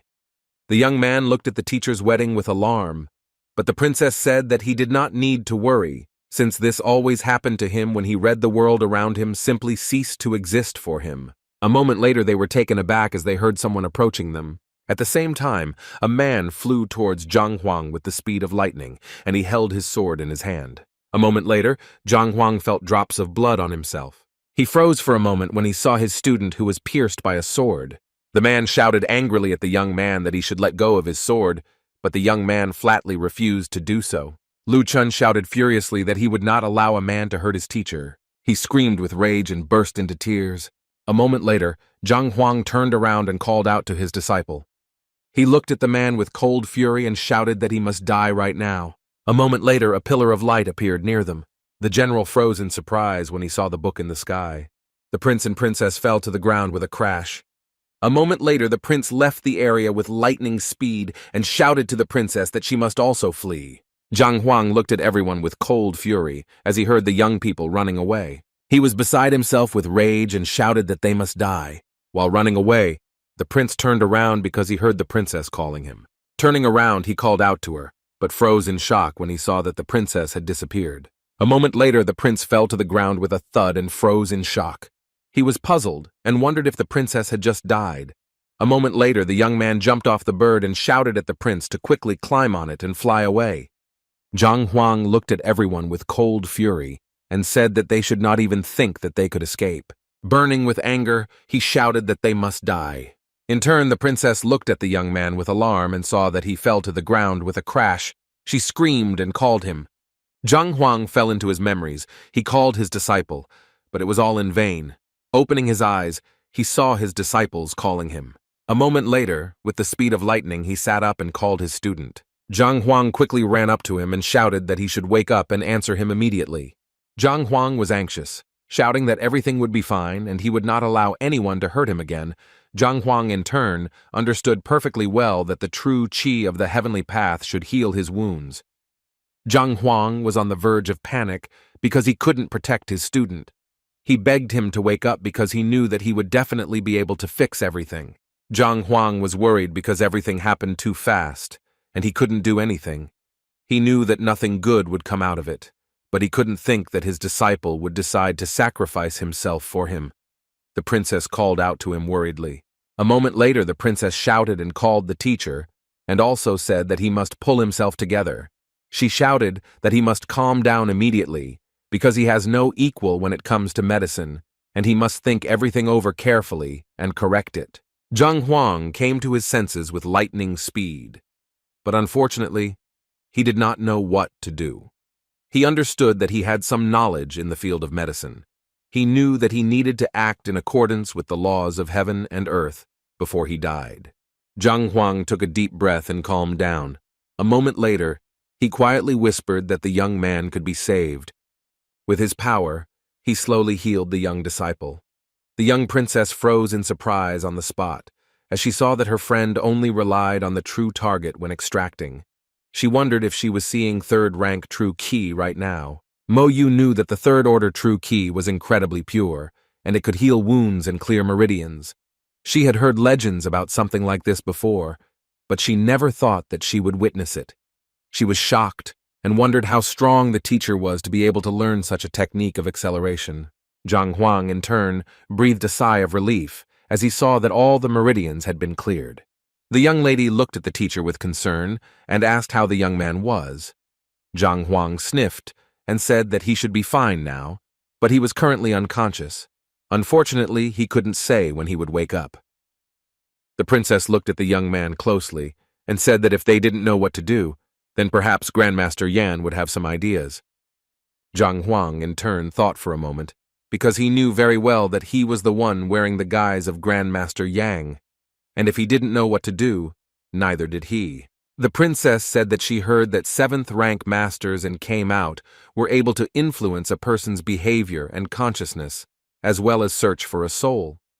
She said that the young man had simply fallen into a deep sleep, and if they had someone of the same rank, they would be able to invade his consciousness and make him wake up. Zhang Huang, in turn, understood perfectly well that the young man's consciousness was currently asleep, but if there was someone who could reach him, then perhaps it would work. The princess said that she heard from others, the higher the rank, the more methods he will have. But if one cannot do it, it does not mean that someone of a higher rank cannot do the same. Zhang Huang sighed heavily and said that he would find a high-ranking master, but before that, he would avenge the young man. The young princess was surprised, looked at him and said that of course they should do it, but he himself knows about Xuanyuan. She said that the one he wants to take revenge on is the crown prince of the kingdom. Since the king is old and sick, the young man can take the throne at any time. This means that he can use all the royal forces, not to mention what forces the kingdom has. She said that he cannot cope with the prince alone. She looked at him intently and said that even with such power, he would have to face numerous obstacles if he wanted to kill several powerful figures like the prince. Mo Yu said that if he really wanted to challenge, he had to be at least a 9th-rank mid-stage master. She said that if he participated in the competition, he would be able to build up an excellent reputation, and then he could ask for help from the Master Hall. Zhang Huang said with cold fury that he couldn't wait for that long, and his disciple wouldn't let him wait for that long either. Mo Yu was surprised because she knew that he was not capable of taking revenge on his own. She shouted that even if he was so eager to do so, he must at least be a peak 9th-rank master, otherwise he would become easy prey. Zhang Huang stood up with lightning speed and said that he could easily achieve this. He just needed to find a way to achieve it in a few days. The princess looked at him in surprise and asked if he really thought it was that easy. She shouted that this was the ultimate rank of a martial artist. and it was much more difficult to achieve than the previous ones. The princess looked at the young lady intently and asked if she could reason with her teacher. The young lady was shocked and did not understand why she should do that. The princess was shocked and screamed that it was simply impossible to do this in a couple of days. Zhao Yao said that it took about a month for the teacher to develop to the current level. She told the princess not to worry about such things. The princess was shocked and did not understand what they were even thinking. She did not understand how they could think of making a breakthrough in a few days. Mo Yu excitedly told the teacher that even if he succeeded in doing so, his opponent was the crown prince, who was loved and respected, and if he went against the prince, he would be challenging the entire kingdom, and for this reason, the Hall of Masters would stop him. Zhang Huang asked angrily, "Shouldn't the audience be on the master's side?" She sighed heavily and said that this was true, but if someone high-ranking was involved in this matter, then everything would be different, because if a person of such status was killed, it could lead to unrest, and in the worst case, a war would break out. She looked at him closely and said that he did not have a big title and did not have much importance to the masters. She said that the Master's Hall in the kingdom had maintained a good relationship with the royal family for many years, so they would definitely stand up for the crown prince. Zhang Huang asked the princess in surprise if there was no other way out. She sighed heavily and said that there was. The princess looked at him intently and said that if he wanted the Hall of Masters not only not to interfere, but to take his side, he had to make them listen to him. Zhang Huang asked in surprise, did she mean that he should take over the hall? The princess said that this is what she meant, since the head of the Zhuanyuan Hall of Masters has already reached the 3rd rank. He is already a 1.5% mortal, so it will be quite difficult to pull off if he does not have the strength of a 4th rank Grandmaster. Zhang Huang said that it would be fine if he just didn't interfere, but if they really wanted to help him, he wouldn't mind trying to do so. Zhang Huang, in turn, was burning with rage.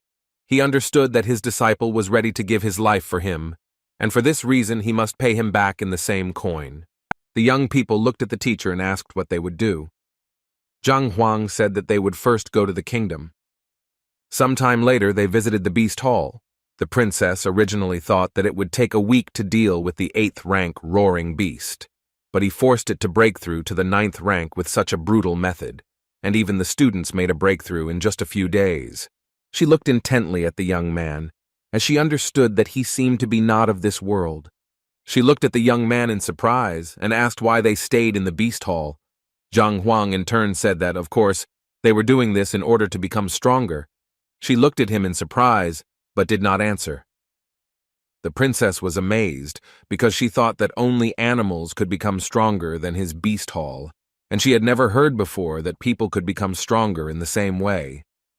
The man looked closely at the tamer and said that they had come to the Hall of Beasts after all. He knew that this was where the taming tournament would take place. Luotan smiled and told his comrades not to worry, because he would definitely win it for them. Luotan He looked at them in surprise and asked if they didn't believe it. Luotan was puzzled as they were still talking about Zhang Huang, but in turn, he knew that the man was a 2nd rank master like him. Luotan said that the man had passed the exam the first time, and he would do it too, but even better, for this reason, they did not need to worry, because he would be the champion. The man looked at him intently and said that he hadn't meant that at all. He knew that the true heroes of the titled states had come to the taming tournament, and he shouldn't underestimate them at all. Luotan said with a happy smile that he had studied the tasks of the last tournament well, and for this reason, with his strength, he would be able to win. Master Feng said that the task of each tournament is different from each other, and the reason why the tournament was postponed is because the kingdom captured an extremely strong beast, but none of the professionals were able to deal with it. A moment later, they turned around in surprise as their conversation was interrupted by the ringing of a bell. Master Feng was surprised and did not understand what was happening. Beast Tamer Liu, in turn, was alarmed, saying that the bell rang 7 times. Beast Tamer Liu said that it seemed like someone wanted to undergo the 10-cell trial. Luotan asked in surprise what it was about.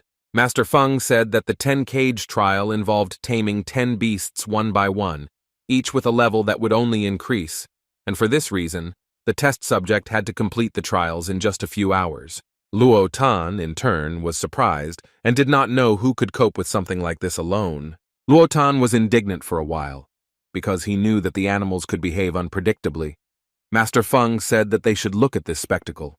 Master Feng looked into the distance and noticed that the animal trap array had been activated, and the test would soon begin, the young man said nervously. Whoever dared was seeking death. Luo Tan asked if there was any benefit from this competition. Master Feng informed the young man that whoever managed to pass this test would receive a drop of the blood of a spirit beast. The young man was surprised, as he had never heard anything like this. Now he was aware of what the reward would be for the test. Luo Tan said that even one high-level beast was quite difficult to tame, let alone 10. Master Feng said that if they were ordinary beasts, it would be easy. Master Feng, on the other hand, understood very well that the beasts were currently at the early stage of the 9th rank. Luo Tan knew very well that if a mid-stage 9th rank profound practitioner were to challenge a profound beast of that level, it would be difficult for him. He was astonished that the profound practitioner was willing to put his life on the line for a drop of a profound beast's blood. A moment later, they noticed a young man who was very young. They could not believe that at such an age he had already managed to achieve such a great rank. Master Feng froze in shock as he clearly saw the young master they had spoken about earlier standing in front of him. Luo Tan looked at his companion with a smile and said, the one he had previously praised was now in the arena, but he had imagined him to be more powerful and older. Zhang Huang, in turn, understood perfectly well that he needed to do everything possible so that he could avenge his disciple. He knew that he only had one way to obtain the blood of the spiritual beast. He knew that the blood of a spirit beast was incredibly valuable. Even if the beast hall possessed such a resource, they would never put it up for sale. Zhang Huang knew that if he couldn't get it by force, the only way was to test it, because according to the records in the book, if he succeeded, he could get the drop for free. A moment later, the young man rushed at the animals with lightning speed. Luo Tan was shocked by the master as he rushed forward. At first, he wondered if the master was planning to win by acting on the breach. The young princess was very excited and shouted to her friend to be careful. Luo Tan told his companions that the master had gone crazy because he understood that in order to appease the wolves, he first had to offer them meat. Master Feng froze in shock because he did not understand what was happening. Everyone present was surprised and did not understand what the wolves were doing and why they were behaving like domestic dogs. The young man was stunned because he saw that the wolves had completely submitted to the master and they wanted to conclude their contract with him. He did not understand what was happening at all. Master Feng saw that the master simply rushed towards the wolves to attack, and then everything turned out somehow incomprehensible. Beast Tamer Liu sighed heavily and said that this was what the young master was famous for. The man smiled and said that it was true, but he did not expect the master to resort to this method this time.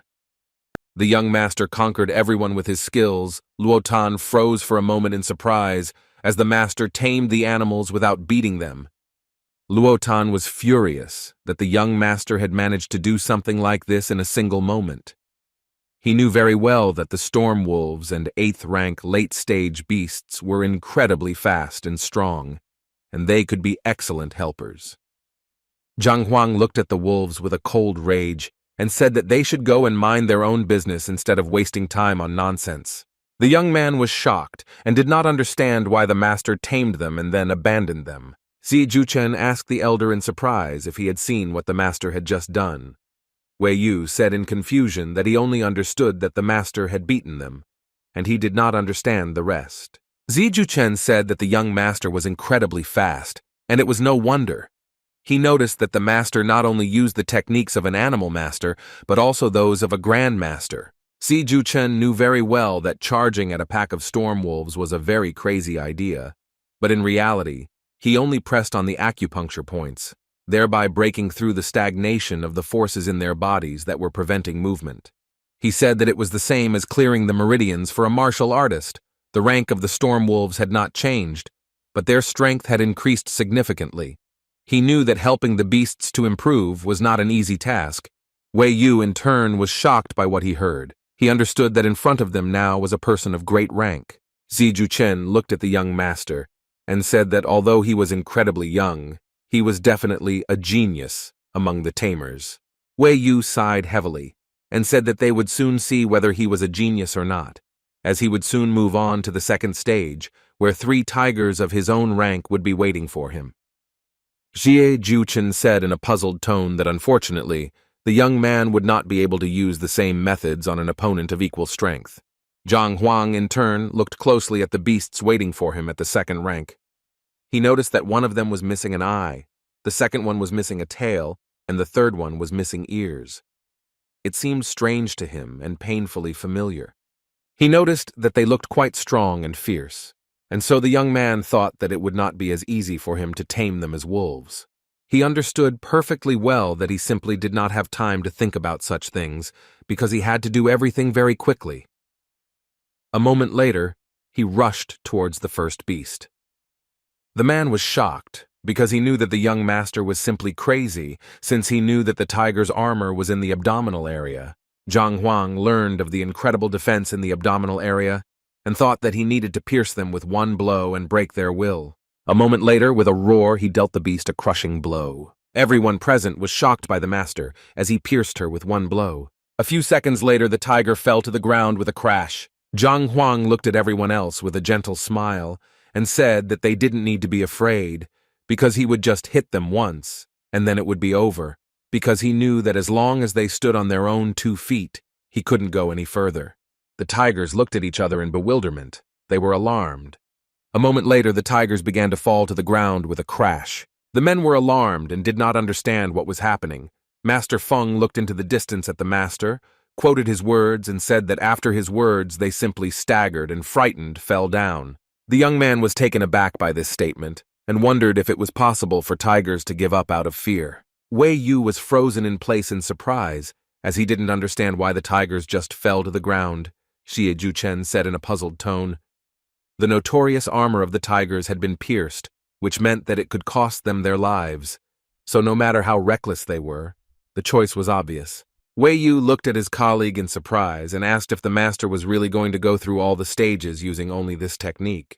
Xie Juchen sighed heavily and said that they couldn't be sure about this, because in the third stage, things might go differently. Xie Juchen said with a smile that the third stage was waiting for him.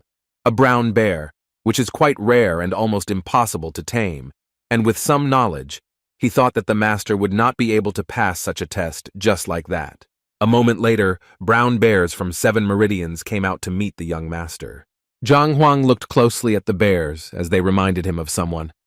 But a moment later, he noticed that the bears were already rushing towards him with the fury of a lever in the air. Zhang Huang sighed heavily and thought that he had thought too much about them. A moment later, the bears struck with fury, but the young man easily jumped away from their menacing fists. He looked at them with a grin and said that no matter how strong and wild they were still animals, and he intended to deal with them according to the rules of the jungle. With lightning speed, he grabbed them by their powerful paws and began to spin them in a circle, using his tenacious grip and incredible strength. But a moment later, with the speed of lightning, he threw one of the beasts aside. A few seconds later, he did the same with the second beast. Throwing the beast away, he said with a grin that now was the time for home run. Everyone froze in surprise as they saw the beasts collide with each other. A moment later, the young master saw a pillar of smoke and an incredible roar. Zhang Huang sighed heavily and realized that he was still very strong. The man was stunned. He understood that this was not a trick at all, because the young master was simply mocking the animals. He told the head that they should contact the Animal Protection Association. The men froze in shock. They had never seen such equipment before. Everyone present saw that the bears broke the wall of the hall with a roar. Xie Juchen was shocked by the master. He wondered if the master had sent the beast hall of the neighboring kingdom to destroy them. Xie Juchen, in turn, understood perfectly well that the young master had still managed to go through several stages, and he could become the first tamer who had managed to go so far. In the final stage, he had to fight the golden goblin with the steel fists. Luo Tan was surprised because he did not expect to see such a powerful beast, because he knew that in terms of strength and agility, it was no different from a human, and even a 9th-rank late-stage martial artist would find it incredibly difficult to deal with it. Master Feng sighed heavily and said that it was too early for them to judge the fight. as the young master's strength was beyond their comprehension, and he could indeed win. In turn, the man understood that the young master was increasing his power very quickly, and for this reason, he thought that he would easily defeat all opponents. But he also saw that his opponent was incredibly strong right now, and even if he had some hidden methods, they couldn't know about them and had to just watch the spectacle. At the same time, the mighty beast looked at all the beasts that had previously participated in the battle and looked closely at the master. A moment later, he easily pushed off the ground and rushed towards his opponent with incredible speed. Zhang Huang looked at his opponent with a smirk, as he saw that the beast was even more impatient than him, but he knew that it was even better this way, as he wanted to see what the beast of the last stage of the test was capable of. A moment later, they clashed in battle. The men were shocked as they saw that both of them had gone on the offensive. Everyone was puzzled and did not know how physically strong the master was that he was able to block the attack of a powerful beast. Zhang Huang was impressed by the beast's strength, as he never thought that it would be able to fight back with its current physical cultivation. The beast looked at the young master with a grin, but a moment later he gathered all his strength and furiously attacked the master. Zhang Huang was a little puzzled, as he saw that the beast was incredibly strong and did not have a single gap in its defense. Zhang Huang knew very well that it would not be difficult for him to defeat him, but he understood that it would be quite difficult. He noticed that the eye of insight did not work on an opponent whose strength differed from his by several ranks. Zhang Huang knew that he could only rely on the library of the heavenly path. He thought about everything while the beast attacked him with fury. Wei Yu noticed that the young master was incredibly strong, but he knew that it was incredibly difficult to face such an opponent. Shi Juchen sighed heavily, as he knew that he would lose after the furor caused in the previous stages. Zi Juchen told his subordinate to prepare an array to stop the beast as he left, but a moment later, the man flinched and called out to the chief. Shi Juchen froze in shock and couldn't believe what had happened as he turned away, as he saw with his own eyes that the master had gotten along with the animal and tamed it. He looked at his colleague in surprise and asked what happened. Wei Yu said excitedly that just now it looked like the master whispered something to the beast. The men were shocked and could not believe what they were seeing. They did not understand what the young master could have said that the beast immediately joined him. The young man was surprised and stunned as he could not believe what he saw. He wondered if such a competition was just a setup. Zhang Huang looked at the beast with a grin and said that it seemed like all of its problems were now solved, so he could let it go. Zhang Huang, in turn, resolved the problem of the beast that he had since birth.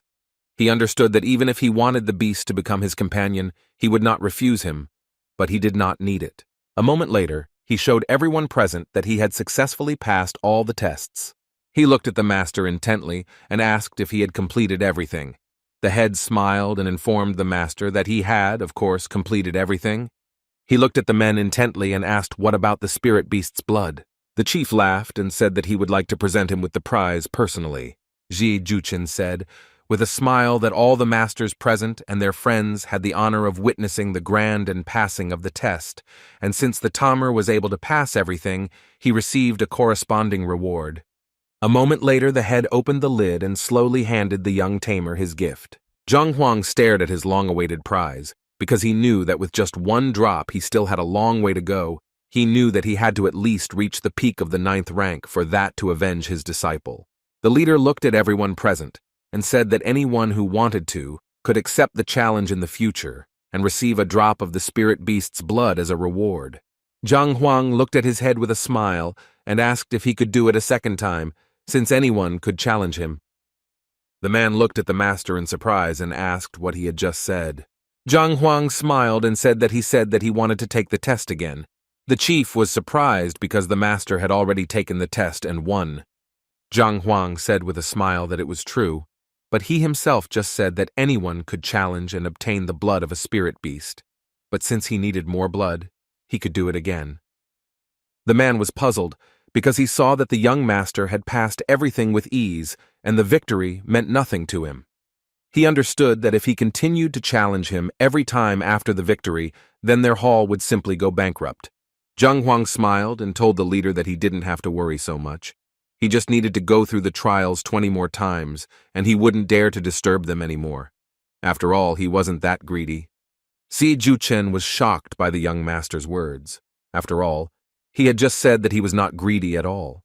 He was alarmed by his words and assumed that someone had really sent him to them. Si Juchen knew very well that he simply could not allow the young man to destroy their hall that had existed for many generations. Zhang Huang smiled and told the leader that if he gave him his consent, he would continue doing this, as he really liked this process. Si Juchen asked the young man to stop for a moment. Si Juchen was puzzled and told the master that he shouldn't be in such a hurry. After all, he had just passed the tests and was probably exhausted, so he should rest first. Zhang Huang said with a happy smile that it was not so because he was not the least bit tired, and this test was just like a simple training for him. Si Juchen, in turn, was furious and worried that the young man would be able to destroy their beast hall. Si Juchen sighed and said with his last strength that they had already confirmed that he was very talented, and therefore he could continue. But if he was not tired with the animal, he still needed to rest a little and come to his senses. Zhang Huang looked at the animals closely and asked if they had stopped, but the animals responded by waving at him with a playful smile. Zhang Huang said with a happy smile that the animals were fine and did not need rest at all. The chief froze in surprise as he saw that the master was incredibly strong but not smart enough to understand him, since he almost directly said that he did not approve of this. Wei Yu looked at the young master intently and said that the head was trying to tell him that since he had passed the tests, there was no need for him to do it again. Zhang Huang looked at them intently and said that he wanted to pass the test. And after all, every time he could get 1 drop of blood from a spirit animal, and this was very important. Wei Yu looked at the young master with fury because he saw that he was simply mocking them. The leader sighed heavily and said that they all knew that he could pass the tests with his ease, but he had to give other masters the opportunity to pass these tests as well. Zhang Huang looked at them intently because he didn't expect that they would be against him undergoing the tests again. A moment later, he looked at them closely and said that he really needed another 19 drops of blood, and he could buy them or do something to get them. The men, in turn, froze in shock at such a figure. Si Juchen sighed heavily and told the master that he could buy them. A moment later, he said that the value of 1 drop was estimated at 5 spiritual stones. The young master looked at them in surprise, as he was taken aback by the rates. A moment later, he casually said that they could forget about it, since he could just take the tests, since it would be cheaper. Zhang Huang thought for a while and began to think of a brilliant business plan, as he could defeat the beasts and then sell the blood. The men were shocked by his words and thought that he was definitely sent by some other hall of beasts. They did not understand who had offended him so much that he became so ruthless. A moment later, Si Juchen told the master that he would give him 20 drops, but on one condition. He said that they had recently managed to capture 1 beast, but it was incredibly difficult to tame. He said that if the master could find a way to make the beast obey them, he would give him a total of 30 drops of blood. Zhang Huang, hearing about the additional drops, agreed without hesitation. The chief was shocked by his quick agreement. Zhang Huang said with a smile that of course he would do it. In one fell swoop he could earn 40 spirit stones, and for this reason he didn't see why he would refuse something like that. The head was shocked and puzzled because the young master agreed to such an adventure without even knowing what kind of animal was being discussed. Sometime later, the chief was talking to his subordinate. They discussed what had happened, and they also talked about what they needed to do in the future. Sometime later, the young master looked into the Beast Hall library. He noticed that there were books on linguistics there, and thought that most likely there was something about the beast language in the scrolls. He noticed that they looked quite ancient. He wanted to use the library of the heavenly path to find out what was in front of him. A moment later, he looked into the book and read that the people who knew the animal language were largely self-taught and did not talk much about it, and that this knowledge mainly belonged to the tamers. Zhang Huang noticed that there were many mistakes in the recorded sounds, and only a few tones were correct. A moment later, Zhang Huang was breathing heavily, barely standing on his feet. He was impressed because he only uttered an algin, a character, but he had exhausted all his qi. If it weren't for the qi of the heavenly path, he wouldn't have been able to make a single sound despite doing everything correctly. He knew that he had no records of what this hieroglyph meant, and if he really wanted to know, he would have to collect similar books that were scattered throughout the halls of the beasts. He knew that if he couldn't fool the beast, the couple and the sounds, he would have to engage in battle. Sometime later, he met the men and said that he had finished everything and they could set off on their journey. After some time, they arrived at the appointed hall. Si Juchen looked at the master intently and said that the beast was inside, but he wanted to warn the young master once again before it was too late. Si Juchen said that he, the young master, would see the beast of nightmares because their hall had to sacrifice a lot to catch it, and the blood of a dragon flowed in his veins. He was willful and could not be trained. Si Juchen said that the beast was incredibly aggressive and cruel. It was not easy to get close to it. Looking at the master, he said that if he decided that he could not cope with something like this, then I should also take the risk. Si Juchen told the young master that if he refused, he would no longer be able to participate in the 10 cells test. Zhang Huang said with a smile that he had no intention of refusing and would like to take a look at the beast. A moment later, they entered the hall where the nightmare beast was, sleeping quietly. Zhang Huang asked the men in surprise if the beast was really wounded. Si Juchen sighed heavily and said that the beast was indeed injured, but it was not done by humans. It was injured while trying to make a breakthrough. Zhang Huang knew very well that the beast knew a method that should help him. Si Juchen said that if they could find a beast master who knew the ancient beast language, that beast would have to show respect and perhaps help tame him. Zhang Huang. After a few minutes, he made a long sound in the language of beasts. The leader froze in place from shock. A moment later, the beast woke up and looked at everyone present in surprise. But after a few seconds, he simply yawned and went back to sleep. They were taken aback and wondered if the young master had really gone to the library specifically to study the ancient language. Zhang Huang thought about it because he knew that the ancient language consisted of 8 basic characters. There were problems with their pronunciation, but unfortunately, he did not know the meaning of each one, and he thought that he should try another character. A moment later, he spoke another hieroglyph out loud, but in turn, the beast only made a long, drawn-out sound. The men whispered among themselves. They did not know whether this method worked, but they still understood that before the beast did not even twitch. But now he opened his eyes and was already sleeping in a different position. Zhang Huang sighed heavily. He knew that the ancient animal language was not a lullaby at all, and he needed to move on to the next character. A moment later, he made another long sound. The men were shocked, as just a few sounds, and they could see that the beast had completely fallen asleep. The men looked askance at the master, as they expected him to demonstrate some incredible abilities. They thought that they were here to tame the beast, but they did not understand why he put it to sleep. Zhang Huang, in turn, looked at the beast with a grin, since he understood that if it fell asleep, he would not have to beat it. A moment later, he recited the hieroglyphs again, because he wanted to force the beast into a very deep sleep. But after his words, the beast suddenly opened its eyes and looked at them with fury. A few seconds later, he jumped up and began pounding the cage with fury. Si Juchen was extremely scared because he thought that he was seriously injured and unable to move normally, but he never thought that in just a couple of days he would recover and be so strong. Si Juchen shouted in shock that if the beast went berserk, there would be nothing left of the hall, and for this reason they needed to activate the restraining array as soon as possible. A moment later, they scattered across the hall and began to activate the protective array. A few seconds later, the containment array enveloped the beast's cage. The beast roared at them with fury. At the same time, Zhang Huang looked at the beast and voiced some hieroglyphs. The chief was furious and shouted at the master that his antics had made the beast angry. He shouted at the master to immediately stop his attempts to tame it.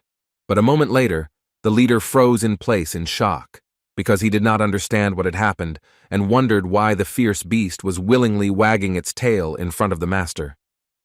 The man was shocked, as he understood that just one sound, and the beast became completely obedient. He saw that the master had managed to tame the nature of the predatory beast, and for this reason, he wondered if this was the eye of a true dragon.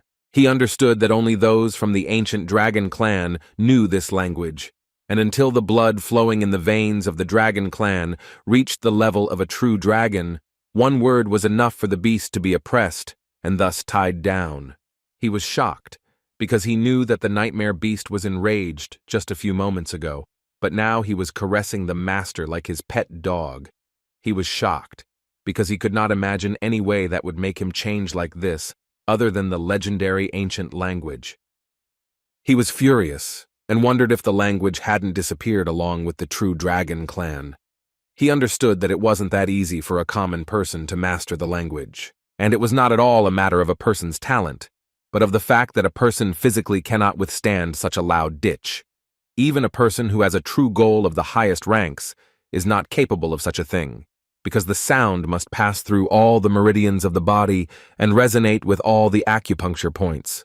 He looked closely at the young master and thought that he was most likely the reincarnation of a true dragon, because legends said that the clan of true dragons constantly travel. They constantly change their form, becoming a human, a spirit, a monster, and no one can know who they really are. He looked at the young master intently, as he had no idea who was in front of him or what he was capable of. He understood perfectly well that if he dared to express his assumption, he could destroy them all. Zhang Huangque was a little surprised, because he was going to use the techniques of the heavenly path, but then he decided to try and pass the strange sound. He could not have imagined that his behavior would change so much, and if he knew that this particular sound would affect him, he would not have even tried all the others. Zhang Huang looked at the beast closely and asked if it had really obeyed. The beast, smiling, growled in a very friendly manner. Zhang Huang was surprised that everything went so easily. A moment later he walked up to the beast and said with a smile that in that case they could make a contract. The man froze in place in shock as he saw that the young master had finally tamed the beast. Zhang Huang looked at the head of the hall with a smile and said that he had already done everything as they wanted, so he wanted to collect his reward as soon as possible. The head of the hall was furious because he wanted the master to tame it for their hall of beasts, that is, for the beast to become their pet and serve them well. But in the end it turned out that this beast was now his personal beast, and he also wanted a reward for this. Wei Yu told the young master that he had already tamed the nightmare beast and made a contract with it, and on top of that he was asking for a reward, and this was inappropriate of him. The young master looked at them in surprise and said that he had completed their tasks and tamed the beast.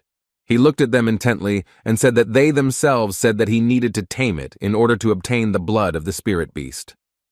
The men nodded in agreement in response. Zi Juchen was puzzled, because he originally thought that no matter how talented the master was, he was just a master and would not be able to tame such a beast. He was surprised and could not even imagine that things would turn out differently. Zhang Huang looked at the head of the hall and said that they had an agreement, and he was waiting for his reward.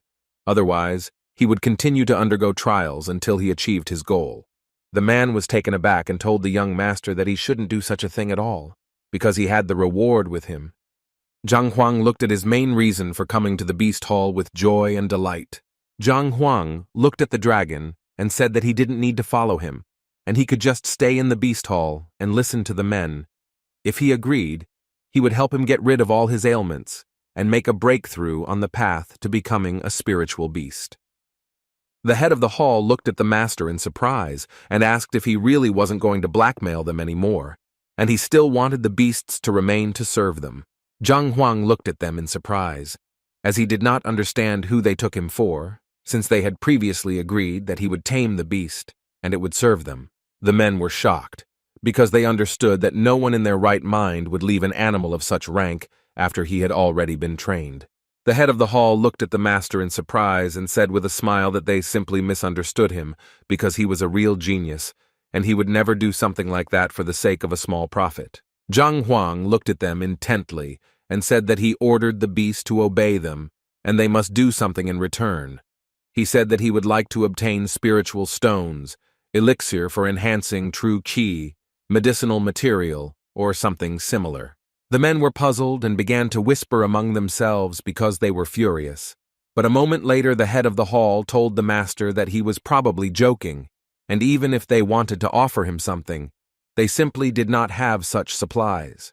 The next day the men came to the kingdom's hall. The man looked at the strangers with anger and asked who dared to invade the Hall of Poisons. Wei Yu introduced himself with lightning speed and said that he had come to visit a friend.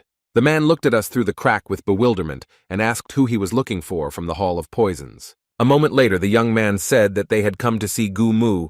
He asked them to call the man. The man looked at them puzzled and asked if they really needed the head of the hall. They froze in place in surprise, as they did not know what was happening at all. Wei Yu was a little puzzled because the head of the beast hall asked him to follow him to find Master Zhang's comrade. He thought that it was just one of the many masters and poisons, but he could not have imagined at all that it would be about the head of the poison hall. A moment later, a young man came down to them and asked if he could find out the reason for such an unexpected visit. Sun Qian had served his master for a long time and had seen a lot of things. He knew very well that the poison chief would be fine, and he needed to see him as soon as possible.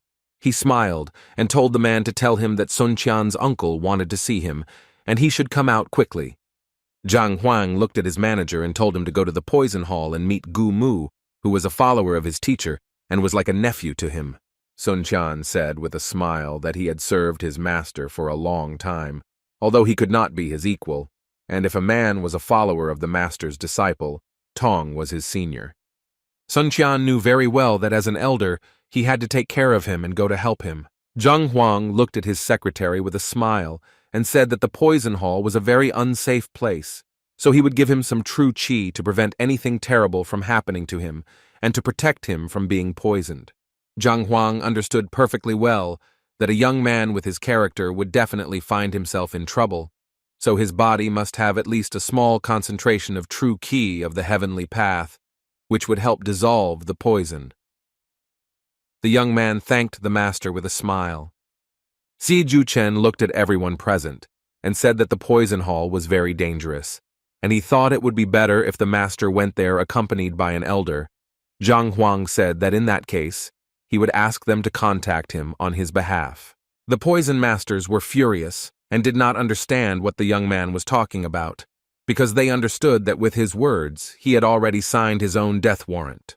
Sun Qian said with a smirk that they should quickly call the hall master and not do anything stupid unless they wanted the hall master to deal with them personally. Wei Yu in turn froze in shock when he heard the young man's words. A moment later, a man came out to them and asked what was going on. The young man told the master of Ayat that he had come out just in time, and after all, some guy had appeared in front of them, and he was now claiming that he was the uncle of the leader. Wu Shi looked at everyone present in surprise, because he knew that the head had never spread that he had relatives. Wu Shi looked at everyone present and said that the head of poisons was his teacher, so he could pass on the information they wanted to tell the teacher. Sun Qian looked at the man with a fierce grin and said that he was his teacher's uncle, and therefore he should also call him uncle. Wu Shi sighed heavily. He knew he needed to calm his ardor. He looked closely at the young man and asked if he had any confirmation that he was his teacher's uncle. A moment later, the young man handed him the token. Wu Shi looked closely at his teacher's token. After all, he had only seen it once. But he was still puzzled and did not understand why the token was in the hands of some guy. He wondered if this was all true, and he was his uncle.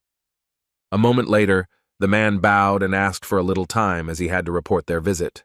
The man looked intently at his teacher and told him about all the properties of the red flame lotus seeds. He looked at him in surprise and asked if he had really come here just for this. He looked at his teacher intently and said that he had always been incredibly kind to him, and he just wanted to repay him in kind. A moment later, the men looked at each other and said that they had received everything and could go about their business.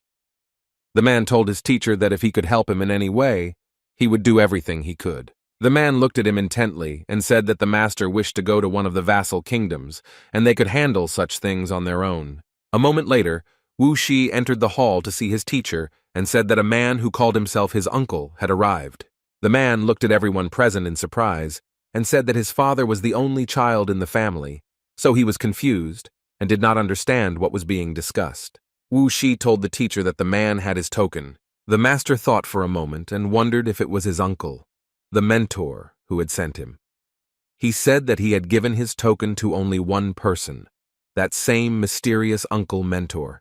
Turning to the men, he said he would like to talk to them about it. He sighed heavily and said that he did not know if his teacher had a young uncle, a mentor. The men thought for a moment and looked at each other because they did not know. He said that perhaps Sun Qian was such, but perhaps it was just a pseudonym, since he had inquired about it. But no family with such a surname was found in the kingdom, So he thought that the man simply wanted to hide his true identity and used a pseudonym.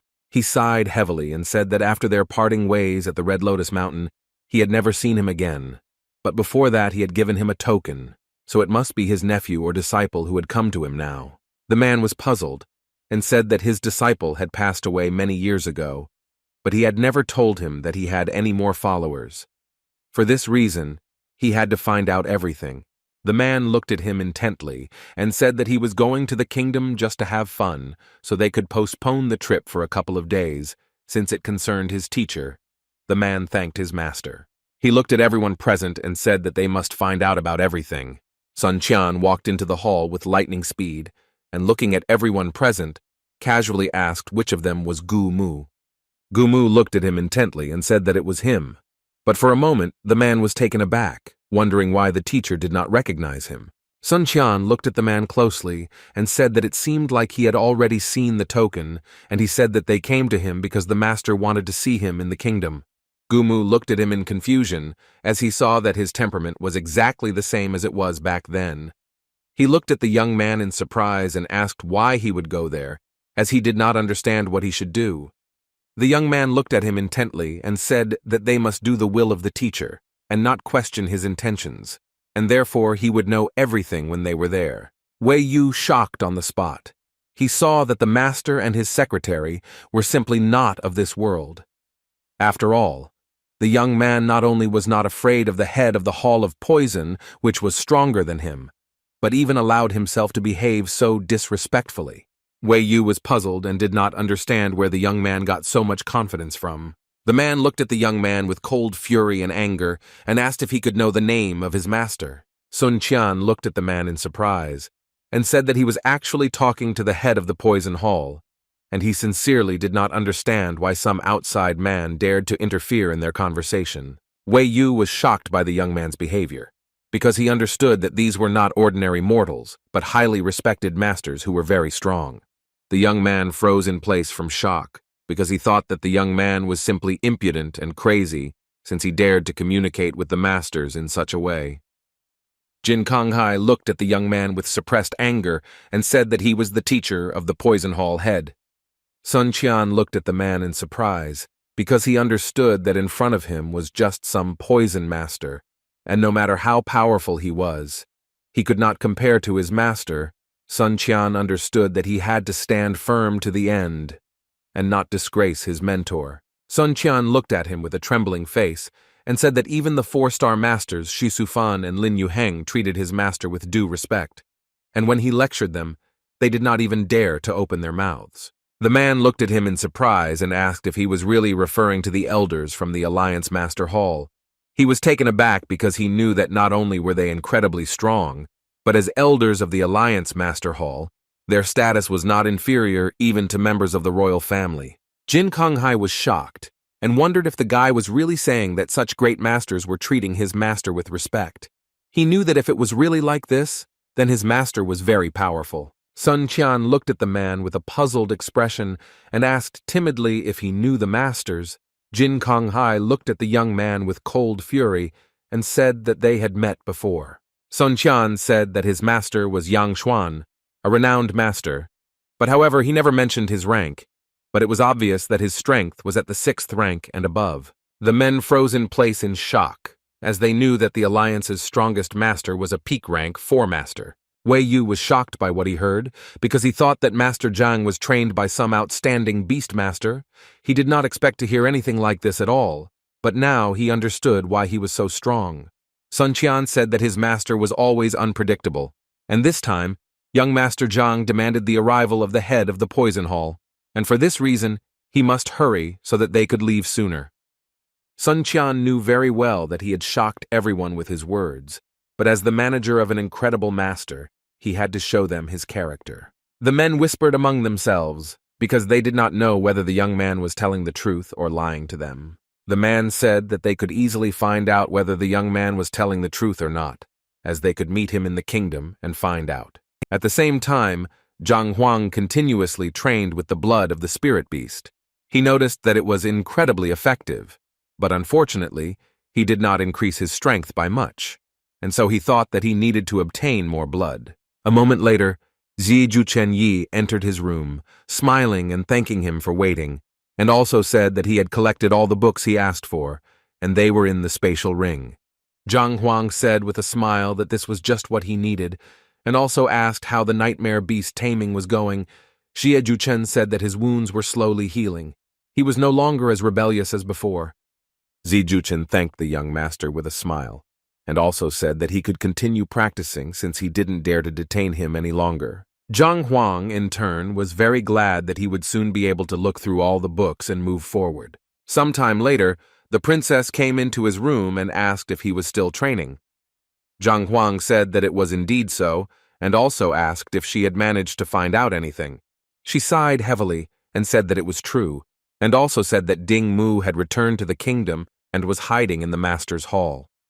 Zhang Huang sighed heavily and said that this was what was bothering him. He knew that if he went against the titular kingdom, the biggest obstacle would not be the kingdom itself, but the master's hall. The princess said that recently the head of the master's hall has become incredibly close to the royal family, and is also a close friend of the family, so he is going to act as a mediator. Zhang Huang said angrily that if they left it like this, he would not be able to look his disciple in the eye. A moment later, he said with cold fury that he would definitely beat the middleman. The princess looked timidly at the young man and said that, unfortunately, she had one more bad news. He looked at her in surprise and asked what she was talking about. She sighed heavily and said that the king had already announced his willingness to pass on his title to Prince Ding Mu. Zhang Huang was taken aback and asked if this was true. He was furious because he knew that it was quite difficult to kill the crown prince, but it was still possible. But if he was going to kill the king, then there would be unrest in the kingdom in the future. Zhang Huang was furious because he knew that the prince had prepared very well, but he was still burning with anger because he knew that he had to deal with him. He looked at the princess with cold fury and asked when the ceremony would take place. In a hurry, the princess said that the ceremony was scheduled for today. She asked excitedly if he really wanted to disrupt the coronation. The princess was alarmed. She shouted after the young man that he had not yet reached the peak of the 9th rank, and it was reckless of him to act like that. But a few seconds later, the young man informed her that he had already reached the peak of the 9th rank. The princess was shocked because she understood that in just a few days he was able to achieve such an incredible breakthrough.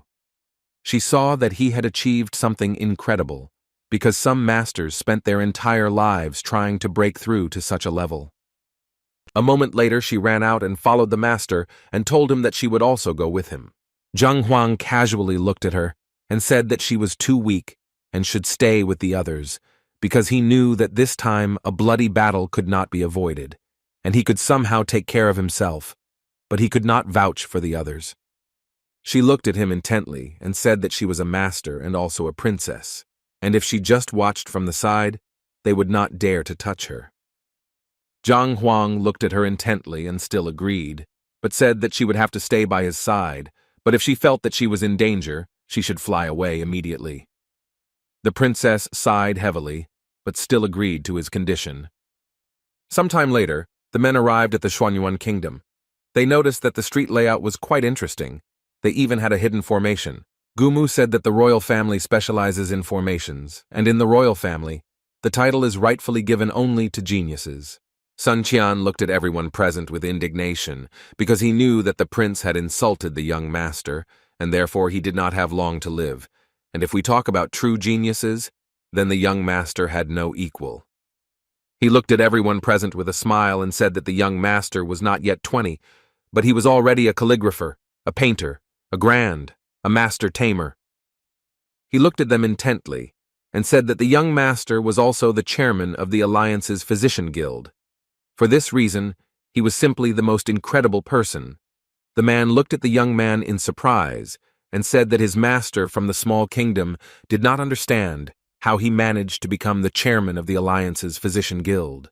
Sun Qian said that the young master is not an easy person.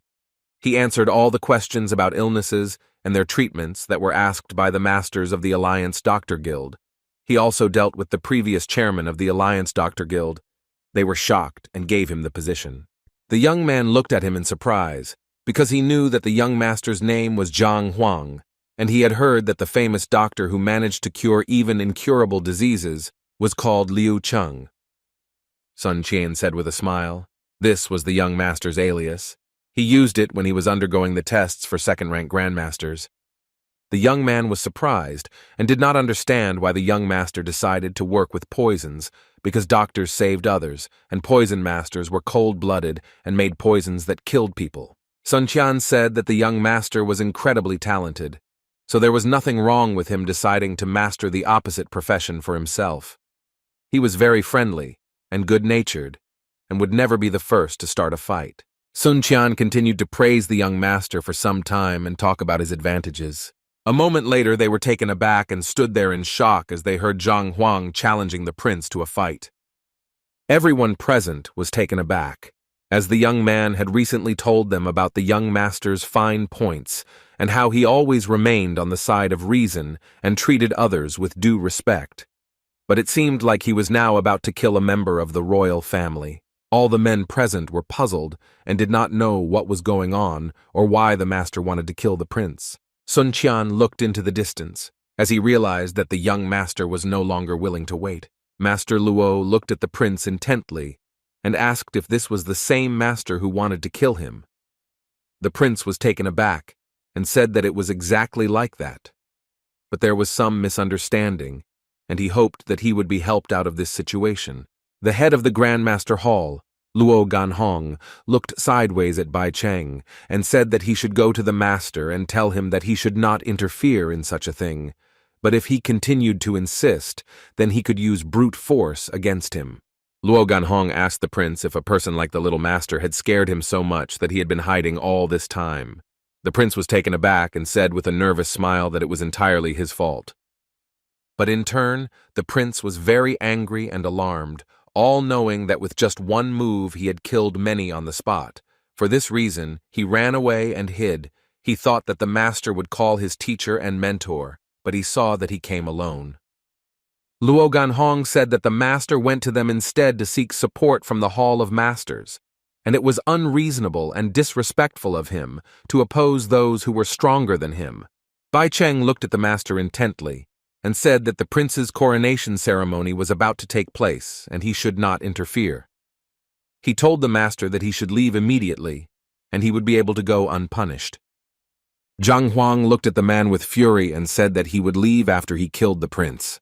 Bai Cheng looked at him with fury and said that he was a third-rank master, and therefore he had to follow the rules and respect his teacher and obey the higher-rank masters.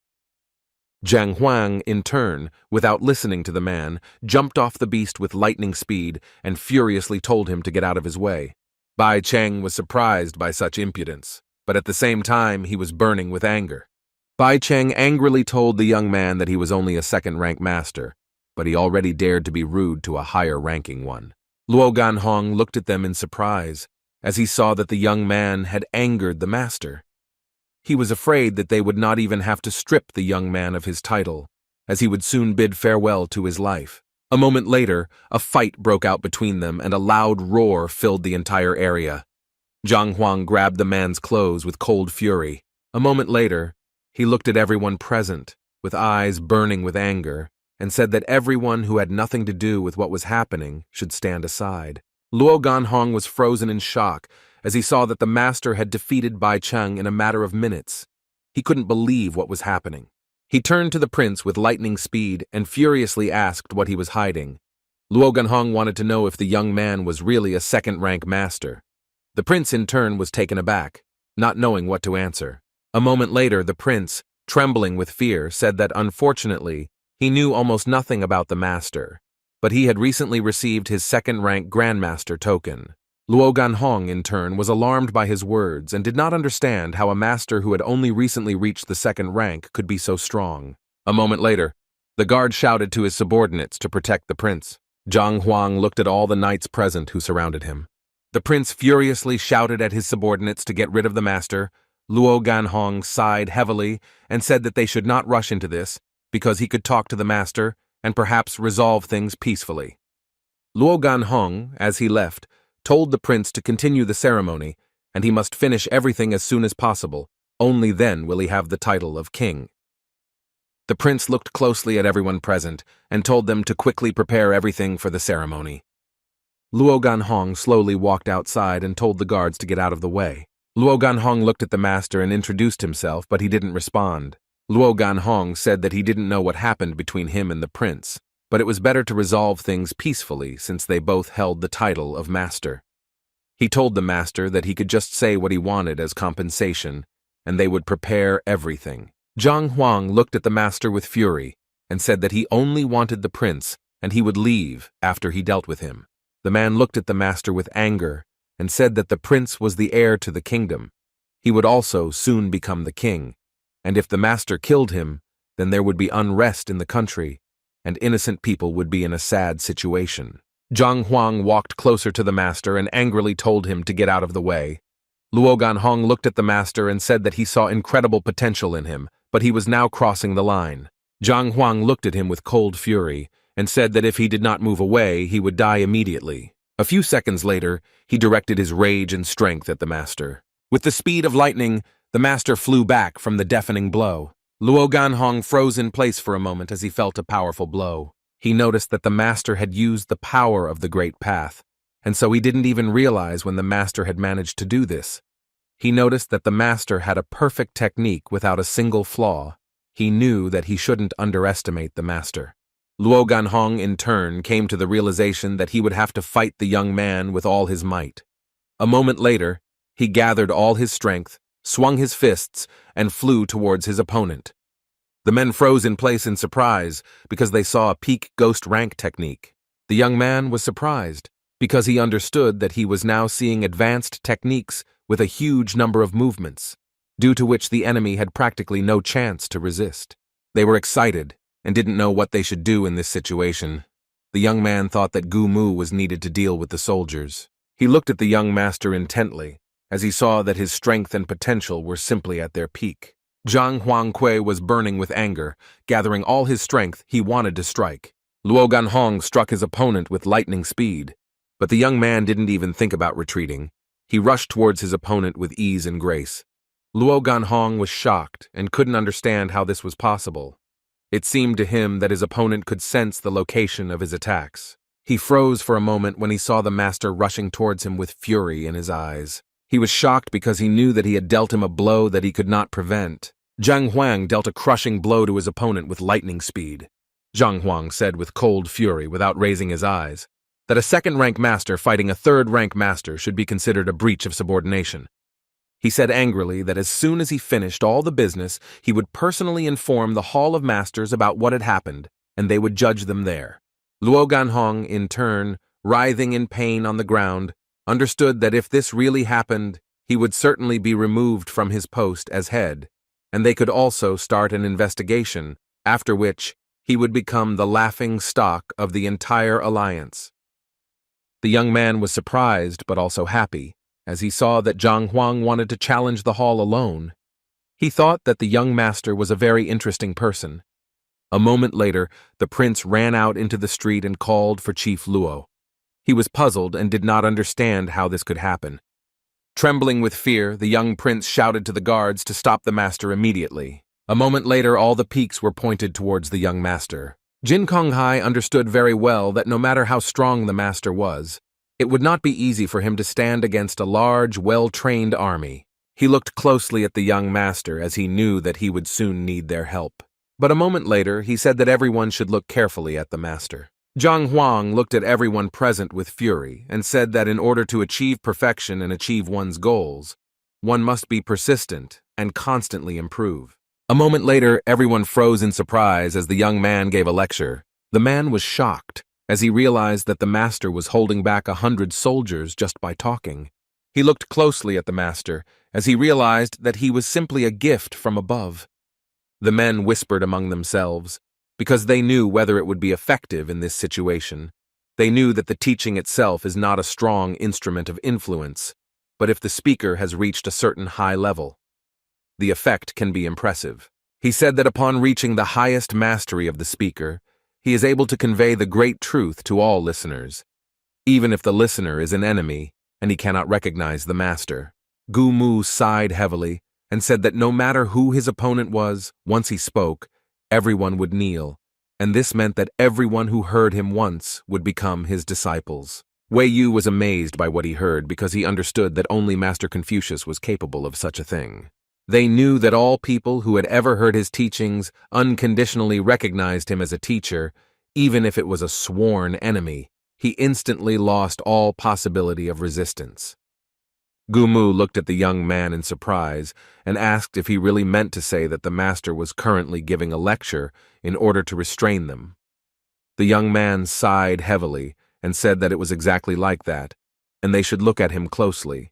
He said that most of the knights had already taken a practice posture and were doing everything the master told them to do, and the murderous aura in the air had completely disappeared. Wei Yu was shocked in turn. He glanced sideways at the young man who stood next to him as he saw that he was also listening to the lecture.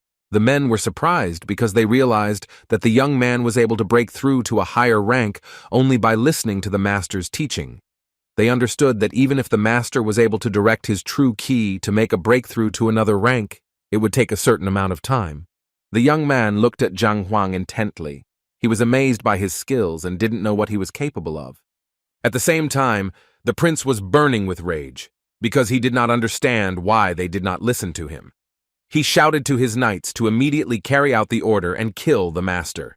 At that very moment, the knights turned to the prince with lightning speed and furiously told him to shut his mouth immediately. The prince fell to the ground with a crash from shock. He did not understand why this was happening, because he knew that they were his soldiers and the royal family took good care of them. But now, for some reason, they turned to the other side. The prince was furious, because he understood that he had only killed the master's disciple, and he had become alarmed and caused such a noise. Zhang Huang looked at the knights intently and ordered them to greet him. With lightning speed, the knights nailed their knees to the teacher and saluted him. The young princess froze in shock on the spot. She was amazed as many people sincerely greeted the master. She understood that such a bond was not as strong as that of a teacher and student, but this definitely went beyond friendship. Mo Yu looked at her friend in surprise, as he went against many people without even blinking an eye. She understood that he had the opportunity to become famous throughout the world. Zhang Huang looked at everyone present and said that if they did not intend to stop him, they should immediately move away. A few seconds later, the soldiers parted and made way for their teacher. The prince was furious. He shouted that he was the crown prince and would soon become king. He did not understand how such trash could kill him. With the speed of lightning, he looked at his subordinate and said that he should give him the jade seal. He looked at everyone present with a smirk and said that he was now the king of the state and was recognized by the alliance. For this reason, no one would be able to go against him. Zhang Huang looked at the young man closely, as he knew that he had ignored the ceremony and taken the throne in this manner. And now that he had become the king, killing him would be a bit problematic. The young man looked at the master with a grin and shouted that he was now the rightful king of the kingdom, and no one would dare touch him. He looked with fury at all the knights present and said that they definitely deserved to die for their treachery. The king looked at the young master with fury and said that he had rejected Chief Luo's proposals, and it was too late now even if he changed his mind. But a moment later, a notification came from the alliance, as they said that the becoming of king needed to be done in full ceremony and reported to them. But the prince broke the rules and became king on his own, so the alliance refused to acknowledge it. Everyone froze in shock, as they did not expect such a thing. The prince, in turn, was no less shocked. The prince's subordinate said that this was definitely a message from the alliance, because he had seen something like this before. The prince angrily hit his subordinate and said that he knew this already. Zhang Huang looked at the prince and said that since the alliance did not recognize him and he was not the rightful king, no one would obey him. The prince looked at him with fury and shouted that he did not have enough strength to kill him. The prince, mocking the master, shouted that his family had managed to obtain such vast possessions, found a kingdom, and receive a title that was passed down from generation to generation, and no one had the right to claim it. The men watched everything that was happening, but they noticed that the prince wanted to activate the kingdom formation. Jin Konghai was excited because he knew that the formation could only be activated with a seal, and it was the kingdom's last line of defense, but once it was activated, no one would be able to stand. The prince, with a fierce grin, said that he would kill everyone present, because if he did not become the rightful king, he would at least bury everyone, including himself. Wei Yu looked at the young man intently and said that he was the envoy of the alliance, and also asked if there was any way to break the formation. The envoy said angrily that this formation absorbed the power of mountains and rivers, and it had been deployed for a long time, but had never been used, meaning it should have accumulated a huge amount of energy. Not to mention that even if the leader himself were here, he would not be able to do anything about it. Sun Qian looked at everyone present in surprise. Since they still called themselves great masters, he said that there was nothing special about pharmacy, and as long as the young master was here, they had nothing to worry about.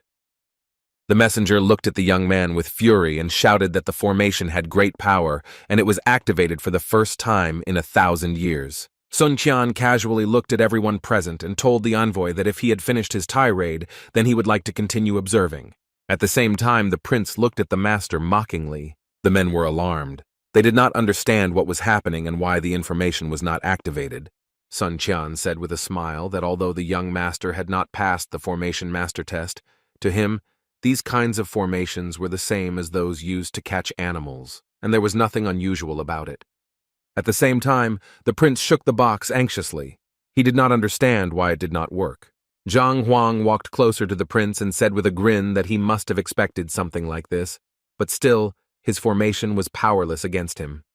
Zhang Huang looked at the prince intently and said that he had destroyed it the moment he set foot on the territory. The prince was dumbfounded, and he didn't expect to hear anything like this. He was shocked that in front of him now was the person who had destroyed the Lin family's formation in an instant.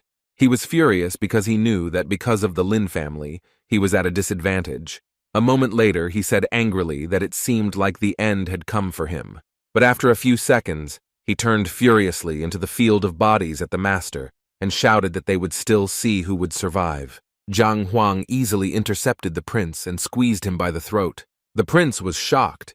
He asked the master not to kill him, since everything happened because of the woman Lin Long. He looked at the young man intently and said that his kingdom would give him whatever he wanted, even 100 spirit stones or even more. Zhang Huang looked at the prince with fury, as he didn't need the spiritual stones at all. After all, he said that he would kill him. The prince screamed in shock and begged for help. He called on his great-grandfather to help him. A moment later, the man shouted angrily at them to stop. Zhang Huang froze in place for a moment, as he knew that with the Eye of Insight and the Library of Heavenly Path, he was able to defeat the semi-transcendent mortal. But he knew that the owner of this aura was much stronger. Wei Yu was taken aback and asked if the man was still alive. Wei Yu said that in the kingdom there is an emerald leaf where the strongest masters are recorded. Luo Jianghong is a semi-transcendent mortal, a third-rank grandmaster, and he is only third on the list. The second on the list is not a human, but the one who is the most important pillar of the kingdom, the half-blood ironback pterosaur, in which the blood of the dragon clan flows. Gumu asked in surprise who was first on the list. Wei Yu said it was the prince's great-grandfather.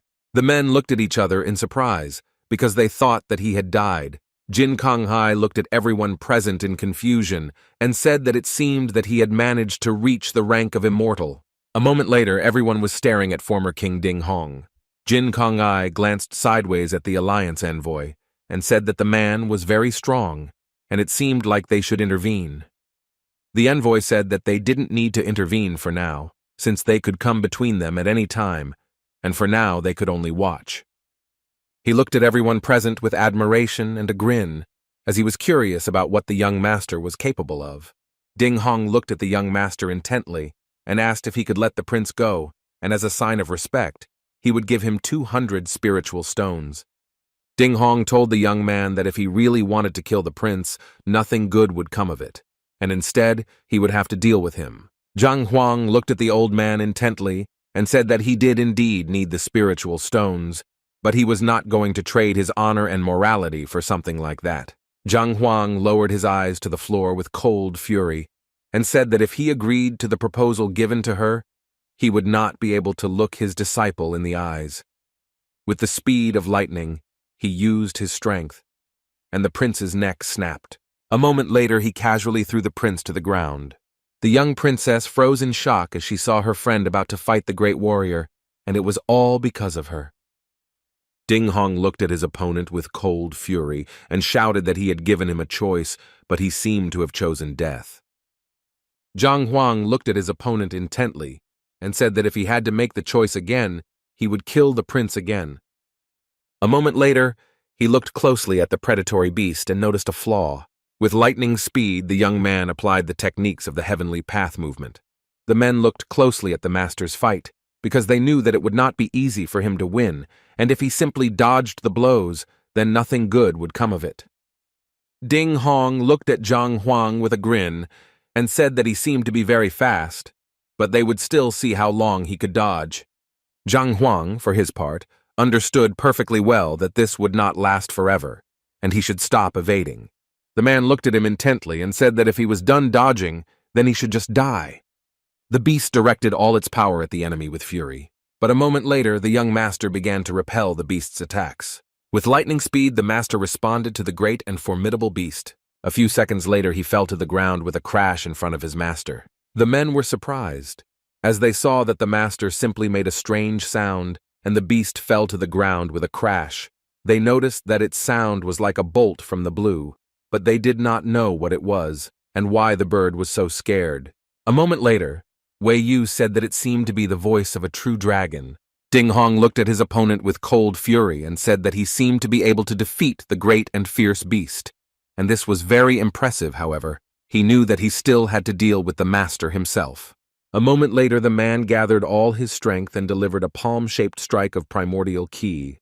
Zhang Huang, in turn, did not lose his composure and, having gained strength, struck back in the form of a fist of the heavenly path. A moment later, they were engaged in a fierce battle. Ding Hong looked at the young man intently, as he understood that he was only a 9th rank master, but his strength was not inferior to transcendental mortals, and he impressed the man with his skills. Ding Hong said with fury that it was not even surprising that he was able to defeat the head of the master's hall, because he possessed incredible strength. But still, the man was incredibly curious about how many blows the young man could withstand. A moment later, the man delivered another blow to his opponent. Zhang Huang looked at his opponent, because he understood that he had only mastered this technique at an experienced level, but he was not able to use it without restrictions. In turn, he understood perfectly well what he should do next. Zhang Huang was confident that he should only use brute force. Gathering all his strength together, he rushed towards his opponent with lightning speed, using the spear of the heavenly path. Ding Hong looked at the young man with a sharp and angry expression and said that he was very surprised when the young master was able to see the weak points of his technique, but he still noticed that he had excellent eyesight. Ding Hong looked at the young master with a smirk and said that he had unfortunately underestimated him. Zhang Huang froze in place for a moment and was taken aback by the shock as he saw that the man had simply broken his spear. Ding Hong threw the remains of his spear and offering towards the young master with lightning speed as he wanted to deal him a terrible blow. Ding Hong still managed to land a very powerful blow on his opponent. The men whispered among themselves as they watched the battle, for they understood that the master had seen the very essence of all things, but still his attacks were too weak, and even with a spear, it was useless. Zhang Huang recoiled from the attack, but he still managed to stay on his feet. The man looked at him intently and shouted that he was too weak. He looked at the master with an arrogant grin and asked what he could do for him. Zhang Huang looked at the man and said that he was completely right, because his attacks were indeed weak, and he could not win with the strength of the 9th rank. Zhang Huang told the man that since he mentioned that everything would work out if he had the strength of a semi-transcendent mortal, then he just needed to make a new breakthrough. He leisurely reached into his pocket and pulled out a pill. Sometime later, the young man advanced to the peak of the 9th rank with lightning speed. The Alliance envoy froze in shock on the spot, and because he knew that the peak of the 9th rank masters had been cultivating for more than 10 years, and they were not always able to advance beyond the 9th rank, but he had reached the peak in just an instant. Gu Mu stared at everyone present and said that Master had absorbed the flame lotus seeds. It did indeed contain energy, and people used the seeds to quickly make a breakthrough, but he didn't know that the effect was so impressive. Wei Yu was also worried, because he knew that the energy was uncontrollable and dangerous. He did not understand how much time it took to practice, in order to have the courage to challenge the heavens. Ding Hong looked at the young man with cold fury and asked if he had decided to ignore him. A moment later, the man rushed towards his opponent. At the same time, the men were burning with rage as he pounced on the master who was making a breakthrough. Jin Kunghai told the envoy that this was already a matter of life and death, and if the master was allowed to make a breakthrough, it would not be easy for his opponent. The alliance envoy said that if the young man decided to make a breakthrough at such a time, it meant that he had already thought about everything, and they should just see what happens next. Ding Hong channeled all his might and rushed towards the enemy. The men were alarmed as they realized that the young master was not even blocking the attacks. The young princess froze for a moment in shock because she was very worried about her friend. Ding Hong looked at his opponent with cold fury because he saw that he was trying to make a breakthrough right on the battlefield. But the young master only thanked the man for it. The messenger froze in place from our cat as he saw that the man attacked the master with all his might, but he easily parried the blow.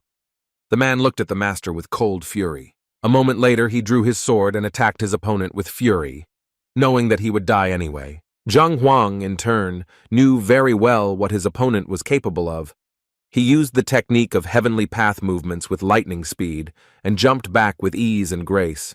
Zhang Huang, in turn, understood perfectly well that he had a very strong opponent in front of him, but the lotus flame seeds had an incredibly explosive force, and if it weren't for his opponent's strike, he would not have been able to contain the energy tearing apart his body. He understood that if it weren't for his opponent, he would have died a different death.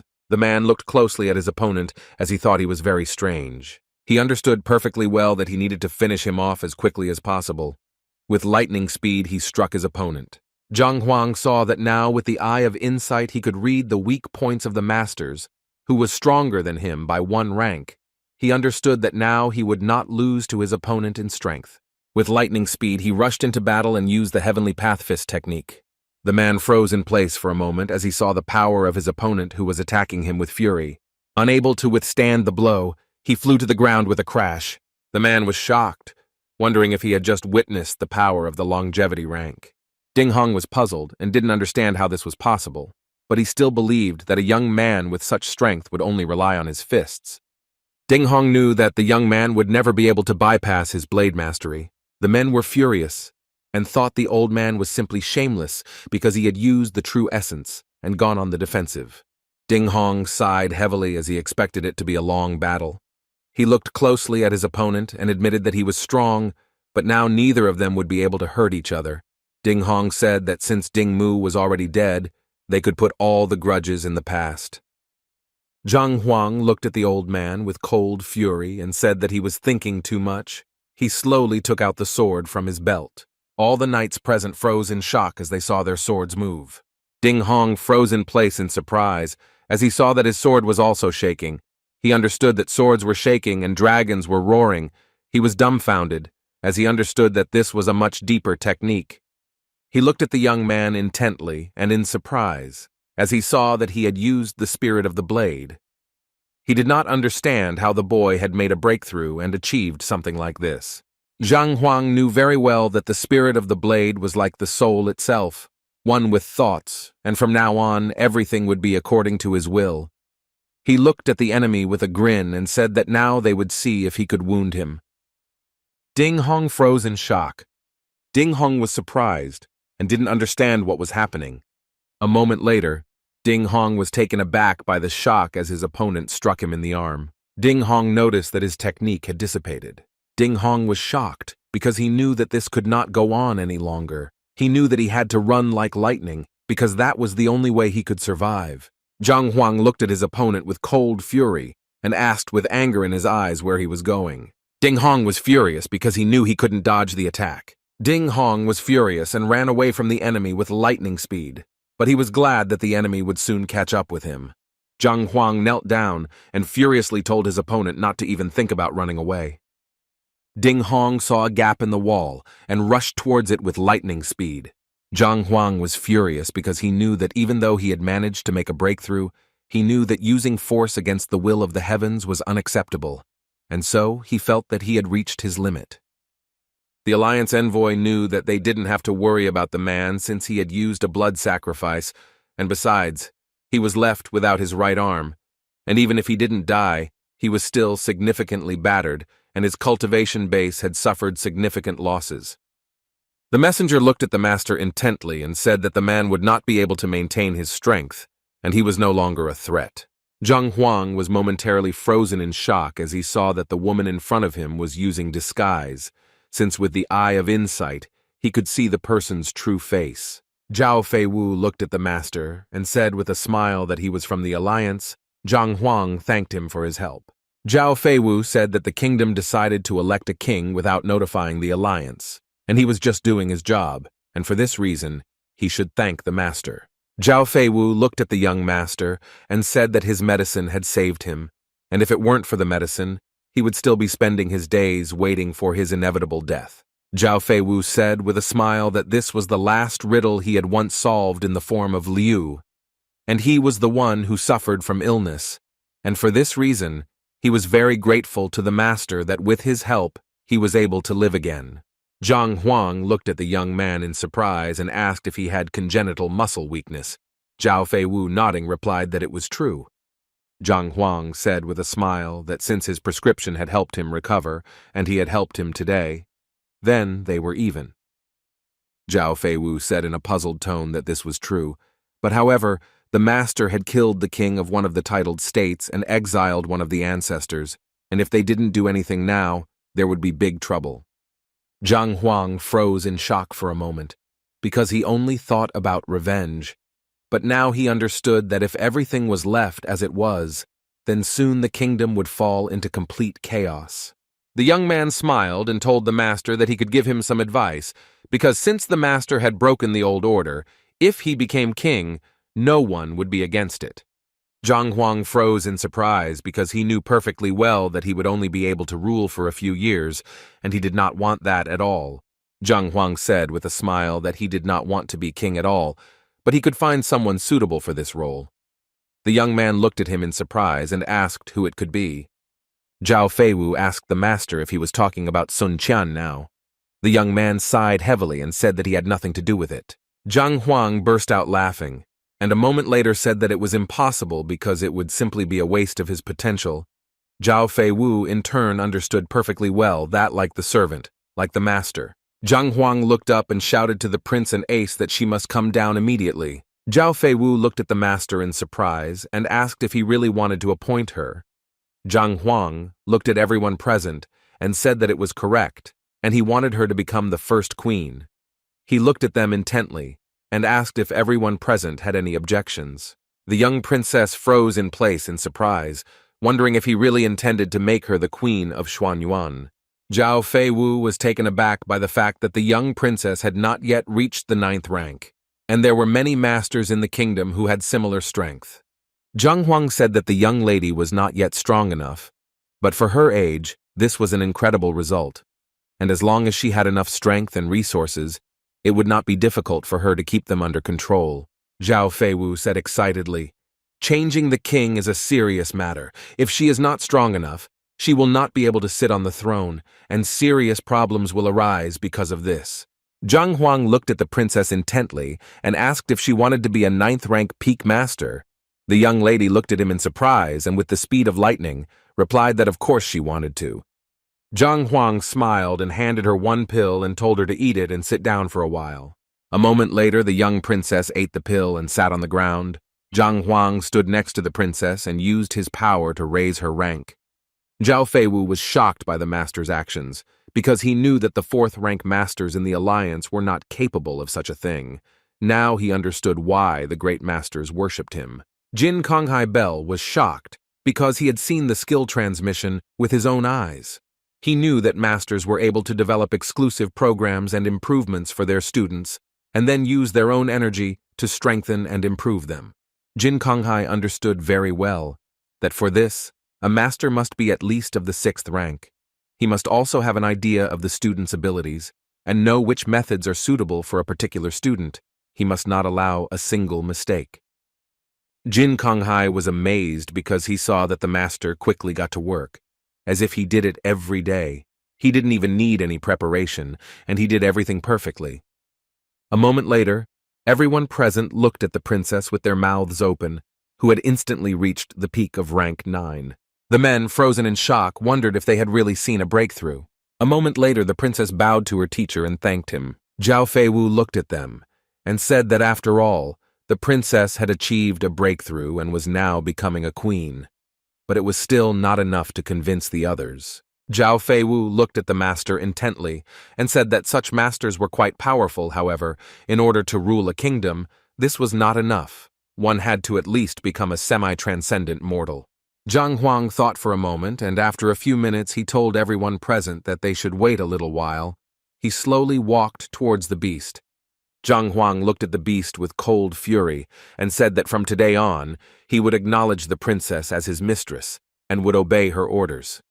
He furiously asked if the beast had any objection. Jin Konghai was taken aback for a moment, as he knew that the beast was loyal to the royal family, proud and majestic. But now the master just walked up to him and began to threaten him into submitting to Mo Yu. A moment later, everyone present was taken aback, as they saw that the terrible beast had recognized the young lady as its mistress and had fulfilled the blood oath. Everyone present was surprised, as they knew that this was unfair, and the beast did not have an ounce of the dragon's majesty. But still, the young master's actions impressed them. Zhang Huang looked at everyone present and said that it seemed like this would be enough. He also said that he needed to go to the master's hall, and if he didn't do so, he wouldn't solve his problem. Zhao Feiwu told the master that if he challenged the Hall of Masters, it would mean that he would challenge all masters. Zhao Feiwu was furious and shouted at the young master to think it over again. Zhang Huang looked at the young man with cold fury and said that he didn't need to think for long, since he had already decided everything. At the same time, in the kingdom of Tanyavu, the king was informed that the princess and the master had already reached the kingdom. The king said with a smile that his daughter was incredibly responsible, and it was she who insisted on accompanying the master to the alliance, thereby leveling the conditions. A moment later, the man told the king that the master would cause a disturbance at the crown prince's coronation ceremony and killed him. The king froze in shock on the spot, because he did not expect to hear anything like this at all. He knew that the status of the crown prince of the titled kingdom was incredibly high. He thought that the young master was tired of living. The king looked at the man with concern and asked what was wrong with his daughter. The man looked intently at the king and said that the lady would ascend the throne as empress. The king froze in shock and confusion on the spot. He didn't understand what he just heard and wondered if it was possible to become the new ruler after they killed the crown prince. At the same time, Hong Kong was giving a lecture in the Alliance Hall. The man looked at Master Hong and thanked him for his efforts, as he had just returned and was already teaching.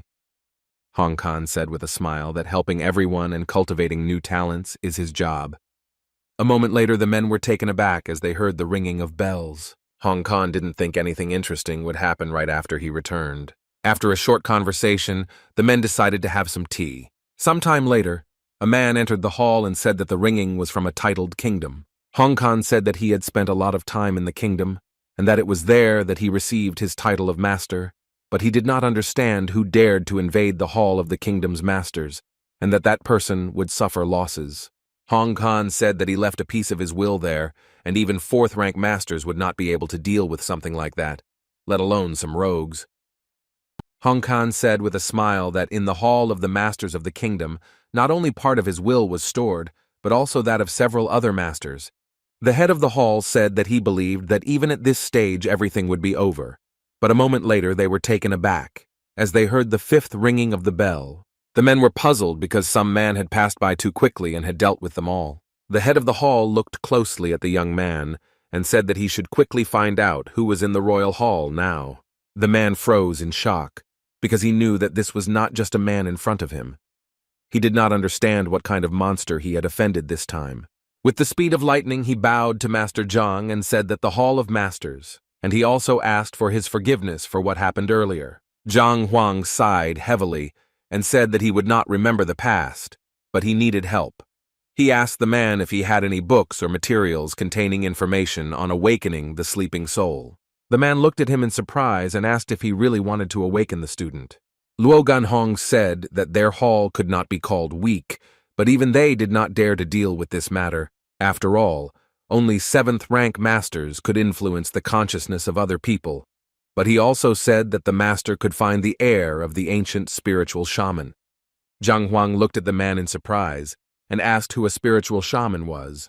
Luo Ganhong said that these were people of a special profession that existed in ancient times, and he only heard about it from his elders. They said that these people used a special dance to summon and collect the soul. Zhang Huang asked the man if he knew where they could be found, or if there were any books about this profession. Luo Ganhong sighed heavily and said that unfortunately he knew nothing about the shaman's legacy, although he heard that the Alliance once dug up a dead puppet, returned to life, and such can be found at the auction, and if the legacy really exists, then one should look in that direction. Zhang Huang, in turn, understood perfectly well that although spiritual shamans seemed like a fairy tale to him, it was still better than nothing.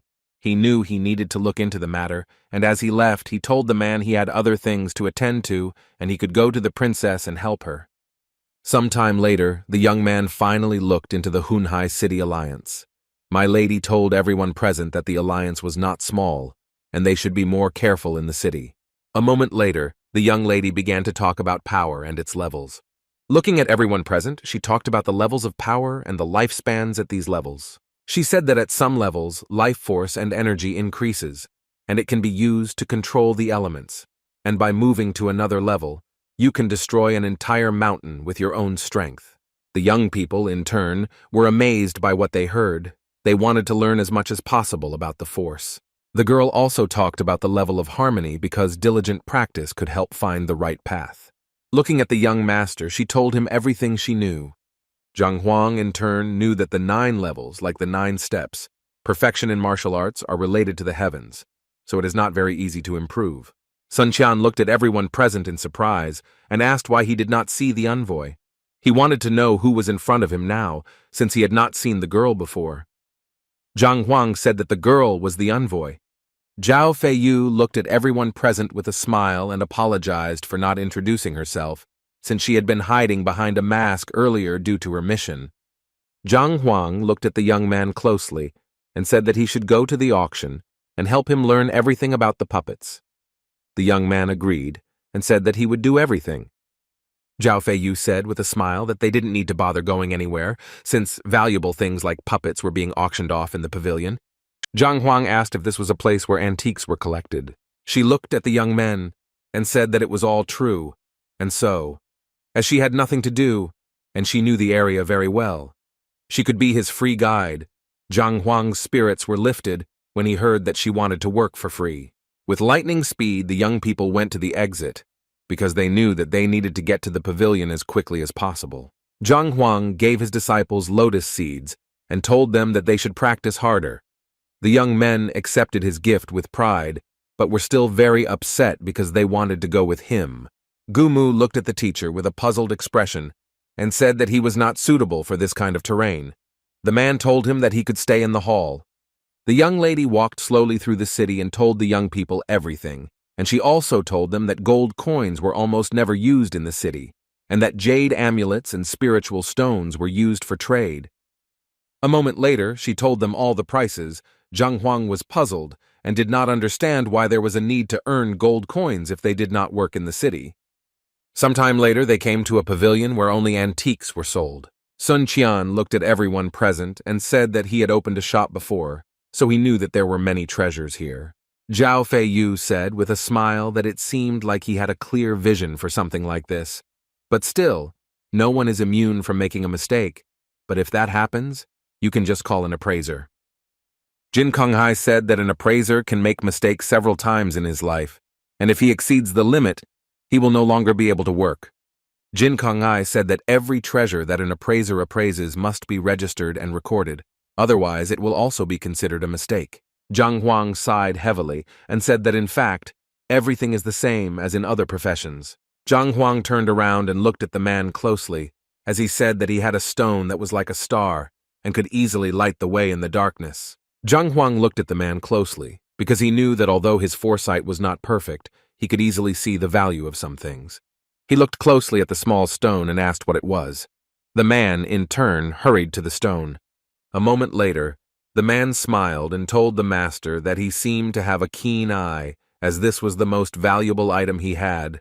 Unfortunately, it was not entirely clear what kind of treasure it was, but it had been tested by fire and had not been washed with water, and there was not a single defect, and from this one could conclude that this was a first-class treasure. The young lady was shocked, as she understood that he was now deceiving them. After all, a first-class treasure could not cost so cheap. The man was taken aback and said that he was not deceiving them, and the thing was really valuable. Zhang Huang looked at the man intently and asked with a smile how much the stone cost. The man smiled and said that since the gentleman had noticed him, he would sell him for next to nothing, just 100 spiritual stones. Zhang Huang froze in shock and surprise. After all, he thought that everything in such tents was cheap. The young lady looked at her companion intently and quietly said that street vendors were constantly overcharging and he should not be taken in. She said with a smile that he should watch what she did next. A few minutes later, the young lady approached the man and began to bargain. The man was taken aback and said that he had named the real value of the thing, although he did not know what it was, but he was sure that they had a real treasure in front of them. He looked at them hard and said that he might have overstated the value, but he wanted them to offer him their price, and if they came to an agreement, they could buy it. The girl said that she liked that option and was ready to give him 15 stones. The man smiled and said that he agreed to that price. The young lady looked hard at her companion and said that she had won and now he must pay. Zhang Huang, in turn, really wanted to pay for this product, but unfortunately, he could not find such an amount.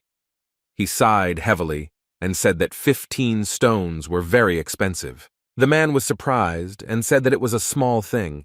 The young lady, in turn, said that it was a normal price, and he could pay. She looked at him intently, for she knew he was here for the puppet, but it was worth much more, and he could not afford a small purchase now.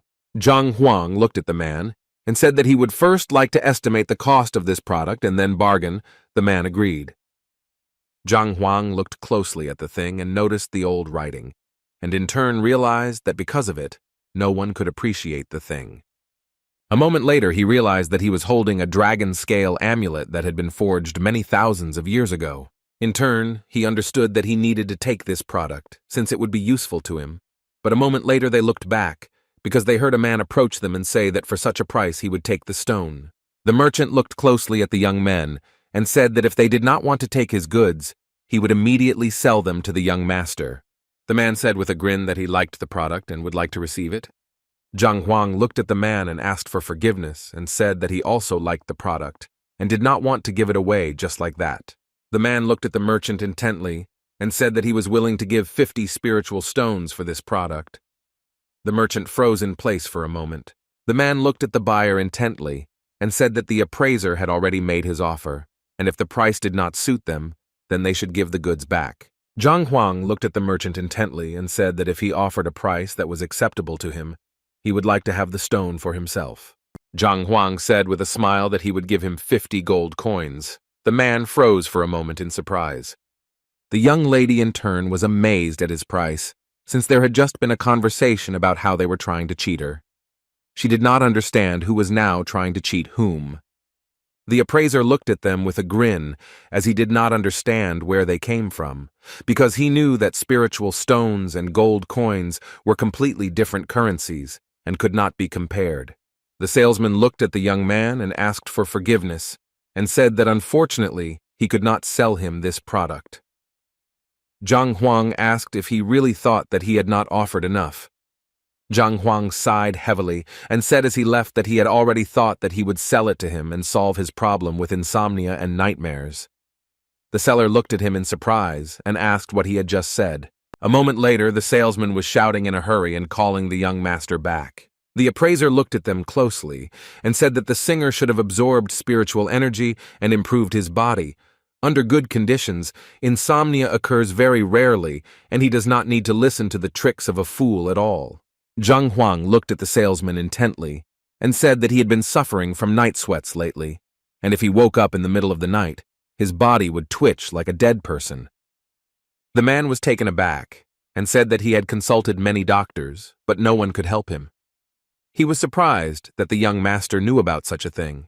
Zhang Huang looked at the man intently and said that he could easily solve his problem. He also said that this was his chance, and he should take it, but if he didn't, he wouldn't live long. The man looked at the appraiser in a hurry and asked for forgiveness, and also said that, unfortunately, he could not sell him the goods. The appraiser sighed heavily, and as he left, told the seller to be careful, as there were many charlatans in the area. Zhang Huang smiled and told the appraiser that it was none of his concern. Zhang Huang looked at the man intently and said that he didn't need to worry, because if he agreed, he would help him. Zhang Huang sighed heavily and told the salesman that many of the things he did for a living were ill-gotten and had very bright auras. He told the salesman that he didn't need to explain that this was due to tomb robbery. The man was taken aback and said that a few months ago, the grave of a master who followed the way of the mirror was excavated, but he was still shocked because he did not expect the master to know about such a thing. Zhang Huang looked at the man closely and said that he needed to calm down, since he did not care about his affairs at all. But it was a pity that the master died from betrayal. For this reason, the resentment captured not only his body and spirit, but also the things that he had with him. Zhang Huang looked at the man and said that the things that were in the tomb were cursed. For this reason, he needed to return everything to its place, and then everything would be fine with him. A moment later, the man thanked the master for his advice, and also hurried to give him his reward. Zhang Huang smiled and gave money for the purchased goods. The man was taken aback and said that the master should accept it as a gift, as a token of gratitude. Zhang Huang smiled and said that if he did not give money, it would be robbery. A moment later, the young lady watched the amazing picture of the exchange. She was in shock, did not understand why then so much torment was fed with trading. She looked at him in surprise and asked if he was a doctor or if he had just guessed. With lightning speed, the young man hid his goods in his pocket. He was glad that everything had worked out for him. Jin Kong-ai looked at the young lady in surprise and said that he unfortunately did not fully understand how trading worked, but he wanted to know if this was really how people traded. She sighed heavily, and about the task she said that they should forget about it, since she herself did not fully understand everything. A moment later, Zhang Huang, with a satisfied smile, told everyone present that they could move on, as there might be something more interesting to come next. Sometime later, they passed by various shops with goods. The young lady told them all about the local area with a smile. Zhang Huang looked around, because he knew that his target was a puppet, and if there was a first-class palace here, then they just needed to go in there and find out everything about the goods. A few minutes later, they came across a man who, with a smile, invited them to come and look at the various goods. Zhang Huang glanced sideways into the vendor's tent, wanting to see if there were any treasures there. He looked closely at all the goods and realized that there was nothing valuable there, or he couldn't identify them. A moment later, the young man called his master, for he saw the appraiser they had seen earlier. Zhang Huang, in turn, noticed that the market was selling not only treasures, but also medicinal potions. The appraiser, at the same time, told his teacher that in front of them now was the calming herb that he had been looking for earlier. The young lady looked closely at the plants and described it with precision. The man smiled and said that the lady was indeed observant, and it was indeed a calming herb. He said that in the entire alliance, there was only one herb that affected the soul. Thus it was said that it could awaken even a sleeping soul. Zhang Huang looked closely at the herb, as he understood that the herb's action was to calm the mind, so that one could easily enter consciousness and obtain twice the result. Zhang Huang looked at the man closely and asked if they had really been feeding the grass with spiritual stones. The man smiled and said that this is the only way sprouts appear. It is necessary to surround the plants with stones so that they absorb the necessary energy and give the plant energy to grow. And it took 100 of such stones to grow the plant. Zhang Huang, in turn, was amazed that they spent so many spiritual stones on some plant, because he knew that from the beginning of cultivation until now, he had not used so many stones. The man said with a smile that this is true, because the calming poison is not at all like other herbs. It changes its properties and has a very strong effect on the soul. Zhang Huang. Looking at the plants, he knew that it was quite strong, but it still had not reached the level of stealth. But he still knew that it was quite useful for the casual. He understood that although the herb was not able to awaken the soul, it kept it in place and even slightly increased its strength. He understood that it would be very useful for his student. He looked at the man closely and asked how much it was worth. The man said that it was the most valuable treasure in their pavilion, so it would be worth 500 spiritual stones. Zhang Huang was taken aback by what he heard. The man looked at the seller intently and said that he was already taking the weed, and he also said that he wanted to get more. The salesman looked at the young gentleman intently and said that he might like to look at something else. Zhang Huang slowly walked up to the men and asked if they could wait for a while. The appraiser looked at the young man with concern, as he had robbed him earlier. He looked at him with rage and asked what he was up to again. Zhang Huang asked with a smile if they could let him look at the grass.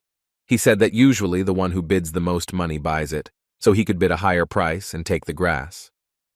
The man looked at the young man with cold fury as he repeated the previous phrases again. Jin Konghai quietly asked the young girl how he could speak so brazenly. She sighed heavily and said that it turned out that the young master wanted to find trouble for himself.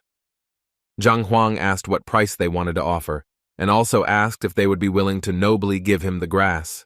The man looked at the master intently and said that he really needed this herb, and he would not want to give it up, no matter how much he was willing to pay. Zhang Huang stared at the men, as he knew it was no wonder that they could pay such a price. Zhang Huang looked at them and said that he offered them 500 gold coins. The men froze in shock as he offered them something like this. The young lady quietly told the master that he must prepare for battle, because without his protection, the young man could easily be beaten to death. The man looked at the young man with anger and asked if he really thought that the pavilion did not need spiritual stones, and they would gladly sell him the precious thing for gold coins. Zhang Huang said with a smile that it was true.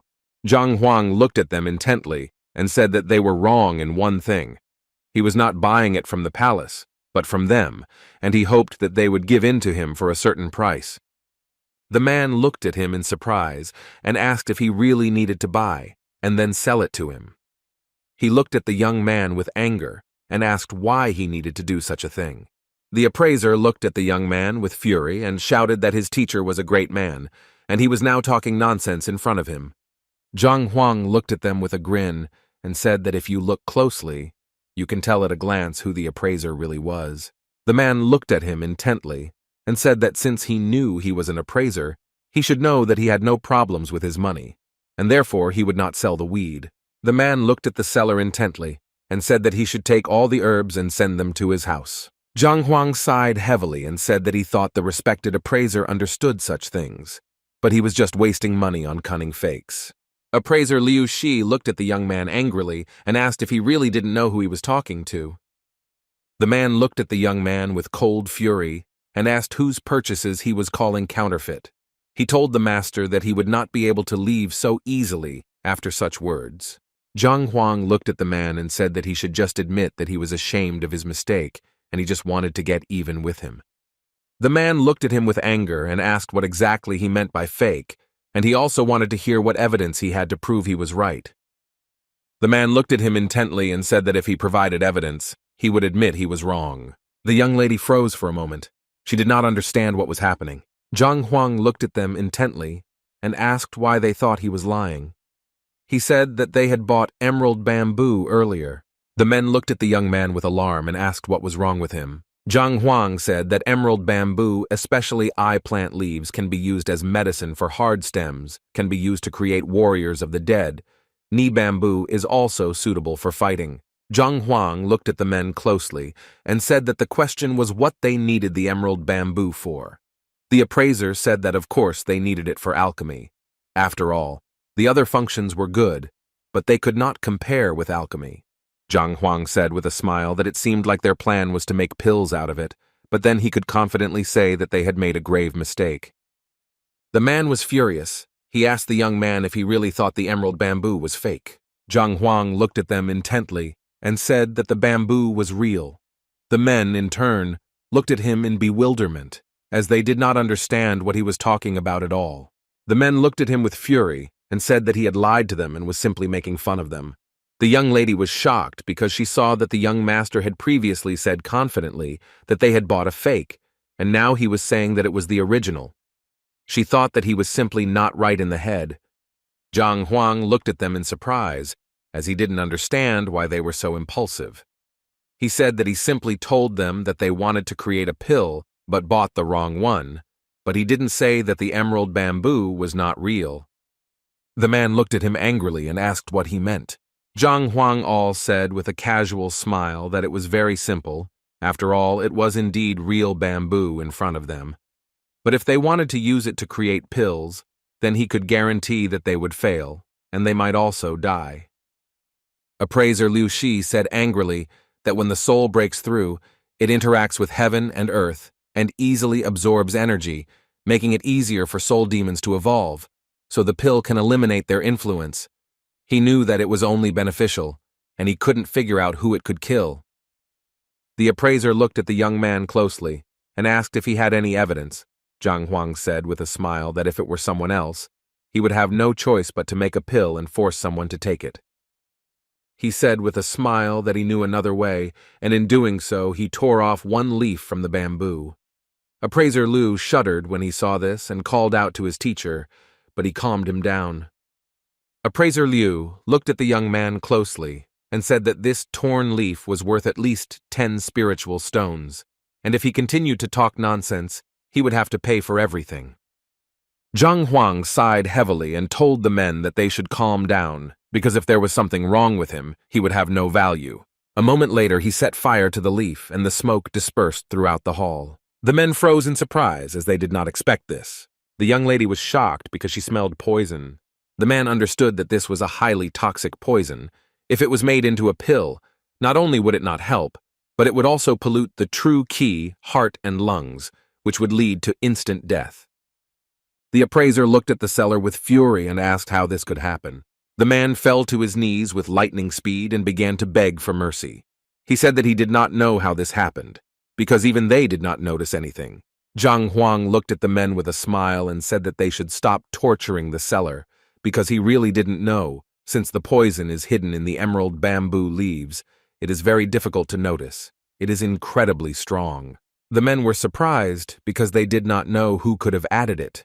They did not understand and wondered how the poison ended up on the leaves if the bamboo was not deliberately poisoned. Jin Konghai said that this poison was very unique. It was almost impossible to identify even when it hit qi, and its power was incredible. It could kill. The young lady was confused. She didn't understand where the poison came from if no one had added it. Zhang Huang said that the emerald bamboo grows in Hongshu Lake. He looked at everyone closely and said that everyone knew very well what the lake was famous for. He said that the place was filled with fresh leaves, tea leaves of both life and death, and it was also infested with leaf snakes, which fed on the leaves and secreted poison. The appraiser was amazed, because he knew very well that although the poison was incredibly poisonous, it had a specific smell that could be felt immediately. Zhang Huang said that it is not the snake's saliva that is the problem, but that the bamboo itself is a nest for snakes. So, roughly speaking, that is why a snake crawls on the incredibly smooth trunk every day. Zhang Huang said that emerald bamboo may be suitable for other purposes, but definitely not for making the elixir of immortality. The man was surprised because he knew that in order to discern the poison in this plant, it was necessary to know the properties of bamboo, its habitat and origin, so he was ashamed of his level of introduction. A moment later, he bowed to the young master, as he was amazed by his talent. So he said that since he liked the herb so much, he would give it as a gift as a token of gratitude. Appraiser Liu was surprised because he knew that his teacher had bought the grass for a fabulous amount of money.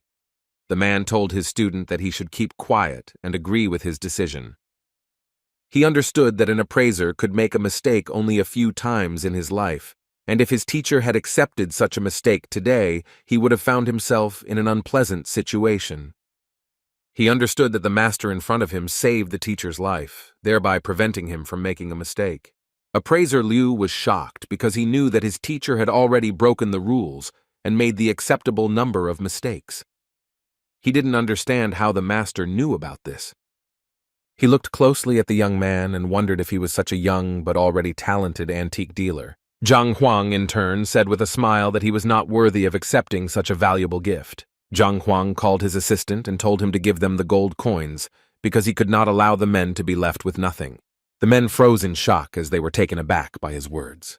The appraiser looked at the young master intently and said that he was grateful to him and therefore did not need his money. Zhang Huang said with a smile that it was not such a big amount, and he could afford such a purchase. Appraiser Liu knew very well that the amount given was just trash. The appraiser smiled and told the young master that he seemed to have appraised a lot of treasures. Sun Qian said with a satisfied smile that their young master was the famous master Zhang Huang, and his teacher was the famous master Yang Xuan. The men froze in shock as they realized he had a great mentor. Appraiser Sai Xiao Yu looked at the young master with a smile and bowed to express his respect. The young lady looked at the man in surprise as she heard his name. She wondered if it was the owner of the pavilion who was standing in front of her now. Zhang Huang looked at the man with a smile and said that he heard the pavilion recently acquired a certain puppet. Appraiser Sai Xiao Yu said, with a smile, that the puppets really do exist and that they will be auctioned off in this pavilion tonight. Zhang Huang was puzzled, because he knew that he did not have a single spiritual stone with him, and one could not participate in the auction if a person did not have stones. He might not even be allowed into the hall. The appraiser Sai Xiao Yu said with a smile that if the master was interested in it, he could offer him a private room. Zhang Huang looked at the man intently and asked what the price of the puppet was, if he suddenly wanted to buy it. Appraiser Sai Xiao Yu thought for a moment, but after a few minutes, he said what the minimum and maximum price of this item was. Appraiser Sai Xiao Yu looked at the young master and asked if he wanted to participate. The young man was taken aback and said that it sounded very interesting, but he didn't have enough funds. Appraiser Sai Xiao Yu said with a smile that it was no big deal since he had some savings and could add to it if needed. Zhang Huang looked at the appraiser with a happy smile and said that he was short of this amount, but he named the entire amount. For a moment, everyone froze in shock, not knowing how to react to his words. The appraiser was shocked by the young man, as he did not ask for a certain amount to be added, but to buy the puppet entirely. The young lady in turn was surprised and puzzled as she saw that the master did not have a penny to his name, and he was planning to buy a puppet. The appraiser looked at the master with a smile and asked if he had forgotten to take his wallet when he left the house. Zhang Huang said that he had a few gold coins with him because he had spent it all on the way and was now really broke. The appraiser was shocked because he had just said out of politeness that he would lend him some money, but he had not expected this at all because he had just recently spent a fabulous sum. Zhang Huang sighed heavily and asked how he could quickly earn such a sum here. The appraiser looked at him in surprise, as he did not know how he could quickly earn money, since the auction was starting in a few hours. Zhang Huang said that in that case he needed to earn that amount as quickly as possible. The man said that it was simply impossible to do. Appraiser Liu looked at his teacher intently and said that there was a way to earn that kind of money in a short time. The man looked at his student and said that it was simply impossible to do because the pavilion was created a long time ago and no one had ever managed to earn so much. Zhang Huang asked in surprise what they were talking about. Appraiser Sai Xiao Yu said that there is a place created for 5th rank appraisers. It is called Luban Kushui, and if he passes well, he can get the rewards that have been lying there since the foundation of the pavilion. There will definitely be about 5,000 spiritual stones there. The young man in turn looked at the men in surprise. He lit up when he heard this number. Zhang Huang grabbed the appraiser's hand with lightning speed and said that it was time for them to go earn money. The appraiser was shocked because he did not expect this. Sometime later, they all came into the hall together. The appraiser looked at the young man intently and said that he did not need to hurry and that he should listen to him carefully first. Appraiser Sai Xiao Yu said that there are rewards for participation. Naturally, a stake is also needed. He needs to put up 100 spiritual stones as collateral. He said that of course he can put up collateral for him so that he does not look for stones. Zhang Huang was amazed by the amount of the deposit. He understood that without the deposit, all the appraisers would want to try themselves. Zhang Huang looked at the man intently and said that he could lend him some, and once he passed the test, he would immediately return the stones. He said that he would lend him the fee, but the test had a serious time limit. Appraiser Sai Xiao Yu said that in order for a whole stream of treasures to rain down on him, he needs to determine the value and origin of the item. For this, he is given only 10 breaths.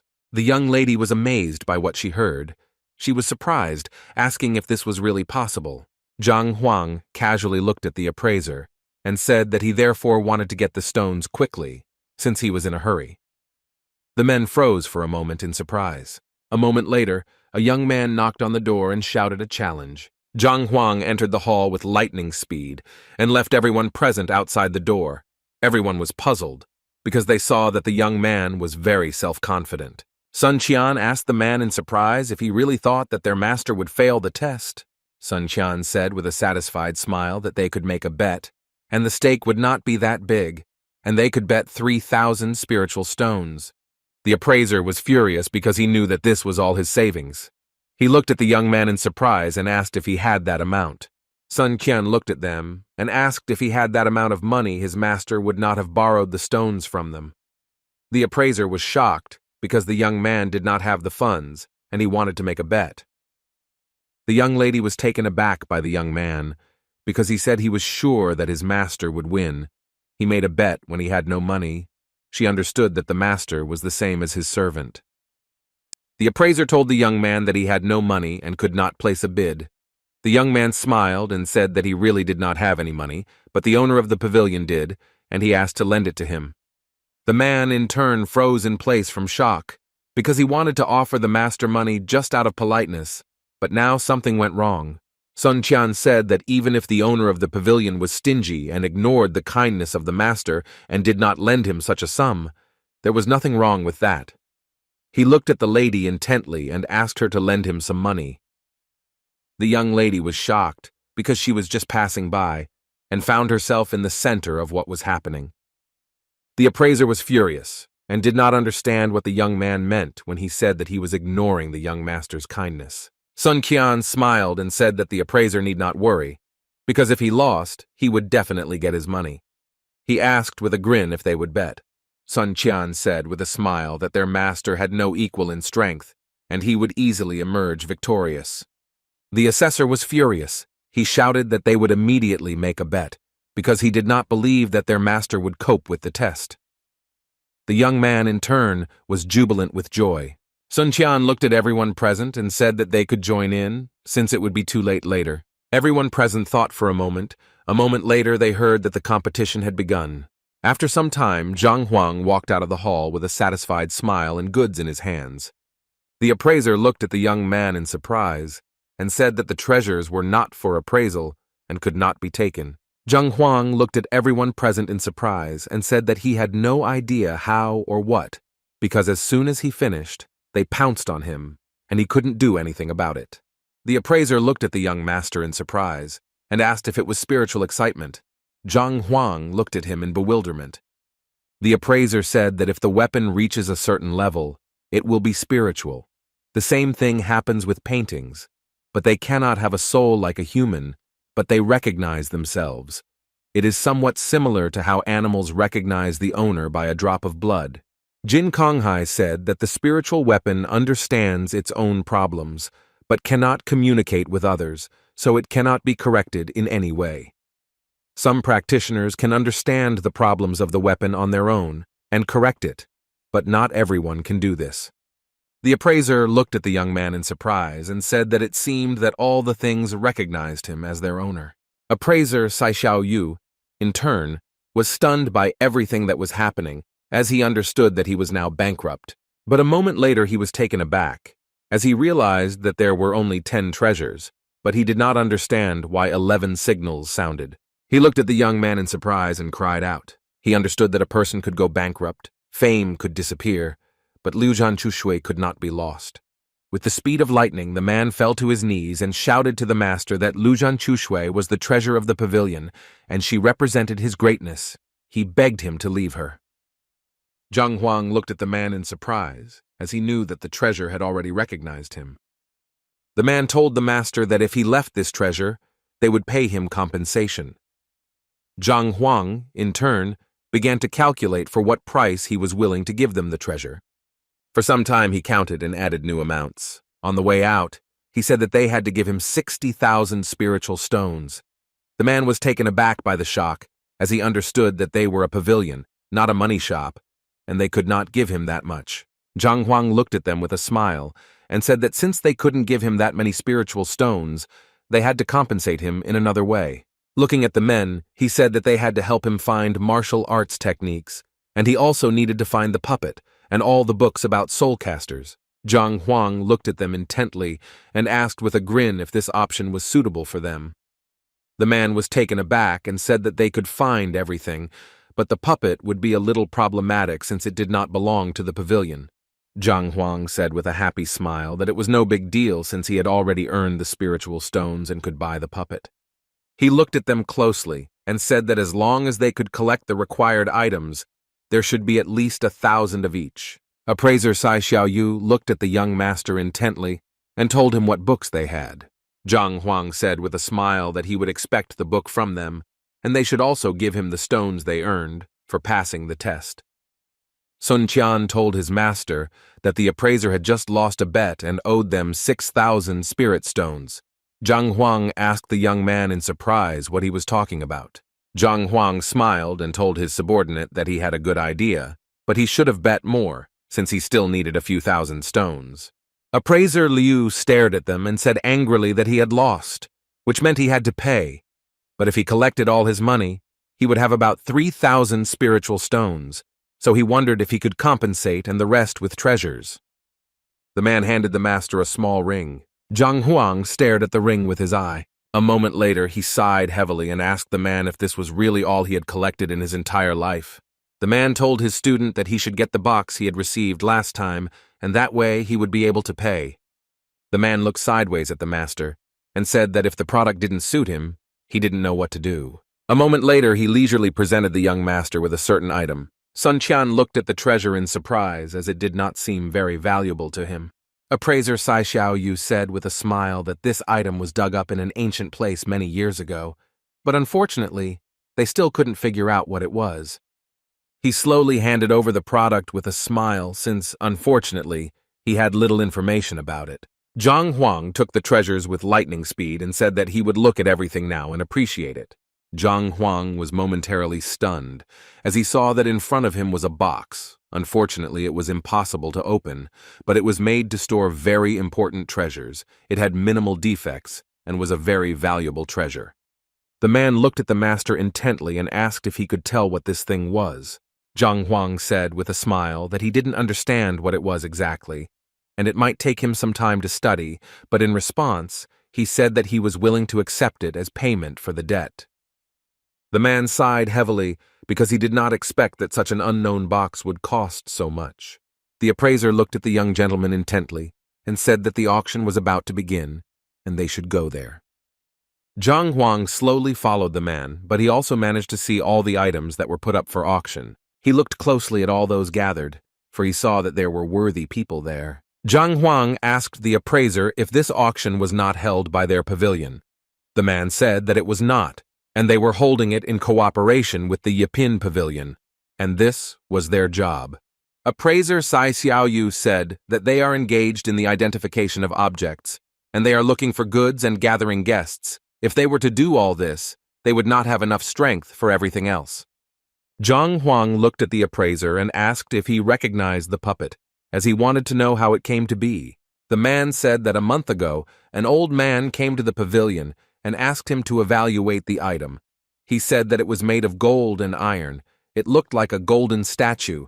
After a long study, he came to the conclusion that this puppet was one, and they decided to put it up for auction. He said that the golden man is incredibly hard. This can only be done by absorbing gold and iron during life, and then using a secret method. The whole body is flexible and hard. No slits, he breathes. He can be controlled through the third-level technique.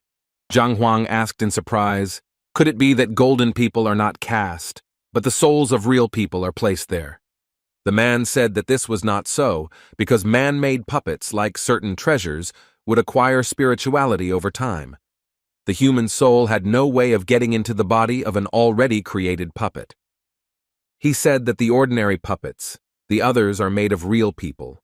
Their body is covered with iron and gold, and they are not only invincible in defense, but also extremely strong.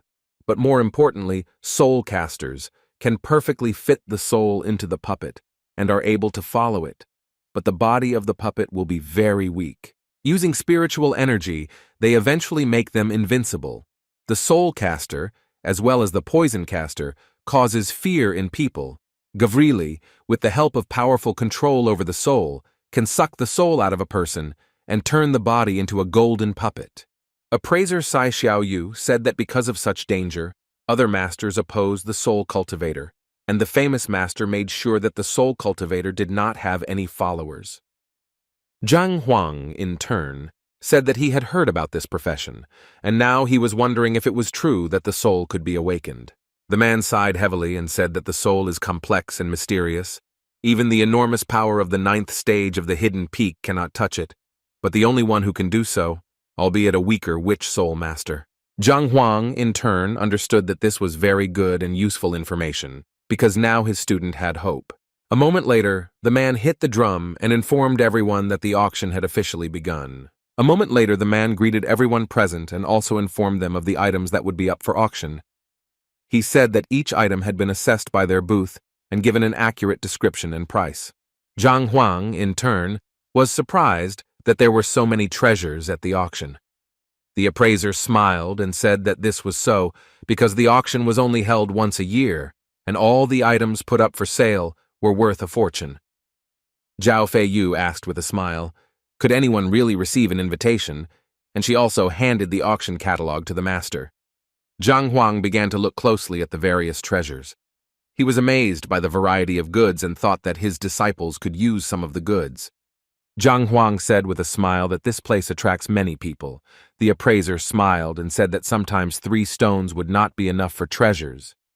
Zhang Huang smiled and said that it didn't matter, and they would just look, and if there was not enough money, the master would lend it to him.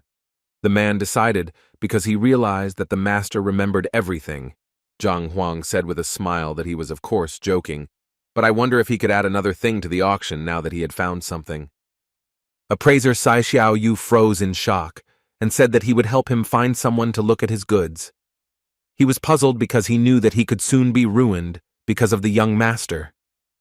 A moment later, the man announced that the auction would begin with the first lot. He said that the first lot was the purest bone-chilling ice grass, and even from a distance, they could feel its ice grass root chill. The man praised the product and talked about all the advantages, and he also did not forget to indicate the price of the product. A moment later, the bidding began and people began offering different prices. Zhang Huang was momentarily stunned as he realized that the auction was really hot, as this item had a market value and an auction value. A moment later, Mr. Lu Yi entered the room and greeted everyone present. Appraiser Sai Xiaoyu introduced the master to the young man with a smile and said that he could contact him with any questions. Zhang Huang said with a smile that he would like to add an auction item. The man was taken aback and said that the auction had already started and he would not be able to do this. Zhang Huang smiled and told the man that he shouldn't be so quick to give it up, but should take a look first, since he had a very rare treasure. Appraiser Sai Xiaoyu, in turn, knew that this was wrong, because if the young master had some kind of treasure, he would have asked about it in advance, but he did not want to interfere at all. Zhang Huang, with lightning speed, placed the treasure on the table and said that they should see if he could sell it. The appraiser was shocked. He shouted at the young man that it was an incredible thing, and he would not advise selling it. Zhang Huang looked at the man with a smile and said that if he was so sorry to sell this product, then he could buy it back. A moment later, he named the price for which he was willing to sell. The man was shocked because he understood that someone would soon kill the master and he would dance on his grave. The man was taken aback and told the young master that he could continue the discussion, as he understood that he would not be able to find this amount. Zhang Huang looked at everyone present and said that this treasure was real and they could appreciate the goods. The man said that he did not need to appreciate it at all because the painting was genuine. Zhang Huang looked at the man with a smile and said that it was very good and they should take it to the auction and sell it for a certain amount. The man was taken aback and told the young master that the painting was of very high quality and full of energy, but he wanted to sell it for too much money, and it was simply impossible. Zhang Huang was momentarily stunned, as he didn't really know the cost of the item. He asked in surprise if it was really that much. The master looked at him intently and said that the painting was worth 500 spiritual stones at most. Zhang Huang was momentarily taken aback by the shock. Zhang Huang, in turn, knew very well the origin of this painting and what it was capable of. He did not understand why they wanted to pay such a small amount for it. Sun Qian looked at everyone present with anger and said that they should not deceive them, as a painting of such quality should be worth more. The master looked at everyone present and said that the master of the painting was very famous in the alliance, but unfortunately, he did not stay there for long and did not leave so many works, and he could not be sure that the painting belonged to him. Zhang Huang knew very well that this work only came from the library, but he knew that he could not show it to others. The man looked at Zhang Huang intently and explained why they couldn't sell it for that much. Zhang Huang said that they could just say the name out loud and that's it. Master Lu said that it is not so easy to give a name to a painting, because each person thinks differently and perceives a painting by looking at it, so it is possible not only not to increase the cost, but also to damage the original style of painting, then the cost will drop sharply. Zhang Huang said with a smile that since the title would increase the value of the painting, he would do it himself. Everyone present was shocked. They wondered if he was really that obsessed with money. The men knew that giving a name was not that easy, and in recent years they had never heard of anyone succeeding in doing so. Appraiser Sai Xiaoyu looked at the teacher intently and told him to think several times, because in front of him now were the treasures that his ancestors left him, and if he made a mistake, not only would the painting lose value, but he would also destroy a valuable work of art. Zhang Huang asked with a grin why he shouldn't do it, because if he could complete the task, the painting would increase in value. The man was taken aback and said that he might not be able to do it. Sun Qian smiled and told the master that he should have faith in the young master. He smiled and asked about the bet, since he was confident that his master would be able to complete the task. The appraiser was in shock. He understood perfectly well that if he made a bid, he would be robbed blind. The man looked closely at the young man as he understood that he could possibly cope with this task. He was taken aback and said that he would not bet. Zhang Huang, in turn, wasted no time in starting to carry out a small task. The man froze in place from shock and surprise because he did not expect to see anything like this. Everyone present was shocked, as they saw that the master had made the painting make a breakthrough, not only gave it a name, but also helped it rise to the 7th level. All those present froze in amazement as they saw a truly beautiful picture. The man looked at the painting intently, as he never thought he would be able to see something like this. Zhang Huang looked at the master with a smile and asked, "How about the 5,000 price policy?" The master was taken aback by what he heard. He did not know what to answer the young man. He understood perfectly well that this painting could cost that amount, and even more, despite the price, many would want to buy it. He was surprised, since it was all in a couple of words. Master Lu asked the young man in confusion if the painting was really called Drunken Vision. Zhang Huang said with a smile that everything was exactly like that, because the master had written it during a drunken get-together. The appraiser looked at the young man in surprise and asked what kind of birds were depicted on the card, since he had never heard of them before.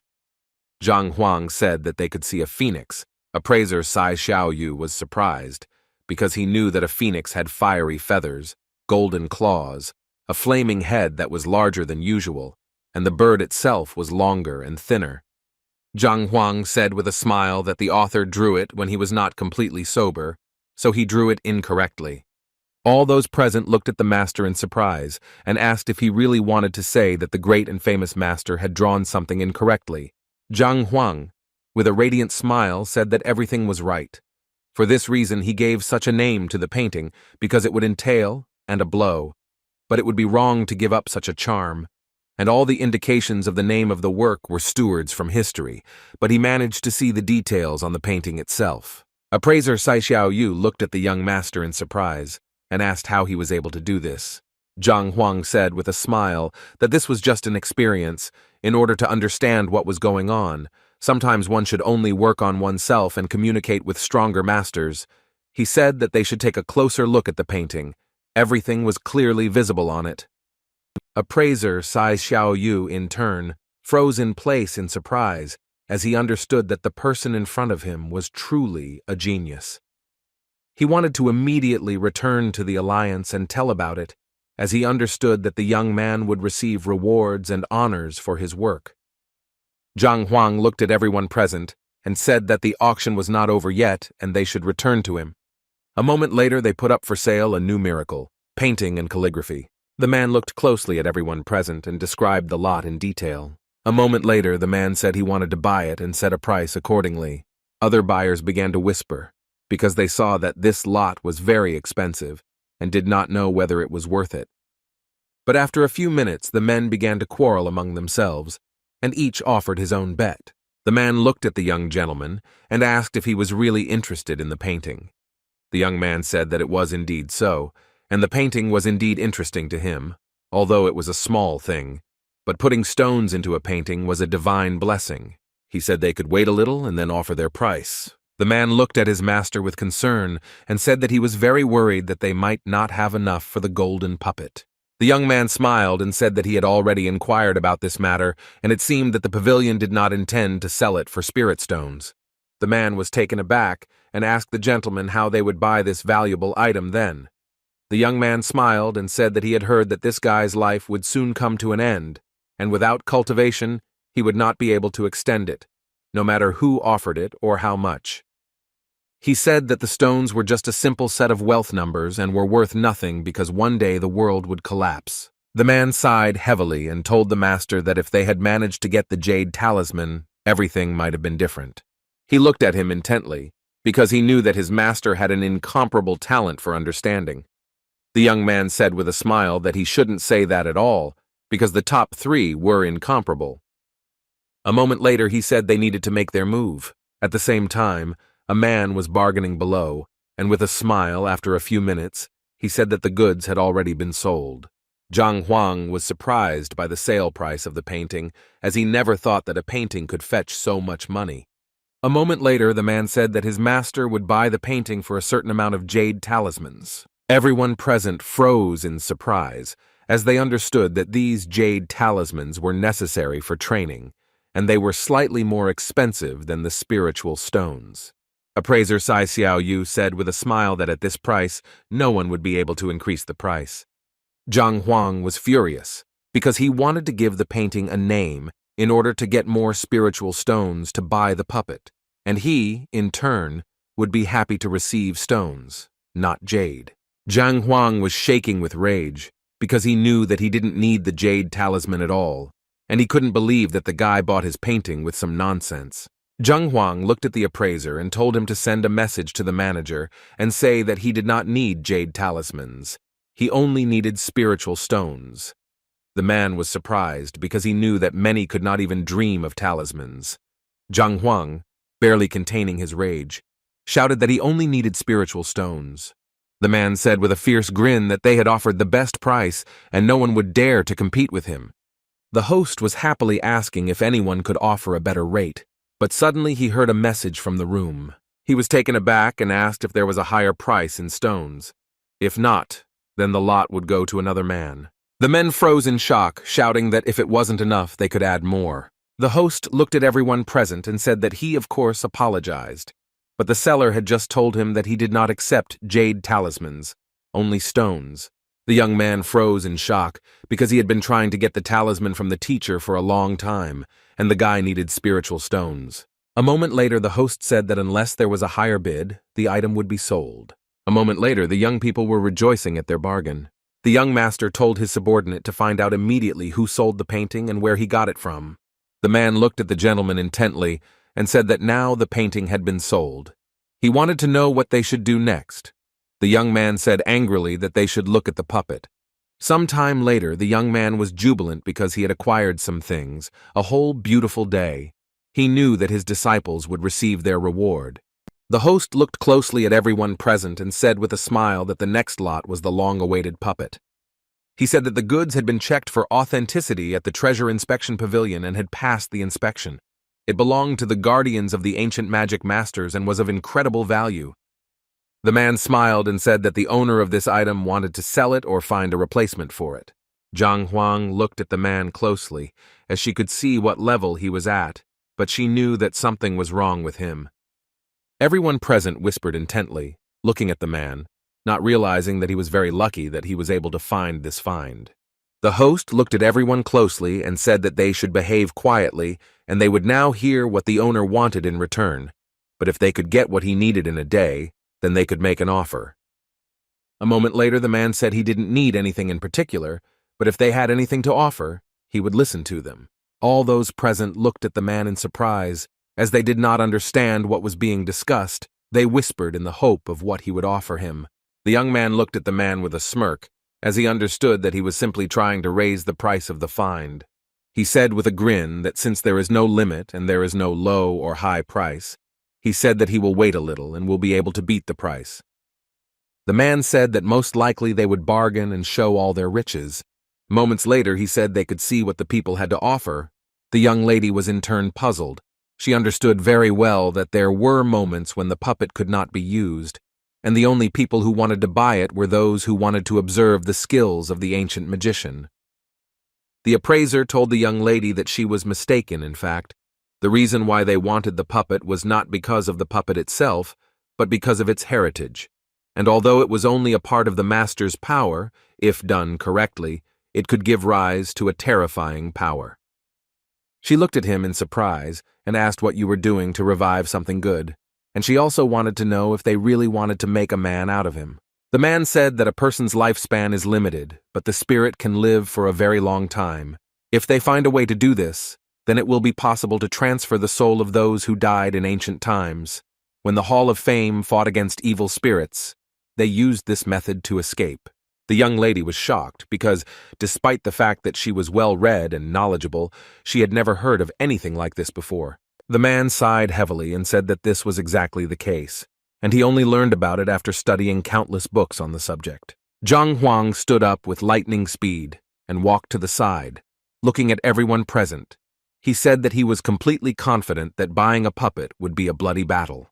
Zhang Huang sighed heavily and said that dying old people, in particular, would be very happy to live a little longer. After some time, the man offered a mid-range weapon made from heavenly concentrate. The man sighed heavily and said that the probe into the celestial sphere was indeed unusual, but it was clearly not enough. And in order to be equal to the puppet, he will make another proposal, namely, the master's breathing is weak, he must be not very healthy. Another man offered him 1,000-year-old blood ginseng. The men were shocked, as they understood that ginseng was very valuable and was only made by great alchemists. Whereafter me, the man said that he had a set of techniques of the spirit realm level that are suitable for any body type. For some time, everyone present bombarded the man with various proposals. After some time, the man looked closely at everyone present and informed them that their treasures were very valuable. But alas, this was not what he needed. Everyone present was taken aback because they wanted to know what exactly he needed. The men were furious because they realized that the old man was just playing with them. Zhang Huang looked at everyone present as he was just about to say something, but suddenly fell silent.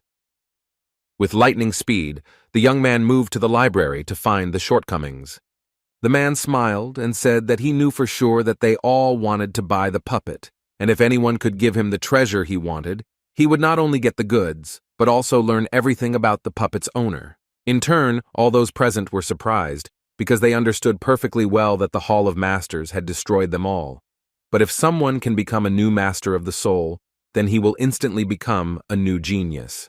Everyone present understood perfectly well that ancient masters who deal with souls are the most profitable profession. For some time, all the men discussed this topic.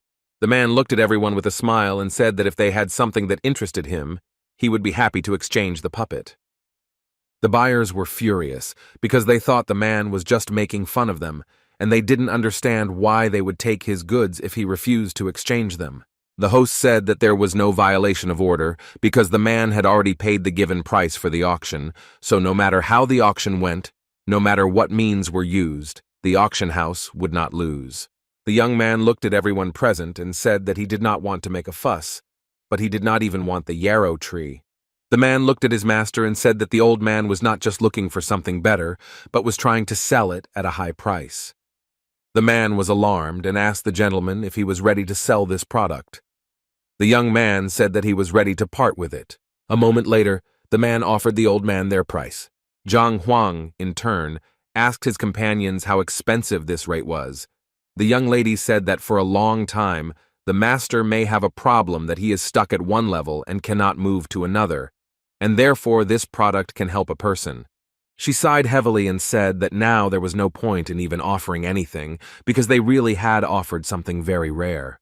A moment later, the man sighed heavily and said that he agreed to the exchange. Everyone present was surprised that he agreed. The young man looked at the man with a smirk, as he knew that he would not be able to refuse their offer.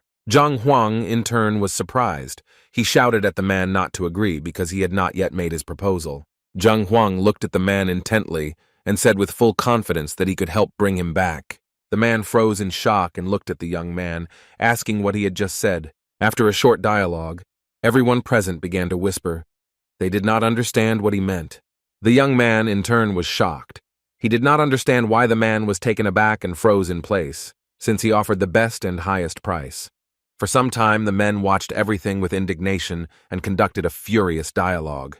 The man looked at the young master intently and asked if he was serious. Zhang Huang looked at the man intently and said that he was very serious in his words, and he should just give him the puppet, and he would do his best to take it out of him. The man looked intently at the young man and said in all seriousness that he agreed to such conditions. Everyone present froze in shock. They did not understand what had happened and why he had changed his mind so quickly. The young man froze in shock. He asked his subordinate if the man really agreed to this proposal. In turn, he was furious and burning with anger, since he did not think at all that he would lose the bidding. He looked at his subordinate intently and said that he must do everything possible to ensure that they could get the puppet. Song Chao looked at the man with cold fury and said that he should do everything possible and impossible, since he really wanted to get the puppet. The man, in turn, was a little puzzled by the gentleman's words, but he still agreed to do everything possible. The man looked at everyone present and said that they were willing to do the same if he agreed to sell them the puppet. Everyone present was flushed with rage and fury. They did not understand what was happening. Zhang Huang, in turn, understood perfectly well that this procedure would be very difficult to do, even with their library of the heavenly path. He did not understand how they intended to do this. He asked in surprise, did they really have a better proposal? The men were puzzled and did not understand how the young man could say such things. Zhang Huang looked at the young man closely and asked if he really didn't know how to bargain. Song Chao said sheepishly that he knew one good method. Zhang Huang was surprised by this statement. He said that the man was possessed by an evil spirit.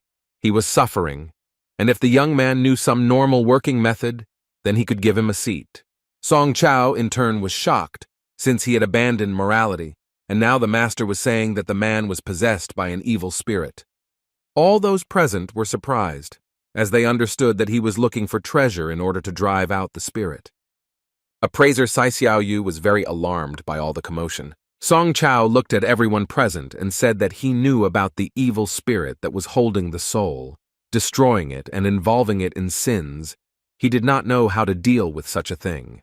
Zhang Huang said that obsession is like a strong poison that merges with the soul, and since he sees the root of the problem, he can tell you in detail what can really help. Zhang Huang looked at the man intently and said that he should give him the puppet and he would help him, but he would not go into detail with so many people in the hall. The man looked at him intently and agreed, and also asked for forgiveness for the fact that he could not sell this thing to anyone. Song Chao looked at his subordinate intently and asked if he knew how to exorcise spirits.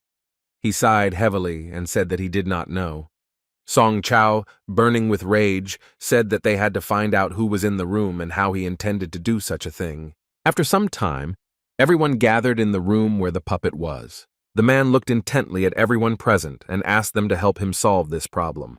Zhang Huang looked at the masters intently and said that he had one request for them. Zhang Huang said with a sly smile that it was very simple. He came closer to them and said with a smile that they should do everything as he says, and everything will be fine. A moment later, the men apologized to the salesman in unison. The man was taken aback and didn't understand what they were going to do for a moment. He thought they were going to rob him. Master Lu looked at Zhang Huang with worry, but Zhang Huang said with a smile that they didn't have to worry. If they wanted to kill him, they would have already done so. The man looked at the young man with anger and asked what he wanted then. Zhang Huang asked the man if he hadn't asked him to help him get rid of the spirit. He intended to help, but first he had to suppress it. The man was taken aback and exhaled with peace of mind, and told the young master that he could continue. Zhang Huang grinned fiercely as he told the man to get ready, and he swung his hand at him. The man didn't have time to react before the young man angrily hit him in the face. A few seconds later, he struck him in the chest with lightning speed. The master froze in place in shock. He hoped that the young man would not kill the man. Everyone present was surprised and amazed by the spectacle, as the young master simply beat the man in front of everyone. The man rose up with lightning speed, using his last strength, and said furiously that he would kill him. Zhang Huangshuoyi looked at the man with bewilderment and asked why he wanted to kill him if he just wanted to help him. The man looked at the young man with cold fury and asked what he was talking about. Zhang Huang looked at the man menacingly and said that he came here to take someone's body and tried to kill his soul, and now he says that he doesn't know what he's talking about. Those present were stunned by the shock on the spot, as they saw the body thief with their own eyes. They knew that the body thief is a special technique, captivity, souls needed as borrowing a body for the return of the soul. Zhang Huang looked at everyone intently and said that they should not panic, since he was not finished yet, if everything was like this, and his soul was entangled by evil spirits. He could not do anything about it. The man looked at him with cold fury and told him not to talk nonsense because he was simply possessed and could not fix it. Zhang Huang looked at the man intently and said that they knew what he had done to suppress the other soul, but he could see what was happening right now. Zhang Huang said that the man came to the auction house and sold the puppet without saying what he wanted, and if he was not mistaken, then at that time his soul was in charge. But he was silent, not because he did not want to say, but because the spirits were holding him back. Under pressure from the people and in a state of excitement, he had the opportunity to take possession of the body, and when he said that the one who buys the puppet will be taken to the tomb of the magician, he wanted to lure people to set a trap, to kill more powerful magicians. A moment later, the man said angrily that he wanted to raise the price. Zhang Huang looked at the masters intently and said that they must remove the seal from the man. A moment later, the men obeyed the young master and did everything as he said. The man slowly rose up and angrily told the young man that he did not think that in such a case he would be able to get rid of the evil spirits. He looked at the young man in surprise and asked what he was up to again. Zhang Huang told the man that he had not asked him to leave when he removed the seal. The man was surprised and did not understand whether he really wanted to stop him with his strength. Zhang Huang said that they could try to do so. A moment later, the man furiously directed all his strength at the young master and shouted that he could easily die. Zhang Huang dodged the man's attack with lightning speed. The man was furious and didn't understand what was wrong with the guy. A moment later, Zhang Huangnan struck back. The man froze in shock and a moment later fell to the ground with a crash. Zhang Huang looked at the man with a grin and asked if something had happened. Everyone present was surprised, as they understood that the man was stronger than the young master, but they did not understand why he was now a weakling compared to the master. The young lady was shocked as she saw that the master's strength had weakened. Jin Konghai said that the man's current strength was at different stages. He told everyone present about the man's strength in great detail, but he didn't understand why he was so weak now. Zhang Huang said with a smile that it was not only he who saw all his deliveries and shortcomings, but everyone else as well. The man looked at everyone present with anger and said that he was simply wounded and could not use his full strength. Zhang Huang said that even if he was injured, so that he could not use his power several realms higher, because a soul like his would not be equal in strength to the one that was taken away. He looked at the man closely and said that although he had accepted the body, he had not adapted to it, especially after the injuries he had inflicted. He sighed heavily and said that the body and soul were not compatible with each other. Zhang Huang told the man that even if he was not possessed, he specifically said so that they could help him get rid of the second soul. Zhang Huang understood perfectly well that they wanted to get rid of it with his hands. The man looked at the young man with anger and said that he had seen everything himself, and he could not pretend any longer and would not. Zhang Huang said that what he just said was actually his guess. If he didn't admit it, he would continue to guess what the problem was. The man smiled and said that his soul was the master of the body, but even if he knew about it, there was no point in it unless he could kill him. The men began to tell the young master that the soul was so mysterious that even the souls themselves could not fully understand their nature, and he was now in charge if the other soul did not survive this murder. The man smiled and said that he could make a deal. Many people saw it with their own eyes. If something goes wrong, the treasure gallery or auction house will get a bad reputation. The man said he had one suggestion. He could take the puppet, but he had to help him destroy the soul of the original owner. Zhang Huang said that this was a very good idea. After all, his target was a puppet, and now that she had no need to figure things out and get into trouble, the man froze in shock and wondered if the master was playing some kind of double game right now. The young lady understood very well that a teacher who occupied a high position had to bear responsibility, even though they did not know the old man's name or his origin. She said that he was captured by the soul of a magician, and his life was in danger if he couldn't cope on his own. She wanted to see what the young master would do in such a situation. Zhang Huang said that he thought he had misunderstood the situation. He just wanted to get rid of him, because the man's body did not belong to him, and he had no right to it. The man said that the silver needle could not do anything to the soul. Zhang Huang threw the needle at the man. Moments later, the man was already kneeling. Within seconds, the man was screaming in rage as power enveloped him. A moment later, he fell to the ground with a crash. Zhang Huang sighed heavily and said that it seemed like he had left. A few minutes later, the man stood up and was taken aback. He wondered if his body had returned. Zhang Huang looked at him intently and asked how it felt when he regained full control of his body. Luo Zhu said that although he was depressed in his soul, he knew what was happening here. With sincere relief, he thanked the master for saving him. A moment later, a young man sneezed in the distance. The man was taken aback and shouted that the soul was stealing the body. After all, when everything happened to him, he felt a cool breeze and sneezed too. Sun Qian looked at everyone present in surprise and asked if it had really been stolen. Luo Zhu said excitedly, "The guy is as cunning as a fox. He must have known that if he stole the body by force, the master would take it out. For this reason, he found a new body and hid."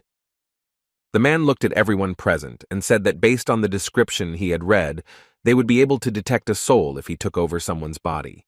Zhang Huang was furious, because if he knew that something like this would happen, he would have injected more power and killed him on the spot. Zhang Huang looked at everyone present and asked them to move aside. Looking at his manager, he asked him to use some techniques. A moment later, the young man did everything as his master asked. Unfortunately, nothing happened. He asked for forgiveness from everyone present with a smile, as he had been busy working on his abilities lately, so he had relaxed a little.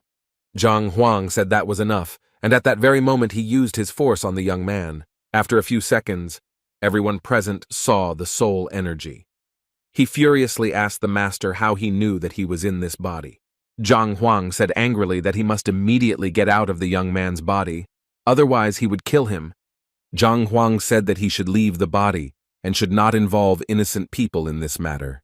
But he, in turn, shouted that they would die anyway, and it didn't matter whether it was one person or several, and since he didn't have his own form, no one could seal him. But a moment later, he cried out in a loud voice for help. Zhang Huang, looking at everyone present, said that he thought he was dying. A few minutes later, the young man was engulfed in purple flames. Luo Zhu said in surprise that this was the cultivation of the soul, encouraging it to improve itself towards ascent. Zhang Huang asked him in surprise what he meant by this. The man said that soul cultivators are different from normal fighters.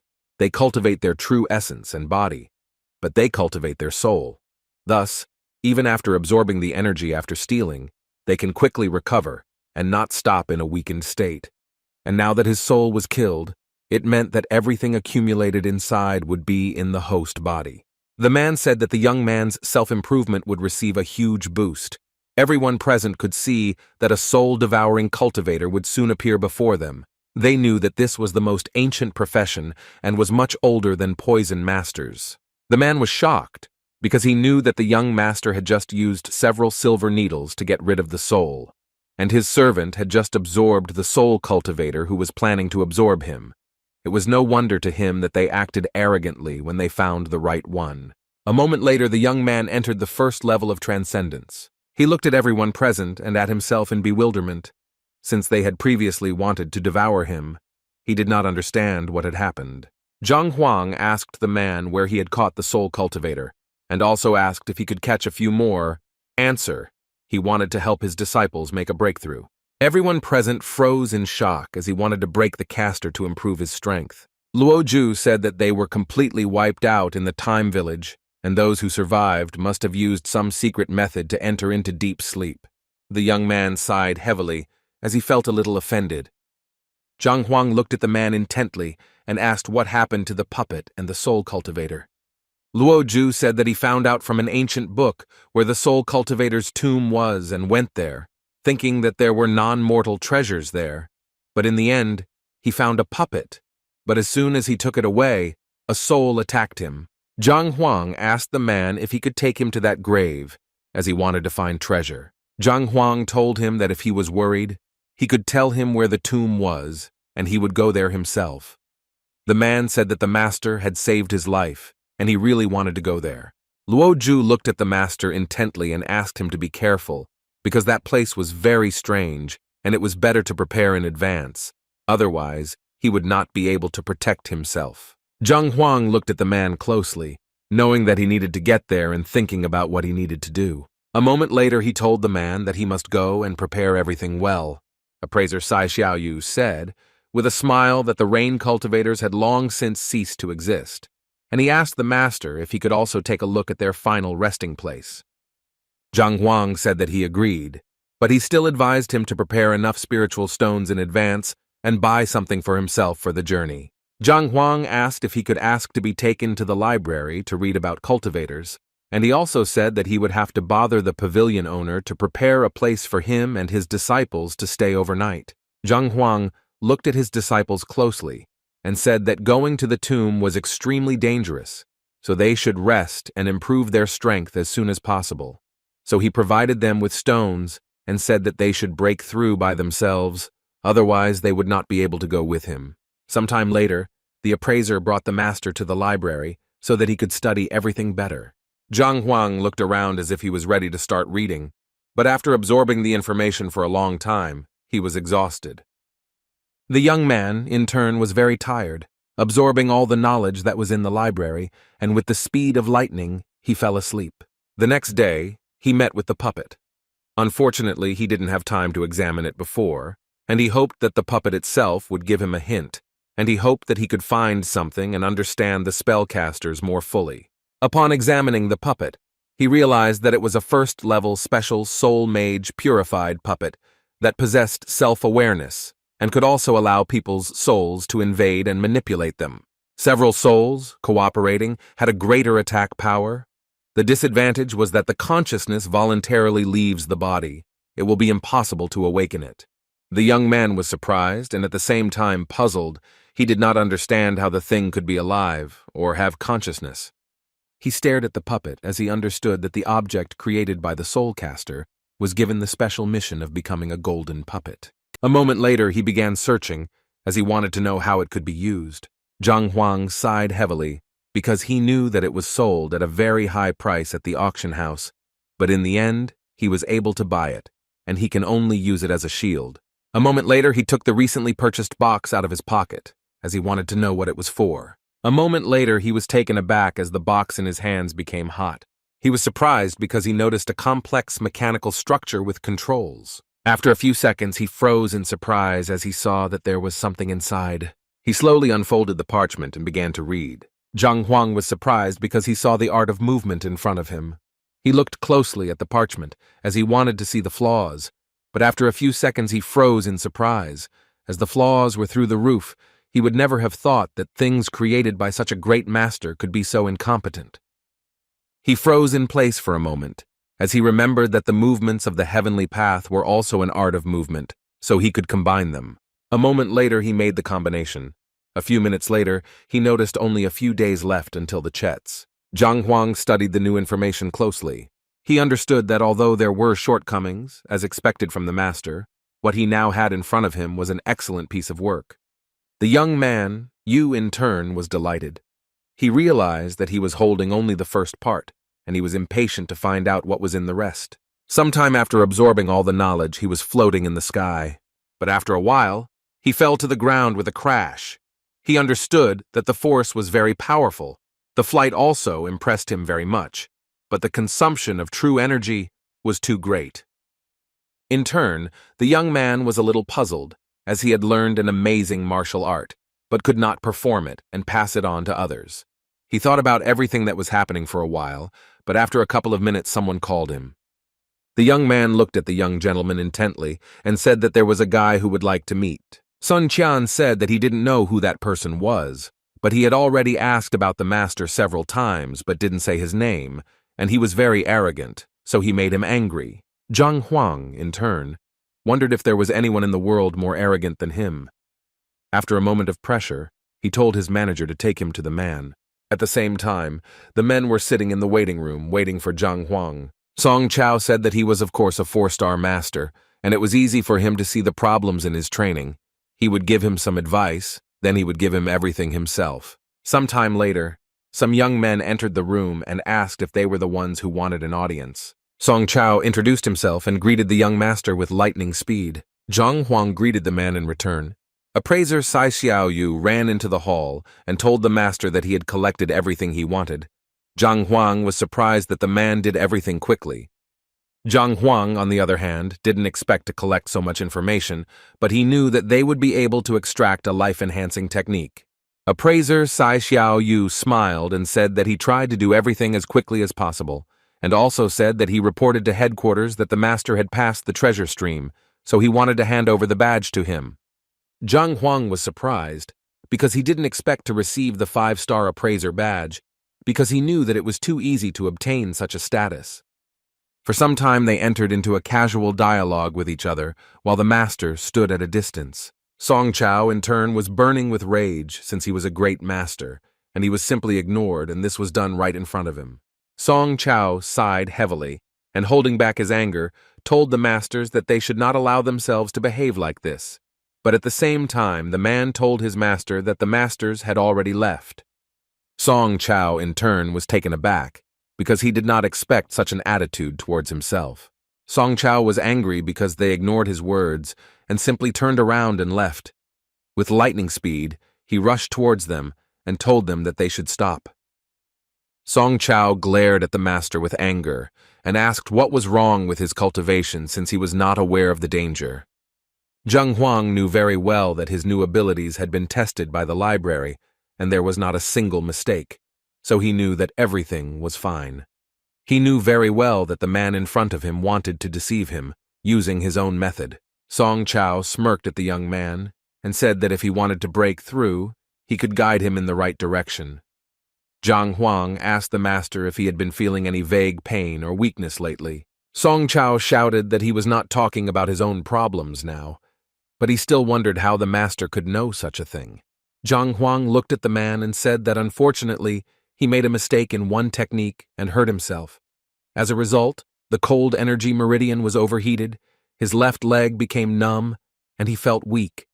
Zhang Huang said that he would like to receive 5,000 spiritual stones in exchange for help. Zhang Huang smiled and told the master that he had already approached other people, but unfortunately, they could not solve his problem, and without him, he would have to recover for at least a year. A moment later, the young man handed him the payment. Zhang Huang said with a smile that the method was very simple, and he needed to direct the true qi along the meridians. Everyone present froze in shock on the spot, because they did not expect this. A moment later, Zhang Huang wished the master a good day and went about his business. The man looked at his master in surprise and asked if he didn't want to take the puppet from the master. He didn't understand why the master gave him the money. The young man sighed heavily and said that it was a courageous order. Song Chao was taken aback and became furious, as he realized that the young man had simply deceived him. Song Chao understood very well that someone who was recognized by the Hall of Masters automatically had the ability to persuade people. He wondered if a master had been recognized by a large number of masters. Song Chao was furious. He did not understand where the master came from and how he could become more powerful than him. The man, looking at the gentleman, asked if he had asked about the puppet. The young man consoled him and said that he had forgotten to do so, but he told the man to go and ask about everything carefully. The man rushed to the master with lightning speed and asked him to wait a little. The man said that they wanted to buy the puppet and offered him the disciples' talismans. Zhang Huang said that he needed 40,000 stones. The man looked at the master in surprise and asked if he was really selling such a relic for spiritual stones.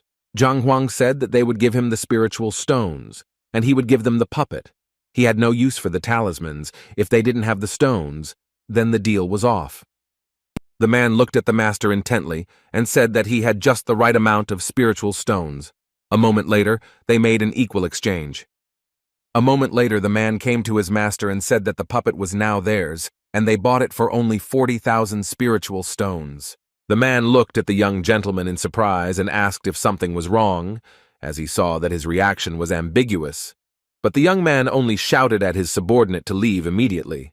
Zhang Huang knew that with this amount of spiritual stones, it would be much easier for him to cultivate, and he could also read a few books to improve his cultivation a little.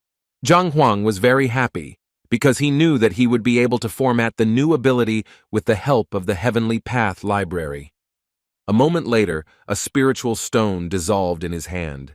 He understood that they were created from the spiritual energy of nature, so they were as pure as jade. They should be quite durable. But for some reason, they broke very easily. He was a little puzzled and didn't know how many spiritual stones he would need. He understood that his body had been enhanced by the library, so it was much stronger than that of ordinary people, and therefore it was much more difficult for him to cross the boundary between the mortal and spiritual realms than it was for ordinary people. He understood that if he wanted to use several hundred or even several thousand spiritual stones at once to provide him with spiritual energy, there was only one way, and that was to use a formation.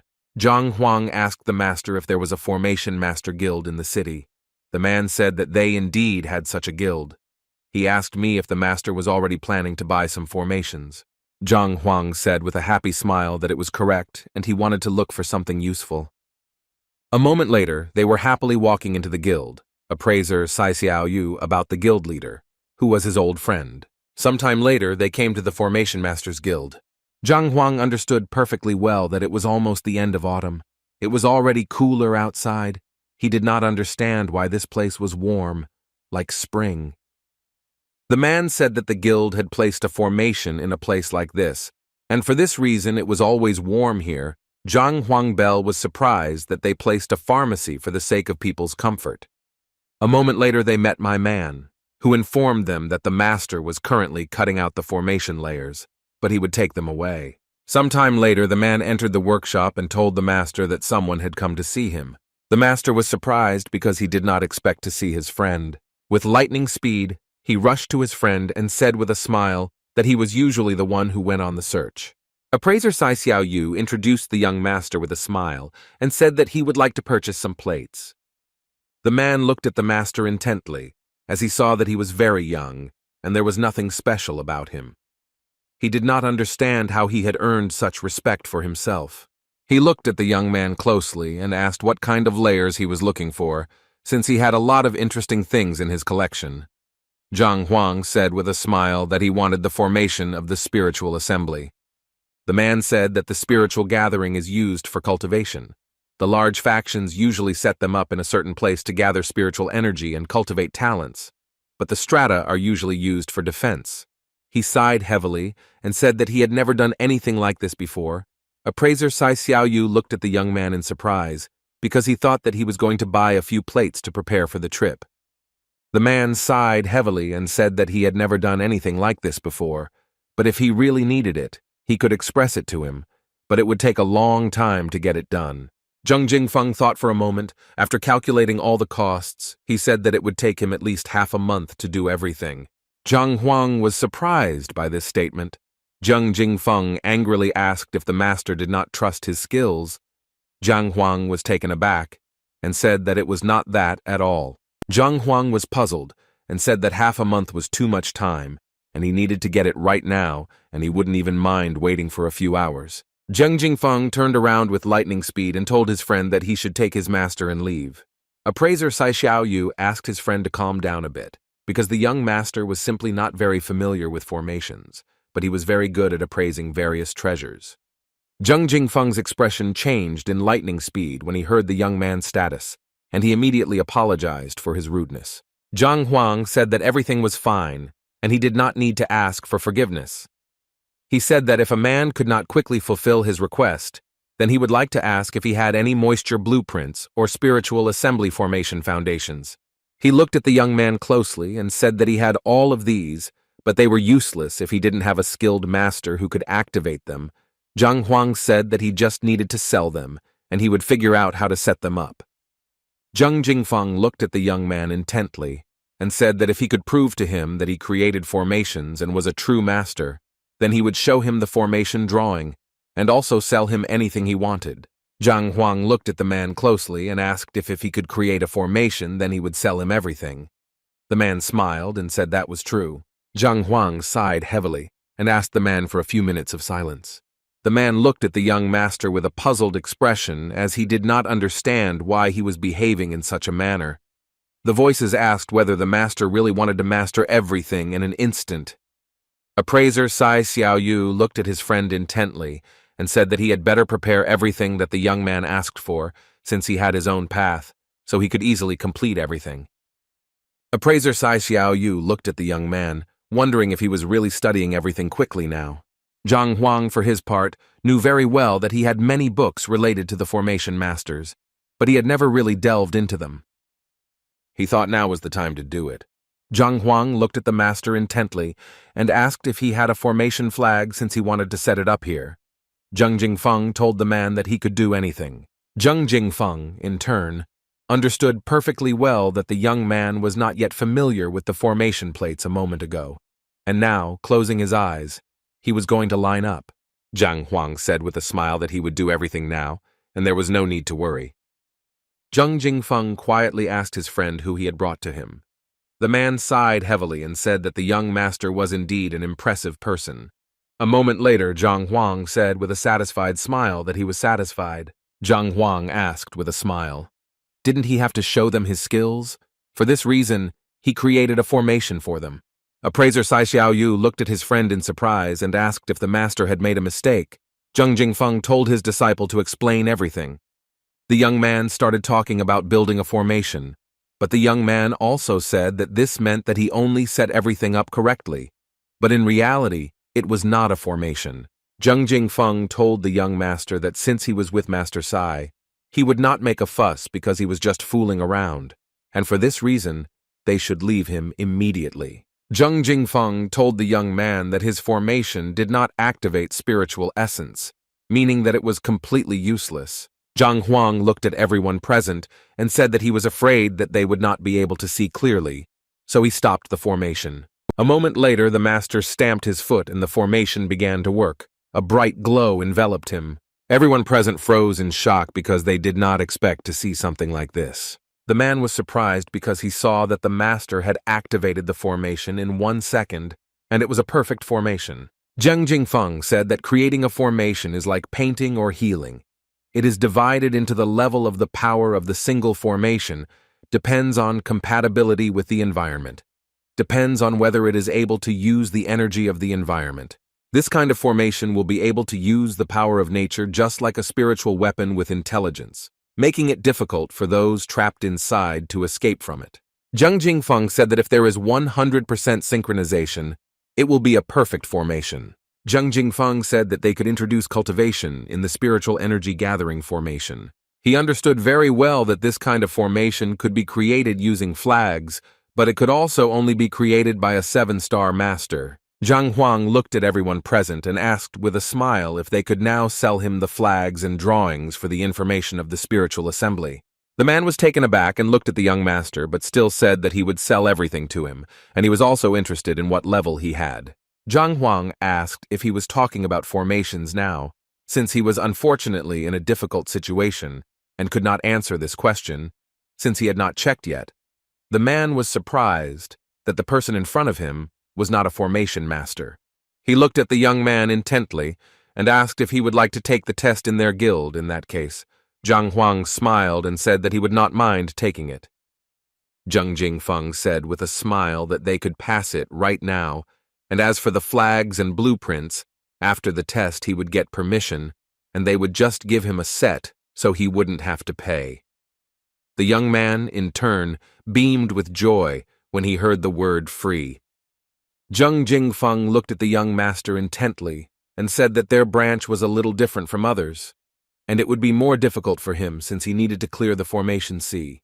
Zheng Jingfeng said that the sea of formations is a large number of formations that were left behind by the masters, and if he wants to pass the tests, he will definitely encounter all kinds of formations. Zhang Huang happily took the master by the arm and said that he basically understood everything, and they could go and do the tests, but before that, he would like to read a few books about formations. The man was surprised, but still agreed. Appraiser Sai Xiaoyu looked at his friend and asked him what level he thought the master was. Zheng Jingfeng said that he couldn't say, but he was sure that Zhang Huang was simply a genius. Sometime later, Zhang Huang looked into the library. For some time, he mastered all the knowledge and was glad that he had become familiar with all the information. He understood that now he could easily go and pass the tests. Sometime later, the man told his companions about the construction of the hall. He said that they would soon enter the hall where tests would take place, and after they entered inside, there was a possibility that they would encounter traps, hallucinations, and even death.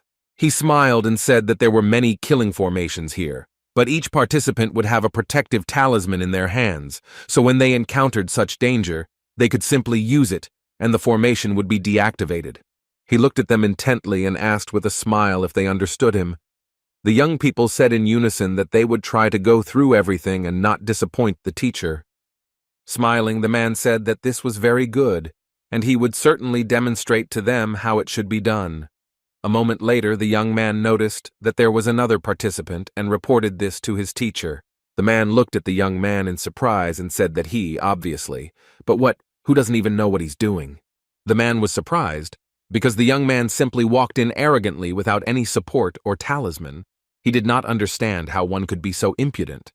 The man looked at the young man intently and expressed his displeasure because he had not even prepared himself. But a moment later, the man froze in surprise as he saw a closed formation in action. He sighed heavily and said that this is the most difficult formation. It blocks their senses, and they cannot see anything. Even their compass cannot determine the type of formation, and it will be difficult to awaken.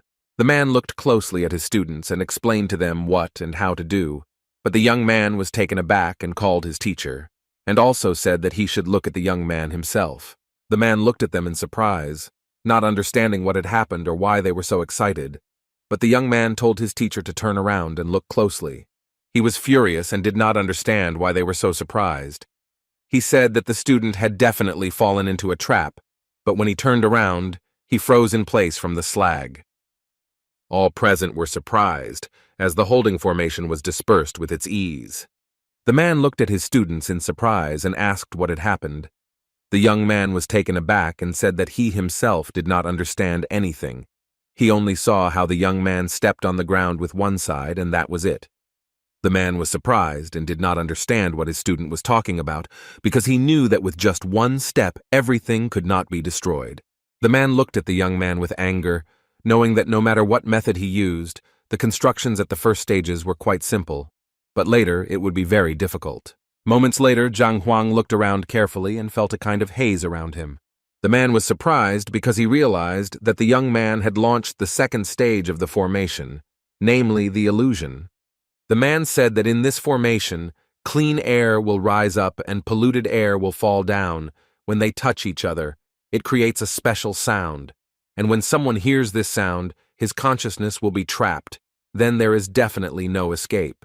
The man looked at the young man with anger, because he saw that he was very young, and he understood that the young man simply would not be able to go further.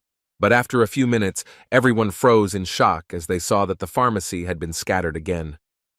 The man was shocked and did not understand how this could happen, because he saw a very young man in front of him.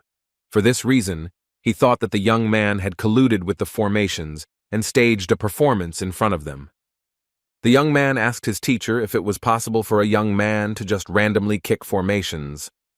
The man was furious and shouted that the formations could not be destroyed by randomly kicking. The young people whispered among themselves in surprise. They didn't know how he had done such a thing. The man said angrily that he was not sure how he got through it all, and for now they needed to watch. He understood perfectly well that if the young man was able to dispel these formations so easily, he had a good rank. Everyone present froze in surprise as they saw him immediately move on. The young men looked at him intently as he entered the falling petals formation. The man said that such a formation is very insidious because the falling petals of flowers surround the person. Surrounding him, they turn into a trap. and at the moment when they begin to fall to the ground, the person discovers that he is dying in a beautiful landscape without pain. They looked closely at where the young man was being tested, because they heard a very big roar. Zhang Huang sighed heavily as he realized that this kind of battle formation was quite dangerous, and knew that next time he would have to dispel it in advance. Everyone present froze in shock on the spot. They were surprised and puzzled because they saw that he had dispersed the formation with one kick. They did not understand how he did such a thing. The young people were astonished, as they understood that in front of them was a young master who was not even 20 years old, and was taking the exam to become a 4th-level formation master. The man came crashing into the room and asked the others what it all meant. He looked at them with fury and asked if they knew that his students were supposed to be tested today, so they were fooling around. Zheng Jingfeng smiled and said to the elder that he shouldn't rush, because having another test subject would even benefit all the disciples. The elder was surprised and excited, and asked the men if they were sure that the young man had come to them for the sake of the test, and not to hinder his disciples. The men said that it was they who had persuaded him to go and take the tests. Zheng Jingfeng said with a smile that he was very curious to see how many stages he could go through. Zheng Jingfeng said in surprise that the young man had already passed 3 stages and had moved on to the 4th. The aging man looked at everyone present with his rage and asked them why they thought he had come in such anger. He understood that they were simply making fun of him. The man was surprised, because he had not expected that the young man would be able to pass the test so quickly.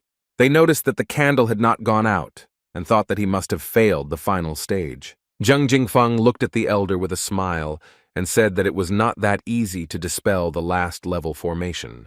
The elder would have started talking about his disciples, but suddenly they heard a loud crash. The man froze in place for a moment in surprise, as he knew that the last eternal spring formation that maintained the formation sea and weather in the guild had just been dispelled. Zheng Jingfeng knew very well that in order to be able to maintain a large number of formations, allowing them to be launched into a random pattern, naturally this required a large area, and it so happened that it was this area that also helped maintain the inner weather in the guild.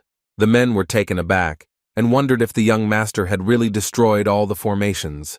With lightning speed, they rushed to meet the young master, as they wanted to know whether he had passed or not. The elder looked at his disciples and asked what just happened. The man was taken aback and said that the young man had dispelled all the formations. Zheng Jingfeng asked in surprise, "Did the young man really go through everything so quickly?"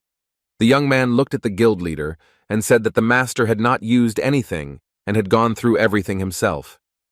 Zheng Jingfeng was puzzled, because he knew that all the techniques were very strong and difficult. He did not understand how the young man was able to pass everything. The man looked at the guild leader with a puzzled expression and said that the young man had only used his leg. Everyone present looked at him in surprise, as they wondered if there was a formation dispersal technique called one's own leg. The man said that from the first to the last stage, the young man simply used his foot and stepped on each formation, after which they would stretch out with a bang. Zheng Jingfeng asked the man in surprise, did he mean that the young man simply dispelled them by kicking them? The men were shocked and furious because they did not know if it was possible to destroy the formations in this way. They were surprised because they did not understand why they had never heard of such a thing before.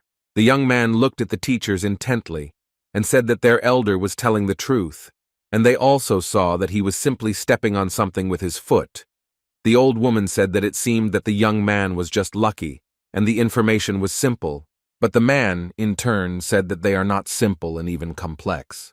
A moment later, he told the elders about all the formations that were there. The men were surprised.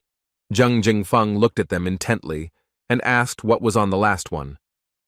The man said the last one was a killer in the Drunken Heart format. Zheng Jingfeng knew very well that it was almost impossible to survive after such a formation, but he even managed to dispel it. The man said that when he entered the formation, he saw how it affected his consciousness. He thought that the young man would not be able to dispel it, but with just 2 blows, he destroyed everything, and most of the formation supporting the guild was also dispelled, so the exam was over. Everyone present froze in shock. They did not understand whether this was true or a lie. A moment later, a young man came out of the room. He sighed heavily and said that he thought in the future he should not touch the formations of the 4th level or higher. Zheng Jingfeng looked at the master in surprise and asked if he had really dispelled all the formations. He sighed heavily and said that he had simply stopped them. Zheng Jingfeng looked at him in surprise and asked what he was talking about, but a moment later, he let out a heavy sigh as he realized that their guild was saved. After all, if he really went all out, he would not only have destroyed the strongest trial pharma, but also most of the guild formation. Zhang Huang asked with a smile. Was he now a master of pharmacy since he purified the sea with the formation? Zheng Jingfeng looked at the young man intently, as he wanted to know his level right now, and he saw that he was very capable. He said he could give him the 4th rank master analog badge. He said that this is an option when someone has passed the exam and completed all the stages. The young man agreed, and said that he now hoped that he would give him the formation of a spiritual congregation. Zheng Jingfeng said with a smile that of course he would give everything to him right away. Zhang Huang asked in surprise, could the badge really only collect energy for 10 stones at a time? Zheng Jingfeng said that being able to gather 10 stones worth of spiritual energy at once was the best result in their guild. Zhang Huang sighed heavily, knowing that this was not enough for him.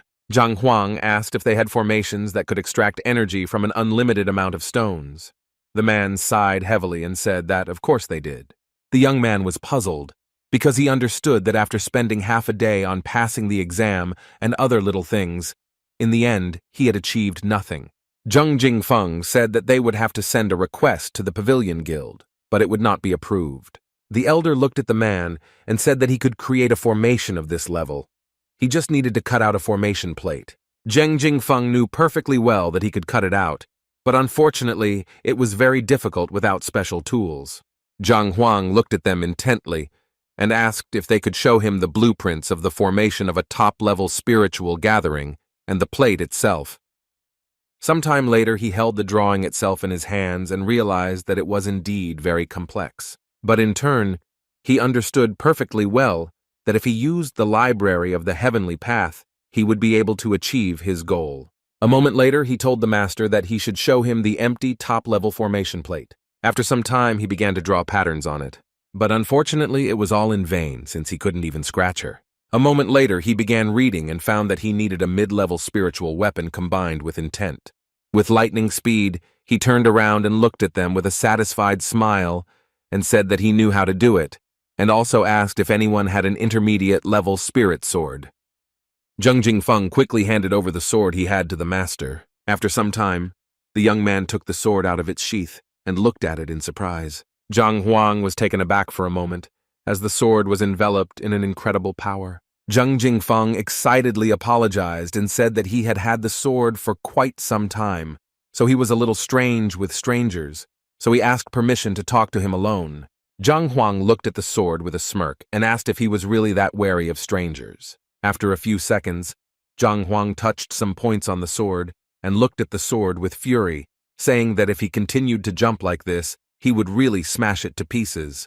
The man froze in shock as he saw the Imperial Jade sword just submit to him. He was puzzled, because he understood that he devoted a lot of time to the sword, even more than to his wife, and the young man simply touched him, and he already submitted to the master. The man looked at his friend intently and said that the master had simply borrowed the sword and that he would not take it back forever. Zhang Huang. With lightning speed, he put the formation into the wall. Everyone present looked at him in surprise, because they knew that he was going to carve symbols on it, but he did not understand why he took the sword in his hands. They were surprised. They didn't understand why he pressed the plate into the wall. They all froze for a moment when they saw that the young man was enveloped in incredible power. Zheng Jingfeng understood that in order to make a formation plate of this level, a tool of a higher spiritual level was needed. Zhang Huang began to swing his sword with lightning speed, carving what he wanted onto the plate. The man froze in surprise as he saw that the master was using the sword to carve information into the plate. After a few minutes, the young man turned around and handed over the sword with a smile, saying that that should be enough. The man sighed heavily and told the master that he had had the sword for a long time, but he still could not make it obey him. He looked at the master intently and asked if he would like to be the full owner of the sword, but the young man in turn casually refused the offer.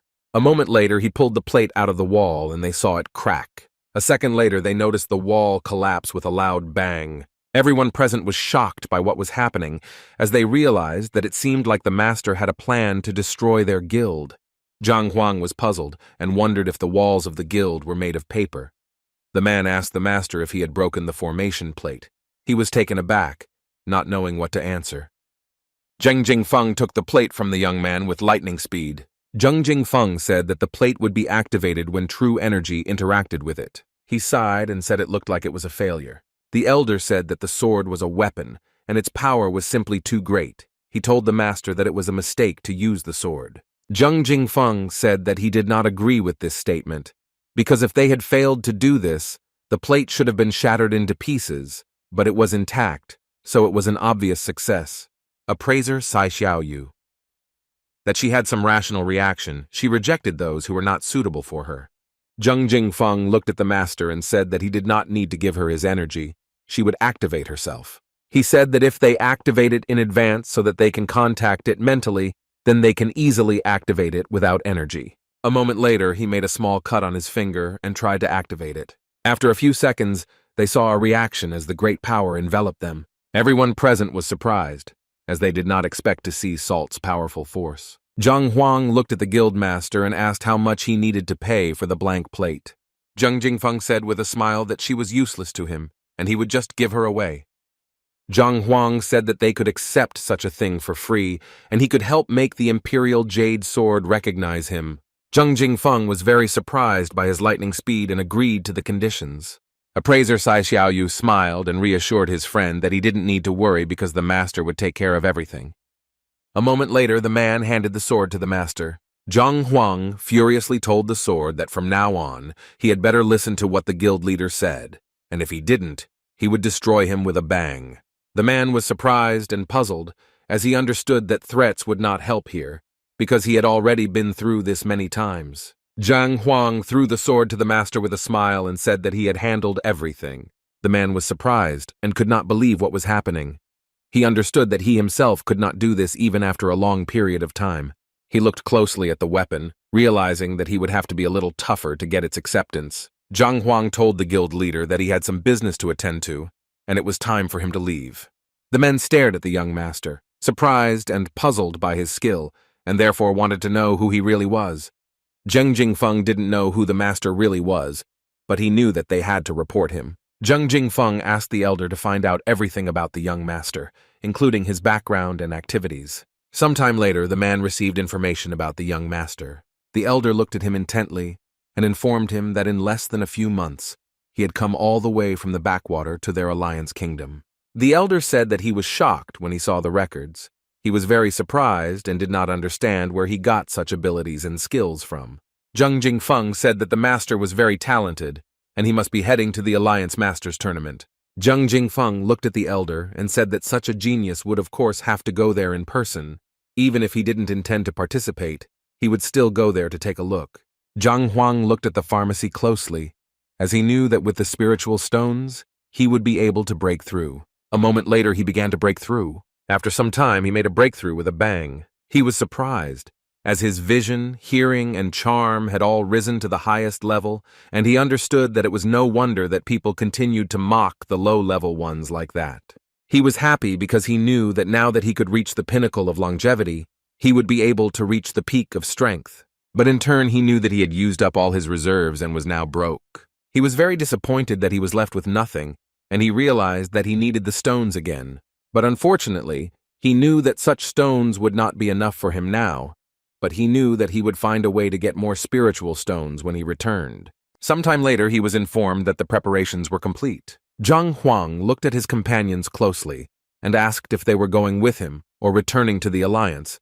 They said that of course they would go with him. The young lady smiled and said that she had only read about soulcasters in books, and if she had a chance to look at their legacy, no danger would be able to stop her. She looked at the man and said that he didn't need to worry as she was strong enough and could still take care of herself. And she also said that they would have a great master with them who could help. Zhang Huang looked at everyone present and said that if they were all ready, they could leave right now. Sometime later, they came to the border. Luoju said that they were now in the Several Peaks mountain range, each of which had its own name. They knew very well that there were many spirit beasts here, and unfortunately, they would not be able to fly over directly. Otherwise, they would have a high chance of being attacked by flying spirit beasts. Jin Konghai looked at the man and asked about the little beast he had mentioned earlier. After all, they knew that not only was he strong and agile, they said he had a dragon bloodline, which made him very dangerous. Luo Ju said that the beast is not that far away. Just a few 100 meters away, the last time he observed its behavior, when it leaves its nest for food, you can sneak in, and this time they have a fairly large group, making them a big target. Jin Konghai said that the beast was very strong, and they were close to each other, and for this reason, he was completely useless in a fight with such a strong beast. Luo Ju sighed heavily, and said that he was also completely useless when faced with a flying beast of such strength. Zhang Huang looked at everyone present, and said that they could stay here where they were while he scouted the road ahead with Master Luo and Master Sai, and then they would call them if everything was clear. As the men walked further, they noticed that there were a lot of tracks. They realized that someone had passed by this place, and they must have known about the cemetery. Zhang Huang. He understood that if people encountered such a dangerous creature, they must have fled as far as possible. The man said that the location of the cemetery was well hidden, and even he found it very difficult to find out where it was. But they were still alarmed, and did not understand where the tracks came from and whether they led in the right direction. They slowly moved along the path and noticed that there were more and more tracks. A moment later, the man pointed in a certain direction and told them where they needed to go. But before they could take a single step, men suddenly came down to meet them and looked at them menacingly. Appraiser Sai Xiaoyu looked at the men intently and asked who they were and why they were bothering them. The young men looked at the men intently and said that their master was the eldest and that he was working somewhere there, and unfortunately he couldn't stand it when someone bothered him, so they had to go around to go. Appraiser Sai Xiaoyu looked at them with fury, since they also had business there, so he said that they should get out of the way. The young men drew their blades with lightning speed, for they knew that the men were looking for a fight. The young people understood that they had to do everything they could, even if things were not easy. Luo Ju looked at the master with fury and said that he would do everything. Zhang Huang looked at everyone present and said that they should stop, since he was one of them. A moment later, he showed the men the badge of Togo, that he was a tamer. He asked if they were from the Hall of Beasts. The young men confirmed his guess. Appraiser Sai Xiaoyu introduced himself with a smile and also asked who their hallmaster was. The man asked the masters for forgiveness and said that their master was Han Chong. Appraiser Sai Xiaoyu said, with a smile, that he was an old friend of their master, and he knew that their branch was in the alliance. The young man said that their master was trying to tame a demonic beast. He said that their master had tried before, but it was all in vain, and now he decided to try again. Appraiser Sai Xiaoyu said that they could go and take a look, and also help if there was any trouble. The young man said that he agreed with them, and they should be careful because the demonic beasts were very fierce and cruel. A moment later, the young men pointed them in the right direction. After some time, they came and saw a man meditating right in front of the cave. Appraiser Sai Xiaoyu looked at his friend with a smile and said that he was passing through this place and was stopped by his own disciples. They said that he was taming a demonic beast, so he came to take a look. The man smiled and said that he was between two halls of the Alliance, and if he didn't tame the beast today, he wouldn't be able to improve his skills. A moment later, the old friends began to have a casual conversation with each other. The man looked at them closely and said that they should stay further away from the cave, as the beast was inside the cave and it usually came out to hunt at midday. Zhang Huang looked at the man intently and introduced himself. The man looked closely at the young master and said that he was very interested in what he was doing. A moment later, the young man told his master that the man was a beast tamer. The man smiled and told the young master that he seemed to be one of them. He said that he had achieved a lot at such a young age and that he seemed to have great potential. Zhang Huang. After a few minutes of their dialogue, he heard a roar and rumble coming from the cave. The man was surprised and shouted angrily that the beast had woken up. A moment later, he shouted to his subordinates that they were starting the hunt. Everyone looked intently towards where the animal's corpse lay. The men were amazed that they had managed to kill one of such large beasts. Zhang Huang asked if this was food for the beast. Appraiser Sai Xiaoyu sighed heavily and said that it was true. Of course, the beast was not that strong, but its extremely agile meat made it a favorite prey among all the spirit beasts and cultivators, and it was also extremely rare. They might not be able to find one in the area. He was well aware that they had spent a lot of resources to kill him, and the master noticed that they were trying to use the carcass to please the demonic beast. Moments later, the man shouted to the beast that he had prepared what he asked for. A few seconds later, the beast came out, growling with anger. The man looked intently at the beast and said that he had done everything and that he could come out. He said that over the past long years, they had spent most of their time together, so he thought the beast was already familiar with his personality, he reassured the beast, because he knew that they could come to an agreement before doing anything together in the future.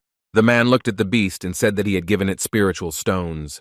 He looked at the beast closely and said that if spiritual stones were not to his taste, then this thing would definitely arouse his interest. The dragon was momentarily taken aback as he saw the intermediate spiritual stone. The young master was also taken aback in surprise. Appraiser Sai Xiao Yu, on the other hand, knew very well that the intermediate spiritual stone was very expensive. The man smiled and told the dragon that if he agreed to become his partner, all the valuables would be his. But a moment later, the opium man walked away as the dragon roared.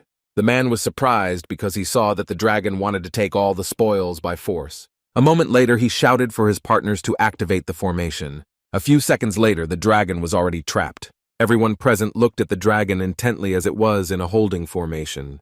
The appraiser said that everything was exactly like that, and she was very strong. It seemed that the master of the hall had put in a lot of effort just to catch the beast. In turn, the dragon wriggled and growled with anger as he wanted to get out as quickly as possible. The man smirked and told him that all his efforts were useless since this formation was very strong. He smirked and looked at the beast and asked how about continuing their negotiations. The man looked at the master in surprise and asked what they would do next. He sighed heavily and said that all they could do was wait. He looked at the elder with a smile and said that he should cook the deer. They should give it a sweet aroma, as he believed that such a big eater like him would not be able to bear the smell. A moment later, the man turned around and froze in shock on the spot. He did not understand where the deer was and where it had disappeared to and why only bones remained. Zhang Huang looked at the skeleton in surprise, as he saw that there was something else there. Looking closely, he saw ants that were devouring souls. Luo Ju said that he heard that they were the sworn enemies of the soul cultivators who were known to devour souls and spiritual essence, but he was surprised and did not understand where they came from. Zhang Huang said that the soul cultivator's tomb he mentioned earlier was located under the swamp. Luo Ju was surprised that the young man knew such a thing, since ants would devour souls. This made them the sworn enemies of soul cultivators.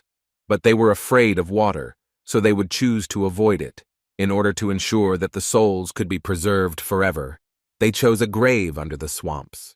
Zhang Huang said that cultivators can always be reborn by stealing the vessel with their souls, so death for them is like a short sleep, and being in water or anywhere else is the same for them. The man said angrily that there was something wrong here, because the last time he was here, there was not a single ant, despite the fact that the tomb was hidden under a swamp. In fact, this was an underground palace, not a pool of water. Even if the soul-devouring ants could not pass through the water, they could still enter the palace. Zhang Huang said that it seemed like they brought them themselves, because the tomb had been sealed tightly for thousands of years. The essence inside had never come out, but when he entered the cave, a gap appeared. Zhang Huang sighed and told the man that this was how he had attracted the creatures that were interested in devouring souls. Zhang Huang, in turn, understood perfectly well that they needed to use spiritual energy to maintain the formation's activity. A moment later, the man shouted at his subordinates to increase the power and strengthen the formation, but unfortunately it was already too late, and the beast furiously broke out of the formation. The man was surprised and puzzled, and also burned with anger, as he did not expect such a thing. He looked at the beast with cold fury, and said that since he did not care about their relationship, which they had built up over many years, he would not care about them from now on either. A moment later, the man attacked the beast with fury. He struck him, but the beast stood motionless in place. The young man was surprised, because he saw that the beast had very strong protection. In turn, the beast only snorted, and a few minutes later he struck back at the man. The man was shocked because he realized that he couldn't leave even a scratch on him. The man looked at the beast with rage, as it definitely had no intention of harming him, but now he changed his mind. A few minutes later, the beast struck again with rage. The man was angry and shouted at the beast to calm down and not force him to attack. He angrily asked the beast if it really thought he was going to just use the formation to fix it, but in turn, it shouted that if he had no other choice, then that was what he would do. He looked at the beast intently and said that if he wanted, they could forget about their long friendship. A moment later, the beast flew into the air and dealt a very powerful blow to its opponent. The men looked at the master with excitement and asked him for help, as they understood that the beast was very strong. Zhang Huang stared at the beast that was hovering. The man was furious and simply could not believe that he had failed anyway. At the same time, the beast flew towards his enemy with the speed of lightning. The man looked at the beast with cold fury. He wondered if this was how his life would end. After a few seconds, the beast froze in place and began to tremble. The man froze in surprise and did not understand what was happening, because he knew that in front of him was the proudest beast, which no one had ever subdued. Zhang Huang froze in shock on the spot. He did not understand what was happening, because he simply yelled at the proud beast, and it turned into something like a dog. Zhang Huang angrily pushed the beast away and told it to move away from him because it was dirtying his shoes. The man smiled and thanked the master for saving his life. Zhang Huang said that I only did it because the master in the audience asked him to, so he should thank him. He looked at the young master and said that he might not know about it. Beasts can transform into spirits until they reach the realm, but they usually only do so when they submit to someone. After some time, the man looked at everyone intently and thanked everyone for saving him. Appraiser Sai Xiao Yu said with a smile that he hadn't done anything special, but their master had, and he began to praise the master and talk about all his achievements. The man was shocked by what he heard, because he thought that the young man was an ordinary craftsman. A moment later, he apologized for his rudeness and presented him with the spiritual stone that he had previously wanted to use to attract the demonic beast, but it was useless to him now, so he wanted to give it to the master. Zhang Huang said with a smile that he would not refuse such a gift, since it would be useful to him, but he would like to take it not for free, but in exchange for healing his wounds. The man asked in surprise if he could really heal his wounds, because he knew perfectly well that the beast had wounded him several times, and he had overdone it with force and damaged his internal organs. Zhang Huang smiled and said that it was okay and they would fix it, and a moment later he ordered his beast to do everything. He was surprised and did not understand what was happening and was taken aback when the beast hit him with fury. The man said that he would just drink the medicine, but after a few seconds, the man was already flying towards the ground with a roar. But a little later, he noticed that he could freely move his hands and feel energy. A moment later, he acquired a new skill, the Great Ocean All-Encompassing Hand. Those present were shocked. They were surprised. They asked if all his injuries were really healed. Zhang Huang said with a smile that he noticed them. That's why he cured them, and he doesn't need to pay extra for it at all. The man, with the speed of lightning, knelt before the master and thanked him. A moment later, the man told the master that others had also been injured because of him, and he wanted him to help them. Zhang Huang said with a smile that he had already done everything while he was unconscious, but he still had to charge for the treatment. The man smiled and said that he of course knew about it, and I would like to provide the 8,000 spiritual stones that he used earlier as beast bait. The men were surprised and puzzled, because the price was very high, but the master said that spiritual stones were indeed expensive, but they were worth nothing when it came to his old friends. The master looked intently at the young master and said that since the beast had already been tamed by him, all that remained was to leave their company. As they left, the men talked among themselves, because they knew that they might not have tamed the beast, but at least they remained safe. The men discussed the new master with admiration, calling him a genius. The man looked at the master intently and asked if they should continue or take a rest. Zhang Huang said that they should not rush since he needed to deal with the beast.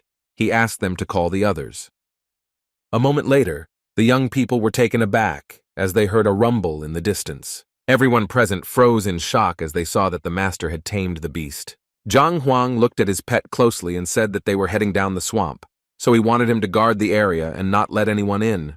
A moment later, he looked sharply at everyone present and informed them that it was time for them to be on their way. After some time, they arrived at the appointed place. Luoju looked at everyone present and said that once they entered the water with the master, they should use pure qi and follow them. A few seconds later, they jumped into the water. Luoju swam to the entrance of the cave, carrying out various manipulations. He slowly opened the entrance.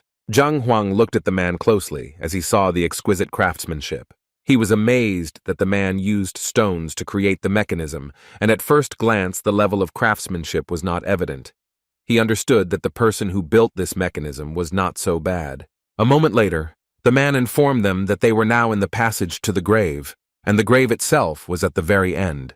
He looked at everyone present and said that they should not rush in this long corridor with many traps and mechanisms. They should slowly explore everything in order to move forward. A moment later, he said they could use puppets to clear the way. They watched closely as the puppets walked safely towards adventure, but after a few seconds, they were trapped. Everyone present was surprised because they understood that the puppets were made of special materials and they were extremely durable, but they were easily cut with one blow. Zhao Feiyu looked at the master intently, as she was glad that he had figured out the replacement of the man's soul. Otherwise, they would not have even reached the cave. Luoju sighed heavily and said that all the traps and mechanisms were dangerous, and he would go ahead and light his entire route. He sighed heavily and said that they all had to follow his instructions without question, otherwise he would not be able to guarantee their safety. Appraiser Sai Xiaoyu looked at the teacher intently and asked if it was a formation. Zhang Huang said that it was not, after all. He would definitely be able to sense the flow of energy. Zhang Huang said that the protection of the grave was not to hinder people, but to keep out the soul-devouring ants, and formations were useless for this. So it was likely that there were no formations here at all. The man was excited. He said that, unfortunately, none of them were good at mechanics, and if they had an engineer, it would be much easier for them.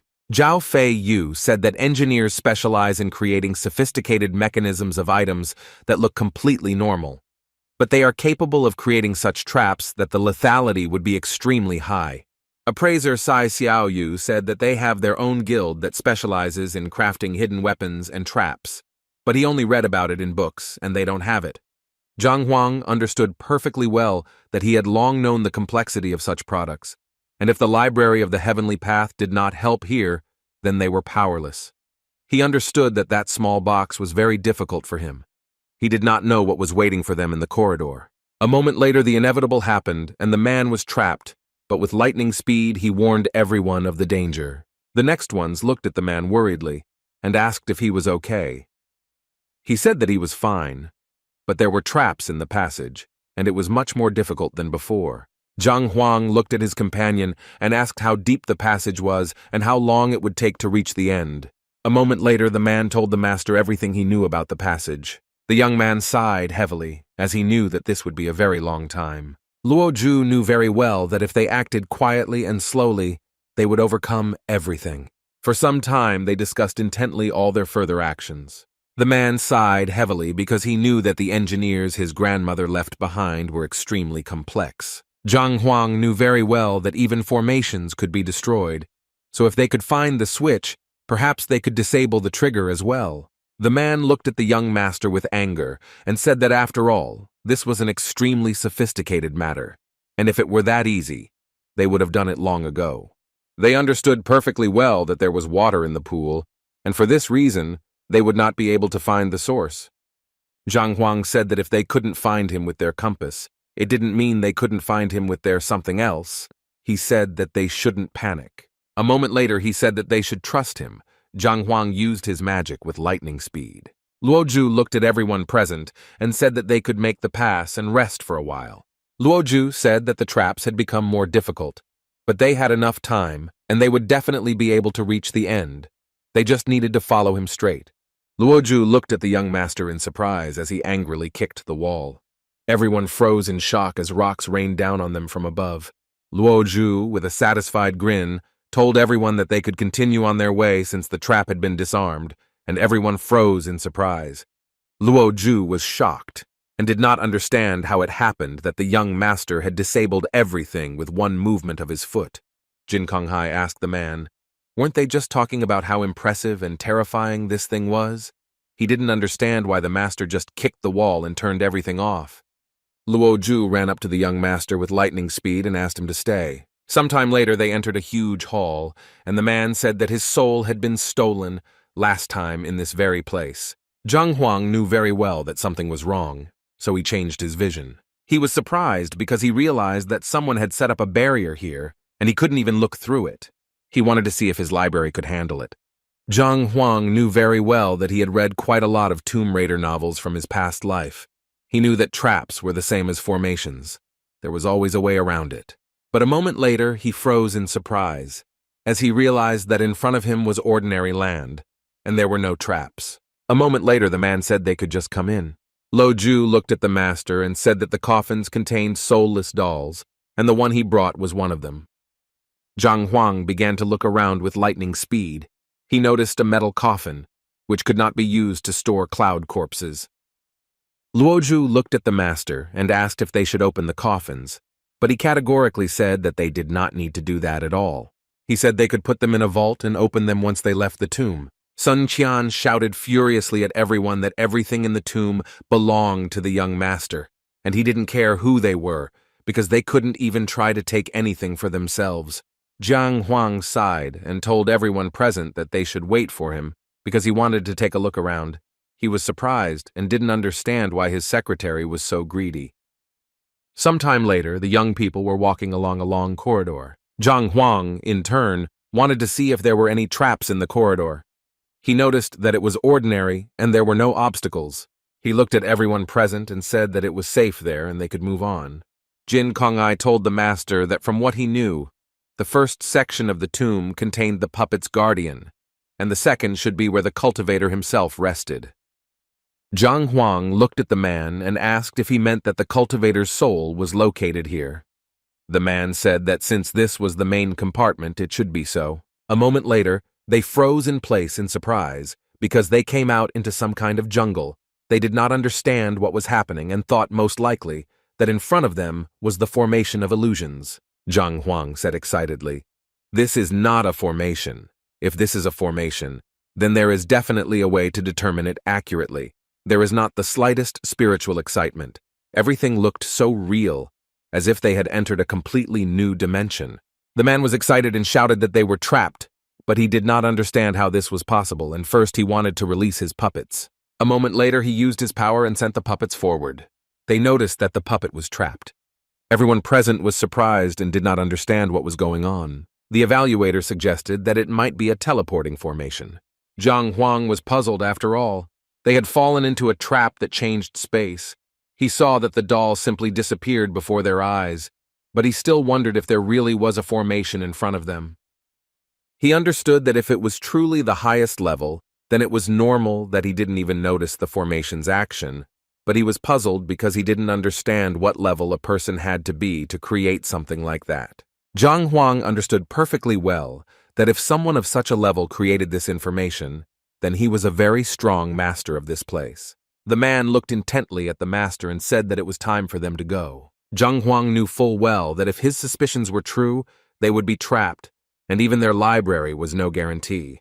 He was furious and knew they had to go ahead because if they didn't get inside, there was no telling how much longer it would take his student to recover. The man looked at the master intently and said that they should all wait here and he would go first. Zhang Huang in turn got ahead of everyone and said that if he did not return in a few hours, then they should leave. The young lady shouted angrily to her teacher that she was not going to return and was going with him. The young people looked intently at their teacher and shouted that they, too, would not go anywhere without a teacher. She looked at him intently and said that without a teacher, they were just nameless students in the kingdom, and they owed all their achievements to him. And if he was willing to risk his life for a student, they should do the same. Zhang Huang looked at the young people. He was puzzled and couldn't answer. They looked at him intently and anxiously asked him not to drive them away, because they wanted to go with him to the end. He sighed heavily and said that if they really wanted to, they could go together. Zhao Feiyu looked at the master and his disciples as if she was mesmerized, as she could now understand what the relationship between a master and disciples should really be like. Zhao Feiyu understood that the teacher was willing to put himself in danger for the sake of his students, and the students did not even flinch for the sake of their teacher. A moment later, the dragon saw his mentor in power on the surface. All those present froze for a moment in surprise as they saw the teacher of heaven in front of them. They were surprised because they understood that he was recognized by heaven and he no longer needed any exams. The appraiser was surprised because he understood that no matter how many stars a master has, recognition from the heavens is already an incredible event. Zhang Huangnam was amazed because he agreed to teach them for his own selfish reasons, but he never thought that he would be blessed by heaven for his efforts.